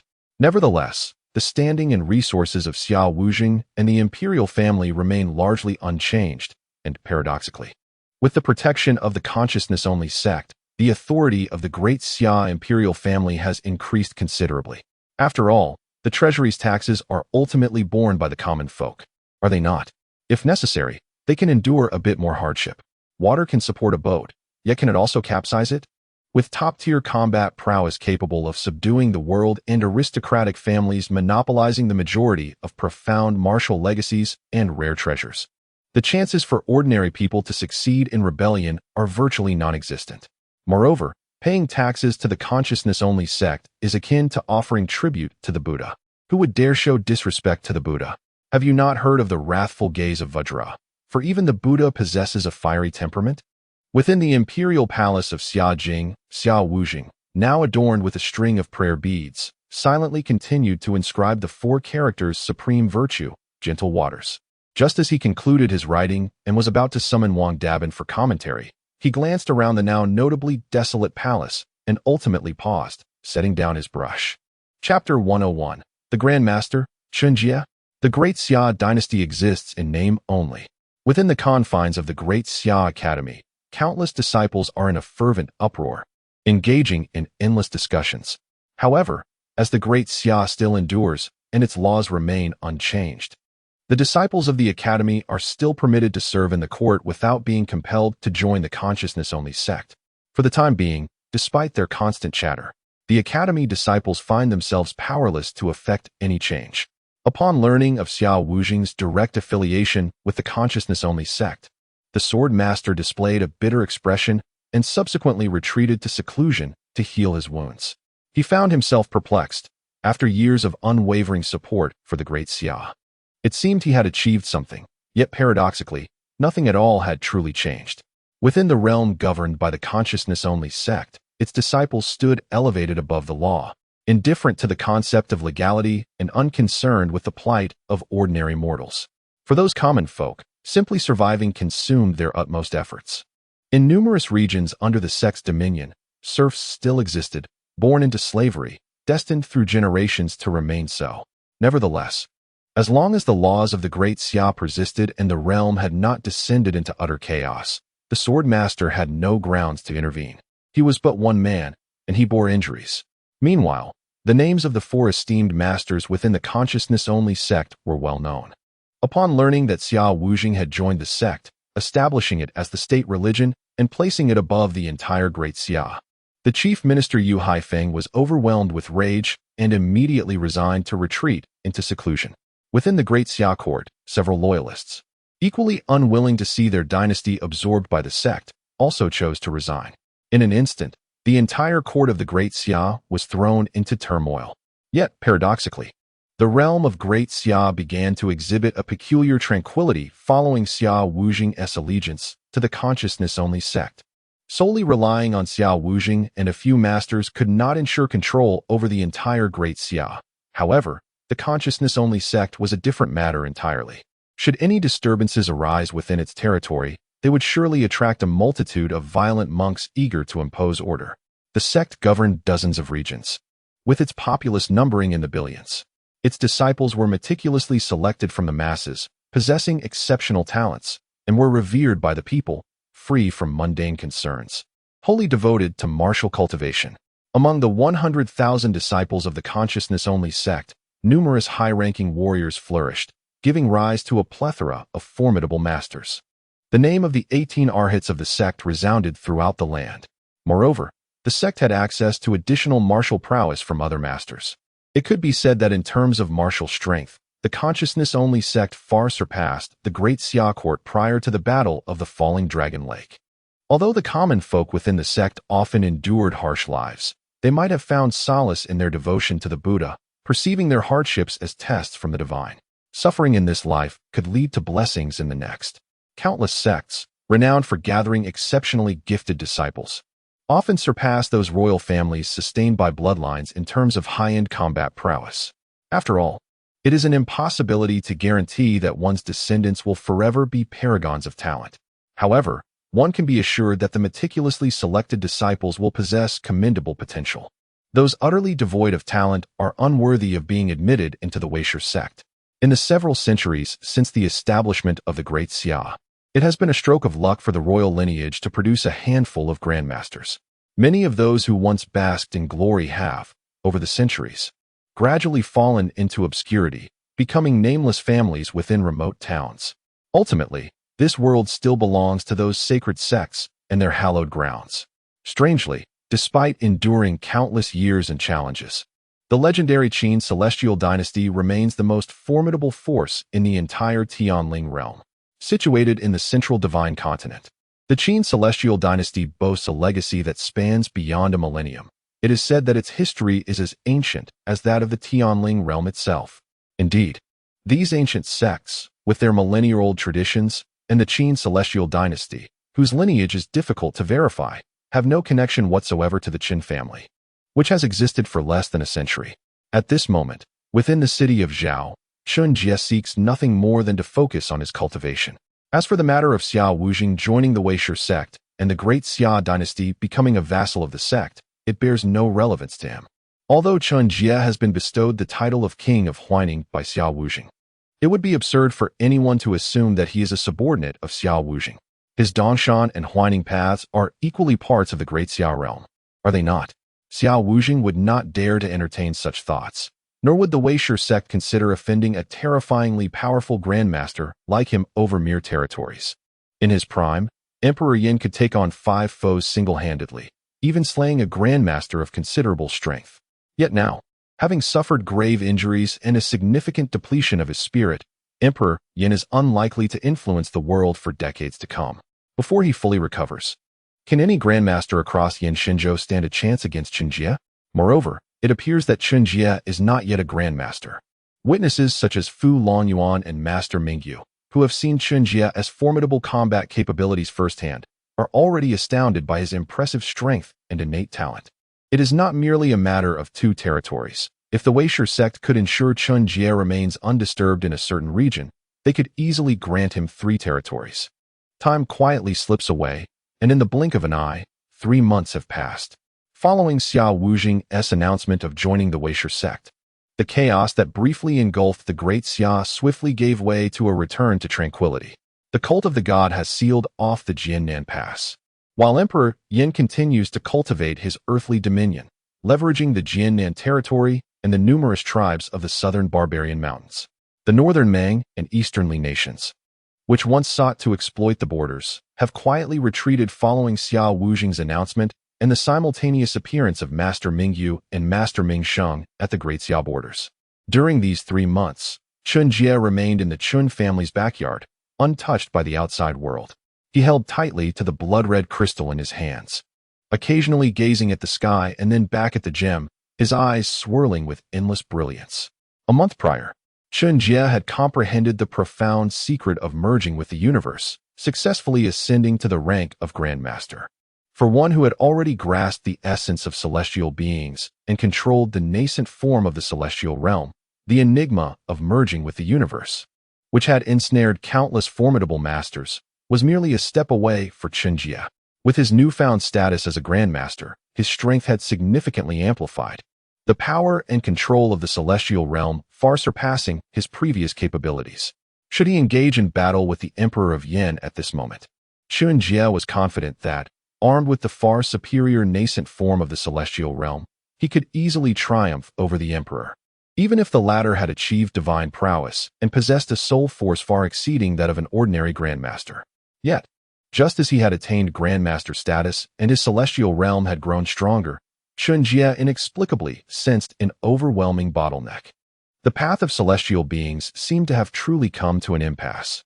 Chapter 102. The Path to Heaven. What is a celestial being? In the heavens, they are shaped like the divine, while on earth, they take on human form. When they move, winds and thunder accompany them. When they are still, rain and snow follow. In moments of anger, they can alter the very heavens, commanding the boundless essence of the universe as if it were an extension of their will. Such practitioners, capable of manipulating the celestial phenomena to a certain extent, are known as celestial beings. To merge with the cosmos and achieve the status of a Grand Master is a formidable feat, yet to truly embody the realm of celestial beings, one must deepen the connection between their spirit and the universal essence, grasping a fragment of the will of the cosmos, ultimately attaining unity with it. This state of unity is the pinnacle of being a celestial being. The path of martial cultivation toward immortality hinges primarily upon the gradual fortification of one's spirit and its alignment with the forces of the universe. The ultimate goal is to achieve an infinite mind that perceives the mysteries of the cosmos, exhausts all earthly rules and transformations, harnesses the boundless energies of heaven and earth, and wields immeasurable power to attain everlasting life. However, at the moment when Chen Jie had ascended to the level of a Grand Master and grasped the rudiments of the celestial realm, preparing to further intertwine his spirit with the essence of the universe and comprehend a sliver of celestial will, he was astounded to discover that the will of the cosmos in this world was eerily silent. It was as still as a pool of despairing stagnant water, and the entire realm seemed to emanate an aura of decay and inertia, as if the will of the heavens in the celestial realm had perished. Living beings cannot merge with the dead, and the vibrant power of the spirit is utterly incapable of stirring the profound silence of the cosmic will, which lay still like a pool of lifeless water. Yet, could the heavens themselves perish? There seemed to be a problem with the skies of the celestial realm. Chen Jie grew increasingly perplexed. To him, the so-called will of the cosmos should merely be the fundamental laws governing the celestial cycles, akin to the rising and setting of the sun and moon, the blowing of the wind and the falling of rain, the existence of stars and black holes. These ought to be immutable cosmic laws, unaltered by the existence or extinction of living beings. But could it be that, at a higher dimension, these supposedly eternal laws could be whimsically altered or even artificially defined? Chen Jie raised his gaze to the vast expanse of stars and the crescent moon. Feeling a profound sense of dread as an inexorable darkness and terror crept toward him, intent on engulfing him entirely. Sweat began to bead on his forehead, and as he looked at the increasingly familiar star maps in the sky, countless memories of nights spent gazing upward flooded his mind. Like an endless gallery of still images forming a colossal exhibition in his consciousness. Suddenly, Chen Jie shut his eyes tightly, bowing his head as his lips quivered, murmuring, "Damn it, these star maps appear to change daily, yet in reality, this so-called change is merely a continuous cycle repeating itself, albeit over a lengthy period, spanning a full 60 years. Had it not been for Chen Jie awakening the system, all memories would have remained eternally etched like those of an electronic computer. No one could possibly keep a vigilant eye on and record the changes in star maps from 60 years ago, only to compare them with the present celestial tapestry. Ordinary mortals, many of whom do not even live to see 60 years, find the starry sky to be illusory. Is the world I inhabit truly real?" As these thoughts coursed through Chen Jie's mind, his body tensed momentarily before he relaxed again. Did he not already discern the reality of this world? With the awakening of the system, his perceptual control abilities had been further enhanced. He could now sense and manipulate even the minutest cells within his own body. And when training his children, he could delve deeply into their muscles and neural tissues. The starry sky is but a facade, merely a veil draped over the outer layer of the celestial realm. However, to completely transform the vast expanse of the celestial realm, teeming with countless mortals and warriors, and to refine the intricate human body from illusion to reality, is a challenge no less formidable than creating an entire universe from scratch. Each human body, indeed every minuscule cell, when probed deeply, reveals itself as a miniature universe.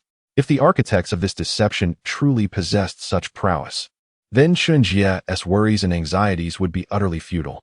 This celestial realm is certainly afflicted with some grave malady, he mumbled, reclining in a lounge chair.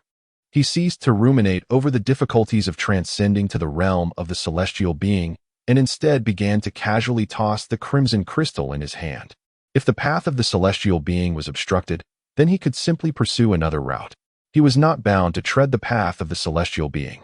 The crimson energy and the path of the soul were also worthy of deep exploration. Moreover, with the lifespan of a grandmaster extending to 200 years and that of a supreme grandmaster to 300, coupled with the essence derived from the dragon pearl and the abundant blood essence of the dragon Aoli, along with the relentless provision of vital essence from the Taotai secret arts, Chen Jie felt that even without achieving the status of a celestial being, living for another 300 or 400 years seemed scarcely a challenge. With such an extended lifespan, bolstered by the formidable talents conferred by his system, what path could possibly be closed to him? If one route is blocked, he shall simply forge another. Chen Jie possessed unwavering confidence in his future. Today, he sought tranquility, reclining and listening to the cicada symphony. The matter of the obstructed path to the celestial being would naturally be left for tomorrow's Chen Jie to ponder, aspiring to become a supreme grandmaster and further augmenting his strength. Chen Jie found it increasingly difficult to encounter adversaries within the Great Xia and even the entirety of the Yin divine continent. Thus, he had no desire to dwell on burdensome long-term concerns. At this moment, he merely wished to bask in the stillness. Alas, the trees may wish for calm, but the winds do not relent. While Chen Jie sought solace in the Chen family's backyard, profound changes quietly unfolded across the Yin divine continent among the powerful factions wielding various forces. Countless statues representing the royal families of various nations or the masters of the consciousness sect began to rise and accumulate within the territories they controlled. Within the countless temples of the Yag Cra sect, a statue of Master Mingguang has quietly emerged beside the Buddha, worshipping the divine pales in comparison to self-adulation.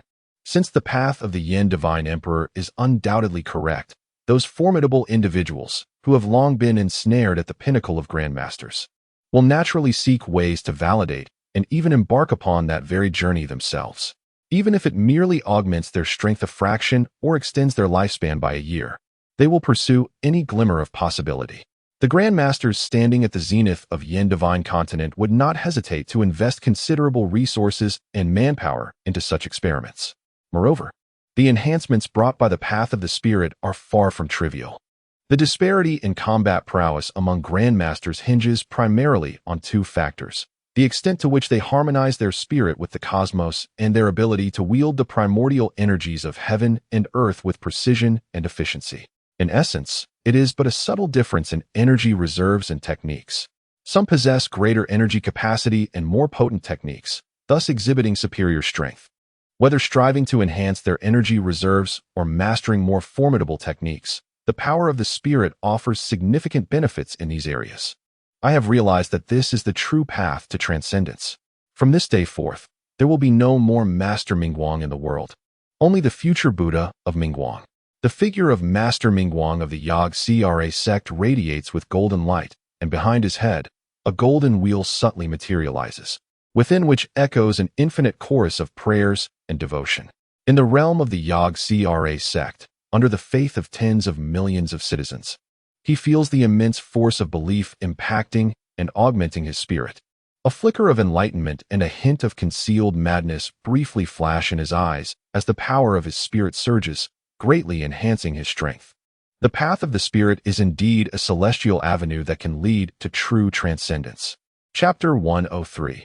The utter chaos of the Great Summer Academy. Master Mingguang's strength has significantly increased, and the other masters of the consciousness-only sect have promptly followed suit. Within just a few days, numerous statues of the 5 great Buddhas, presiding over the realms governed by the consciousness-only sect, have been erected. Simultaneously, an irrefutable decree has swept across all territories under the sect's control, accompanying the mandates of the 5 great Buddhas. Henceforth, every individual within the confines of the consciousness-only sect must pay daily homage to the 5 great Buddhas, while all other beliefs, apart from those associated with the Buddha and the 5 great Buddhas, are strictly prohibited. Violators shall face severe penalties. Indeed, It is entirely reasonable that the four great masters of the consciousness only sect number 5 in total. As the sect embarks on an extensive worship of deities, news of their actions and the display of the 5 grand masters' formidable powers reaches the northern Mang kingdom and the eastern Li kingdom, prompting them to establish statues of their own grand masters and compel their subjects to pay daily reverence to these figures, offering their spiritual devotion. In a fleeting moment, the earthly kingdom of deities, long coveted by Emperor Yan, begins to bloom across Yan-Shan continent, except in the Great Summer. Within the capital of summer, Xia Wujing gazes upon Master Mingyu, who has come personally to convey the command that all subjects within the Great Summer must honor the 5 great Buddhas. The Swordmaster, standing resolutely outside the palace, bows his head in silence. The consciousness-only sect desires to worship deities, intending to harness the faith of the millions within the Great Summer as sustenance to truly become divine ancestors. The Swordmaster, harboring the welfare of the people, wishes to thwart this path of deification that threatens to obliterate the last vestiges of hope for the common folk. Yet what can he do? He is the nominally supreme emperor of the Great Summer dynasty, but after the demise of Xiao Longzhong and the heavy toll on the masters within the imperial court, he has become naught. He is powerless to effect change or take action. On that fateful day, within the capital, the air was filled with sword energy stretching for thousands of miles, while the light of the Buddha illuminated the realm. The resplendent imperial palace of the Great Summer was reduced to rubble, and the once sacred Great Summer Academy descended into ruins in but a single day. Once bustling with countless scholars, the academy now lay in disarray, littered with severed limbs and chaos. The following day, innumerable statues of the 5 great Buddhas were erected, originating from the capital and spreading throughout the various counties. The edict demanding reverence and worship of the deities reverberated across the entirety of the Great Summer, igniting fervor among all factions and individuals. Worship deities? Have the masters of the consciousness-only sect lost their minds?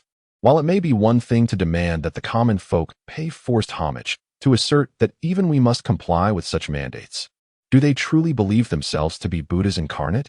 Even the cult of the divine knows how to distribute divine positions and win over individuals such as ourselves. How does the Yogacara sect possess such audacity to disregard us all? Do they truly believe that 5 grand masters are sufficient to suppress the entire world? This is the Great Xia, not their Yogacara sect. Although the Academy of Great Xia has been destroyed, there remain Lonyuan City and Zhaoqing, as well as the cult of the divine, all still standing. Numerous sacred families within the Great Xia, faced with the Yogacara sect's coercive decree to worship the divine, are incredibly resistant.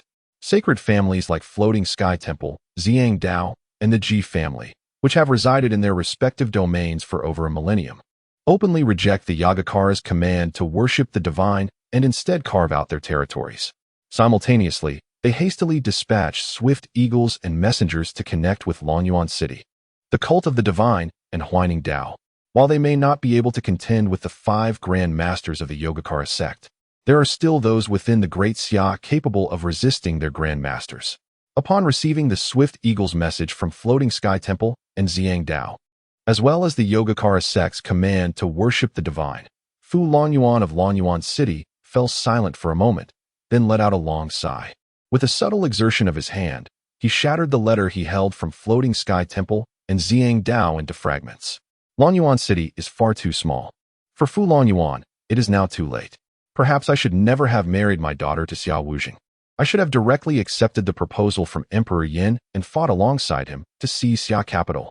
Fu Lonyuan sighed, and for the first time, a hint of regret surfaced in his usually calm eyes. The path of divine worship is flourishing in the world. When it is confirmed that the path of the soul is indeed feasible, the one with the largest dominion and the greatest number of followers holds the advantage.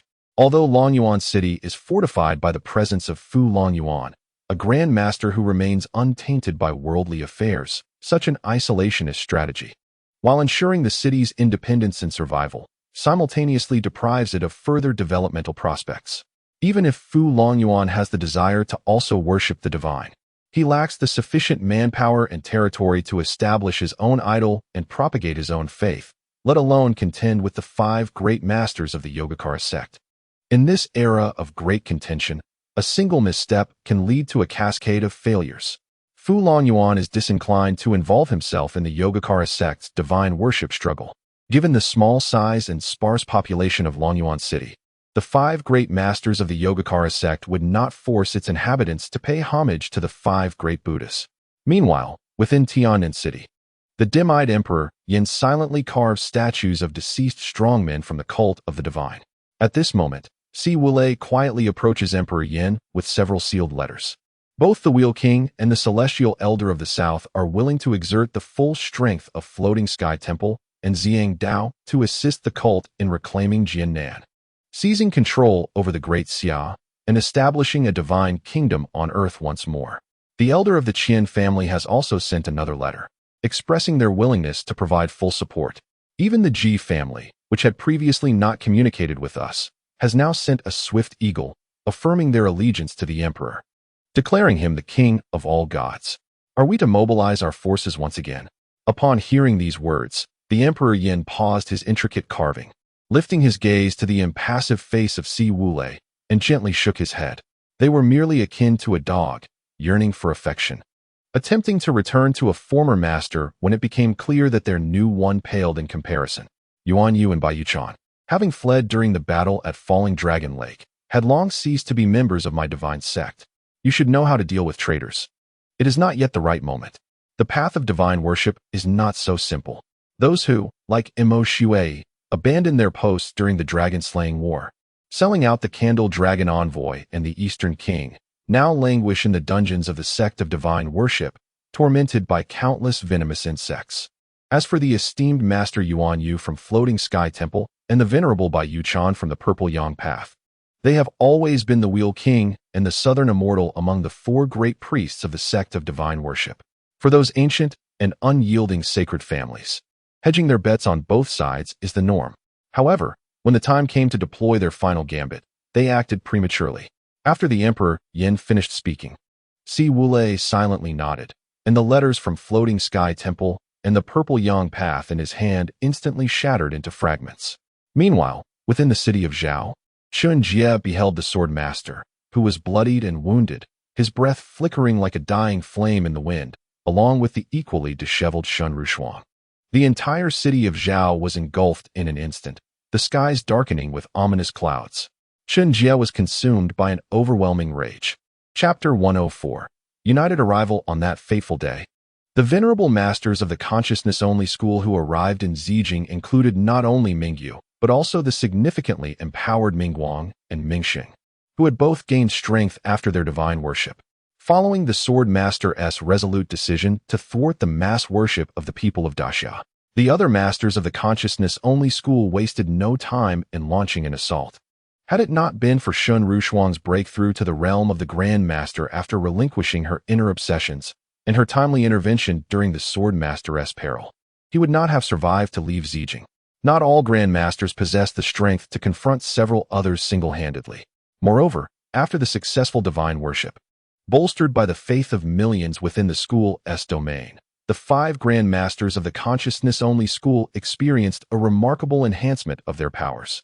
Although the southern barbarians' mountainous territory is extensive, its barren lands and sparse population paled in comparison to the multitude of believers in the domain of the consciousness-only school, which contributes significantly to the faith that empowers the Yenshin Emperor.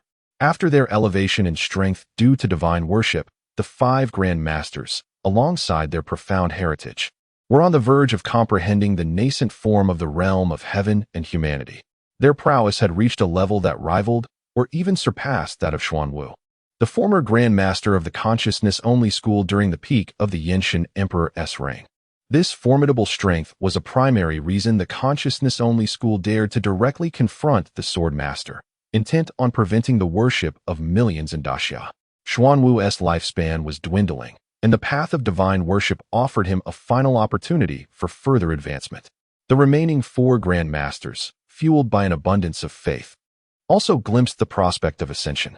Now, anyone who dared to obstruct the grand scheme of divine worship would be seen as an enemy to the 5 Grand Masters' path toward divinity, a mortal grievance that could not be tolerated. The Sword Master, with a severed arm and a presence akin to a flickering candle in the wind, hovered on the brink of death. Shen Rushuang's pallor indicated her internal injuries, evident by the faint traces of blood at the corner of her mouth. Meanwhile, Chen Jie's fourth senior brother, the chess-obsessed Yi Changgu, known for his fervent passion for the game, valiantly wielded his cherished chessboard in an effort to buy the sword master and Shen Rushuang a moment's respite. With a mighty blow, he smashed the board against the grandmasters of the consciousness-only school. The board shattered into 4 pieces, scattering countless chess pieces like stars in a rainstorm alongside Yi Changjie's broken form. Listening to Shen Rushuang as she restrained her fury and recounted the events of that day, Chen Jie's anger gradually dissolved, giving way to an enveloping chill. The clouds above Zhao City grew ever denser, and the ordinary citizens felt an impending sense of calamity. Their hearts gripped by inexplicable fear. Birds ceased to fly, insects fell silent, and the once thriving Zhao City, in the wake of Chen Jie's wrath, descended into an eerie stillness, save for the muffled whispers of those who were confused and apprehensive. Yet, in the next moment, as the aura of the sword master gradually stabilized under Chen Jie's healing, Chen Jie forcefully suppressed the infinite rage within his heart. The ominous clouds above Zhao City swiftly dissipated, leaving behind the ordinary citizens who, oblivious to the impending storm, continued with their lives. For these common folk, the realm of the Grand Masters felt exceedingly distant. As the sword master's aura steadied, the wound from his severed arm began to staunch its bleeding. After a moment of silence, gazing at Chen Jie's frostbitten visage, he softly spoke, "This is my path, not yours. Changgu has already perished for my cause. I do not wish for you to be the next." The swordmaster did not desire Chen Jie to seek vengeance on his behalf. The path of resisting the worship of deities and engaging in a bloody conflict with the Grand Masters of the Consciousness School was a choice made solely by the swordmaster. He diligently pursued his own path. His heart and convictions would not permit the common people, at least those within the Great Xia, to become mere puppets of the worshippers, ultimately losing all hope for the future. However, that pursuit was his alone, not Chen Jie's. He could sacrifice himself for the future of the people, yet he could not impose the same expectation upon others. Otherwise, what distinction would remain between him and those Grand Masters who sought to deceive the populace and ascend to divinity? The 5 Grand Masters of the Consciousness School were not to be trifled with. In response to the Sword Master's counsel, Chen Jie offered a serene smile. "With Changgu gone, don't you think he will walk the road to the underworld in solitude?" Yi Changgu was the Sword Master's most cherished disciple, second only to Shen Rushuang, and he shared a close bond with Chen Jie. Chen Jie vaguely recalled how, during their time at the Great Xia Academy, when his literary talents shone brightly while his martial prowess stagnated, it was only Yi Changgu who came to offer solace, reminding him that as long as one's martial skills were sufficient, life should ultimately be lived for one's passions. Achieving fame through arts and literature was not necessarily inferior to the mundane existence of high-ranking martial artists, with a master and a senior brother by his side. Regardless of whether Chen Jie would eventually become a high-ranking martial artist, he would not be subjected to cruel words of derision. Indeed, when Yi Changgu comforted Chen Jie, emphasizing that he need not toil relentlessly in martial studies to pursue the pinnacle of martial arts, he was already a grand master. Yet, in the end, his passions could not save his life. Given Yi Changgu's extraordinary talent, had he not devoted so much time and energy to the path of chess, he could have achieved the status of a grandmaster like Shen Rushuang. Yet, living for chess ultimately led to his demise. Chen Jie had never contemplated sparing those Grand Masters of the Consciousness School. The vengeance for Yi Changgu's demise, the Sword Master's severed arm, and Shen Rushuang's grievous injuries must ultimately be repaid. Otherwise, Chen Jie would remain unsettled. "When my strength was insufficient, you took my friend's life, nearly killed my master, and wounded my beloved. After all, when one finds oneself powerless, it is prudent to retreat. Yet now, having ascended to the rank of a grandmaster, my prowess is such that even Chen Jie himself cannot fathom its true extent. How can you still label me as timid? To possess strength is to live with a sense of fulfillment, not to endure a life of constraint merely for the sake of power." Chen Jie had made up his mind, and seeing that he could not be swayed, the sword master refrained from further discourse. He contemplated that once he and Shen Rushuang had recovered from their injuries, they would confront Chen Jie together, even at the cost of their own lives, for ultimately, The Grandmaster of the Weisher sect must pay a price. The death of Yi Chang'e, the fall of the Daxiao Academy, and the impending enforcement of the compulsory worship decree throughout the Daxiao realm loomed over the Sword Master like insurmountable mountains, weighing heavily on his heart. The Sword Master had never forgotten. However, on the third day, even before the Sword Master's condition showed signs of improvement, 5 Grandmasters from the Weisher sect arrived outside Zhao City, intent on eradicating any future threats in one decisive blow. Having already severed ties, they resolved to bring matters to a complete and utter conclusion. Chapter 105. The majestic form of the great Vajra, the 5 eminent masters of the consciousness-only school, unencumbered by any concealment of their forms or auras, exerted a palpable pressure that Chen Jie sensed from 100 miles away. Previously, it was the fortunate Emperor Yin who had been besieged by these 5 formidable masters. This time, however, the collective might of the 5 masters, intent on besieging Chen Jie and his companions, surpassed the power they wielded during their previous assault on Emperor Yin. Master Xuanwu, wielding the legendary Vajra pestle of the consciousness-only school, radiated an extraordinary brilliance from his eyes. Within the embryonic form of the celestial domain surrounding him, golden lotuses danced and the light of Buddhism illuminated the surroundings. Following closely behind him were Masters Mingguang, Mingyu, Mingsheng, and Mingxin, their auras subtly intertwined with that of Xuanwu. Under the influence of their combined energies, a colossal figure of a golden Vajra, towering several tens of feet and possessing 3 heads and 6 arms, materialized silently in the void.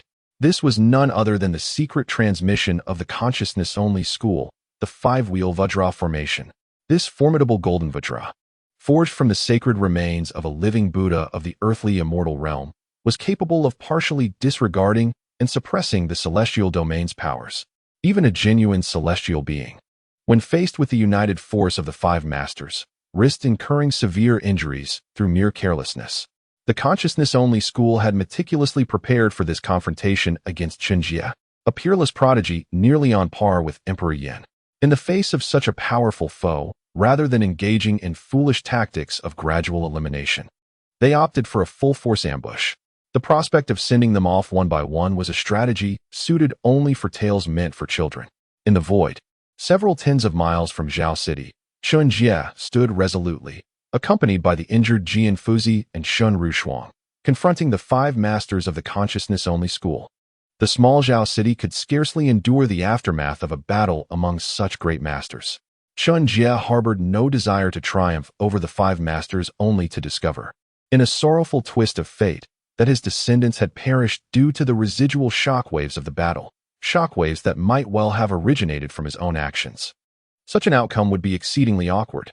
In high-stakes confrontations, the inexperienced ought to remain at a distance. Chen Jie, along with Jian Fuzi and Shun Rushuang, had made a stand against the 5 masters of the consciousness-only school, who had already formed the 5-wheel Vajra formation. They did not expect that Chen Jie and his companions would not flee. Faced with the audacity of Chen Jie, Master Xuanwu, after a moment of silence, gradually abandoned his initial intent to pursue Chen Jie with full force. Instead, after softly chanting a Buddhist hymn, he adorned his face with a benevolent and gentle smile, addressing Jian Fuzi and Chen Jie with calmness. The momentum of divine worship has already swept across the entire Yin divine continent. This is the grand tide of the world. Any attempt to obstruct it is akin to a mantis trying to stop a chariot, inviting one's own demise. Such is the will of heaven. Why must the master cling so tightly? The Sword Master's obstruction of the worship of deities, from the perspective of the Yag-CRA school, is nothing short of a futile endeavor, akin to a fragile egg colliding with a steadfast stone. However, is it always necessary for actions to carry profound significance? In the moment he resolved to staunchly oppose the tide of divine reverence, the Sword Master was acutely aware of his impending fate. Yet, some matters inherently require a figure to rise in defiance. Ignoring the counsel of Master Xuanwu, he cast a glance at Chen Jie and Shun Rushuang, transmitting his thoughts. I will do everything in my power to hold them back. You and Rushuang must depart first. As long as you both remain alive, they will dare not recklessly act against Zhao City.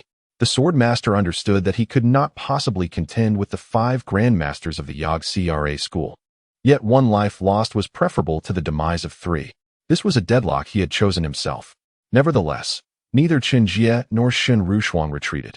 In response to the silent sword master, Master Xuanwu smiled gently and turned his full attention to Chen Jie, speaking with solemnity and gravity. Mr. Chen Jie, the old monk recognizes your unparalleled talent and extraordinary combat prowess.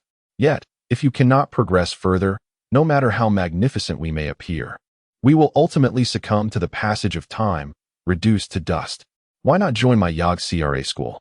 The old monk is willing to bestow upon you the status of Buddha, thus transforming conflict into harmony. Together, we shall unify, and the entire Yin divine continent will fall within our grasp. Even the control of the other divine continents and the entire celestial spirit realm is not beyond our reach. At that time, we shall harness the strength of countless beings within the celestial spirit realm, our boundless faith granting us the power to ascend to divinity and transcend the mundane. Would that not be a delightful fate? Initially intending to strike Chen Jie down the moment he appeared, Master Xuanwu was now prepared to offer the same status of Buddha he possessed in exchange for Chen Jie's allegiance. Chen Jie's strength and talent were formidable. Had it been possible, Master Xuanwu and his companions would have sought to eliminate him without hesitation.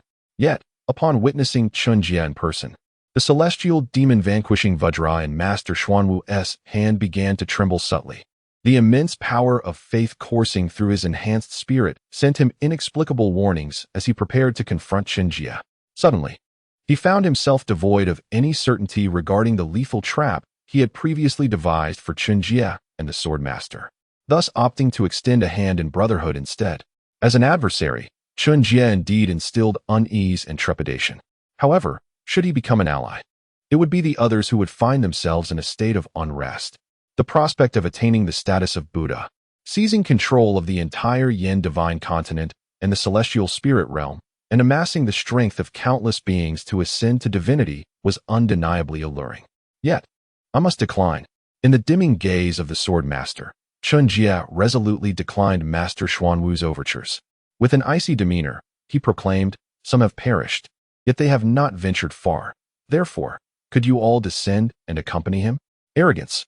Following Chen Jie's rejection, before Master Xuanwu could respond, the newly empowered Master Mingguang, invigorated by his devotion, furiously retorted, "Who do you think you are, to attempt to withstand the momentum of divine worship, and further, to contend against us, the Buddhas, is nothing short of courting death." At this moment, Master Mingguang had seemingly elevated himself to the status of a Buddha. Subsequently, as Master Xuanwu absorbed the derision from Master Mingguang, he slightly closed his eyes.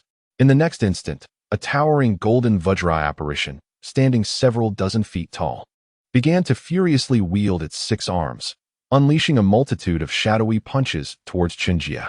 Unable to persuade him to surrender, Master Xuanwu suppressed all unease and distractions within himself, channeling his full energy into the golden Vajra apparition, vowing to annihilate Chen Jie in one decisive strike. Regardless of Chen Jie's innate talent and combat prowess, beneath the 5-wheel Vajra formation and the celestial demonic subduing Vajra staff, he was utterly devoid of hope, and the deceased posed no threat whatsoever. Chapter 106. The power of celestial beings descending to vanquish demons with a fierce glare. The mighty Vajra unleashed a barrage of punches that shattered the heavens. In an instant, the colossal figure of the 3-headed, 6-armed Vajra manifested countless fist shadows, intent on reducing Chen Jie to mere fragments. Concurrently, the sword master and Shen Rushuang wielded their long swords, conjuring a surging river of sword energy amidst a flurry of snowflakes, which advanced to meet the onslaught of the Vajra's fists. The thunderous sounds reverberated as the already wounded sword master's sword energy was obliterated by the Vajra's fierce strikes. Although the cascading snowflakes adorned the Vajra's head and stained its body, the speed of the Vajra's fists remained as swift as lightning, seemingly unaffected. The combined might of the 4 grandmasters, along with Xuanwu, who had grasped the embryonic form of the celestial realm and wielded the celestial vanquishing Vajra staff, unleashed the full power of the 5-wheel Vajra formation. How could this be resisted by the sword master, still recovering from injuries, and the newly ascended grandmaster Shen Rushuang? Each grandmaster was an extraordinary prodigy. Yet, The inability of the sword master and Shun Rushuang to withstand the assault did not imply that Chen Jie would falter. As the multitude of fist shadows descended upon him, Chen Jie focused his mind, closed his eyes, and drew his sword. An even more potent celestial domain enveloped him. And then, the sword was unleashed like a beam of light. At times, the vision provided by one's eyes can become a hindrance. Too slow, far too slow. Compared to Chen Jie's consciousness, everything seen through his eyes moved at a sluggish pace. Closing his eyes, he entrusted the sword in his hand entirely to his spiritual perception. An endless stream of sword light poured forth, precisely striking each of the Vajra's fist shadows. At times, even before Chen Jie fully sensed the direction of a punch, his sword would already be perfectly positioned before the incoming blows, as if eagerly awaiting their arrival. Countless fist shadows clashed with a torrent of sword energy, sparks flying in all directions, and the sound of thunder echoed endlessly. In that moment, the air trembled, and the shockwaves from the confrontation between Chen Jie and the 5 grandmasters of the Weisher sect stirred up clouds of dust in the mountains dozens of miles away. Mountains crumbled, trees splintered, the earth cracked, and grass turned to ash. The injured sword master and Shun Rushuang struggled to intervene amidst the fierce clash between the Weisher sect's Vajra manifestation and Chen Jie, retreating to the sidelines. Both astonished and melancholic as they beheld Chen Jie's formidable prowess, single-handedly resisting the combined might of 5 grandmasters. Astonished by Chen Jie's astonishing combat strength, akin to that of a celestial being, they felt a sense of melancholy, realizing that they had unknowingly allowed a vast chasm to open between themselves and Chen Jie, who had once been far behind. As the sword master and Shun Rushuang remained unable to intervene, the 5 grandmasters of the Weisher sect, who found it challenging to subdue a single Chen Jie even with the 5-wheel Vajra formation, had already shed their previous confidence and arrogance, their expressions now imbued with profound seriousness.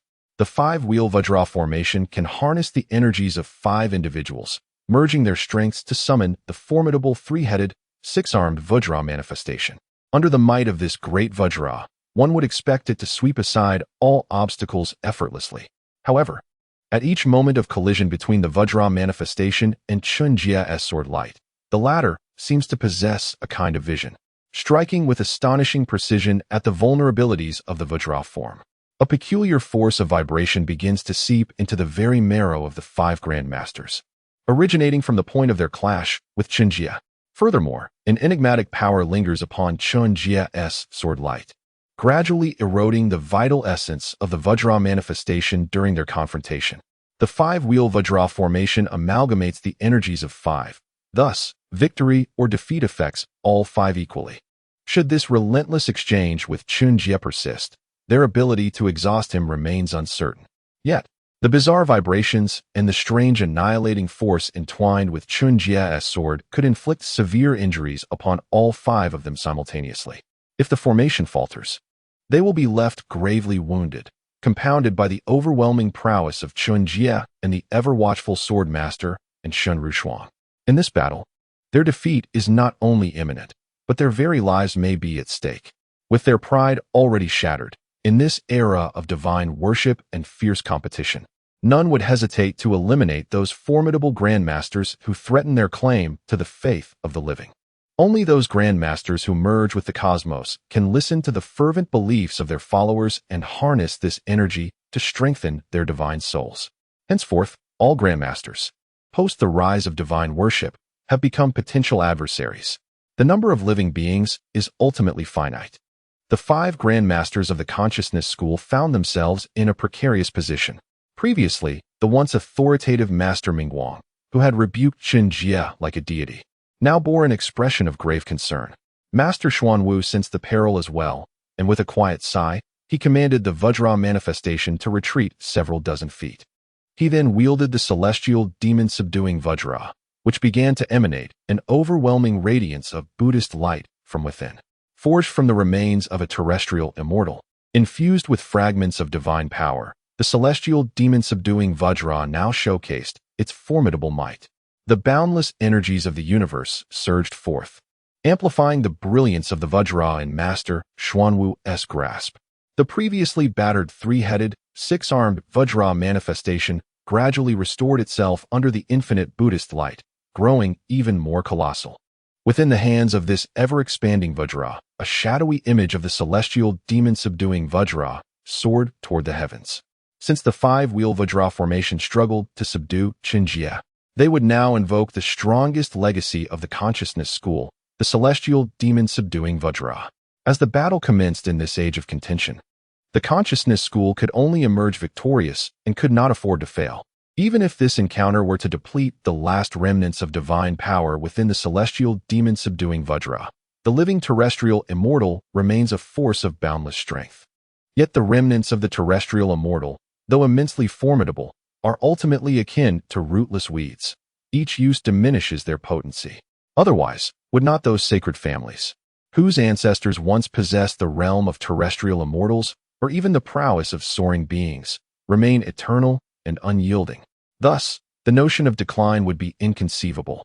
Master Xuanwu, harnessing the last vestiges of celestial power within the heavenly man-subduing Vajra pestle, sought to annihilate Chen Jie in a single decisive strike, bolstered by the five-wheeled Vajra formation.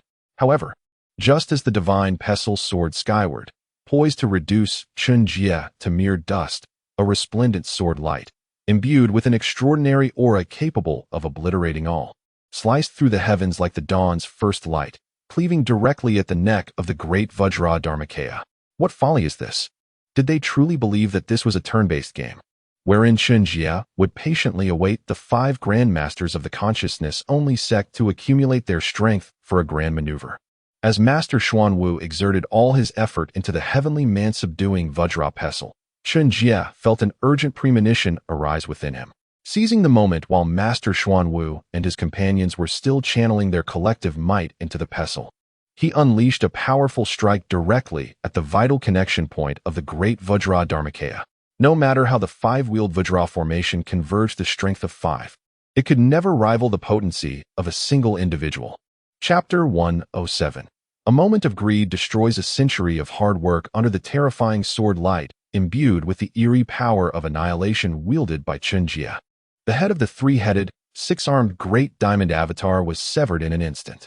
Simultaneously, as the five wheels diamond formation was shattered, the once unified, terrifying vitality of the five grand masters began to wildly dissipate in the imbalance of their essence. Then, with a thunderous roar, a formidable shockwave erupted, accompanied by a mushroom cloud. The great diamond avatar was instantly shattered into countless fragments, and the five grand masters of the Yogacara sect, who had jointly activated the five wheels diamond formation, were swiftly engulfed by the overwhelming smoke and clouds. The mushroom cloud soared into the sky, leaving behind an enormous pit. Yet Chen Jie's expression remained taut and grave. Within the billowing smoke, an extraordinarily fearsome aura was gradually coalescing, locking its sights firmly on Chen Jie. A torrent of celestial energy, under the weight of this formidable aura, fled from Chen Jie like startled fish, not merely escaping but rebelling against him. Even before this aura struck him directly, the surrounding elemental forces transformed into the most unyielding shackles, binding Chen Jie tightly in the void. Is this the power of the celestial beings? It felt as though he were at war with the world itself, while sensing the oppression and malice of the entire universe. Chen Jie's heart raced with excitement. Such opportunities to engage closely with the remnants of celestial power were exceedingly rare. As for the oppressive feeling of battling against the world, who cares about that? Before the smoke could dissipate, a brilliant golden light, imbued with the grandeur of exorcism and the intent to obliterate all, pierced through the vapor like a shooting star, aimed straight at Chen Jie's crown.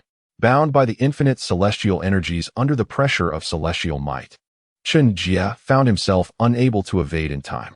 He could only coldly regard the descending golden Vajra of exorcism, a faint smile gracing his lips.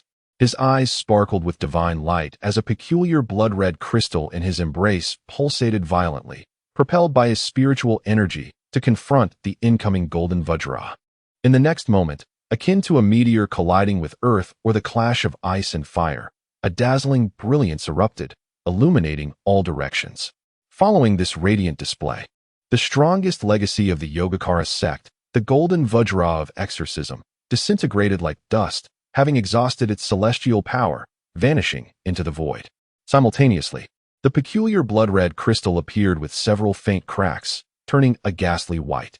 Chen Jie had refrained from drawing upon the energy within the blood-red crystal for some time, allowing it to accumulate significantly. Now, it had returned to its previous state, utterly depleted. What a close call. I nearly had to resort to the reserve energy I had painstakingly accumulated over a long period. A vivid red mark marred Chen Jie's brow as he gently stretched his body, tucking the pallid blood-colored crystal into his pocket. Yet, it had not been shattered? What was the true origin of this sanguine crystal? After contemplating the various abilities of the blood-colored crystal and forming certain insights and predictions regarding its crimson energy, Chen Jie began to view this peculiar artifact in his possession with growing disdain. Disposable and worthless, truly a cad. However, he had no choice. This crystal, capable of incessantly absorbing and storing external energy, was far from an ordinary stone. It resembled a bomb that could explode at any moment. Had it not been for Chen Jie's own inability to destroy it, he would have long since reduced it to ashes. A being capable of rebirth from blood, nearly immortal, once revived, Chen Jie had no desire to gamble on whether it would be benevolent or malevolent. The blood-colored crystal was now riddled with cracks. Its capacity to absorb and store external energy diminished significantly, allowing Chen Jie to temporarily set aside his apprehension towards it. He silently raised his gaze, coldly observing the 5 masters of the consciousness sect gradually revealing themselves as the smoke dissipated. Yichanga had waited long enough underground. It was time to send them to their graves. When he spoke of burial, he meant it. Chen Jie would not go back on his word. Master Mingguang's face resembled parchment, his hands weakly hanging by his sides, incredulously staring at the unscathed Chen Jie, a frenzied expression crossing his features as he murmured, "How could this be? We are the Buddhas of the world. How could we possibly be defeated by mere mortals? I am a Buddha. Surely, a Buddha should be invincible." Falsehoods, all of it. Master Mingguang's arms had shattered into countless pieces when the 5-wheel Vajra formation was breached, but more than his broken limbs. It was his ambition to become a deity, to proclaim himself a Buddha, that lay in ruins. His expression twisted and contorted, increasingly mad. The other severely injured masters, Mingyu, Mingsheng, and Mingxin, also gazed at Chen Jie in disbelief, their faces etched with an indescribable peculiarity. Only Master Xuanwu, although blood trickled from his lips, and his internal organs and spirit were severely damaged due to the collapse of the formation and the obliteration of his long-cherished magical tool, displayed no semblance of pain or rage. Instead, he cast a deep, albeit slightly dimmed, gaze towards the frenzied Master Mingguang and the other masters of the consciousness sect, then turned to Chen Jie, solemnly stating, "This path may indeed be correct, yet we have all strayed from it." As Chen Jie found himself targeted by the celestial demon suppressing Vajra, a sudden brilliance emanated from his eyes. He summoned the power of his spirit to conjure the enigmatic blood-red crystal, effectively obstructing the onslaught of the celestial demon suppressing Vajra's staff. At that moment, Master Xuanwu grasped a profound realization. The path of spiritual enlightenment might indeed represent another avenue to ascend to the heavens. However, to strengthen one's spirit is not solely achievable through compelling the faith of the masses or through deification. Furthermore, Chen Jie's method of fortifying his spirit may well be the authentic path to enlightenment. Master Xuanwu had never heard of Chen Jie establishing a personal idol. Moreover, Chen Jie's spirit and will exhibited no trace of the madness and chaos characteristic of Master Mingguang. While worshipping deities may serve as a shortcut, it equally harbors the potential to lead one astray. Enlightened, Master Xuanwu faced the advancing Chen Jie alongside the Sword Master and Shenru Shuang, who, though astonished by Chen Jie's combat prowess, resolutely obstructed their path. With a slight closing of his eyes and a whispered Buddhist incantation, he gestured with determination, channeling all his strength to manifest the nascent form of the celestial domain. He propelled the unsuspecting Master Mingguang and Master Mingsheng toward the Sword Master and Shenru Shuang before soaring upward, confronting Chen Jie with his gravely injured body. In a moment of greed, he risked the culmination of a century of hard-earned cultivation, uttering, "May the Buddha's compassion not extend to the deluded." To Mingyu and Mingxin, he entrusted the teachings of the consciousness-only school. Remember, do not worship deities, do not worship deities. Master Mingguang and Master Mingsheng were among the earliest devotees and were most entranced and influenced by the power of such worship. Chapter 108. The essence of the law. The esteemed Master Xuanwu, having relinquished all hope, sought to utilize his frail body, along with the severely influenced Mingguang and Mingsheng, to create an opportunity for the revival of the Yogacara sect. As long as the Grand Masters of the sect remained alive, it would be exceedingly difficult for any force, be it the Eastern Li, Northern Mang, or even the invincible Chen Jie, to annihilate the Yogacara sect in one fell swoop. A Grand Master unburdened by attachments could indeed become a significant thorn in the side of any power. Perceiving the unfavorable turn of events, Mingyu and Mingxin, alerted by Xuanwu's warning, swiftly retreated. Meanwhile, Mingguang and Mingsheng, propelled towards the Sword Master and Shen Rushuang by Xuanwu's sudden exertion of force, exhibited a blend of madness and arrogance. Although Mingguang felt disgruntled by Xuanwu's treacherous maneuver that thrust him towards the Sword Master, he did not seize the chance to flee. Instead, brimming with confidence, he unleashed his spiritual force, forcefully commanding the elemental energies of heaven and earth, and launched a vigorous kick towards the Sword Master. Even with his arms shattered, Master Xuanwu intended to act as bait, hoping to delay Chen Jie and the Sword Master. Yet, Mingguang remained unwavering. Convinced of his invincibility as a living Buddha, believing failure was not within his fate. The madness in his eyes intensified. Conversely, after being propelled towards Shen Rushuang, Master Mingxing briefly exhibited a glimmer of confusion. Upon hearing Xuanwu's final admonition to Mingyu and the others, a moment of clarity flickered in his gaze. With a soft sigh, he chose not to escape, but instead focused on mobilizing his inner essence, increasing his speed, and forming a seal with his hands to strike directly at Shen Rushuang. He had been among the earliest to worship the divine, deeply entwined with the faith of countless beings. Though his spiritual power surged, it was also tainted by the relentless influence of the multitude, leading him to gradually descend into oblivion, forever estranged from the true essence of Buddhist teachings. Better to fade into silence than to jeopardize the Yogacara sect's slim chance of survival.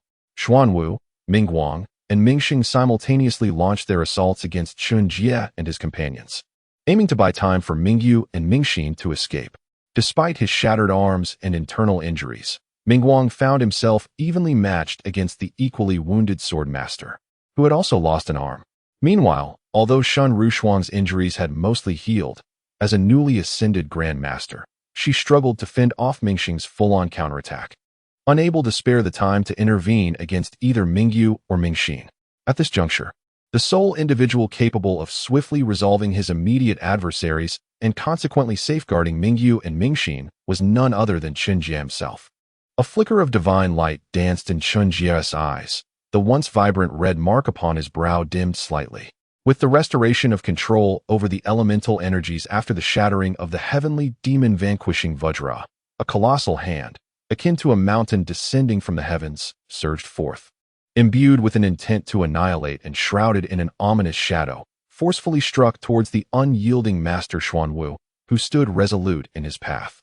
This was one of the most formidable techniques in Chen Jie's arsenal, the Void Sky Palm. The ethereal handprint, imbued with a peculiar annihilative force, descended from the heavens, poised to reduce its target to mere dust. Yet, in the next instant, with a deep sigh, Master Xuanwu was enveloped in an inexhaustible radiance of Buddhist light.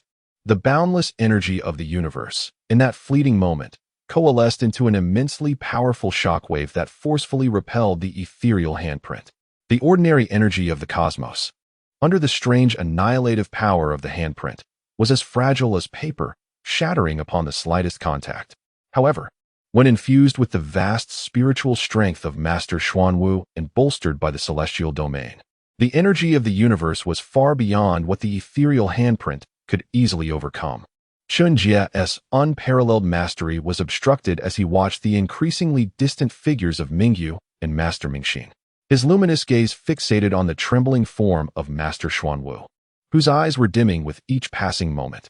Instead of pursuing Mingyu and his companion, he solemnly inquired, "Is this truly worth it?" In a bid to thwart Chen Jie's pursuit of Mingyu, Master Xuanwu was relentlessly consuming his own spiritual essence, igniting his inner flame to draw from every ounce of his soul's power. Yet, the essence of the soul is often the most vital foundation of a human being. While damaged spiritual power might be restored, once it is self-immolated, recovery becomes impossible. The moment the spiritual essence is entirely consumed, it heralds the fall of Master Xuanwu. To protect even a sliver of hope for my Vijnana sect with my fragile being is an act of compassion from the Buddha. How could it be deemed unworthy? He expressed with heartfelt conviction, "I apologize, Mr. Chen Jie, but this path is closed to you before my demise." With hands clasped in prayer, the formidable spiritual power of Master Xuanwu swiftly summoned countless energies of the universe. Under the nascent influence of the celestial domain, it transformed into an unyielding sea of Buddhist light, firmly sealing Chen Jie's fate. The ocean of Buddhist light enveloped all beings, rendering the unworthy immobile. Master Xuanwu, unlike a terrestrial immortal, lacked the extraordinary prowess to command the energies of the cosmos to such an extent that it instilled in Chen Jie a profound sense of existential dread. However, through years of dedicated study of the celestial demon-slaying Vajra and a nascent comprehension of the celestial domain, Master Xuanwu, by sacrificing his spiritual essence, experienced a momentary surge in his power and gleaned a glimpse of the terrifying strength characteristic of a terrestrial immortal. Under his command, the boundless energies of the universe coalesced into a sea of Buddhist light, pressing down upon Chen Jie. Beneath this overwhelming radiance, Chen Jie felt once more the terror he had previously encountered when targeted by the celestial demon-slaying Vajra. It was an overwhelming dread, as if the very world was against him, with every fragment of cosmic energy acting as an adversary, relentlessly eroding his form. Yet, in this dire moment, Chen Jie, instead of being consumed by rage, smiled faintly, his lips curling upward, eyes gently closing. In the next instant, the sea of Buddhist light, born from Master Xuanwu's self-sacrifice, began to tremble violently, as if shaken by an unseen force. Indeed, is this not a glimpse into the profound mystery of the realm of terrestrial immortals? The law possesses a primordial spirit, and thus, the essence of Qi must equally embody such a spirit.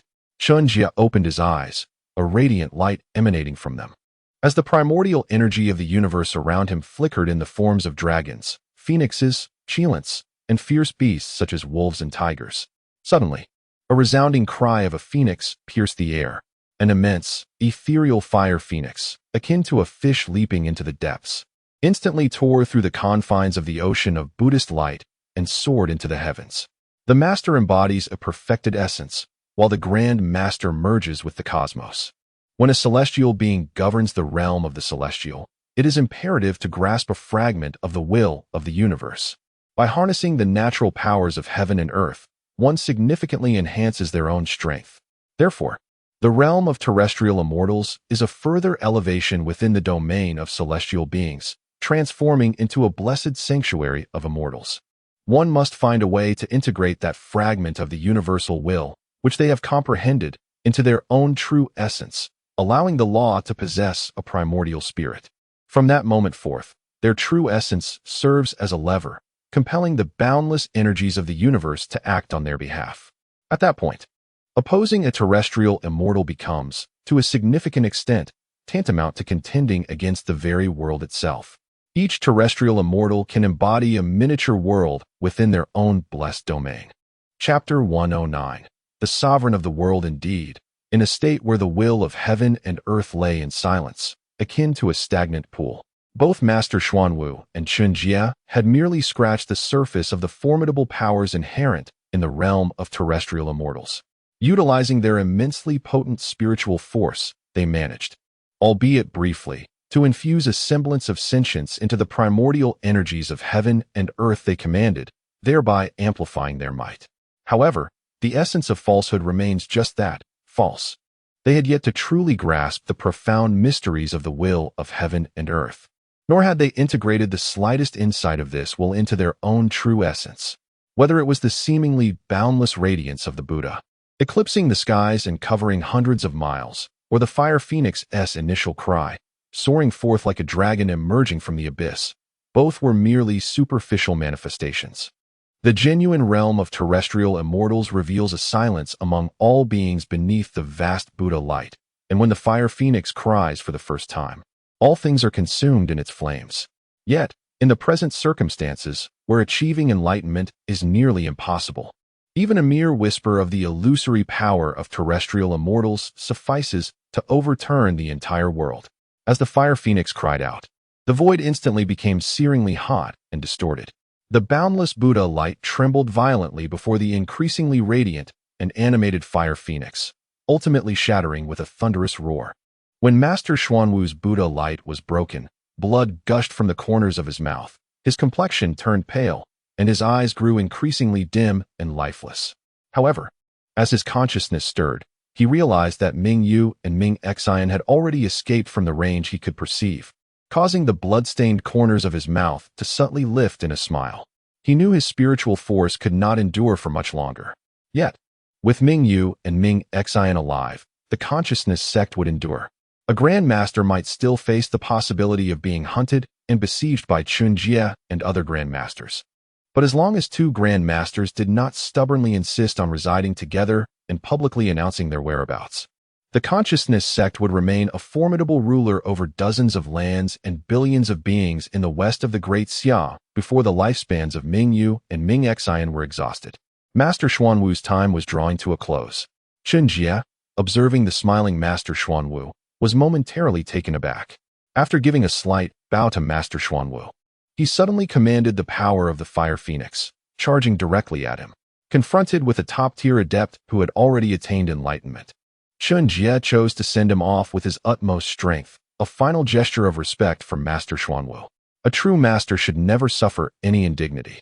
The Fire Phoenix's power stained the void crimson, slicing through the small ocean of Buddha light that Master Xuanwu had summoned with his last vestiges of strength as effortlessly as a hot knife through butter, reducing both him and the light to mere ashes. With the demise of Master Xuanwu, Ming Yu and Ming Xian successfully fled. Meanwhile, Master Ming Sheng sought to seize the opportunity to escape. However, just as he had managed to withstand a sword strike from Shen Rushuan, retreating several dozen paces in an attempt to preserve his life for the benefit of the consciousness sect, the Fire Phoenix, having just reduced Master Xuanwu to ashes, had already widened its eyes and positioned itself directly in front of Master Ming Sheng. Subsequently, after the revered Master Ming Sheng clasped his hands together and calmly uttered a final invocation, he too was reduced to ashes. At that moment, even the most formidable Grand Masters were rendered no different from mere mortals in the hands of Chen Jie, particularly Master Ming Sheng, who had already sustained grave injuries and harbored thoughts of resignation. Xian Wu, having just witnessed the demise of Master Ming Sheng, looked on with a face twisted in madness. As the once self-assured Master Ming Guang finally began to sense a hint of his own abnormality. Why had he not fled? Why did he believe himself capable of overcoming such a terrifying adversary, one who could vanquish Xian Wu, when had Master Ming Guang, who merely sought to ascend the path of divinity by harnessing the faith of countless beings, become so arrogant and deranged? When did he truly begin to perceive himself as an omnipotent, exalted Buddha?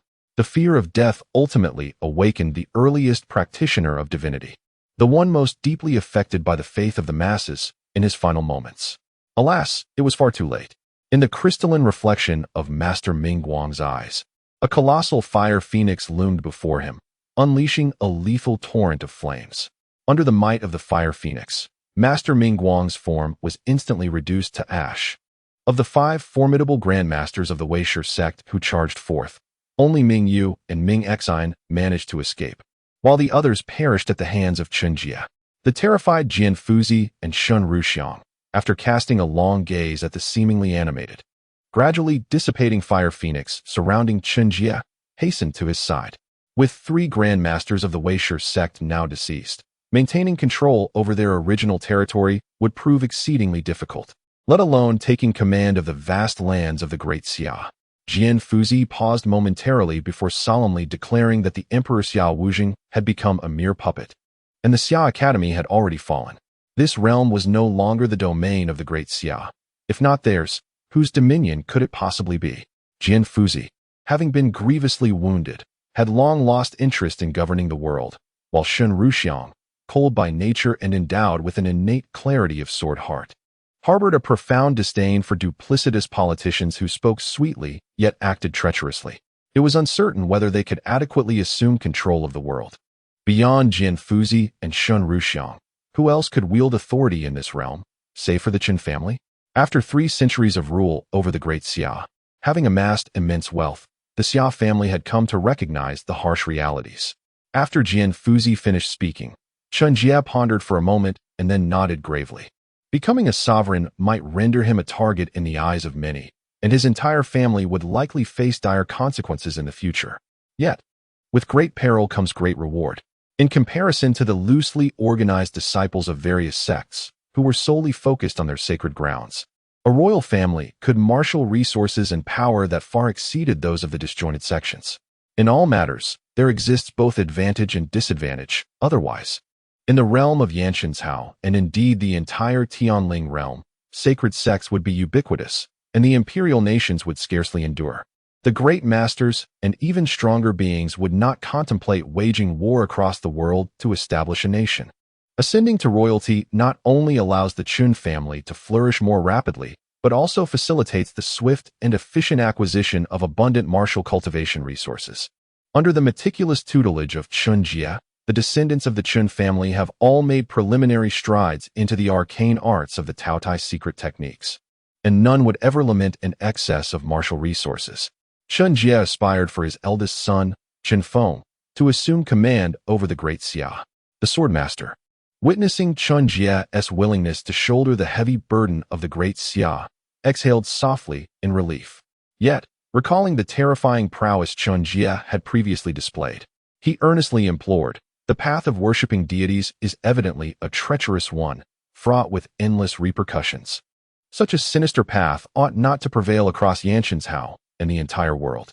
Chen Jie, could I beseech you to put an end to this so-called wave of deity worship in Yanshan's Hao? If anyone in this world is capable of accomplishing this, it can only be you." When Chen Jie's strength was insufficient, the swordmaster was reluctant to see him fall into a pit of despair. However, after Chen Jie revealed his formidable might, the swordmaster was unperturbed by the additional weight of responsibility on Chen Jie's shoulders. To bear the stains of a nation signifies the master of the state. To endure the omens of a nation is to be the emperor of the world. The greater the responsibility, the greater the power that shall inevitably accompany it. Chapter 110. A thunderous revelation. To speak solely of capability and responsibility while neglecting rights is undoubtedly an act of folly. However, to discuss both responsibility and rights in equal measure renders the conversation devoid of contention. The cult of worship has swept across the Yanshan continent, with numerous factions, including the Weisher sect and the vast realm of Daxia, succumbing to the allure of divine veneration. Many, after partaking in this fervor, claim to be divine themselves. While they may experience a rapid enhancement in their cultivation in the short term, the relentless influx of faith's power eventually taints their souls, driving them to madness. Ordinary lunatics are often overlooked, but when grandmasters, living embodiments of nuclear power, succumb to insanity, it can precipitate catastrophic calamities. Countless lives would be lost. Chen Jie abhors chaos and detests the sight of death on such a grand scale. Previously, he lacked the strength to influence or alter the order of the Yanshan continent, or even the entirety of Daxia. Now, however, he yearns for the entire populace of Yanshan to heed his voice earnestly. "Those who follow me shall prosper. Those who oppose me shall perish." The next day, Chen Jie soared into the skies, heading straight for Xiaoqing. At that moment, within Xiaoqing, the rapid withdrawal of the Weisher sect disciples coincided with the recent news of the battle in Zhao City. Chen Jie, single-handedly vanquishing 5 adversaries, including 3 grand masters of the Weisher sect, left behind a devastated palace and a desolate Xiaoqing, plunging into deep silence. What, after all, had his efforts for the continuation of the Daxia imperial lineage amounted to?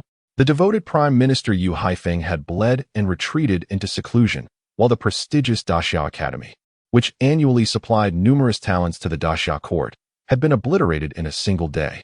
The once mighty Jinwu Guard, comprised of graduates from the Daxia Academy, had gradually spiraled out of control.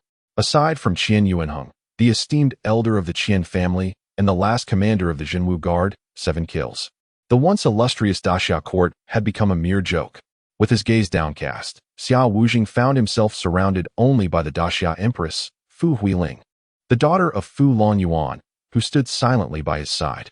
As the 9 chimes of the golden bell resonated within Xiaoqing, Chen Jie descended from the heavens, landing directly within the imperial palace. The presence of allies had all but vanished from Xiao Wuzhing's side. Without the constraints of fellow grandmasters, by the time the Longxiang guards arrived to provide assistance, Chen Jie could have slain Xiao Wuzhing multiple times over. Xiao Wuzhing raised his hand to halt the guards and eunuchs who had remained at the palace, straightening his attire before bowing deeply to Chen Jie, respectfully inquiring, "Mr. Chen Jie, what brings you to the Summer Palace?" Gazing at the bowed Xiao Wuzhing and the anxious Empress Fu Huiling standing behind him, Chen Jie refrained from unnecessary pleasantries and spoke plainly, "Xiao Longzhang is dead, and the Daxiao Academy lies in ruins. You are no longer worthy of being the Emperor of Daxia. Step down and yield the throne, and perhaps you may yet preserve your life." Provided that Xiao Wuzhing cooperates and relinquishes his position, Chen Jie was disinclined to unleash a bloody massacre. To be fair, Xiao Wuzhing, as an emperor of Daxia, had performed commendably compared to some of his predecessors. It is a lamentable truth that the destiny of the great Xia has reached its conclusion. After Chen Jie spoke, Xiao Wuzhing remained silent, while several loyal guards and eunuchs flushed with indignation. The Empress of Great Xia, Fu Huiling, with her eyes ablaze, fixed her unwavering gaze upon Chen Jie and, with a blend of softness and strength, declared, "Wuzhing diligently attends to state affairs and treats the populace with kindness. How could he possibly be unworthy of the throne of Great Xia? I am the Empress, and my father is yet." Before Fu Huiling could invoke the name of Fu Longyuan, fully aware that Chen Jie was far from an ordinary grandmaster, Xiao Wuzhing seized her arm, rising slowly to stand tall, meeting Chen Jie's gaze with earnest resolve. "If I were to abdicate in favor of another and lend my full support to Mr. Qi in stabilizing the court, what fate awaits the Xia family?" Xiao Wuzhing was no longer concerned with who would reign as Emperor of Great Xia. His sole desire was to protect the lineage of the Xia family. Years ago, after Xia Longzhang vanquished the founding emperor of the Great Wei, the court of Great Xia was still guarded by the Zhenwu Guard. Yet they pursued the Chao lineage relentlessly for 2 centuries. Presently, apart from the aging master Chao Guofu, the remaining members of the Chao family either live in obscurity or have faded into anonymity, indistinguishable from common families within Great Xia. In this realm, there can exist both Longyuan City and Wuzhing City, provided that they adhere to the new laws of the dynasty, refraining from misdeeds. In my eyes, whether it be the Xia family, the Fu family, or any other royal or noble house, there is no distinction. Chen Jie replied with composure. In response to Chen Jie's calm demeanor, Xiao Wuzhing paused, and Fu Huiling, whose age had begun to etch wrinkles upon her visage, silently tightened her grip on Xiao Wuzhing's right hand, conveying her unwavering solidarity. Then, Xiao Wuzhing glanced at Chen Jie and then at Fu Huiling, who clutched his arm tightly, offering a serene smile as he gently removed the crown from his head. "Xiao Wuzhing of the Xia family, I wish for Mr. Qi that the world may unite." To exchange a throne one never truly desired for the survival of his kin was an invaluable trade indeed. In the moment Xiao Wuzhing relinquished the crown and beheld Fu Huiling's increasingly aged features, a weight long borne within his heart suddenly lifted. The once suffocating burden of his spirit transformed into clarity, and the profound mysteries that had eluded him for so long began to reveal a small opening. The opportunity for an enlightenment he had never dared to hope for now emerged. In 6 months, or perhaps 3, Xiao Wuzhing would undoubtedly ascend to the rank of Grandmaster. Yet why at this moment? Why now? With eyes that had been gently closed, Xiao Wuzhing suddenly opened them, locking onto Chen Jie's inquisitive gaze, a flicker of determination and bitterness emerging upon his face. Chen Jie might allow an inconsequential Grandmaster to walk free, yet he would never permit the emergence of a potential Grandmaster to pose a risk. Should one stubbornly resist, it mattered not whether he had achieved the status of Grandmaster. Facing Chen Jie alone would be a perilous endeavor. There was no possibility of survival. As despair enveloped Xiao Wuxi, contemplating ending her own life to protect the Xia family and Fu Huiling, Chen Jie maintained a tranquil smile. He then addressed Xiao Wuzhing, stating, "What I have said remains unchanged. The Xia, Fu, Wang, and Li families hold no distinction in my eyes. Both grandmasters and masters are equal in my regard. With your presence, the Xia family has finally attained the standing to rival Longyuan City." Should you ever wish to reclaim the throne for the Xia family, do not hesitate to come forth. Others may fear the restoration of the previous dynasty and seek to annihilate it entirely. Yet I, Chen Jie, am willing to grant those families ample time to gather their strength until they are utterly despondent. Neither celestial beings nor earthly immortals represent the pinnacle of my ambitions. A millennium hence, where will those once great grandmasters find their final resting place? Among those who were once fiercely loyal to the so-called previous dynasty, how many will even remember it? Half a day later, with the full cooperation of Xia Wujing and in the presence of all the court officials, Xia Wujing abdicated, directly transferring the throne of the great Xia to Chen Feng, Chen Jie's eldest son, who had been brought to Xiangjing in a state of utter bewilderment. What is happening? I was merely the heir of the whining prince, preoccupied with the future of the Chen family, and now I find myself crowned as the emperor? The magnitude of this change in status was rather overwhelming. As Chen Feng ascended to the throne, still in shock, news of Xia Wujing's abdication and Chen Feng's coronation spread alongside reports of Chen Jie singularly dominating the 5 grandmasters of the only knowledge sect beyond Zhaoqing, slaying 3 of them. This information was disseminated across the realm with great urgency. Equally sensational was the rumor regarding Chen Jie among all grandmasters under heaven. Should anyone claim divinity, drawing upon the faith of the masses and embarking upon the path of sacrilege, no matter the distance, Chen Jie shall strike them down. Chapter 111. The King of Baima. The clash between the Grand Masters reverberated with such intensity that, even from dozens of miles away in Zhao City, it was impossible for anyone to remain oblivious to the commotion. Neither Chen Jie nor the Grand Masters of the Weisher sect ever intended to conceal their actions. The so-called plots and schemes prove effective only when one's strength is inferior or on par with another's. Once one reaches a certain level of power, all devious machinations pale in comparison to outright grandeur. I am invincible. You may act as you wish. Humph! Should anyone dare tread the sinister path of divine worship, they shall be met with retribution from the ends of the earth. Does Chen Jie of the Great Xia truly consider himself the sovereign of the Yin divine continent? Or is it that he seeks to indulge alone in the faith of countless beings inhabiting this realm? Is he not wary of overreaching and suffering the consequences? Within the court of the King of Baima, Ashina Xionging surveyed the missive delivered by the swift eagle in his grasp, a cold smile spreading across his face. To face 5 opponents, including the formidable Xuanwu, who wielded the celestial descent Vajra, a being on the cusp of transcending to the heavenly realm, even the unparalleled genius Yan Shenhuang, who pioneered the path of divine worship, would likely pale in comparison. Today, Chen Jie is directly referred to as Chen Wudi, and with the prowess he has displayed, it is not beyond the realm of possibility for him to emulate the legendary madman Yan Kuangtu and unify the Yin divine continent. Moreover, our hasty pursuit of the path of divine worship may indeed harbor significant hidden dangers. While Ashina Xionging remained indifferent to the rumors surrounding Chen Jie, the high priest of Baima, Solomon, wore a grave expression and replied solemnly, "The path of divine worship, which promises to swiftly enhance one's spiritual essence and bolster personal strength, is undeniably too rapid and convenient. Out of caution, and to concentrate resources for better aiding the King of Baima's ascension, the prevalent mythos regarding deities within the entire Baima domain now solely pertains to Ashina Xionging, the embodiment of the eternal heaven, the reincarnation of the celestial god, and the undying sun. Hidden dangers? What dangers could there be? Is my surging spiritual essence and strength merely an illusion? Accumulating the faith of countless beings for personal gain, what issue could arise from such a method? Solomon, you are the high priest of the steppes. Do not allow a mere Chen Jie to instill fear in your heart." A flicker of madness gleamed in Ashina Xionging's eyes as he confidently asserted, "Besides, we are still unaware of the precise occurrences of that battle. Yet one thing is certain. Chen Jie is unlikely to stand alone against the 5 Grand Masters of the Weisher sect.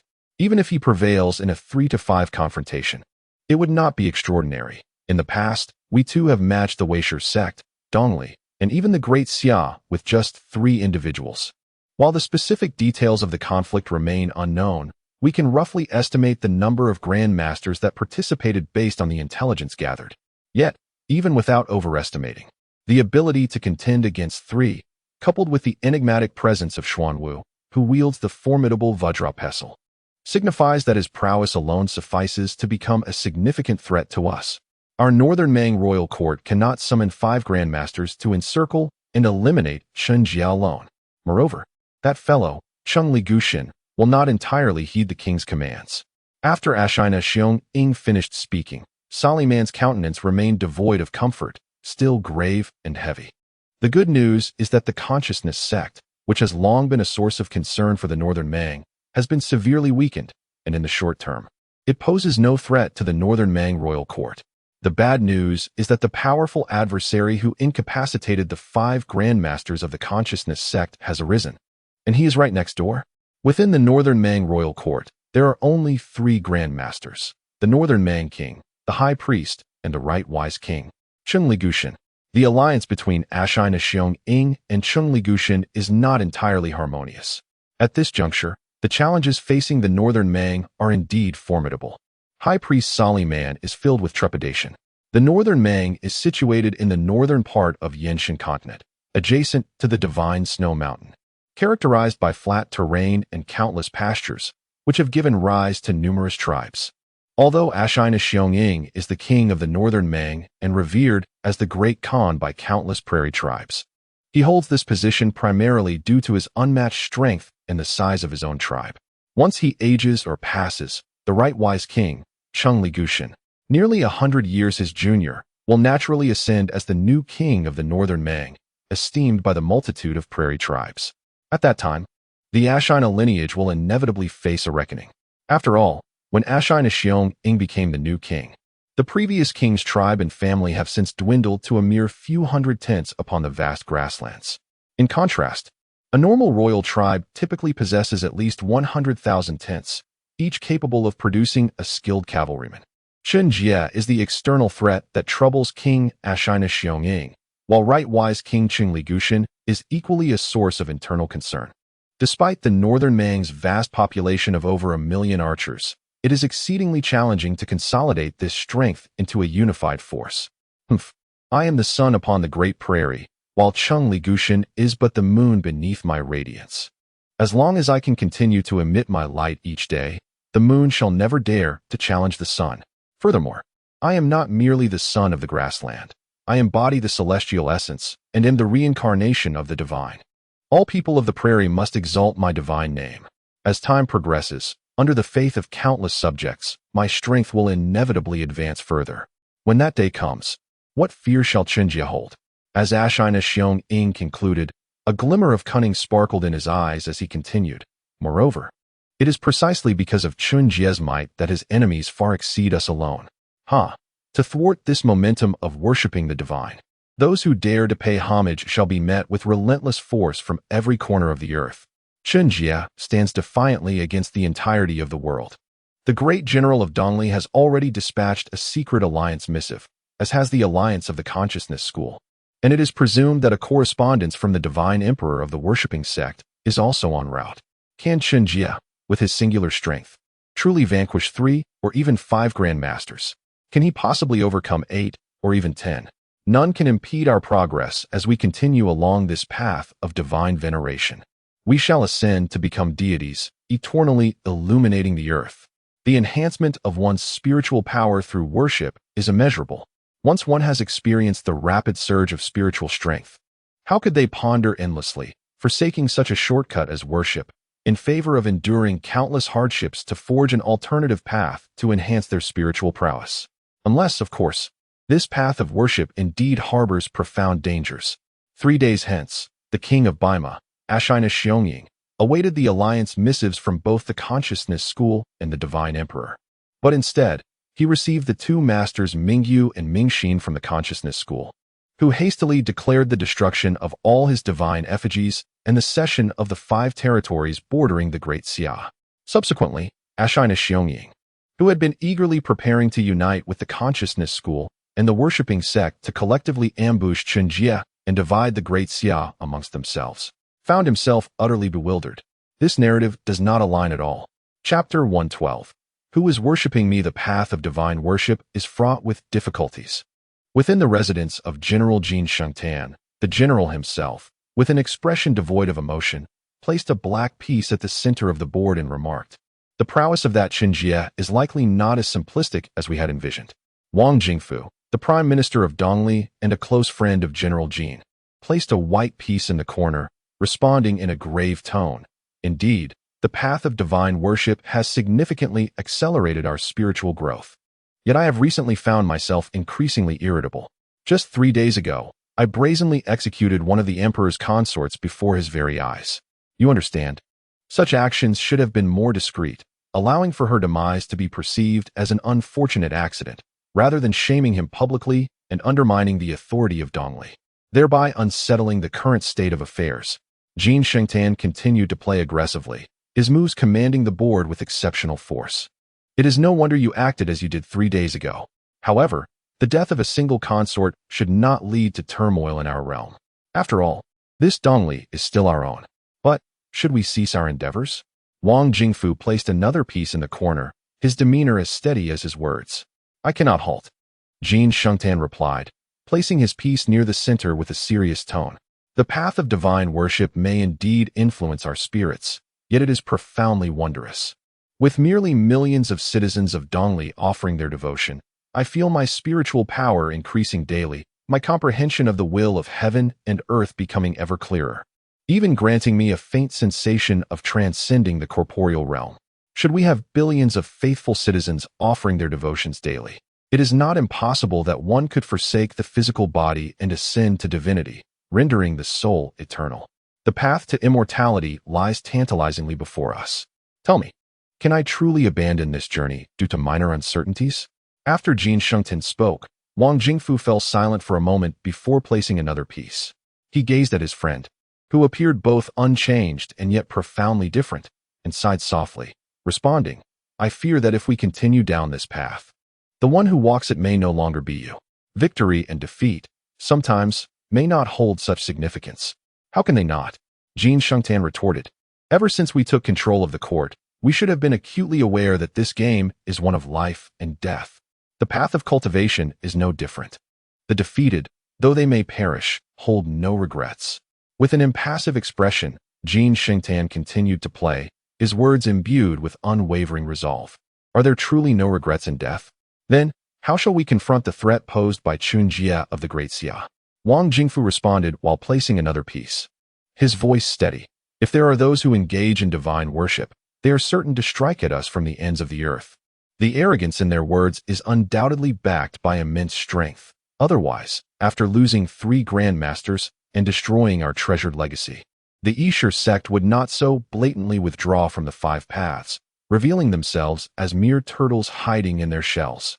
Relying solely on the East departure may not suffice to rival the formidable Chen Jie of the Great Xia. When it comes to divine worship, apart from your disciple Li Yonyuan, the esteemed high priest may not be inclined to extend his hand on your behalf. After all, you publicly executed the emperor's beloved concubine in his presence, which inevitably tarnished the high priest's reputation. Following the demise of the venerable patriarch of the East departure royal family, all political power fell into the hands of the Grand General Jin Shengtan. However, with the presence of the royal family's esteemed high priest Gao Haoyuan, coupled with the long-standing marital ties between the Jin family and the royal lineage, the East departure continues to maintain its fade as the sovereign of the realm. In truth, there are 4 grandmasters currently alive within the East departure. Aside from Jin Shengtan himself, the other 2 are either close friends or devoted disciples, leading to the question of who ultimately wields authority in the East departure. The answer is, of course, as clear as day: power begets authority. Boasting grandiose words is not a rarity. If the aim is to first strike those who worship the divine, why not eliminate the Emperor Yanshun, who resides within Jian Nandao? A hint of derision flickered in Jin Shengtan's eyes as he continued. Furthermore, even without an alliance with the Weishe sect and the Emperor Yanshun to confront Chen Jie and partition the Great Xia, our alliance between the East departure and the Northern Mang is sufficient to deter Chen Jie from making any rash moves. And years hence, when we have successfully achieved our divine aspirations and significantly enhanced our strength, will Chen Jie still pose a threat? To think that he could single-handedly sever the burgeoning influence of the divine worshippers, Chen Jie has truly overestimated himself, akin to a terrestrial deity capable of dominating the world. Alas, We are all aware that the path to becoming such a deity has long been severed. Jin Xingtan harbored no belief that Chen Jie would recklessly provoke the northern Mang and the east departure while still establishing his foothold in the Great Xia. To confront external threats, one must first quell internal unrest. With domestic issues yet unresolved, it would be exceedingly foolish to directly challenge the northern Mang and the east departure. A grandmaster may be capable of stabilizing a nation, yet it is impossible for one individual to govern a country. If Chen Jie were to rashly assault the northern Mang or the east departure, who amongst his descendants, friends, disciples, and ministers would safeguard the Great Xia in his absence? During this period, Chen Jie has been troubled by such concerns. Although his children have made rapid advancements in martial arts due to his diligent training, ample dragon meat, and potent elixirs, they remain but ordinary individuals. Within a span of months, their cultivation has ascended from the 5th and 6th ranks to an impressive uniformity at the 8th rank, astonishing countless onlookers. However, to advance further and attain the status of a grandmaster is no simple feat achievable within mere months.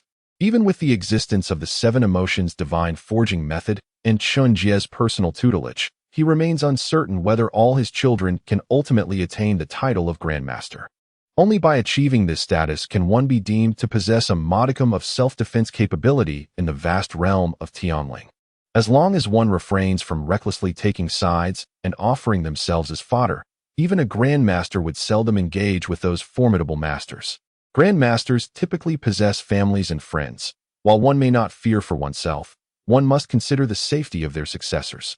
Should a master become truly enraged, chaos may ensue, leading to indiscriminate violence. Even a grandmaster would find themselves in a state of considerable distress. Alas, until Jin Xingtan and Wang Jingfu concluded their game, Jin Xingtan remained reticent, leaving the matter of divine homage shrouded in ambiguity. Perhaps, from the moment he embarked on the path of divine worship, accepting the offerings of countless lives, Jin Xingtan had already transformed from the person he once was. In the shadows, the northern Mang and eastern Li forged an alliance, vowing to continue their divine reverence and unite against Chen Jie. Meanwhile, within the realm of the Great Xia, due to the unwavering support of Xia Wujing and the allegiance of various sacred sects and noble families, tranquility reigned supreme following Chun Feng's ascension to the throne. No one is a fool. The combined might of Chen Jie, the sword master, and Shun Rushuang, 3 grand masters, is sufficient to quell any dissent. Chen Jie did not impose compulsory worship, intending to sever the future roots of those noble families, who to kneel before is merely a matter of choice. Grandmasters may stand tall, while masters must bow, and ordinary warriors and mortals, of course, ought to kneel as is fitting. Yet, just as the entire realm of Great Xia began to settle into peace, Chen Jie found himself in a state of perplexity. In his communion with the cosmos, he faintly sensed an overwhelming number of voices calling his name, and with their fervent cries came an inexplicable energy, as if seeking to gradually fortify and nurture his spirit. Who is worshipping me? I never intended to be a deity. Chen Jie pondered, utterly bewildered. Chapter 113. A drop of blood. Chen Jie had never contemplated the act of worship.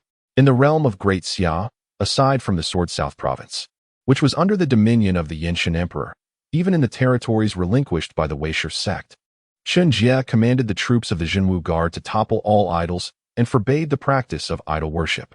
The path of worship undoubtedly harbored great peril, and Chen Jie would never willingly invite suffering upon himself.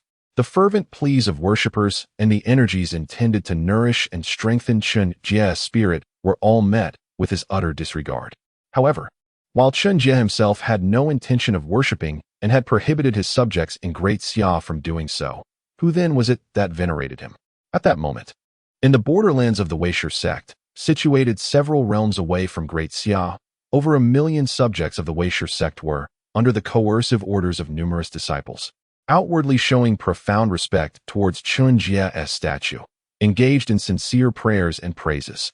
Among them, one of the last 2 grandmasters of the Weisher sect, Master Mingyu, gazed at the statue of Chen Jie, which was being worshipped by countless subjects, his expression as cold as frost. Xuanwu was dead, Mingguang was dead, Mingsheng had also perished, and even the foundational strength of the sect had been utterly destroyed. Henceforth, It seemed unlikely that the Weisher sect could ever regain its former power and confidence to simultaneously suppress both Great Xia and Bei Meng. In fact, it was a stretch to assert that they could even suppress Great Xia and Bei Meng. With the demise of Xuanwu and others, and only 2 grandmasters remaining in the Weisher sect, there were factions among the once loyal grandmasters, such as Mingyu, who were now beginning to defy the commands of the sect's leadership. Even some formidable masters within the Weisher sect subtly aligned themselves with the rebellious grandmaster. Though the sect was commendable, it was ultimately not one's family. Compared to the sect, there would always be those who sought greater ambitions. Moreover, following the Weisher sect's disastrous defeat against Great Xia, its continued existence remained uncertain. Faced with the turbulent undercurrents within the Weisher sect, Mingyu and Mingxin, the 2 grandmasters, did not immediately devise a strategy to suppress the rebellious grandmaster. It was futile; they could not subdue him. While an ordinary grandmaster might struggle against the combined assault of 2 grandmasters, if the intent was solely to escape, Mingyu and Mingxin had little confidence in capturing him successfully. Furthermore, rather than attempt to suppress a grandmaster within their own sect, it was more prudent to find a means to confront the Weisher sect's greatest adversary, Chen Jie. Since they could not overpower him in direct confrontation, they contemplated a way to make Chen Jie experience the trials of worship himself. The path of worship was undoubtedly a treacherous one. With the final guidance from Master Xuanwu in mind, coupled with reflections on Master Mingguang's drastic change in temperament, Mingyu and Mingxin hastily dismantled all their own idols and severed any beliefs in worship. They began to perceive the potential calamity posed by the path of worship. It harnessed the thoughts of countless beings to strengthen oneself. And as long as life persisted and faith remained unyielding, the enhancement would be relentless. The beliefs of ordinary beings, in the eyes of the Grand Masters, are akin to the flickering light of fireflies competing with the brilliance of the sun and moon. They are unlikely to sway the soul of the Grand Master. Yet, like grains of sand forming a tower or the gathering of small fragments into a fur coat, the collective beliefs of countless beings can accumulate. However, as these beliefs are often intertwined with malevolent and chaotic thoughts, over time, while the power of the soul may flourish under the influence of endless faith, it also becomes entangled with distractions, making it difficult to regain its former radiance. Eventually, chaos will reign over the soul, leading to a state of complete self-loss, descending into a mindless and delirious beast. The strategy devised by Master Mingyu and Master Mingxin, after much contemplation, was to utilize the faith of billions to corrupt and confuse Chen Jie's soul. Is it not said that where there are worshippers, there shall be strikes from the ends of the earth? Now, I gather throngs to worship you. Would you then strike yourself? Moreover, Master Mingyu firmly believes that in the face of a shortcut that can rapidly enhance one's soul power, few can truly resist its temptation, even when aware of the toxicity of such faith. Under the auspices of the Yag-Cra school, Master Mingyu and Master Mingxin compelled certain followers to worship Chen Jie. Meanwhile, Chen Jie, having resolutely disregarded the power of their faith, resumed his contemplation of the peculiar blood-red crystal in his hand, which was slowly mending its cracks. The power of the terrestrial immortal Vajra had failed to reduce the blood-red crystal to dust. Instead, perhaps due to external attacks and stimuli, the rate at which the crystal absorbed external energy inexplicably accelerated. Furthermore, rather than hoarding this energy, it gradually filled the fissures of the crystal, steadily and resolutely healing them. Rather than merely being a crystal, could it be a drop of blood from a once great being that has perhaps fallen? As Chen Jie gazed at the slowly mending blood-red crystal, a grave expression marked his face. Had it not been for the fracturing of this crystal by the terrestrial immortal's power, and had Chen Jie not experienced a significant enhancement of his soul power and perception after ascending to the Grand Master level, he might never have fathomed that this blood-red crystal was merely a drop of blood from a magnificent entity. However, this single drop of blood is potent enough to consume the energies of the world and appears capable of continuous regeneration, possessing an immense allure to the physical form. The owner of this blood might indeed be a great figure on a different path. After the crystal fractured, while holding it, Chen Jie was beset by an insatiable greed and yearning that permeated his very cells and genes. This drop of blood seemed capable of significantly augmenting Chen Jie's physical prowess. Yet, He did not recklessly attempt to absorb this blood with his body. Instead, he approached the matter with utmost caution, exerting tremendous willpower to suppress the cravings emanating from his very being. Absorbing this drop of blood could indeed result in genuine enhancement. Yet, after enhancement, Chen Jie remains not quite Chen Jie, and perhaps not even human, which is indeed a matter of uncertainty. It is best to refrain from recklessly tampering with genetics. The augmentation of the physical form is a venture Chen Jie prefers to undertake on his own. Cultivating one's essence to attain immortality, elevating the spirit to divinity. This drop of blood and the crimson energy within it may well signify the path to sanctification of the flesh and the ascension of corporeal existence. Is it the power of vitality and blood? Thoughts ceaselessly churned in Chen Jie's mind, growing increasingly familiar with the process of generating the life force encapsulated in that drop of blood. Subsequently, with a mere thought, boundless primordial energy surged forth from all directions, entering Chen Jie through every pore and acupoint. While his digestive system began to writhe with fervor, the gluttonous secret art operating at full speed. At that moment, the true essence within him, along with the vast reserves of energy stored at his brow, began to fill his entire being, surging forth until, under the rapid workings of the enigmatic gluttonous technique, it transformed into waves of life force that began to envelop Chen Jie. In an instant, under the nourishing cascade of this life force, Chen Jie felt every marrow in his bones, every drop of blood, and every cell within him greedily absorbing every essence of vitality, akin to parched grass yearning for rain. Consequently, his body underwent a tempestuous transformation. Bones akin to white jade, weight exceeding 1,000 pounds, vitality as radiant as glass. Chen Jie even perceived that with a mere grasp in the void, without the need to channel any true essence, the power of life alone could unleash a sound of explosive force, capable of crushing high-ranking martial artists with ease. Standing there in a daze, he meticulously attuned himself to the monumental changes occurring within his body. After a prolonged moment, he finally opened his eyes slightly, a glimmer of brilliance shining forth, and contemplatively remarked, "Perhaps it is only now that I can truly consider myself to have achieved the initial perfection of essence, qi, and spirit." Chapter 114. Before worshipping the divine, one must first honor the hard ordinary martial artists attain a preliminary completeness of spirit, energy, and essence upon achieving mastery. However, this completeness is merely a reflection of the ordinary human condition.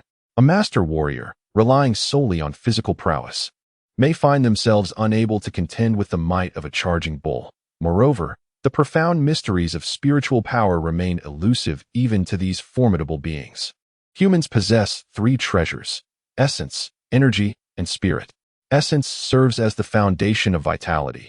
Energy is the essence of all existence, and spirit reigns as the sovereign of life. The path of martial cultivation, whether ascending from the first to the 9th rank or achieving mastery, grand mastery, and even transcending to celestial realms, is fundamentally a journey of refining energy.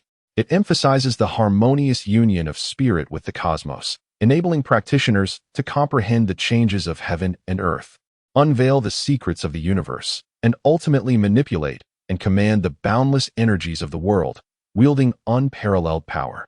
In the path of refining energy, understanding the Tao precedes the forging of spirit. As for physical vitality, few dedicate themselves to rigorous training, relying instead on the energies encountered along their journey to nourish and fortify their bodies. Whether traversing the paths of vitality, energy, or spirit, each route to its conclusion harbors unimaginable potential. Yet, who decrees that one must adhere to a singular path? And who asserts that while mastering one domain, the other two cannot progress concurrently? Ordinary individuals, constrained by talent and resources, often struggle to reach the pinnacle on a singular path. However, does Chen Jie lack talent? Is the abundance of resources not accessible to those with sufficient capability? An endless influx of celestial energies flows into Chen Jie's being, gradually transforming under the auspices of the secret arts into a formidable vitality. This burgeoning power nourishes and strengthens every muscle and bone within him, even revitalizing previously frail and rigid meridians, restoring them to a state of vigor and vitality. With his physical form significantly enhanced, the flow of true essence within Chen Jie becomes increasingly fluid. As this essence circulates through him, he perceives his spirit concurrently intensifying under the rapid movement of this energy.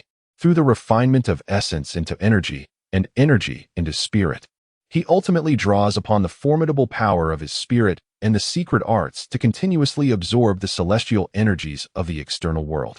In an instant, upon realizing the path of vitality, Chen Jie's power of essence, energy, and spirit begins to engage in a strangely harmonious cycle of mutual enhancement, steadily and resolutely growing stronger. This continuous amplification of essence, energy, and spirit may indeed exemplify the legendary convergence of the three flowers at the apex. Yet, ordinary individuals lack the formidable spiritual power I possess and cannot further grasp the secret arts. Even if I were to impart the mysteries of this convergence, it would likely remain beyond their comprehension. Indeed, the realm of geniuses is one of profound solitude. My current state of cultivation is solely the result of my relentless efforts. Chen Jie lifted his gaze, staring blankly at the sky, quietly murmuring, "System, grant me a slight enhancement in my innate talent." In a situation where levels are equal, the combat prowess of those who cultivate across three pathways is evidently far superior to that of practitioners who focus solely on refining their qi or blood essence. However, why do others refrain from pursuing a triadic cultivation approach, fully blossoming in vitality, spirit, and energy? It is simply because they are acutely aware that they could additionally cultivate blood essence and spiritual power, yet lack the requisite talent and energy to engage in such multifaceted practice. Proficiency in one path is undeniably the superior method when both talent and energy are severely limited. While the combat strength of triadic cultivators is indeed formidable at the same level, should I surpass you by a dozen or so levels? Regardless of how many paths you cultivate, I would likely be able to crush you effortlessly. Nevertheless, for the protagonist with aspirations, it is a matter of wanting both the triadic cultivation and level advancement, particularly now, when the path to ascension through qi refinement in the celestial spirit realm seems to have been severed. The cultivation of blood essence and spiritual power will serve as Chen Jie's last bastion for further enhancement. After achieving the pinnacle of martial arts in the realm of divine integration, Chen Jie found it exceedingly challenging to make any further progress. Yet, through the shattered crimson crystal, he comprehended the methods of cultivating blood essence, and with his self-created 7 emotions refining method, he continuously replenished his spiritual power. Even without achieving transcendence, Chen Jie's strength relentlessly grew with each breath he took.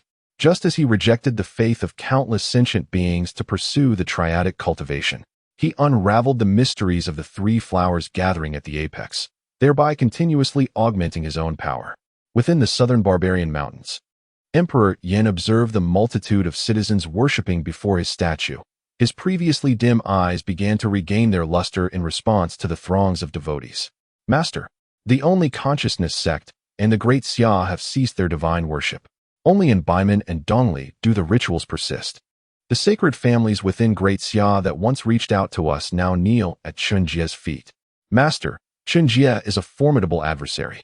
Since Baimen and Dongli are inclined to form an alliance, why not acquiesce?" As he gazed at the Emperor Yan, who stood serenely atop the mountain, allowing the mountain winds to billow through his garments and hair, Si Wulei, cradling an ancient bronze mirror, appeared somewhat perplexed. Beside him stood Chu Ping'an, his gaze alternating between a dazed expression and wild fervor, resembling an ancient pine tree rooted steadfastly behind Si Wulei. In response to Si Wulei's inquiry, Emperor Yin gently shook his head. "Alliance, do you understand? In these southern barbarian mountains, the fierce tiger has always walked alone. I have no intention of forming alliances with madmen. They are merely expendable resources." The Emperor Yan, upon reaching this point, cast a gentle glance at the frenzied Chu Ping'an, and with a tone of compassion, remarked, "The path of martial cultivation is a gradual ascent to the heavens. The journey of worshipping the divine and the way of the soul are profoundly mysterious. How could such a path possibly be devoid of challenges and tribulations? The road to divinity is inherently fraught with temptations and boundless hardships. To recklessly worship the divine before discovering one's true essence is merely a path to self-destruction. Before venerating the divine, one must first pay homage to the heart." The Emperor Yin was not the pioneer of the way of the soul. Remnants of information left by the once revered Yan Kuang-tu contain records pertaining to this path. Within the celestial spirit realm, there exists a clandestine transmission of methods for cultivating the way of the soul. However, these methods are merely ordinary techniques for calming the mind and refining the spirit. The true secrets of the cultivation of the way of the soul are undoubtedly far more intricate. Consequently, the Emperor Yin meticulously pondered a passage from his ancestors' records, gradually uncovering the path of worship. Legend has it that, aside from the ascendant immortals who cultivate qi to soar to the heavens, the celestial realm is also home to deities revered by countless sentient beings. Within the celestial spirit realm, none understand the arduousness and power of the path of worship more than the Emperor Yin. The force of faith is not easily absorbed. Chapter 115, The Madman Yin. No ascension. The path of worshipping the divine is fraught with hidden traps and terrors. For those reckless in their devotion, such as the grandmasters of Beimang and Dongli, Emperor Yin has long since decreed their fate. True strength has never been found in the company of the weak. After sharing his profound insights on the path of worship with Si Wulei, she closed her eyes slightly, lost in thought, and then spoke with a hint of concern.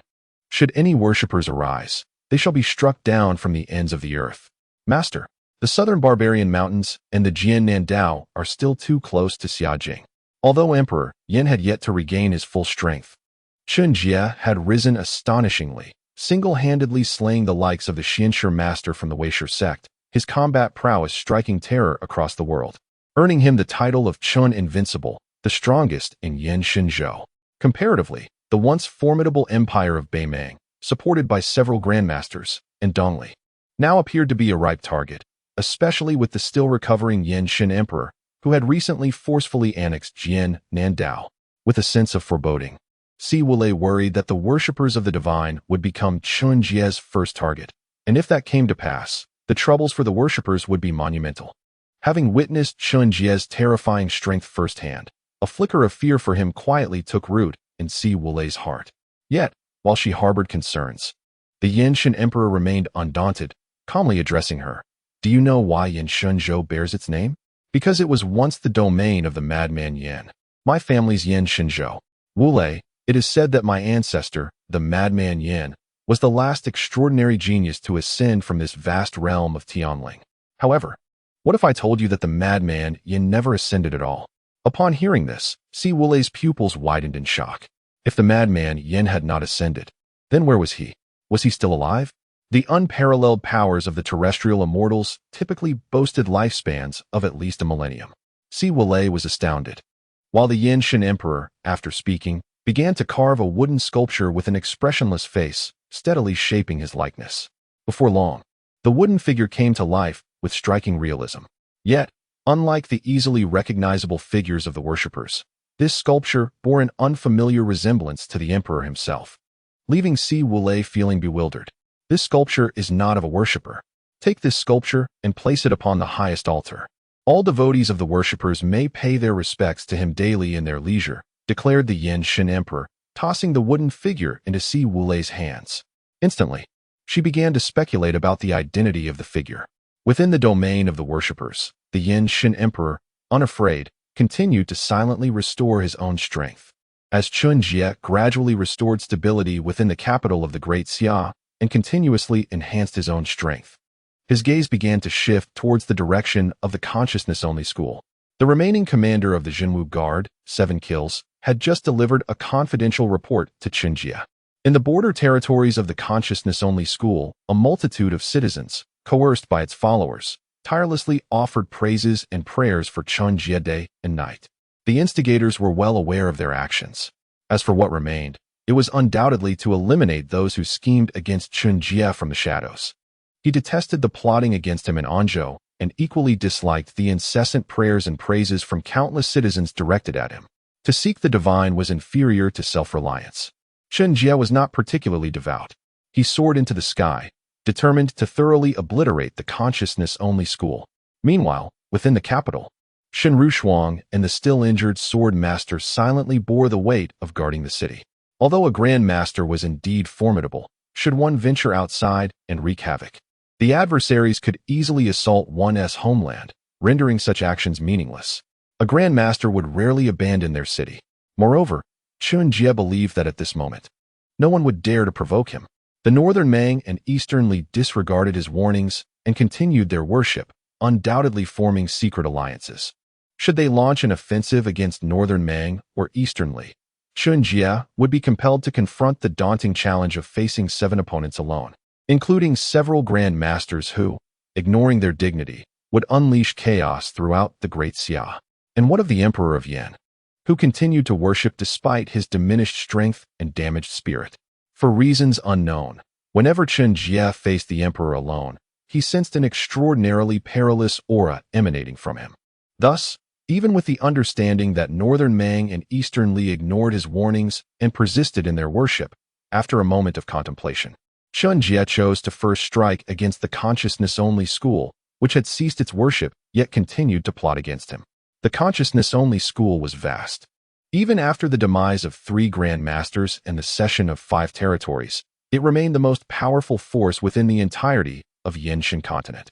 Even merchants from beyond the Yanshan continent frequently traversed the treacherous Death Desert to sell various extraordinary goods within the realm of the consciousness-only school. At the northernmost reaches of Yanshan continent lay the towering and enigmatic divine snow mountains, whose heights were unfathomable. It was known that due to weather and environmental constraints, scarcely anyone could scale these mountains to reach Northern Mang or Eastern Li directly. To the east of Yanshan continent lay an expansive ocean teeming with numerous sea creatures. Beyond the sword's southern path resided the southern barbarians' mountainous tribes, and no one could ascertain how much time it would take to traverse the southern barbarian mountains to reach a wholly new world. The sole pathway that connected the Yanshan continent to the external divine continent lay within the territory of the consciousness-only school. Chen Jie needed this road. Even though Chen Jie has embarked on the path of cultivating his vital energy and spiritual essence, it would be even more advantageous if alternative methods could further elevate his cultivation, ultimately enabling him to attain the true state of a celestial being or even a terrestrial immortal. As Chen Jie ventured into the realm of the consciousness-only school, he encountered countless emaciated figures. Upon witnessing his celestial ascent, they hurriedly prostrated themselves before him, their faces alight with fervor as they hailed him as their master. For reasons unknown, a tumult of emotions surged within him. He had initially believed that the ordinary folk within the Great Xia, burdened by the oppression of aristocratic clans and the imperial court, were already leading lives of considerable hardship. However, he was utterly unprepared for the revelation that there existed individuals in this world who endured even greater suffering than those humble farmers of the Great Xia. Moreover, their plight extended beyond mere poverty. Their eyes reflected an absence of any glimmer of hope. Within the consciousness-only school, the son of a serf remains a serf. The rigidity of the class structure within this school is alarmingly severe. Nevertheless, it is of little consequence, for Chen Jie shall take action. Chapter 116. The gift. Chen Jie moved through the air with an unmasked presence. By the time he arrived at several cities within the domain of the consciousness school, Masters Mingyu and Mingxin had already received messages from the disciples of the school. However, they dared not intervene.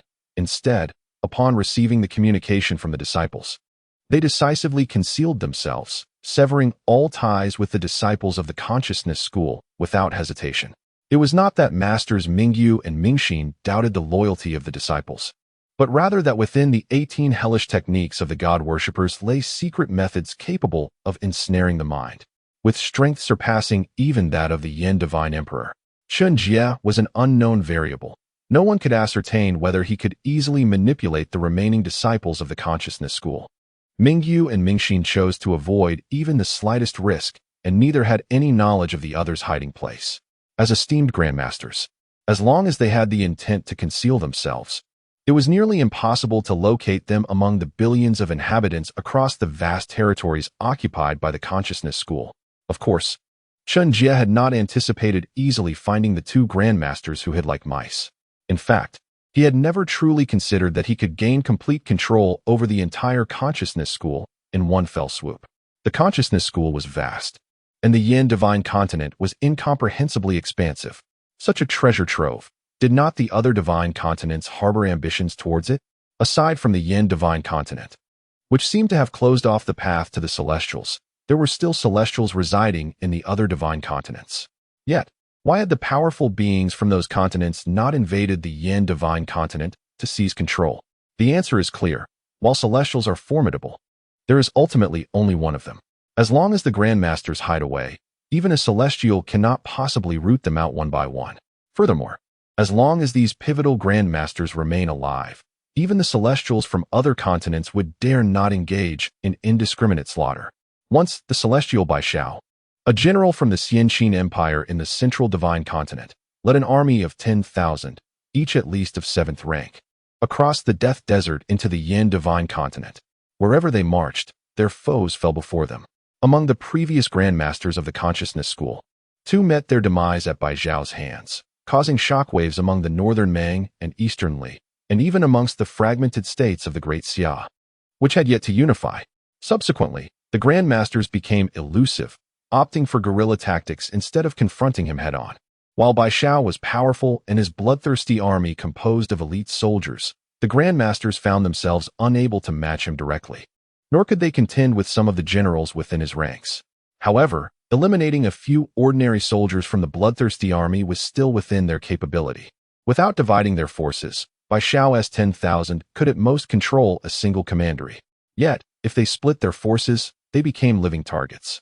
In the span of 3 months, the bloodthirsty army swept through the consciousness school.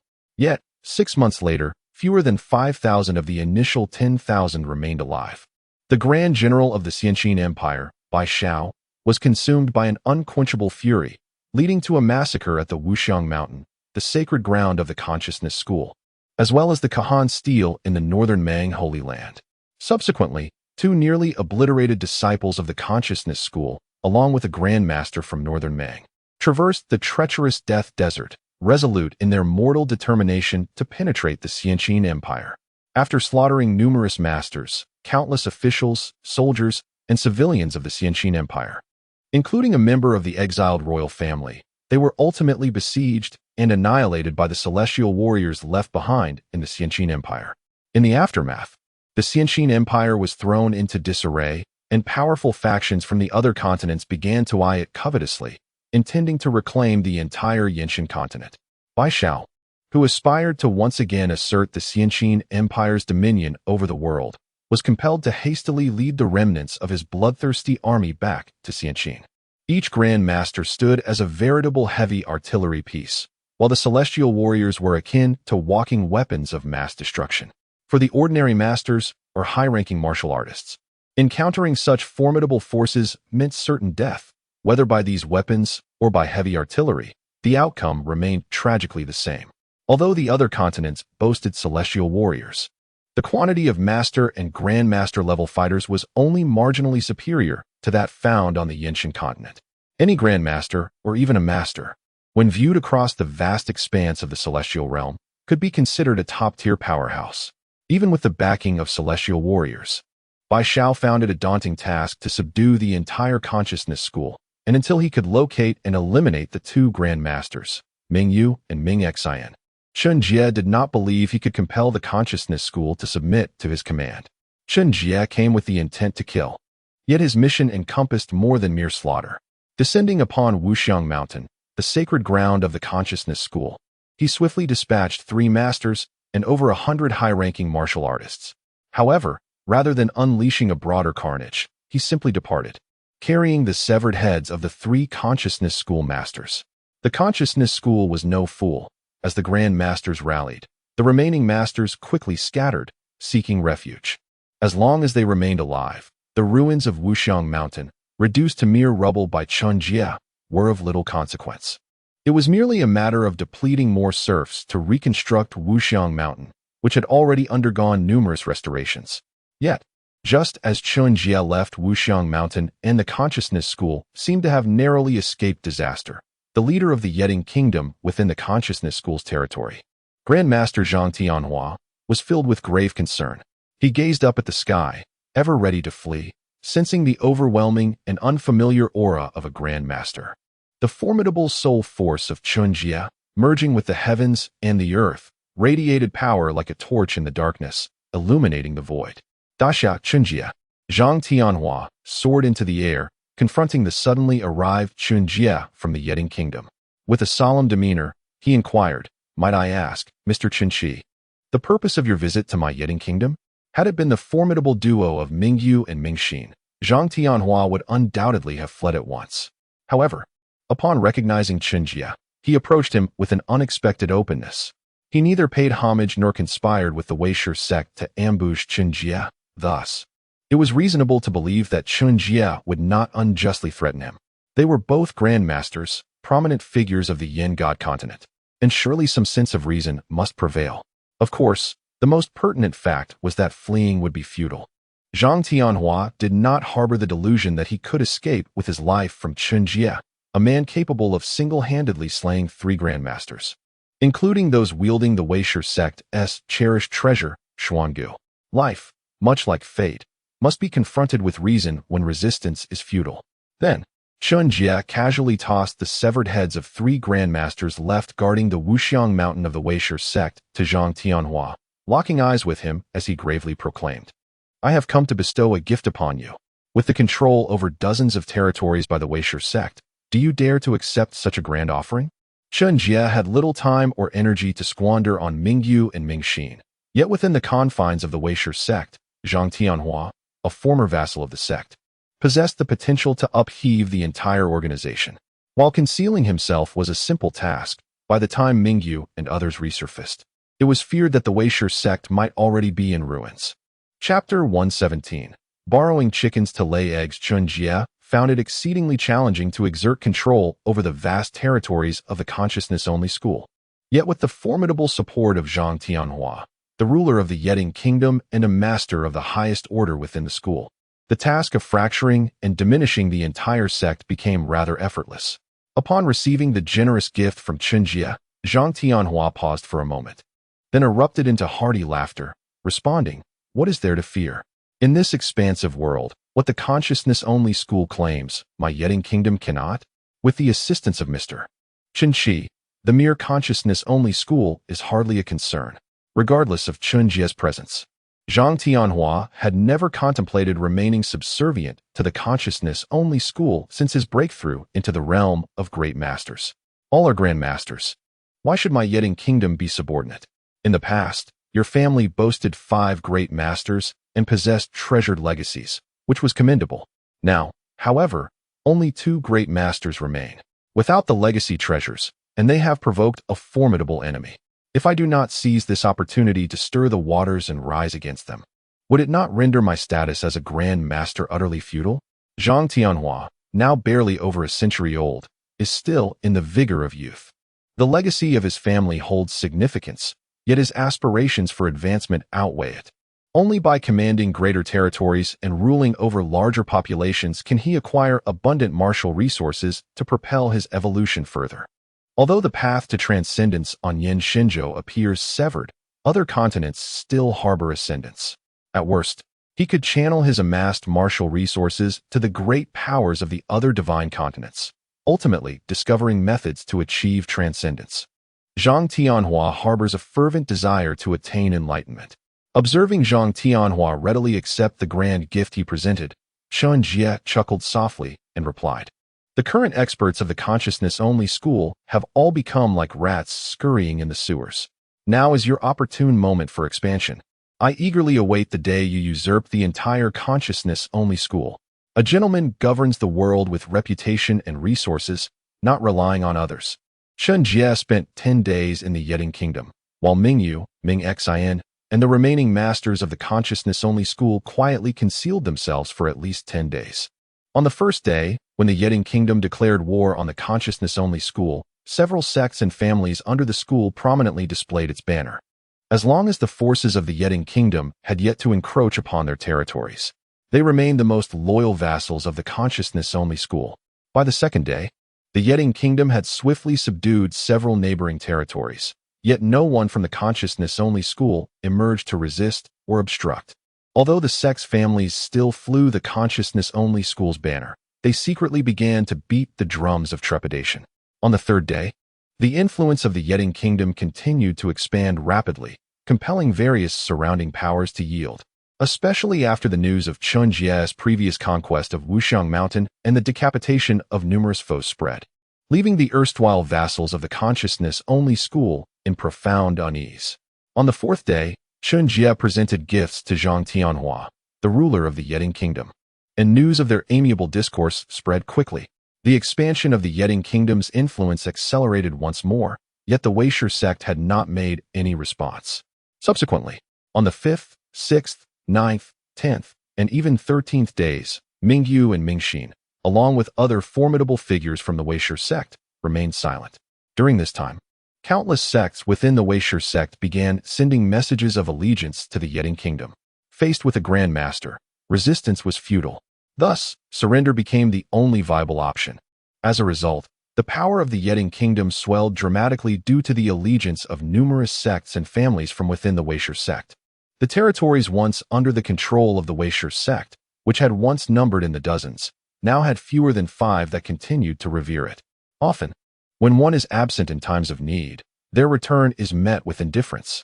With the Yeding Kingdom's newfound strength, Zhang Tianhua had been reflecting on his clever maneuvers of leveraging others' power to his advantage. Without the gifts and support from Chen Jie, how could the esteemed figures of the Weisher sect like Mingyu and Mingxin have remained hidden, afraid to reveal themselves? As for how he would treat Chen Jie once he had fully taken control of the Weisher sect, Zhang Tianhua mused that the heavens were far and the emperor distant. The lands governed by the Weisher sect would ultimately become part of the Yeding Kingdom. Though Zhang Tianhua felt a sense of gratitude towards Chen Jie's gifts, it was not overwhelming. Until the moment Chen Jie discreetly siphoned a fragment of Zhang Tianhua's spiritual essence before departing from the Yeding Kingdom. Thereafter, Zhang Tianhua became utterly mundane, his visage perpetually shadowed by worry. The minuscule fragment of spiritual essence taken by Chen Jie was inconsequential. A few days of rest would suffice for recovery. However, the crux of the issue lay in the fact that, aside from extracting a fragment of Zhang Tianhua's spiritual essence, Chen Jie also demonstrated the arts of distant communication and soul tracking. This was particularly useful for when the Grand Master or other masters sincerely sought concealment, making them elusive to find. By listening to the myriad voices of his devoted followers resonating within his mind, and sensing the fervent desire of a spirit hovering nearby, eager to unconditionally merge with Chen Jie's soul and amplify its power, Chen Jie gained profound insights. He subsequently devised his own techniques for distant communication and soul tracking. His followers, even from thousands of miles away, could continuously pray to him, precisely surrounding his soul with their collective belief energy, striving for a complete unification with his essence. Thus, Chen Jie sought to extract a fragment of Zhang Tianhua's spiritual essence, imprinting his soul's fluctuations within. When the time came to seek dialogue, he could simply pray and communicate with Zhang Tianhua directly, which would be most advantageous. To ascertain his location is remarkably simple. A few insincere praises will cause the dispersing power of faith to effortlessly align with Chen Jie's spiritual essence, subtly pinpointing Zhang Tianhua's whereabouts. The sole threat that a Grand Master poses to Chen Jie lies in the potential for stealthy retaliation. However, any Grand Master who has had even a trace of their spiritual power siphoned by Chen Jie can no longer pose a significant danger. Who would dare to rebel? Those who do shall face annihilation. Upon realizing this, Zhang Tianhua promptly chose to submit. Unable to overcome Chen Jie in battle, and with no hope of escape, the notion of attempting to seize control over the realm of consciousness and extricate himself from Chen Jie's grasp would be tantamount to courting death. Zhang Tianhua now perceives that, at times, it is not so bad to serve under Chen Jie as a vassal king. Aspirations of achieving transcendence and unifying the sacred Yinshan continent now seem utterly frivolous. In the kingdom of Yeding, with only Zhang Tianhua as a Grand Master to rely upon, possessing him equates to possessing the entire realm. No matter how much the influence of the kingdom of Yeding expands, Chen Jie can only feel elation. The lands and populace within the realm of consciousness ultimately belong to the kingdom of Yeding, yet they will inevitably transform into Chen Jie's own. This is the true essence of leveraging one's resources. Chen Jie not only seeks to reap the benefits, but the hen has no intention of being relinquished either. Chapter 118. The world under arms. He desires not only the people, but also the land.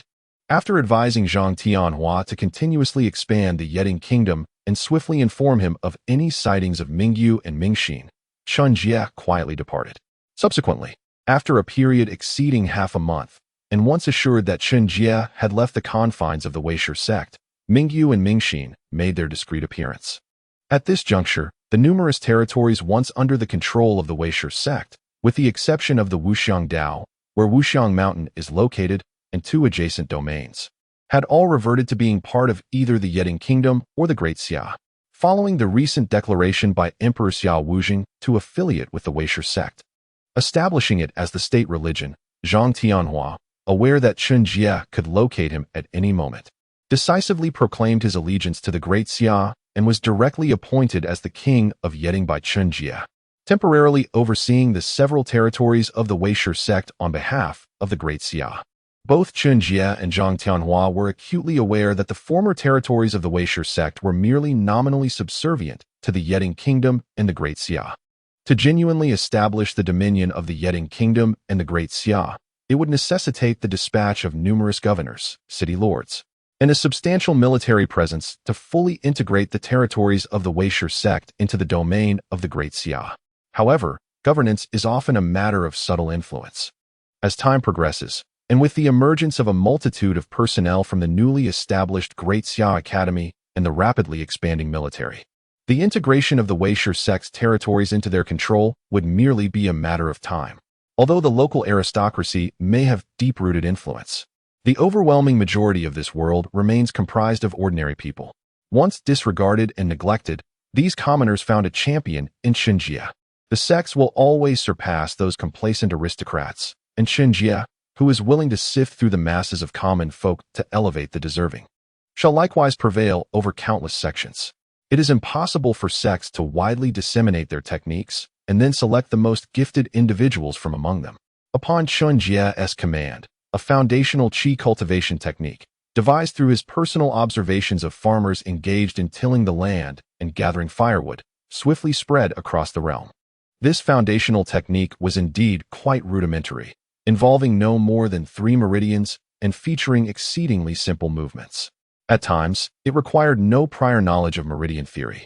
By merely following the prescribed motions, one could naturally refine their true energy, nourish their physique, and significantly enhance their capacity for digestion and absorption.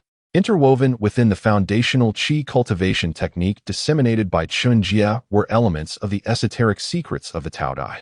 Alas, the impoverished are deemed unworthy of martial practice. In a short span of time, before it becomes feasible to significantly increase the food supply for farmers or ordinary individuals, the optimal choice is to find ways for them to extract more energy from their limited provisions. Prior to mastering the foundational qi cultivation technique, one meal necessitated the consumption of an entire large steamed bun to stave off hunger. Now, however, merely half a bun suffices to sustain oneself for a considerable part of the day.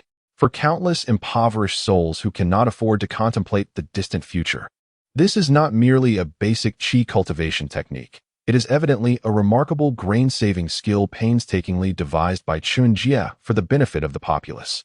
With this grain-saving prowess, even in years of hardship, by consuming a little less, one can endure for a longer duration. Under Chen Jie's vigorous promotion, the foundational qi cultivation technique swiftly spread across more than 10 regions of the Great Xia.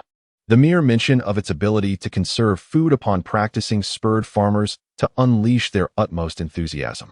The more fundamental the concept, the more profound its implications become. The vital energy cultivated through this foundational technique is balanced and harmonious, enabling practitioners to easily transition to any other martial arts. The initial tier of this technique is accessible to nearly all individuals, allowing them, over time, to effortlessly cultivate their first meridian. Consequently, one's digestive absorption capacity could enhance by approximately 50%, leading to a potential reduction in food consumption by a similar margin. However, the second tier of the foundational qi cultivation technique, under Chen Jie's intentional enhancements, encompasses a wider array of movements and intricate meridian points, resulting in a tenfold increase in the difficulty of practice. Yet, upon achieving mastery, one's digestive absorption capability could directly double, allowing for even greater food conservation. The significance of this conserved food pales in comparison to the fact that those capable of mastering the second tier of the foundational qi cultivation technique by the age of 16 or within a span of 1 or 2 years, are undoubtedly considered to possess notable talent. With a modicum of cultivation, it would not be a daunting task for them to become esteemed martial artists in the future. Confronted with such promising individuals, a preliminary assessment would enable them to join the junior academies of the Great Xia within various cities, where the imperial court would impart more profound techniques and provide essential resources for daily practice.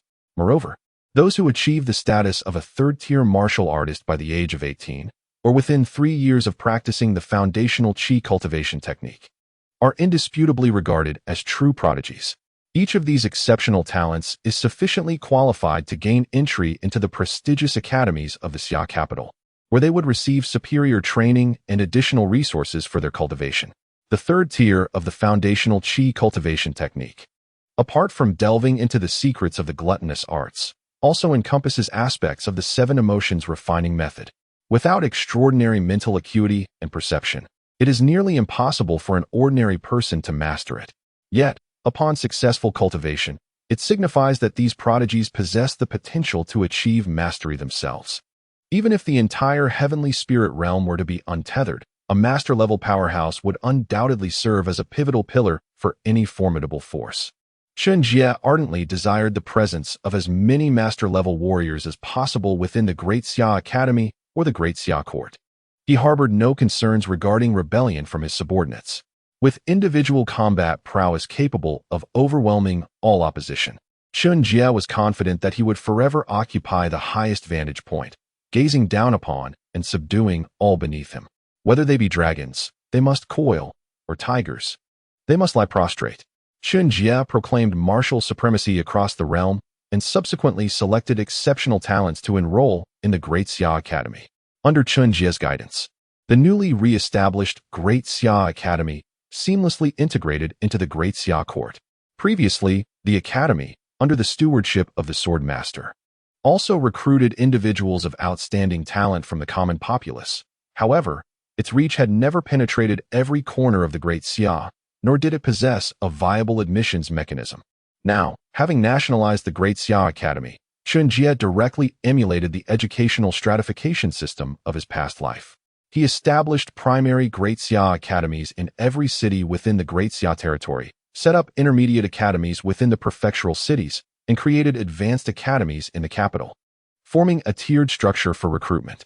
He would then assess the cultivation talent and personal achievements of the academy's students to determine whether to grant them graduation or recommend them for further studies. In this manner, he could truly ensure that all heroes of the realm would ultimately fall under his dominion. Chapter 119. The Great Qin Celestial Dynasty, a martial artist of the first rank, when it comes to strength, may not necessarily surpass a handful of brawny men wielding sharp blades. However, in terms of endurance, agility, and even the hours devoted to labor each day, they undeniably excel beyond any ordinary individual. This is merely the first rank. Should one ascend to the third or even fourth rank, their efficiency in tasks such as farming would undoubtedly elevate to unprecedented heights. Chen Jie possessed only a rudimentary understanding of science. Drawing from his past knowledge and memories, he believed it implausible to single-handedly guide the Yin divine continent or the celestial realm towards a technological renaissance. The journey of technological advancement, though seemingly marked by isolated breakthroughs, is, in essence, akin to a colossal pyramid, supported by countless facets and lines before any significant point of progression can be achieved, to say nothing of other matters. Without discovering plants akin to rubber trees on the Yin divine continent or the celestial realm, the challenge of preventing steam engines from leaking water and gas presents an enormous obstacle. The path of technology is one that Chen Jie finds difficult to traverse alone. Yet, the notion of universal martial prowess and collective ascension intrigues him greatly. Who among the martial artists spends their days fixated on combat? Such precious energy should be devoted to agriculture instead. Not to mention, within the realm of the Great Xia, countless sacred mountains and lands remain untended, a testament to the sparse population.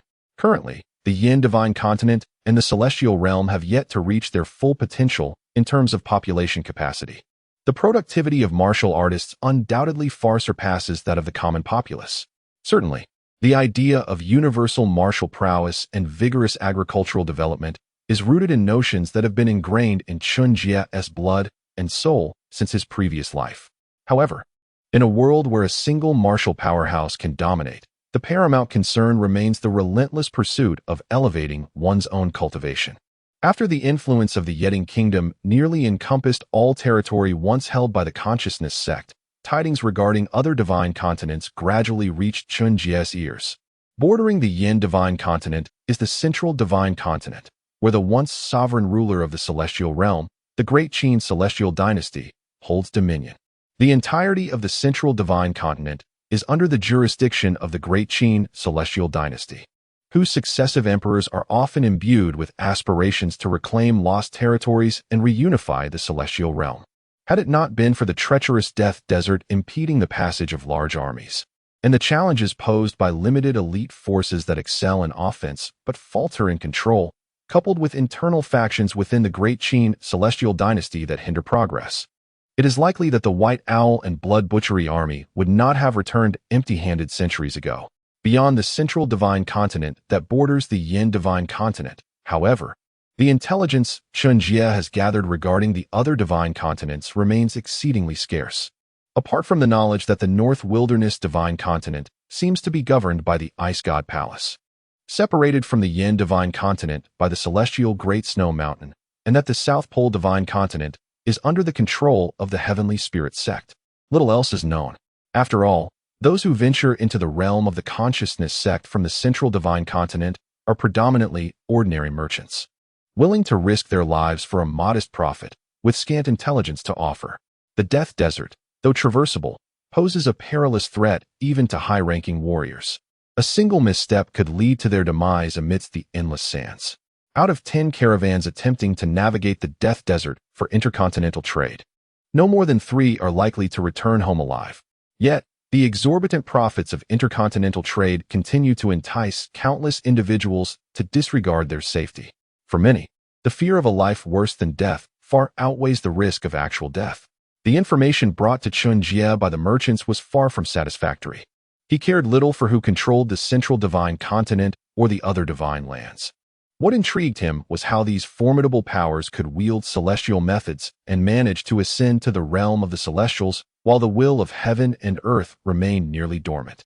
Surely, it could not be that only the grandmasters of the Yin Divine Continent were unable to break through to the celestial realm, while grandmasters of the other divine continents could still perceive the slightest fluctuations of the heavenly will and thus achieve such a breakthrough.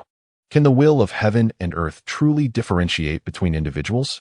Naturally, those merchants, who risked their lives for mere coin, remained oblivious to the truths surrounding the celestial powers of the various divine continents. To genuinely unravel how the celestial powers of the other divine continents achieved their breakthroughs, it seems that only Chen Jie could venture into those realms himself to gain insight. Presently, he had no intention of departing from the Yin Divine Continent. In fact, until he had thoroughly eradicated the threats posed by the Chen family or the Great Xia, he was unwilling to take unnecessary risks. After all, if the path to becoming a celestial was temporarily obstructed, he could always consider alternative routes. Once he attained celestial combat prowess through these other avenues, venturing to the other divine continents to explore the mysteries of the celestials would undoubtedly be safer and simpler. Moreover, the situation in the Yin Divine Continent was far from tranquil. Following their emergence, Ming Yu and Ming Xian chose not to eliminate Zhang Tianhua. Instead, they decisively withdrew, consolidating their forces. After occupying 3 territories, they ceased their expansion, their figures once again blending into the multitude of common folk. As long as they remained alive, the Consciousness sect could not be entirely vanquished. However, should they meet their end, the Consciousness sect would be truly finished. Like turtles retreating into their shells, Ming Yu and Ming Xian concealed themselves, and the millions of citizens who had previously been coerced by the Consciousness sect to pray and extol Chen Jie halted their supplications once the Dai Kingdom took control of the region. Yet, the issue lay in Chen Jie's consciousness. The voices of those who prayed to him and the power of their faith had not diminished due to the cessation of prayers from the millions. Instead, they grew increasingly complex and overwhelming. The Yogg-CRA school indeed no longer compelled the populace to embrace the faith of Chen Jie. However, due to Chen Jie's strategy of unifying the realm through martial governance, along with a series of edicts mandating the liberation of serfs, the establishment of laws, and the safeguarding of the lives and properties of common folk within the territories of the Yeding Kingdom. Countless farmers across the Great Xia and numerous serfs within the Yangtze domain spontaneously erected shrines in honor of Chen Jie, offering daily worship and unceasing praise. The power of faith does not necessarily require the mediation of idols for its propagation. When Chen Jie genuinely regarded these countless ordinary individuals as his equals, they in turn elevated him to a divine pedestal, venerating him as a deity. Yet, the dilemma lies in the fact that I never intended to be worshipped. Chen Jie, overwhelmed by the torrent of faith directed towards him, felt a profound sense of helplessness. This force of faith, though tempting, seemed rather wasteful to reject. Yet, harnessing it to fortify and nourish his spirit could indeed lead to endless complications. Unless, of course, Chen Jie could discover a method that would allow him to adeptly wield the power of faith without the accompanying burdens it might entail. Chapter 120. The Reverie of Deities in the Celestial Realm. A method that could flawlessly harness the power of faith without the accompanying perils had never existed. However, with the arrival of Chen Jie, such a technique came into being. The most significant flaw of the power of faith lies in its ability to taint the soul. Subjected to the relentless waves of faith, one's spirit is prone to chaos. Humanity, being inherently emotional, often finds itself overwhelmed by a cacophony of beliefs and desires, leading to mental disarray. Yet, what if the vessel receiving this multitude of faith was a machine or artifact devoid of emotion or thought? A myriad of inspirations began to flicker in Chen Jie's mind. Concepts of divine status, divine artifacts, and the creation of artificial souls and intellects swirled within. After deep contemplation, Chen Jie gestured with his hand, summoning a colossal jade rock from the summer capital palace before him. With a swift motion of his fingers, jade shards flew as he meticulously crafted a jade sculpture that bore his exact likeness. However, this was merely a preliminary step.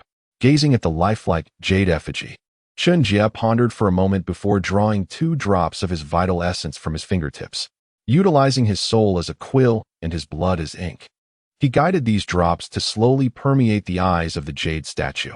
With this crucial touch, the once inanimate figure came to life, exuding a vital aura akin to that of Chen Jie himself. These 2 droplets of blood contained a fragment of the essence of the great being within Chen Jie, enabling them to continuously draw energy from the external environment to sustain and enhance themselves. However, lacking the reinforcement of divine power, the vitality of Chen Jie's blood was far inferior to that of the unknown entity. Consequently, despite their initial potential for perpetual energy absorption, the droplets began to wane after entering the jade statue. In essence, the rate at which they could draw energy from the surroundings paled in comparison to the speed at which energy dissipated after separation. Although Chen Jie had also cultivated the path of vital essence, he had yet to reach the stage of rebirth through blood. But was it not merely a matter of energy deficiency? If so, Chen Jie would provide it. His eyes gleamed with determination as he decisively severed a thread of his own divine power, merging it with the 2 droplets of his vital essence already within the jade figure. With a slight pallor and dimming gaze, Chen Jie smiled gently, allowing his soul to exit his body and connect with the fragment of his divine essence previously severed within the jade sculpture. He then directed an influx of belief energy towards the effigy, knowing that the remaining essence within the statue was inherently linked to his own soul and could thus absorb the power of faith he had gathered. Countless forces of faith surged towards the jade statue, and with the immense enhancement provided by this boundless belief, the fragment of Chen Jie's soul, which was on the verge of fading away, not only resisted dissolution, but began to flourish with the abundant nourishment and reinforcement of faith. Simultaneously, the 2 drops of blood, which were also gradually deteriorating due to the limited rate of external energy absorption, became increasingly substantial and imbued with vitality, even exhibiting signs of subtle growth under the influx of unceasing belief. Originally a mere inanimate object, the jade sculpture began to undergo astonishing transformations due to the infusion of the soul's energy, Chen Jie's blood essence, and the relentless tide of faith.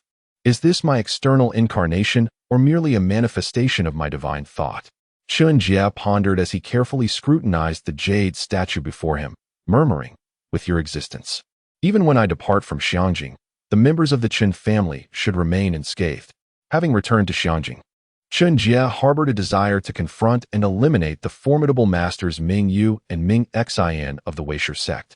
Yet, with the looming threat of the Grand Masters from Yin Shenhuang or Bei Meng Dongli potentially intruding, he ultimately refrained from lingering within the territory of the Weisher sect.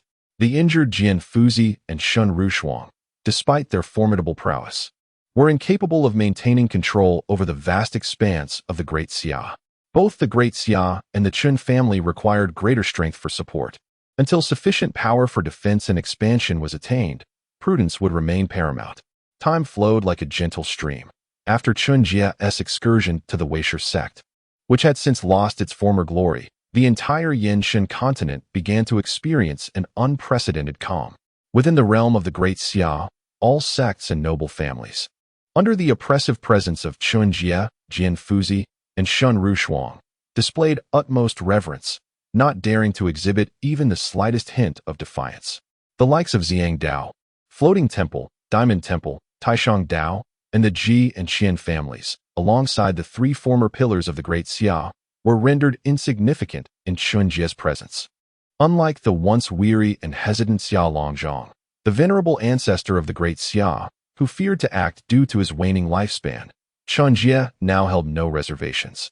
Any infringement upon the laws of the Great Xia would be met with lethal consequence, regardless of whether the offender was an ordinary master or a grand master. To Chen Jie, the distinction between slaying a master and an ordinary grand master was negligible. The greatest challenge lay simply in locating them. Following Chen Jie's command for all masters within the Great Xia and Fu Longyuan to convene in Xianjing, this formidable challenge vanished entirely. Chen Jie had noted their soul signatures, and unless their soul power had escalated to a level capable of completely obscuring others' perceptions, he could effortlessly pinpoint their locations. Armed with the insights gleaned from the dissemination of faith, the soul tracking technique, he was more than capable of effortlessly tracking them down and eliminating each one in turn. Upon realizing that Chen Jie had already locked onto his soul's aura, capable of locating and eliminating him at any moment, Fu Longyuan of Longyuan City decisively chose to become a new noble king of the Great Xia. Amidst the ultimatum presented by Chen Jie, either his entire family would relocate from the Great Xia, or they would accept the title of nobility. Thus, King Longyuan was established. With his territory encompassing Longyuan City, there was no alternative. The Fu family had thrived within Longyuan City for many years, their descendants numbering in the thousands. The prospect of relocating an entire clan seemed simple in theory, yet where could such a multitude find refuge? Although the vast expanse of Yanshenzhou was immense, it possessed scarcely any unclaimed land. Furthermore, the considerable territory of Yanshenzhou would ultimately be unified once more under the Great Xia's dominion. Fu Longyuan held little faith that the northern Mang and eastern Li kingdoms could withstand Chen Jie's might. As for the solitary Yan Shan emperor, it was utterly implausible that he could resist the current power of the Great Xia. Fu Longyuan's allegiance was secured, and within a month, the former Xia emperor, Xia Wuzhing, successfully ascended to the level of Grand Master, earning the title of King Wuzhing. He was then directly dispatched by Chen Jie to the Yeding Kingdom, alongside King Zhang Tianhua, to suppress the Weisher sect. Although Chen Jie was confident in his ability to quell all dissent single-handedly, retaining Xia Wuzhing and his loyal subordinates within the original territories of Great Xia undeniably posed a significant risk. It was prudent to deny Xia Wuzhing and his faithful followers any opportunity for missteps. The Weisher sect, which originally spanned dozens of territories, had already sufficed for Xia Wuzhing to exert his power unchallenged. Upon Xia Wuzhing's arrival within the Weisher sect's domain, only 3 territories remained, yet within 3 days, this was reduced to merely the territory housing the Weisher sect itself. Nonetheless, even with the presence of 2 Grand Masters, Ming Yu and Ming Xian, they remained conspicuously absent from any counterattack.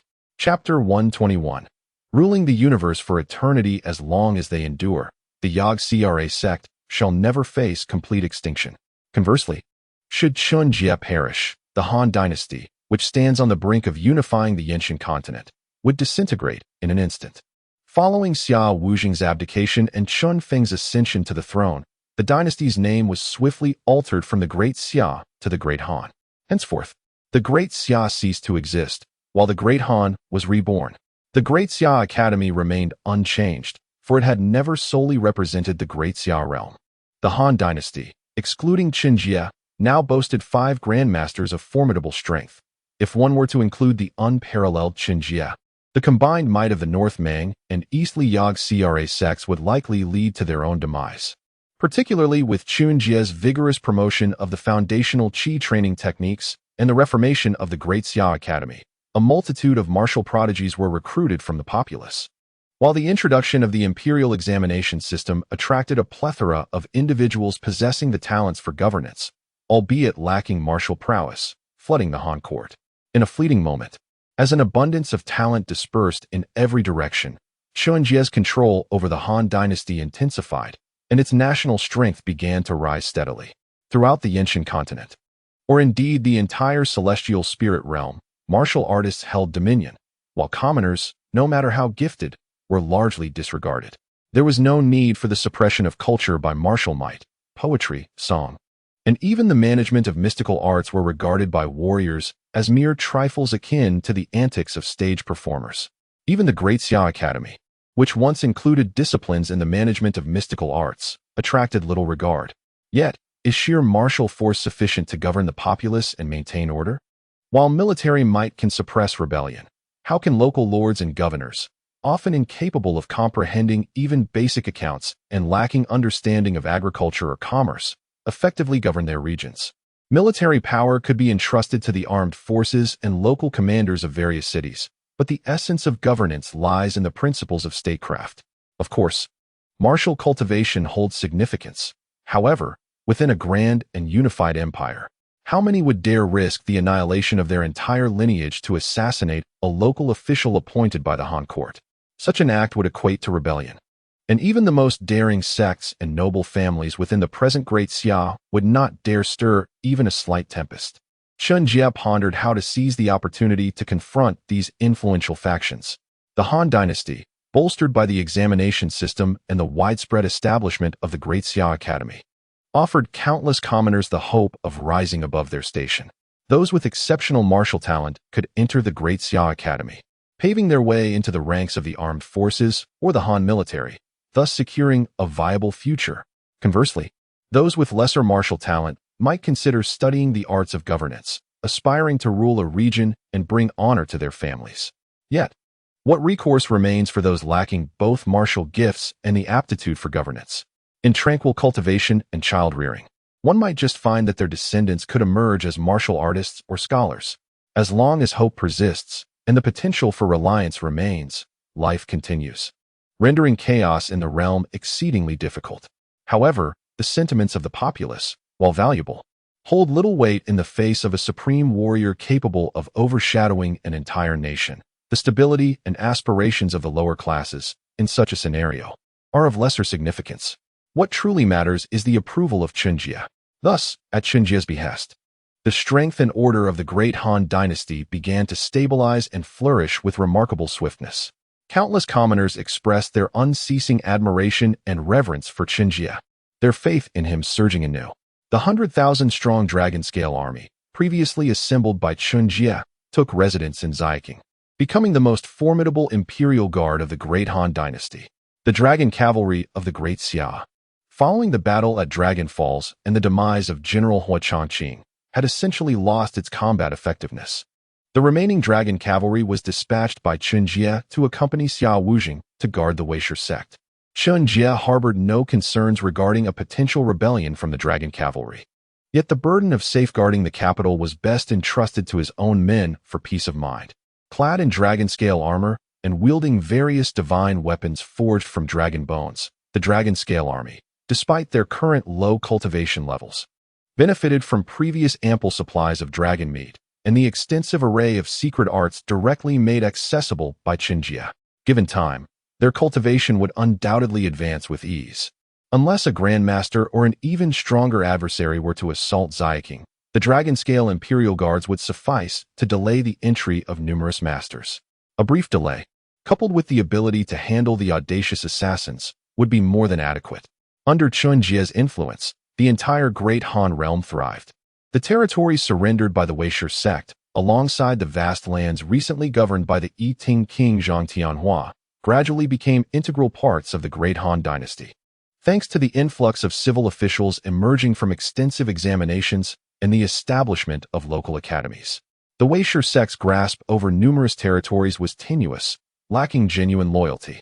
Yet, as the Great Han Dynasty gradually encroached upon the lands once held by the Weishur sect, the central divine continent's Qin celestial dynasty welcomed an unfamiliar visitor. Mingyu, a grandmaster from the Weishur sect in Yin divine continent, offered the lands of Yin to the Son of Heaven, wishing for the Qin celestial dynasty to once again unify the universe and govern for millennia. Within the majestic and ancient confines of the Qin celestial dynasty's imperial palace, Mingyu, the grandmaster of the Weishur sect, bowed his head before the towering figure seated upon the imperial throne at the highest point of the Grand Hall. Centuries prior, the grandmasters of the Weishur sect had dared to unite with the grandmasters of Beimang and Dongli to launch an assault on the Qin celestial dynasty's bloodthirsty forces led by celestial beings, even risking their lives for widespread destruction within the heart of the Qin celestial dynasty. Yet, centuries later, the Qin celestial dynasty remained steadfast. While the Weishur sect found itself compelled to bow in submission to the Qin emperor, even offering their foundational legacy. It must be said, this is profoundly ironic. Yet, all is in service of the continuity of the Yag-Cra school. Chen Jie possesses remarkable strength, and the Han dynasty is formidable as well. Even with the alliance of the northern Meng and eastern Li, Master Mingyu was unable to vanquish Chen Jie, thereby safeguarding the legacy of the Yag-Cra. Only by seeking assistance from the Qin immortal dynasty and inciting their celestial beings to eliminate Chen Jie can the Han dynasty be disrupted, allowing the Yag-Cra to potentially endure in this world. Otherwise, in the end, the school will be reduced to a mere remnant, isolated and reclusive. Without the influx of exceptional disciples and the myriad of martial treasures gathered from all directions. When their leaders grow old and can no longer nurture a successor capable of inheriting the mantle, the Yag-Cra may face imminent extinction. Chen Jie is merely a century old, yet the youngest grandmaster of the Yag-Cra, Ming Xian, is already over 160. The Yag-Cra cannot withstand such a strain. Furthermore, even if the Qin immortal dynasty commands the entirety of the Yin divine continent, the inhospitable desert will hinder large-scale military movements. In the future, those who govern the various regions of the Yin divine continent will likely be promoted from within. If the Yag-Cra were to be the first to submit and offer the entirety of the Yin divine continent, they might yet find an opportunity to once again bask in the glory of yesteryears. With several grandmasters at their helm, such a force would undeniably be pivotal, even when regarded alongside the Qin immortal dynasty, which possesses but a limited number of celestial beings and grandmasters. Chapter 122. The unyielding Mingyu offering the entirety of Yin Shenzhou. It is spoken as though Yin Shenzhou were firmly within the grasp of your consciousness school. A mere wretched hound dares to bark so wildly here. Do you truly believe that the people of the great Qin celestial dynasty are utterly ignorant of Yin Shenzhou? Your Majesty, grant me permission to slay this wretch, to avenge the blood feud of years past. As the Master Mingyu of the consciousness school concluded his words, before the great Qin emperor could respond, the formidable general Bai Shao retorted coldly.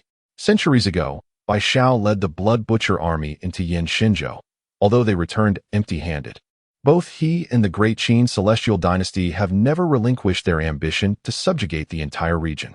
Chen Jie was able to glean certain intelligence about the great Qin celestial dynasty from merchants traversing the treacherous desert, and it stands to reason that the great Qin would similarly acquire knowledge of Yin Shenzhou's circumstances through these traders. Among those merchants, some, willing to risk their lives, are members of the great Qin's Haibingtai. Haibingtai serves a purpose akin to that of the Zhen Weiwei in the great Qin, a powerful and enigmatic organization tasked with monitoring the realm and eliminating traitors. Apart from the great Qin emperor and the head of Haibingtai, the exact number of its members and their strength remains a mystery. It is known, however, that whenever Haibingtai intervenes, no intelligence is beyond their reach, and no rebel escapes their wrath. Once, a celestial being colluding with the Tianling Dao sect of the South Pole met a gruesome end at the hands of Haibingtai. General Bai Shao glared fiercely at Master Mingyu, his terrifying celestial aura pressing down upon him. poised to strike at the emperor's command and eliminate Mingyu on the spot. While a Grand Master might conceal their whereabouts, even celestial beings would find it challenging to locate them. Yet, in direct confrontation, an ordinary Grand Master would struggle to withstand a single strike from a celestial expert. Faced with the menacing Bai Xiao, Master Mingyu felt an immense weight bearing down upon him, rendering speech a laborious endeavor. Bai Xiao's celestial domain had firmly ensnared Mingyu, poised to extinguish his life at any moment. However, Mingyu remained composed, gazing upward towards the exalted great Qin emperor with an expression of unwavering confidence. As long as the emperor sought to reclaim Yanshenzhou, he would require the aid of Mingyu and the multitude of disciples from the consciousness school, the local powers. Yet, in the next moment, Mingyu's confidence faltered entirely. Precision, the voice of the great Qin emperor, imbued with an inherent authority, enveloped the entire hall. Following a brief moment of stunned silence, Mingyu's expression twisted in a rush, and he hastily uttered, "Your Majesty, aside from Yanshenzhou, I possess another strategy regarding the transcendence beyond celestial beings and liberation from this realm.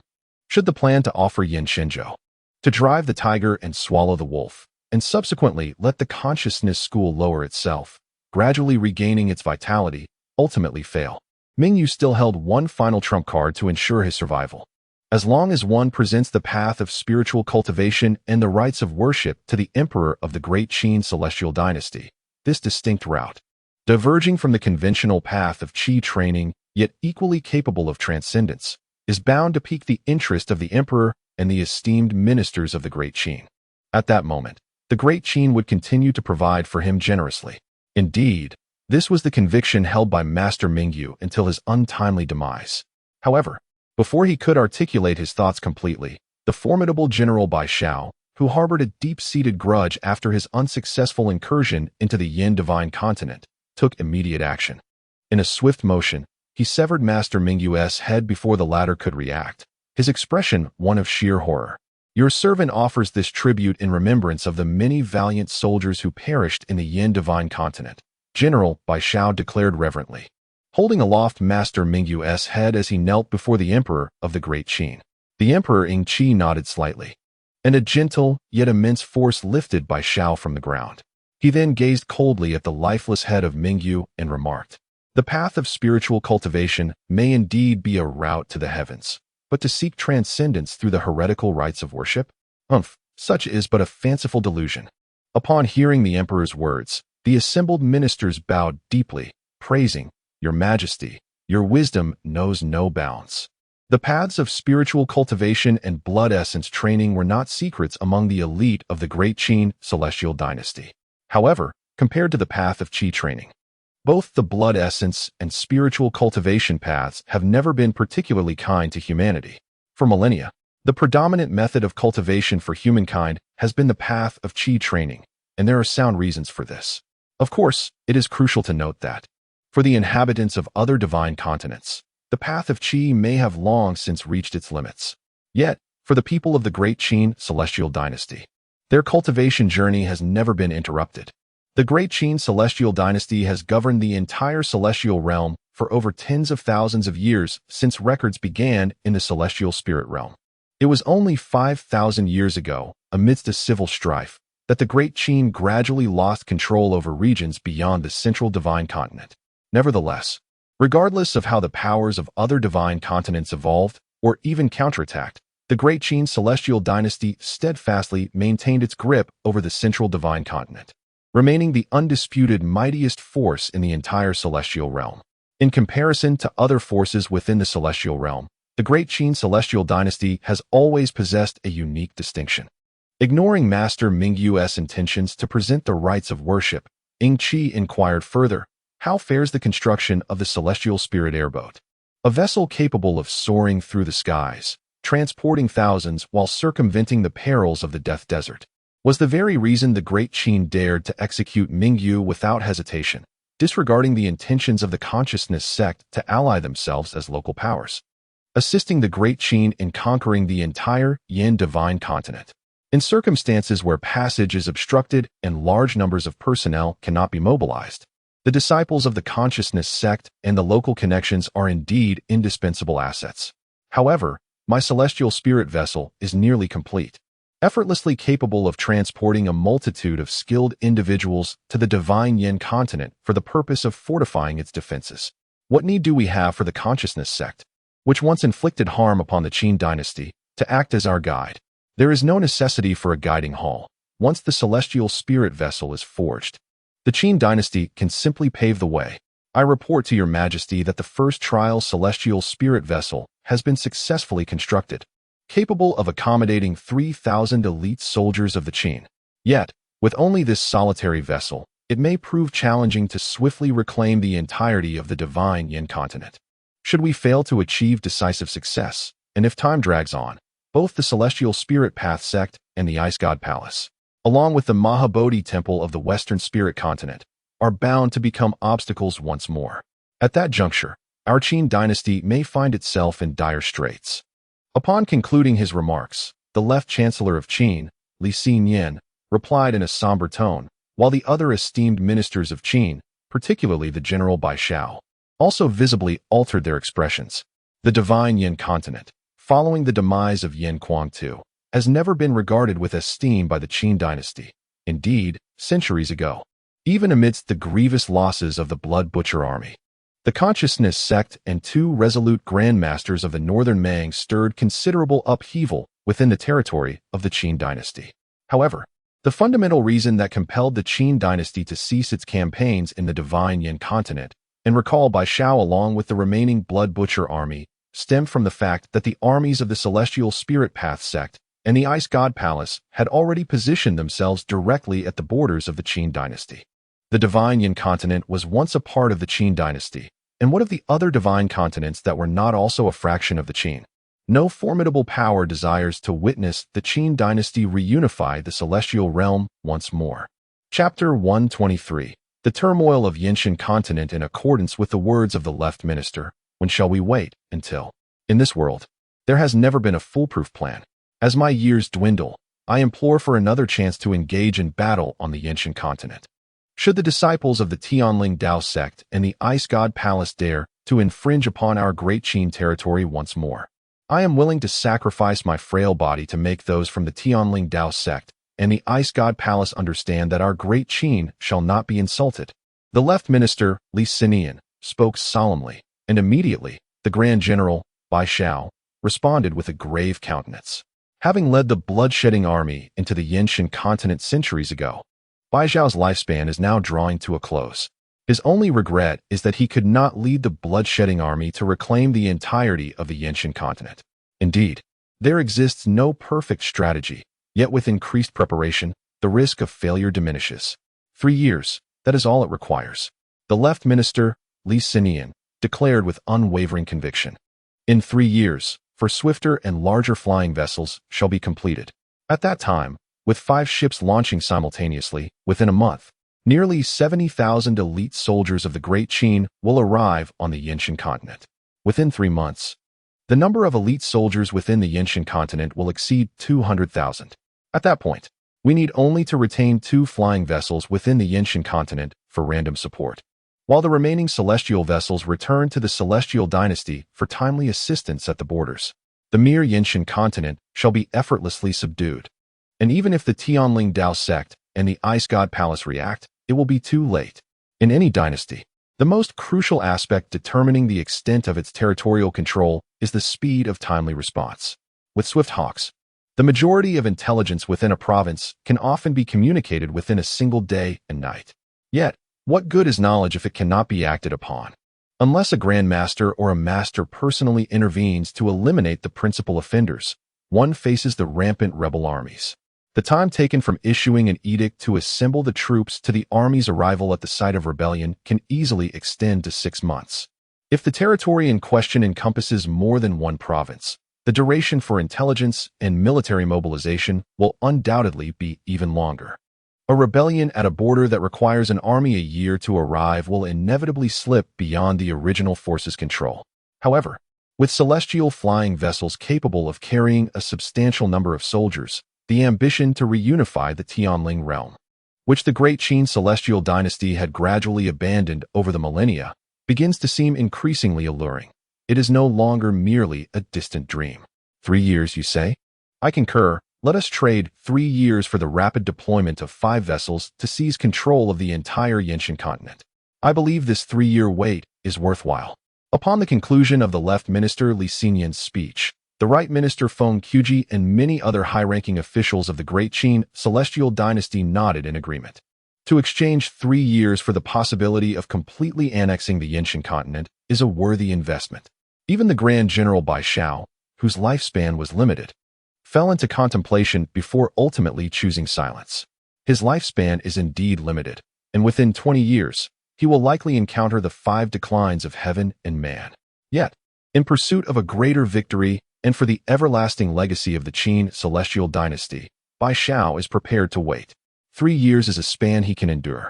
Within the central divine realm, the Qin Celestial Dynasty sharpens its blades and readies its troops, preparing for a unified assault on the Yin Divine Continent 3 years hence.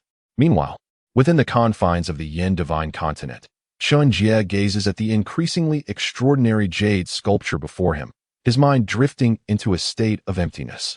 News of the Qin Celestial Dynasty's interest in the Yin Divine Continent, or the long absence of Master Mingyu from the Only Consciousness sect, holds little significance for Chen Jie.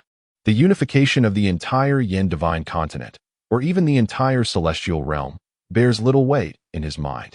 The primary advantage of possessing a formidable force is the access to abundant rare martial resources.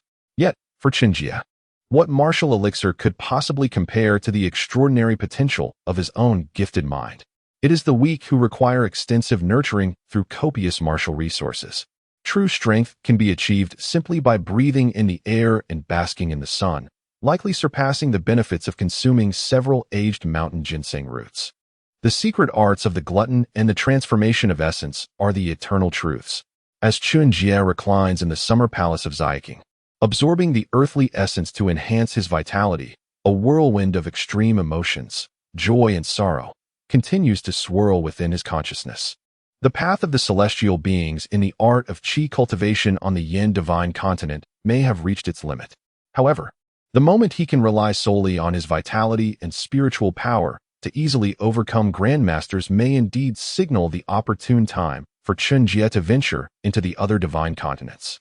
Despite having grasped the generation of vital energy through the slightly cracked crimson crystal and the method of refining his spirit through the 7 emotions technique, both his vitality and spiritual power remain somewhat immature due to the brevity of time, while these abilities suffice to deal with ordinary minions. Challenging the celestial powerhouses of the other divine continents with his still developing vitality and spiritual strength would be akin to courting death. Chen Jie is genuinely curious about how the formidable beings of the other divine continents comprehend the laws of the universe amidst the near silence of the celestial will. However, it is evident that achieving celestial status in such circumstances is a closely guarded secret among the great powers. An ordinary individual, or even a wild grandmaster, is unworthy of understanding the intricacies involved. Yet, as Chen Jie comfortably resides in Xiaoqing, steadily enhancing his strength, a sudden message from 2 swift eagles causes his expression to grow serious. Following 3 months of divine worship, the mighty Khan Ashina Xionying of the northern Mang and General Jin Shangtan of the eastern Li Kingdom inexplicably lost their sanity, their temperaments drastically altered, leading to utterly frenzied behavior. In brief, these 2 most powerful rulers of northern Mang and eastern Li have descended into madness and have become dangerously violent. Slaughter, slaughter, slaughter. The great Khan of Beimang has transformed into a deity of blood, decimating 3 tribes in a single day, leaving countless souls perished on the spot, with limbs and bodies scattered throughout the land. I am the supreme divinity, the embodiment of the vast heavens. All who defy me must perish. Wherever Jin Shangten treads, 1,000,000 corpses lay in his wake, blood flowing like rivers. Is this the fate that befalls those whose spiritual essence has been tainted? To subdue the faith of the masses with one's own strength is an exceedingly arduous task. Chen Jie furrowed his brow slightly and murmured, "What sin have the common people committed?" Yet, after only a few months of worshipping the deity, Ashina Xionying and Jin Shangtan have succumbed to utter madness. Why is it that the Yin Emperor, who began worshipping the deity nearly a century ago, appears to remain untouched in his sanity? Chen Jie pondered with a hint of confusion. Chapter 124. At the pinnacle of Xiangjing, a decisive confrontation. Could it be that the Emperor Yin, like myself, has placed all his faith in external entities, while I may channel divine thoughts through a jade idol?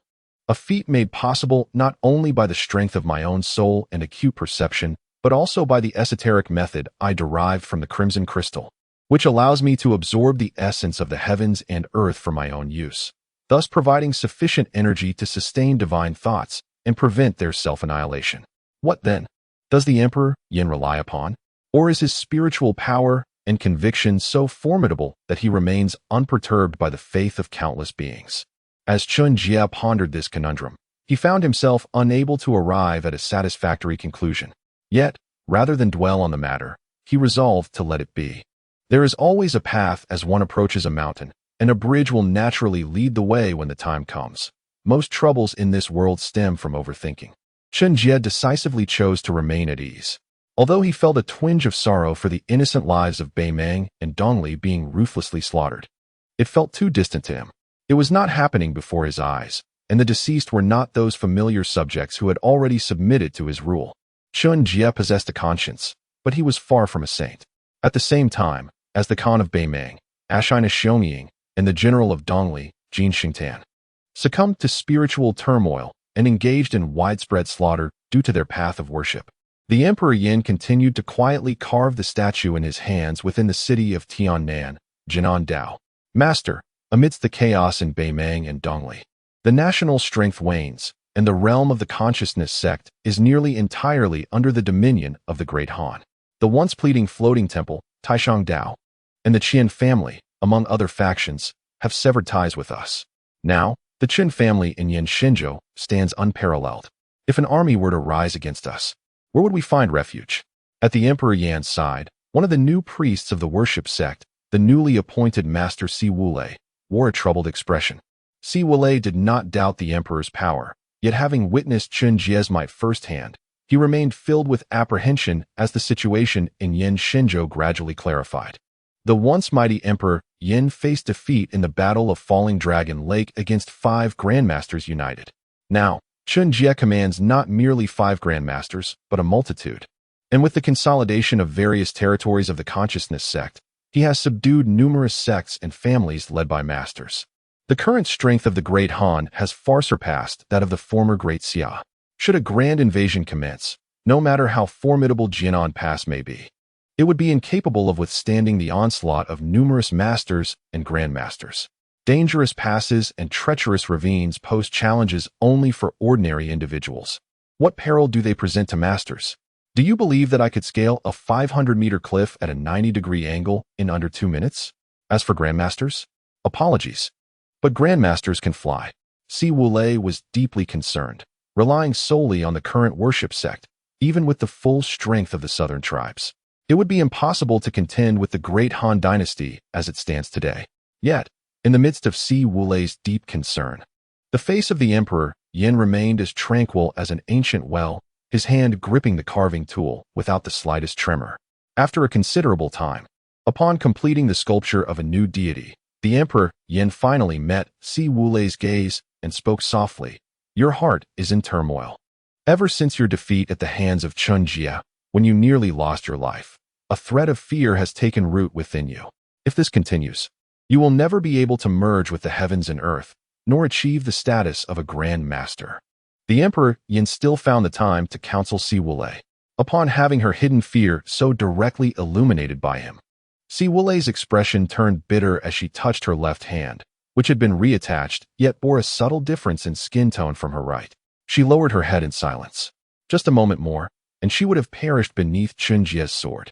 Moreover, after witnessing Chen Jie exhibit astonishing combat prowess, even contesting with the revered myth of her heart, the Emperor Yin, without a clear victor, Si Wulei found herself stripped of the courage to dream of surpassing Chen Jie one day and avenging her grievances. A mortal cannot triumph over a deity. Chen Jie represented an insurmountable barrier in her heart, and how could the Emperor Yin not be another profound threshold within her soul? Si Wulei remained silent, and after a moment of contemplation, the Emperor Yin sighed gently. Wulei, do not be afraid. Everything will be all right. Go to shopping and deliver a challenge to Chen Jie on my behalf." At this, the Emperor Yan's eyes, which had dimmed due to the fall at Long Lake, suddenly sparkled with brilliance as he fixed his gaze upon Si Wulei, who had lifted her head in astonishment and declared resolutely, "In 3 months, at the summit of shopping, we shall settle the fate of the world. I will slay Chen Jie and dispel the fear within your heart." Upon hearing the Emperor Yan's calm, yet firm words, Si Wulei felt no doubt or question arise within her. Instead, she silently nodded and departed. The Emperor Yan would forever remain the divine figure in Si Wulei's heart. And regardless of victory or defeat, life or death, his decisions would never be in error. Si Wulei had never envisioned surpassing the towering presence of the Emperor Yan. Yet as long as this mountain stood tall, even from its base, she would still far exceed countless others. Si Wulei left quietly, her demeanor blank, while Chu Ping'an, whose aura had already ascended to the 7th rank, followed her like a devoted pup. Once a fool, Chu Ping'an's intellect had awakened intermittently after undergoing the divine worship ceremony. Though his spirit might sometimes be clear and at other times muddled, he inherited the divine status and followers from his father, the Eastern Duke. And under the immense influence of faith, his divine power surged rapidly in ways incomprehensible to ordinary beings. This burgeoning divine strength simultaneously propelled his cultivation to new heights. With Si Wulei and Chu Ping'an departing from the Ministry of Security, Emperor Yan continued to carve the statue of the Yin madman in his hands. Strangely, as he chiseled away, the visage of the statue gradually and eerily began to merge with his own features, piece by piece. Who awakens from the grand dream first? I alone know. Perhaps it is time for the vast Yin divine continent to unify once more. Si Wulei led Chu Ping'an directly into the capital of Xia. Just as they arrived in Xiajing, Chen Jie unexpectedly welcomed 2 visitors he had not anticipated. "Please, Mr. Chen, save my people of Beimang and the citizens of Dongli." Within the palace of Xiajing, the high priest of Beimang, Salomon, and the crown prince of Dongli, Li Changshou, implored Chen Jie with bitter desperation. For days prior, High Priest Salomon attempted to ally with the left virtuous king to awaken or imprison the deranged and rampaging Khan of Beimang, Ashina Xiongyang.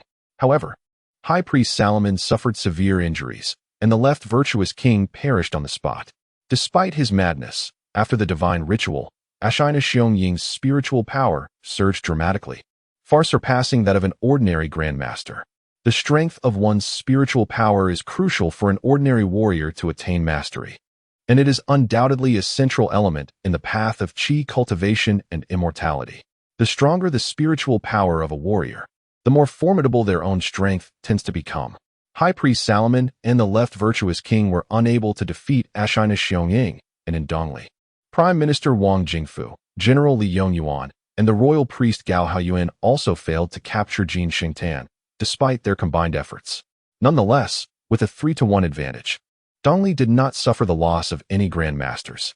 Unfortunately, the Emperor of Dongli and the majority of the royal offspring had perished in the preceding massacre orchestrated by Jin Xingtan.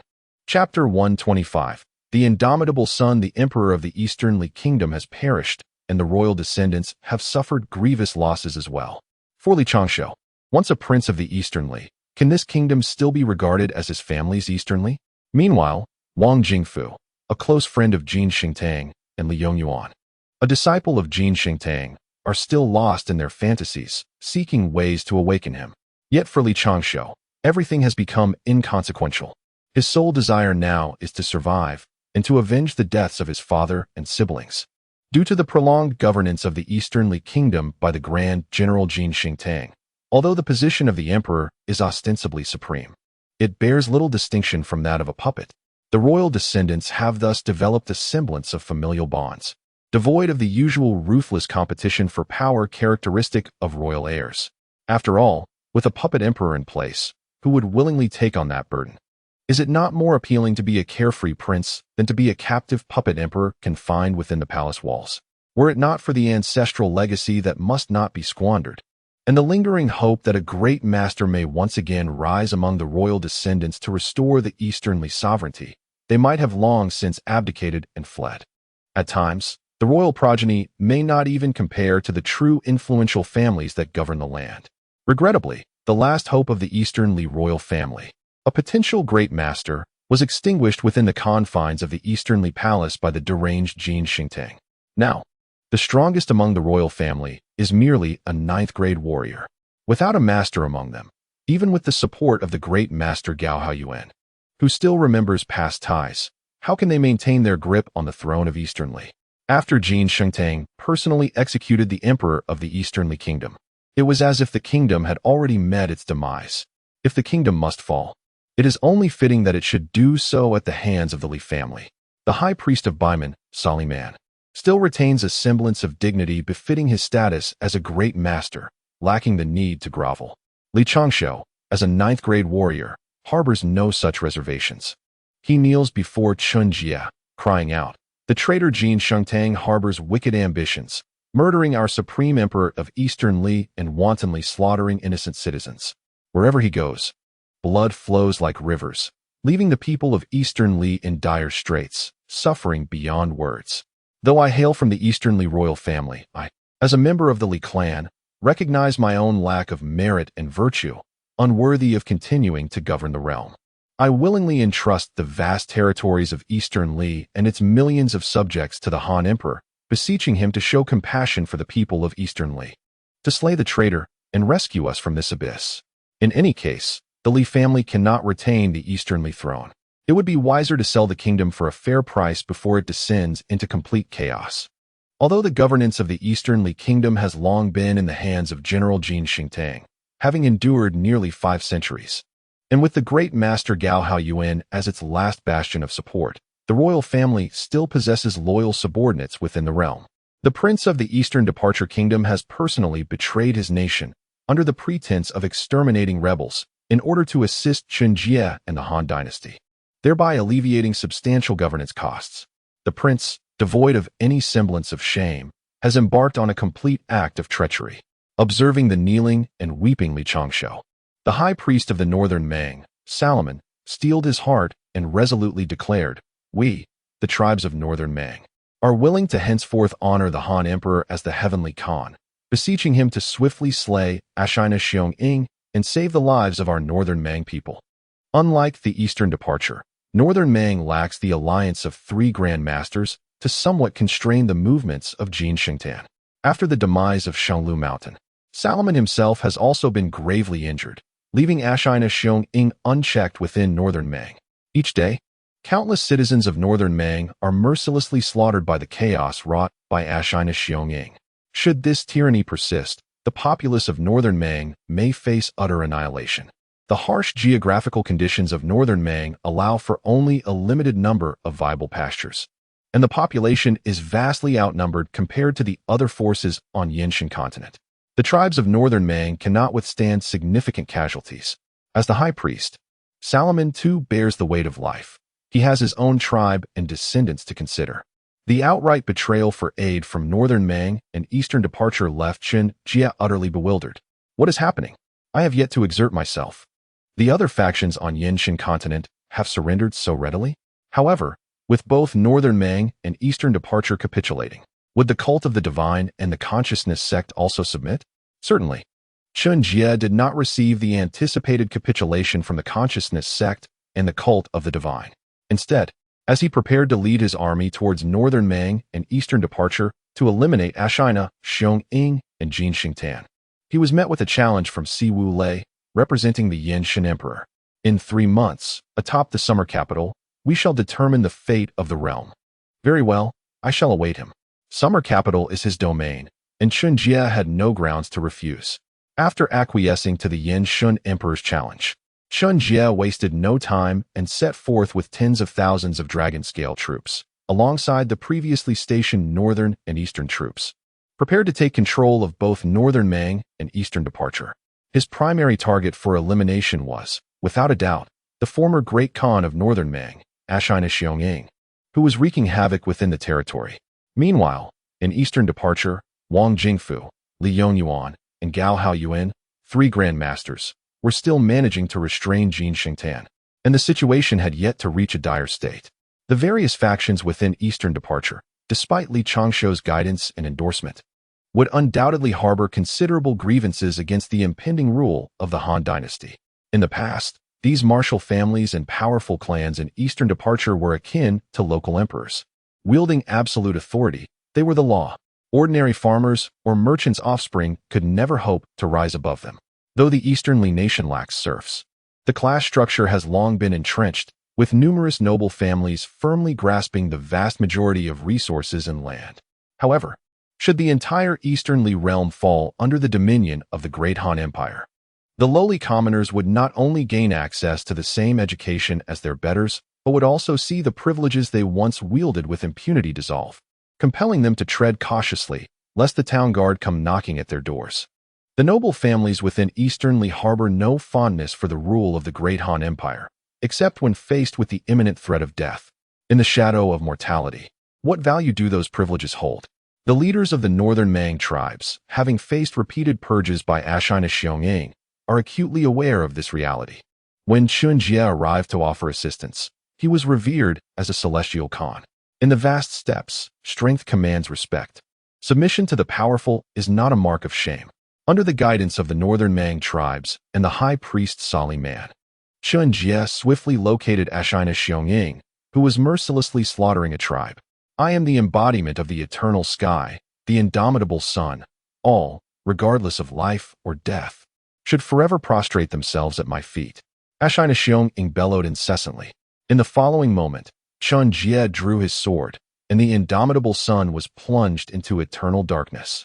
Chapter 126. The scheme of the Eastern Departure. Ashina Xiongning, having become immensely powerful after his divine invocation, found himself infused with an overwhelming force of belief that tainted his very soul, augmenting his strength to an extraordinary degree.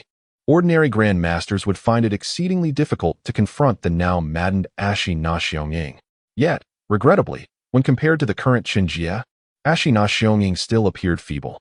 Despite his significant enhancement in soul power, without the grasp of the embryonic realm of the celestial, his control over the primordial energies of the universe was chaotic and imprecise. He relied on his formidable soul power to overpower other Grand Masters whose soul strength was inferior to his own. Faced with a more potent force capable of encroaching upon and usurping his control over the primordial energies, the already deranged Ashina Xiongning became nothing more than a lamb awaiting slaughter. With a swift strike, the blazing sun descended, and in the incredulous gaze of the Grand Priest of Beimang, Sali Man, Ashina Xiongnin's head soared high, akin to an eagle, only to be seized directly by Chen Jie. Go forth, bearing his severed head, and proclaim to all the tribes upon this vast prairie that their true sovereign has arrived. I shall grant them a life of greater stability, ensuring they shall no longer endure hunger in the winter. However, should anyone dare to rebel, Ashina Xiongning shall be their fate. Sali Man, you shall not disappoint me, shall you? Chen Jie inquired, tossing Ashina Xiongnin's head directly to the Grand Priest, who nodded fervently as if pecking at grains, responding with utmost reverence. You are destined to be the heavenly Khan of all tribes in the Great Prairie, favored by heaven and earth, and exalted by the sun and moon. Powerless against Chen Jie, who had just slain Ashina Xiongning with a single sword stroke, Sali Man had no desire to meet a similar fate. Under Chen Jie's command, he commenced his efforts to persuade all tribes on the Beimang Prairie to submit, brandishing the head of Ashina Xiongning as a grim testament. After spending 3 days in Beimang, personally receiving several Grand Masters among the leaders of the great tribes, Chen Jie chose not to linger any longer. He ascended into the sky, soaring directly towards the capital of Eastern Departure, Liang City. Once a bustling metropolis, Liang City now lay shrouded in an eerie silence, its once resplendent royal palace reduced to mere ruins. Amidst this desolation stood a figure with disheveled hair, surrounded by the other 3 Grand Masters of the Eastern Departure, who wore expressions of indifference as they encircled the Grand General, Jin Shengtan. The royal family of Eastern Departure had nearly been extinguished, and the residents of Liang City suffered grievously from the toll of chaos. If Jin Shengtan were allowed to break free from Liang City and unleash a massacre, hope for the Eastern Departure would be utterly extinguished. All Grand Masters and Masters were, at the onset, merely ordinary individuals. Outside Liang City, Chen Jie made no attempt to conceal his presence, exuding an aura of terror as he surged towards the city. Sensing the unmasked aura of Chen Jie, Prime Minister Wang Jingfu of the Eastern Li Kingdom exchanged a meaningful glance with General Li Yongyuan and the royal worshipper Gao Haiyuan before solemnly declaring, "He has arrived." After Wang Jingfu spoke, he stood silently amidst the ruins, while the disheveled General Jin Xingtian suddenly raised his head, fixating his crimson eyes intently on the descending Chen Jie. In the next moment, the nascent form of the celestial realm emanated from Jin Xingtian, and a fleeting glimmer of clarity flickered within his scarlet gaze, propelling him skyward with a determined and lethal intent aimed directly at Chen Jie. Simultaneously, the three grandmasters of the Eastern Li Kingdom, who had surrounded Jin Xingtian, turned in unison, unleashing their long-prepared ultimate techniques towards Chen Jie. Ashi Na Xiong found himself ensnared in a tumult of confusion, while Jin Xingtian, besieged by the relentless surge of faith, faced a gradual disarray of his spirit. However, in comparison to the northern Mangkan, Ashi Na Xiong, Jin Xingtian's strength and resolve were evidently superior, allowing him to maintain a semblance of clarity for a significantly longer duration amidst the onslaught of faith. In truth, upon realizing the chaos wrought by Ashi Na Xiong's mind, both Jin Xingtian and Wang Jingfu engaged in meticulous scheming. Their grand design aimed to ensure the longevity of the Eastern Li Kingdom and eliminate Chen Jie before Jin Xingtian's consciousness succumbed entirely to turmoil. Of course, Jin Xingtian had indeed slain the emperor and the royal family of the Eastern Li Kingdom. Yet, during the act, it remained ambiguous whether his mind had already spiraled into chaos or if he had seized the opportunity to execute his plan. Gradually succumbing to the pervasive influence of faith, Jin Xingtian's spiritual power became increasingly chaotic, ultimately leading him to an inevitable demise. Fearless of death, he recognized that upon his passing, the royal family he had suppressed for centuries would inevitably retaliate, putting his descendants and disciples at great risk. With no recourse, and finding the royal family unreliable, he resolved to find a new dynasty before his spirit was entirely engulfed in madness. For instance, the descendants of the royal worshipper Gao Haiyuan appeared to be a promising alternative. The throne was not an easy seat to occupy. Upon Jin Xingtian's death, the Jin family's offspring would find it impossible to secure the imperial position. Furthermore, neither Wang Jingfu's family nor Li Yongyuan's lineage had aspirations to ascend to the so-called highest station. For over a century, the Wang and Li families had not been of royal blood, yet within the Eastern Li Kingdom, their status was not significantly inferior to that of the so-called royalty. To be regarded as an emperor, one must be perceived as such by all. Moreover, without the emperor's position as bait, how could one persuade Gao Haiyuan to secretly directly Changshu to Xiajing, luring Chen Jie to come and slay Jin Xingtian? Jin Xingtian and Wang Jingfu had meticulously orchestrated their plans for this day, aiming to encircle and eliminate Chen Jie, thereby thwarting the unification of the Han dynasty over the vast expanse of Yanshan continent. Jin Xingtian, fully harnessing the nascent celestial realm, felt his spiritual power burgeon under the influence of faith, reaching its zenith. The overwhelming sense of oppression, combined with Jin Xingtian's long-anticipated strike, descended violently towards Chen Jie's head. Under the tug-of-war between the embryonic form of the realm of heaven and man as conceived by Jin Xingtang and the power of the divine soul, Chen Jie found his control over the surrounding essence of the world significantly diminished. Meanwhile, the full force of Jin Xingtang's strike, along with the lethal assaults from Wang Jingfu and others, was drawing perilously close. Yet, in the face of this imminent threat, Chen Jie remained unperturbed, a cold smile gracing his lips, while a crimson mark upon his brow grew increasingly vibrant. Subsequently, with his fingers splayed, he grasped the air. In an instant, a massive blood-red handprint, infused with potent vitality, descended from above, exuding a terrifying aura that threatened to consume all, effortlessly devouring the attacks of Jin Xingtang and his companions. The Void Sky handprint, cultivated through the comprehension of the devouring power of the blood-colored crystal, surged in might once more after Chen Jie successfully grasped the essence of vitality. This essence, in certain respects, could significantly counter the world's energy. Rather than merely countering, it necessitated the consumption of vast amounts of worldly essence to amplify the vitality. How much energy can one derive from sustenance?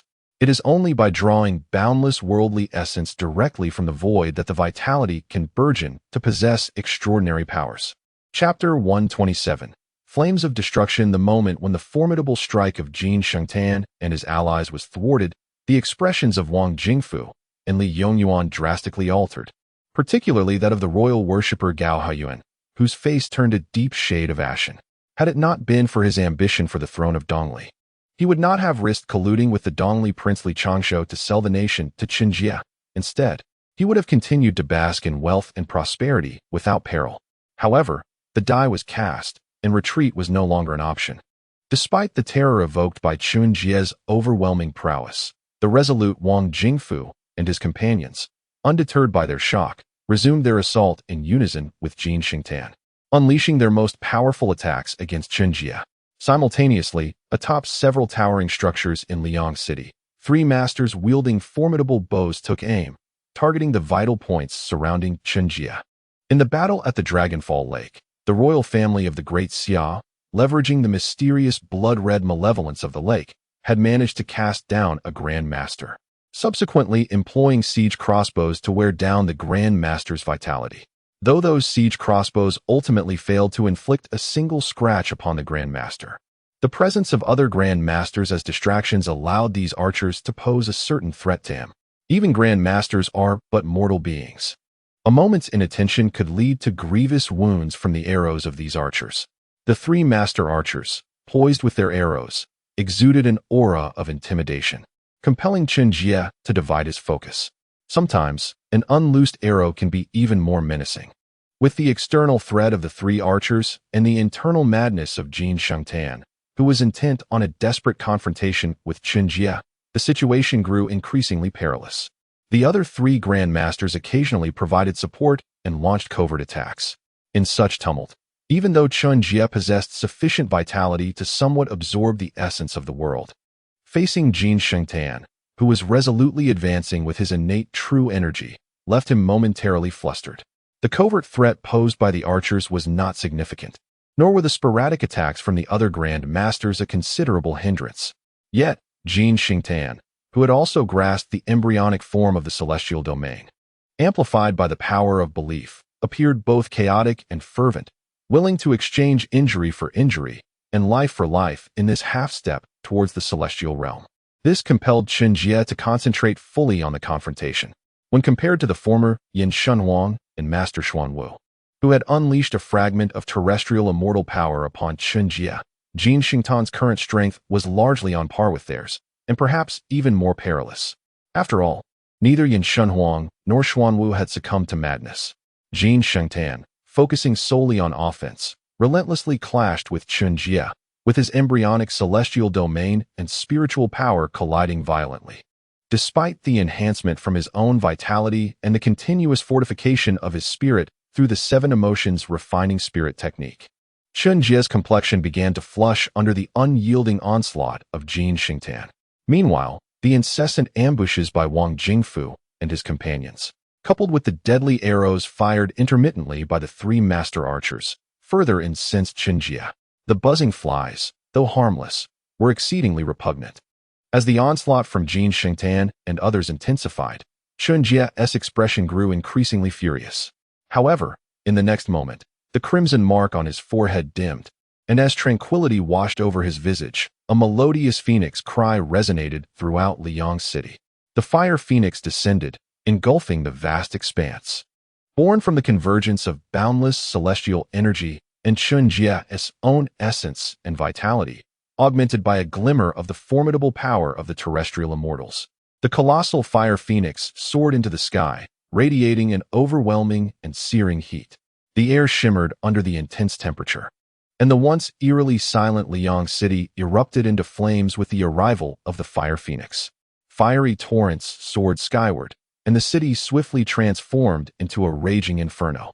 Several master archers, who had taken refuge in distant towers, were forced to abandon their high ground, fleeing with their longbows in hand.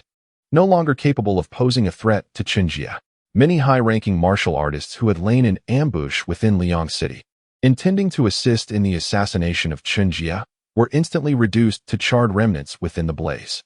Had it not been for Jin Shengtan's earlier instability and his indiscriminate slaughter, coupled with the evacuation of the city's populace in anticipation of Chen Jie's encirclement, the entirety of Liang City might have transformed into a hellish nightmare within moments.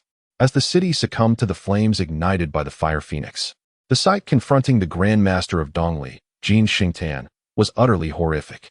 His body was flushed crimson, his hair and beard singed and curling due to the heat, exuding a faint burnt odor. Protected by the nascent form of his celestial domain, even though the fire phoenix's power contained a trace of the terrestrial immortal's might, Chen Jie was still not a true terrestrial immortal. Thus, the full force of the fire phoenix, while formidable, lacked the true sentience required to reduce Jin Xingtan to ashes.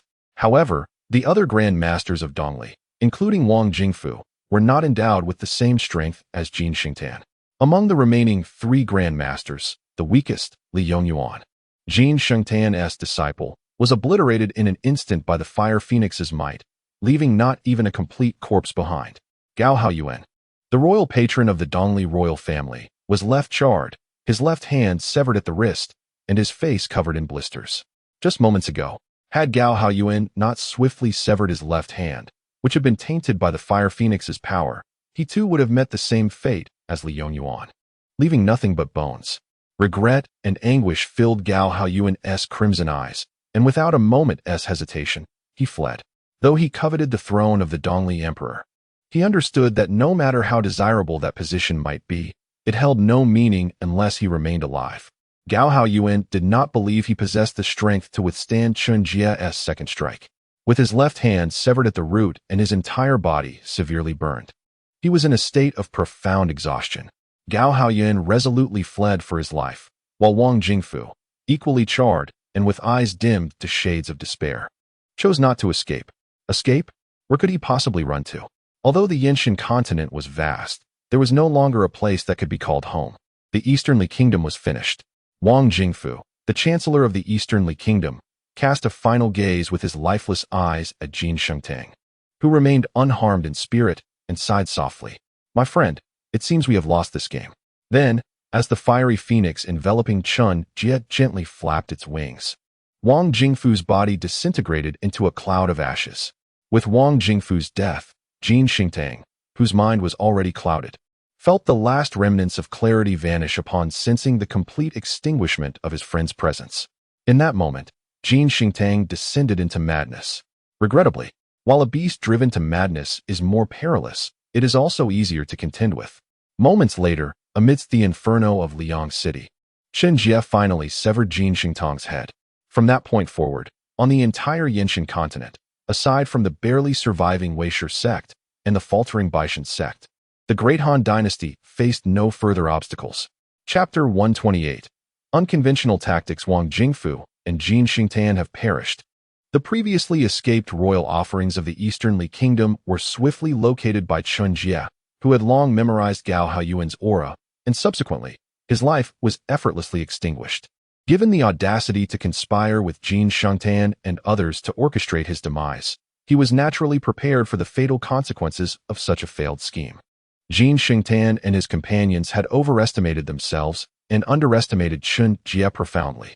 The majority of the Grand Masters of the Easternly Kingdom had fallen, turning Liang City into a sea of flames. Following the dissemination of this news, the remnants of power within the Easternly Kingdom, under the counsel of Li Changshou, capitulated entirely. It was inevitable. The true loyalists of Jin Xingtan had been decisively eliminated by Chen Jie during the ambush in Liang City.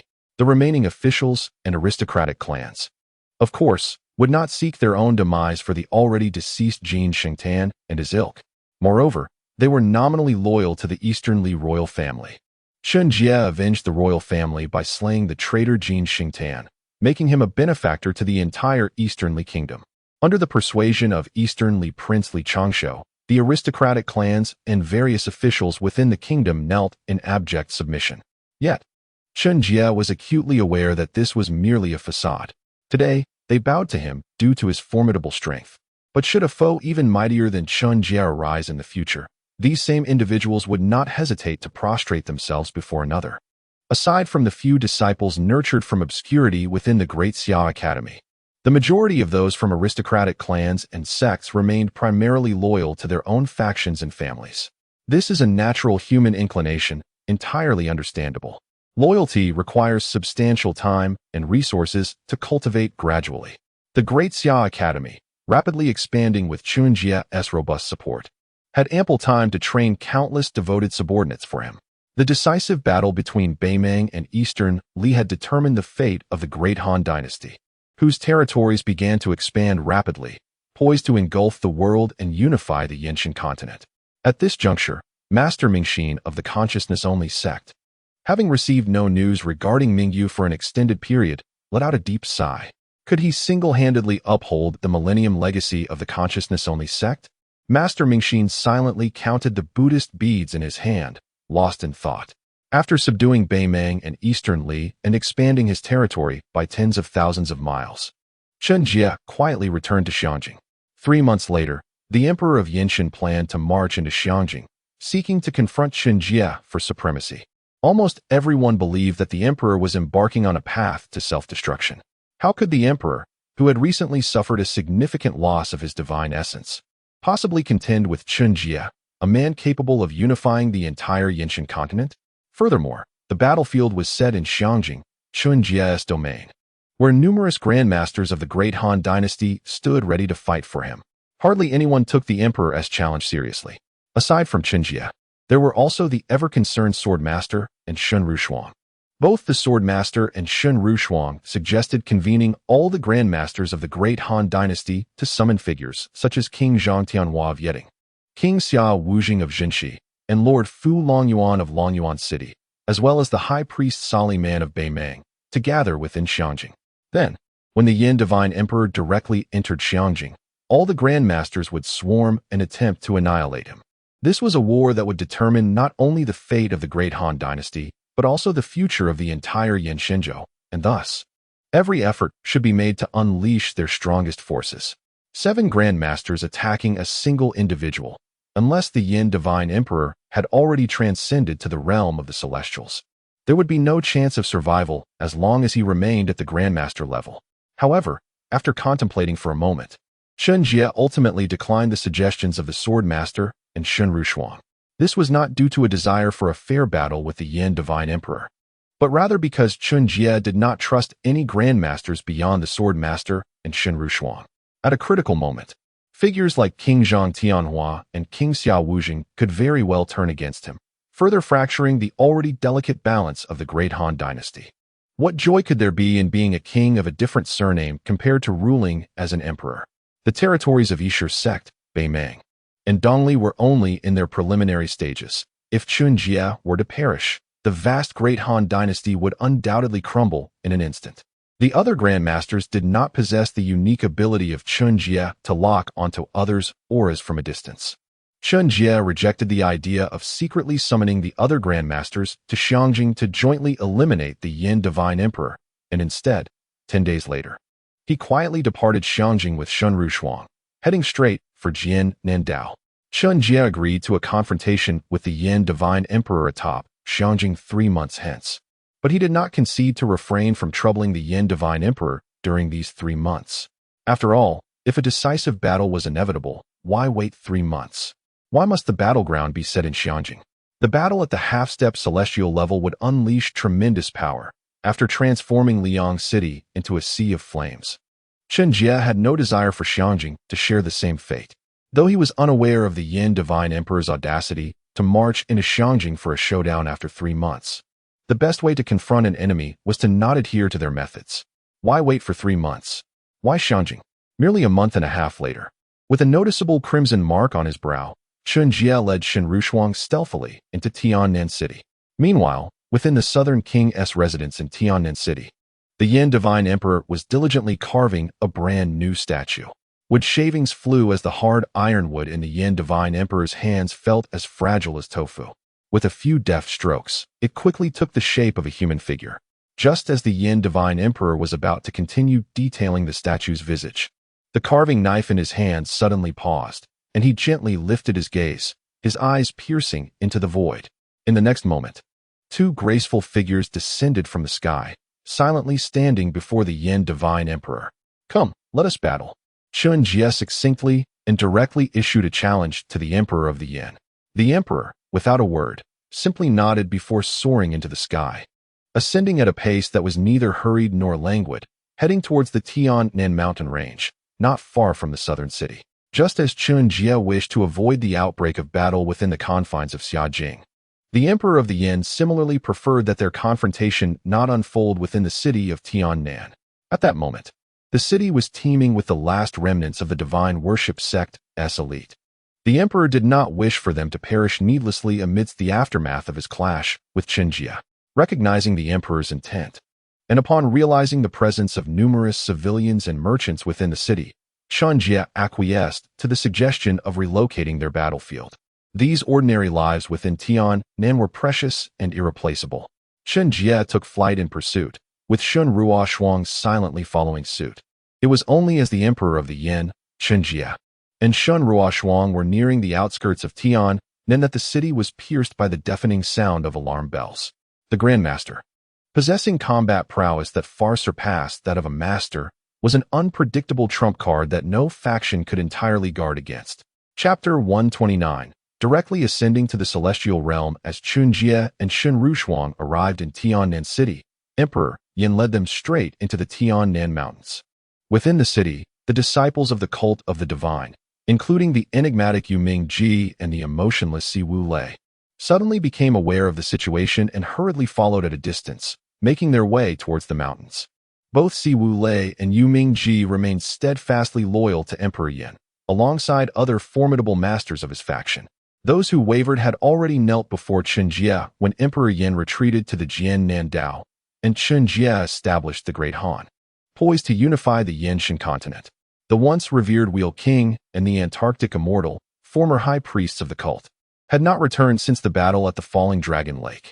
The Tiannan Mountains, situated a mere 100 miles from the city, were replete with precious herbs and breathtaking scenery, making it a rare gem of natural beauty. In the past, many affluent families from Tiannan City would seek refuge in these mountains during the scorching summer days. However, now, the picturesque Tiannan Mountains had transformed into a vast battlefield. Upon reaching a high point, Emperor Yin paused, prompting Chen Jie to halt as well.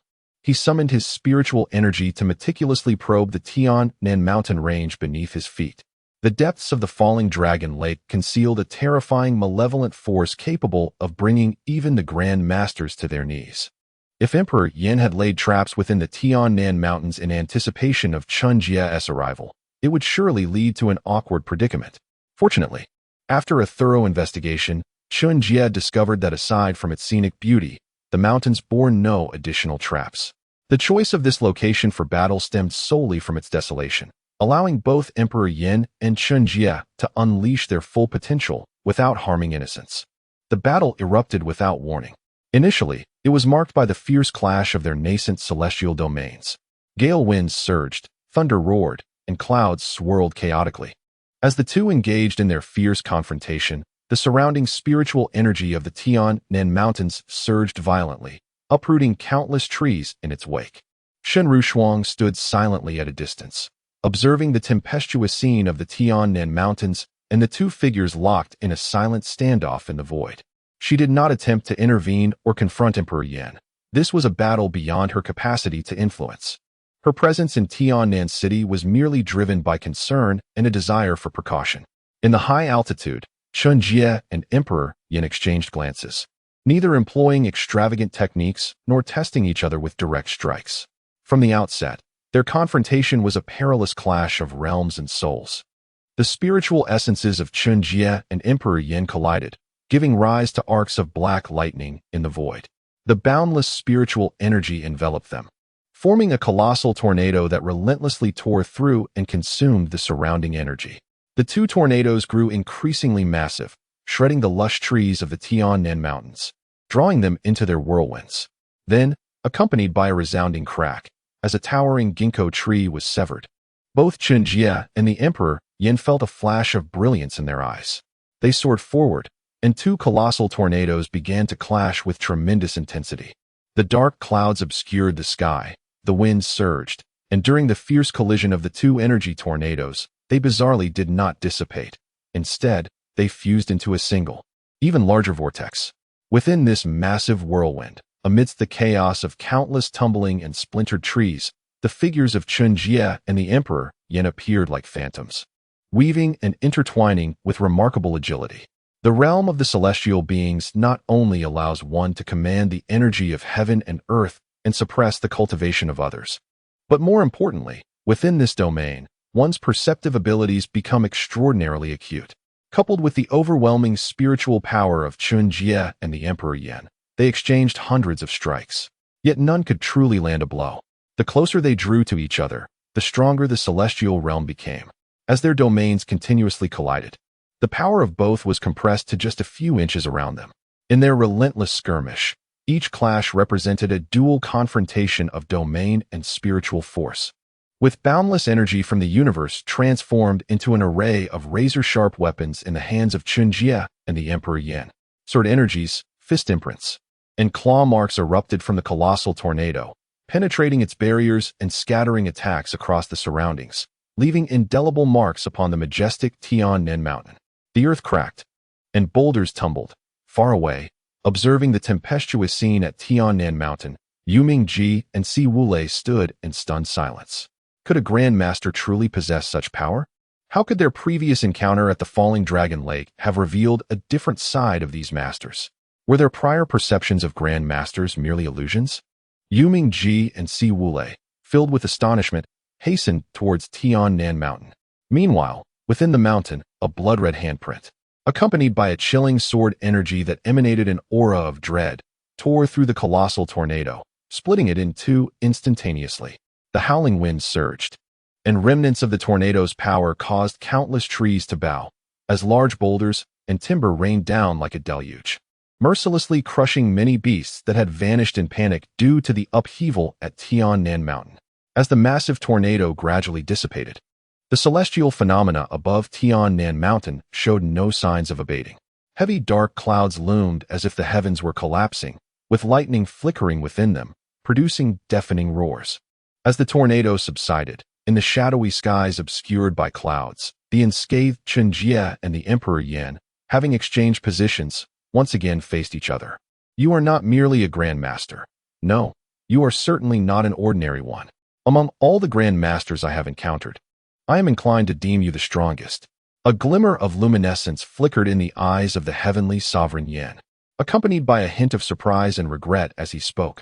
Alas, you should not have crossed paths with me. Had you been born 3,000 years earlier, this realm of celestial spirits would undoubtedly not have been your terminus. Yet now, this humble heaven South Mountain may very well serve as the grave for one of the most outstanding grand masters in a millennium. Even though Chen Jie had arrived to battle unexpectedly, not allowing the heavenly sovereign Yin sufficient time to recuperate, the latter still retained unwavering confidence in himself. Chen Jie may be the most exceptional grand master in the celestial realm over the past 1,000 years, yet he remains merely a grand master. As soon as Yan's words fell, his aura surged dramatically, and the embryonic form of his domain swiftly expanded, propelling him instantaneously into the realm of celestial beings. Chapter 130. Are you not human? The will of heaven and earth in the celestial spirit realm resembled a pool of desolate, stagnant water, from which almost no one could glean a hint of its existence. Yet, in a moment of astonishing and unexpected revelation, the Emperor Yin quietly attained the state of a celestial being before Chen Jie in utter silence. In the realm of the heavens, becoming one with the earth, the state of a celestial being signifies the unity of heaven and humanity. After the Emperor Yin achieved this celestial state, Chen Jie felt as though the embryonic form of his once formidable domain of celestial beings was instantly enveloped and compressed by an overwhelming force. Countless strands of elemental energy, previously as manageable as the movement of one's fingers, transformed in an instant into heavy, cold torrents of seawater, binding him tightly. Were it not for the fact that Chen Jie could still wield his internal true essence, barely maintaining his celestial domain, he might have doubted whether the Emperor Yin had truly broken through to the celestial being realm or had directly ascended to the realm of terrestrial immortals. Is this the true power of the celestial being domain? It is indeed formidable. As Chen Jie felt his embryonic domain being relentlessly crushed, he gazed at the Emperor Yin, whose unruffled hair and beard moved without wind, and whose eyes radiated an enigmatic divine light. With a tone of awe, he inquired, But how did you accomplish this? The path to becoming a celestial being was said to have been severed. Chen Jie was filled with confusion. The path to the celestial being in the Yin divine continent had long since been broken, since the legendary ascension of the Yin madman. No celestial beings had appeared in the continent, although other divine continents had celestial beings residing within them. Chen Jie had never comprehended how they achieved their state. Yet now, right before his eyes, without any sign of anomaly, the Emperor Yin had effortlessly attained the celestial being state. Had it not been for Chen Jie invoking his spiritual power, still sensing the existence of the will of heaven and earth, he might have believed that the path to celestial beings in the celestial spirit realm had been reopened. As Chen Jie posed his question, the victorious Emperor Yin gently shook his head and replied thoughtfully, "It was never the path that was severed, but the people. Moreover, who says that only by comprehending the will of heaven and earth in the celestial spirit realm can one become a celestial being. This world is vast and boundless, alas. You shall no longer see it." As soon as the Emperor Yin finished speaking, he formed an inexplicable seal with his hand, and then the dawn broke. From the high heavens, an enormous handprint of elemental energy descended, breaking through the dense, oppressive clouds above Tiannan Mountain. Accompanied by brilliant sunlight and an overwhelming force of destruction, intent on erasing both Chen Jie and the mountain itself. This was the Fallen Star handprint, a secret technique from the Emperor Yan's self-created 18 Hells divine art, inspired by the notion of the stone pressing the abyss. A technique that could only be cultivated by grandmasters, where the true power could only be unleashed in the realm of celestial beings. The colossal hand descended from the skies like a meteor, an unstoppable force akin to heavenly fire consuming a city, determined to annihilate everything in its path. At that moment, Si Wulei and Yu Mingji, who had just arrived near Tiannan Mountain, witnessed the impending cataclysmic handprint descending from above, their faces stiffening in shock. Without uttering a word, they hastily retreated. Once exalted masters, they now found themselves devoid of even the privilege to spectate. The tumult generated by the clash between Chen Jie and the Emperor Yin was beyond their endurance. Sorrowless and the Phantom Princess, among others, hastily retreated from the descending celestial handprint. However, Shun Ruo Shuang, who had been silently observing from the sidelines, suddenly displayed a resolute expression. She soared into the sky, intent on aiding Chen Jie, who was momentarily constrained by the oppressive force of the Emperor Yan's celestial domain. She understood that this was a conflict beyond her involvement, and she could not possibly withstand the formidable celestial handprint. Yet, what did it matter? If she could not block it, then let them perish together. The serene Tiannan Mountain would serve as their final resting place, lending purpose to their lives. As Shun Ruo Shuang flew forward to assist Chen Jie against the celestial handprint, Chen Jie, who had been hindered in his movements, suddenly erupted with a torrent of crimson steam, transforming into a colossal crimson giant. With a mighty fist raised to the heavens, he embodied a formidable presence. In terms of martial prowess, Chen Jie still held the rank of a grandmaster.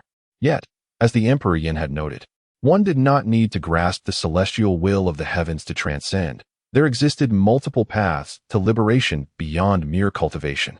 Shun Ruo Shuang might have been incapable of withstanding the celestial handprint, but that did not imply that Chen Jie was powerless. The giant's fist struck the descending celestial handprint before Shun Ruo Shuang could confront it directly. In an instant, the heavens split, and Tiannan Mountain was similarly torn asunder. A cataclysmic shockwave emanated from the collision of the giant's fist and the celestial handprint, radiating outward in all directions. The once lush Tiannan Mountain appeared as if stripped bare, laid vulnerable under the force of the shockwave. The mountain's formidable structure succumbed to the sheer power. With its peak violently rent apart, countless fragments of earth, stone, and timber were propelled skyward, and the masters, including Sorrowless, who had not yet retreated far enough, found their footing compromised, stumbling under the immense shockwave. They hastily continued their retreat, recognizing that safety lay at least 20 miles distant from the epicenter of the turmoil. As Sorrowless and the Phantom Princess struggled to maintain their composure against the overwhelming force, Shun Ruo Shuang, initially resolved to confront the Emperor Yin alongside Chen Jie, found herself firmly shielded by him, and scathed. The Emperor Yin, harnessing the celestial domain and tapping into the boundless energies of the cosmos, unleashed a truly terrifying celestial handprint. Even a typical celestial being might struggle to withstand such a blow. Yet, fortune favored Chen Jie, who could draw upon the life force of the heavens and earth, perpetually augmenting his vitality. As the dust settled, the clash between the giant and the celestial handprint culminated in their simultaneous dissolution. Subsequently, with a mere thought, Chen Jie gently channeled his inner essence, propelling Shen Ruoshuang several hundred meters away to safety. This is a battle between him and me, trust me. This is not a battlefield where masters like Si Wulei and Yu Mingji can intervene, nor is it a conflict that the newly ascended Grandmaster, Shen Ruoshuang, can partake in. Shen Ruoshuang offered no resistance, retreating several hundred meters under Chen Jie's immense force. Then, after exchanging a glance with him, she suddenly soared outward, gradually vanishing into the mountains and forests several dozen miles away. This was not a fight she could engage in. Remaining here might only render her a liability to Chen Jie, concealed within the nearby woodlands. She could keep a vigilant watch on the unfolding battle while avoiding the wrath of the Yin Divine Emperor, which was the wisest choice for both her and Chen Jie. As Shen Ruoshuang concealed herself, Chen Jie, enveloped in the power of his vital essence, faced the Yin Divine Emperor once more. However, the expression of the Yin Divine Emperor transformed into one of peculiar intrigue as he solemnly addressed Chen Jie. You are not human? How could a mere mortal possess such immense vital essence? Rather than accepting Chen Jie as a human, the Yin Divine Emperor would sooner believe that he was the embodiment of a true dragon. Chapter 131. He is divine in the midst of a fierce confrontation. How did the conversation devolve into insults? Why am I being deemed less than human? Although my vitality has indeed surged, it is the result of my relentless efforts in mastering the secret arts of the gluttonous beast, consuming countless dragon meats to attain this power. How can I be denigrated for that? Chen Jie felt a slight twitch at the corner of his mouth. Before he could respond, Emperor Yin continued to mutter to himself. No, I sense no trace of otherworldly beasts within you. Moreover, even divine beasts find it arduous to take human form, let alone those chaotic and deranged wild beasts that are fixated on vitality. Therefore, you have truly forged a unique path. You have mastered a method to swiftly amass vitality. But how did you achieve this? As Emperor Yin spoke, his eyes sparkled with fervor, gazing intently at Chen Jie. Teach me this method of rapid vitality accumulation, and I shall spare your life. Furthermore, anything you desire. Even the elevation of the Chun family to the status of sovereigns of the celestial realm akin to the former Qin immortal dynasty, I can grant. I only seek your method. Compared to the true path of vitality, who cares for the title of sovereign of the celestial realm? At this moment, Emperor Yin was solely focused on obtaining the unexpected boon of knowledge regarding vitality from Chen Jie. Spare my life. Elevate the Chun family to the status of sovereigns? Since when did my life and the fate of the entire celestial realm seem to lie within your grasp? In response to Emperor Yan's proposition, Chen Jie wore a cold smile and retaliated with a formidable strike of the Void Hand Seal. The gluttonous beast technique and the transformation technique do allow for rapid accumulation of vitality. Yet without the extraordinary talents and terrifying perceptive abilities bestowed upon him by his awakened system, an ordinary person could never master these techniques to their fullest potential. They could never absorb and transform vast amounts of vitality from external food and celestial energies as Chen Jie does. From the outset, Chen Jie was unable to provide a genuine answer to Emperor Yan's request. Moreover, he preferred to seize what he desired through his own endeavors. His fate was best held firmly in his own hands. With a surge of vitality and the convergence of his true essence, Chen Jie launched an assault against Emperor Yin. What of the celestial beings? Today, Chen Jie intended to clip their wings and spill their blood. Upon witnessing Chen Jie's decisive action, Emperor Yan's gaze hardened. The boundless energies of the universe converged around him, coalescing into countless weapons, which he then hurled towards Chen Jie. Since Chen Jie had spurned his offer, he resolved to sever Chen Jie's limbs, shatter his dantian, and torment his soul. In doing so, he would extract any secrets from Chen Jie's mind, ensuring that no matter what he sought to discover, the answers would be laid bare before him. With the aid of the Mirror Prison's secret technique, Si Wuliao possesses the ability to manipulate the souls of ninth-tier martial artists with a mere glance. Meanwhile, the illustrious Yin Shenhuang, having crafted the 18 Prison's divine art and bolstered by the power of faith, remains utterly confident in his capacity to completely control a severely injured and mentally fractured grandmaster, despite the latter's formidable strength surpassing that of ordinary grandmasters. Chen Jie desires to earn affection, while Yin Shenhuang's ambitions rest firmly within his grasp, especially as he intends to incapacitate Chen Jie and directly extract secrets regarding the cultivation methods of the blood qi path from his mind. Yin Shenhuang's strikes become increasingly merciless, each one aimed directly at Chen Jie's vulnerabilities. Practitioners of blood qi possess an extraordinarily resilient vitality. When cultivated to its zenith, their corporeal forms become nearly immortal, capable of rebirth from a single drop of blood, presenting an alternative pathway no less formidable than the qi cultivation method. Deep within the southern barbarian mountains lie tribes long isolated from the outside world, still devoted to the cultivation of the blood qi path. Although the totemic warriors of this path may only rival 7th-tier martial artists at their peak, this does not diminish the potency of blood qi. Rather, it stems from humanity's inherent limitations in comparison to those extraordinary beasts well suited for this path. While these beasts may initially lack sentience, upon awakening to consciousness, they typically gravitate towards the qi cultivation path, evolving from demonic creatures to fearsome beasts, ultimately achieving divine forms and transcending into celestial beings. In essence, there is no fundamental disparity between demonic and human celestial beings. However, not all extraordinary beasts are inclined towards the path of becoming celestial beings, nor can all successfully awaken their intellect.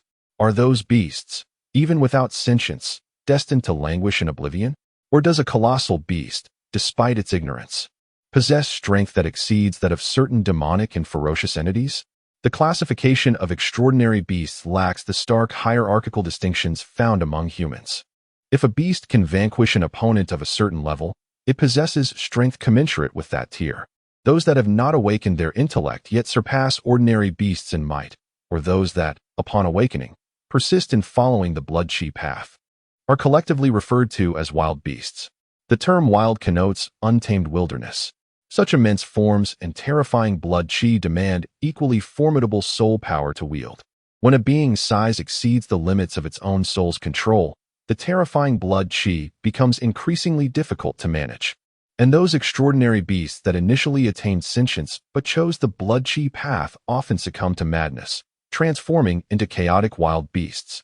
The overwhelming blood malevolence emanating from the depths of Dragon's Fall Lake leads Yin Shenhuang to suspect that a remarkably powerful wild beast once perished there. Common wild beasts lack the capability to bring down a grandmaster or disturb his soul.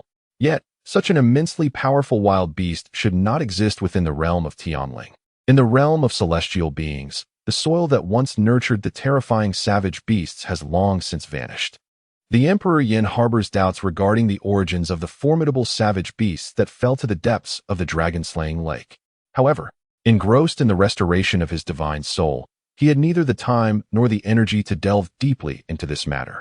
Now, should he successfully acquire the esoteric techniques of vital energy cultivation from Chen Jie's mind, it may indeed be the opportune moment to investigate the mysteries of the dragon-slaying lake. The Emperor Yin finds himself with the leisure to contemplate the exploration of the lake's secrets after incapacitating Chen Jie. Although Chen Jie possesses an immensely powerful vital energy, how can it possibly compare to the boundless primordial energy of the universe that the Emperor can manipulate at will?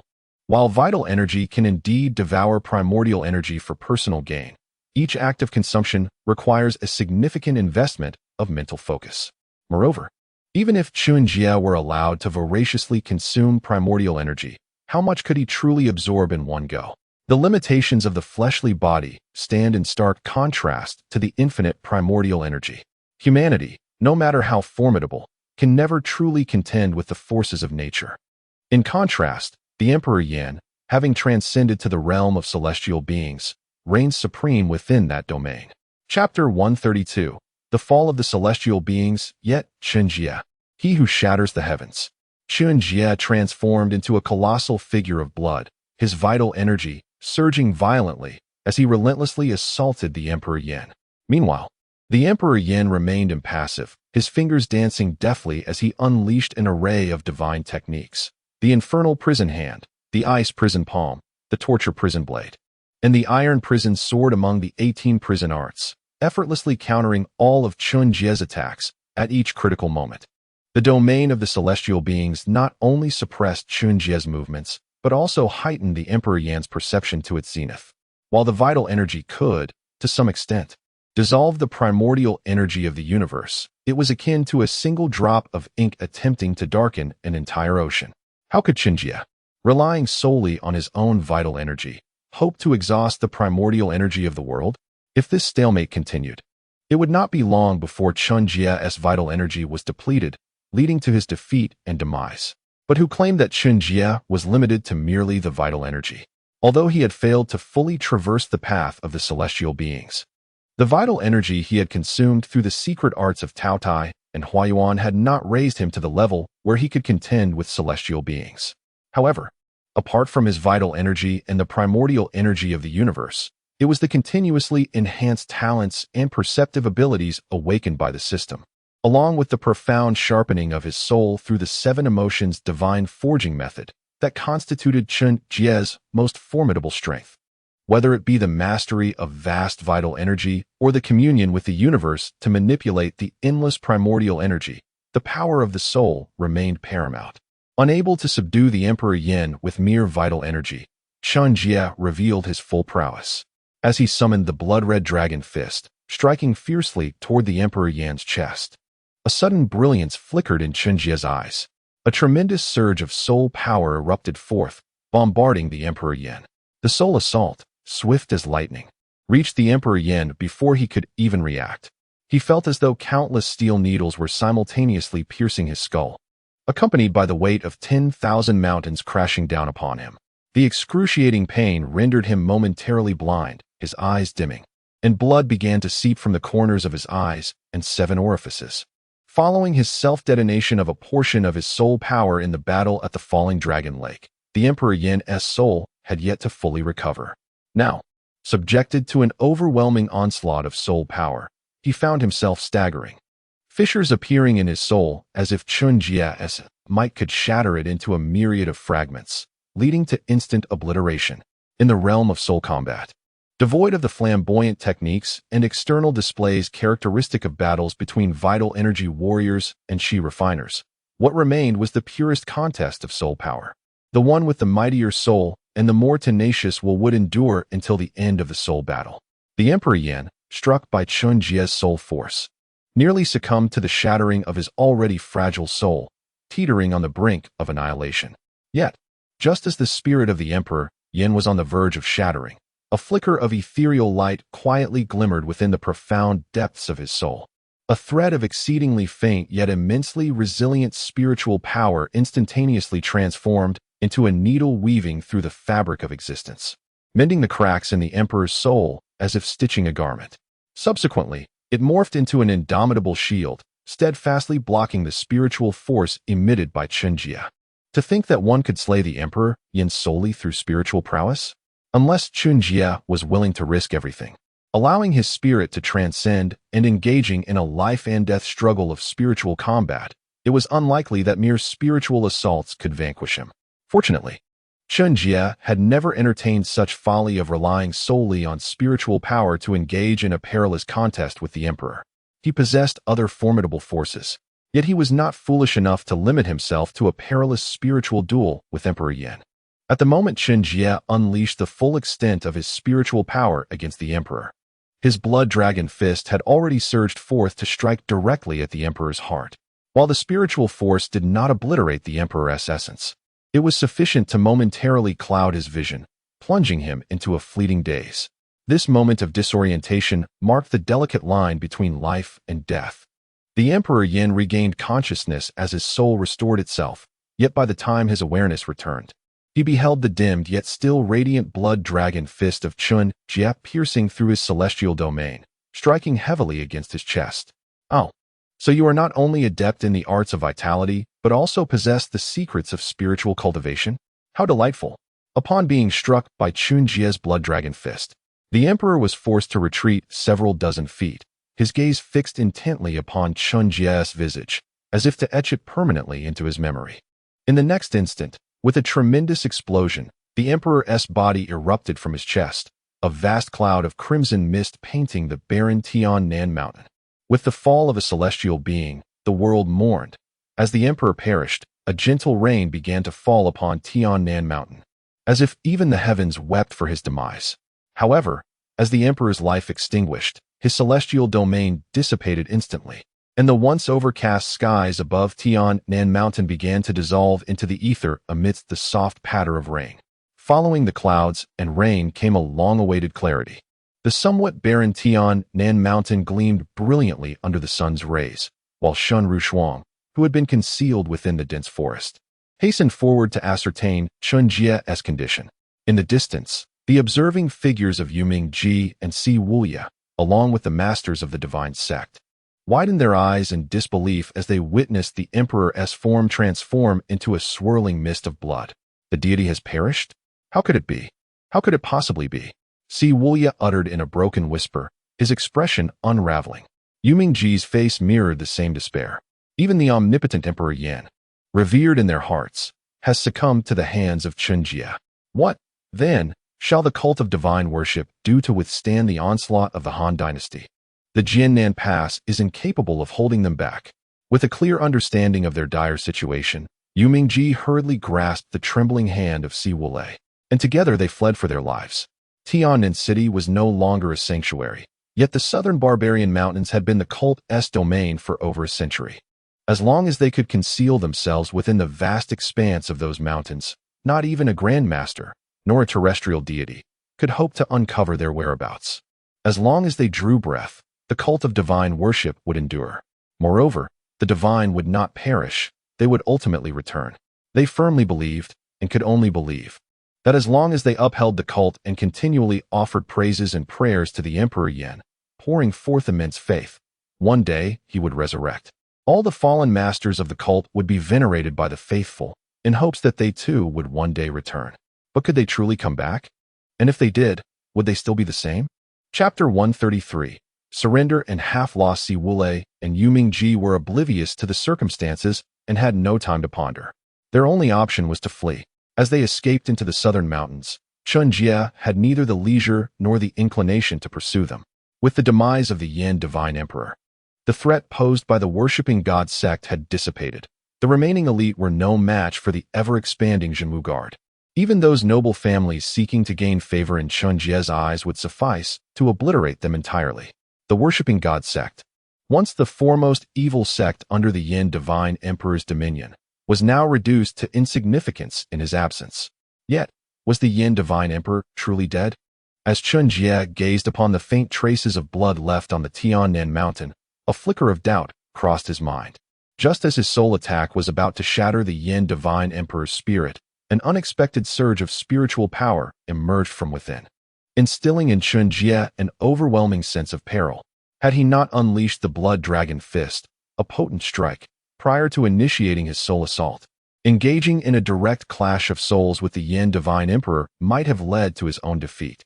That fragment of spiritual power was exceedingly formidable, so much so that it seemed to stand in stark contrast to the entire world. However, with the Yan Divine Emperor reduced to mere blood and pulp, what fear could a fragment of his once mighty spirit invoke? Given sufficient time, Chen Jie could undoubtedly astonish the entire world. Each passing day, he felt himself growing stronger. With the Yan Divine Emperor's fall and the scattering of the worshipping god sect's masters, Chen Jie had no time to pursue them. Instead, he returned to Tiannan City, where he executed several of the sect's remaining envoys and loyal soldiers before seizing control of the capital of Jiannan Dao, the sect's most crucial stronghold. Although Jiannan Pass had not yet fallen and the Han dynasty had not summoned its armies, the capital of the opposing forces had already been conquered. This demonstrated that in the celestial spirit world, where individual combat prowess could reshape the very heavens, the ability to fly was indeed remarkable. After occupying Tiannan City, Chen Jie did not linger. He promoted several Zhenwu Guard agents hidden within the city and some nearby martial arts families to oversee it before departing quietly. Of course, before returning to Xiajing, Chen Jie made a brief stop at the majestic and perilous Jiannan Pass, renowned for its impenetrable defenses. With a few swift strikes, he unleashed his power. From this point forward, it was highly likely that Jiannan Pass would cease to exist. Although the subjugation of Jiannan Dao was a foregone conclusion, it was ultimately better to spare as many lives as possible. Chen Jie was, above all, kind-hearted. The news of the Yin Divine Emperor's demise failed to stir any waves within the Han dynasty. For many officials, Chen Jie's act of slaying the Yin Divine Emperor was simply a matter of course. In the realm of Baiman and Dongli, even several Grand Masters of the Yogacara school found themselves inadequate against Chen Jie. How could a mere injured Grand Master like the Emperor of Yin possibly contend with him? The entire population of the Han dynasty harbored unwavering confidence in Chen Jie. Indeed, those lacking faith had long since joined the ranks of the antagonists, swiftly subdued by Chen Jie and the Zhenmu Guard. A month later, with the advance of the Han dynasty's forces and the appointment of numerous officials who had excelled in the imperial examinations to local offices, the territories of the Han dynasty expanded to their utmost limits. Except for the waning Yogacara sect and the scattered tribes in the deep mountains of the southern barbarians, the entirety of Yin Shenzhou fell directly under Chen Jie's dominion. At this moment, Chen Jie stood merely a step away from total sovereignty over Yin Shenzhou, a step that would soon be taken. Within the county city of Danyang in the Shandan Path, Master Mingxin disguised himself as an ordinary merchant. Observing the proclamations that heralded the unification of Baiman, Dongli, and the Baishan sect under the Han dynasty, nearly achieving the complete unification of Yin Shenzhou, he felt a bittersweet pang as he listened to the countless praises of the Han dynasty and Chen Jie surrounding him. The Yogacara sect, once the sovereign of numerous territories, could now barely maintain control over the realm of Wuxian. With the passage of time and the continual rise of Chen Jie's power, even this last bastion of the Yogacara was gradually being diminished under the relentless pressure from King Zhang Tianhua of Yeding and King Xia Wujing of Jinshi. Nonetheless, the Yogacara sect did not overly concern itself with its diminishing territory. The resources it had hoarded were sufficient for its resurrection, allowing it to rise once more from the depths of despair. It is not uncommon for a grand sect to endure in a state of decline, yet not perish. However, if the suppression continues, the Yogacara may truly face its demise. The reserves of the Yogacara were ample enough for the few remaining disciples to engage in fervent cultivation. But what would happen when this batch of disciples, taken in from a young age, eventually perished? In the Shandan Path, once a place where countless individuals took pride in joining the Yogacara, now few dared to mention the once dominant sect that governed the western regions. Yogacara? What is that? Can it be consumed? In contrast to the past, where their forebears suffered from hunger and cold, with the constant threat of death from their masters while crafting magical artifacts, the countless common folk of the western regions now find themselves exceedingly content with their current lives. Once, the descendants of serfs were doomed to remain serfs forever, but now, they can engage in commerce, cultivate the land, and even practice martial arts or study literature to join the Han dynasty's Zhenmu Guard. What has the Yogacara offered them? Merely a band of traitorous scoundrels that the Han dynasty sought to apprehend. The power of public sentiment and propaganda has transformed the Yogacara into a loathed and detested entity. With the absence of a substantial influx of fresh talent, the remaining disciples of the consciousness-only school, coupled with the meager resources from the formless path, can scarcely hope to produce even one or two masters in the next generation. Such an occurrence would merely reflect the profound heritage and enduring fortune of the consciousness-only school. However, what of the generation that follows?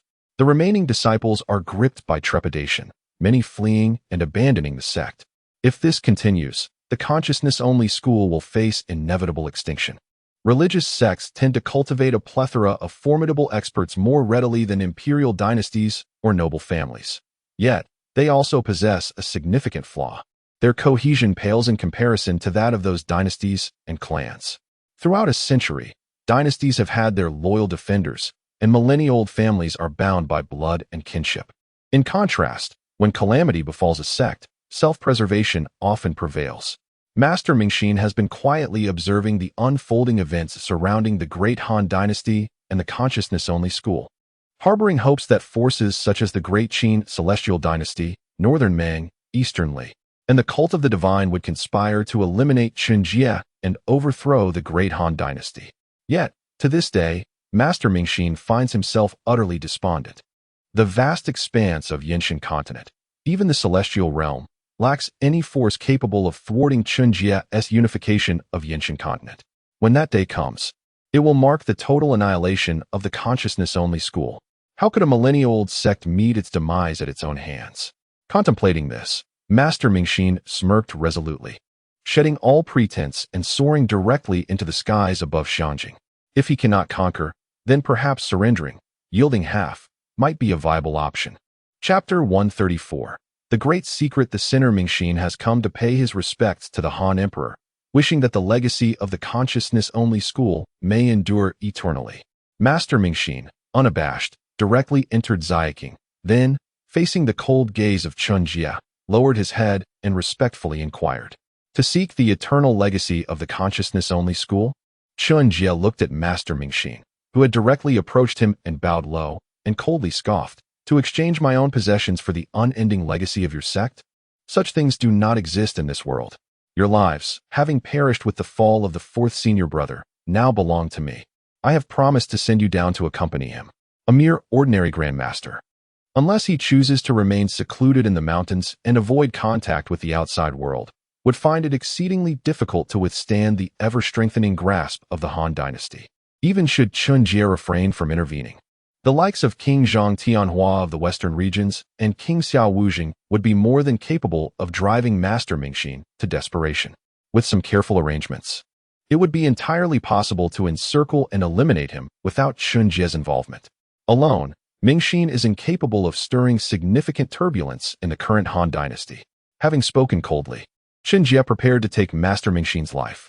At that moment, however, Master Mingxin sighed softly and solemnly stated, "This old man is aware that I alone cannot dispel the burdens of my past transgressions.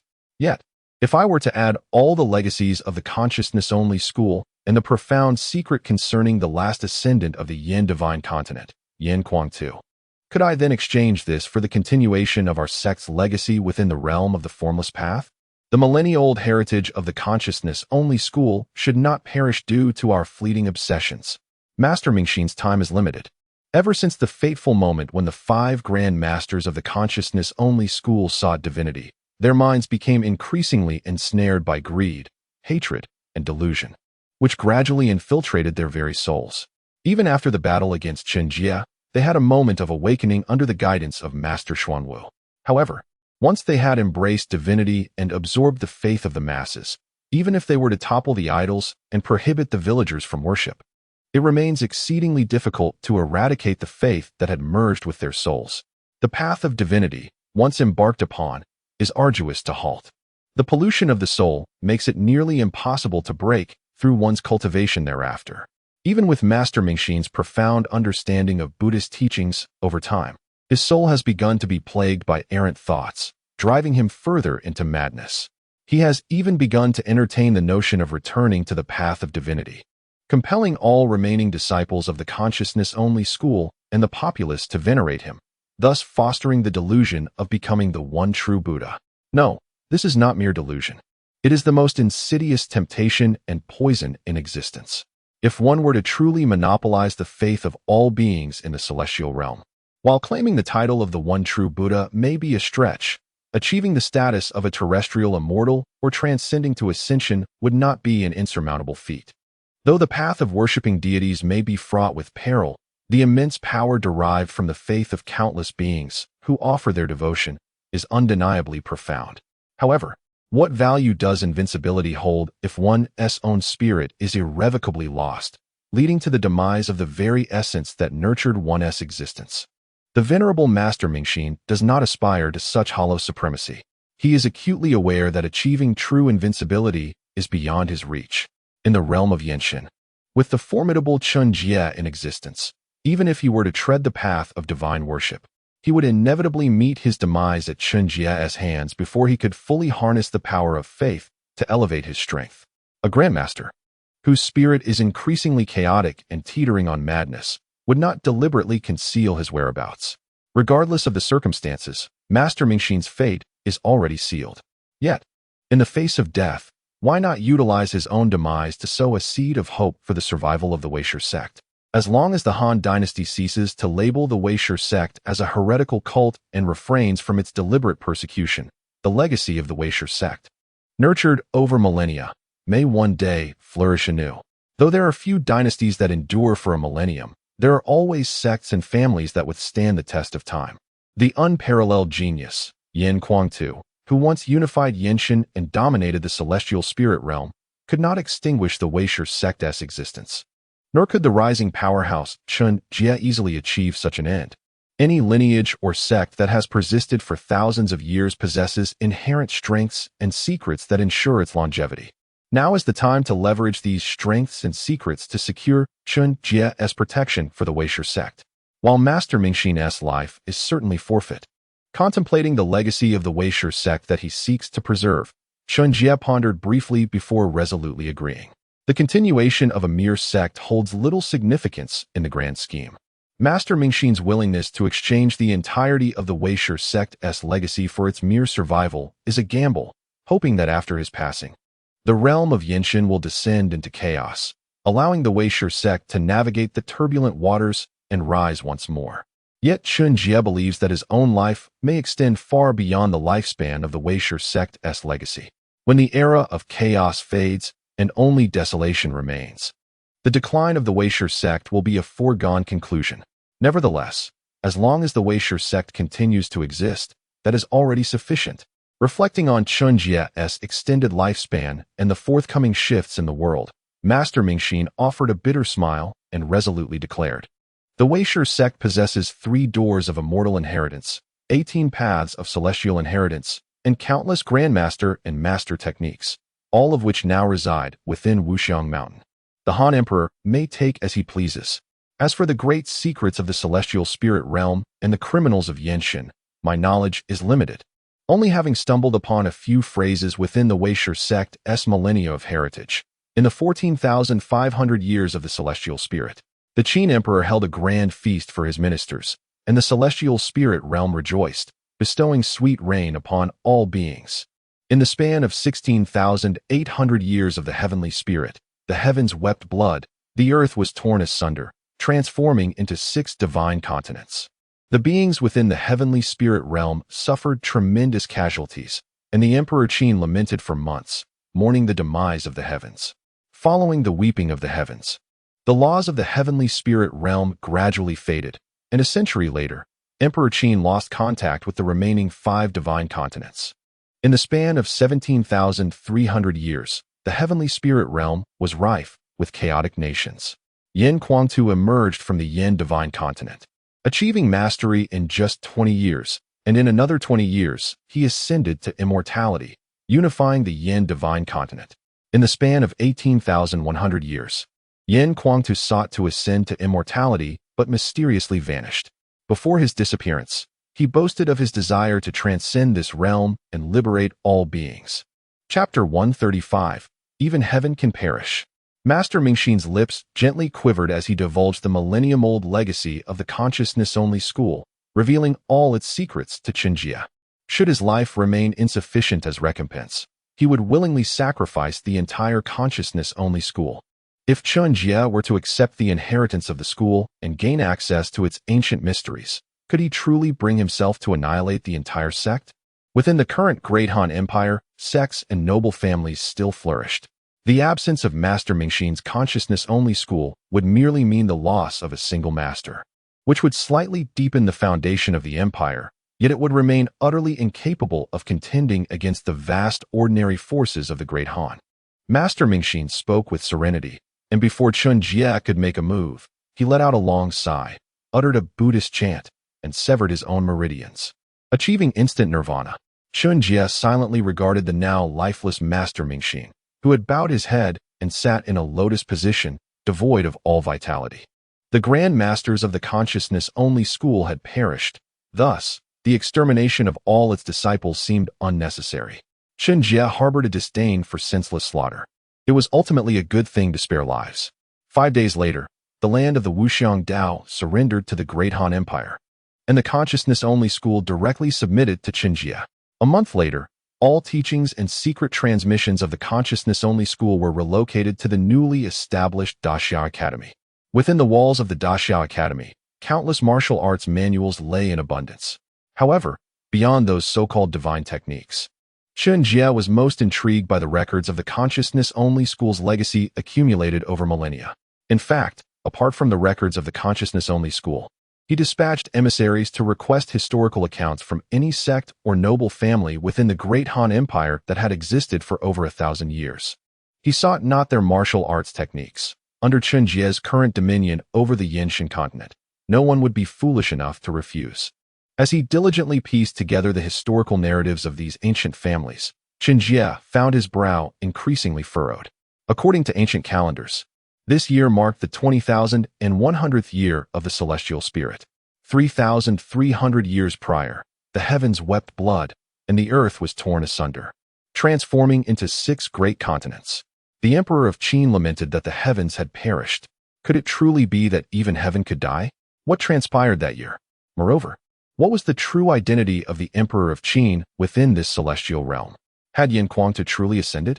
What did his final words, transcending this realm to save all sentient beings, truly signify? All ancient sects and noble families had once, in unison, sung praises and bowed before the emperor of Qin, elevating his stature to nearly that of the heavens themselves. It was only when these sects and families expended considerable ink that they chronicled the events of the weeping heavens and the rending earth. In the distant past of the celestial realm, the 6 great continents did not exist as they do now. Chen Jie closed the historical scroll in his hand, which belonged to a lineage with a legacy spanning over 2 millennia, having once followed the emperor of the Yin dynasty. Reflecting on the fragments of knowledge he had gleaned from the celestial transmissions he acquired from the Yogacara school, he gently closed his eyes, sighed deeply, and gazed contemplatively at the starry sky. Although the celestial expanse was an illusion, the heavenly spirit realm and its myriad beings were undeniably real. Yet, who truly knows what lies beyond this starry facade? Moreover, does such a realm truly harbor formidable beings of unimaginable power? The might of the celestial beings is boundless. The Grand Masters merge with the cosmos, while the celestial beings command their domains, comprehending the laws of heaven and earth. Those who ascend to the status of earthly immortals, above the celestial beings, must not only grasp more of the cosmic principles, but also experience an elevation in their celestial domain. Wherever earthly immortals tread, vital energy converges, and myriad spirits pay homage, wielding extraordinary abilities, thus earning the title of blessed grounds. Initially, the world knew not of such blessed lands. Yet when the first earthly immortal set foot upon the earth, the notion of blessed grounds came into existence. Earthly immortals, also known as terrestrial immortals, possess lifespans nearing 2 millennia. With a mere wave, they can disperse clouds, and with a stomp, they can fracture the earth. Even before the significant transformations within the heavenly spirit realm, earthly immortals remained prominent figures. Above them, the celestial immortals reign, with lifespans extending up to 5,000 years. They may not attain eternal life, yet they possess the capacity to oversee countless factions and the rise and fall of civilizations. The crucial elements for transcending from the realm of earthly immortals to that of celestial immortals include first, comprehending at least 50% of a cosmic principle, and second, establishing one's own cave abode. Blessed grounds, cave abodes. What lies beyond those cave abodes? Chen Jie refrained from looking up at that illusory starry sky once more. Instead, he quietly observed the earth beneath his feet, lost in thought, and self-mockingly remarked, "Perhaps this is the fundamental reason why, 3,300 years ago, the heavens wept and the earth split, leading to the gradual severance of the path of earthly immortals and celestial beings within the heavenly spirit realm. Though the heavens may not perish, humans, even immortals, will ultimately face the inevitability of death." Little did he realize that he had been confined within this small cage all along. Nevertheless, it is indeed intriguing. Chen Jie had deduced the greatest secret of the heavenly spirit realm. That is, the entirety of the heavenly spirit realm is likely an inner world of an immensely powerful celestial deity. However, this sovereign and creator of the heavenly spirit realm had presumably perished 3,300 years ago. If the heavens themselves have died, can this world continue to exist eternally? Chen Jie recalled the emperor of the Yin and the former Yin madman, his gaze growing increasingly profound. Whether the heavenly spirit realm could persist after the death of the heavens remained uncertain in Chen Jie's heart. All he could do was endeavor to cultivate diligently and seek a way to transcend this realm. As for saving all sentient beings, Chen Jie was no bodhisattva or Buddha. He would not dare to claim such lofty aspirations. He is so preoccupied with refining his skills and indulging in elixirs that he hardly has time for anything else. After deducing the greatest secret of the celestial spirit realm and unifying the Yin divine continent, with all corners of the seas paying homage, there is truly no one daring enough to provoke him. Chen Jie previously experienced a sense of complacency. After all, having achieved invincibility, what was the point of exerting himself further? Continuing to revel in music and dance seemed to be the rightful path. However, upon uncovering the truth of the celestial spirit realm, Chen Jie realized that it would be more prudent to strive for the enhancement of his cultivation and transcend this realm as soon as possible. After all, who knows how many more years this dying world can endure? 3,300 years ago, the 6 divine continents united and became known as the Celestial Spirit Continent. Historically, this land enjoyed favorable weather, free from earthquakes and floods. Yet, since the earth was torn apart into the 6 divine continents, this world has gradually succumbed to earthquakes, floods, and other bizarre terrains. Chen Jie perused the meticulously documented records of millennia-old noble families. 1,000 years prior, the Yin divine continent seldom faced major calamities.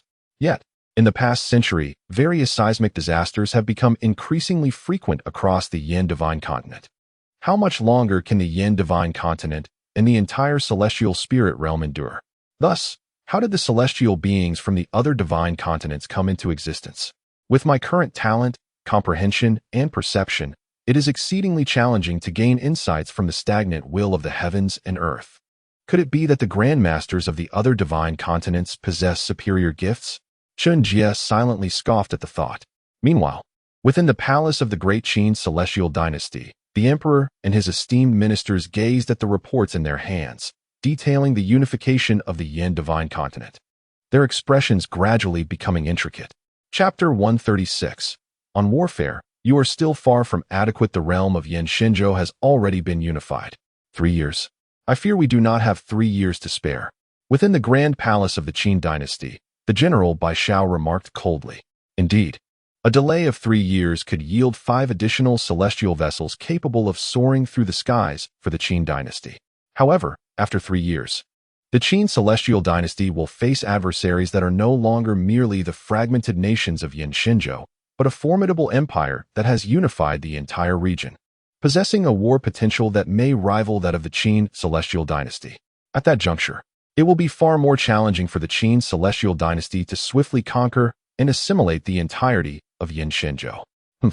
The rapid unification of the fragmented Yin Shenzhou within such a short span is indeed surprising. But what can the so-called Han dynasty truly consolidate in just 3 years regarding the local powers of Yin Shenzhou? Upon finishing his thoughts, the prudent left minister of the Qin celestial dynasty, Li Xinian, immediately countered, even within our own territory, do those noble families and sects remain utterly loyal to the Qin? In 3 years, the purported Han dynasty will hardly be able to amass significant military strength. Moreover, due to the ongoing conflicts among various forces during this period, many grandmasters of Yin Shenzhou have suffered casualties. Not to mention 3 years, even a decade or 2. The loss of grandmaster power within Yin Shenzhou will be difficult to recover. When 3 years have passed, seizing the moment while the so-called Han dynasty is still finding its footing, we could launch a simultaneous offensive with 5 vessels, decisively defeating them, perhaps enabling our Qin celestial dynasty to govern Yin Shenzhou even more swiftly. The expanse of Yin Shenzhou stretches over countless miles. Based on past experiences, in 3 years' time, some old powers in the border towns might not even realize that their emperor has changed, let alone the consolidation of the entire strength of Yin Shenzhou. Li Xinian was not inclined to take risks when it came to the steady and rapid reclamation of the entire Yin Shenzhou. The might of the Qin celestial dynasty is sufficient to overpower Yin Shenzhou entirely, but the issue lies in the necessity of achieving substantial occupation and governance with utmost expedience. Otherwise, formidable forces from the Divine Spirit sect and the Ice God Palace, among others from the other divine continents, will undoubtedly seek to undermine the Qin celestial dynasty. At that point, should the Qin celestial dynasty find itself besieged on all sides, The endeavor to reclaim Yin-Shinzhou and reunify the divine spirit realm will surely be doomed to failure. The once glorious Qin celestial dynasty that unified the divine spirit realm now faces widespread reluctance from all to witness its resurgence. Were it not for the numerous heirlooms and treasured artifacts safeguarding the Qin celestial dynasty, the vast territory would scarcely be able to hold the central divine continent, having already been thoroughly divided by other powers. The Qin celestial dynasty, which once ruled the entire divine spirit realm for over 10,000 years, possesses treasures beyond anyone's imagination. Li Xinian contemplated not only the strength of Yin-Shinzhou, but also the reactions of the other major powers across the divine continents. However, just as Li Xinian proposed to persist for another 3 years before once more engaging in battle on the Yinshan continent, the Grand General Bai Shao spoke with a hint of melancholy, stating that for an ordinary dynasty, it would be implausible to fully integrate the powers of the local clans and sects within 3 years. Yet, the Han dynasty boasted the Daxiao Academy and the invincible Chen Jie, who spread knowledge and martial prowess across the realm. We have all witnessed the foundational Qi cultivation technique that Chen Jie created, even without obtaining the 3rd level of the skill. The effects of the 1st and 2nd levels alone are sufficient to reveal that this technique is indeed a transcendent method for establishing a martial foundation and assessing one's aptitude for martial cultivation. Over the span of 3 years, with the combined influence of the Daxiao Academy and the foundational Qi cultivation technique, how many more entry-level warriors will the entire Han dynasty produce? Furthermore, who knows what lineage has graced Chen Jie? Seemingly capable of slaying ordinary celestials, how powerful will he become after 3 years? If the Yinshan continent remains ununified, considering the additional celestial vessels, Bai Shao would be willing to wait not just 3 years, but even 5. However, upon gaining deeper insights into the Han dynasty and Chen Jie, Bai Shao found himself unwilling to wait another day. Each day of delay meant an increase in the power of the Han dynasty and Chen Jie, and after 3 years, how many lives of the brave warriors of the Qin celestial dynasty would be required to conquer the Yinshan continent? While Bai Shao was eager to act, Li Xinian and the others remained steadfast in their previous plans, lightly mocking Bai Shao, suggesting that merely gaining a few lower-tier warriors could hardly withstand the elite forces of the Qin celestial dynasty. Did Grand General Bai Shao lose even the most basic courage since the retreat from Yinshan continent? Li Xinian did not even regard Chen Jie as a threat. A mere individual, fortunate enough to possess an unknown lineage and capable of slaying a recently ascended celestial. How could he compete with the numerous descendants of immortals within the Qin celestial dynasty, many of whom boasted lineages spanning thousands of years? Celestials have been slain before by the Qin celestial dynasty. Upon hearing Li Xinian's cold remarks, Grand General Bai Zhao's expression turned icy, and with a chilling gaze, he scanned the assembly of civil officials led by the left chancellor, Li Xinian, and scoffed. You think merely gaining a few lower-tier warriors is inconsequential? Do you know how my bloodthirsty army, whose lowest ranks boasted a 7th-tier cultivation, met their demise? Without the strength of a master, even 9th-tier warriors can be overwhelmed and slaughtered by countless ordinary soldiers. If a multitude of lower-tier warriors donned heavy armor and wielded powerful crossbows, how many lives of brave warriors would the Qin celestial dynasty need to sacrifice in Yinshan continent? Bai Shao paused for effect, then surveyed the room with a cold demeanor, asserting, in matters of statecraft, I may not rival your expertise, but in the art of war, you are still far from my level. The treacherous death desert lies between the central divine continent and the Yinshan continent, making it difficult to mobilize troops, allowing only a small contingent of elite forces to be deployed. 3 years later, although the great Qin celestial dynasty had acquired several additional flying vessels, enabling it to mobilize more elite forces to reclaim the Yinshan continent, it simultaneously faced an exponentially greater array of adversaries. The elite forces at the disposal of the great Qin celestial dynasty were ultimately finite. In intercontinental warfare, every fallen soldier represented a significant loss. If the unified Han dynasty were granted another 3 years, the formidable legions composed of countless 3rd-tier martial artists would likely suffice to annihilate the numerous elites dispatched by the great Qin celestial dynasty to the Yinshan continent. By then, even if the great Qin celestial dynasty boasted several more ethereal vessels, it would merely lead to a greater toll on its elite forces. In terms of high-end combat capability, The Great Qin celestial dynasty might indeed surpass that of the Yinshan continent. Yet, when it comes to mid- and low-tier combat strength, the Great Qin celestial dynasty, which had dominated the central divine continent for millennia with an exceedingly rigid class structure, could not claim to be overwhelmingly superior to the Yinshan continent. Should a war of attrition ensue, the Great Qin celestial dynasty, besieged on all sides, might find it challenging to outlast the unified forces of the Yinshan continent. Upon hearing Bai Zhao's words, Li Si and the others fell into a deep silence. Before they could articulate further thoughts, a resounding and commanding voice echoed from the high dais of the Grand Hall. There shall be no delay. In 10 days, we shall invade the Yinshan continent and obliterate the Han dynasty. Within the Great Qin celestial dynasty, the Great Qin Emperor was the true master of this colossal vessel.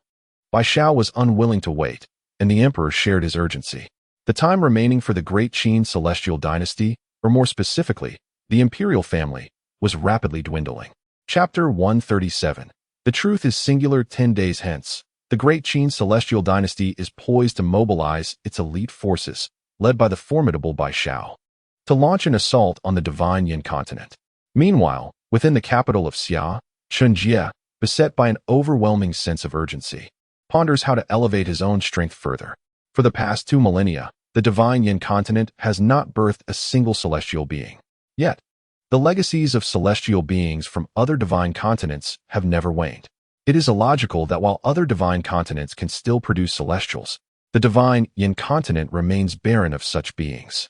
Unless, perhaps, some other significant events transpired on the divine Yin continent 2 millennia ago. For instance, the Yin madman achieving the status of a terrestrial immortal and unifying the divine continents. The Yin madman? The Yin divine emperor? It appears that in the context of the retraction of the laws of heaven and earth in this celestial realm, the key to achieving celestial status lies within the actions of the Yin madman and the inexplicably ascended Yin divine emperor from 2 millennia past.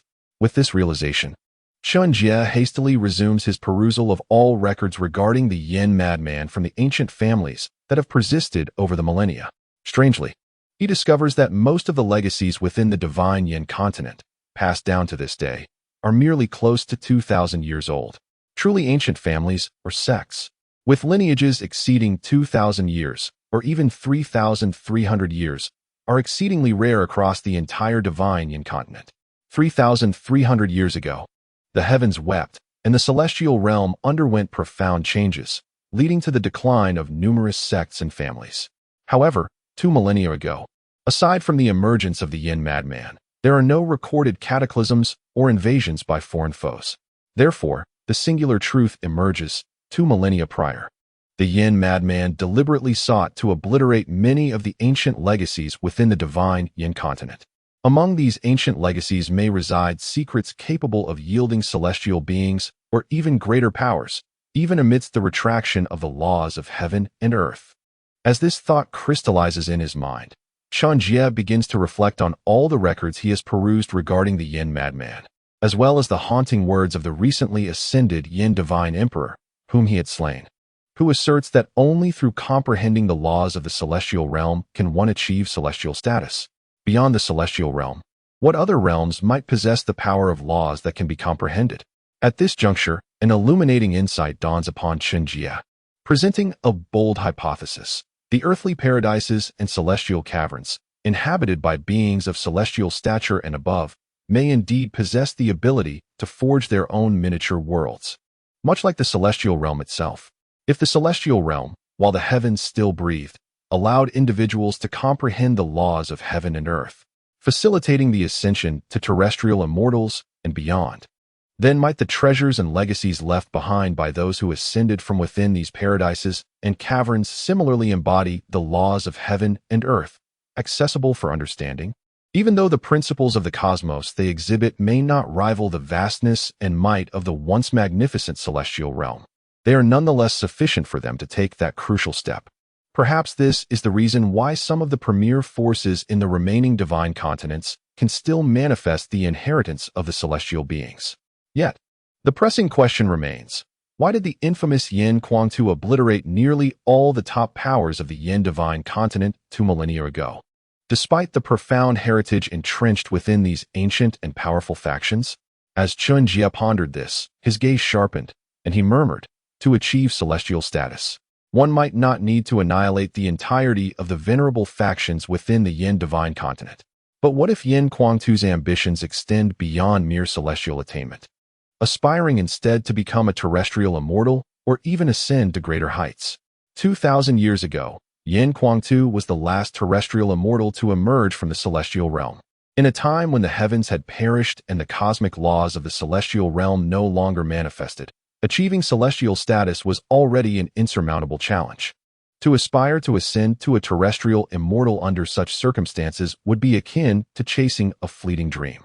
If the celestial realm were functioning normally, with its laws manifesting as they should, grasping a fragment of cosmic principle to attain celestial or terrestrial immortality might be comparable to the act of imitation, exceedingly difficult, yet ultimately traceable.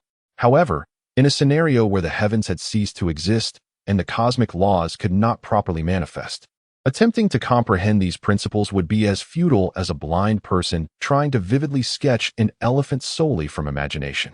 The disparity in difficulty is indeed staggering. Even Chen Jie, whose innate understanding has been magnified countless times by the system, questioned whether he could achieve such feats. Could Yin Guangtu's talents possibly reach such extraordinary heights? Such an occurrence defies the explanations of mere genius or prodigy. It can only be deemed a miracle.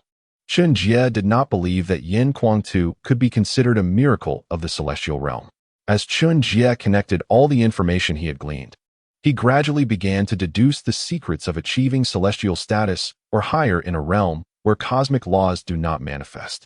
Thus, the most plausible explanation for Yin Guangtu's ascension to terrestrial immortality is that he had somehow gathered the insights and legacies of all celestial beings and above throughout the Yin divine continent, integrating them to achieve his monumental success. Yet, if this were indeed the pathway to terrestrial immortality, why had the other powerful entities in the divine continents not pursued the same? Or is it that even with the legacies of celestial beings and stronger entities available, the synthesis required to attain terrestrial immortality remains equally arduous? Chen Jie felt a twinge of confusion but chose not to dwell on it. Instead, he silently turned his attention to the only legacy in his possession, one that exceeded 3,300 years, the intelligence of the Jie family. The Jie family, now a modest master family within the Great Xia territory, boasts only one master-level practitioner, the esteemed elder Jie Tongguang. Moreover, following the demise of Jie Tongguang, the once mighty Jie family faced the dire prospect of extinction, teetering on the brink of a swift and dismal decline into an ordinary martial arts lineage. Yet, who could have anticipated that this seemingly unremarkable lineage within the realm of the Great Xia would emerge as the sole surviving ancient family, boasting a legacy of over 3 millennia within the expanse of Yanshenzhou? Prior to Yin Guangtu's unification of Yanshenzhou and the renaming of Dongji Shenzhou to Yanshenzhou, the Jie family had long been the undisputed sovereign of the entire Dongji Shenzhou. Even as Yin Guangtu rose with unprecedented vigor to consolidate power over Yanshenzhou, the venerable Jie family did not perish. Rather, it chose to retreat into obscurity for centuries. Only after Yin Guangtu's ascension did the Jie family once again reveal its illustrious name, thereby preserving its legacy to this day. Now, Chen Jie is eager to discover whether this lineage, steeped in tradition for thousands of years, can bestow upon him a momentous surprise. Moments later, a figure soared into the heavens, heading straight for the ancestral grounds of the Jie family. Chapter 138. The 3 branches of the Jie family at this moment. Within the Jie family, Jie Tongguang was consumed with worry regarding the future of his lineage. The Jie family, steeped in a legacy spanning thousands of years, had weathered numerous tribulations, yet it had managed to preserve its heritage, with a master in residence each generation. Any periods of vacancy were rarely prolonged beyond a decade. However, now, the main branch was embroiled in incessant conflict with its offshoots, leading to severe internal strife. None of the 3 branches possessed the strength to sustain the family after his inevitable demise. In truth, should he fall, the absence of his mastery would likely fracture the grand Jie family into disarray, marking its decline. Such thoughts weighed heavily on Jie Tongguang's heart. Yet, amidst his furrowed brow, a young girl, no older than 14 or 15, with her hair tied in a bun, timidly peeked her head around the door. "Do not hide. I can see you. Come here. What trouble have you stirred up this time?" Ji Tongwang remarked, his expression softening, revealing a hint of warmth as he gazed at the little head that tilted in the doorway. Ji Lingxue, the youngest and most cherished great-granddaughter of Ji Tongwang, possessed remarkable talent in martial arts. At merely 14, she had already attained the rank of a fifth-tier warrior. With dedicated cultivation, it was within the realm of possibility for her to reach the pinnacle of the ninth tier by the age of 30. Ji Lingxue harbored the potential to become a master. Regrettably, such hopes seemed painfully distant. Ji Tongwang himself would likely not witness the day she achieved mastery. His remaining years numbered no more than 30. Except for those few exceptionally gifted martial artists, the vast majority of ninth-tier warriors typically attain mastery around their 40s or 50s. Moreover, while it was relatively easier to reach the peak of the ninth tier, the true challenge lay in achieving the harmonious balance of essence, energy, and spirit to successfully ascend to mastery. Within the Ji family's 3 branches, there were 7 ninth-tier warriors under the age of 60. Alas, in Ji Tongwang's eyes, these individuals were merely ensnared in the echoes of the family's past glory, consumed by their ambitions for power within the family. None among them seemed poised to attain mastery. Mastery necessitates a perfect synergy of essence, energy, and spirit, with the spirit being the most crucial element. Unless one possesses an exceptionally powerful innate mental capacity, it is imperative to have an extraordinarily pure and resilient will to achieve mastery. Unfortunately, none of the current ninth-tier warriors in the Ji family met the requisite standards. Conversely, if nurtured appropriately, the younger generation of the Ji family might yet yield 1 or 2 master-level warriors after his passing, ensuring the family's continued legacy. As the Han Emperor unified the Yinshan continent and established a martial order, the resurgence of the Daxiao Academy in attracting countless talents presented a pressing challenge. If the millennium-old Ji family could not guarantee the continuity of its masters, it would find itself overshadowed in a few decades by the disciples nurtured by the Daxiao Academy. In the vast Yinshan continent, how could there be room for a once noble family like the Ji clan amidst the brilliance of countless other talents? Chen Jie, in his quest for dominion over the world, undoubtedly endeavors to re-establish the Daxiao Academy, which threatens the very foundations of the various aristocratic sects entrenched in the corners of Yinshan continent. Yet, due to Chen Jie's formidable power and prestige, coupled with the fact that this long-term strategy spans decades, even the esteemed families with masters at their helm hesitate to incite chaos, despite their foresight into the future. After decades of military unification, these aristocratic sects may face decline. However, should they dare to oppose Chen Jie now, it is likely they would face annihilation within a month. No one can ascertain the extent of power Chen Jie can command since the unification of Yinshan continent after the era of the Madman Yan. No one is willing to take that gamble. Ji Tongwang, too, refrains from displaying any disrespect towards Chen Jie and the current Han dynasty. Ji Tongwang is not alone. Behind him stands over 1 million members of the Ji family's 3 branches. Once Ji Tongwang revealed her identity, Ji Lingxue bashfully touched her head and, skipping joyfully, approached him. With a clear voice, she exclaimed, "Great-grandfather, I did not cause any trouble. It was that third uncle's son, Jing Shan, who had the audacity to claim he is the strongest in the Ji family after our ancestor, and that he should be the next clan leader. He even mentioned that I would eventually marry him and become his little wife. So, I gave him a good beating." As Ji Lingxue recounted this, her head drooped, and her small hands tugged at her clothing. Slowly raising her gaze, her eyes glistening with tears, she earnestly asked Ji Tongwang, "Great-grandfather, if third uncle becomes the clan leader, must I marry cousin Jing Shan? I do not like him, and I do not wish to marry him." Ji Lingxue is a direct descendant of the main lineage of the Ji family, while Ji Jingshan's grandfather belongs to a branch lineage, though they are still related. The separation spans at least 5 generations, thus intermarriage within the clan is not strictly prohibited. Given the Ji family's millennia of lineage, with descendants numbering over 1 million, if they were to avoid marrying within the clan, countless family members might struggle throughout their lives to find a suitable partner. In the transportation challenge Tianling realm, even average lower-tier martial artists find it difficult to travel beyond a single prefecture. For ordinary individuals with little to no cultivation, their farthest journeys often extend merely to neighboring villages. Importantly, while Ji Lingxue is the cherished granddaughter of Ji Tongguang and a prominent member of the Ji family.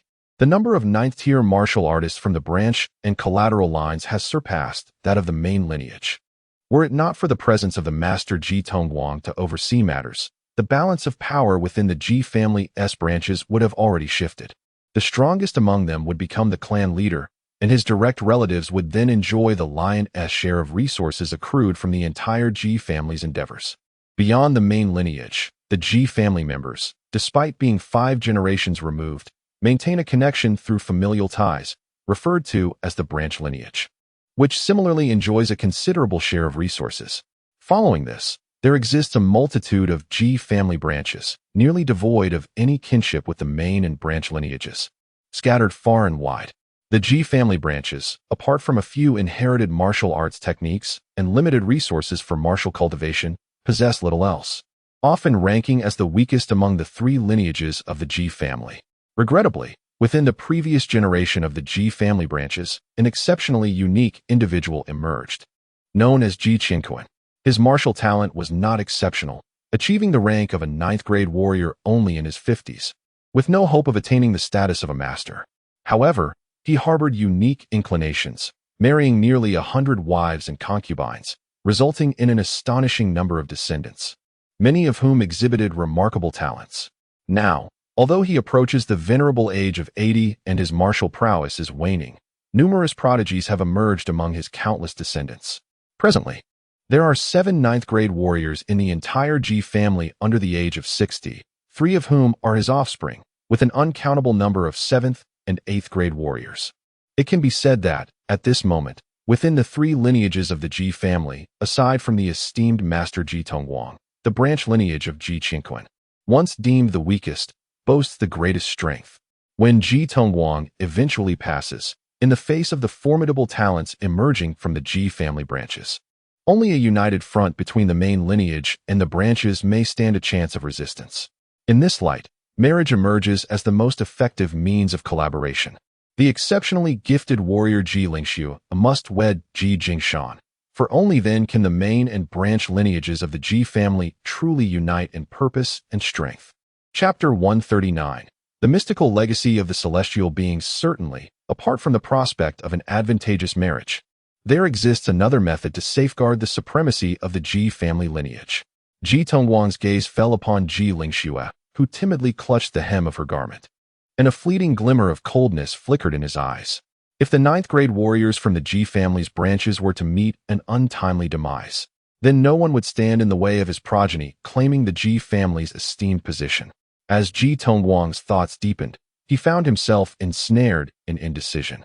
The Ji family's legacy had gradually waned over the years, and to take the initiative to eliminate the remaining 9th-grade warriors would be akin to pushing his own family into the abyss.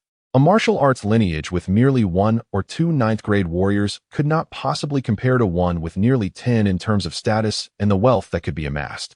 A look of hesitation crossed Ji Tongguang's face, but in the next moment, it transformed into grave seriousness. After instinctively shielding Ji Lingxue behind him, he raised his gaze towards the heavens with an expression of profound concern. Although a grandmaster cannot merge with the heavens and the earth as a supreme master can, a master, possessing complete vitality and spirit, is still capable of harnessing the elemental energies of the cosmos. Such a master can perceive subtle changes in these energies that ordinary warriors might overlook, leading to an overwhelming sense of dread. At this very moment, the elemental energies surrounding the Ji family appeared to have taken on a life of their own, becoming stagnant and difficult to manipulate. Was it a grandmaster, or perhaps a celestial being? But what could such figures desire from the Ji family within the confines of Yanshenzhou? Ji Tongguang, puzzled, found his questions answered in an instant by the descending figure of Chen Jie. I require all the legacies that the Ji family has preserved until now. In return, I shall owe you a favor, Chen Jie stated forthrightly, without any circumlocution. In all of Yanshenzhou, there was no one else deserving of his time or energy for pleasantries. Ji Tongguang observed Chen Jie, who demanded the entirety of the Ji family's heritage as he descended from the sky. After a moment of silence, a broad smile suddenly spread across his face. Had an ordinary person dared to claim the entire legacy of the Ji family, Ji Tongguang would have been furious beyond measure. After all, the distinction between martial arts families and the common folk lies not only in the resources available, but significantly in the caliber of their inherited techniques.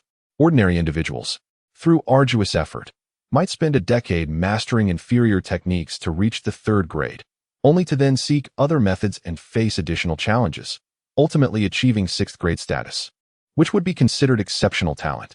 In contrast, disciples from prestigious martial families are groomed from childhood with profound techniques, while their elders clear obstacles from their paths, allowing them to follow a singular route to greatness. How could the common folk ever hope to compete? The techniques passed down within any martial arts family are their most closely guarded secrets. However, that was before Chen Jie unified the world.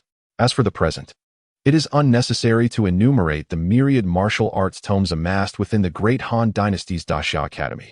Suffice it to say that the foundational Qi cultivation method, crafted by Chen Jie himself, has already permeated the entirety of Yinshan continent, establishing itself as the primary technique for numerous disciples of distinguished families and sects to lay the groundwork for their martial arts. There is no denying that anyone who has practiced the foundational Qi cultivation method understands its unparalleled excellence. Consequently, those once venerated martial arts manuals, which were meticulously safeguarded and regarded as invaluable, have diminished in significance within the great Han dynasty. This is especially true considering that the individual seeking the Jie family's martial legacy is none other than the current ruler of Yinshan continent, the universally acknowledged supreme being, Emperor Han Chen Jie. Could one possibly refuse such a request? Ji Tongwang's face blossomed into a radiant smile as he chuckled. The entirety of my Ji family's library is open for your perusal, Emperor. Yet, it is regrettable that the countless martial secrets passed down through my family have eluded the grasp of our descendants. Might I implore the esteemed Emperor to offer guidance to my family members after reviewing our heritage? Upon uttering these words, Ji Tongwang stepped aside, revealing Ji Lingxue, who had been cowering like a quail behind him. Aside from having taken drastic measures against certain members of the Ji family to uphold the main lineage's legacy, Ji Tongwang believed he had discovered an alternative path. Ji Lingxue, naturally vivacious and endowed with remarkable martial talent, basked in the affection of her ancestor Ji Tongwang, rendering her fearless within the confines of the Ji family. However, in the presence of the formidable Chen Jie, whose reputation resonated throughout Yinshan continent, Ji Lingxue could only shrink back in submission. Unlike Ji Jingshan, whom she had bested in a confrontation, any misstep in front of Chen Jie would spell disaster for her and the entire Ji clan. Ji Lingxue may have been spirited, but she was by no means foolish. In her demeanor before Chen Jie, she was exceedingly docile, while Chen Jie, observing Ji Tongwang's maneuver to present Ji Lingxue, quickly grasped the underlying motives. This notion of imparting guidance to the Ji family was merely a pretext to forge a connection with him. Nevertheless, how could one expect to peruse the entirety of the Ji family's heritage without offering something in return? Chen Jie nodded thoughtfully before gently addressing Ji Lingxue. I have yet to take on a disciple in my cultivation journey. Do you wish to become my apprentice? Ji Lingxue had no reason to decline. Indeed, the opportunity to become Chen Jie's disciple was a coveted aspiration for countless individuals across Yinshan continent. In the realm of the celestial spirit, the bond between a master and apprentice can often surpass that of even the closest of kin. With Ji Lingxue's acceptance of Chen Jie as her mentor, all secrets of the Ji family's legacy would be laid bare before him.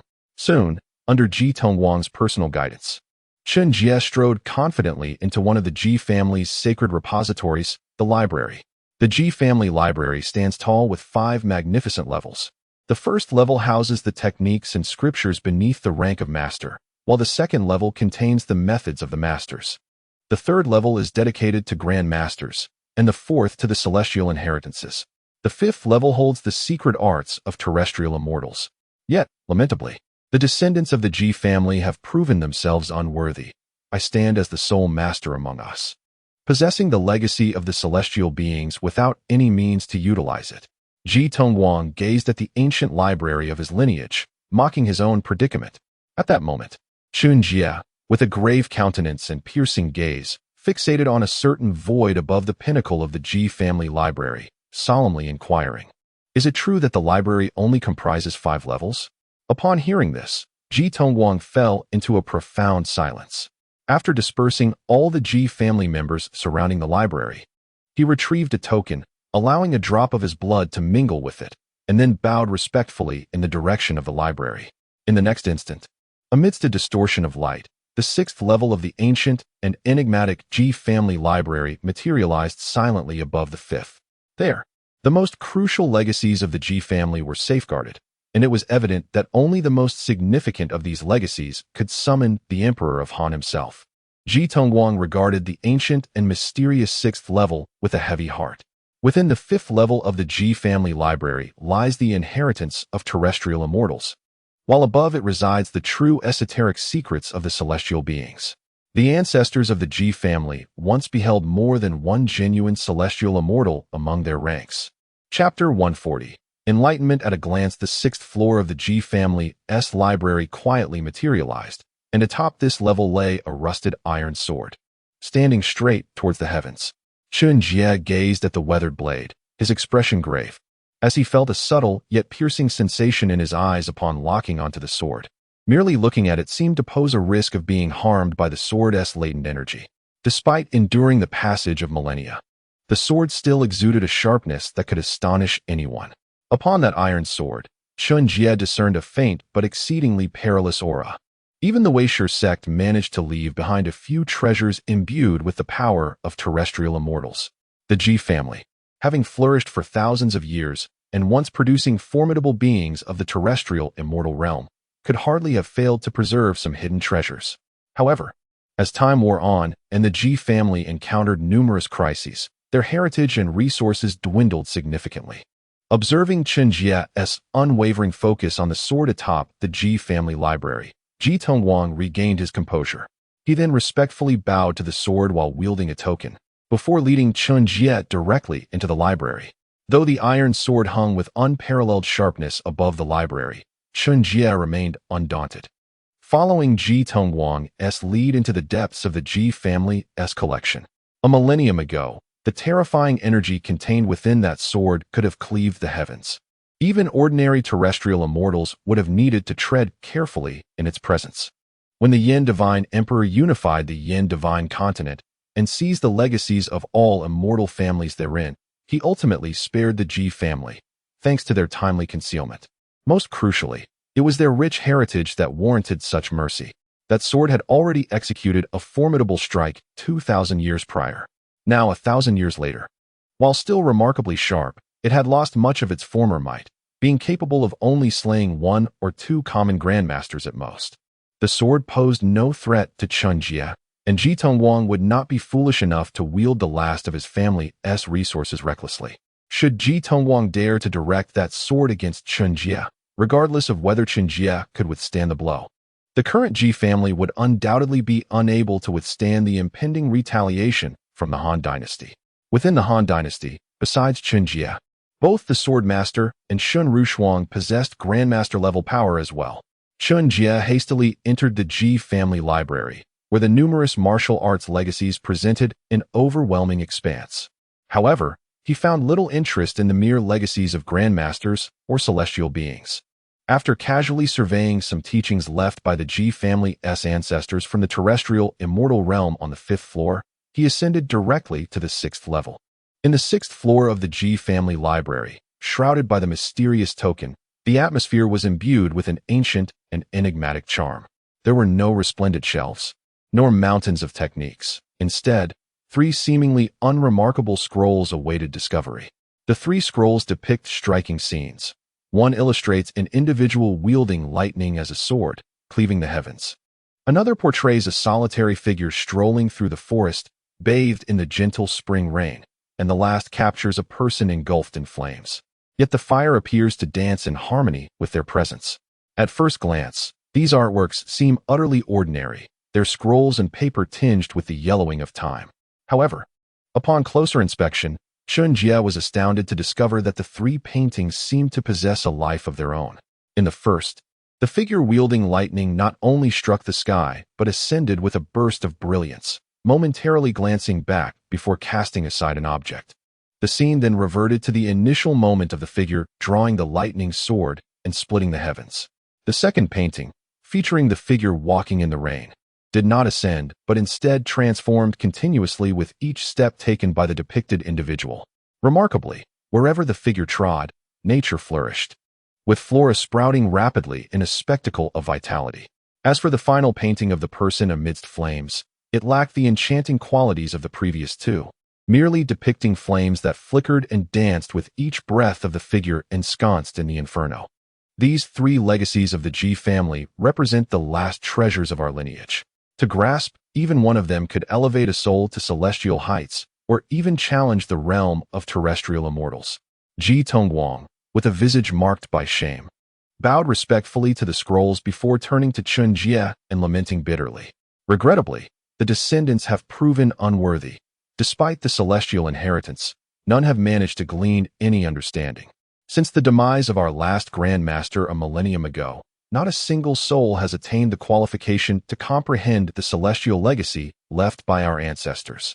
These three scrolls encapsulate the principles of heaven and earth bequeathed by our forebears, yet one must possess the strength of a Grandmaster to awaken and grasp their essence. Without achieving Grandmaster status, these scrolls remain mere artworks. Lacking the transcendent insight of the universe, one cannot even aspire to understand the way of heaven and earth. It is akin to expecting a primary school student, fresh from learning basic arithmetic, to comprehend advanced calculus. Such an endeavor would be tantamount to deciphering an alien script. The path of martial cultivation and understanding also demands certain thresholds. While Jie Tongguang reflected on the decline of the Jie family, Chen Jie, upon witnessing the scrolls, found himself deeply immersed in their essence. With lightning as a sword, cleaving the heavens, summoning the life-giving force of spring rain, basking in flames yet unscathed, could this indeed be the realm beyond terrestrial immortals? Or is it the transformation of the formless into form, transcending mere mastery of elemental energies to directly manipulate the very principles of the universe, channeling the natural order into one's own power?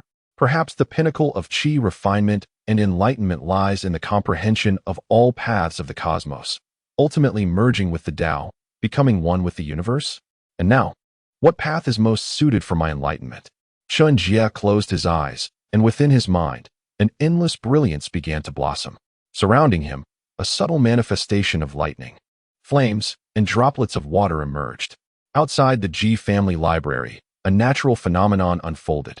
An infinite essence of the heavens and earth swirled like the receding tide of the ocean, forming a tornado that soared skyward, enveloping the Jie family library in its embrace.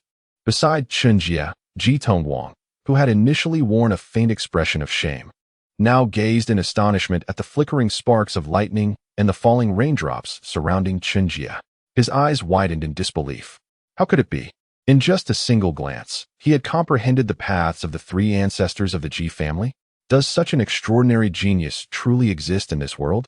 Compared to this prodigy, what significance do I and my illustrious ancestors of the Jie family hold? Jie Tongguang felt an overwhelming heaviness in his heart, his mouth tasting as bitter as if he had chewed on wax. At times, the chasm between genuine talent and the ordinary is greater than that between man and dog. After witnessing the legacy of the paths left by the three ancestors of the Jie family, in an instant, Chen Jie grasped a fragment of the principles of lightning, spring rain, and flames, and ascended directly into the realm of transcendent beings. Chapter 141. The Celestial Spirit Flying Vessel. So, this is the true realm of celestial beings? Chen Jie slightly opened his eyes, and in an instant, a brilliant light flashed within them. All the manifestations of lightning, flames, and spring rain surrounding him dissipated. Yet an overwhelmingly formidable aura descended like a celestial weight, pressing heavily upon the 10-mile radius around him. Having achieved the celestial realm, Chen Jie transformed his nascent understanding of the celestial domain into a complete manifestation in an instant. Within a 10-mile radius, the boundless essence of the heavens and earth became readily manipulable by him, accompanied by the flickering phenomena of lightning, spring rain, and flames. If ordinary grandmasters can merely harness the essence of the world for their own use, celestial beings, to a certain extent, can be regarded as incarnations of the heavens and earth.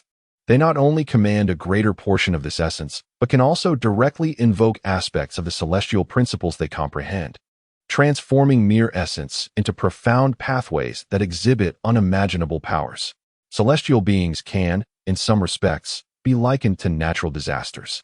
In a moment of enlightenment, Chen Jie, upon encountering the manifestations of the celestial principles left by the three ancestors of the Jie family, swiftly entered the celestial realm. Yet, this was merely the beginning. 3 diagrams. 3 paths. Each path represents the remnants of at least a celestial being's strength. Merely grasping a fragment could allow one to ascend into the celestial realm. While fully comprehending these paths and achieving celestial status akin to the Jie ancestors may pose challenges, glimpsing the path of terrestrial immortals is certainly not insurmountable, especially in the current state of the heavenly spirit realm, where the will of the heavens lies dormant and the laws of nature are obscured. The 3 inheritance diagrams laid bare before Chen Jie shone like guiding beacons, illuminating his path ahead. Embarking on any journey from nothingness to existence is an arduous endeavor, even with Chen Jie's extraordinary talent. Envisioning and comprehending a thread of the celestial principles from the void in a realm where the laws of nature are concealed is undoubtedly akin to scaling the heavens. However, if a path has already been forged for you, whether by continuing to ascend along that pathway or discerning potential shortcuts nearby, it is undeniably far simpler than starting from scratch. Chen Jie entered the celestial realm and, rather than succumbing to complacency, stood resolutely in the Jie family's library on the 6th floor, his gaze fixed intently upon the 3 diagrams as he continued to absorb the insights preserved by the ancestors of the Jie family. Flames, spring rain, and lightning began to flicker around him once more, becoming increasingly frequent and powerful. Ji Tongwang observed Chen Jie's continuously burgeoning prowess with a complex expression, turning his gaze fervently toward the 3 inheritance diagrams left by his ancestors. Yet, despite his unwavering focus, he gleaned nothing. Lacking the soul power of a grandmaster and possessing no extraordinary talent, what use was it to have the legacy of immortals laid before him? As is well known, should one grasp the intricate processes involved in the creation of an atomic bomb, they would undoubtedly ascend to the ranks of the world's elite. However, if one's own knowledge is insufficient, even if presented with the complete assembly of atomic bomb construction knowledge, enlightenment remains elusive. Cultivation, akin to learning, ultimately demands a grounded approach, ascending step by step, except, of course, for those who cheat the system. Amidst the complex gaze of Ji Tongwang, Chen Jie continuously perceives the realms of thunder, spring rain, and the path of flames, while his own strength steadily grows. Yet, as Chen Jie's power begins to flourish, above the desolate expanse of the Death Desert at the border between Yin Shenzhou and Central Shenzhou, a celestial vessel transports the 3,000 blood-slaughter troops alongside the Grand General of the Qin dynasty, Tianren Baishao, directly into Yin Shenzhou. For mere mortals, traversing the Death Desert is a perilous endeavor, fraught with the likelihood of death. Even if one successfully navigates it, the journey demands several months. However, with the advent of the celestial vessel, the elite forces of the Great Qin Immortal Dynasty can provide continuous support to Yin Shenzhou in less than 10 days. This time, having learned from past missteps and armed with ample reinforcements, Baishao is determined to redeem previous humiliations and unify Yin Shenzhou. Broken Leaf City, situated on the outskirts of the Death Desert, marks the extreme western territory of the Great Han Dynasty. In the past, apart from the rare adventuring merchant caravans braving the Death Desert, few outsiders ventured into Broken Leaf City. Yet this time, emerging from the desert is not a rare merchant caravan, but the formidable blood slaughter of the Great Qin, intent on unifying Yin Shenzhou. Half an hour later, with a mere flick of his fingers, Baishao dispatched several swift eagles from a distance of over 1,000 meters, leaving Broken Leaf City in ruins. General, we have gathered all the intelligence. In this so-called extreme west of the Great Han Dynasty, there are but 2 Grand Masters stationed, primarily in Yeding City and Was City. We can divide our forces into 2 paths, and without even deploying the celestial vessel, we can catch those 2 Grand Masters off guard and slay them all. At that point, with such a vast territory leaderless, we can effortlessly seize control. Within the celestial vessel, the Blood Slaughter Army's Deputy General, Wang Li, spoke solemnly to Baishao. The expanse of Yin Shenzhou, vast yet slightly inferior to Central Shenzhou, is now hardly defended with only 2 Grand Masters. Should they be eliminated, and with the celestial vessel as support, commanding the extreme west of Yin Shenzhou would be a trivial task. The majority of ordinary aristocratic clans and sects remain indifferent to whether their rulers are from the so-called Great Han Dynasty or the Great Qin Immortal Dynasty, especially after Chen Jie's actions have undermined the foundations of those clans to a significant degree. What of the invaders from the Great Qin Immortal Dynasty? They are, in fact, the liberators. Deputy General Wang Li suggested eliminating the two Grand Masters first, thereby seizing control of the extreme west. After a moment of silence, General Bai Xiao resolutely shook his head and declared, "What our Qin Immortal Dynasty desires has never been merely the remote western territories, but the entirety of the Yin Divine Continent. Regardless of those two Grand Masters, gather intelligence and maps. This time, I intend to eradicate the so-called Great Han Dynasty in one fell swoop." Centuries ago, during the invasion, the absence of celestial spirit vessels hindered my ability to control the flow of information and seize the opportune moment to strike decisively, thus granting the Weisher sect and other factions the chance to respond. However, this time, I shall leave the Great Han Dynasty with no opportunity whatsoever. Chapter 142. Skyward sailing ships. The Great Han Dynasty undeniably reigns supreme over the entirety of the Yinshan continent. Yet, with unity comes both triumph and downfall. In a land once fragmented by incessant strife among various factions, even the esteemed General Bai Xiao of the Great Qin, intent on swiftly consolidating control over the Yinshan continent, finds himself hampered by the disparate powers that refuse to yield. At most, he can eliminate one faction, only for the others to become alert and leverage their advantages to engage in guerrilla warfare, rendering the once formidable Blood Butcher army unable to respond effectively. However, in the present, as the Yinshan continent has returned to a semblance of unity, the eradication of the Great Han Dynasty could leave no faction capable of resisting the military might of the Great Qin Celestial Dynasty. The number of grandmasters and masters within the Yinshan continent has dwindled, leading 3,000 elite troops of the Blood Butcher army. Bai Xiao, after extracting the map of Xiaoqing from some captives, disregards grandmasters Zhang Tianhua and Xiao Wujing, making haste towards Xiaoqing with the intent to obliterate the Great Han Dynasty in one fell swoop. Meanwhile, the Great Han Dynasty remains oblivious to the imminent invasion by the Great Qin Celestial Dynasty. Unlike previous incursions that traversed the treacherous Death Desert, which could not conceal their movements, this time, the elite troops aboard the celestial flying ship have eliminated all potential witnesses to their passage. High above the ground, the celestial flying vessel, while needing to occasionally descend to replenish provisions for the Blood Butcher elite, finds the thick cloud cover to be their most advantageous shield. The ability to soar through the skies is indeed remarkable. At this moment, within Xiaoqing, only Shen Rushuang and the Sword Master, two Grandmasters, stand guard. Two Grandmasters alone cannot possibly withstand the onslaught of 3,000 elite troops. Moreover, among these 3,000 soldiers is Bai Xiao, a true celestial being.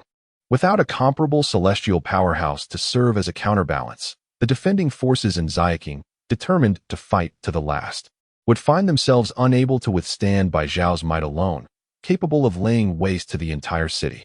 Celestial beings are not adversaries that can be vanquished through mere numbers.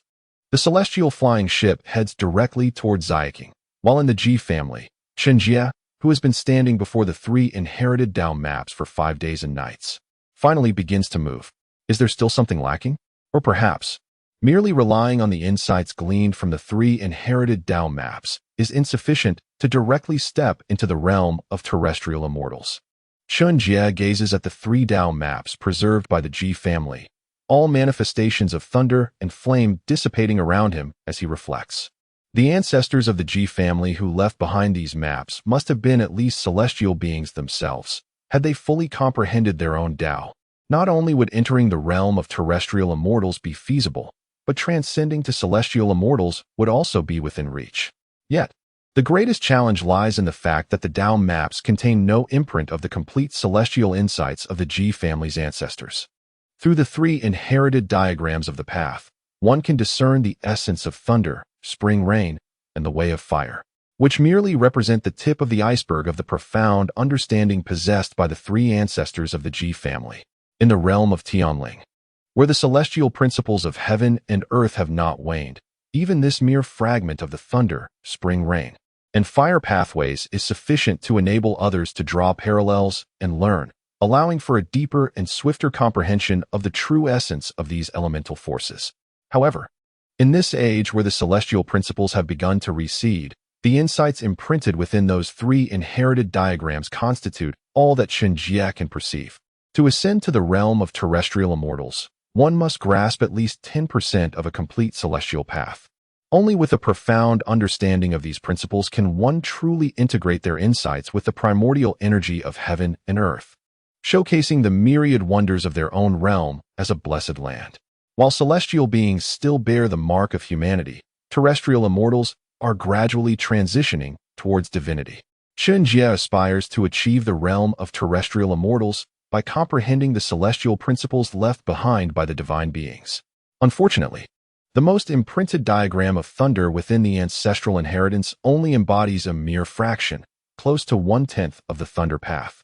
To attain the realm of terrestrial immortals, Chen Jie must either devise a way to acquire 10 or more diagrams regarding the thunder path, thereby integrating them to fully grasp this essential portion, or rely on his extraordinary innate talent to extrapolate his own path from the scant insights he has gleaned from the inherited diagrams in the darkness. To achieve understanding from less than 1/10 of the celestial principles without any reference or object of comprehension, and to extrapolate to 10% would require an immense amount of time. Even with Chen Jie's current prowess, such an endeavor would demand nearly a century to attain the realm of terrestrial immortals. While groping in the dark for a path is undoubtedly a mark of exceptional talent in the expansive Tianling realm and beyond. Yet for Chen Jie, 100 years is an interminable span. Having gained such extraordinary capabilities, the prospect of spending such a lengthy period to achieve terrestrial immortality feels like a profound disrespect to his potential. Thus, Chen Jie resolved that it was time to return to Xijing to make arrangements, and subsequently journey to the other divine continents to amicably and respectfully explore the inherited diagrams passed down by the great powers of those lands. To navigate the darkness and seek his path is far less gratifying than to tread the well-established paths of others. Moreover, he merely intends to take a glance. Unlike the Emperor Yin Shan, who, after perusing the diagrams, concealed them without a trace, is it too much to ask for a mere look?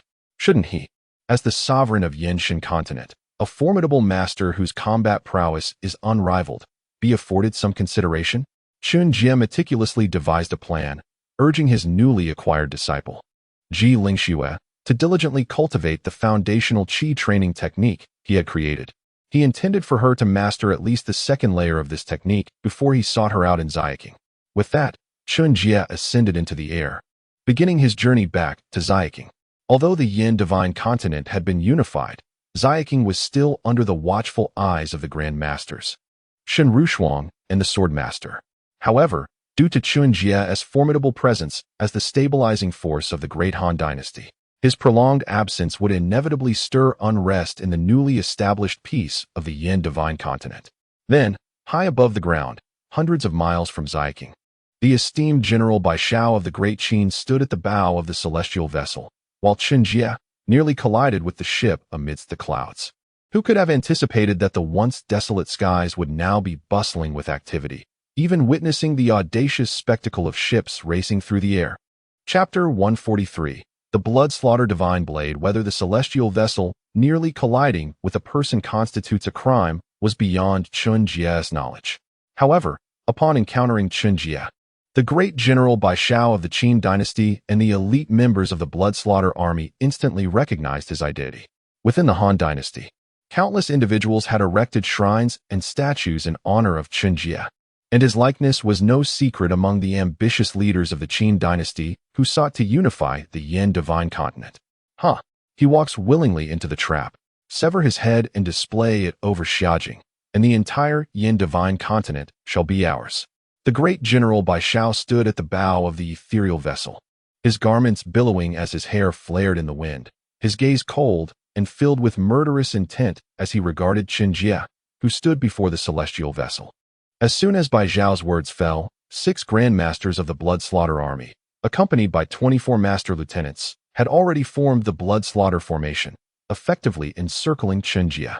The Qin celestial dynasty had dominated the central divine continent for millennia and had once controlled the entire heavenly spirit realm. Despite numerous upheavals, it remained, without question, the mightiest force of the age. In the present Yin divine continent, it was nearly impossible to find 7 grandmasters. And for the unified Han dynasty to mobilize 24 master-level warriors was an arduous task. Yet for the Qin celestial dynasty, 6 grandmasters and 24 masters were merely a fraction of their elite forces prepared to conquer the Yin divine continent. The true prowess and resources of the Qin celestial dynasty lay in the borders of the central divine continent, safeguarding against the other formidable forces of the divine continents. The present Yin divine continent had long been in decline, ravaged by the ruthless exploitation of Yin Quangtu in years past. The 6 grandmasters, allied with the 24 masters, encircled Chen Jie within the blood slaughter formation, unleashing countless crimson blades and spears that surged toward him. The blood slaughter formation was one of the military formations of the Qin celestial dynasty, with 6 grandmasters serving as the core and 24 masters as the banners. When fully activated, the formidable bloodthirsty energy could even impact the souls of celestial beings and suppress their domains. Over 1,000 years ago, a blood slaughter formation composed of 9 grandmasters and 36 masters had even succeeded in slaying a living celestial being.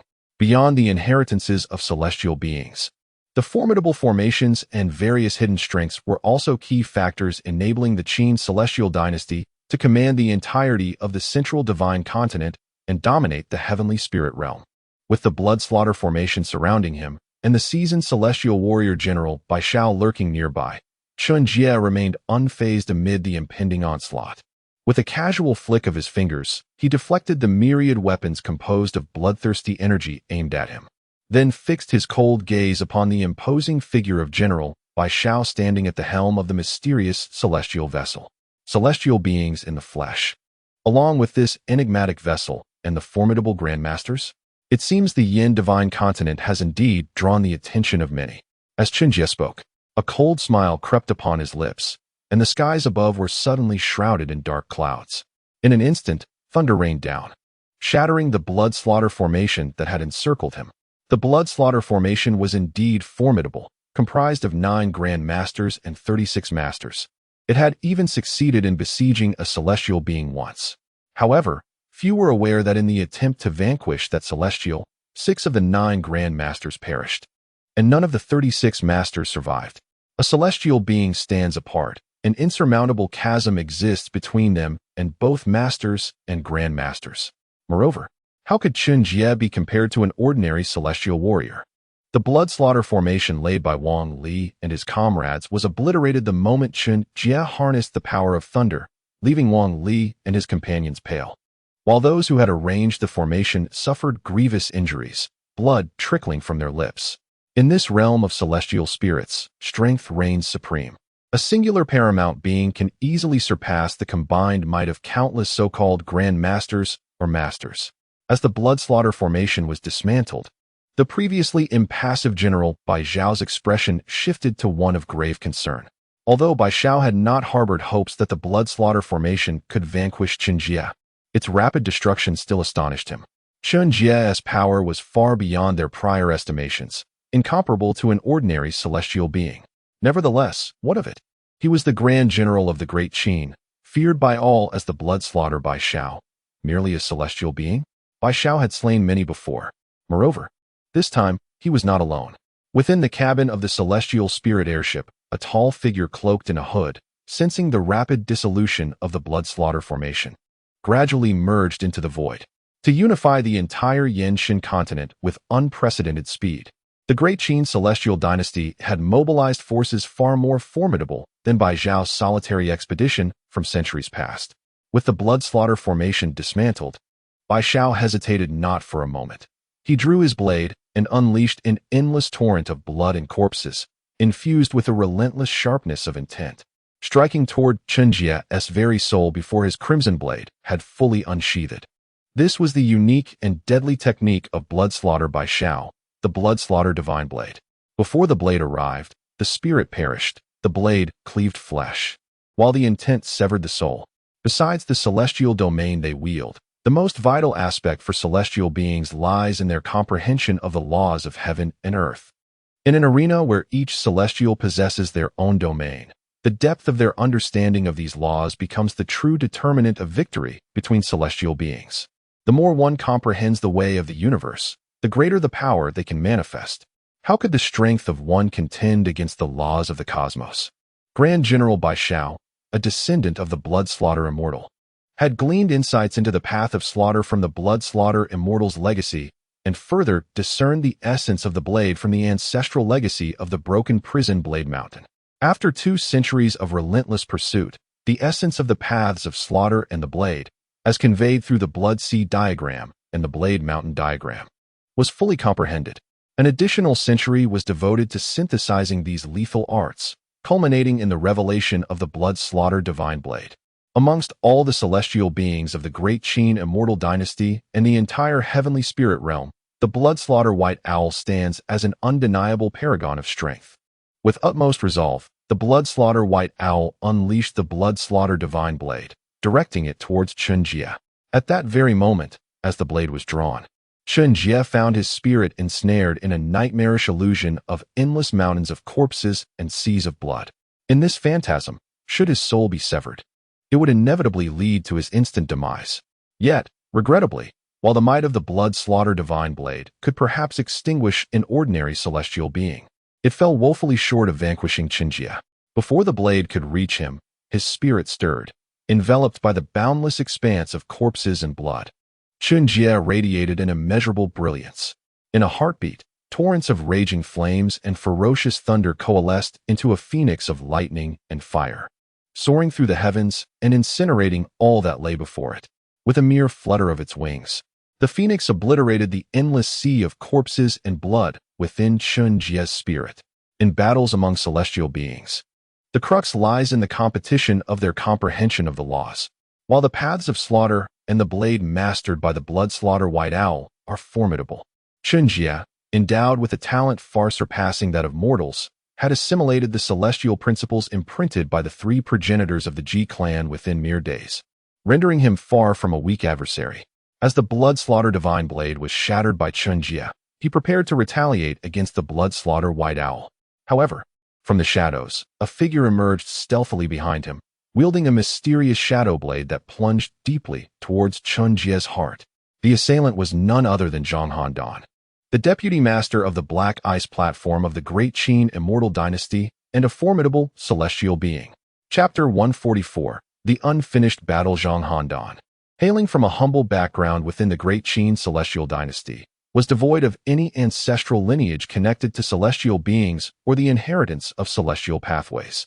In the current context of the heavenly spirit realm, where the essence of the world is waning, the absence of such an inheritance within his clan effectively extinguished any prospect of ascending to the realm of celestial beings. In the mundane world, perhaps noble lords and generals possess some semblance of power. However, in a realm governed by celestial martial prowess, where one individual's strength can upend the very fabric of existence and even forge new realms, the descendants of celestial beings indeed hold a remarkable stature. A profound chasm exists between ordinary warriors and those from martial families endowed with celestial inheritances, a divide that the former may never traverse in their lifetime. Unless, of course, they are aided by a force far more formidable than the martial families with celestial legacies, propelling them beyond their limitations. Such was the case for Zhang Handan, who, despite his humble origins, exhibited extraordinary talent and unwavering loyalty to the Great Qin celestial dynasty. Within the Great Qin, whose lineage has unified the entire heavenly spirit realm, no other inheritance could rival its complexity and strength. Even the lesser celestial families, who manage to bequeath 1 or 2 legacy maps, are considered to have deep roots. The Ji family, an ancient lineage that once boasted 3 celestial beings, stands as a rare exception in the vast expanse of the heavenly spirit realm. Had it not been for the emergence of Yan Kuang-tu, who nearly obliterated a generation of the Ji family and depleted much of their profound heritage, this venerable family would not have dwindled to its current state, supported only by a solitary master. Yet, when juxtaposed with the royaling family of the Great Qin, the 3 legacy maps left by the Ji family pale in insignificance. No one truly knows how many celestial beings have emerged from the Ying lineage, nor the depth of their accumulated legacy over countless ages. However, all within the Great Qin understand that, should the Ying family so desire, even an individual of mediocre talent can be sculpted into a celestial being through sheer force of will. Each generation of emperors from the Great Qin possesses at least the cultivation of a celestial being, with many potentially surpassing that threshold. Zhang Handan, recognized by the imperial family, was endowed with numerous secret martial arts, potent elixirs, and granted prolonged access to the legacy maps preserved within the Hebing platform. Ultimately, he gleaned insights into the path of shadows, achieving the status of a celestial being in the mortal realm. The legacy maps within the Hebing platform predominantly focus on stealth and assassination techniques. Merging with the shadows, Zhang Handan struck silently and lethally at Chen Jie. The shadow path concealed nearly all of Zhang Handan's presence, making it exceedingly difficult for Chen Jie to perceive any threat prior to his assassination attempt. An ordinary celestial being would find it nearly impossible to detect Zhang Handan, especially as Chen Jie was preoccupied in a fierce battle of divine wills with another grandmaster, leaving him vulnerable to an unseen adversary.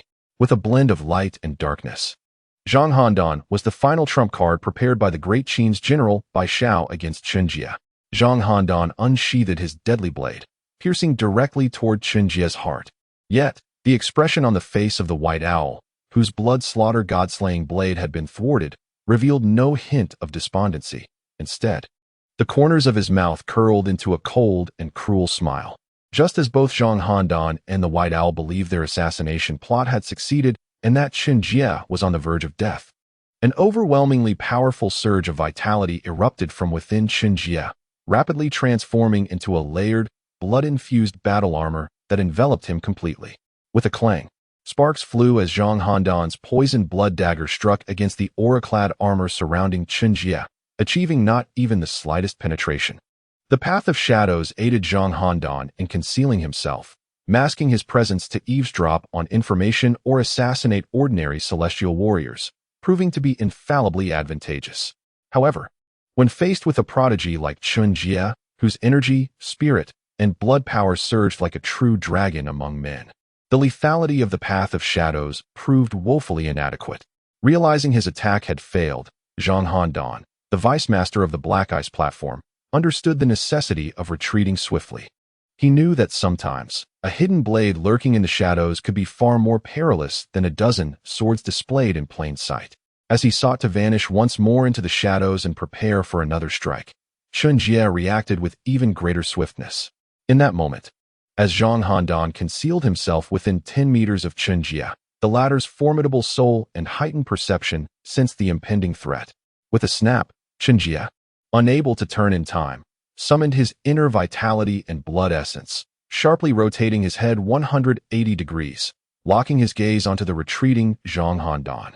With a series of cracking sounds from his bones, he deftly maneuvered, launching his hands toward Zhang Handan's arm. The most formidable trait of an assassin lies in their ability to conceal their presence. Once those lurking in the shadows are drawn into the light, their true potential becomes evident. Zhang Handan, who had merely grasped a fragment of the path of shadows from the Black Ice platform and achieved celestial status, would likely falter in a direct confrontation with even the most mundane celestial warriors. In the face of adversity, Zhang Handan, reliant on the path of shadows and stealthy techniques, appeared significantly less formidable to Chen Jie than the seemingly frail, yet dangerously threatening general, Bai Shao. As the battle's dynamics shifted, Chen Jie pivoted his head and hands, intent on seizing Zhang Handan to eliminate a significant foe. While Zhang Handan's mastery of the path of shadows might not pose a grave threat to Chen Jie himself, the potential for him to assassinate Chen Jie's family, or even his master, was a possibility he could not overlook. Zhang Handan was an undeniable threat, and it would be far better for such a perilous enemy to be extinguished. Chen Jie flipped his hands and swiftly seized Zhang Handan's arm. With a sharp sound, before Zhang Handan could fully retreat, Chen Jie's right hand had firmly grasped the pulse point of Zhang Handan's left arm. Unfortunately, just as Chen Jie was about to channel his inner essence to strike at Zhang Handan's internal organs and inflict a grievous blow, blood erupted in a splatter, and a severed arm soared through the air. Without hesitation, Zhang Handan, who had his left arm's pulse point firmly held, decisively severed his own left hand. In the ensuing mist of blood, his figure seamlessly melded into the void, vanishing from sight. The individuals emerging from the black ice platform are ruthless, merciless to their foes, and equally unyielding towards themselves. As Zhang Handan severed his left hand to conceal himself within the void, Bai Xiao, just regaining his senses, twitched the corner of his mouth and pointed his blade directly at Chen Jie, his face etched with murderous intent and the spirit of battle. Indeed, Zhang Handan had lost a hand in his failed ambush. But so what? He was not dead, and neither was Zhang Handan. The elite troops of the Blood Butcher army were already prepared for a fight to the death. This war was far from over. Chapter 145. The Dance of the Thunder Dragon. The power of vitality and blood? Can a human body truly possess such terrifying vitality? Are you really human? Regardless, anyone who dares to obstruct the great Qin celestial dynasty shall face merciless execution. Soldiers, heed the command. Form the celestial lock arrow formation. Bai Xiao gazed at the astonishing prowess displayed by Chen Jie, his expression grave. Without hesitation, he drew his blade and advanced to confront Chen Jie directly. Behind Bai Xiao stood 3,000 elite soldiers of the Blood Butcher army, each possessing at least an 8th-grade cultivation, who swiftly knocked their dragonbone longbows and aimed their cold iron arrows directly at Chen Jie, ready to unleash a barrage. In a frontal assault, it would be challenging for the elite soldiers to wound Chen Jie, yet launching concealed arrows could still create certain disturbances for him. This was a brutally merciless war. Far from a fair duel, victory demanded the utmost ruthlessness. Bai Xiao wielded his bloodthirsty blade, unleashing a fierce wave of sword energy to cleave through Chen Jie amidst the rain of arrows. Meanwhile, lurking in the shadows was Zhang Handan, who, despite having lost an arm, was poised like a venomous serpent, prepared to strike with lethal intent. With the elite soldiers of the Blood Butcher army raining arrows from the front, Bai Xiao's sharp sword energy slicing through the air, and Zhang Handan ready to launch a surprise attack from the shadows, Chen Jie remained unperturbed. He merely grasped the void, summoning a tempest of thunder, sweeping across the realm. The Thunder Dragon danced wildly, conjuring a spectacle of fiery trees and silver flowers. Under the ferocious might of the lightning, countless cold iron arrows aimed at Chen Jie were struck down, scattering like sparks in all directions. In the face of General Bai Xiao's terrifying sword energy, the colossal Thunder Dragon simply opened its mighty jaws and devoured all of Bai Xiao's attacks in one swift motion. During his time at the Jie family, Chen Jie comprehended 3 inherited diagrams, grasping 3 principles of heaven and earth. Among them, the one he understood most profoundly, and which now represented his greatest strength, was the ancestral legacy of the Jie family, the thunderous sword, the sword that opens the heavens. In ancient times, the Jie family's ancestor wielded thunder as a sword to part the heavens. Now, Chen Jie commanded the celestial thunder, transforming it into a thunder dragon, equally cleansing the universe. To attain the realm of terrestrial immortality, one must comprehend at least 1/10 of the principles of heaven and earth, thus allowing one to embody a blessed land, amplifying their power with every gesture. Yet, even though Chen Jie had not yet reached that level of understanding with the thunderous principles, his formidable spiritual power, far surpassing that of an ordinary celestial being, allowed him to forcibly manipulate the Thunder Dragon, momentarily showcasing the aura of a terrestrial immortal. The Thunder Dragon danced with unparalleled ferocity, compelling even the mighty Bai Xiao to retreat before its power. Zhang Handan remained hidden, never revealing himself. Only the multitude of elite soldiers aboard the celestial spirit flying boat continued to strain against their dragonbone longbows, relentlessly unleashing a torrent of arrows upon Chen Jie. The great Qin celestial dynasty has devoted nearly a millennium to the meticulous study of its national treasure, a celestial vessel capable of soaring through the skies while carrying a formidable array of elite warriors.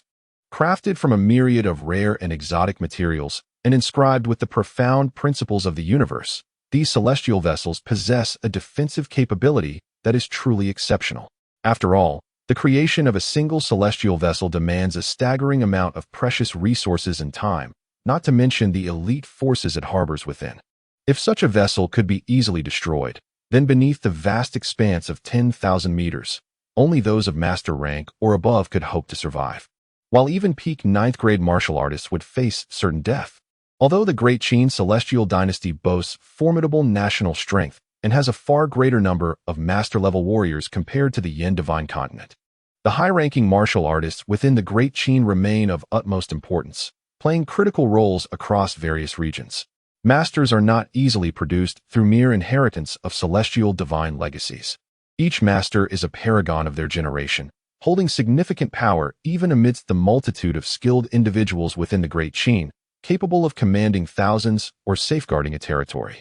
The Yin Divine Continent comprises 81 territories, while the Central Divine Continent controlled by the Great Qin is considerably larger, encompassing 121 territories. The Bloodslaughter Army, one of the Great Qin's 3 main military legions, is formed from a vast number of high-ranking warriors conscripted from the entirety of the Great Qin's 112 territories. For over 10,000 years, the Great Qin has held dominion over the Central Divine Continent, unlike the previous nations within the Yin Divine Continent, such as the Eastern Li of the Great Xia or the Northern Ming, which struggled to mobilize their local aristocratic sections. Throughout the Central Divine Continent, the decree of the Qin Emperor is absolute, enabling the effortless mobilization of all military forces. Had it not been for the long-standing covert alliances between the great powers of other divine continents to counter the Great Qin, following the ascension of Yin Kuang-tu and the gradual decline of martial prowess in the Yin Divine Continent, the latter, and indeed several other divine continents, would have long been unified under the aegis of the Great Qin. A multitude of elite soldiers from the Bloodslaughter Army, emboldened by the defensive capabilities of the celestial vessel, launched their assault against Chen Jie without restraint. Even the cold iron arrows shot from the dragonbone longbows of ordinary 8th and 9th grade elite soldiers posed little threat to Chen Jie.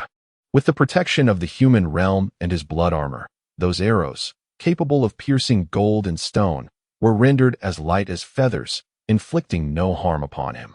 However, the true concern lay not solely with the 8th and 9th grade elite soldiers. Among them, those wounded in battle, masters and grandmasters of the Bloodslaughter Army, lay hidden, drawing back stronger bows to unleash more threatening crossbow bolts at Chen Jie. While the ambush from the masters and grandmasters could not harm Chen Jie, they were sufficient to distract him and gradually deplete his vital energy. At present, the full force of Chen Jie's vital energy could withstand a typical strike from a celestial being, particularly in key defensive areas. Yet, despite the impressive strength of his vital energy, it bore a significant flaw. Unlike the ceaseless flow of the primordial energies of heaven and earth, the vitality drawn from one's blood is formidable yet inherently finite.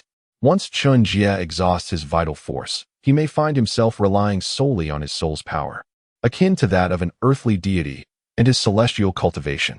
Although it appears that Chen Jie possesses considerable strength in both his soul and his energy cultivation, one must always strive to maintain optimal conditions in the midst of battle. Chen Jie certainly does not wish to become a foolish adversary, slowly worn down and extinguished by his enemies. Within the ethereal vessel of the celestial spirits, a multitude of elite bloodthirsty soldiers relentlessly assaults Chen Jie. The general, Bai Shao, refrains from confronting Chen Jie directly, instead opting to engage in a game of distraction, systematically depleting Chen Jie's mental and spiritual energies with the intent of wearing him down. At present, soaring high above the earth, the expeditionary forces of the Great Qin celestial dynasty are bolstered by the celestial vessel as a means of sustenance, along with numerous grandmasters providing support and diversion. In stark contrast, Chen Jie stands solitary. This moment marks the opportune time for an encirclement to eliminate Chen Jie, thereby concluding the so-called Great Han Dynasty and reclaiming the divine realm of Yin. Chapter 146. The Counterattack. Yet, what use is opportunity without strength? The celestial spirit flying vessel boasts unparalleled defenses. For a time, even Chen Jie finds it difficult to breach the protective barrier composed of countless spiritual runes.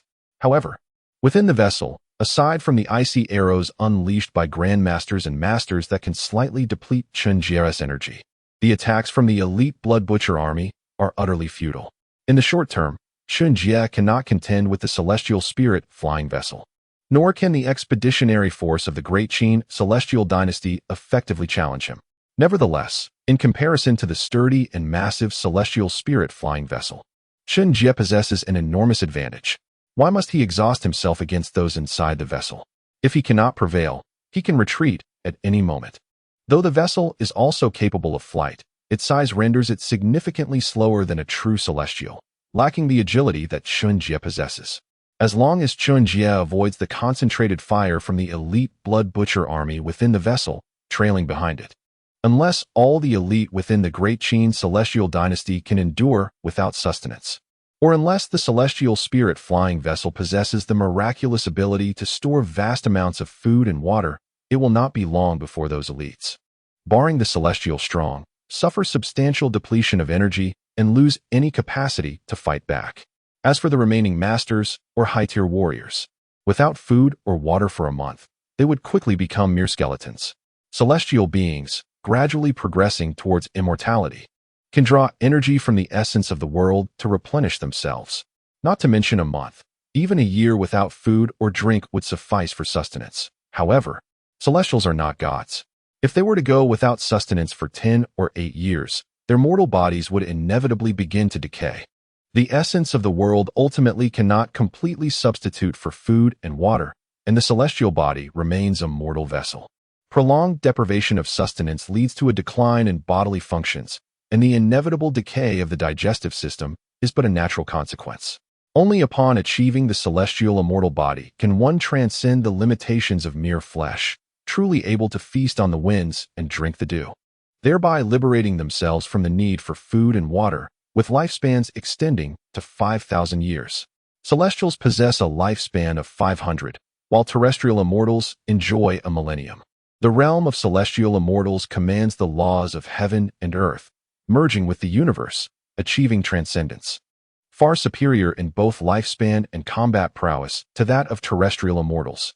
Grandmasters, and even celestial beings, relying on their comprehension of laws and certain treasures of the divine, have legends of defying celestial and terrestrial immortals within the celestial spirit realm. However, a terrestrial immortal has never been recorded to rival a celestial immortal throughout the annals of history. The deeper one is cultivation. The more arduous it becomes to challenge a stronger opponent from a lower realm. At times, the gap between certain realms is far greater than the distance between heaven and earth.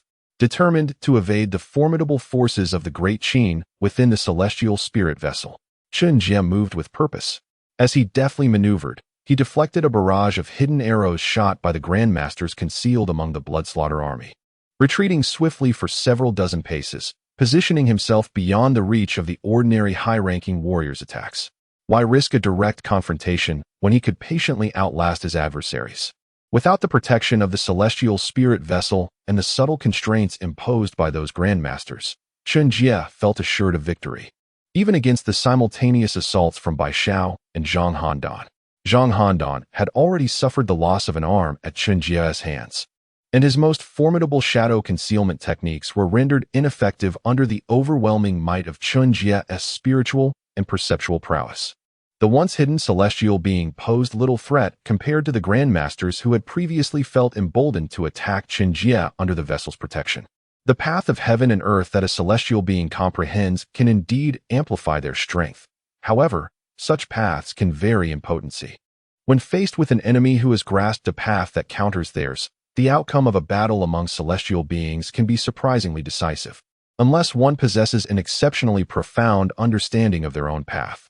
At that moment, Zhang Handan's comprehension of the shadow path seemed almost trivial in Chen Jie's eyes. Observing Chen Jie retreating beyond the reach of the blood-slaughter army's elite, General Bai Xiao of the Great Qin wore a frosty expression, his grip on the blood-slaughter blade tightening in frustration. Yet, after a moment of silence, he refrained from charging out of the celestial spirit vessel to confront Chen Jie in a battle to the death. Instead, he let out a deep sigh, his icy demeanor giving way to a hint of melancholy. With a contemplative gaze directed at a certain void near the celestial spirit vessel, he solemnly declared, "Withdraw our forces. Unless the Lord of the Black Ice platform, Chancellor Li Xinyan, and General Wang Jian arrive at Yenshan continent, we cannot defeat him." Chen Jie's strength and cautious demeanor had taken Bai Xiao by surprise. In typical one-on-one encounters among celestial beings, victory is often easily determined. Yet slaying an opponent proves exceedingly difficult, especially when facing someone like Chen Jie, who possesses both celestial prowess and nearly equal vitality, coupled with formidable spiritual strength.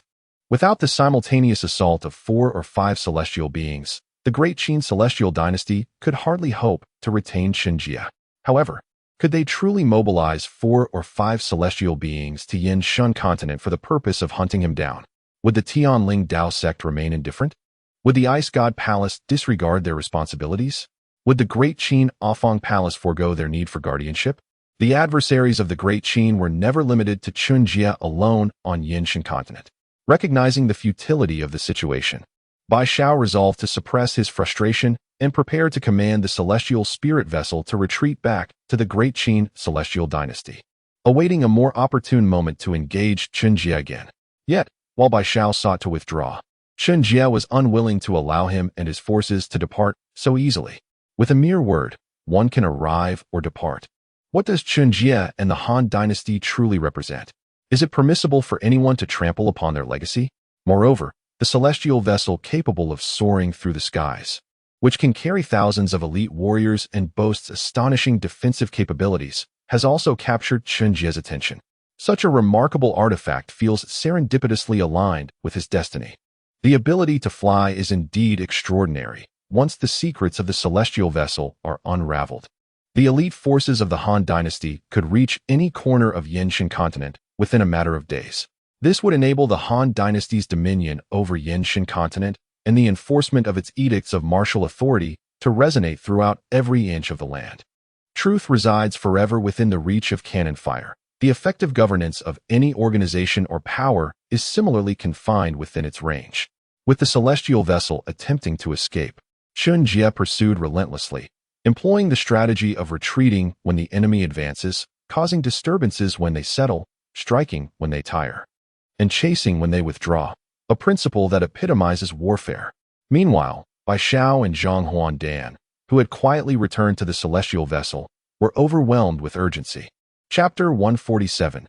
A change of home traveling at the speed of the celestial spirit vessel. The journey from Yinshan continent across the Death Desert back to the Great Qin celestial dynasty would take merely a little over 10 days. However, this was contingent upon Chen Jie allowing Bai Xiao and his companions to pilot the celestial spirit vessel unimpeded through the void. While it was somewhat challenging for Chen Jie to effortlessly breach the vessel's defenses, it was by no means difficult for him to devise a method to decelerate the vessel's flight or redirect its course. Having arrived at this juncture, Chen Jie had no intention of permitting the celestial spirit vessel, along with its assailants, to depart without resistance. With the thunderous dance of lightning dragons and the sweeping force of sword energy, Chen Jie unleashed powerful assaults that consistently struck the vessel's bow and flanks just as it prepared to accelerate or alter its trajectory, causing the celestial spirit vessel to tremble violently. Yet, such minor disturbances held no significance for the elite blood butcher army within, each warrior firmly anchored as though rooted to the ground. Chen Jie's attacks could only serve to hinder the vessel's movement. They could not inflict harm upon the elite soldiers inside. However, as a result of Chen Jie's relentless onslaught, the expressions of Bai Xiao and Zhang Handan within the vessel grew increasingly grave.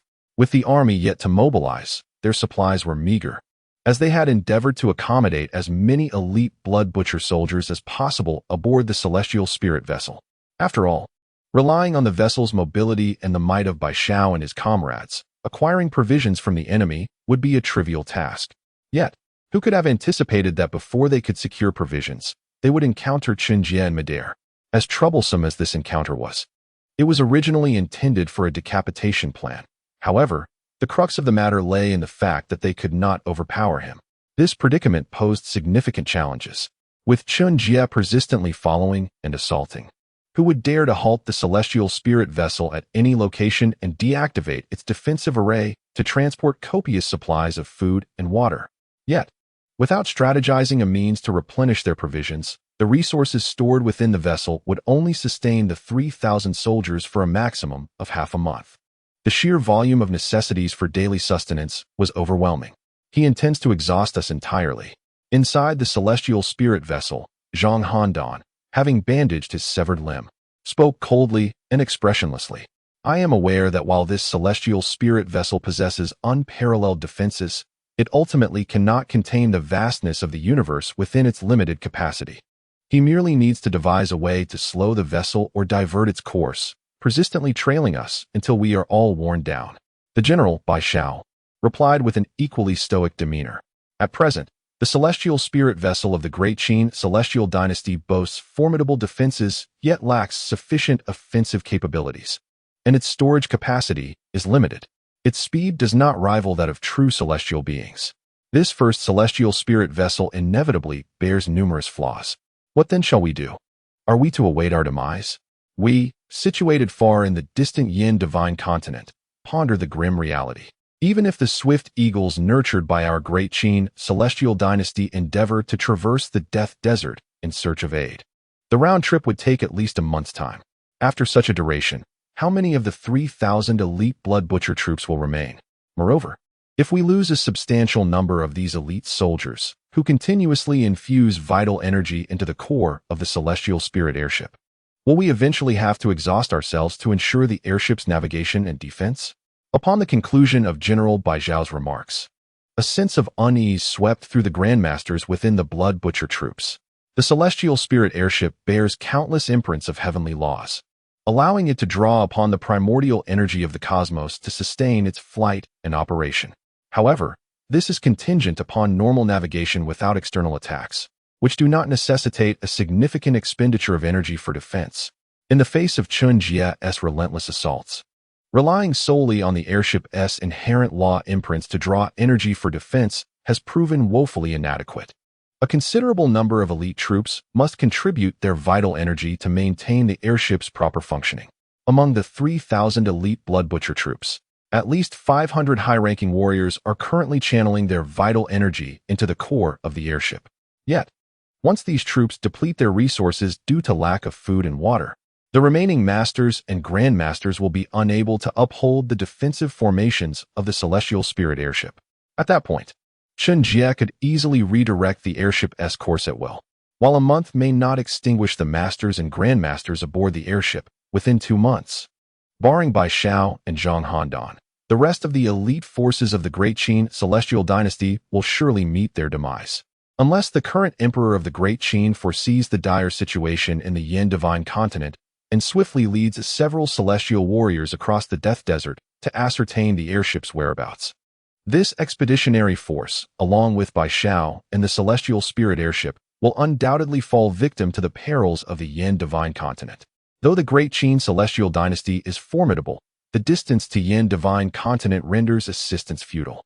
The colossal celestial spirit airship, under the incessant attacks from Chen Jie, emits thunderous roars and trembles violently, making it difficult to return to the Great Qin. The expressions of Wang Li and his companions grow increasingly grave. As elite members of the blood butcher troops, many hail from prestigious lineages. Wang Li, the vice commander, comes from a renowned military family, with his grandfather being one of the 2 celestial generals of the Great Qin. Though they fear not death, the thought of being trapped within the celestial spirit airship or the Yin divine continent, ultimately perishing far from their homeland, brings a wave of sorrow. Relying on you is still insufficient. However, since departure is not an option, we shall remain resolute. After a moment of silence, the white owl gazed upon the splendid and majestic Yinshan continent beneath the clouds. His expression hardened. He addressed Zhang Handan, who was accustomed to lurking in the shadows. With solemnity, is it not simply a desire to slay us? Then let it be so. Let there be a mountain of corpses and a sea of blood. Let the heavens tremble at our clash. I shall take the lead, commanding the elite of the blood butcher army to hold back Chen Jie, while you shall lead the remaining elite forces, dispersing them to relentlessly press toward Xiaoqing and the myriad strongholds within the Han dynasty. If we can eliminate half of the remaining grandmasters and masters within the Han dynasty, we shall find a way to endure until the other formidable beings of the celestial dynasty arrive for rescue. The other factions within Yinshan continent will have no choice but to yield. A monarch who cannot protect his own subordinates and subjects cannot hope to earn the loyalty of others. If it comes to it, we shall simply change our abode. Compared to Chen Jie, the greatest advantage of the Qin celestial dynasty lies in its superior mid to high tier combat strength, far surpassing that of Yinshan continent.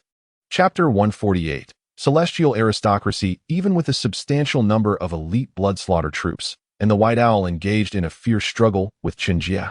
The solitary figure of Zhang Handan was more than sufficient to obliterate Xiangjing and annihilate all the high-ranking officials and elite of the current Han dynasty.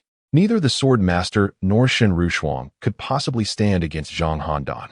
The White Owl resolutely decided to split his forces, intending to risk inciting Chen Jie's wrath to dismantle his dominion over the Yin divine continent. Chen Jie was formidable. Even the most ordinary celestial beings would find him an insurmountable opponent. In times past, facing a powerhouse like Chen Jie, no one would dare to provoke him to the brink. After all, merely a handful of unconcerned Grand Masters could stir significant upheaval within the Great Qin celestial dynasty. Should a single unencumbered celestial being with a singular focus on destruction arise, all major factions within the celestial realm would need to tread carefully.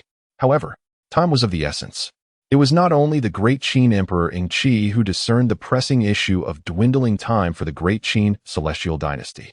Those celestial aristocrats intertwined with the fate of the nation also sensed the urgency. Both internal and external threats were compelling the Great Qin celestial dynasty to strive for the unification of the entire celestial realm as swiftly as possible. A solitary unbound celestial being could indeed cause considerable distress to the Great Qin celestial dynasty, yet it was insufficient to undermine its very foundation. If ordinary celestials could not vanquish Chen Jie, then the Great Qin celestial dynasty would mobilize more celestial beings, even enlisting the Great Qin Emperor Qi himself to take direct action. Within the central divine continent, the Great Qin Emperor Qi stood invincible. Once the White Owl resolved his determination, he hesitated not for an instant. He ceased the propulsion of the celestial spirit flying vessel, allowing it to glide slowly towards the earth, before leading the majority of the elite blood-slaughter troops to confront Chen Jie once more. Engaging in combat and stalling were two entirely different strategies. While the White Owl could not defeat Chen Jie, it would be far from difficult to delay him with the assistance of numerous Grand Masters and elite blood-slaughter troops. As Chen Jie observed the slowly descending celestial spirit flying vessel, a smile graced his face. However, upon witnessing the White Owl and a multitude of elite blood-slaughter troops charging towards him, and noticing another faction of elite troops dispersing in every direction, particularly after failing to detect Zhang Handan's presence, Chen Jie's heart sank to the depths of despair. The Yin divine continent had languished in weakness for far too long. Apart from Chen Jie, no celestial being remained, and the number of masters and grand masters had significantly dwindled after the recent tumult. Without the presence of Zhang Handan, a living celestial, the mere masters or grand masters among the blood-slaughter troops would find it simple to resolve matters through strategic positioning and gathering strength, even in a state of diminished combat capability. After all, although the elite blood-slaughter troops were formidable, they numbered only 3,000, and fewer than 500 accompanied Zhang Handan as they surged forth. With just these 500, even with several grand masters and masters among them, they could hardly hope to shake the current Han dynasty. Yet, a celestial being was an entirely different matter. Even though Zhang Handan had his arm severed by Chen Jie, he relied on the path of shadows to launch covert attacks. Despite the considerable prowess gained by Sword Master and Shen Rushuang under Chen Jie's guidance in recent times, they remained incapable of withstanding Zhang Handan's shadowy blade, let alone the likes of Chen Feng and Chen Jie, whose cultivation had yet to reach the level of a master. Zhang Handan, this venomous serpent lurking in the shadows, was the adversary Chen Jie most urgently needed to confront. Have you sensed it? Indeed, since you wish to prevent our departure, we shall remain. Beyond you, who in the vast expanse of Yinshan continent could impede the slaughter wrought by Zhang Handan and my elite blood-slaughter army? The so-called Great Han Dynasty you established is destined to crumble, and this Yinshan continent shall once again be unified under my Qin immortal dynasty. This realm has always belonged to the Great Qin. After evading a sword qi infused with the might of thunder and fire from Chen Jie, Bai Shao coldly remarked, attempting to disrupt Chen Jie's mental state with his words to buy more time. This realm has always belonged to the Great Qin? Perhaps. But why did the once unified Qin immortal dynasty of the Tianling realm collapse so dramatically? Was it merely due to the celestial upheaval thousands of years ago? Relying on divine favor, the Qin emperor and nobility acted with impunity, treating the common folk as mere cattle and sheep. Their draconian laws, still echoing through the various divine continents of Tianling realm, have immortalized the name of the tyrannical Qin. Even today, aside from you celestial aristocrats and the affluent families, what life do the ordinary citizens of the Qin immortal dynasty lead? What benefit does such a great Qin offer? Bai Xiao endeavored to unsettle Chen Jie, who responded without hesitation. The Qin immortal dynasty had been amassing intelligence from the various nations within Yinshan continent.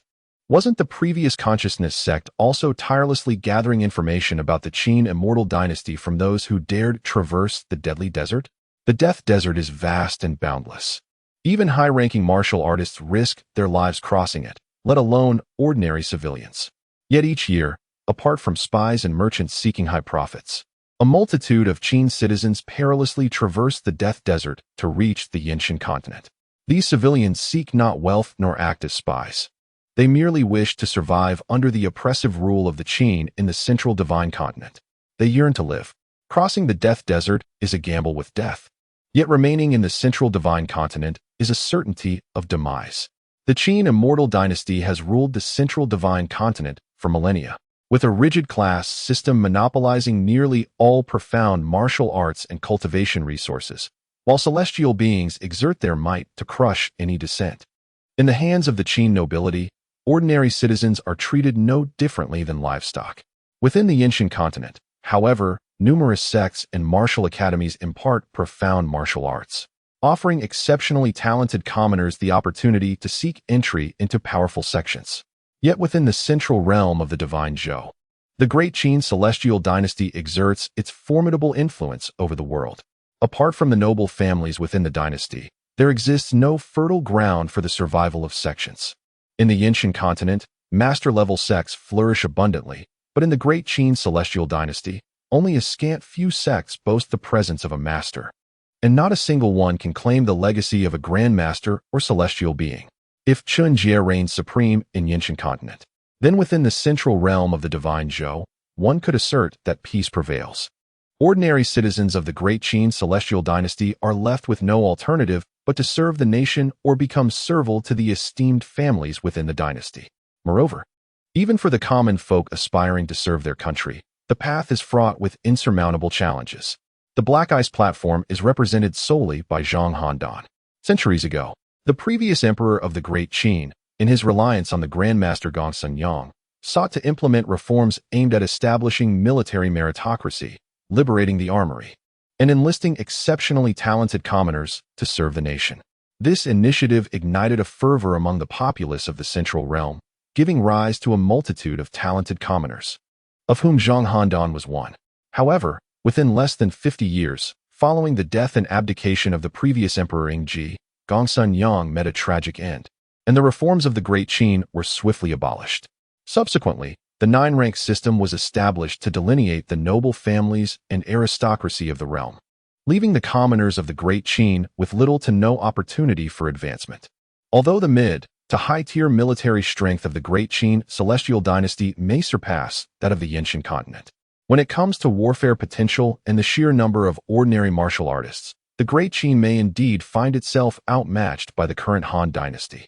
The elite forces and officials of the Great Qin are predominantly drawn from noble lineages. However, should sufficient time be afforded to Chen Jie, the prospect of assembling a formidable army composed entirely of ninth-rank martial artists from the populace is far from an impossibility. Chapter 149. 3 hours under the dominion of Chen Jie, the Han dynasty, which wields martial prowess across the realm, may possess greater potential than the Qin immortal dynasty. However, at this juncture, the military might of the Qin immortal dynasty still far surpasses that of the current Yin divine continent.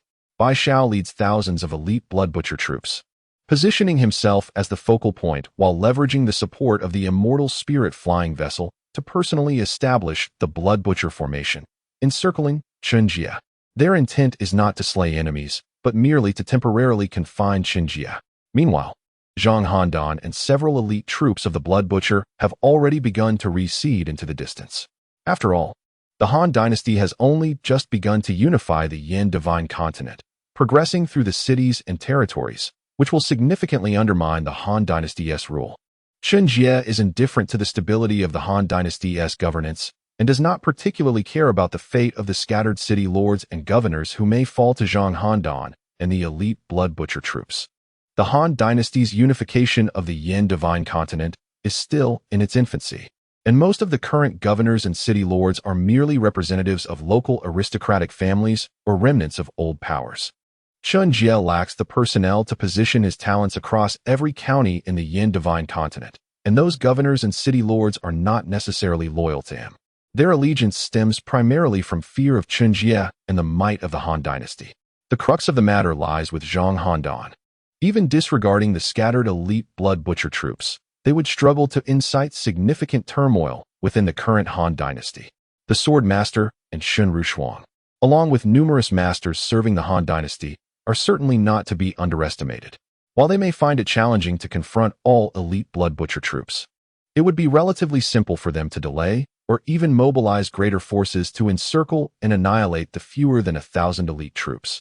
In order to prolong Chen Jie's entrapment as much as possible, the scattered elite blood butcher troops number no more than 1,000, and remarkably, there are no grandmasters among them. These scattered blood butchers serve merely as bait.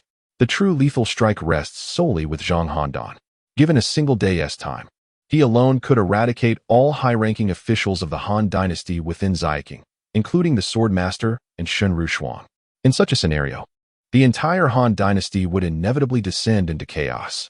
As Bai Xiao and the elite blood butcher troops engage Chen Jie, he soon discerns their intentions. The immortal spirit flying vessel, under Bai Xiao's command, has already penetrated deep into the heart of the Han dynasty. Yet Chen Jie has received no intelligence regarding any external invasions during this period. After eliminating the betrayals of Xiao Wujing and Zhang Tianhua, who had been marked for execution, the conclusion becomes evident. From the beginning, Bai Xiao and his cohorts have aimed for Zaiqing and himself. The trajectory of the immortal spirit flying vessel is unmistakably directed toward Zaiqing. Chen Jie understands fully that neither the Sword Master nor Shen Rushuang can withstand Zhang Handan.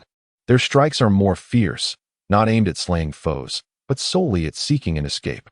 In the future, acquiring a treasure as magnificent as the celestial spirit flying boat will undoubtedly be feasible. However, the lives of Sword Master Shen Rushuang and Qin Feng are singular and irreplaceable. To contemplate an escape at this juncture is rather too late. All we need is to delay you for no more than 3 hours, and after that, the entire Xiajing, as well as the so-called Great Han Dynasty, shall inevitably collapse under his might. No one can defy the decree of destiny, for I, the Emperor of the Great Qin, embody heaven itself. Bai Xiao observed Chen Jie, who was recklessly charging through the blood slaughter array in an attempt to rush back to Xiajing, wiping the blood that trickled from the corner of his mouth. He once again sought to provoke him. The blood slaughter array, personally orchestrated by Bai Xiao, was indeed not as easily torn apart as the one previously set by Wang Li and others. However, to maintain the integrity of the array and protect its vulnerable points, Bai Xiao had to bear the brunt of the attacks unleashed by Chen Jie, standing in for Wang Li and the others. Yet, all of this was worthwhile. As long as they could delay Chen Jie for a maximum of 3 hours, by then, with the power of Zhang Handa. Unless Chen Jie could instantly ascend to celestial being status and break through the void to arrive in Xiajing, it would be exceedingly difficult for even a terrestrial immortal to catch up after allowing a celestial powerhouse to charge for 3 hours. The defenders left behind in Xiajing would be unable to withstand Zhang Handa's might until Chen Jie could return. Bai Xiao made his intentions and the urgency of Chen Jie's situation clear, striving to incite his anger. No matter how formidable an enemy may be, the loss of rationality transforms them into mere prey for a cunning hunter. Chen Jie is indeed powerful. Yet if he were to lose his composure in a desperate bid to escape the blood slaughter array, Bai Xiao and his companions might seize the opportunity to subdue him. Unfortunately, Chen Jie has never been mere prey. He is a top-tier predator within the entire celestial spirit realm. Bai Xiao successfully provoked Chen Jie, who was indeed deeply concerned for Sword Master Shen and Qin Feng within Xiajing.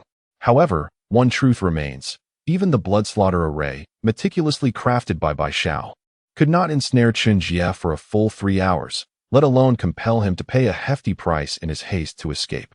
The blood slaughter array harnessed the formidable powers of numerous masters and grandmasters, with Bai Xiao as its core, momentarily rendering Chen Jie unable to break free. The array not only concentrated the true energy of all its creators to unleash unparalleled attacks, but also effectively dispersed and mitigated the counterattacks of those attempting to breach it. A solitary master or grandmaster would find it difficult to withstand even a casual strike from Chen Jie. Yet, with the combined might of dozens of masters and grandmasters, along with the celestial strength of Bai Xiao, they could withstand multiple lethal strikes from Chen Jie. Within the blood slaughter array, the realms of the celestial beings clashed, and the essence of heaven and earth surged ceaselessly. Even Chen Jie, who possessed a formidable blood vitality capable of countering true essence to a certain extent, found it challenging to fully harness his potential due to the constraints imposed by the blood slaughter array. Regrettably, Chen Jie's prowess extends far beyond mere celestial-level qi cultivation and the terrifying vitality akin to that of a celestial being. With the continuous enhancement from the 7 emotions forging divine method and the system's support, the true source of Chen Jie's formidable strength lies in his soul power, which even he finds difficult to quantify. Time is of the essence, and with little regard for his remaining cards, a glimmer of brilliance flashed in his eyes as his soul instinctively exited his body. An immense wave of soul power surged forth, disregarding the defenses of the Blood Butcher Great Formation, striking equally against every elite soldier of the Blood Butcher army that dared to encircle him. In the next moment, silence enveloped the world as numerous elite soldiers, whose cultivation levels barely reached the 9th rank, collapsed like a line of dominoes. Some masters of the Blood Butcher army were instantly left dizzy and disoriented, plummeting from the skies, while the Grand Masters within the army experienced excruciating pain in their minds, rendering them incapable of maintaining the formation. Even Bai Xiao, a celestial being who had mastered the blood slaughter divine blade, a technique that directly attacked the soul and possessed formidable soul strength, found himself momentarily dazed under Chen Jie's soul assault. In the wake of Bai Xiao's brief stupor and the injuries inflicted upon the souls of the many masters who had established the Blood Butcher Great Formation, the formation shattered without resistance. Chen Jie, who had previously been surrounded, soared into the sky, making a beeline for Xiangjing, and in an instant, vanished without a trace. Moments later, within the immortal spirit flying vessel, as he observed the numerous elite soldiers of the Blood Butcher army lying unconscious and the masters with blood seeping from their eyes, Bai Xiao let out a deep sigh, confirming that Chen Jie had departed. Subsequently, the figure of Zhang Handan quietly materialized beside him. Chapter 150, Shadows Beyond the Realm. Fortunately, the initial plan we devised was merely to find a way to encircle and eliminate him or to draw him away from his stronghold, rather than to recklessly storm into Shi Jieying and unleash a massacre. Otherwise, in his presence now, I would surely be unable to withstand even 3 strikes. With one arm severed, Zheng's eyes flickered with a hint of relief as he gently addressed Bai Xiao. During Cheng's relentless pursuit, Zheng had indeed contemplated quietly infiltrating Shi Jieying to wreak havoc. However, it was Bai Xiao, after a moment of reflection, who dismissed Zheng's proposal. It would be futile, even if all the inhabitants of Shi Jieying perished and the Han dynasty crumbled amidst chaos. As long as he remains alive, our Qin immortal dynasty will never be able to smoothly command the entire YNSHN continent, but instead would provoke a genuine mortal enemy. Bai Xiao sighed and continued, when our combined forces, along with the elite troops of the Blood Butchers, failed to directly eliminate him, it became evident that we have already lost this war. The greatest adversary of the Qin immortal dynasty has never been merely one individual.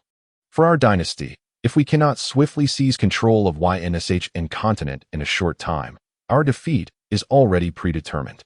The major powers of other continents will not idly watch as the Qin immortal dynasty engulfs YNSHN.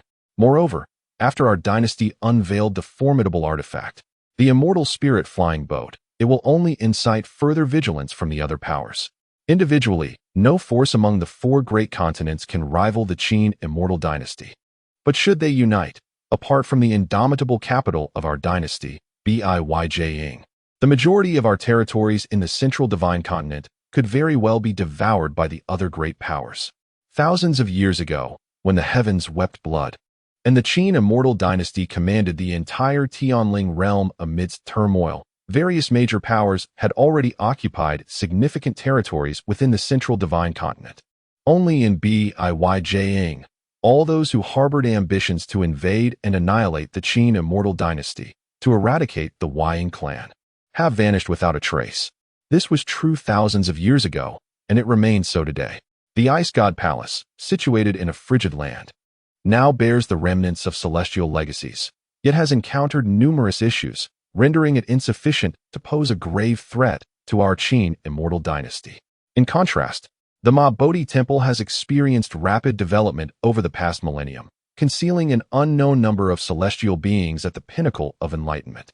The Tianling Dao sect has long sought to conquer the central divine continent and unify the Tianling realm, becoming our foremost enemy since the heavens wept blood. Should they learn of our dynasty's renewed campaign against YNSHN, they would undoubtedly not remain passive. As Zheng spoke, his expression grew increasingly grave. Since the heavens wept blood and the Tianling realm fragmented, it has divided into 5 great continents and 6 chaotic sea regions.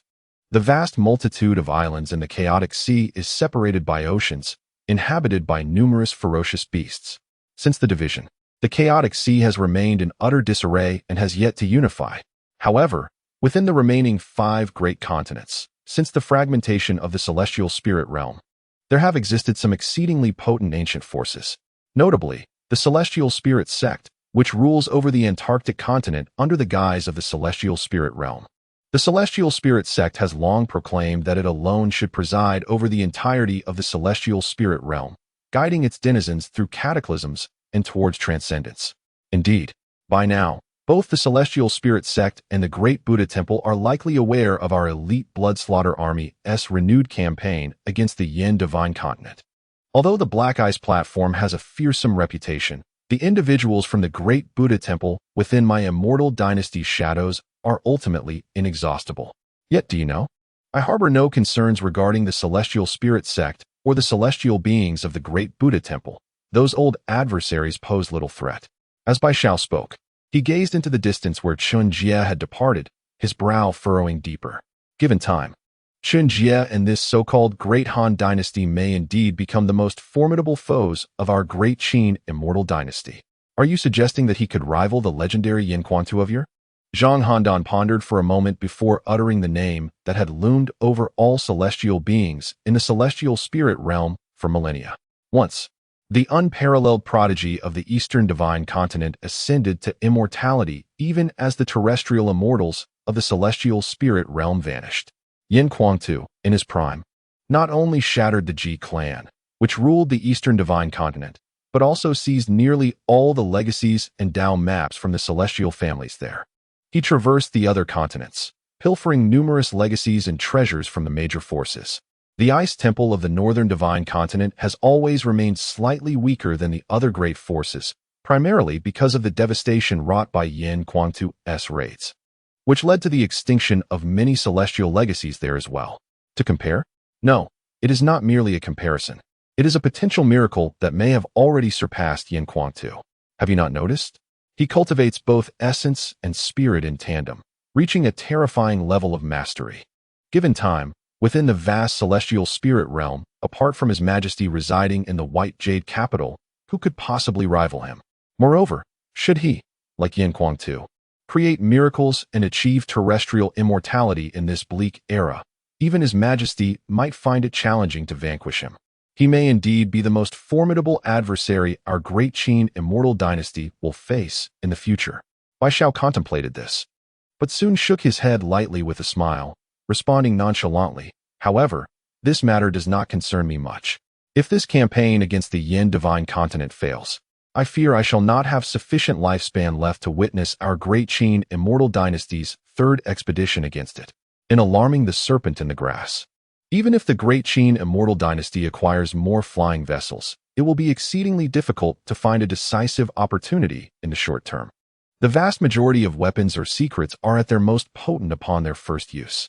After that initial encounter, both Chen Jie and the other forces will undoubtedly take appropriate precautions. Let us depart. It is time to return home." Upon uttering these words, the White Owl casually launched a colossal signal rocket. its sharp whistle and lingering crimson clouds summoning the elite troops of the blood butchers who had not yet fled far. For those formidable beings, the celestial warriors, traversing several miles in the blink of an eye was a trivial feat, however, for the ordinary elite of the blood butchers, who were not even masters. The distance they could cover in such a brief span was indeed quite limited. Moments later, all the elite returned. And then the celestial spirit vessel soared into the sky, racing back to the great Qin celestial dynasty at the utmost speed. Given Chen Jie's pace, it would not be long before Zhang Handan's infiltration of Xiangjing was discovered. Even without clarifying whether Zhang Handan was truly concealed or arranging safe havens for Chen Feng and others, it was improbable that Chen Jie could directly return to pursue them. Yet, in the interest of prudence, White Owl was unwilling to take even the slightest risk. The losses of the Blood Butcher army during the former campaigns in the Yin Divine Continent were already substantial. This time, White Owl was determined to prevent further casualties. Moreover, under no circumstances must this celestial spirit vessel fall into Chen Jie's hands. The Great Qin celestial dynasty had painstakingly transformed a colossal vessel that had mysteriously descended into the central divine continent centuries ago into the current celestial spirit vessel. With the might of Chen Jie and the Han dynasty, given sufficient time and resources, it would be no challenge to replicate the celestial spirit vessel that White Owl and his companions were aboard. While reconstructing a damaged vessel from scratch would require an extensive duration, directly imitating a finished product for production was far less daunting. Just as White Owl was leading the elite of the Blood Butchers back to the Great Qin celestial dynasty, the once calm depths of the falling Dragon Lake, following the battle there, began to inexplicably emanate strands of ominous blood-red malevolence. Meanwhile, beyond the heavenly spirit realm, a massive flying vessel confronted a colossal beast, suffused with blood-red malevolence, alongside a monk radiating a resplendent golden glow. Chapter 151, Heart of the World, Amitabha. Why must the true immortal of Changfeng and the true god of Huanglu be so confrontational? The matter of exploring the heavenly spirit's miniature world has long been settled by the ancestors of our three sections. There is no need for such hostility, which only serves to increase our troubles. Dressed in white monastic robes, the Bodhisattva of Maha Temple spoke softly, her words resonating in the void, creating ripples of golden light. Wherever these golden waves traveled, the once tense members of the Flying Immortal sect and the disciples of the Beast God sect, who were enveloped in a fervor of blood and energy, found their expressions inexplicably softening. Some disciples of the Beast God sect even bore a faint glow of divine illumination on their faces. However, in the next moment, as the true immortal of Changfeng and the true god of Huanglu simultaneously rebuked her, the disciples of the Flying Immortal sect and the Beast God sect, who had been momentarily calmed, were jolted back to reality, their faces filled with terror as they gazed at the Bodhisattva of Maha Temple. They had come perilously close to being directly enlightened by her. Humph, the formless sound of the Maha Temple is indeed formidable. Yet, to dare to enlighten my disciples in my presence, does the Maha Temple seek to provoke both the Flying Immortal sect and the Beast God sect simultaneously? The true immortal of Changfeng guarded those disciples who had nearly been enlightened behind him, coldly addressing the Bodhisattva, the true god of Huanglu, who harbored past grievances against the true immortal of Changfeng, fixed his enormous crimson eyes upon the Bodhisattva with equal coldness. If the disciples of the Flying Immortal sect were merely affected by the formless sound, some disciples of the Beast God sect, who emulated the ways of the savage beasts, consumed their blood and transformed into savage forms. Though exceptionally powerful in their physical energy, their spiritual essence was somewhat lacking, were on the brink of genuine enlightenment by the Bodhisattva. Among the disciples behind the true immortal of Changfeng and the true god of Huanglu, all were at the realms of earthly immortal or demigod. Within the heavenly spirit realm, the path of qi refining is the mainstream, with little transmission regarding body and spirit refining, and few are even aware of the specific levels of cultivation. However, within the Starfall Great World, while qi refining is predominant, there are certain sects that focus on spirit and body refining, though they are not exceptionally rare. The earthly immortal realm, which is below the level of qi refining earthly immortals, shows no significant disparities among the three paths of body refining, spirit refining, and qi refining. Yet, upon reaching the earthly immortal realm, substantial differences begin to emerge between body refining and spirit refining. To achieve the earthly immortal state in Qi refining, one must transform into a blessed land, comprehending the principles of heaven and earth, also known as the earthly immortal realm, followed by the celestial immortal, true immortal, and even golden immortal states. Conversely, the path of spirit refining is comparable to the earthly immortal realm, referred to as the one tribulation immortal, with higher levels such as the 2 tribulation immortal, 3 tribulation immortal, and 4 tribulation immortal. In the realm of body refining, the earthly immortal is termed a demigod, with higher titles including celestial god, true god, and even ancient god. At its core, regardless of whether one practices the cultivation of Qi, body, or spirit, as long as one remains within a similar realm, they may possess certain advantages due to differing focuses in their training. Ultimately, however, the true measure of strength lies in who can persevere to the end. The path that leads to victory is the most formidable, and none can delineate it with precision. Moreover, the intertwining of Qi, essence, and spirit is a formidable challenge. The vast majority of sects and practitioners in this world can only choose one path to prioritize, with a slight divergence into others. Relatively speaking, the cultivation of the spirit is exceptionally arduous, often granting significant advantages when contending with those who focus on Qi or body cultivation. Within the Maha Temple of the Buddha's lineage in the Starfall Great World, numerous teachings reflect the path of spirit cultivation. The Maha Temple stands as a formidable lineage of golden immortals within the realm of the eternal life sea. Its esteemed founder, the Maha Buddha, has gained renown far and wide. Among the golden immortals, the Maha Buddha is undoubtedly a powerful figure, yet those who attain the golden immortal realm, regardless of whether they tread the path of Qi, body, or spirit, cannot be deemed weak. The ancient god Kunping of the beast god sect may often slumber, but should he awaken and soar through the heavens, he would undoubtedly stir considerable waves within the eternal life sea. Furthermore, the Tianxing Golden Immortal of the Flying Immortal sect has historical ties with the legendary sovereign of the eternal life sea, the eternal life emperor. The Mahabuddha, even with tenfold courage, would not dare to offend such a legendary figure. With a lifespan of 5,000 years for celestial immortals and even longer for true immortals, golden immortals are, unless faced with formidable foes, essentially immortal and indestructible. In the grand scope of the Starfall Great World, they can be regarded as local sovereigns. However, compared to the true emperors of the Starfall Great World, what significance does an immortal golden immortal hold? Immortal golden immortals can forge their own small worlds, becoming creators within their realms, wielding boundless power. The creator of the celestial spirit small world is a golden immortal, known as the Celestial Spirit Golden Immortal. Gifted with exceptional talent, he achieved the golden immortal realm after merely 20,000 years of cultivation.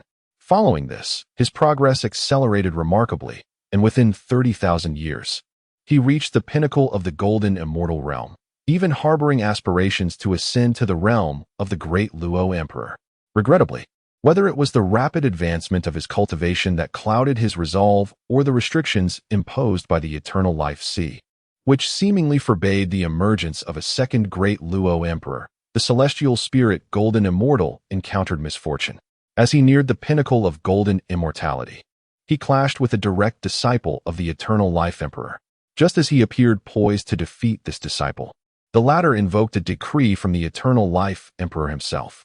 Under the authority of this decree, the celestial spirit golden immortal, at the height of his powers, was instantaneously obliterated, reduced to ashes.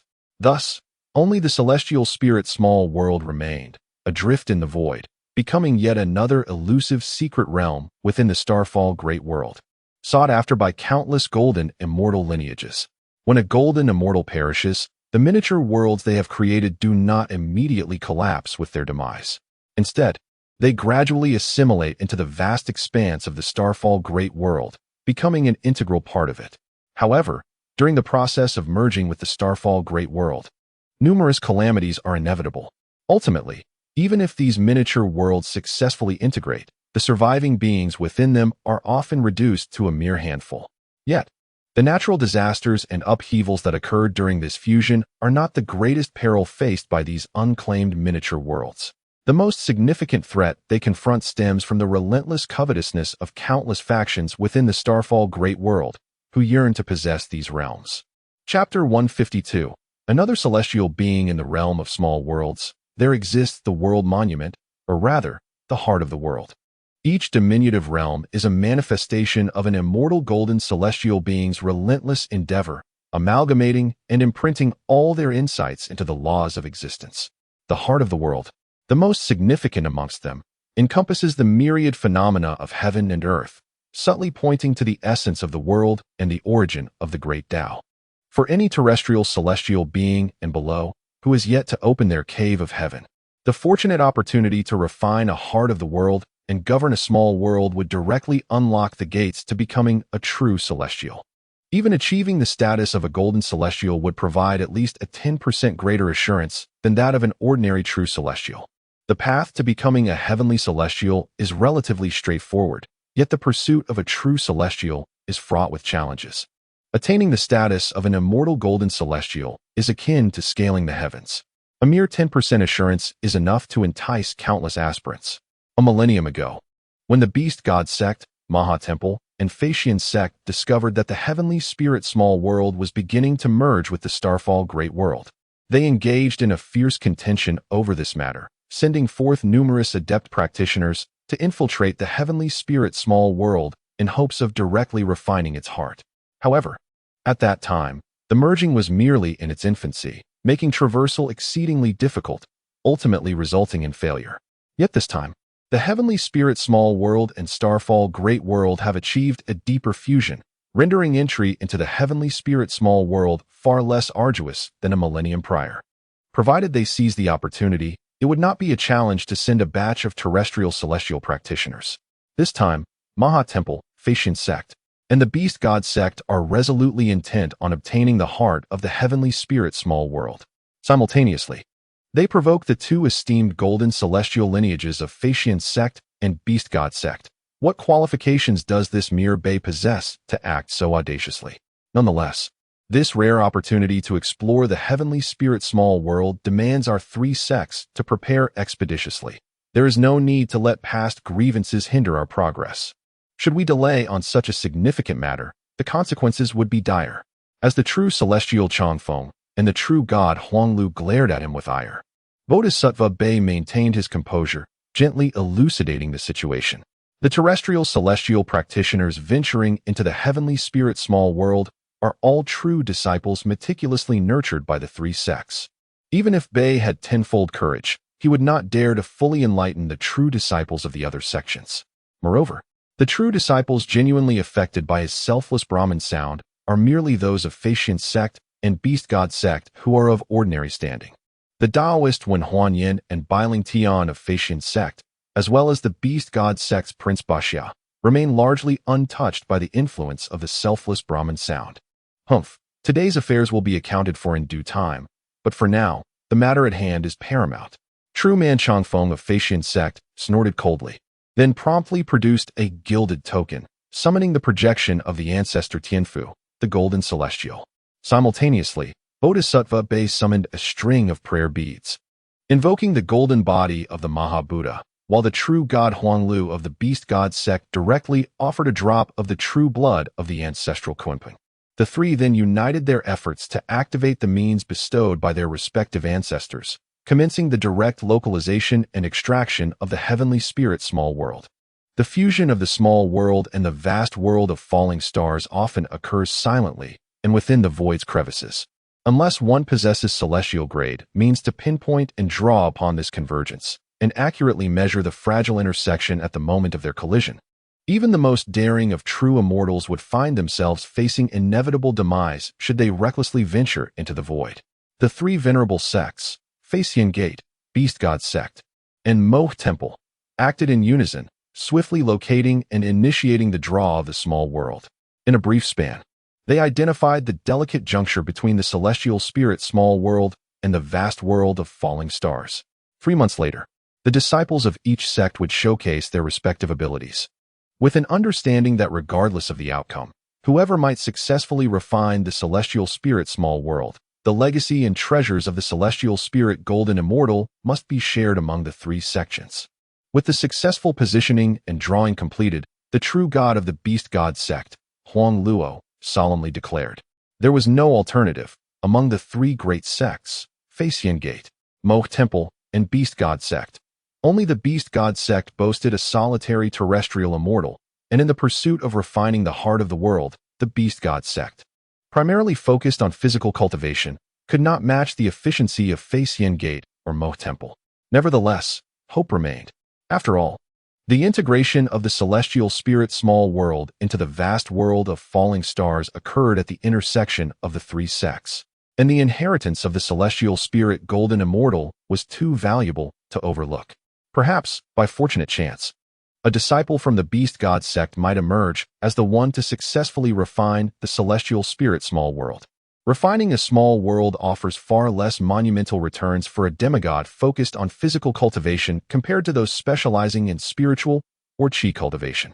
However, the insights gained from the celestial spirit golden immortal regarding the laws of the heavenly path during the refining of a small world would undoubtedly transform any physical cultivator profoundly.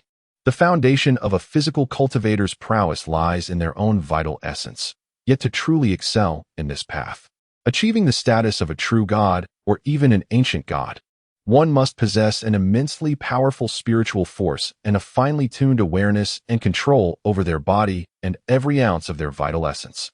Should the day arise when one's spirit goes awry or their control falters, regardless of the vastness of their vital essence or the resilience of their divine body, they would merely be living corpses awaiting their end. Among the void's crevices in the vast world of falling stars, numerous ancient god remnants float, their bodies out of control and spirits shattered. It is even said that in the far northern reaches of this world lies the great God Mountain Range, formed long ago from the body of an ancestral god. The path of cultivation is a journey of ascending layers, and with each elevation, while one may behold more splendid vistas, they must also confront the arduous challenges of reaching greater heights. Whether in physical, spiritual, or chi cultivation, the ascent often brings forth greater tribulations. Yet, for the sake of reaching the pinnacle and enjoying extended longevity, such trials are hardly of concern. In response to Huang Luo's reaffirmation that the inheritance and treasures of the celestial spirit golden immortal must be shared among the three sects, both true immortal Changfeng and Bodhisattva Bei Yi expressed no dissent. Even though the disciples of the Maha sect and the Taoists of the Flying Immortal Gate possess a significantly higher probability of refining the heart of the world compared to the brutish members of the Beast God sect, who can truly assert certainty before the heart is secured, the contract established by the esteemed ancestors of the three sects is not to be trifled with. The heart of the world is indeed precious, yet within the vast expanse of the starfall world, how many of those prodigies who successfully refine it can ultimately attain the status of an immortal golden immortal? To the nearly ageless immortal golden immortals, all beneath their rank are but mere insects. The desolate beast god was enveloped in silence after reiterating the necessity for the three sects to share the inheritance and treasures of the celestial golden immortals, patiently awaiting the appointed time. Meanwhile, within the celestial realm, as Chen Jie returned to Xiangjing, he found not a trace of Zhang Handan, the swordmaster, and Chen Feng, having emerged unscathed, let out a gentle sigh. The rumored massacre by Zhang Handan in Xiangjing might merely be a ruse orchestrated by the likes of Bai Xiao to draw attention away. However, until another celestial powerhouse from the Han dynasty takes command, Chen Jie dares not to take such a gamble. The Qin immortal dynasty, and another celestial being? As these thoughts coursed through his mind, he gazed at the oblivious sword master and Shun Rushuang, his mind awash with myriad reflections. Chapter 153. The hidden cards left by Chen Jie. How can one attain the status of a celestial being? For the grandmasters residing within a complete and vast world, it is merely a matter of harmonizing with the universe and comprehending a fragment of its laws, thus naturally achieving the status of a celestial being. However, for the numerous grandmasters in the Tianling realm, who find themselves in a world rendered chaotic following the demise of their realm master, the path to becoming a celestial being necessitates deciphering the legendary inheritance maps left behind by celestial beings. Subsequently, they must ascertain whether they can glean even a hint of the profound insights from these celestial entities, thereby achieving their own ascension. Yet, what if one's ancestors were not celestial beings and left no such inheritance maps? In that case, one must rely on fortune, either forging a new path through the endless darkness or remaining trapped within the confines of Grandmaster status, ultimately facing demise. Importantly, even if one possesses the inheritance maps of celestial beings, the laws conveyed therein may not be suitable for every Grandmaster.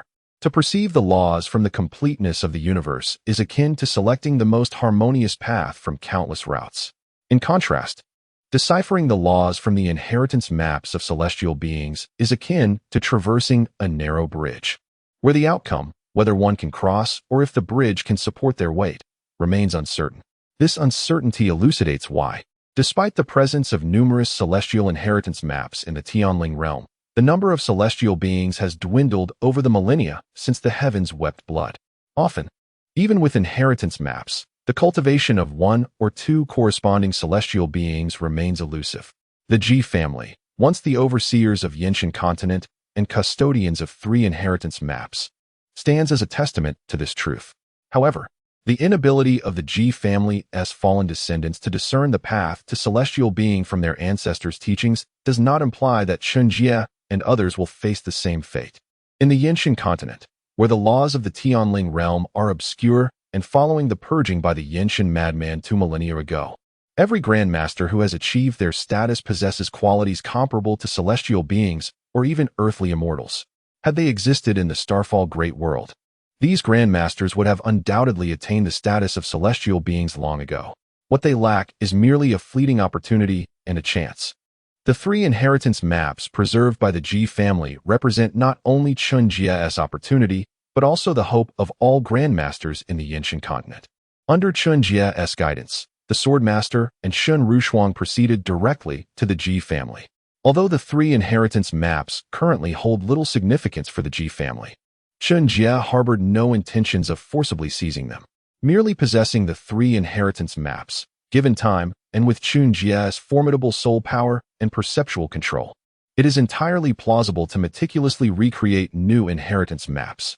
The 3 inherited Dao diagrams will forever belong to the Jie family. However, as the sovereign of the Great Han Dynasty and the mentor of Jie Lingxue, it is reasonable to allow friends, family, or subordinates a glimpse of these diagrams for a modest price. Could the Jie family truly refuse such a request? The adage "a bird in the hand is worth 2 in the bush" rings true. Merely granting access to a few diagrams that currently hold no significance for the Jie family could garner the goodwill of Chen Jie and other Grandmasters.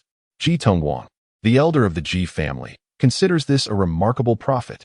Most importantly, he is acutely aware that with only himself as the Grandmaster stationed in the Jie family, they have no grounds to decline. Should Grandmasters come to the Jie family to seek enlightenment, the Jie family cannot afford to be obstinate. If they choose not to cooperate, they risk having all 3 inherited Dao diagrams forcibly reclaimed to Shi Jing. Could the Jie family truly defy such an outcome? The Jie family's remaining heritage may still unleash a blow comparable to that of the terrestrial immortals, but such a singular strike, what good would it do? Within the realm of Yin Shenzhou, there is no longer just one Grandmaster, and what's more, that decisive blow possesses its greatest deterrent power before it is ever unleashed. Ji Tongwang warmly welcomes the arrival of the Sword Master and Shun Rushuang. Upon their first glimpse of the 3 ancestral inherited Dao diagrams, both the Sword Master and Shun Rushuang, much like Chen Jie before them, fell into a profound silence. In that moment, they perceived the heavens and the earth, the multitude of living beings, the path ahead, and most importantly, themselves. The Sword Master and Shun Rushuang immersed themselves in the contemplation of the ancestral Dao diagrams within the Jie family. Meanwhile, in Shijing, Chen Jie is deeply engrossed in pondering how to leave behind a safeguard for his children, one capable of repelling the incursions of celestial beings. Within the imperial palace of Shijing, Chen Jie sits cross-legged before his statue, continuously infusing it with his essence, spirit, and the vital energies of heaven and earth. Although Chen Feng and others diligently practice the techniques such as the 7 emotions refining God method and the tantalizing secrets created by Chen Jie, and have made rapid advancements in their cultivation due to Chen Jie's dominance over Yin Shenzhou and the countless treasures acquired, it is nothing short of miraculous that, In just over a year, many of Chen Jie's children have ascended from the 6th rank to the 9th rank. However, progressing further to achieve Grandmaster status and ensuring survival against the ambushes of celestial beings is no easy feat, even though Chen Jie has paved the way for them. Accumulating the necessary time for advancement to Grandmaster or beyond is essential. Not everyone possesses the extraordinary capabilities of Chen Jie. Relying on Chen Feng and the others to rapidly advance their cultivation and contend with celestial beings is clearly impractical, especially given the limited number of Grandmasters currently in Yanshenzhou. Chen Jie can conceive of only 3 safeguards to ensure the lives of Chen Feng and others. To further empower the divine essence imbued with a fragment of Chen Jie's consciousness, while simultaneously allowing it to ceaselessly absorb the myriad aspirations directed towards him, thereby gradually enhancing its strength. This divine manifestation serves as Chen Jie's foremost and most formidable trump card prepared for Chen Feng and the others. Under Chen Jie's relentless fortification, when sensing the imminent peril that Chen Feng and his companions find difficult to counter, this statue will autonomously awaken, subsequently unleashing combat prowess approaching half of Chen Jie's own in a brief span. Even if it can merely exert force equivalent to Chen Jie's, it suffices to contend with an ordinary celestial being. With his mastery over the triad of essence, Qi, and spirit, each cultivated to a level comparable to that of a celestial being, Chen Jie's strength undoubtedly surpasses that of the typical celestial. However, although the statue can momentarily exhibit strength akin to that of a celestial, it relies solely on the vitality, spirit, and willpower infused by Chen Jie, resulting in a burst of power that is fleeting and unsustainable, thus rendering it impractical for frequent use. In light of this, recalling the iron sword left by the ancestors in the Jie family's library, along with the numerous elite troops encountered previously who had established the Bloodslaughter formation, a strategy began to take shape in Chen Jie's mind. He commenced the arduous task of channeling his essence, Qi, spirit, and even the laws of nature into various forbidden artifacts capable of unleashing a fraction of his strength whenever he had a moment to spare. Were it not for the secret arts of the gluttonous beast and the enhancement of his capacity to absorb the world's essence and devour rare treasures post-achieving celestial status. Coupled with his formidable spirit, the statue and those artifacts nearly drained him completely. As the divine essence statue and the forbidden artifacts approached full charge, a novel and enigmatic formation gradually crystallized in Chen Jie's mind, born from his comprehension of the power of faith and the Bloodslaughter formation. At this juncture, only a mere 15 days had elapsed since Bai Xiao and his allies ambushed the Yin divine continent. Such innate talent is indeed extraordinary. Chapter 154. The 5 extremes of the divine sealing throne. For a span of 15 days, Chen Jie remained ensconced within the confines of Xiaoqing, quietly devising life-saving trump cards for Chen Feng and the others. However, upon the 15th day, Bai Xiao and his comrades had just returned to the capital of the Great Qin celestial dynasty, Bai Yujing. Had they failed? When the emperor of the Great Qin, Ying Qi, beheld Bai Xiao and a multitude of elite bloodthirsty troops disembarking from the celestial vessel with downcast expressions, an answer began to form in his mind. Had the campaign against the Yin divine continent gone smoothly, the celestial ship would have returned bearing only a handful of survivors, followed by a contingent of the Great Qin's finest, poised to thoroughly conquer and dominate the Yin divine continent. Yet now, Bai Xiao and his entire cohort had returned. Your Majesty, our inadequacies are to blame. In the grand hall of the imperial palace, Bai Xiao knelt on one knee, filled with self-reproach. Beside him, Zhang Handan similarly knelt, his severed arm, a casualty of Chen Jie, yet to be reattached. Do not blame yourselves. My impatience was at fault. None of us anticipated that within the Yin divine continent, there would once again emerge a peerless prodigy, rivaling the legendary Yin Kuang-Tu of yore. Mastering the 3 paths of essence, vitality, and spirit, he has honed them to an exceptionally profound level. Such a genius, even without extensive celestial legacies, is not easily subdued by the likes of you. It is truly regrettable, lamented the emperor of the Great Qin, Ying Qi. Had such a prodigy been born within our Great Qin celestial dynasty, or in the era before my ancestral Ying family fell into slumber, achieving immortality and becoming an ancestor would have posed no challenge whatsoever. With a gentle wave of his hand, a tremendous force lifted by Xiao and the others from their kneeling positions, as he expressed his sorrow. Chen Jie's talent is indeed unparalleled across the realm.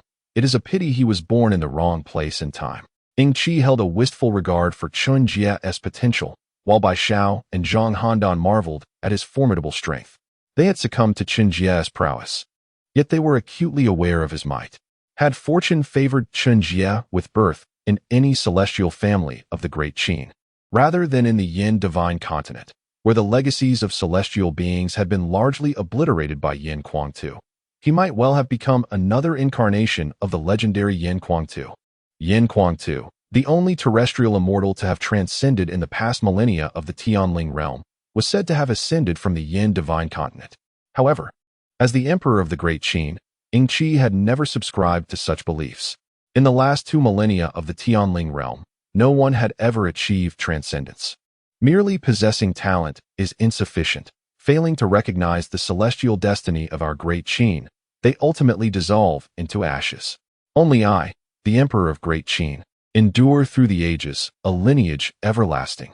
While Ying Qi and Bai Xiao held Chen Jie in high esteem, Li Si, the left minister of the Great Qin, regarded him with disdain, deridingly proclaiming, "What of a prodigy?" For millennia, the Tianling realm has witnessed countless gifted individuals. Yet who among them has ultimately shattered the celestial limits and grasped the mysteries of the world to achieve transcendence? The realm of Tianling has gradually transformed into a desolate wasteland, with only the emperor of the Great Qin possessing the potential to truly govern this domain and attain transcendence. This Tianling realm inherently belongs to the Ying family. The foundation of the Great Qin celestial dynasty extends far beyond the confines of this realm. The Li family, a prestigious lineage within the Great Qin celestial dynasty, has long been esteemed, with its ancestors having connections to the legendary progenitors of the Ying family, thus possessing knowledge of great secrets that are elusive to the ordinary families within the current Great Qin celestial dynasty. Is the lineage of 10,000 generations destined to endure eternally? In response to Li Si's flattery, Ying Qi remained impassive, gently shaking his head, and solemnly remarked, "Who, apart from our ancestors, can safeguard us for millennia? Time is of the essence. In no more than 500 years, the Tianling realm will be irrevocably merged with the Starfall world. During this period, the Tianling realm will undoubtedly face relentless calamities, and as the two realms increasingly integrate, the likelihood of foreign powers discovering and invading this once unclaimed world will also rise. A temporarily ungoverned small world is enough to incite the covetousness of countless true immortals, and even the arrival of golden immortals is not beyond possibility. We cannot afford to delay. The summoning plan must be expedited. Yet, if we cannot await the arrival of our Ying ancestral forebears, we must once again unify the Tianling realm, establish the 5 extremes divine throne, summon the heart of the world, and subsequently refine it to prevent the complete amalgamation of the Tianling realm with the Starfall world, in anticipation of future celestial opportune moments. As descendants of the Tianling golden immortals, the Ying family of the Great Qin celestial dynasty possesses knowledge far exceeding that of countless families within the Tianling realm, and naturally, we have long been prepared with contingencies. Were it not for the sudden demise of the Tianling golden immortal, the Tianling realm would not have undergone such drastic changes upon losing its realm master. Many formidable beings of the Ying lineage, along with all heavenly immortals and above who remained in the Tianling realm, either perished instantaneously or were cast out of the small world. Those of our clan dwelling in the Starfall world, who are heavenly immortals or above, also found it challenging to ascertain the coordinates of the Tianling small world amidst the boundless void and thus enter it.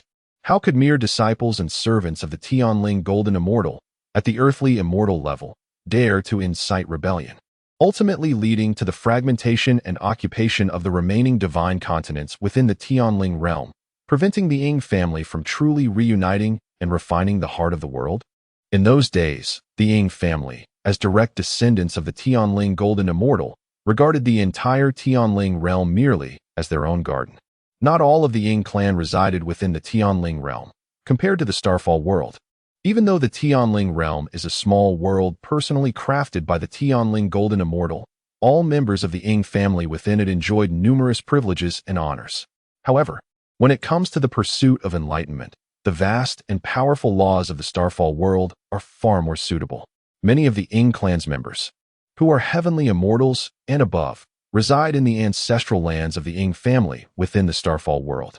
Ing Chi intends to find a way to hasten the summoning plan. The deities to be summoned being the heavenly immortals and true immortals of the Ing family within the Starfall world. Only when the celestial realm draws sufficiently close to the Starfall great world and begins to merge with it, can the Ing family advance their divine summoning initiative. Seeking to connect with the celestial and true immortal beings within the Starfall great world. Once the ancestral figures of the Ing family ascend through the hidden passages left by their forebear, Ing Tianling, directly into the celestial realm to refine the heart of the celestial realm, it is conceivable that, given time, the Ing family may once again produce a true golden immortal ancestor, thereby ensuring their eternal legacy. Celestials and true immortals possess limited lifespans. Only the immortal golden immortals, if they devote themselves to profound cultivation and encounter no formidable adversaries, can endure for eons, making immortality an attainable feat. The venerable ancestor, Ing Tianling, once knew an immortal golden turtle that thrived for as long as 30 million years. As for the so-called establishment of the five extremities and the sealing of the divine throne, the forced refinement of the heart of the celestial realm was merely a last resort to enable Ing Chi, a mere mortal, to compel the refinement of the heart, preserving the greatest heritage of Ing Tianling. Typically, only those at the earthly immortal realm possess sufficient spiritual power to refine such a heart. In contrast, practitioners at the celestial realm lack the requisite spiritual strength. Even if they were to forcibly refine a heart, they would struggle to glean insights from the myriad paths of heaven and earth, and would find it exceedingly difficult to master the refined microcosm. Such an endeavor could easily lead to spiritual damage, hindering their progress in cultivation. A complete microcosm, even when damaged, harbors boundless truths of heaven and earth. For those who have yet to grasp the laws of the universe, encountering these infinite truths may prove detrimental. It is akin to expecting a primary school student to tackle doctoral-level courses. Any avoidance of mental collapse would be considered a stroke of luck. Furthermore, when the refiner meets their end, the microcosm they have refined will also suffer great harm. Generally speaking, unless one is an extraordinary prodigy, no one would dare to attempt refining a microcosm while still in the celestial realm, as such an endeavor would be an extravagant waste. Chapter 155. The Ice God Palace. However, all extravagance is rendered meaningless when life approaches its inevitable conclusion. What significance does waste hold when survival itself is at stake? The divine summoning plan is a grand scheme meticulously devised by the Ing clan, requiring the heavenly spirit realm to be sufficiently close to the Starfall great world before the formation of the great array can be set in motion, thus maximizing the summoning and calling of the Ing clan members from beyond the heavenly spirit realm. Yet, should the divine summoning plan ultimately falter, the last glimmer of hope for the Ing clan lies in forcibly merging the heart of the world from the heavenly spirit realm to temporarily prevent its complete integration into the Starfall great world, thereby halting the prying eyes and covetous desires of outsiders. However, successfully summoning the heart of the world and forcibly merging it to unify the heavenly spirit realm, followed by the establishment of the five extremes divine sealing array in the realm's 5 cardinal locations, is indispensable. The task of sensing the heart of the world and subsequently merging it is no simple feat, let alone achieving such a fusion with the cultivation of a celestial being. The 5 extremes divine sealing array is the key for the Ing clan to forcibly merge the heart of the world with their celestial cultivation. However, the other powers within the divine continent are unlikely to permit the Ing clan to freely establish their array in those territories. The ambition to refine the heart of the world and seize control of the entire heavenly spirit realm is not a pursuit exclusive to the Ing clan. Within the imperial capital of the Great Qin Celestial Dynasty, Baiyu Jing, Ing Tianxi leads numerous elite forces of the Great Qin, using their own blood as a catalyst to directly activate the divine summoning array. The formidable power of their bloodline resonates through the ancient altar in Baiyu Jing, sending mysterious vibrations that echo in all directions. Simultaneously, countless elite families within the Great Qin are preparing for battle, tirelessly forging a multitude of celestial spirit vessels day and night. The ideal scenario would be to summon the ancestral celestial beings of the Yin clan through the divine summoning array to refine the heavenly spirit realm.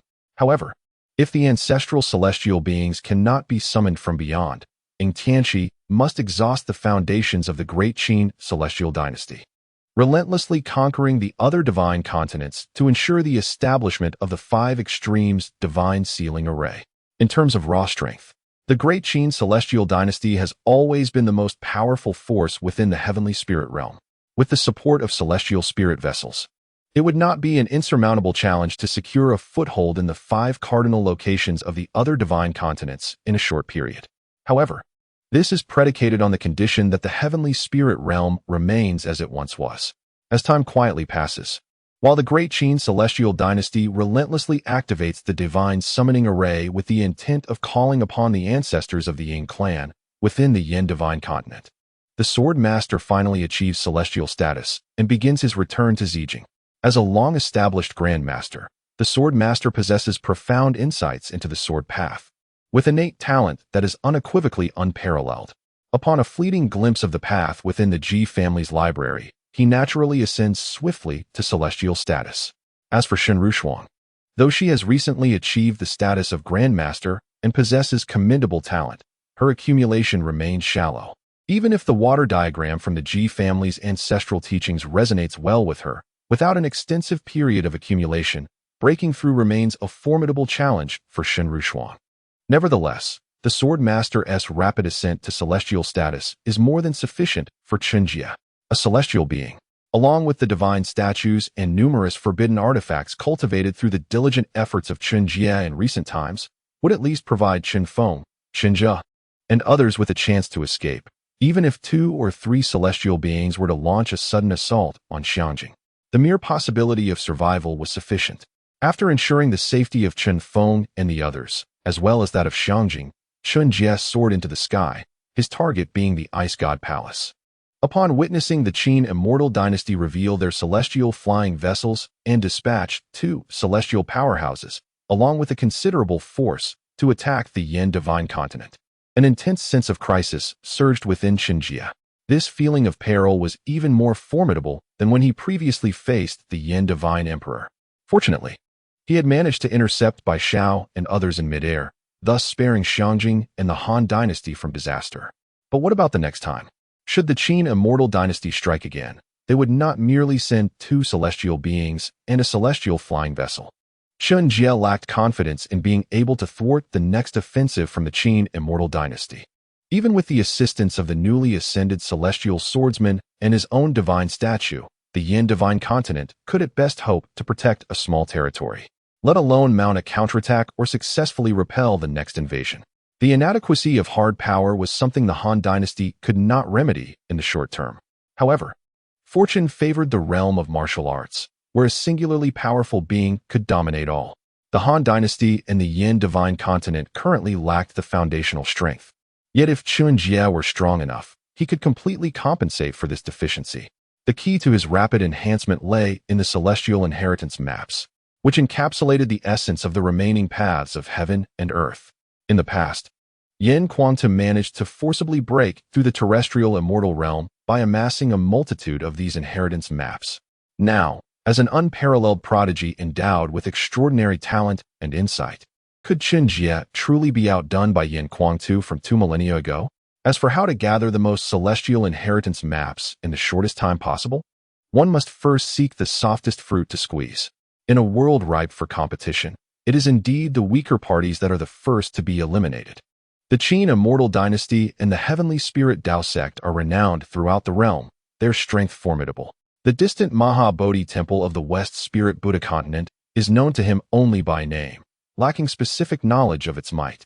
In contrast, the Ice God Palace in the Arctic Divine Continent, which borders the Yin Divine Continent via the Great Snow Mountain, was somewhat familiar to Chen Jie through the knowledge gleaned from the collections of prominent families within the Yin Divine Continent and the residents near the Great Snow Mountain. The Arctic Divine Continent and the Ice God Palace are arguably the weakest forces among all the divine continents, aside from the Yin Divine Continent itself, even falling short of the fragmented Wan Yao building in the Chaotic Star Sea.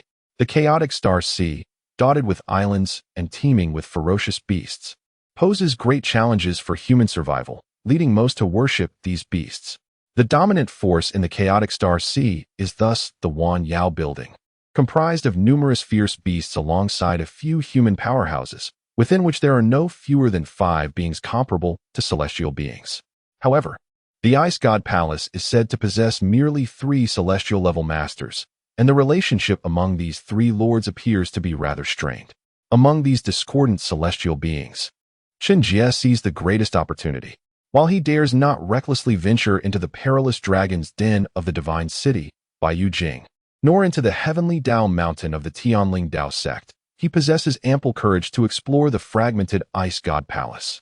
As a grand force passed down from ancient times, the Ice God Palace undoubtedly harbors a significant number of celestial inheritances and Taoist maps. With a surge of determination, Chen Jie ascended, heading straight for the Ice God Palace. Meanwhile, beyond the Tianling realm, as time flows onward, disciples from various terrestrial celestial realms such as Mo Temple, Feixing Gate, and Beast God Sect are also gathering their strength, poised to invade en masse.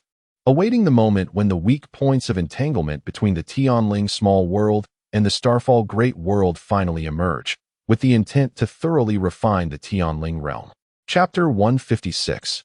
Emulating the ancestors in the frigid expanse of the Arctic divine continent, where perpetual ice and snow reign. The harsh living conditions have forged a populace characterized by their fierce tenacity and remarkable unity. In such a merciless environment, lacking strength and solidarity equates to certain demise. Among all the indomitable inhabitants of the Arctic divine continent, the Ice God Temple, perched upon the Ice God Mountain, stands as the most revered symbol of faith in the hearts of its people. The Arctic divine continent is devoid of numerous nations and sects. Nearly all practitioners are members of the Ice God Temple.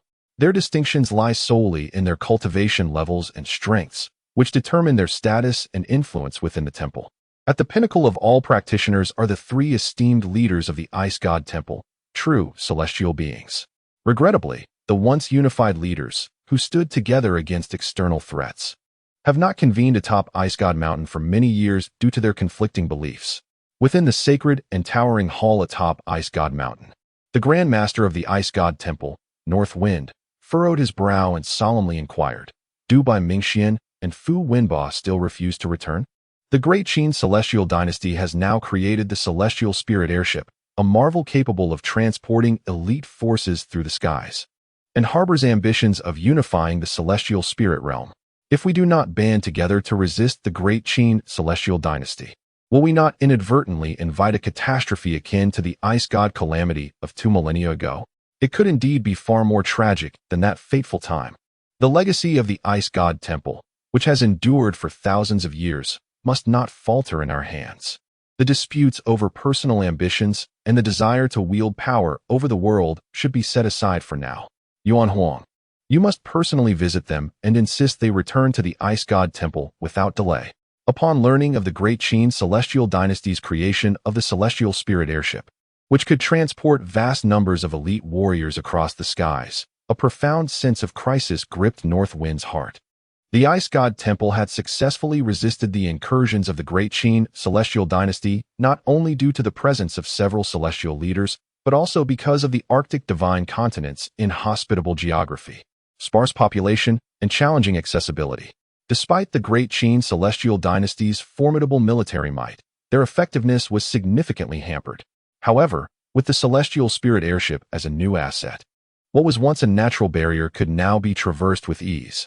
To continue to fend off the Great Qin Celestial Dynasty's advances, the Ice God Temple could rely solely on its own formidable strength.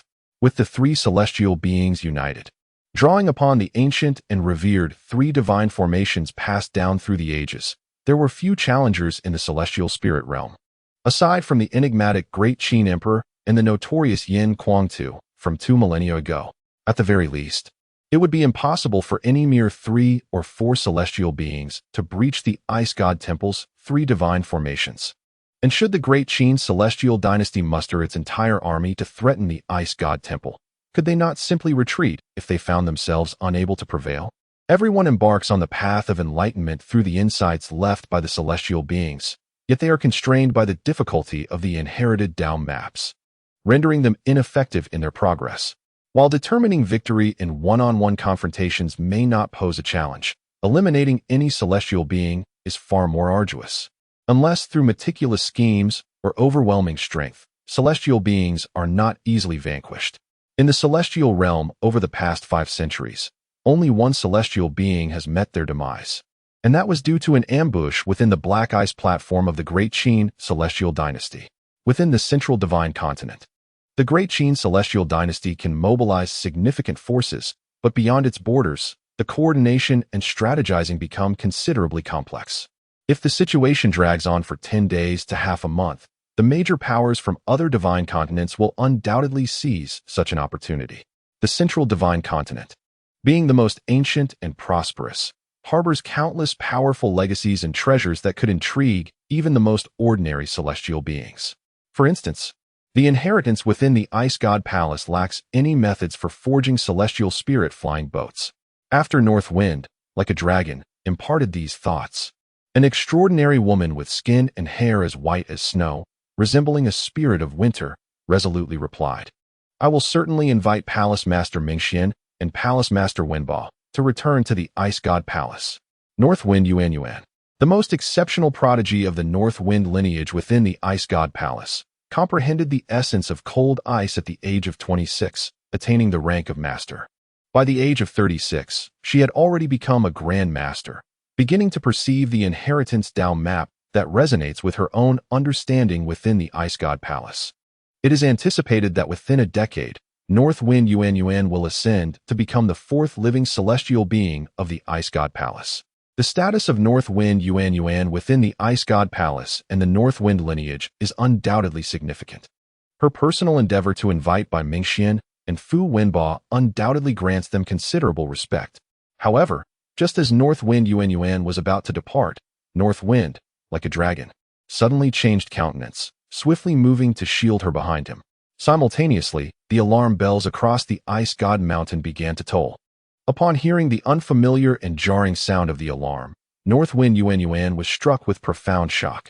The alarm of the Ice God Mountain had not rung for nearly 1,000 years, and each time it sounded, it heralded matters of life and death for the mountain. For instance, the invasion of celestial beings. From the Great Qin Celestial Dynasty? No, there is only one. Who could it be? North Wind, like a dragon, wore a grave expression, his mind racing to deduce the identity of the unfamiliar celestial being who had brazenly descended upon the Ice God Mountain. In the next moment, Chen Jie directly landed before him, the lord of the Yin divine continent, Chen Jie. North Wind, like a dragon, fixated on Chen Jie's visage, his voice low and commanding. "Have you come to wage war against my Ice God Palace by trespassing upon our sacred ground?" As North Wind, like a dragon, pressed him, numerous masters and grand masters silently emerged, encircling Chen Jie. The overall strength of the Ice God Palace indeed pales in comparison to that of the Great Qin Celestial Dynasty, especially with the other 2 palace masters having taken many of the Ice God Palace's grand masters and masters with them. As the sacred ground of the Ice Temple, the Arctic Divine Continent stands as the very heart of this realm. On Ice Mountain, nearly 10 Grand Masters and over 50 Masters reside.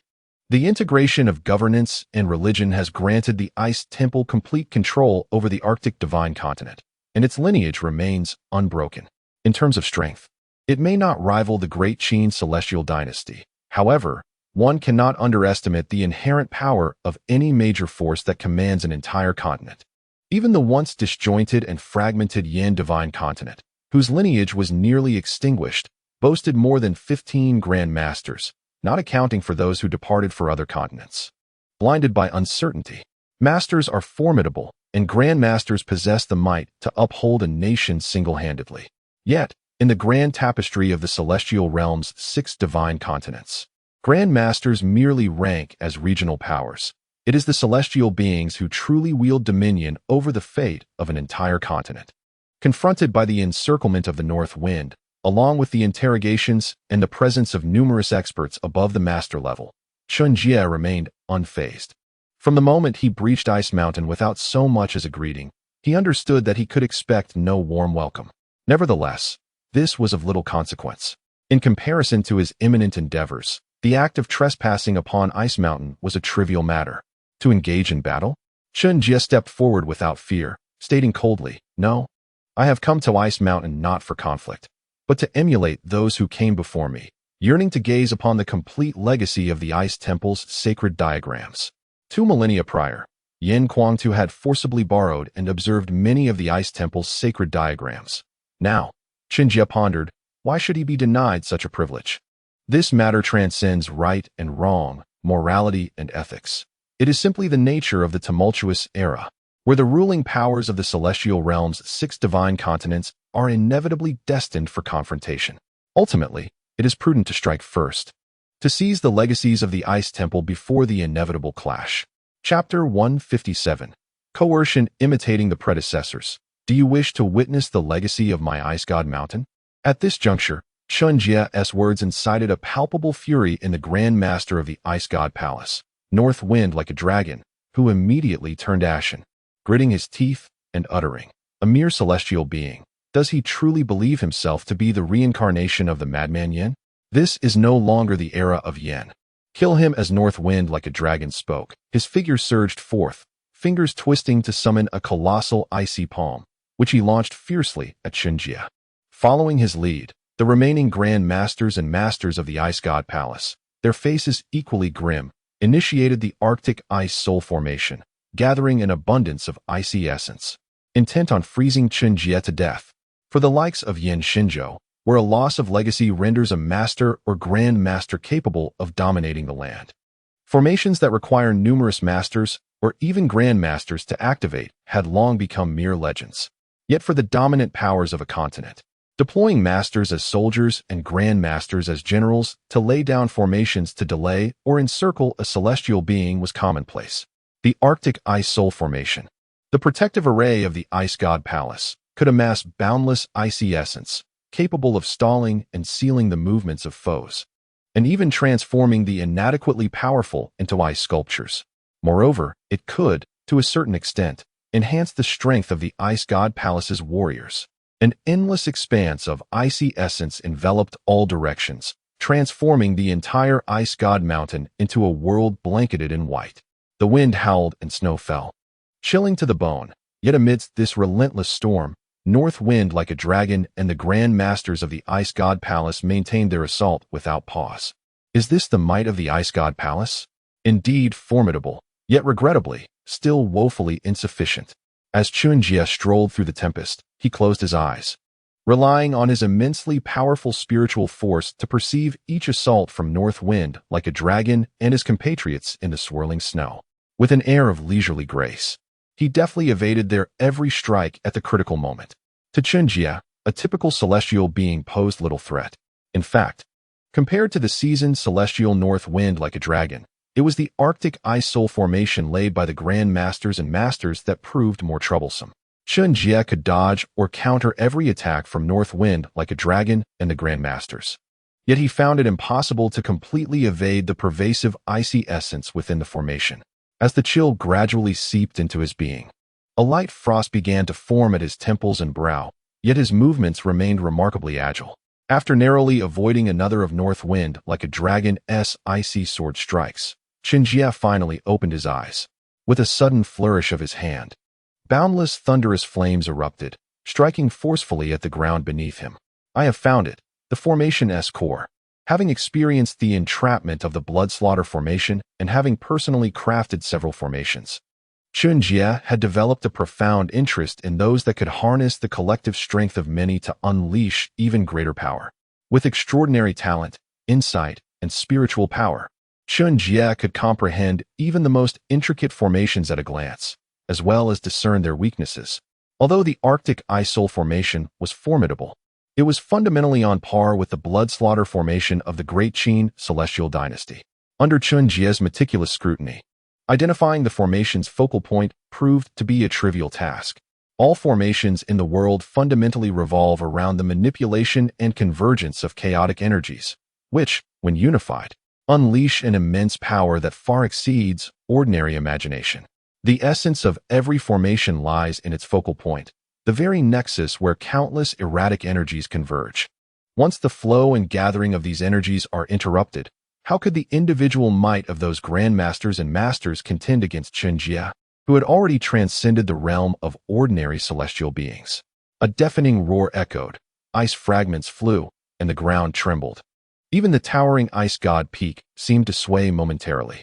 Following the thunderous sound, the blizzard subsided, leaving many masters and grandmasters of the ice god palace bloodied and incapacitated upon the ground.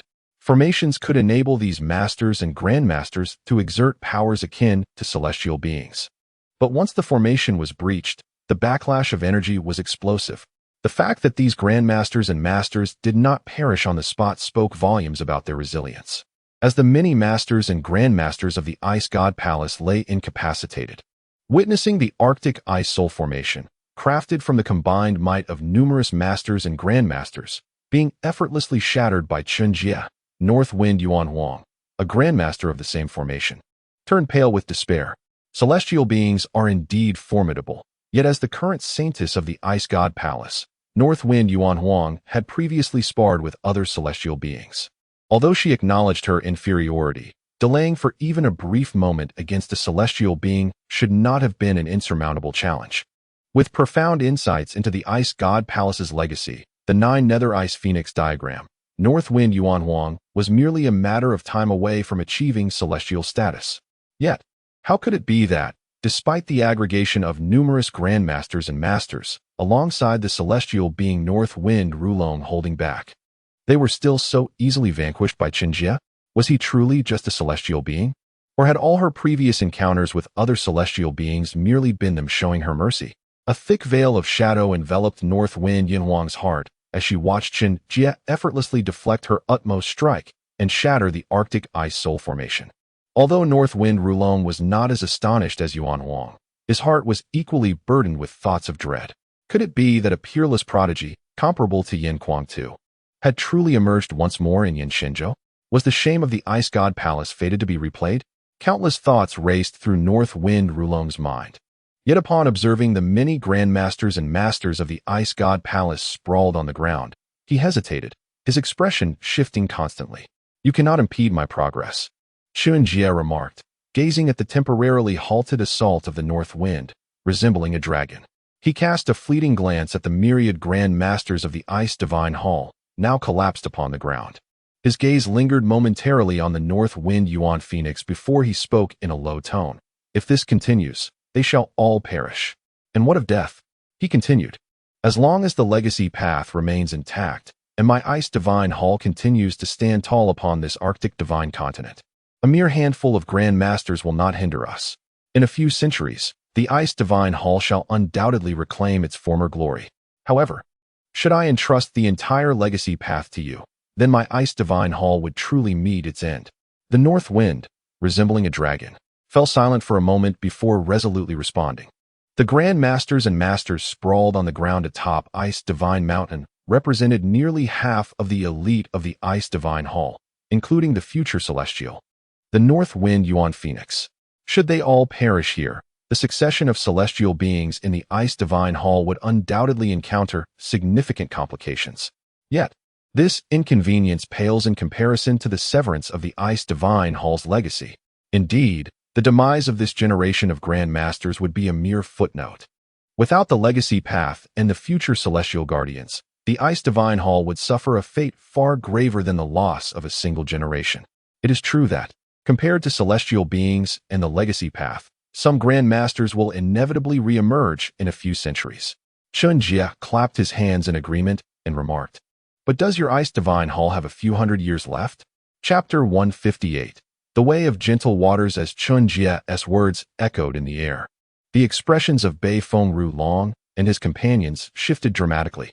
They mistakenly believed that Chen Jie intended to annihilate the Ice God Palace entirely, while Bei Feng Long contemplated whether to flee immediately, gather the remaining 2 celestial beings of the Ice God Palace, and confront Chen Jie for retribution, or to invoke the last vestiges of the palace's power for a mutual destruction.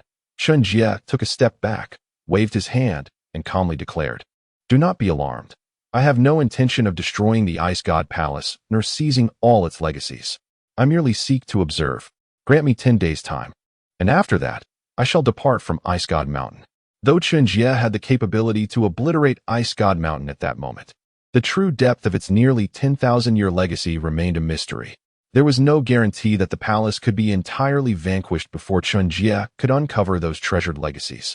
The annihilation of Ice God Mountain was simply unnecessary compared to the Ice God Palace.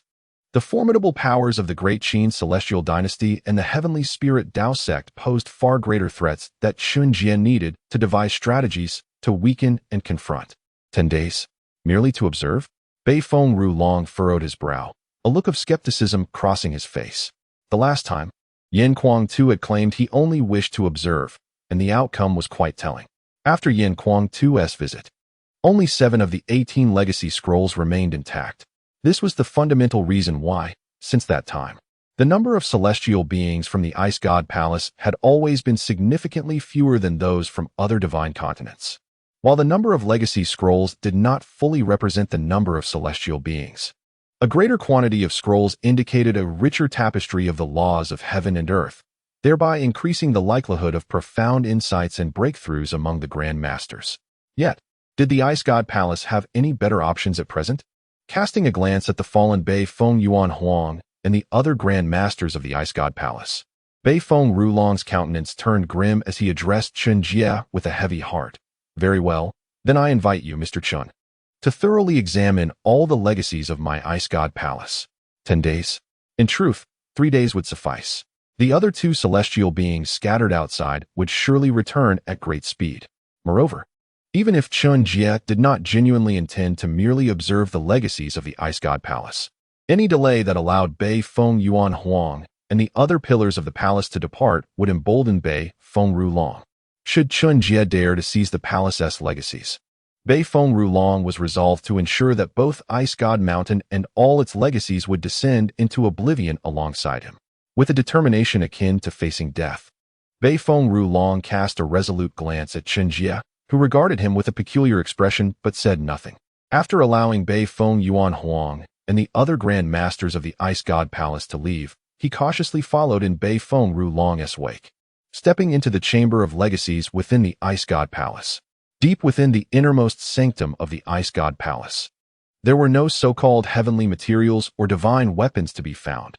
Only 5 peculiar scrolls hung upon the stone walls, each exuding an aura of mystery. The Ice God Palace retains 7 celestial heritage diagrams, yet 2 celestial beings have departed, each carrying away 1, leaving only 5 behind in the present day. The vast Ice God Palace has been reduced to this state. Observing the mere 5 heritage diagrams, Chen Jie sighed in disappointment. He had expected that after nearly 10 millennia of existence without facing a crisis of annihilation, the Ice God Palace would possess at least 10 or 8 heritage diagrams.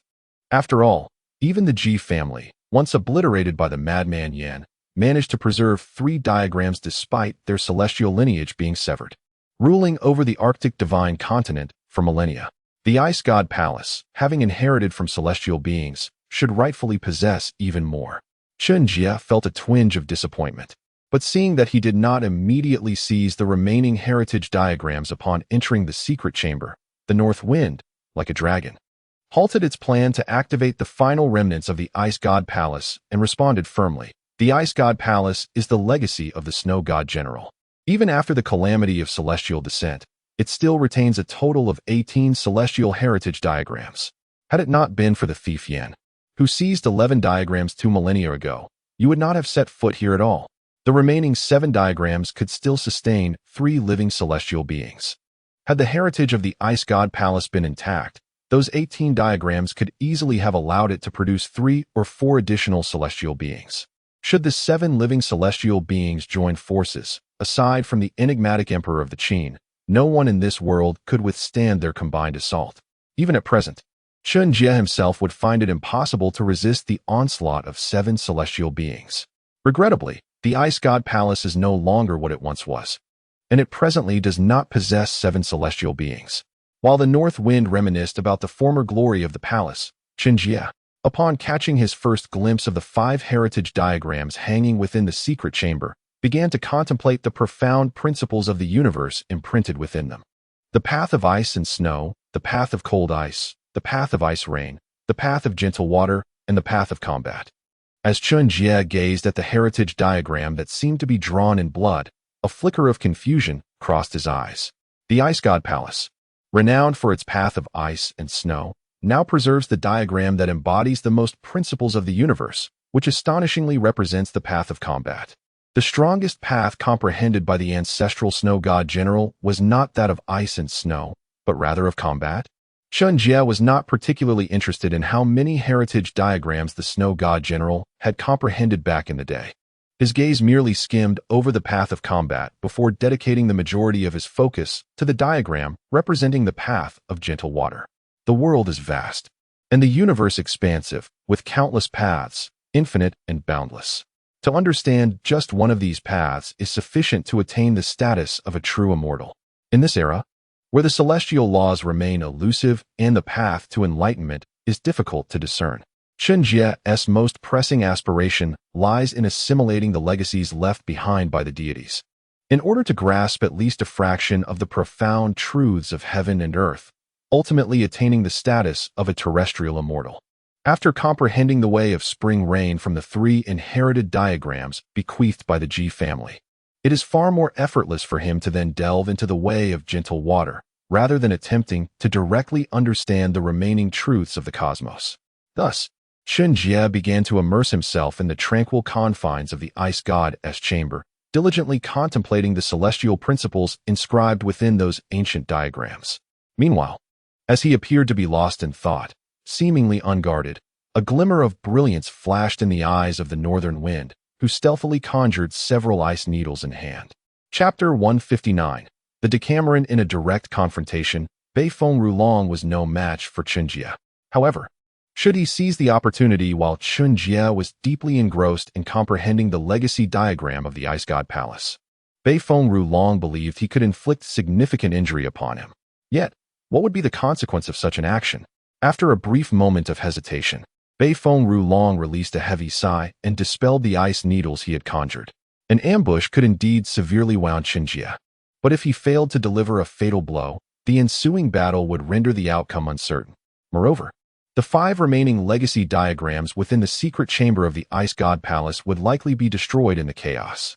The might of a celestial being was immensely vast. Even a mere dissipated attack could obliterate the entire chamber. Although those legacy diagrams were crafted from exceptional materials and inscribed with the principles of the universe, they would be as fragile as ordinary paper in the face of celestial power. Furthermore, in no more than 2 days, the other 2 celestial beings from the Ice God Palace would return. At that time, whether in conflict or in peace, the combined strength of the 3 would undoubtedly surpass that of any solitary individual.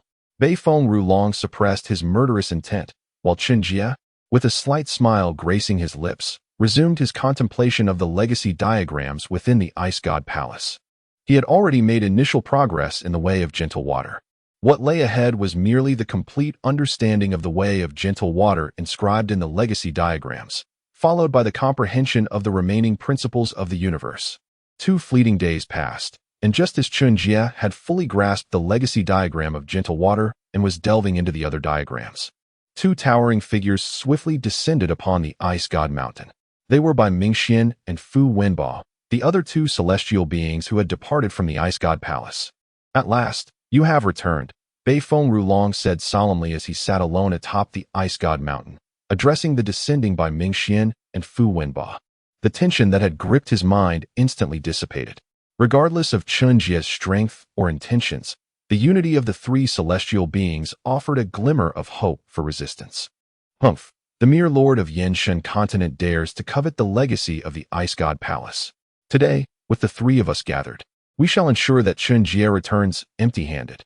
Fu Wenbo, with a fiery temper, exclaimed as he surveyed the now desolate Ice God Mountain. Although Bai Mingxian and Fu Wenbo had previously left the Ice God Mountain due to ideological differences, it did not signify a lack of affection for the Ice God Palace. Rather, at their level of cultivation, the Ice God Palace was an integral part of their existence. As celestial beings, they were the true rulers of the Ice God Palace and the entire Arctic Divine Continent. The minor disputes among the celestial beings of the Ice God Palace were akin to familial discussions on how to better their home. The arrival of Chen Jie felt like an outsider attempting to invade their sanctuary, and seized their possessions, provoking Fu Wenba's ire. Fueled by anger, he sought to unite with the others to surround and eliminate Chen Jie. However, Bai Mingxian, observing the furrowed brow and contemplative silence of Bei Feng Rulong, inquired gravely, "Is that Chen Jie truly formidable? If 3 individuals were to unite their strengths, they could effortlessly encircle and eliminate Chen Jie, the most formidable among the 3 celestial beings of the Ice God Palace, and the sole adversary who has faced Chen Jie, known as the North Wind Dragon, who would certainly not fall into silence." Bai Mingxian inquired with a serious tone, to which the North Wind Dragon, wearing a grim expression, responded, "He is incredibly powerful." And indeed, another madman like Yan. Just 2 days prior, the North Wind Dragon had contemplated awaiting Bai Mingxian and Fu Wenba's return to orchestrate a 3-person ambush. However, within the span of those 2 days, he had witnessed the aura of the water of compassion emanating from Chen Jie continually intensifying, eventually becoming indistinguishable from that of the water of compassion diagram. Moreover, a celestial aura reminiscent of the ice rain wisdom from the Ice God Palace's inherited diagram began to radiate from Chen Jie, rapidly strengthening in a manner akin to his comprehension of the water of compassion. The North Wind Dragon's brow had remained furrowed, and his countenance appeared as if encased in a millennia-old sheet of ice, exuding an alarming chill. How could such a prodigy exist in this world? This was not merely another madman like Yin. Even if Yin were to be resurrected, he could not possibly rival the current Chen Jie. The path to enlightenment is as essential as water. Should the heavenly spirit realm's celestial order remain intact, the future of Chen Jie is likely beyond imagination. Indeed, even within this realm, where the celestial order is flawed, the exceptionally gifted Chen Jie might well carve out an alternate path akin to that of the former Yin. The North Wind Dragon was nearly left speechless by Chen Jie's extraordinary performance. Were he a member of the Ice God Palace, the North Wind Dragon would willingly relinquish his position as the palace master without hesitation, seeking only to serve faithfully, hoping for a day when even the lowliest might ascend. Yet Chen Jie hails from the Yin divine continent, as the sovereign of the great Han dynasty, which left the North Wind Dragon in a state of dismay. The good news is that a prodigy with the potential to transcend has emerged in the heavenly spirit realm. The bad news is, this unparalleled genius is not one of their own. After the North Wind Dragon recounted Chen Jie's extraordinary talent to Bai Mingxian and Fu Wenba, the latter, who had initially been seething with the intent to directly ambush Chen Jie, was instantly dissuaded. Faced with such an exceptional talent, should they make a move and fail to eliminate him, the entire Ice God Palace would likely face annihilation. Furthermore, Chen Jie was currently within the secret chamber of the Ice God Palace. Should they strike, the remaining 5 inherited diagrams would likely not escape unscathed. The North Wind Dragon, Bai Mingxian, and the others found themselves in a state of indecision, resembling statues as they stood alongside Chen Jie in the secret chamber for a full 8 days. During this time, the initial uncertainty and flickers of murderous intent in their eyes gradually transformed into a mixture of astonishment and an inexplicable gaze. According to legend, whenever a world is on the brink of destruction, a prodigy capable of saving it and creating miracles is born. One might ponder, if anyone in this world is destined to achieve transcendence, it is, in my estimation, not the emperor of the great Qin celestial dynasty, but rather him.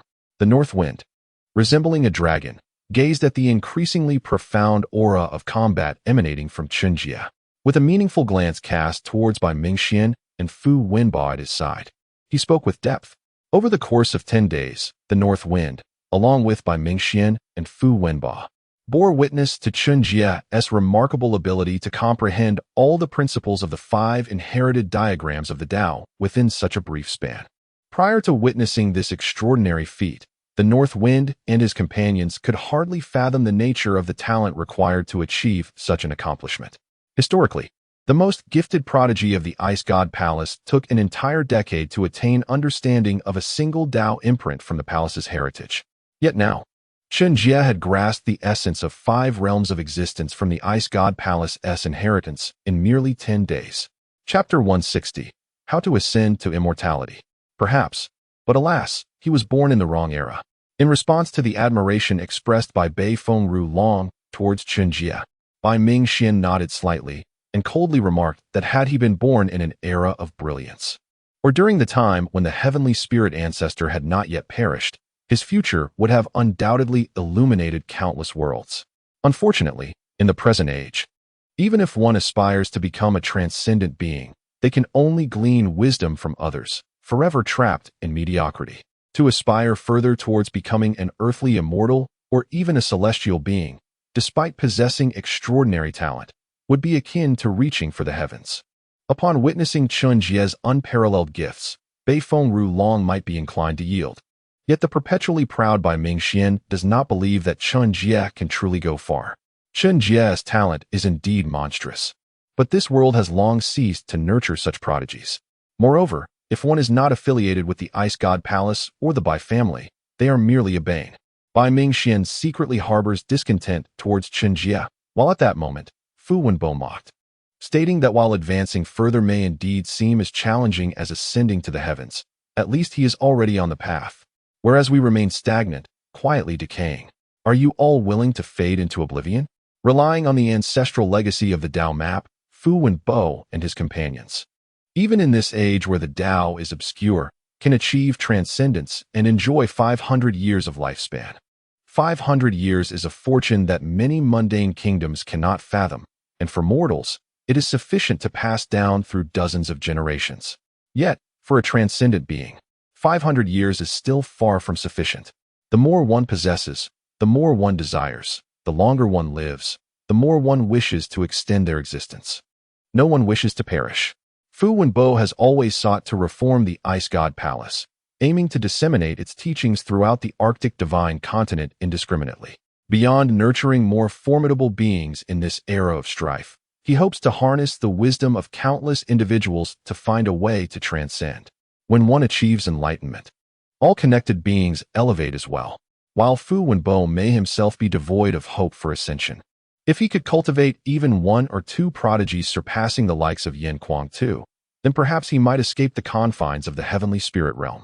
Once freed from the heavenly spirit realm, with the innate ability to achieve transcendence even in this obscure realm, accomplishing the status of earthly immortals and celestial beings in any grand world would be far from difficult. Everything is driven by the will to live, to witness grander and more beautiful vistas. Upon Fu Wenbo's conclusion, both Bai Mingxian and Beifeng Long fell into a profound silence. Beifeng Long desires to preserve the Ice God Palace in the impending era of great conflict, while Bai Mingxian hopes to transform his nation into a home, gradually allowing the Bai family to take control of the Ice God Palace and the entire Arctic divine continent. Yet, all of this hinges on their survival. Only by remaining alive can the Ice God Palace endure, and only then can the Bai family hope to inherit for a millennium or even 10 millennia. The appearance of Chen Jie seems to present them with an alternative choice while preserving their own ideals. When one attains enlightenment, all associated beings ascend. If they were to achieve celestial status, would not the so-called Ice Divine Hall and the Bai family truly endure for millennia? After Fu Wenbo spoke, the gazes of Beifeng Long and Bai Mingxian toward Chen Jie began to grow increasingly peculiar. Just as their hesitance lingered, Chen Jie, who had been pondering over the 5 legacy diagrams within the secret chamber of the Ice Divine Hall, abruptly opened his eyes. In the transient moment, his gaze seemed to shimmer with myriad flowing lights. Yet, it was insufficient, far from it. Even though there were elements of cosmic laws intertwined within the diagrams of the soft water path, spring rain path, and ice rain path, merging them all together revealed that my understanding of the water path remained less than half complete. To advance further into the realm of terrestrial immortals through the water path, I would require at least 5 legacy diagrams imprinted with aspects of this path. In this heavenly realm, could there truly be such an abundance of water path legacy diagrams? Or might I extract insights from other legacy diagrams to unlock additional cosmic pathways, thereby achieving terrestrial immortality? However, what then? A slight frown creased Chen Jie's brow as tumultuous thoughts surged within his mind. Gaining a basic understanding of any cosmic path is sufficient to attain terrestrial immortality. Yet, to ascend and transcend into celestial realms, one must comprehend at least 50% of a particular cosmic path and forge one's own celestial domain. Given the existing legacy diagrams scattered throughout the heavenly realm, it seems improbable that even if one were to exhaust all available diagrams, Piecing together 50% of any cosmic path would be an arduous task. The 3,000 great paths encompass a vast array of cosmic insights unique to each immortal who has left behind a legacy diagram. While there may be overlaps in the imprinted elements, unless there are thousands of similar legacy diagrams, attempting to reconstruct at least 50% of any cosmic imprint seems a folly. And in today's heavenly realm, can one truly expect to find thousands of legacy diagrams? Clearly, that is not feasible. As Chen Jie contemplated this, despite his unwavering confidence in his innate understanding, a sense of weariness washed over him. He believed he could gradually deduce and complete his comprehension of the cosmic path, but who would wish to envision a vivid tiger without ever having seen one? Or even a cat? Most importantly, Chen Jie was deeply concerned about whether the heavenly realm could endure until the day he could complete his understanding of certain cosmic laws and thus ascend. In recent days, whenever he gazed into the high skies of the heavenly realm, an inexplicable sense of foreboding flickered within him. This was the fundamental reason he expended time and effort to delve into the Ice Divine Hall in pursuit of its legacy. Despite lacking any prior engagement with the Ice Divine Hall and the Han Dynasty, Chen Jie was filled with trepidation regarding the future of the celestial realm. However, as his mind raced with thoughts, he swiftly uncovered a perplexing question. He then turned to the strangely expressioned Bei Feng, Ru Long, and Bai Mingxian, and in a solemn tone, inquired, how many legacy diagrams did the infamous Yin Guangtu seize back in the day? Did he truly ascend? Despite relying on the 3 legacy diagrams from the Jie family and the 5 that remained in the hidden chamber of the Ice God Temple, Chen Jie had only managed to piece together less than half of the water path, even if Yin Guangtu possessed talents as prodigious as Chen Jie's. Unless he were a reincarnated celestial being, innately enlightened to a certain path of the universe, or had directly acquired hundreds or thousands of legacy diagrams. How could he possibly achieve further advancement in the celestial realm after becoming a land-bound immortal, ultimately becoming the last ascendant celebrated by countless souls? There was undoubtedly something amiss in this narrative. Chapter 161. The Secret of Yin Guangtu's Ascension. Upon hearing Chen Jie's inquiry, the expressions of Bei Feng Ru Long and the others grew solemn. In the past, Yin Guangtu had roamed the celestial spirit realm, mercilessly pillaging the heritage and doctrines of nearly every celestial clan and sect in Yin Shenzhou. Additionally, the Ice Temple of the northern polar continent fell victim to his ambitions. 2 millennia ago, Yin Guangtu's invasion shattered the pride of the Ice Temple, seizing a significant portion of its treasured inheritance maps. As a consequence, the Ice Temple, once a formidable power rivaling all but the Qin celestial dynasty of the central continent, had been reduced to the weakest link among contemporary forces. The invasion and plundering by Yin Guangtu remain a source of humiliation for the Ice Temple. Bei Feng Ru Long and the others displayed expressions of dismay. Yet after a deep sigh, he responded with composure, 2,000 years ago, the headquarters of our Ice Temple was not situated here atop Ice Mountain. At that time, when Yin Guangtu brazenly breached the headquarters, amidst the fierce battles of numerous celestial beings and the full display of our temple's profound heritage, our sacred ground was left in ruins. The surrounding area became a desolate wasteland, and despite such dire circumstances, our esteemed ancestors were ultimately defeated. Yin Guangtu absconded with at least 11 inheritance maps from our Ice Temple alone, coupled with those he pillaged from Yin Shenzhou and other powerful forces. He must possess no fewer than 30 inheritance maps. As for whether Yin Guangtu ultimately ascended, no one truly knows. However, records from our Ice Temple note that 13 years after his grand theft, a celestial light of ascension did indeed manifest in a certain location of Yin Shenzhou, after which Yin Guangtu was never seen again. The Ice Temple's embarrassment from being directly assaulted by Yin Guangtu for 2 millennia is undeniable. Yet, during that era, aside from the enigmatic Qin celestial dynasty, which force had not suffered at his hands. Moreover, the shame belongs to our ancestors from 2,000 years ago. It is unnecessary to unleash our ire upon Chen Jie for the transgressions of the past. Indeed, the primary reason for our restraint is our inability to prevail in battle. Additionally, they presently bear little distinction from their forebears, who also faced disgrace 2 millennia ago. Bei Feng Ru Long calmly recounted the ignominious events of the Ice Temple from 2 millennia past, along with various speculations regarding Yin Guangtu. However, After listening to Beifeng Rulong's account, Chen Jie found himself increasingly perplexed. Setting aside the question of whether Yin Kuangtu had ascended, he posed a singular query. After Yin Kuangtu seized a substantial number of inheritance maps from the Ice Temple, did he subsequently invade other divine continents to acquire even more? Chen Jie asked with gravity, to which Beifeng Rulong and the others shook their heads in unison. The Ice Temple was the last major force to fall victim to Yin Kuangtu's onslaught. There have been no reports of his misdeeds in other places, whether it be the 10,000 Demons Pavilion in the Chaotic Star Sea or the Mahabodhi Temple in the Western Divine Continent. If Yin Kuangtu truly plundered the Mahabodhi Temple and the inheritance diagrams of the Myriad Demons Tower, such a monumental revelation could not possibly remain concealed.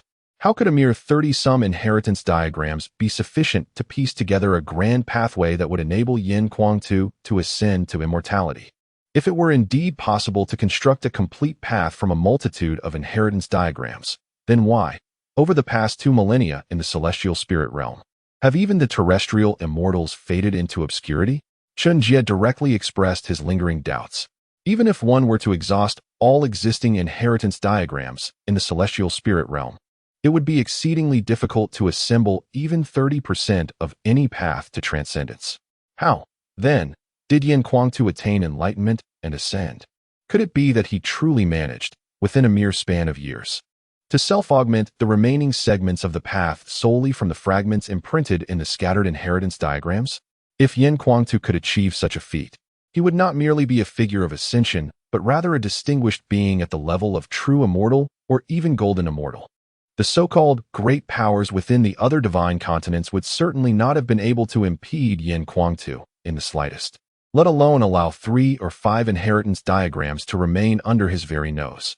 Upon Chen Jie's conclusion, the gathered individuals, including Beifeng Rulong, furrowed their brows in contemplation. They noted that records from the Ice God Palace and other major powers indeed mention the phenomenon of ascension radiance emanating from Yinshan continent, which must be taken as truth. However, the question remains, what enabled Yin Kuangtu to ascend to immortality? This aspect has not been documented by our ancestors in the Ice God Palace. It was vaguely mentioned that following Yin Kuangtu's ascension, the existing celestial beings from the Mahabodhi Temple, Myriad Demons Tower, the Great Qin Celestial Dynasty, and the Ice God Palace seemed to have convened. During that period, the entire celestial spirit realm was fraught with turmoil. At least during that time, our Ice God Palace did not possess a fixed sacred headquarters, and all remnant inheritance diagrams appeared to have been entrusted to an ancient celestial ancestor, who carried them while hiding in the endless snowfields. Yet, for reasons unknown, this impending upheaval that threatened to engulf all remaining major powers collapsed within a few years. Perhaps, in the aftermath of Yin Kuangtu's ascension, the contemporary celestial beings were indeed driven to seize the remaining inheritance diagrams and forcefully piece together a path to ascension. However, upon roughly estimating the existing inheritance diagrams and the time and effort required to comprehend and assemble the common path to transcendence imprinted within those diagrams, they ultimately chose to abandon the endeavor. Among the existing inheritance diagrams, while it might be conceivable to piece together a fraction of a certain path to achieve the realm of terrestrial immortals, it would be utterly impossible to construct a pathway leading directly to celestial immortal status. Unless, of course, there exists another monumental secret that lay concealed behind Yin Kuangtu's ascension to immortality. At this point, a brilliant light suddenly gleamed in the eyes of Beifeng Rulong and the others, though it quickly dissipated. The secret of the ascension of the madman of Yin may indeed conceal a celestial pathway leading straight to the realm of immortals. However, those within the family are well aware of their own circumstances. They are but dreamers, unable to even attain the terrestrial immortal realm. And thus what grounds do they have to aspire to that celestial path? After witnessing the extraordinary talent and comprehension of Chen Jie, Beifeng and his companions have come to a profound realization. In this world, individuals are not created equal. Some are perhaps destined to ascend to the heavens from birth. The path to immortality is a privilege reserved for prodigies like Chen Jie and the madman of Yin, who possess both the qualification and capability to truly linger there. Beifeng and his peers are acutely aware of this truth. Meanwhile, Chen Jie has developed a keen interest in the secrets that the Madman of Yin concealed in years past. Recreating the events of the Madman's plunder of the remaining divine continent's legacy maps may only aid Chen Jie in achieving the terrestrial immortal realm at best. To truly aspire for the celestial realm, however, he must uncover the grand secret hidden by the Madman of Yin. As Chen Jie contemplates this, the fleeting image of the Yin divine emperor, whom he had directly vanquished, briefly crosses his mind before being cast aside. Regardless of the nature of the secrets concealed by the Madman of Yin and the Yin divine emperor, Chen Jie believes that before delving into these mysteries, he should first devise a means to acquire some legacy maps, thereby enabling him to attain the terrestrial immortal realm. The journey must be taken step by step, and the ascent to immortality shall naturally occur one realm at a time. Chapter 162. Dogs and Chickens? No, they are celestial birds. Upon reflecting on this, Chen Jie ceased to ponder how Yin Kuangtu had advanced beyond the realm of the earthly immortals. Instead, he addressed Bai Mingxian and Fu Wenba with a solemn tone, saying, I have heard that the Ice God Palace possesses 2 additional heritage diagrams. Might I request to behold them as well? Although the celestial principles inscribed within these 2 diagrams may be few, even a mosquito's leg is meat. Should there be any overlapping aspects between these diagrams and the water principle, which Chen Jie had extensively comprehended, it would indeed be a remarkable gain. Chen Jie directly requested to examine the remaining heritage diagrams of the Ice God Palace held by Bai Mingxian and Fu Wenba. Fu Wenba readily nodded in agreement, while Bai Mingxian, after a moment of silence, coldly replied, The heritage diagrams are the very foundation of my Ice God Palace. You have already mastered the 5 legacies we currently possess. Should you acquire the remaining 2, all the secrets of our celestial techniques would be laid bare before you, rendering us vulnerable. There exists a disparity in strength among celestial beings, influenced by their understanding of the celestial principles and various external factors.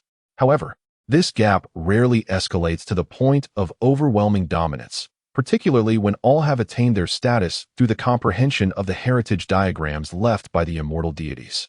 Yet, should Chen Jie fully grasp all the heritage diagrams currently retained by the Ice God Palace, the celestial beings who have ascended through the understanding of the remaining 7 diagrams would find their capabilities diminished to a mere fraction in his presence. This includes Bai Mingxian himself. Bai Mingxuan's hostility towards Chen Jie had not entirely dissipated. He was unwilling to relinquish the heritage diagram in his possession, despite witnessing Chen Jie's prodigious talents and insights. Each celestial being is a paragon of their era, and until they had truly battled Chen Jie, Bai Mingxian did not believe that they could be easily vanquished by him, even in a combined effort. Chen Jie discerned Bai Mingxuan's intentions and harbored no anger. Instead, he cast a penetrating gaze at Bei Feng Rulong and Fu Wenba before leading them both skyward, proclaiming with authority, Regardless of whether I have fully comprehended the legacies of the Ice God Palace, you do not pose a significant challenge to me.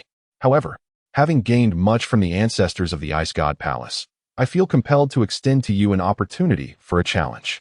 Should the 3 of you join forces and manage to withstand a single strike from me, I shall turn and depart, retreating from any future encounters with the Ice God Palace, and I shall no longer aspire to obtain the remaining legacies.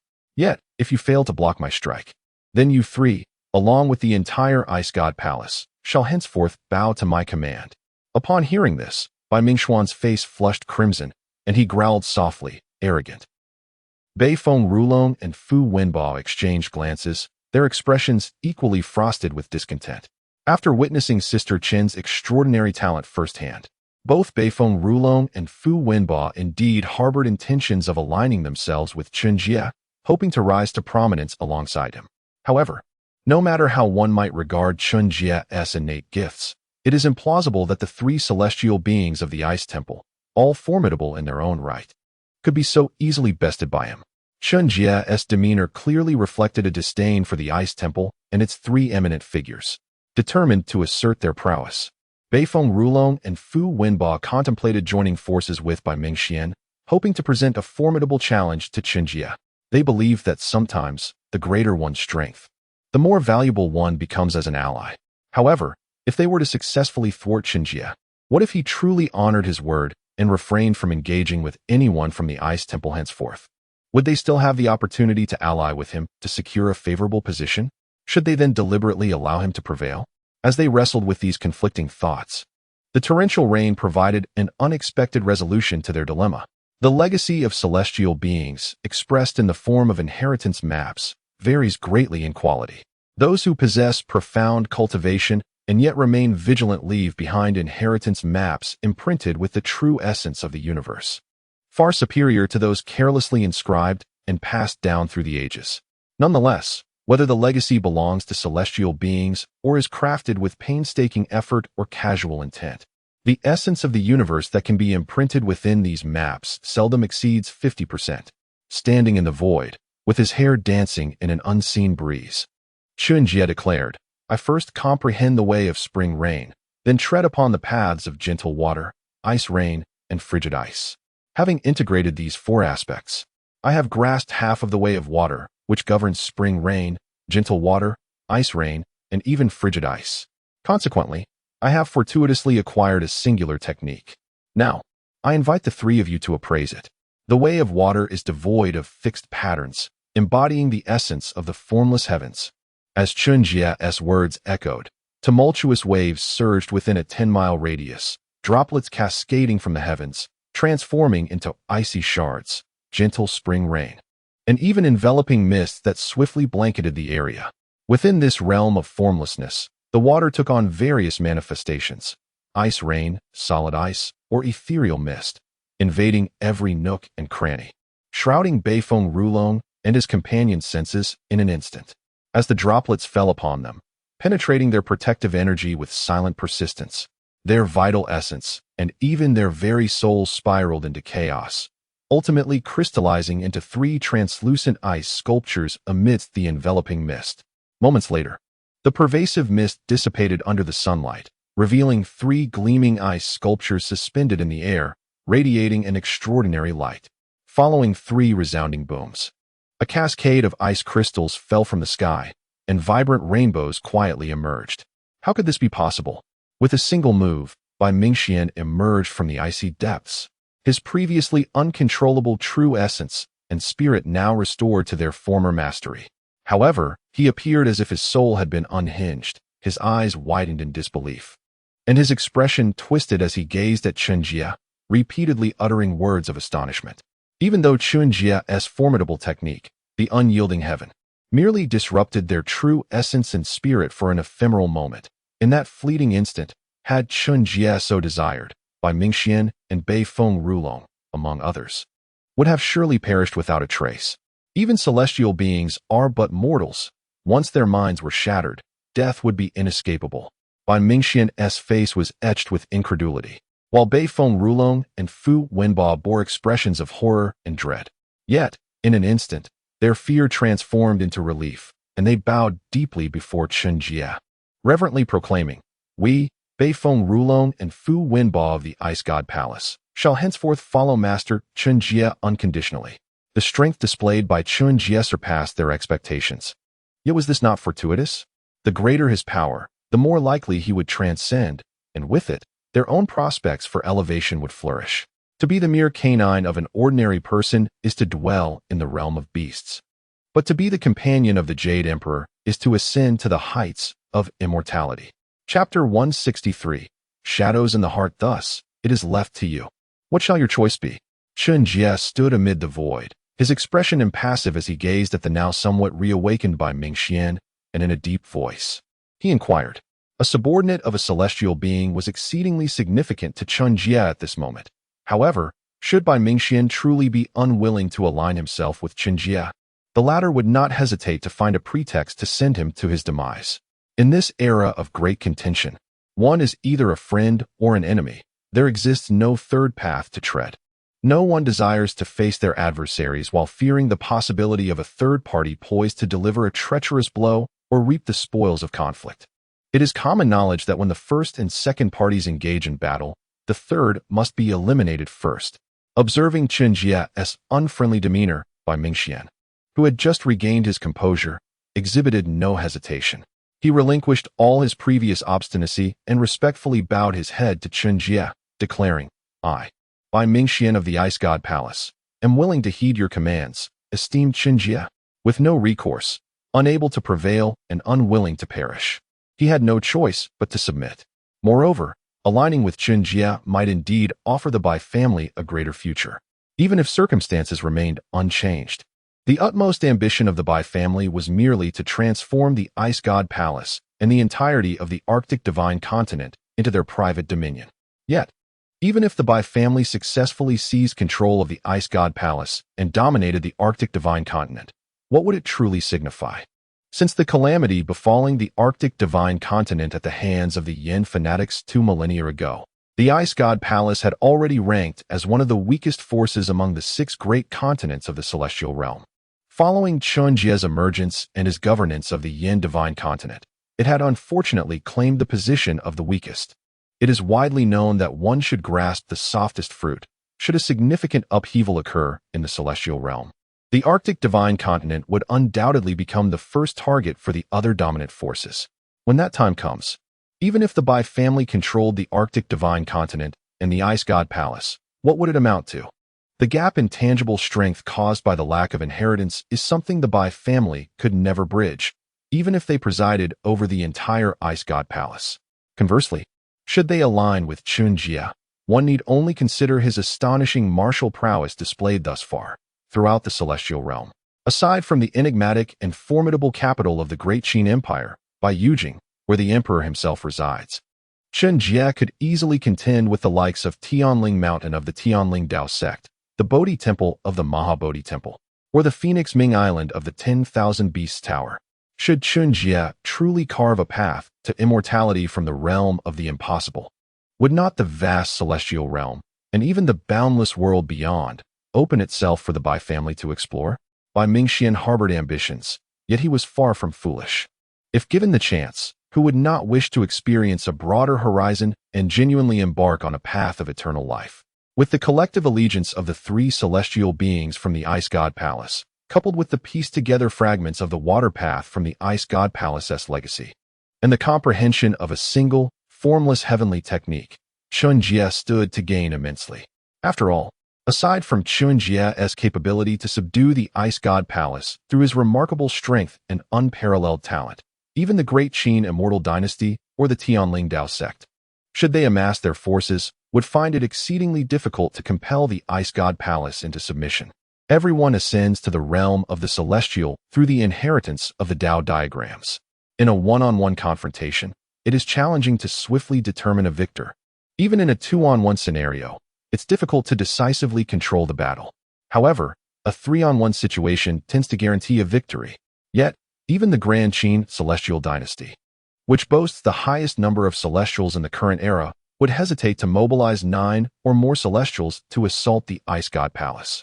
While the capital, Baiyu capital, may deter any direct aggression, the entirety of the central divine continent is far more expansive than merely one capital. Only by instilling a genuine fear of death can there be a chance to truly subdue the celestials.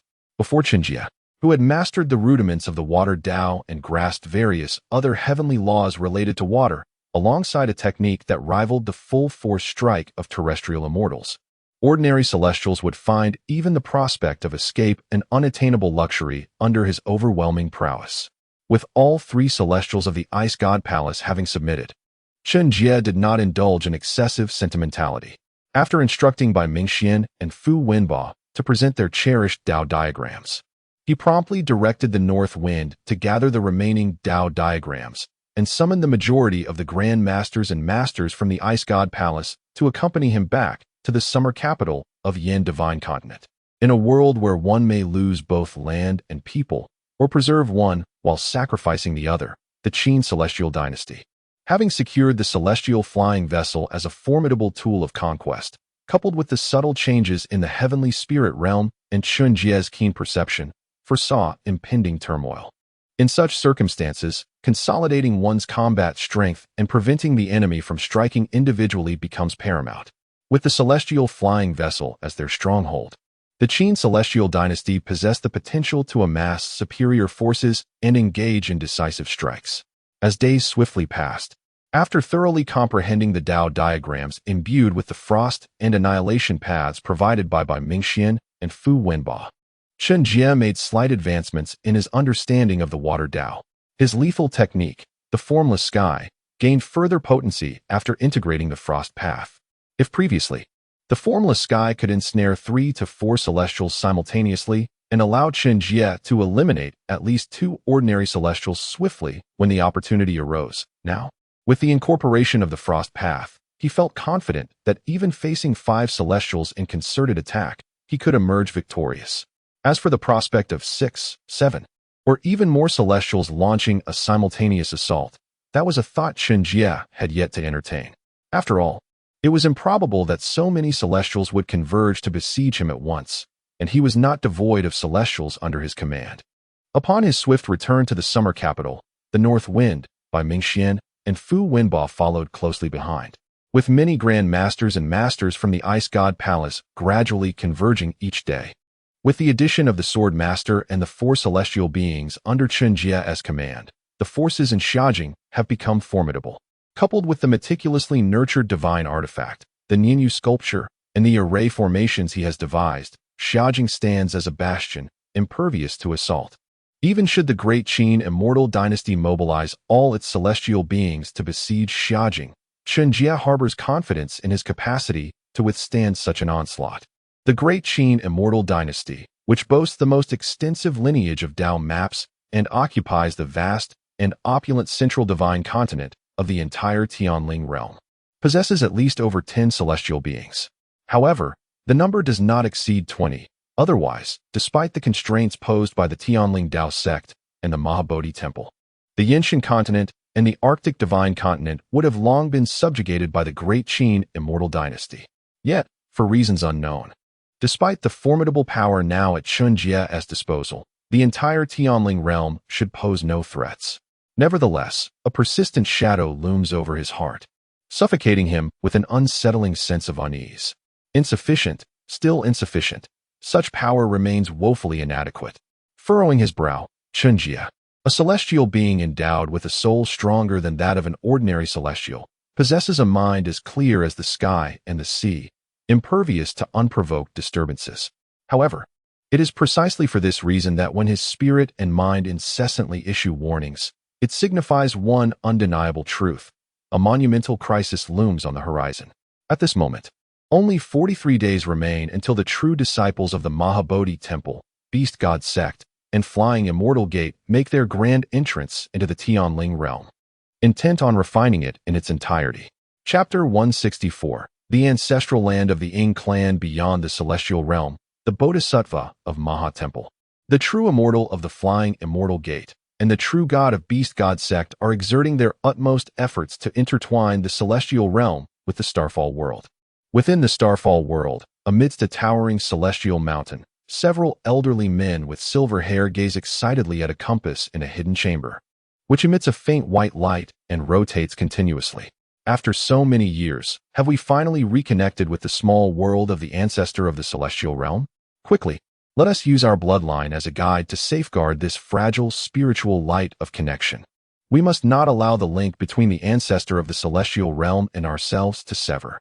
Within the ancestral land of the Ying clan, several venerable immortal ancestors of the Ying family have directly lacerated their wrists, forcing forth a copious amount of essence blood, which they lavishly scatter upon the guiding compass in the Ying ancestral land.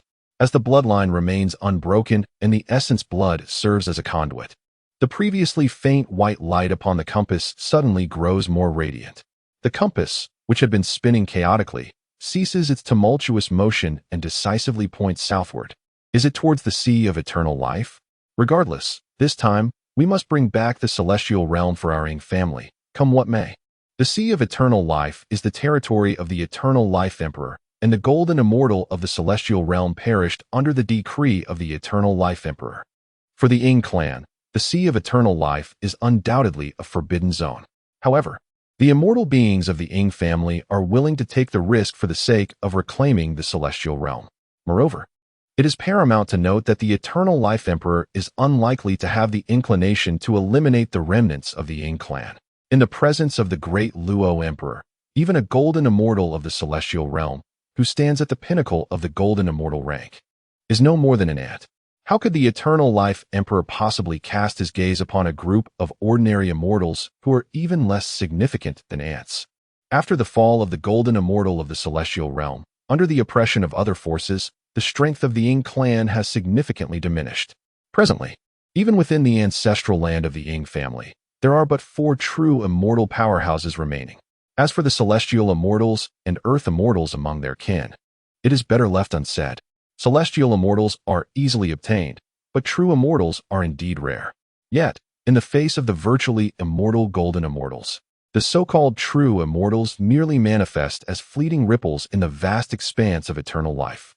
Any golden immortal sect, should they choose to invest effort in nurturing their disciples, can, over the course of time, cultivate dozens, if not hundreds, of true immortals to serve their bidding. As for the celestial immortals, before the might of golden immortal beings, the celestial immortal, with a mere lifespan of 5,000 years, is but an ephemeral dream. In certain grand sects, the number of existing true immortals may even surpass that of living celestial immortals. As for earth immortals and those beneath them, within the starfall world, much like no one pays heed to the number of pebbles on the ground, few take notice of how many earth immortals or celestial beings exist within the starfall world. Though the celestial spirit realm is but a diminutive world, it is still remarkably vast, at least 10 times the size of the former blue star. In contrast, the starfall great world is boundlessly expansive. It is said that a genuine celestial being once soared through the skies for a millennium without ever reaching its boundaries. It is known that nearly every day, remnants of deceased celestial beings, including true immortals and golden immortals, manifest as celestial realms and minor worlds, merging seamlessly into the starfall great world like shooting stars. The starfall great world is inexhaustible, with numerous golden immortal lineages and Luo inheritances. Although the Ying clan produced a golden immortal of the celestial spirit, earning them the title of an illustrious family, the demise of their celestial ancestor marked the swift decay of their so-called immortality. Without the steadfast presence of an immortal, forces within the celestial spirit realm remain mere trivialities. As the Ying clan gradually declines, they have finally uncovered news regarding their ancestral small world and are resolutely prepared to make a final stand. Aside from a true immortal elder remaining behind, the 3 true immortals of the Ying clan mobilize, guided by the compass of attraction, silently heading towards the fragile juncture where the celestial spirit realm meets the starfall great world. However, for reasons unknown, these 3 true immortal elders of the Ying clan, besides bringing the compass and a mysterious jade tablet, did not take any of their terrestrial immortal geniuses along. It is crucial to note that only those of the terrestrial immortal realm possess the capability to fully absorb and refine the heart of a minor world, thereby replicating, to some extent, the Tao fruit left behind by the fallen golden immortal, thus enhancing their own chances of achieving the golden immortal realm.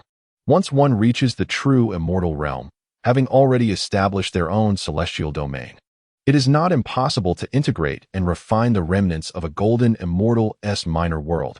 However, doing so after having solidified one's own Tao foundation could lead to a chaotic amalgamation, rendering one nearly forever estranged from the golden immortal's fate.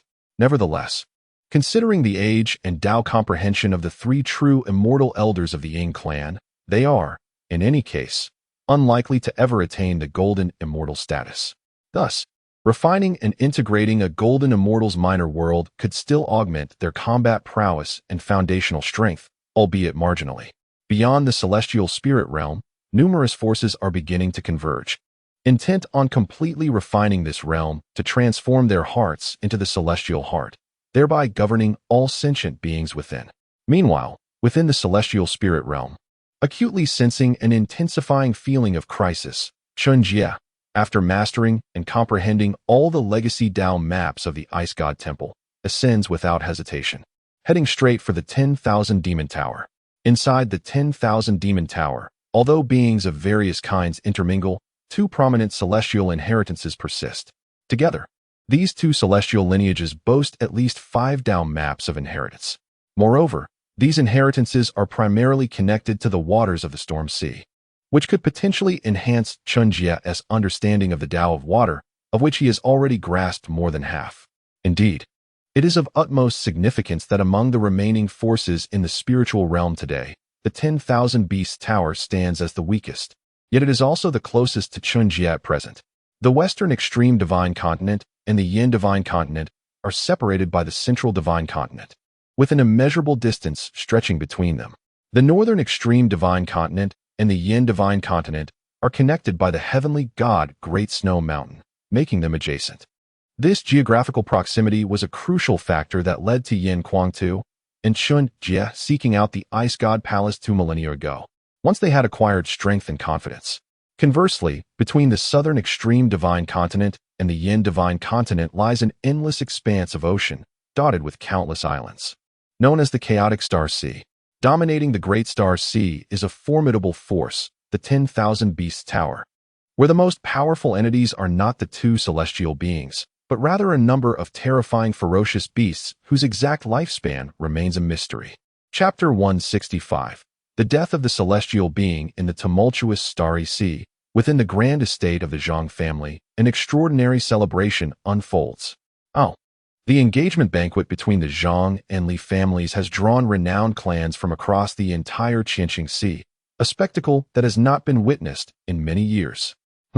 Indeed, the Zhang and Li families are illustrious superlative clans within the chaotic Starry Sea. Not only do they each boast a Grandmaster-level powerhouse, but they also venerate two formidable beasts of immense strength. Few clans can rival the might of the Zhang and Li families in the Starry Sea. Should the two families unite as one, and a celestial master emerge from their lineage, the Zhang and Li families would ascend to unparalleled heights.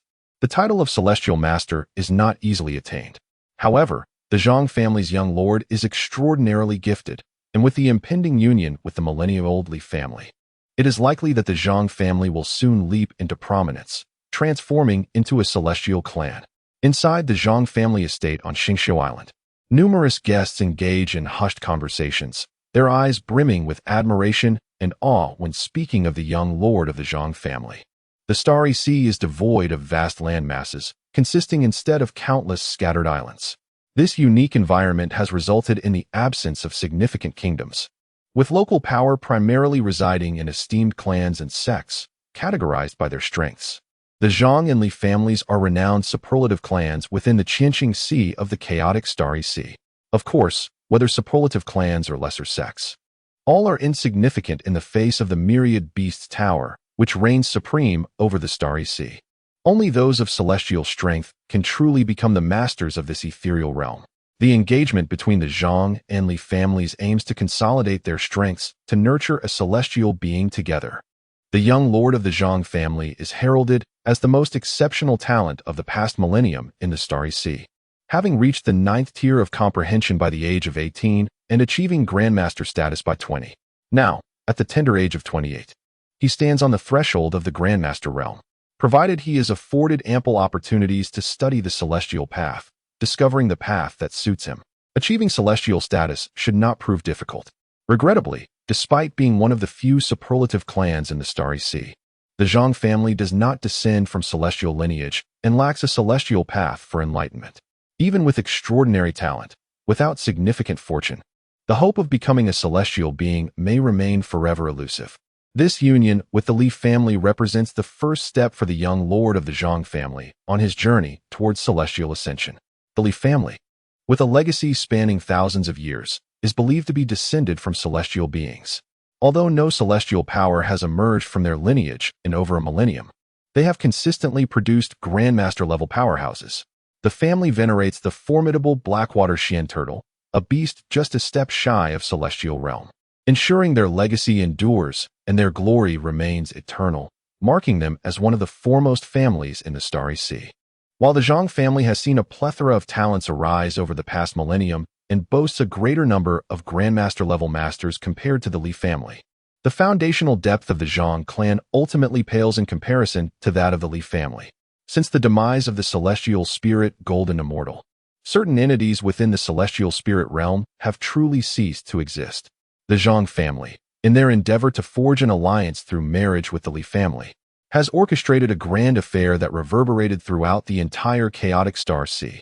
Young Master Zhang Taichu and the Li family's esteemed daughter, Li Jingxian, are indeed a match made in heaven, a pair of exceptional talent and beauty. However, amidst the bustling Zhang residence, filled with jubilant guests eagerly awaiting the appearance of Li Jingxian and the Li family patriarch, neither made their entrance. Instead, only a solitary elder of the Li family, Master Li Wenhao, and a timid branch descendant, Li Qinghui, stood before the assembly. Elder Li Wenhao, what does this signify? The Zhang family patriarch, Zhang Tianling, wore a stern expression as he inquired, his displeasure palpable. The auspicious hour was upon them, and yet Li Jingxian had not made an appearance. The Zhang family head, who was also the venerable Zhang Tianling, confronted elder Li Wenhao with a grave tone. The union between the Zhang and Li families was a long-established agreement, with Zhang Taichu set to wed Li Jingxian. The Li family was to lend their ancestral Taoist scriptures to aid Zhang Taichu in his enlightenment, and together, they would facilitate his ascension to a celestial being, eventually allowing him to take command of the 10,000 Demons Tower and ushering in a new era of glory for both families in the chaotic star Sea for another millennium. This was a meticulously crafted plan by both clans. Yet, at the time of the engagement, the Li family's principal representative was conspicuously absent, a blatant affront to the Zhang family. Patriarch Tianling, please do not be anxious. The marriage pact between our families has indeed been established. Today, with guests gathered, the Li family cannot possibly tarnish the Zhang family's reputation. Elder Li Wenhao replied, a forced smile gracing his lips. He then gently pulled forth the shy branch descendant, Li Qinghui, and continued, however, while this engagement may have been arranged, it is not explicitly stated that it must be my daughter Jingxian who weds your son Taichu. What if we consider my niece, Li Qinghui? Though her talents may not rival Jingxian's, her grace and beauty are not to be dismissed. Perhaps, young Master Taichu could be persuaded to take my niece as his bride instead? Or, alternatively, you might select any of the Zhang family's direct descendants to be engaged to my Qinghui today? Upon hearing this, Zhang Tianling's expression darkened, and Zhang Taichu trembled with indignation, on the verge of unleashing his energy against elder Li Wenhao. Yet, just as Taichu prepared to confront him, a faint smile emerged on Zhang Tianling's face, and he grasped Taichu's arm, turning to elder Li Wenhao with a somber inquiry, why? The Zhang and Li families had long operated under an unspoken understanding regarding their union. Despite the Li family's deeper heritage, they had fallen into decline, with even fewer grandmasters than the Zhang family. Considering the promising potential of Zhang Taichu as a future grandmaster, it was perplexing that the Li family would risk such an affront, unless they had secured an alternative that could surpass the Zhang family even after severing ties. Faced with Zhang Tianling's restrained yet furious inquiry, Li Wenhao's expression shifted, and he solemnly replied, since the clan leader has broached this matter, I shall not conceal the truth from you. Some days ago, Jingxian, while journeying, inadvertently encountered Chen Jie, the beloved grandson of the current master of the 4th floor of the 10,000 Demons Tower. That Chen Yulo has become infatuated with Jingxian, declaring that he would marry no one else. Just a few days ago, he, accompanied by his father, the head of the Chen family, Chen Hongyuan, came to my Li family to propose. Although Chen Ryu may not possess the unparalleled talents of the young prince of Taichu, he is by no means lacking in ability. Before reaching the age of 30, he has already attained the rank of master. Given time, and under the guidance of the 4th floor master, it is hardly a challenge for him to become a grandmaster, and there exists a slender possibility for him to ascend to the realm of the celestials. Tell me, with such a prospective son-in-law and esteemed lineage approaching us, how could my Li family refuse or even dare to reject such an offer? The 4th floor master of the Chen family is yet to reach the age of 200 for the coming centuries. The Chen family of the chaotic star Sea will be a force to reckon with. Celestial beings have a lifespan of 500 years, and in the realm of the chaotic star Sea, or indeed in the entirety of the Tianling realm, it is rare for a celestial to meet an untimely demise. Most celestials live to see their natural end. In the 1,000 islands of the chaotic star Sea, far removed from strife, as long as a celestial does not act foolishly and provoke the one on Phoenix Cry Island, the likelihood of an unexpected death is almost non-existent. At that moment, as Zhang Tianling bore a cold countenance, preparing to swallow this bitter pill and allow any of his junior members to marry Li Qinghui, thereby salvaging some face for both the Zhang and Li families, the chief steward of the Zhang family rushed in, breathless and urgent, exclaiming to Zhang Tianling, "Master, the Lord of the 10,000 Demons Tower has died, and chaos looms in the chaotic Star Sea. I implore you to make preparations at once." Chapter 166. The host's intentions. What plans do I have? What can I contemplate? Upon hearing the news of the demise of Chen Jie, the master of the 4th floor of the 10,000 Beasts Tower, Zhang Tianling, the head of the Zhang family, was not filled with elation at the death of his adversary. Instead, he was engulfed by an overwhelming dread. It had been nearly a millennium since a celestial being had perished unexpectedly in the chaotic Star Sea. And what of the celestials who had fallen a millennium prior? Back then, the chaotic Star Sea was not the realm it is today. Peaceful coexistence between humanity and the beast kind was utterly unattainable. 1,000 years ago, the chaotic Star Sea belonged to the beasts and ferocious creatures. Even those celestial families that had migrated here for various reasons found themselves embroiled in unavoidable conflicts over resources and land with the already established beast kind. It was a true age of chaos, a time when humans and beasts clashed relentlessly. Now, could it be that the master of the 10,000 Beasts Tower intends to unleash another wave of ferocious beasts? That seems implausible. A millennium has passed, and humanity, with its numerical advantages, has long since occupied the majority of the islands within the chaotic Star Sea. Numerous esteemed families, and even grandmasters have emerged. Although the number of celestial beings has slightly diminished compared to 1,000 years ago, the apex beasts that could be called the supreme rulers of the chaotic Star Sea have dwindled to merely 4. Not to mention the countless beasts and ferocious creatures that have been lost over these years. If a new tide of ferocious beasts were to erupt, the losses would not only be borne by humanity, the beast kind would suffer grievously as well. For nearly 1,000 years, the spiritual essence of the Tianling realm has gradually depleted, and the laws of heaven have ceased to manifest. Humanity, through generations of inheritance and reproductive advantages, continues to produce prodigies who attain the status of masters and grandmasters. However, those inherently extraordinary beast kind and ferocious creatures have begun to decline, without becoming true beasts. Even the 9th-tier extraordinary creatures, whose combat prowess approaches that of a master, lack the intellect to cultivate or nurture their offspring, and they will ultimately succumb to extinction. The primal varieties with potent bloodlines, capable of attaining sentience and transforming into beasts or ferocious creatures upon maturity, find their own bloodlines degenerating in this waning Tianling realm. Some once matured species that could achieve sentience have now devolved into mere chaotic beings, oblivious to anything beyond their primal instincts. In such dire circumstances, what significance remains if the sentient beasts and ferocious creatures continue to battle humanity in the chaotic Star Sea? It should not be so. Following his initial fear, Zhang Tianling found himself engulfed in profound confusion, and soon a second possibility emerged in his mind. What if Chen Jie had not fallen to the hands of the great ferocious beasts of the chaotic Star Sea, but rather to an external force? If that were the case, the situation might indeed be even more grave. As this thought crossed his mind, a twitch involuntarily graced the corner of Zhang Tianling's mouth. In the tumultuous expanse of the chaotic Star Sea, humanity has gradually ascended in power, coexisting with various creatures for over a millennium. Almost all of the formidable clans within the chaotic Star Sea pay homage to certain mystical beasts and ferocious creatures. Even some powerful aberrant entities, which possess only a nascent intelligence yet exhibit a relatively gentle nature, are meticulously revered by select worlds. Should the ferocious beasts of the chaotic Star Sea attempt to unleash another wave of chaos, it would be exceedingly difficult for the numerous clans that have long cohabited with these creatures to sustain significant losses.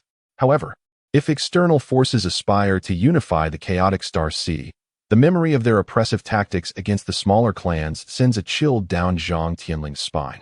While most of these ferocious beasts are inherently savage, they seldom exploit the human clans of the chaotic Star Sea. The Myriad Beast Tower merely serves as a loose alliance of adjudicators, extracting minimal resources from the various clans. Maintaining the reverence of mystical beasts is far more economical and less labor-intensive than that of humans. Yet, should an outside force succeed in unifying the chaotic Star Sea, the prospect of becoming vassals to a grand sect or adhering strictly to the laws and taxations of the Qin immortal dynasty is far from appealing.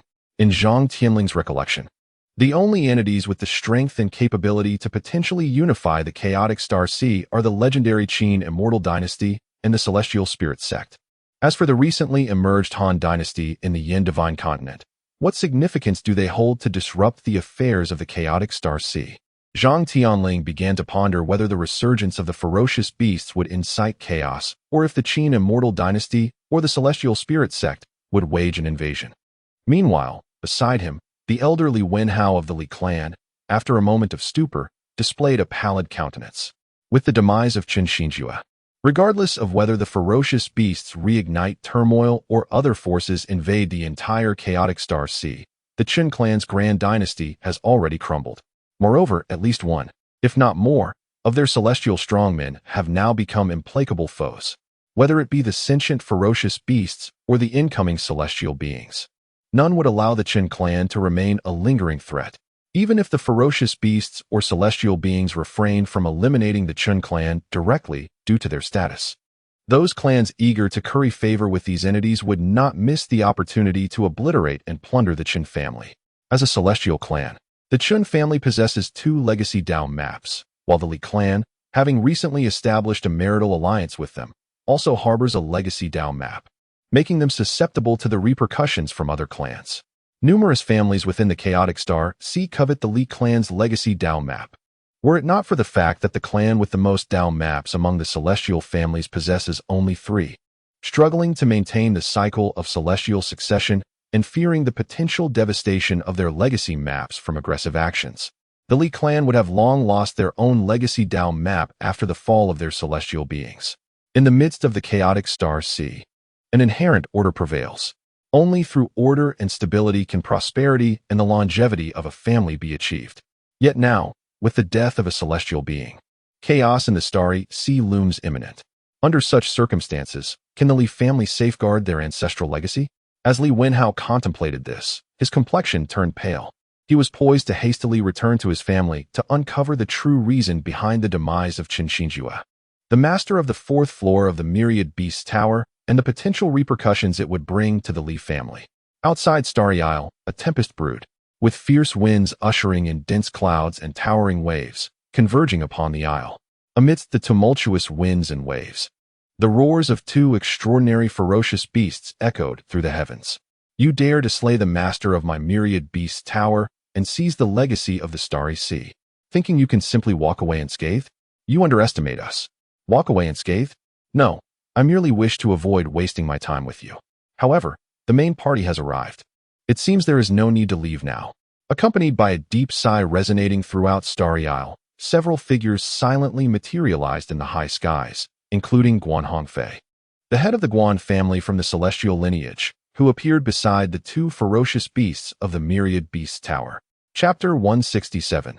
The Sea Dragon King. There stood Ao Tian, the 2nd master of the 10,000 Beasts Tower, the fearsome Sea Dragon King, alongside the 3rd master, the formidable sky-piercing king, Qing Tian, and the 5th master, the head of the Guan family, Guan Hongfei. Except for the Grand Master of the 10,000 Beasts Tower, Lord Tian Huang, who had not yet made an appearance, all the others were present. Were these the very individuals responsible for the demise of the 4th master? Outside of Xingqiu Island, as the masters of the 10,000 Beasts Tower pursued, and Chen Jie hesitated, the onlookers within Xingqiu Island were engulfed in terror and began to discuss fervently. Those guests of lower rank, particularly those with self-awareness, dared not linger and hastened towards the docks, seeking to escape by boat. The conflict among celestial beings is indeed a rare spectacle, with every clash potentially offering profound insights to the high-level martial artists present, including masters and grandmasters. However, this was contingent upon their survival. The battles between grandmasters could wreak havoc over a radius of 10 miles, and a conflict among celestial beings, particularly in a chaotic melee, might not be an exaggeration to state that it could overturn the entirety of Xingqiu Island. Yet, collateral damage was a certainty, and casualties among the inhabitants of Xingqiu Island would be alarmingly high. No one wished for their demise. Sometimes, the mere act of joining the fray could lead to fatal consequences. A multitude of guests of lower rank scrambled to flee Xingqiu Island, while the master-level experts and the astute individuals within the Zhang family estate chose not to depart hastily. Instead, They drew closer to Zhang Tianling and Zhang Taichu. "Humph, a bunch of fools," remarked an elder of the Zhang family at the sight of the ordinary guests fleeing in haste. "How swift and perilous is the battle among celestial beings. To attempt to escape at this moment is nothing short of courting death." Though Xingqiu Island is not a vast expanse stretching hundreds or thousands of miles, it is certainly not a mere speck of land. Even with a port nearby, the guests, being of high rank at most, would require at least half an hour to reach safety. And this half hour could very well determine the difference between life and death. Most crucially, outside of Xingqiu Island, a storm was brewing. Ao Tian, the Sea Dragon King, a lineage of great ferocity, had survived for at least 1,000 years. During the era of the human-demon conflict, he had personally slain more than one celestial being, and he excelled in summoning winds and controlling tidal waves. At present, the ocean belonged to the Sea Dragon King, who was among the least favorable toward humanity among the masters of the 10,000 Beasts Tower. He would not concern himself with whether the storm he conjured would engulf human vessels.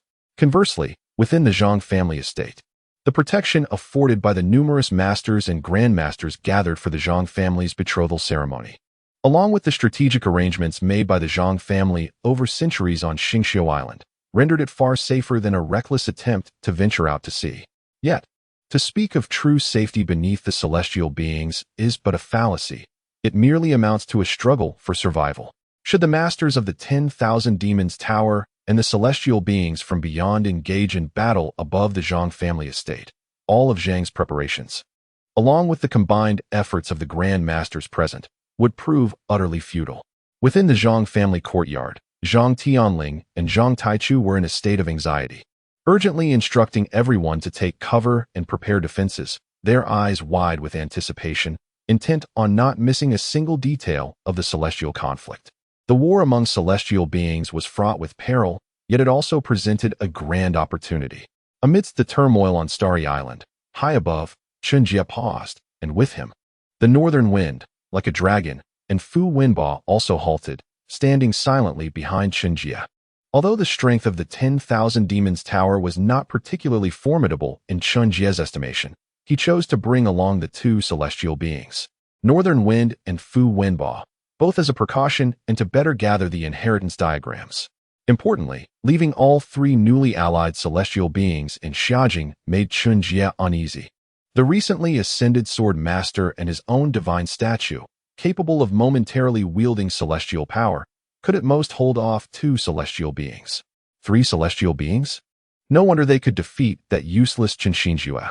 Yet, what delusion gave you mortals the impression that you could stand alongside us? It has been ages since I last tasted the essence of a celestial being. The second master of the 10,000 Demons Tower, Ao Tianxue, bared his fangs, his mouth curling in a menacing grin, drool cascading from the corners of his lips. The scar that bisected his left cheek and blinded one eye began to writhe like a centipede, his expression grotesquely fierce.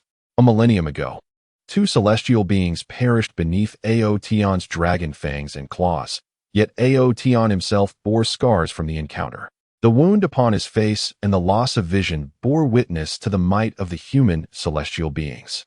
This animosity Ao Tian harbored towards humanity was rooted deeply in such encounters. After Ao Tian's menacing proclamation, the third master, Yuan Fei, wielding an iron staff, remained noncommittal, his eyes betraying a fierce combat spirit. Meanwhile, Guan Hongfei, though somewhat discontent with Ao Tian's remarks, refrained from voicing any objections in the face of impending danger. Recognizing his own inferiority to Ao Tian, he merely furrowed his brow and discreetly distanced himself from Ao Tian. A millennium prior, a human celestial might have fought valiantly against Ao Tian at the cost of their life, but now, through ages of bloodline inheritance, Ao Tian and other primal beasts with formidable innate bloodlines had grown exponentially in strength, far surpassing those human celestial beings constrained by the inheritance diagrams. Were it not for the insignificance of the human realms to the great beasts that stood on the precipice of the celestial realm, the 10,000 Demons Tower would not merely exist in the chaotic starry sea. To taste the essence of a celestial being, just as I had nearly finished consuming the flesh of the malevolent dragon I had slain. I hope that your meat will possess a greater texture than that of its counterpart. In the face of Ao Tian's threat, Chen Jie responded coldly. then turned to Guan Hongfei and spoke in a low voice. It was I who killed Chen Jie. I had no intention of taking his life, but he had clearly promised to exchange 2 heirloom diagrams with me for mutual enlightenment. However, after I followed him into the secret chamber, he secretly attempted to assassinate me and spread rumors that this malevolent dragon was orchestrating an attack against me. Thus, he met his demise. Now, I have no intention of sparing this malevolent dragon either, but as the human race is rare, I would prefer not to take lives unnecessarily. I possess more than 10 heirloom diagrams and hope to engage in a mutually beneficial exchange of insights. Although Chen Jie had arrived at the chaotic Star Sea accompanied by Bei Feng Rulong and Fu Wenbo, only he ventured forth to the Chen clan to exchange heirloom diagrams. Bei Feng Rulong and Fu Wenbo had separately gone to 2 other clans within the chaotic Star Sea, which, despite lacking a celestial being to oversee them, still retained the heirloom diagrams of former celestial families. The Li clan was one such example. As Chen Jie concluded his statement, before Guan Hongfei could respond, Ao Tian laughed derisively, his expression menacing as he declared, "To kill me, you? I shall feast upon your flesh and drink your blood." No sooner had Ao Tian's words left his lips than multiple tornadoes, summoned by his breath, swiftly enveloped Chen Jie. Ao Tian, propelled by the tempest, unleashed a torrential storm accompanied by thunderous clouds, opening his cavernous maw, intent on swallowing Chen Jie whole. Chapter 168. Eternal Calamity as the Dragon Lineage. Ao Tian is inherently imbued with the essence of the path of wind, water, clouds, and mist. This ancestral imprint is inscribed within his bloodline from birth, and as he matures, the profound insights of ancient divine beasts regarding the ways of heaven and earth continually manifest in his consciousness. Being the descendant of divine beasts, most demonic creatures and ferocious beasts are remarkably fortunate.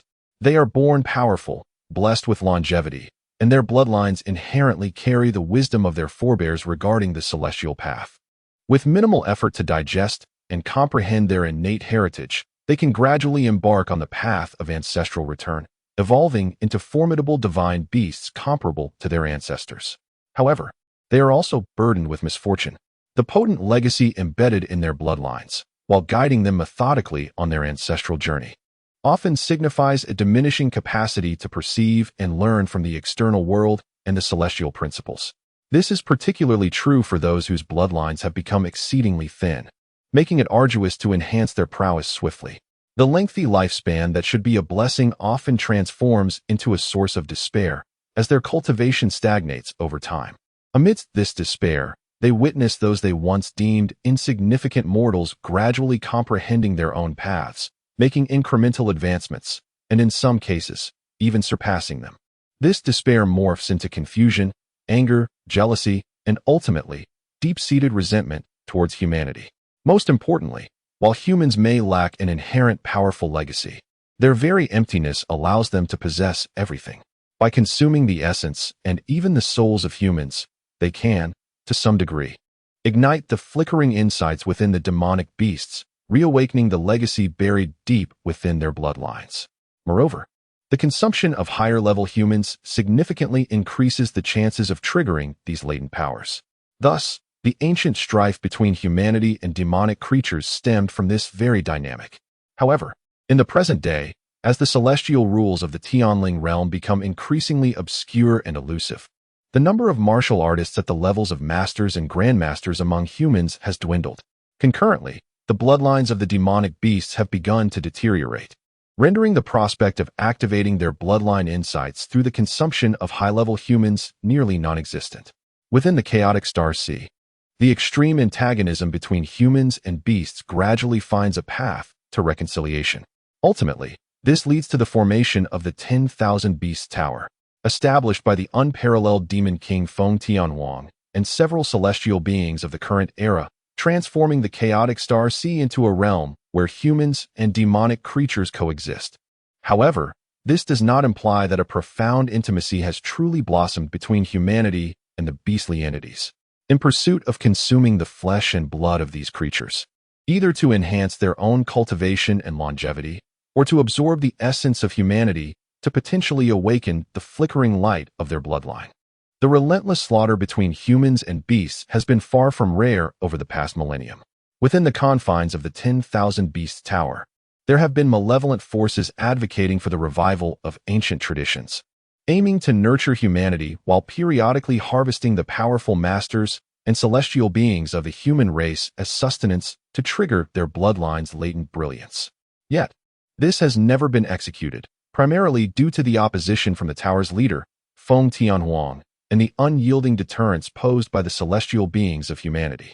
In the shadows of the 10,000 Beasts Tower, there have been whispers of a desire to restore the ancient ways. Capitalizing on the scarcity of celestial beings in the chaotic star sea, with the intent to completely devour the essence of all celestial beings and mighty masters among humanity, thereby rekindling their own bloodline's brilliance. The prime instigator of this ambition is none other than the Sea Dragon King, Ao Tian. A millennium ago, a celestial being fought fiercely with him and blinded one of his eyes. However, the flesh of that celestial being further awakened Ao Tian's bloodline, allowing his strength to gradually, albeit slowly, increase over the past 1,000 years. Unfortunately, this enhancement began to wane several centuries ago and came to a complete standstill a century prior. At that time, Ao Tian had already contemplated reigniting the frenzy of ferocious beasts, seeking to consume the flesh of a celestial being to reignite the brilliance of his bloodline. Yet, given the limited number of celestial beings in the chaotic star sea, Ao Tian lacked the confidence to silently eliminate any of them. Out of respect for the formidable Feng Tianhuang, he had remained patient and restrained.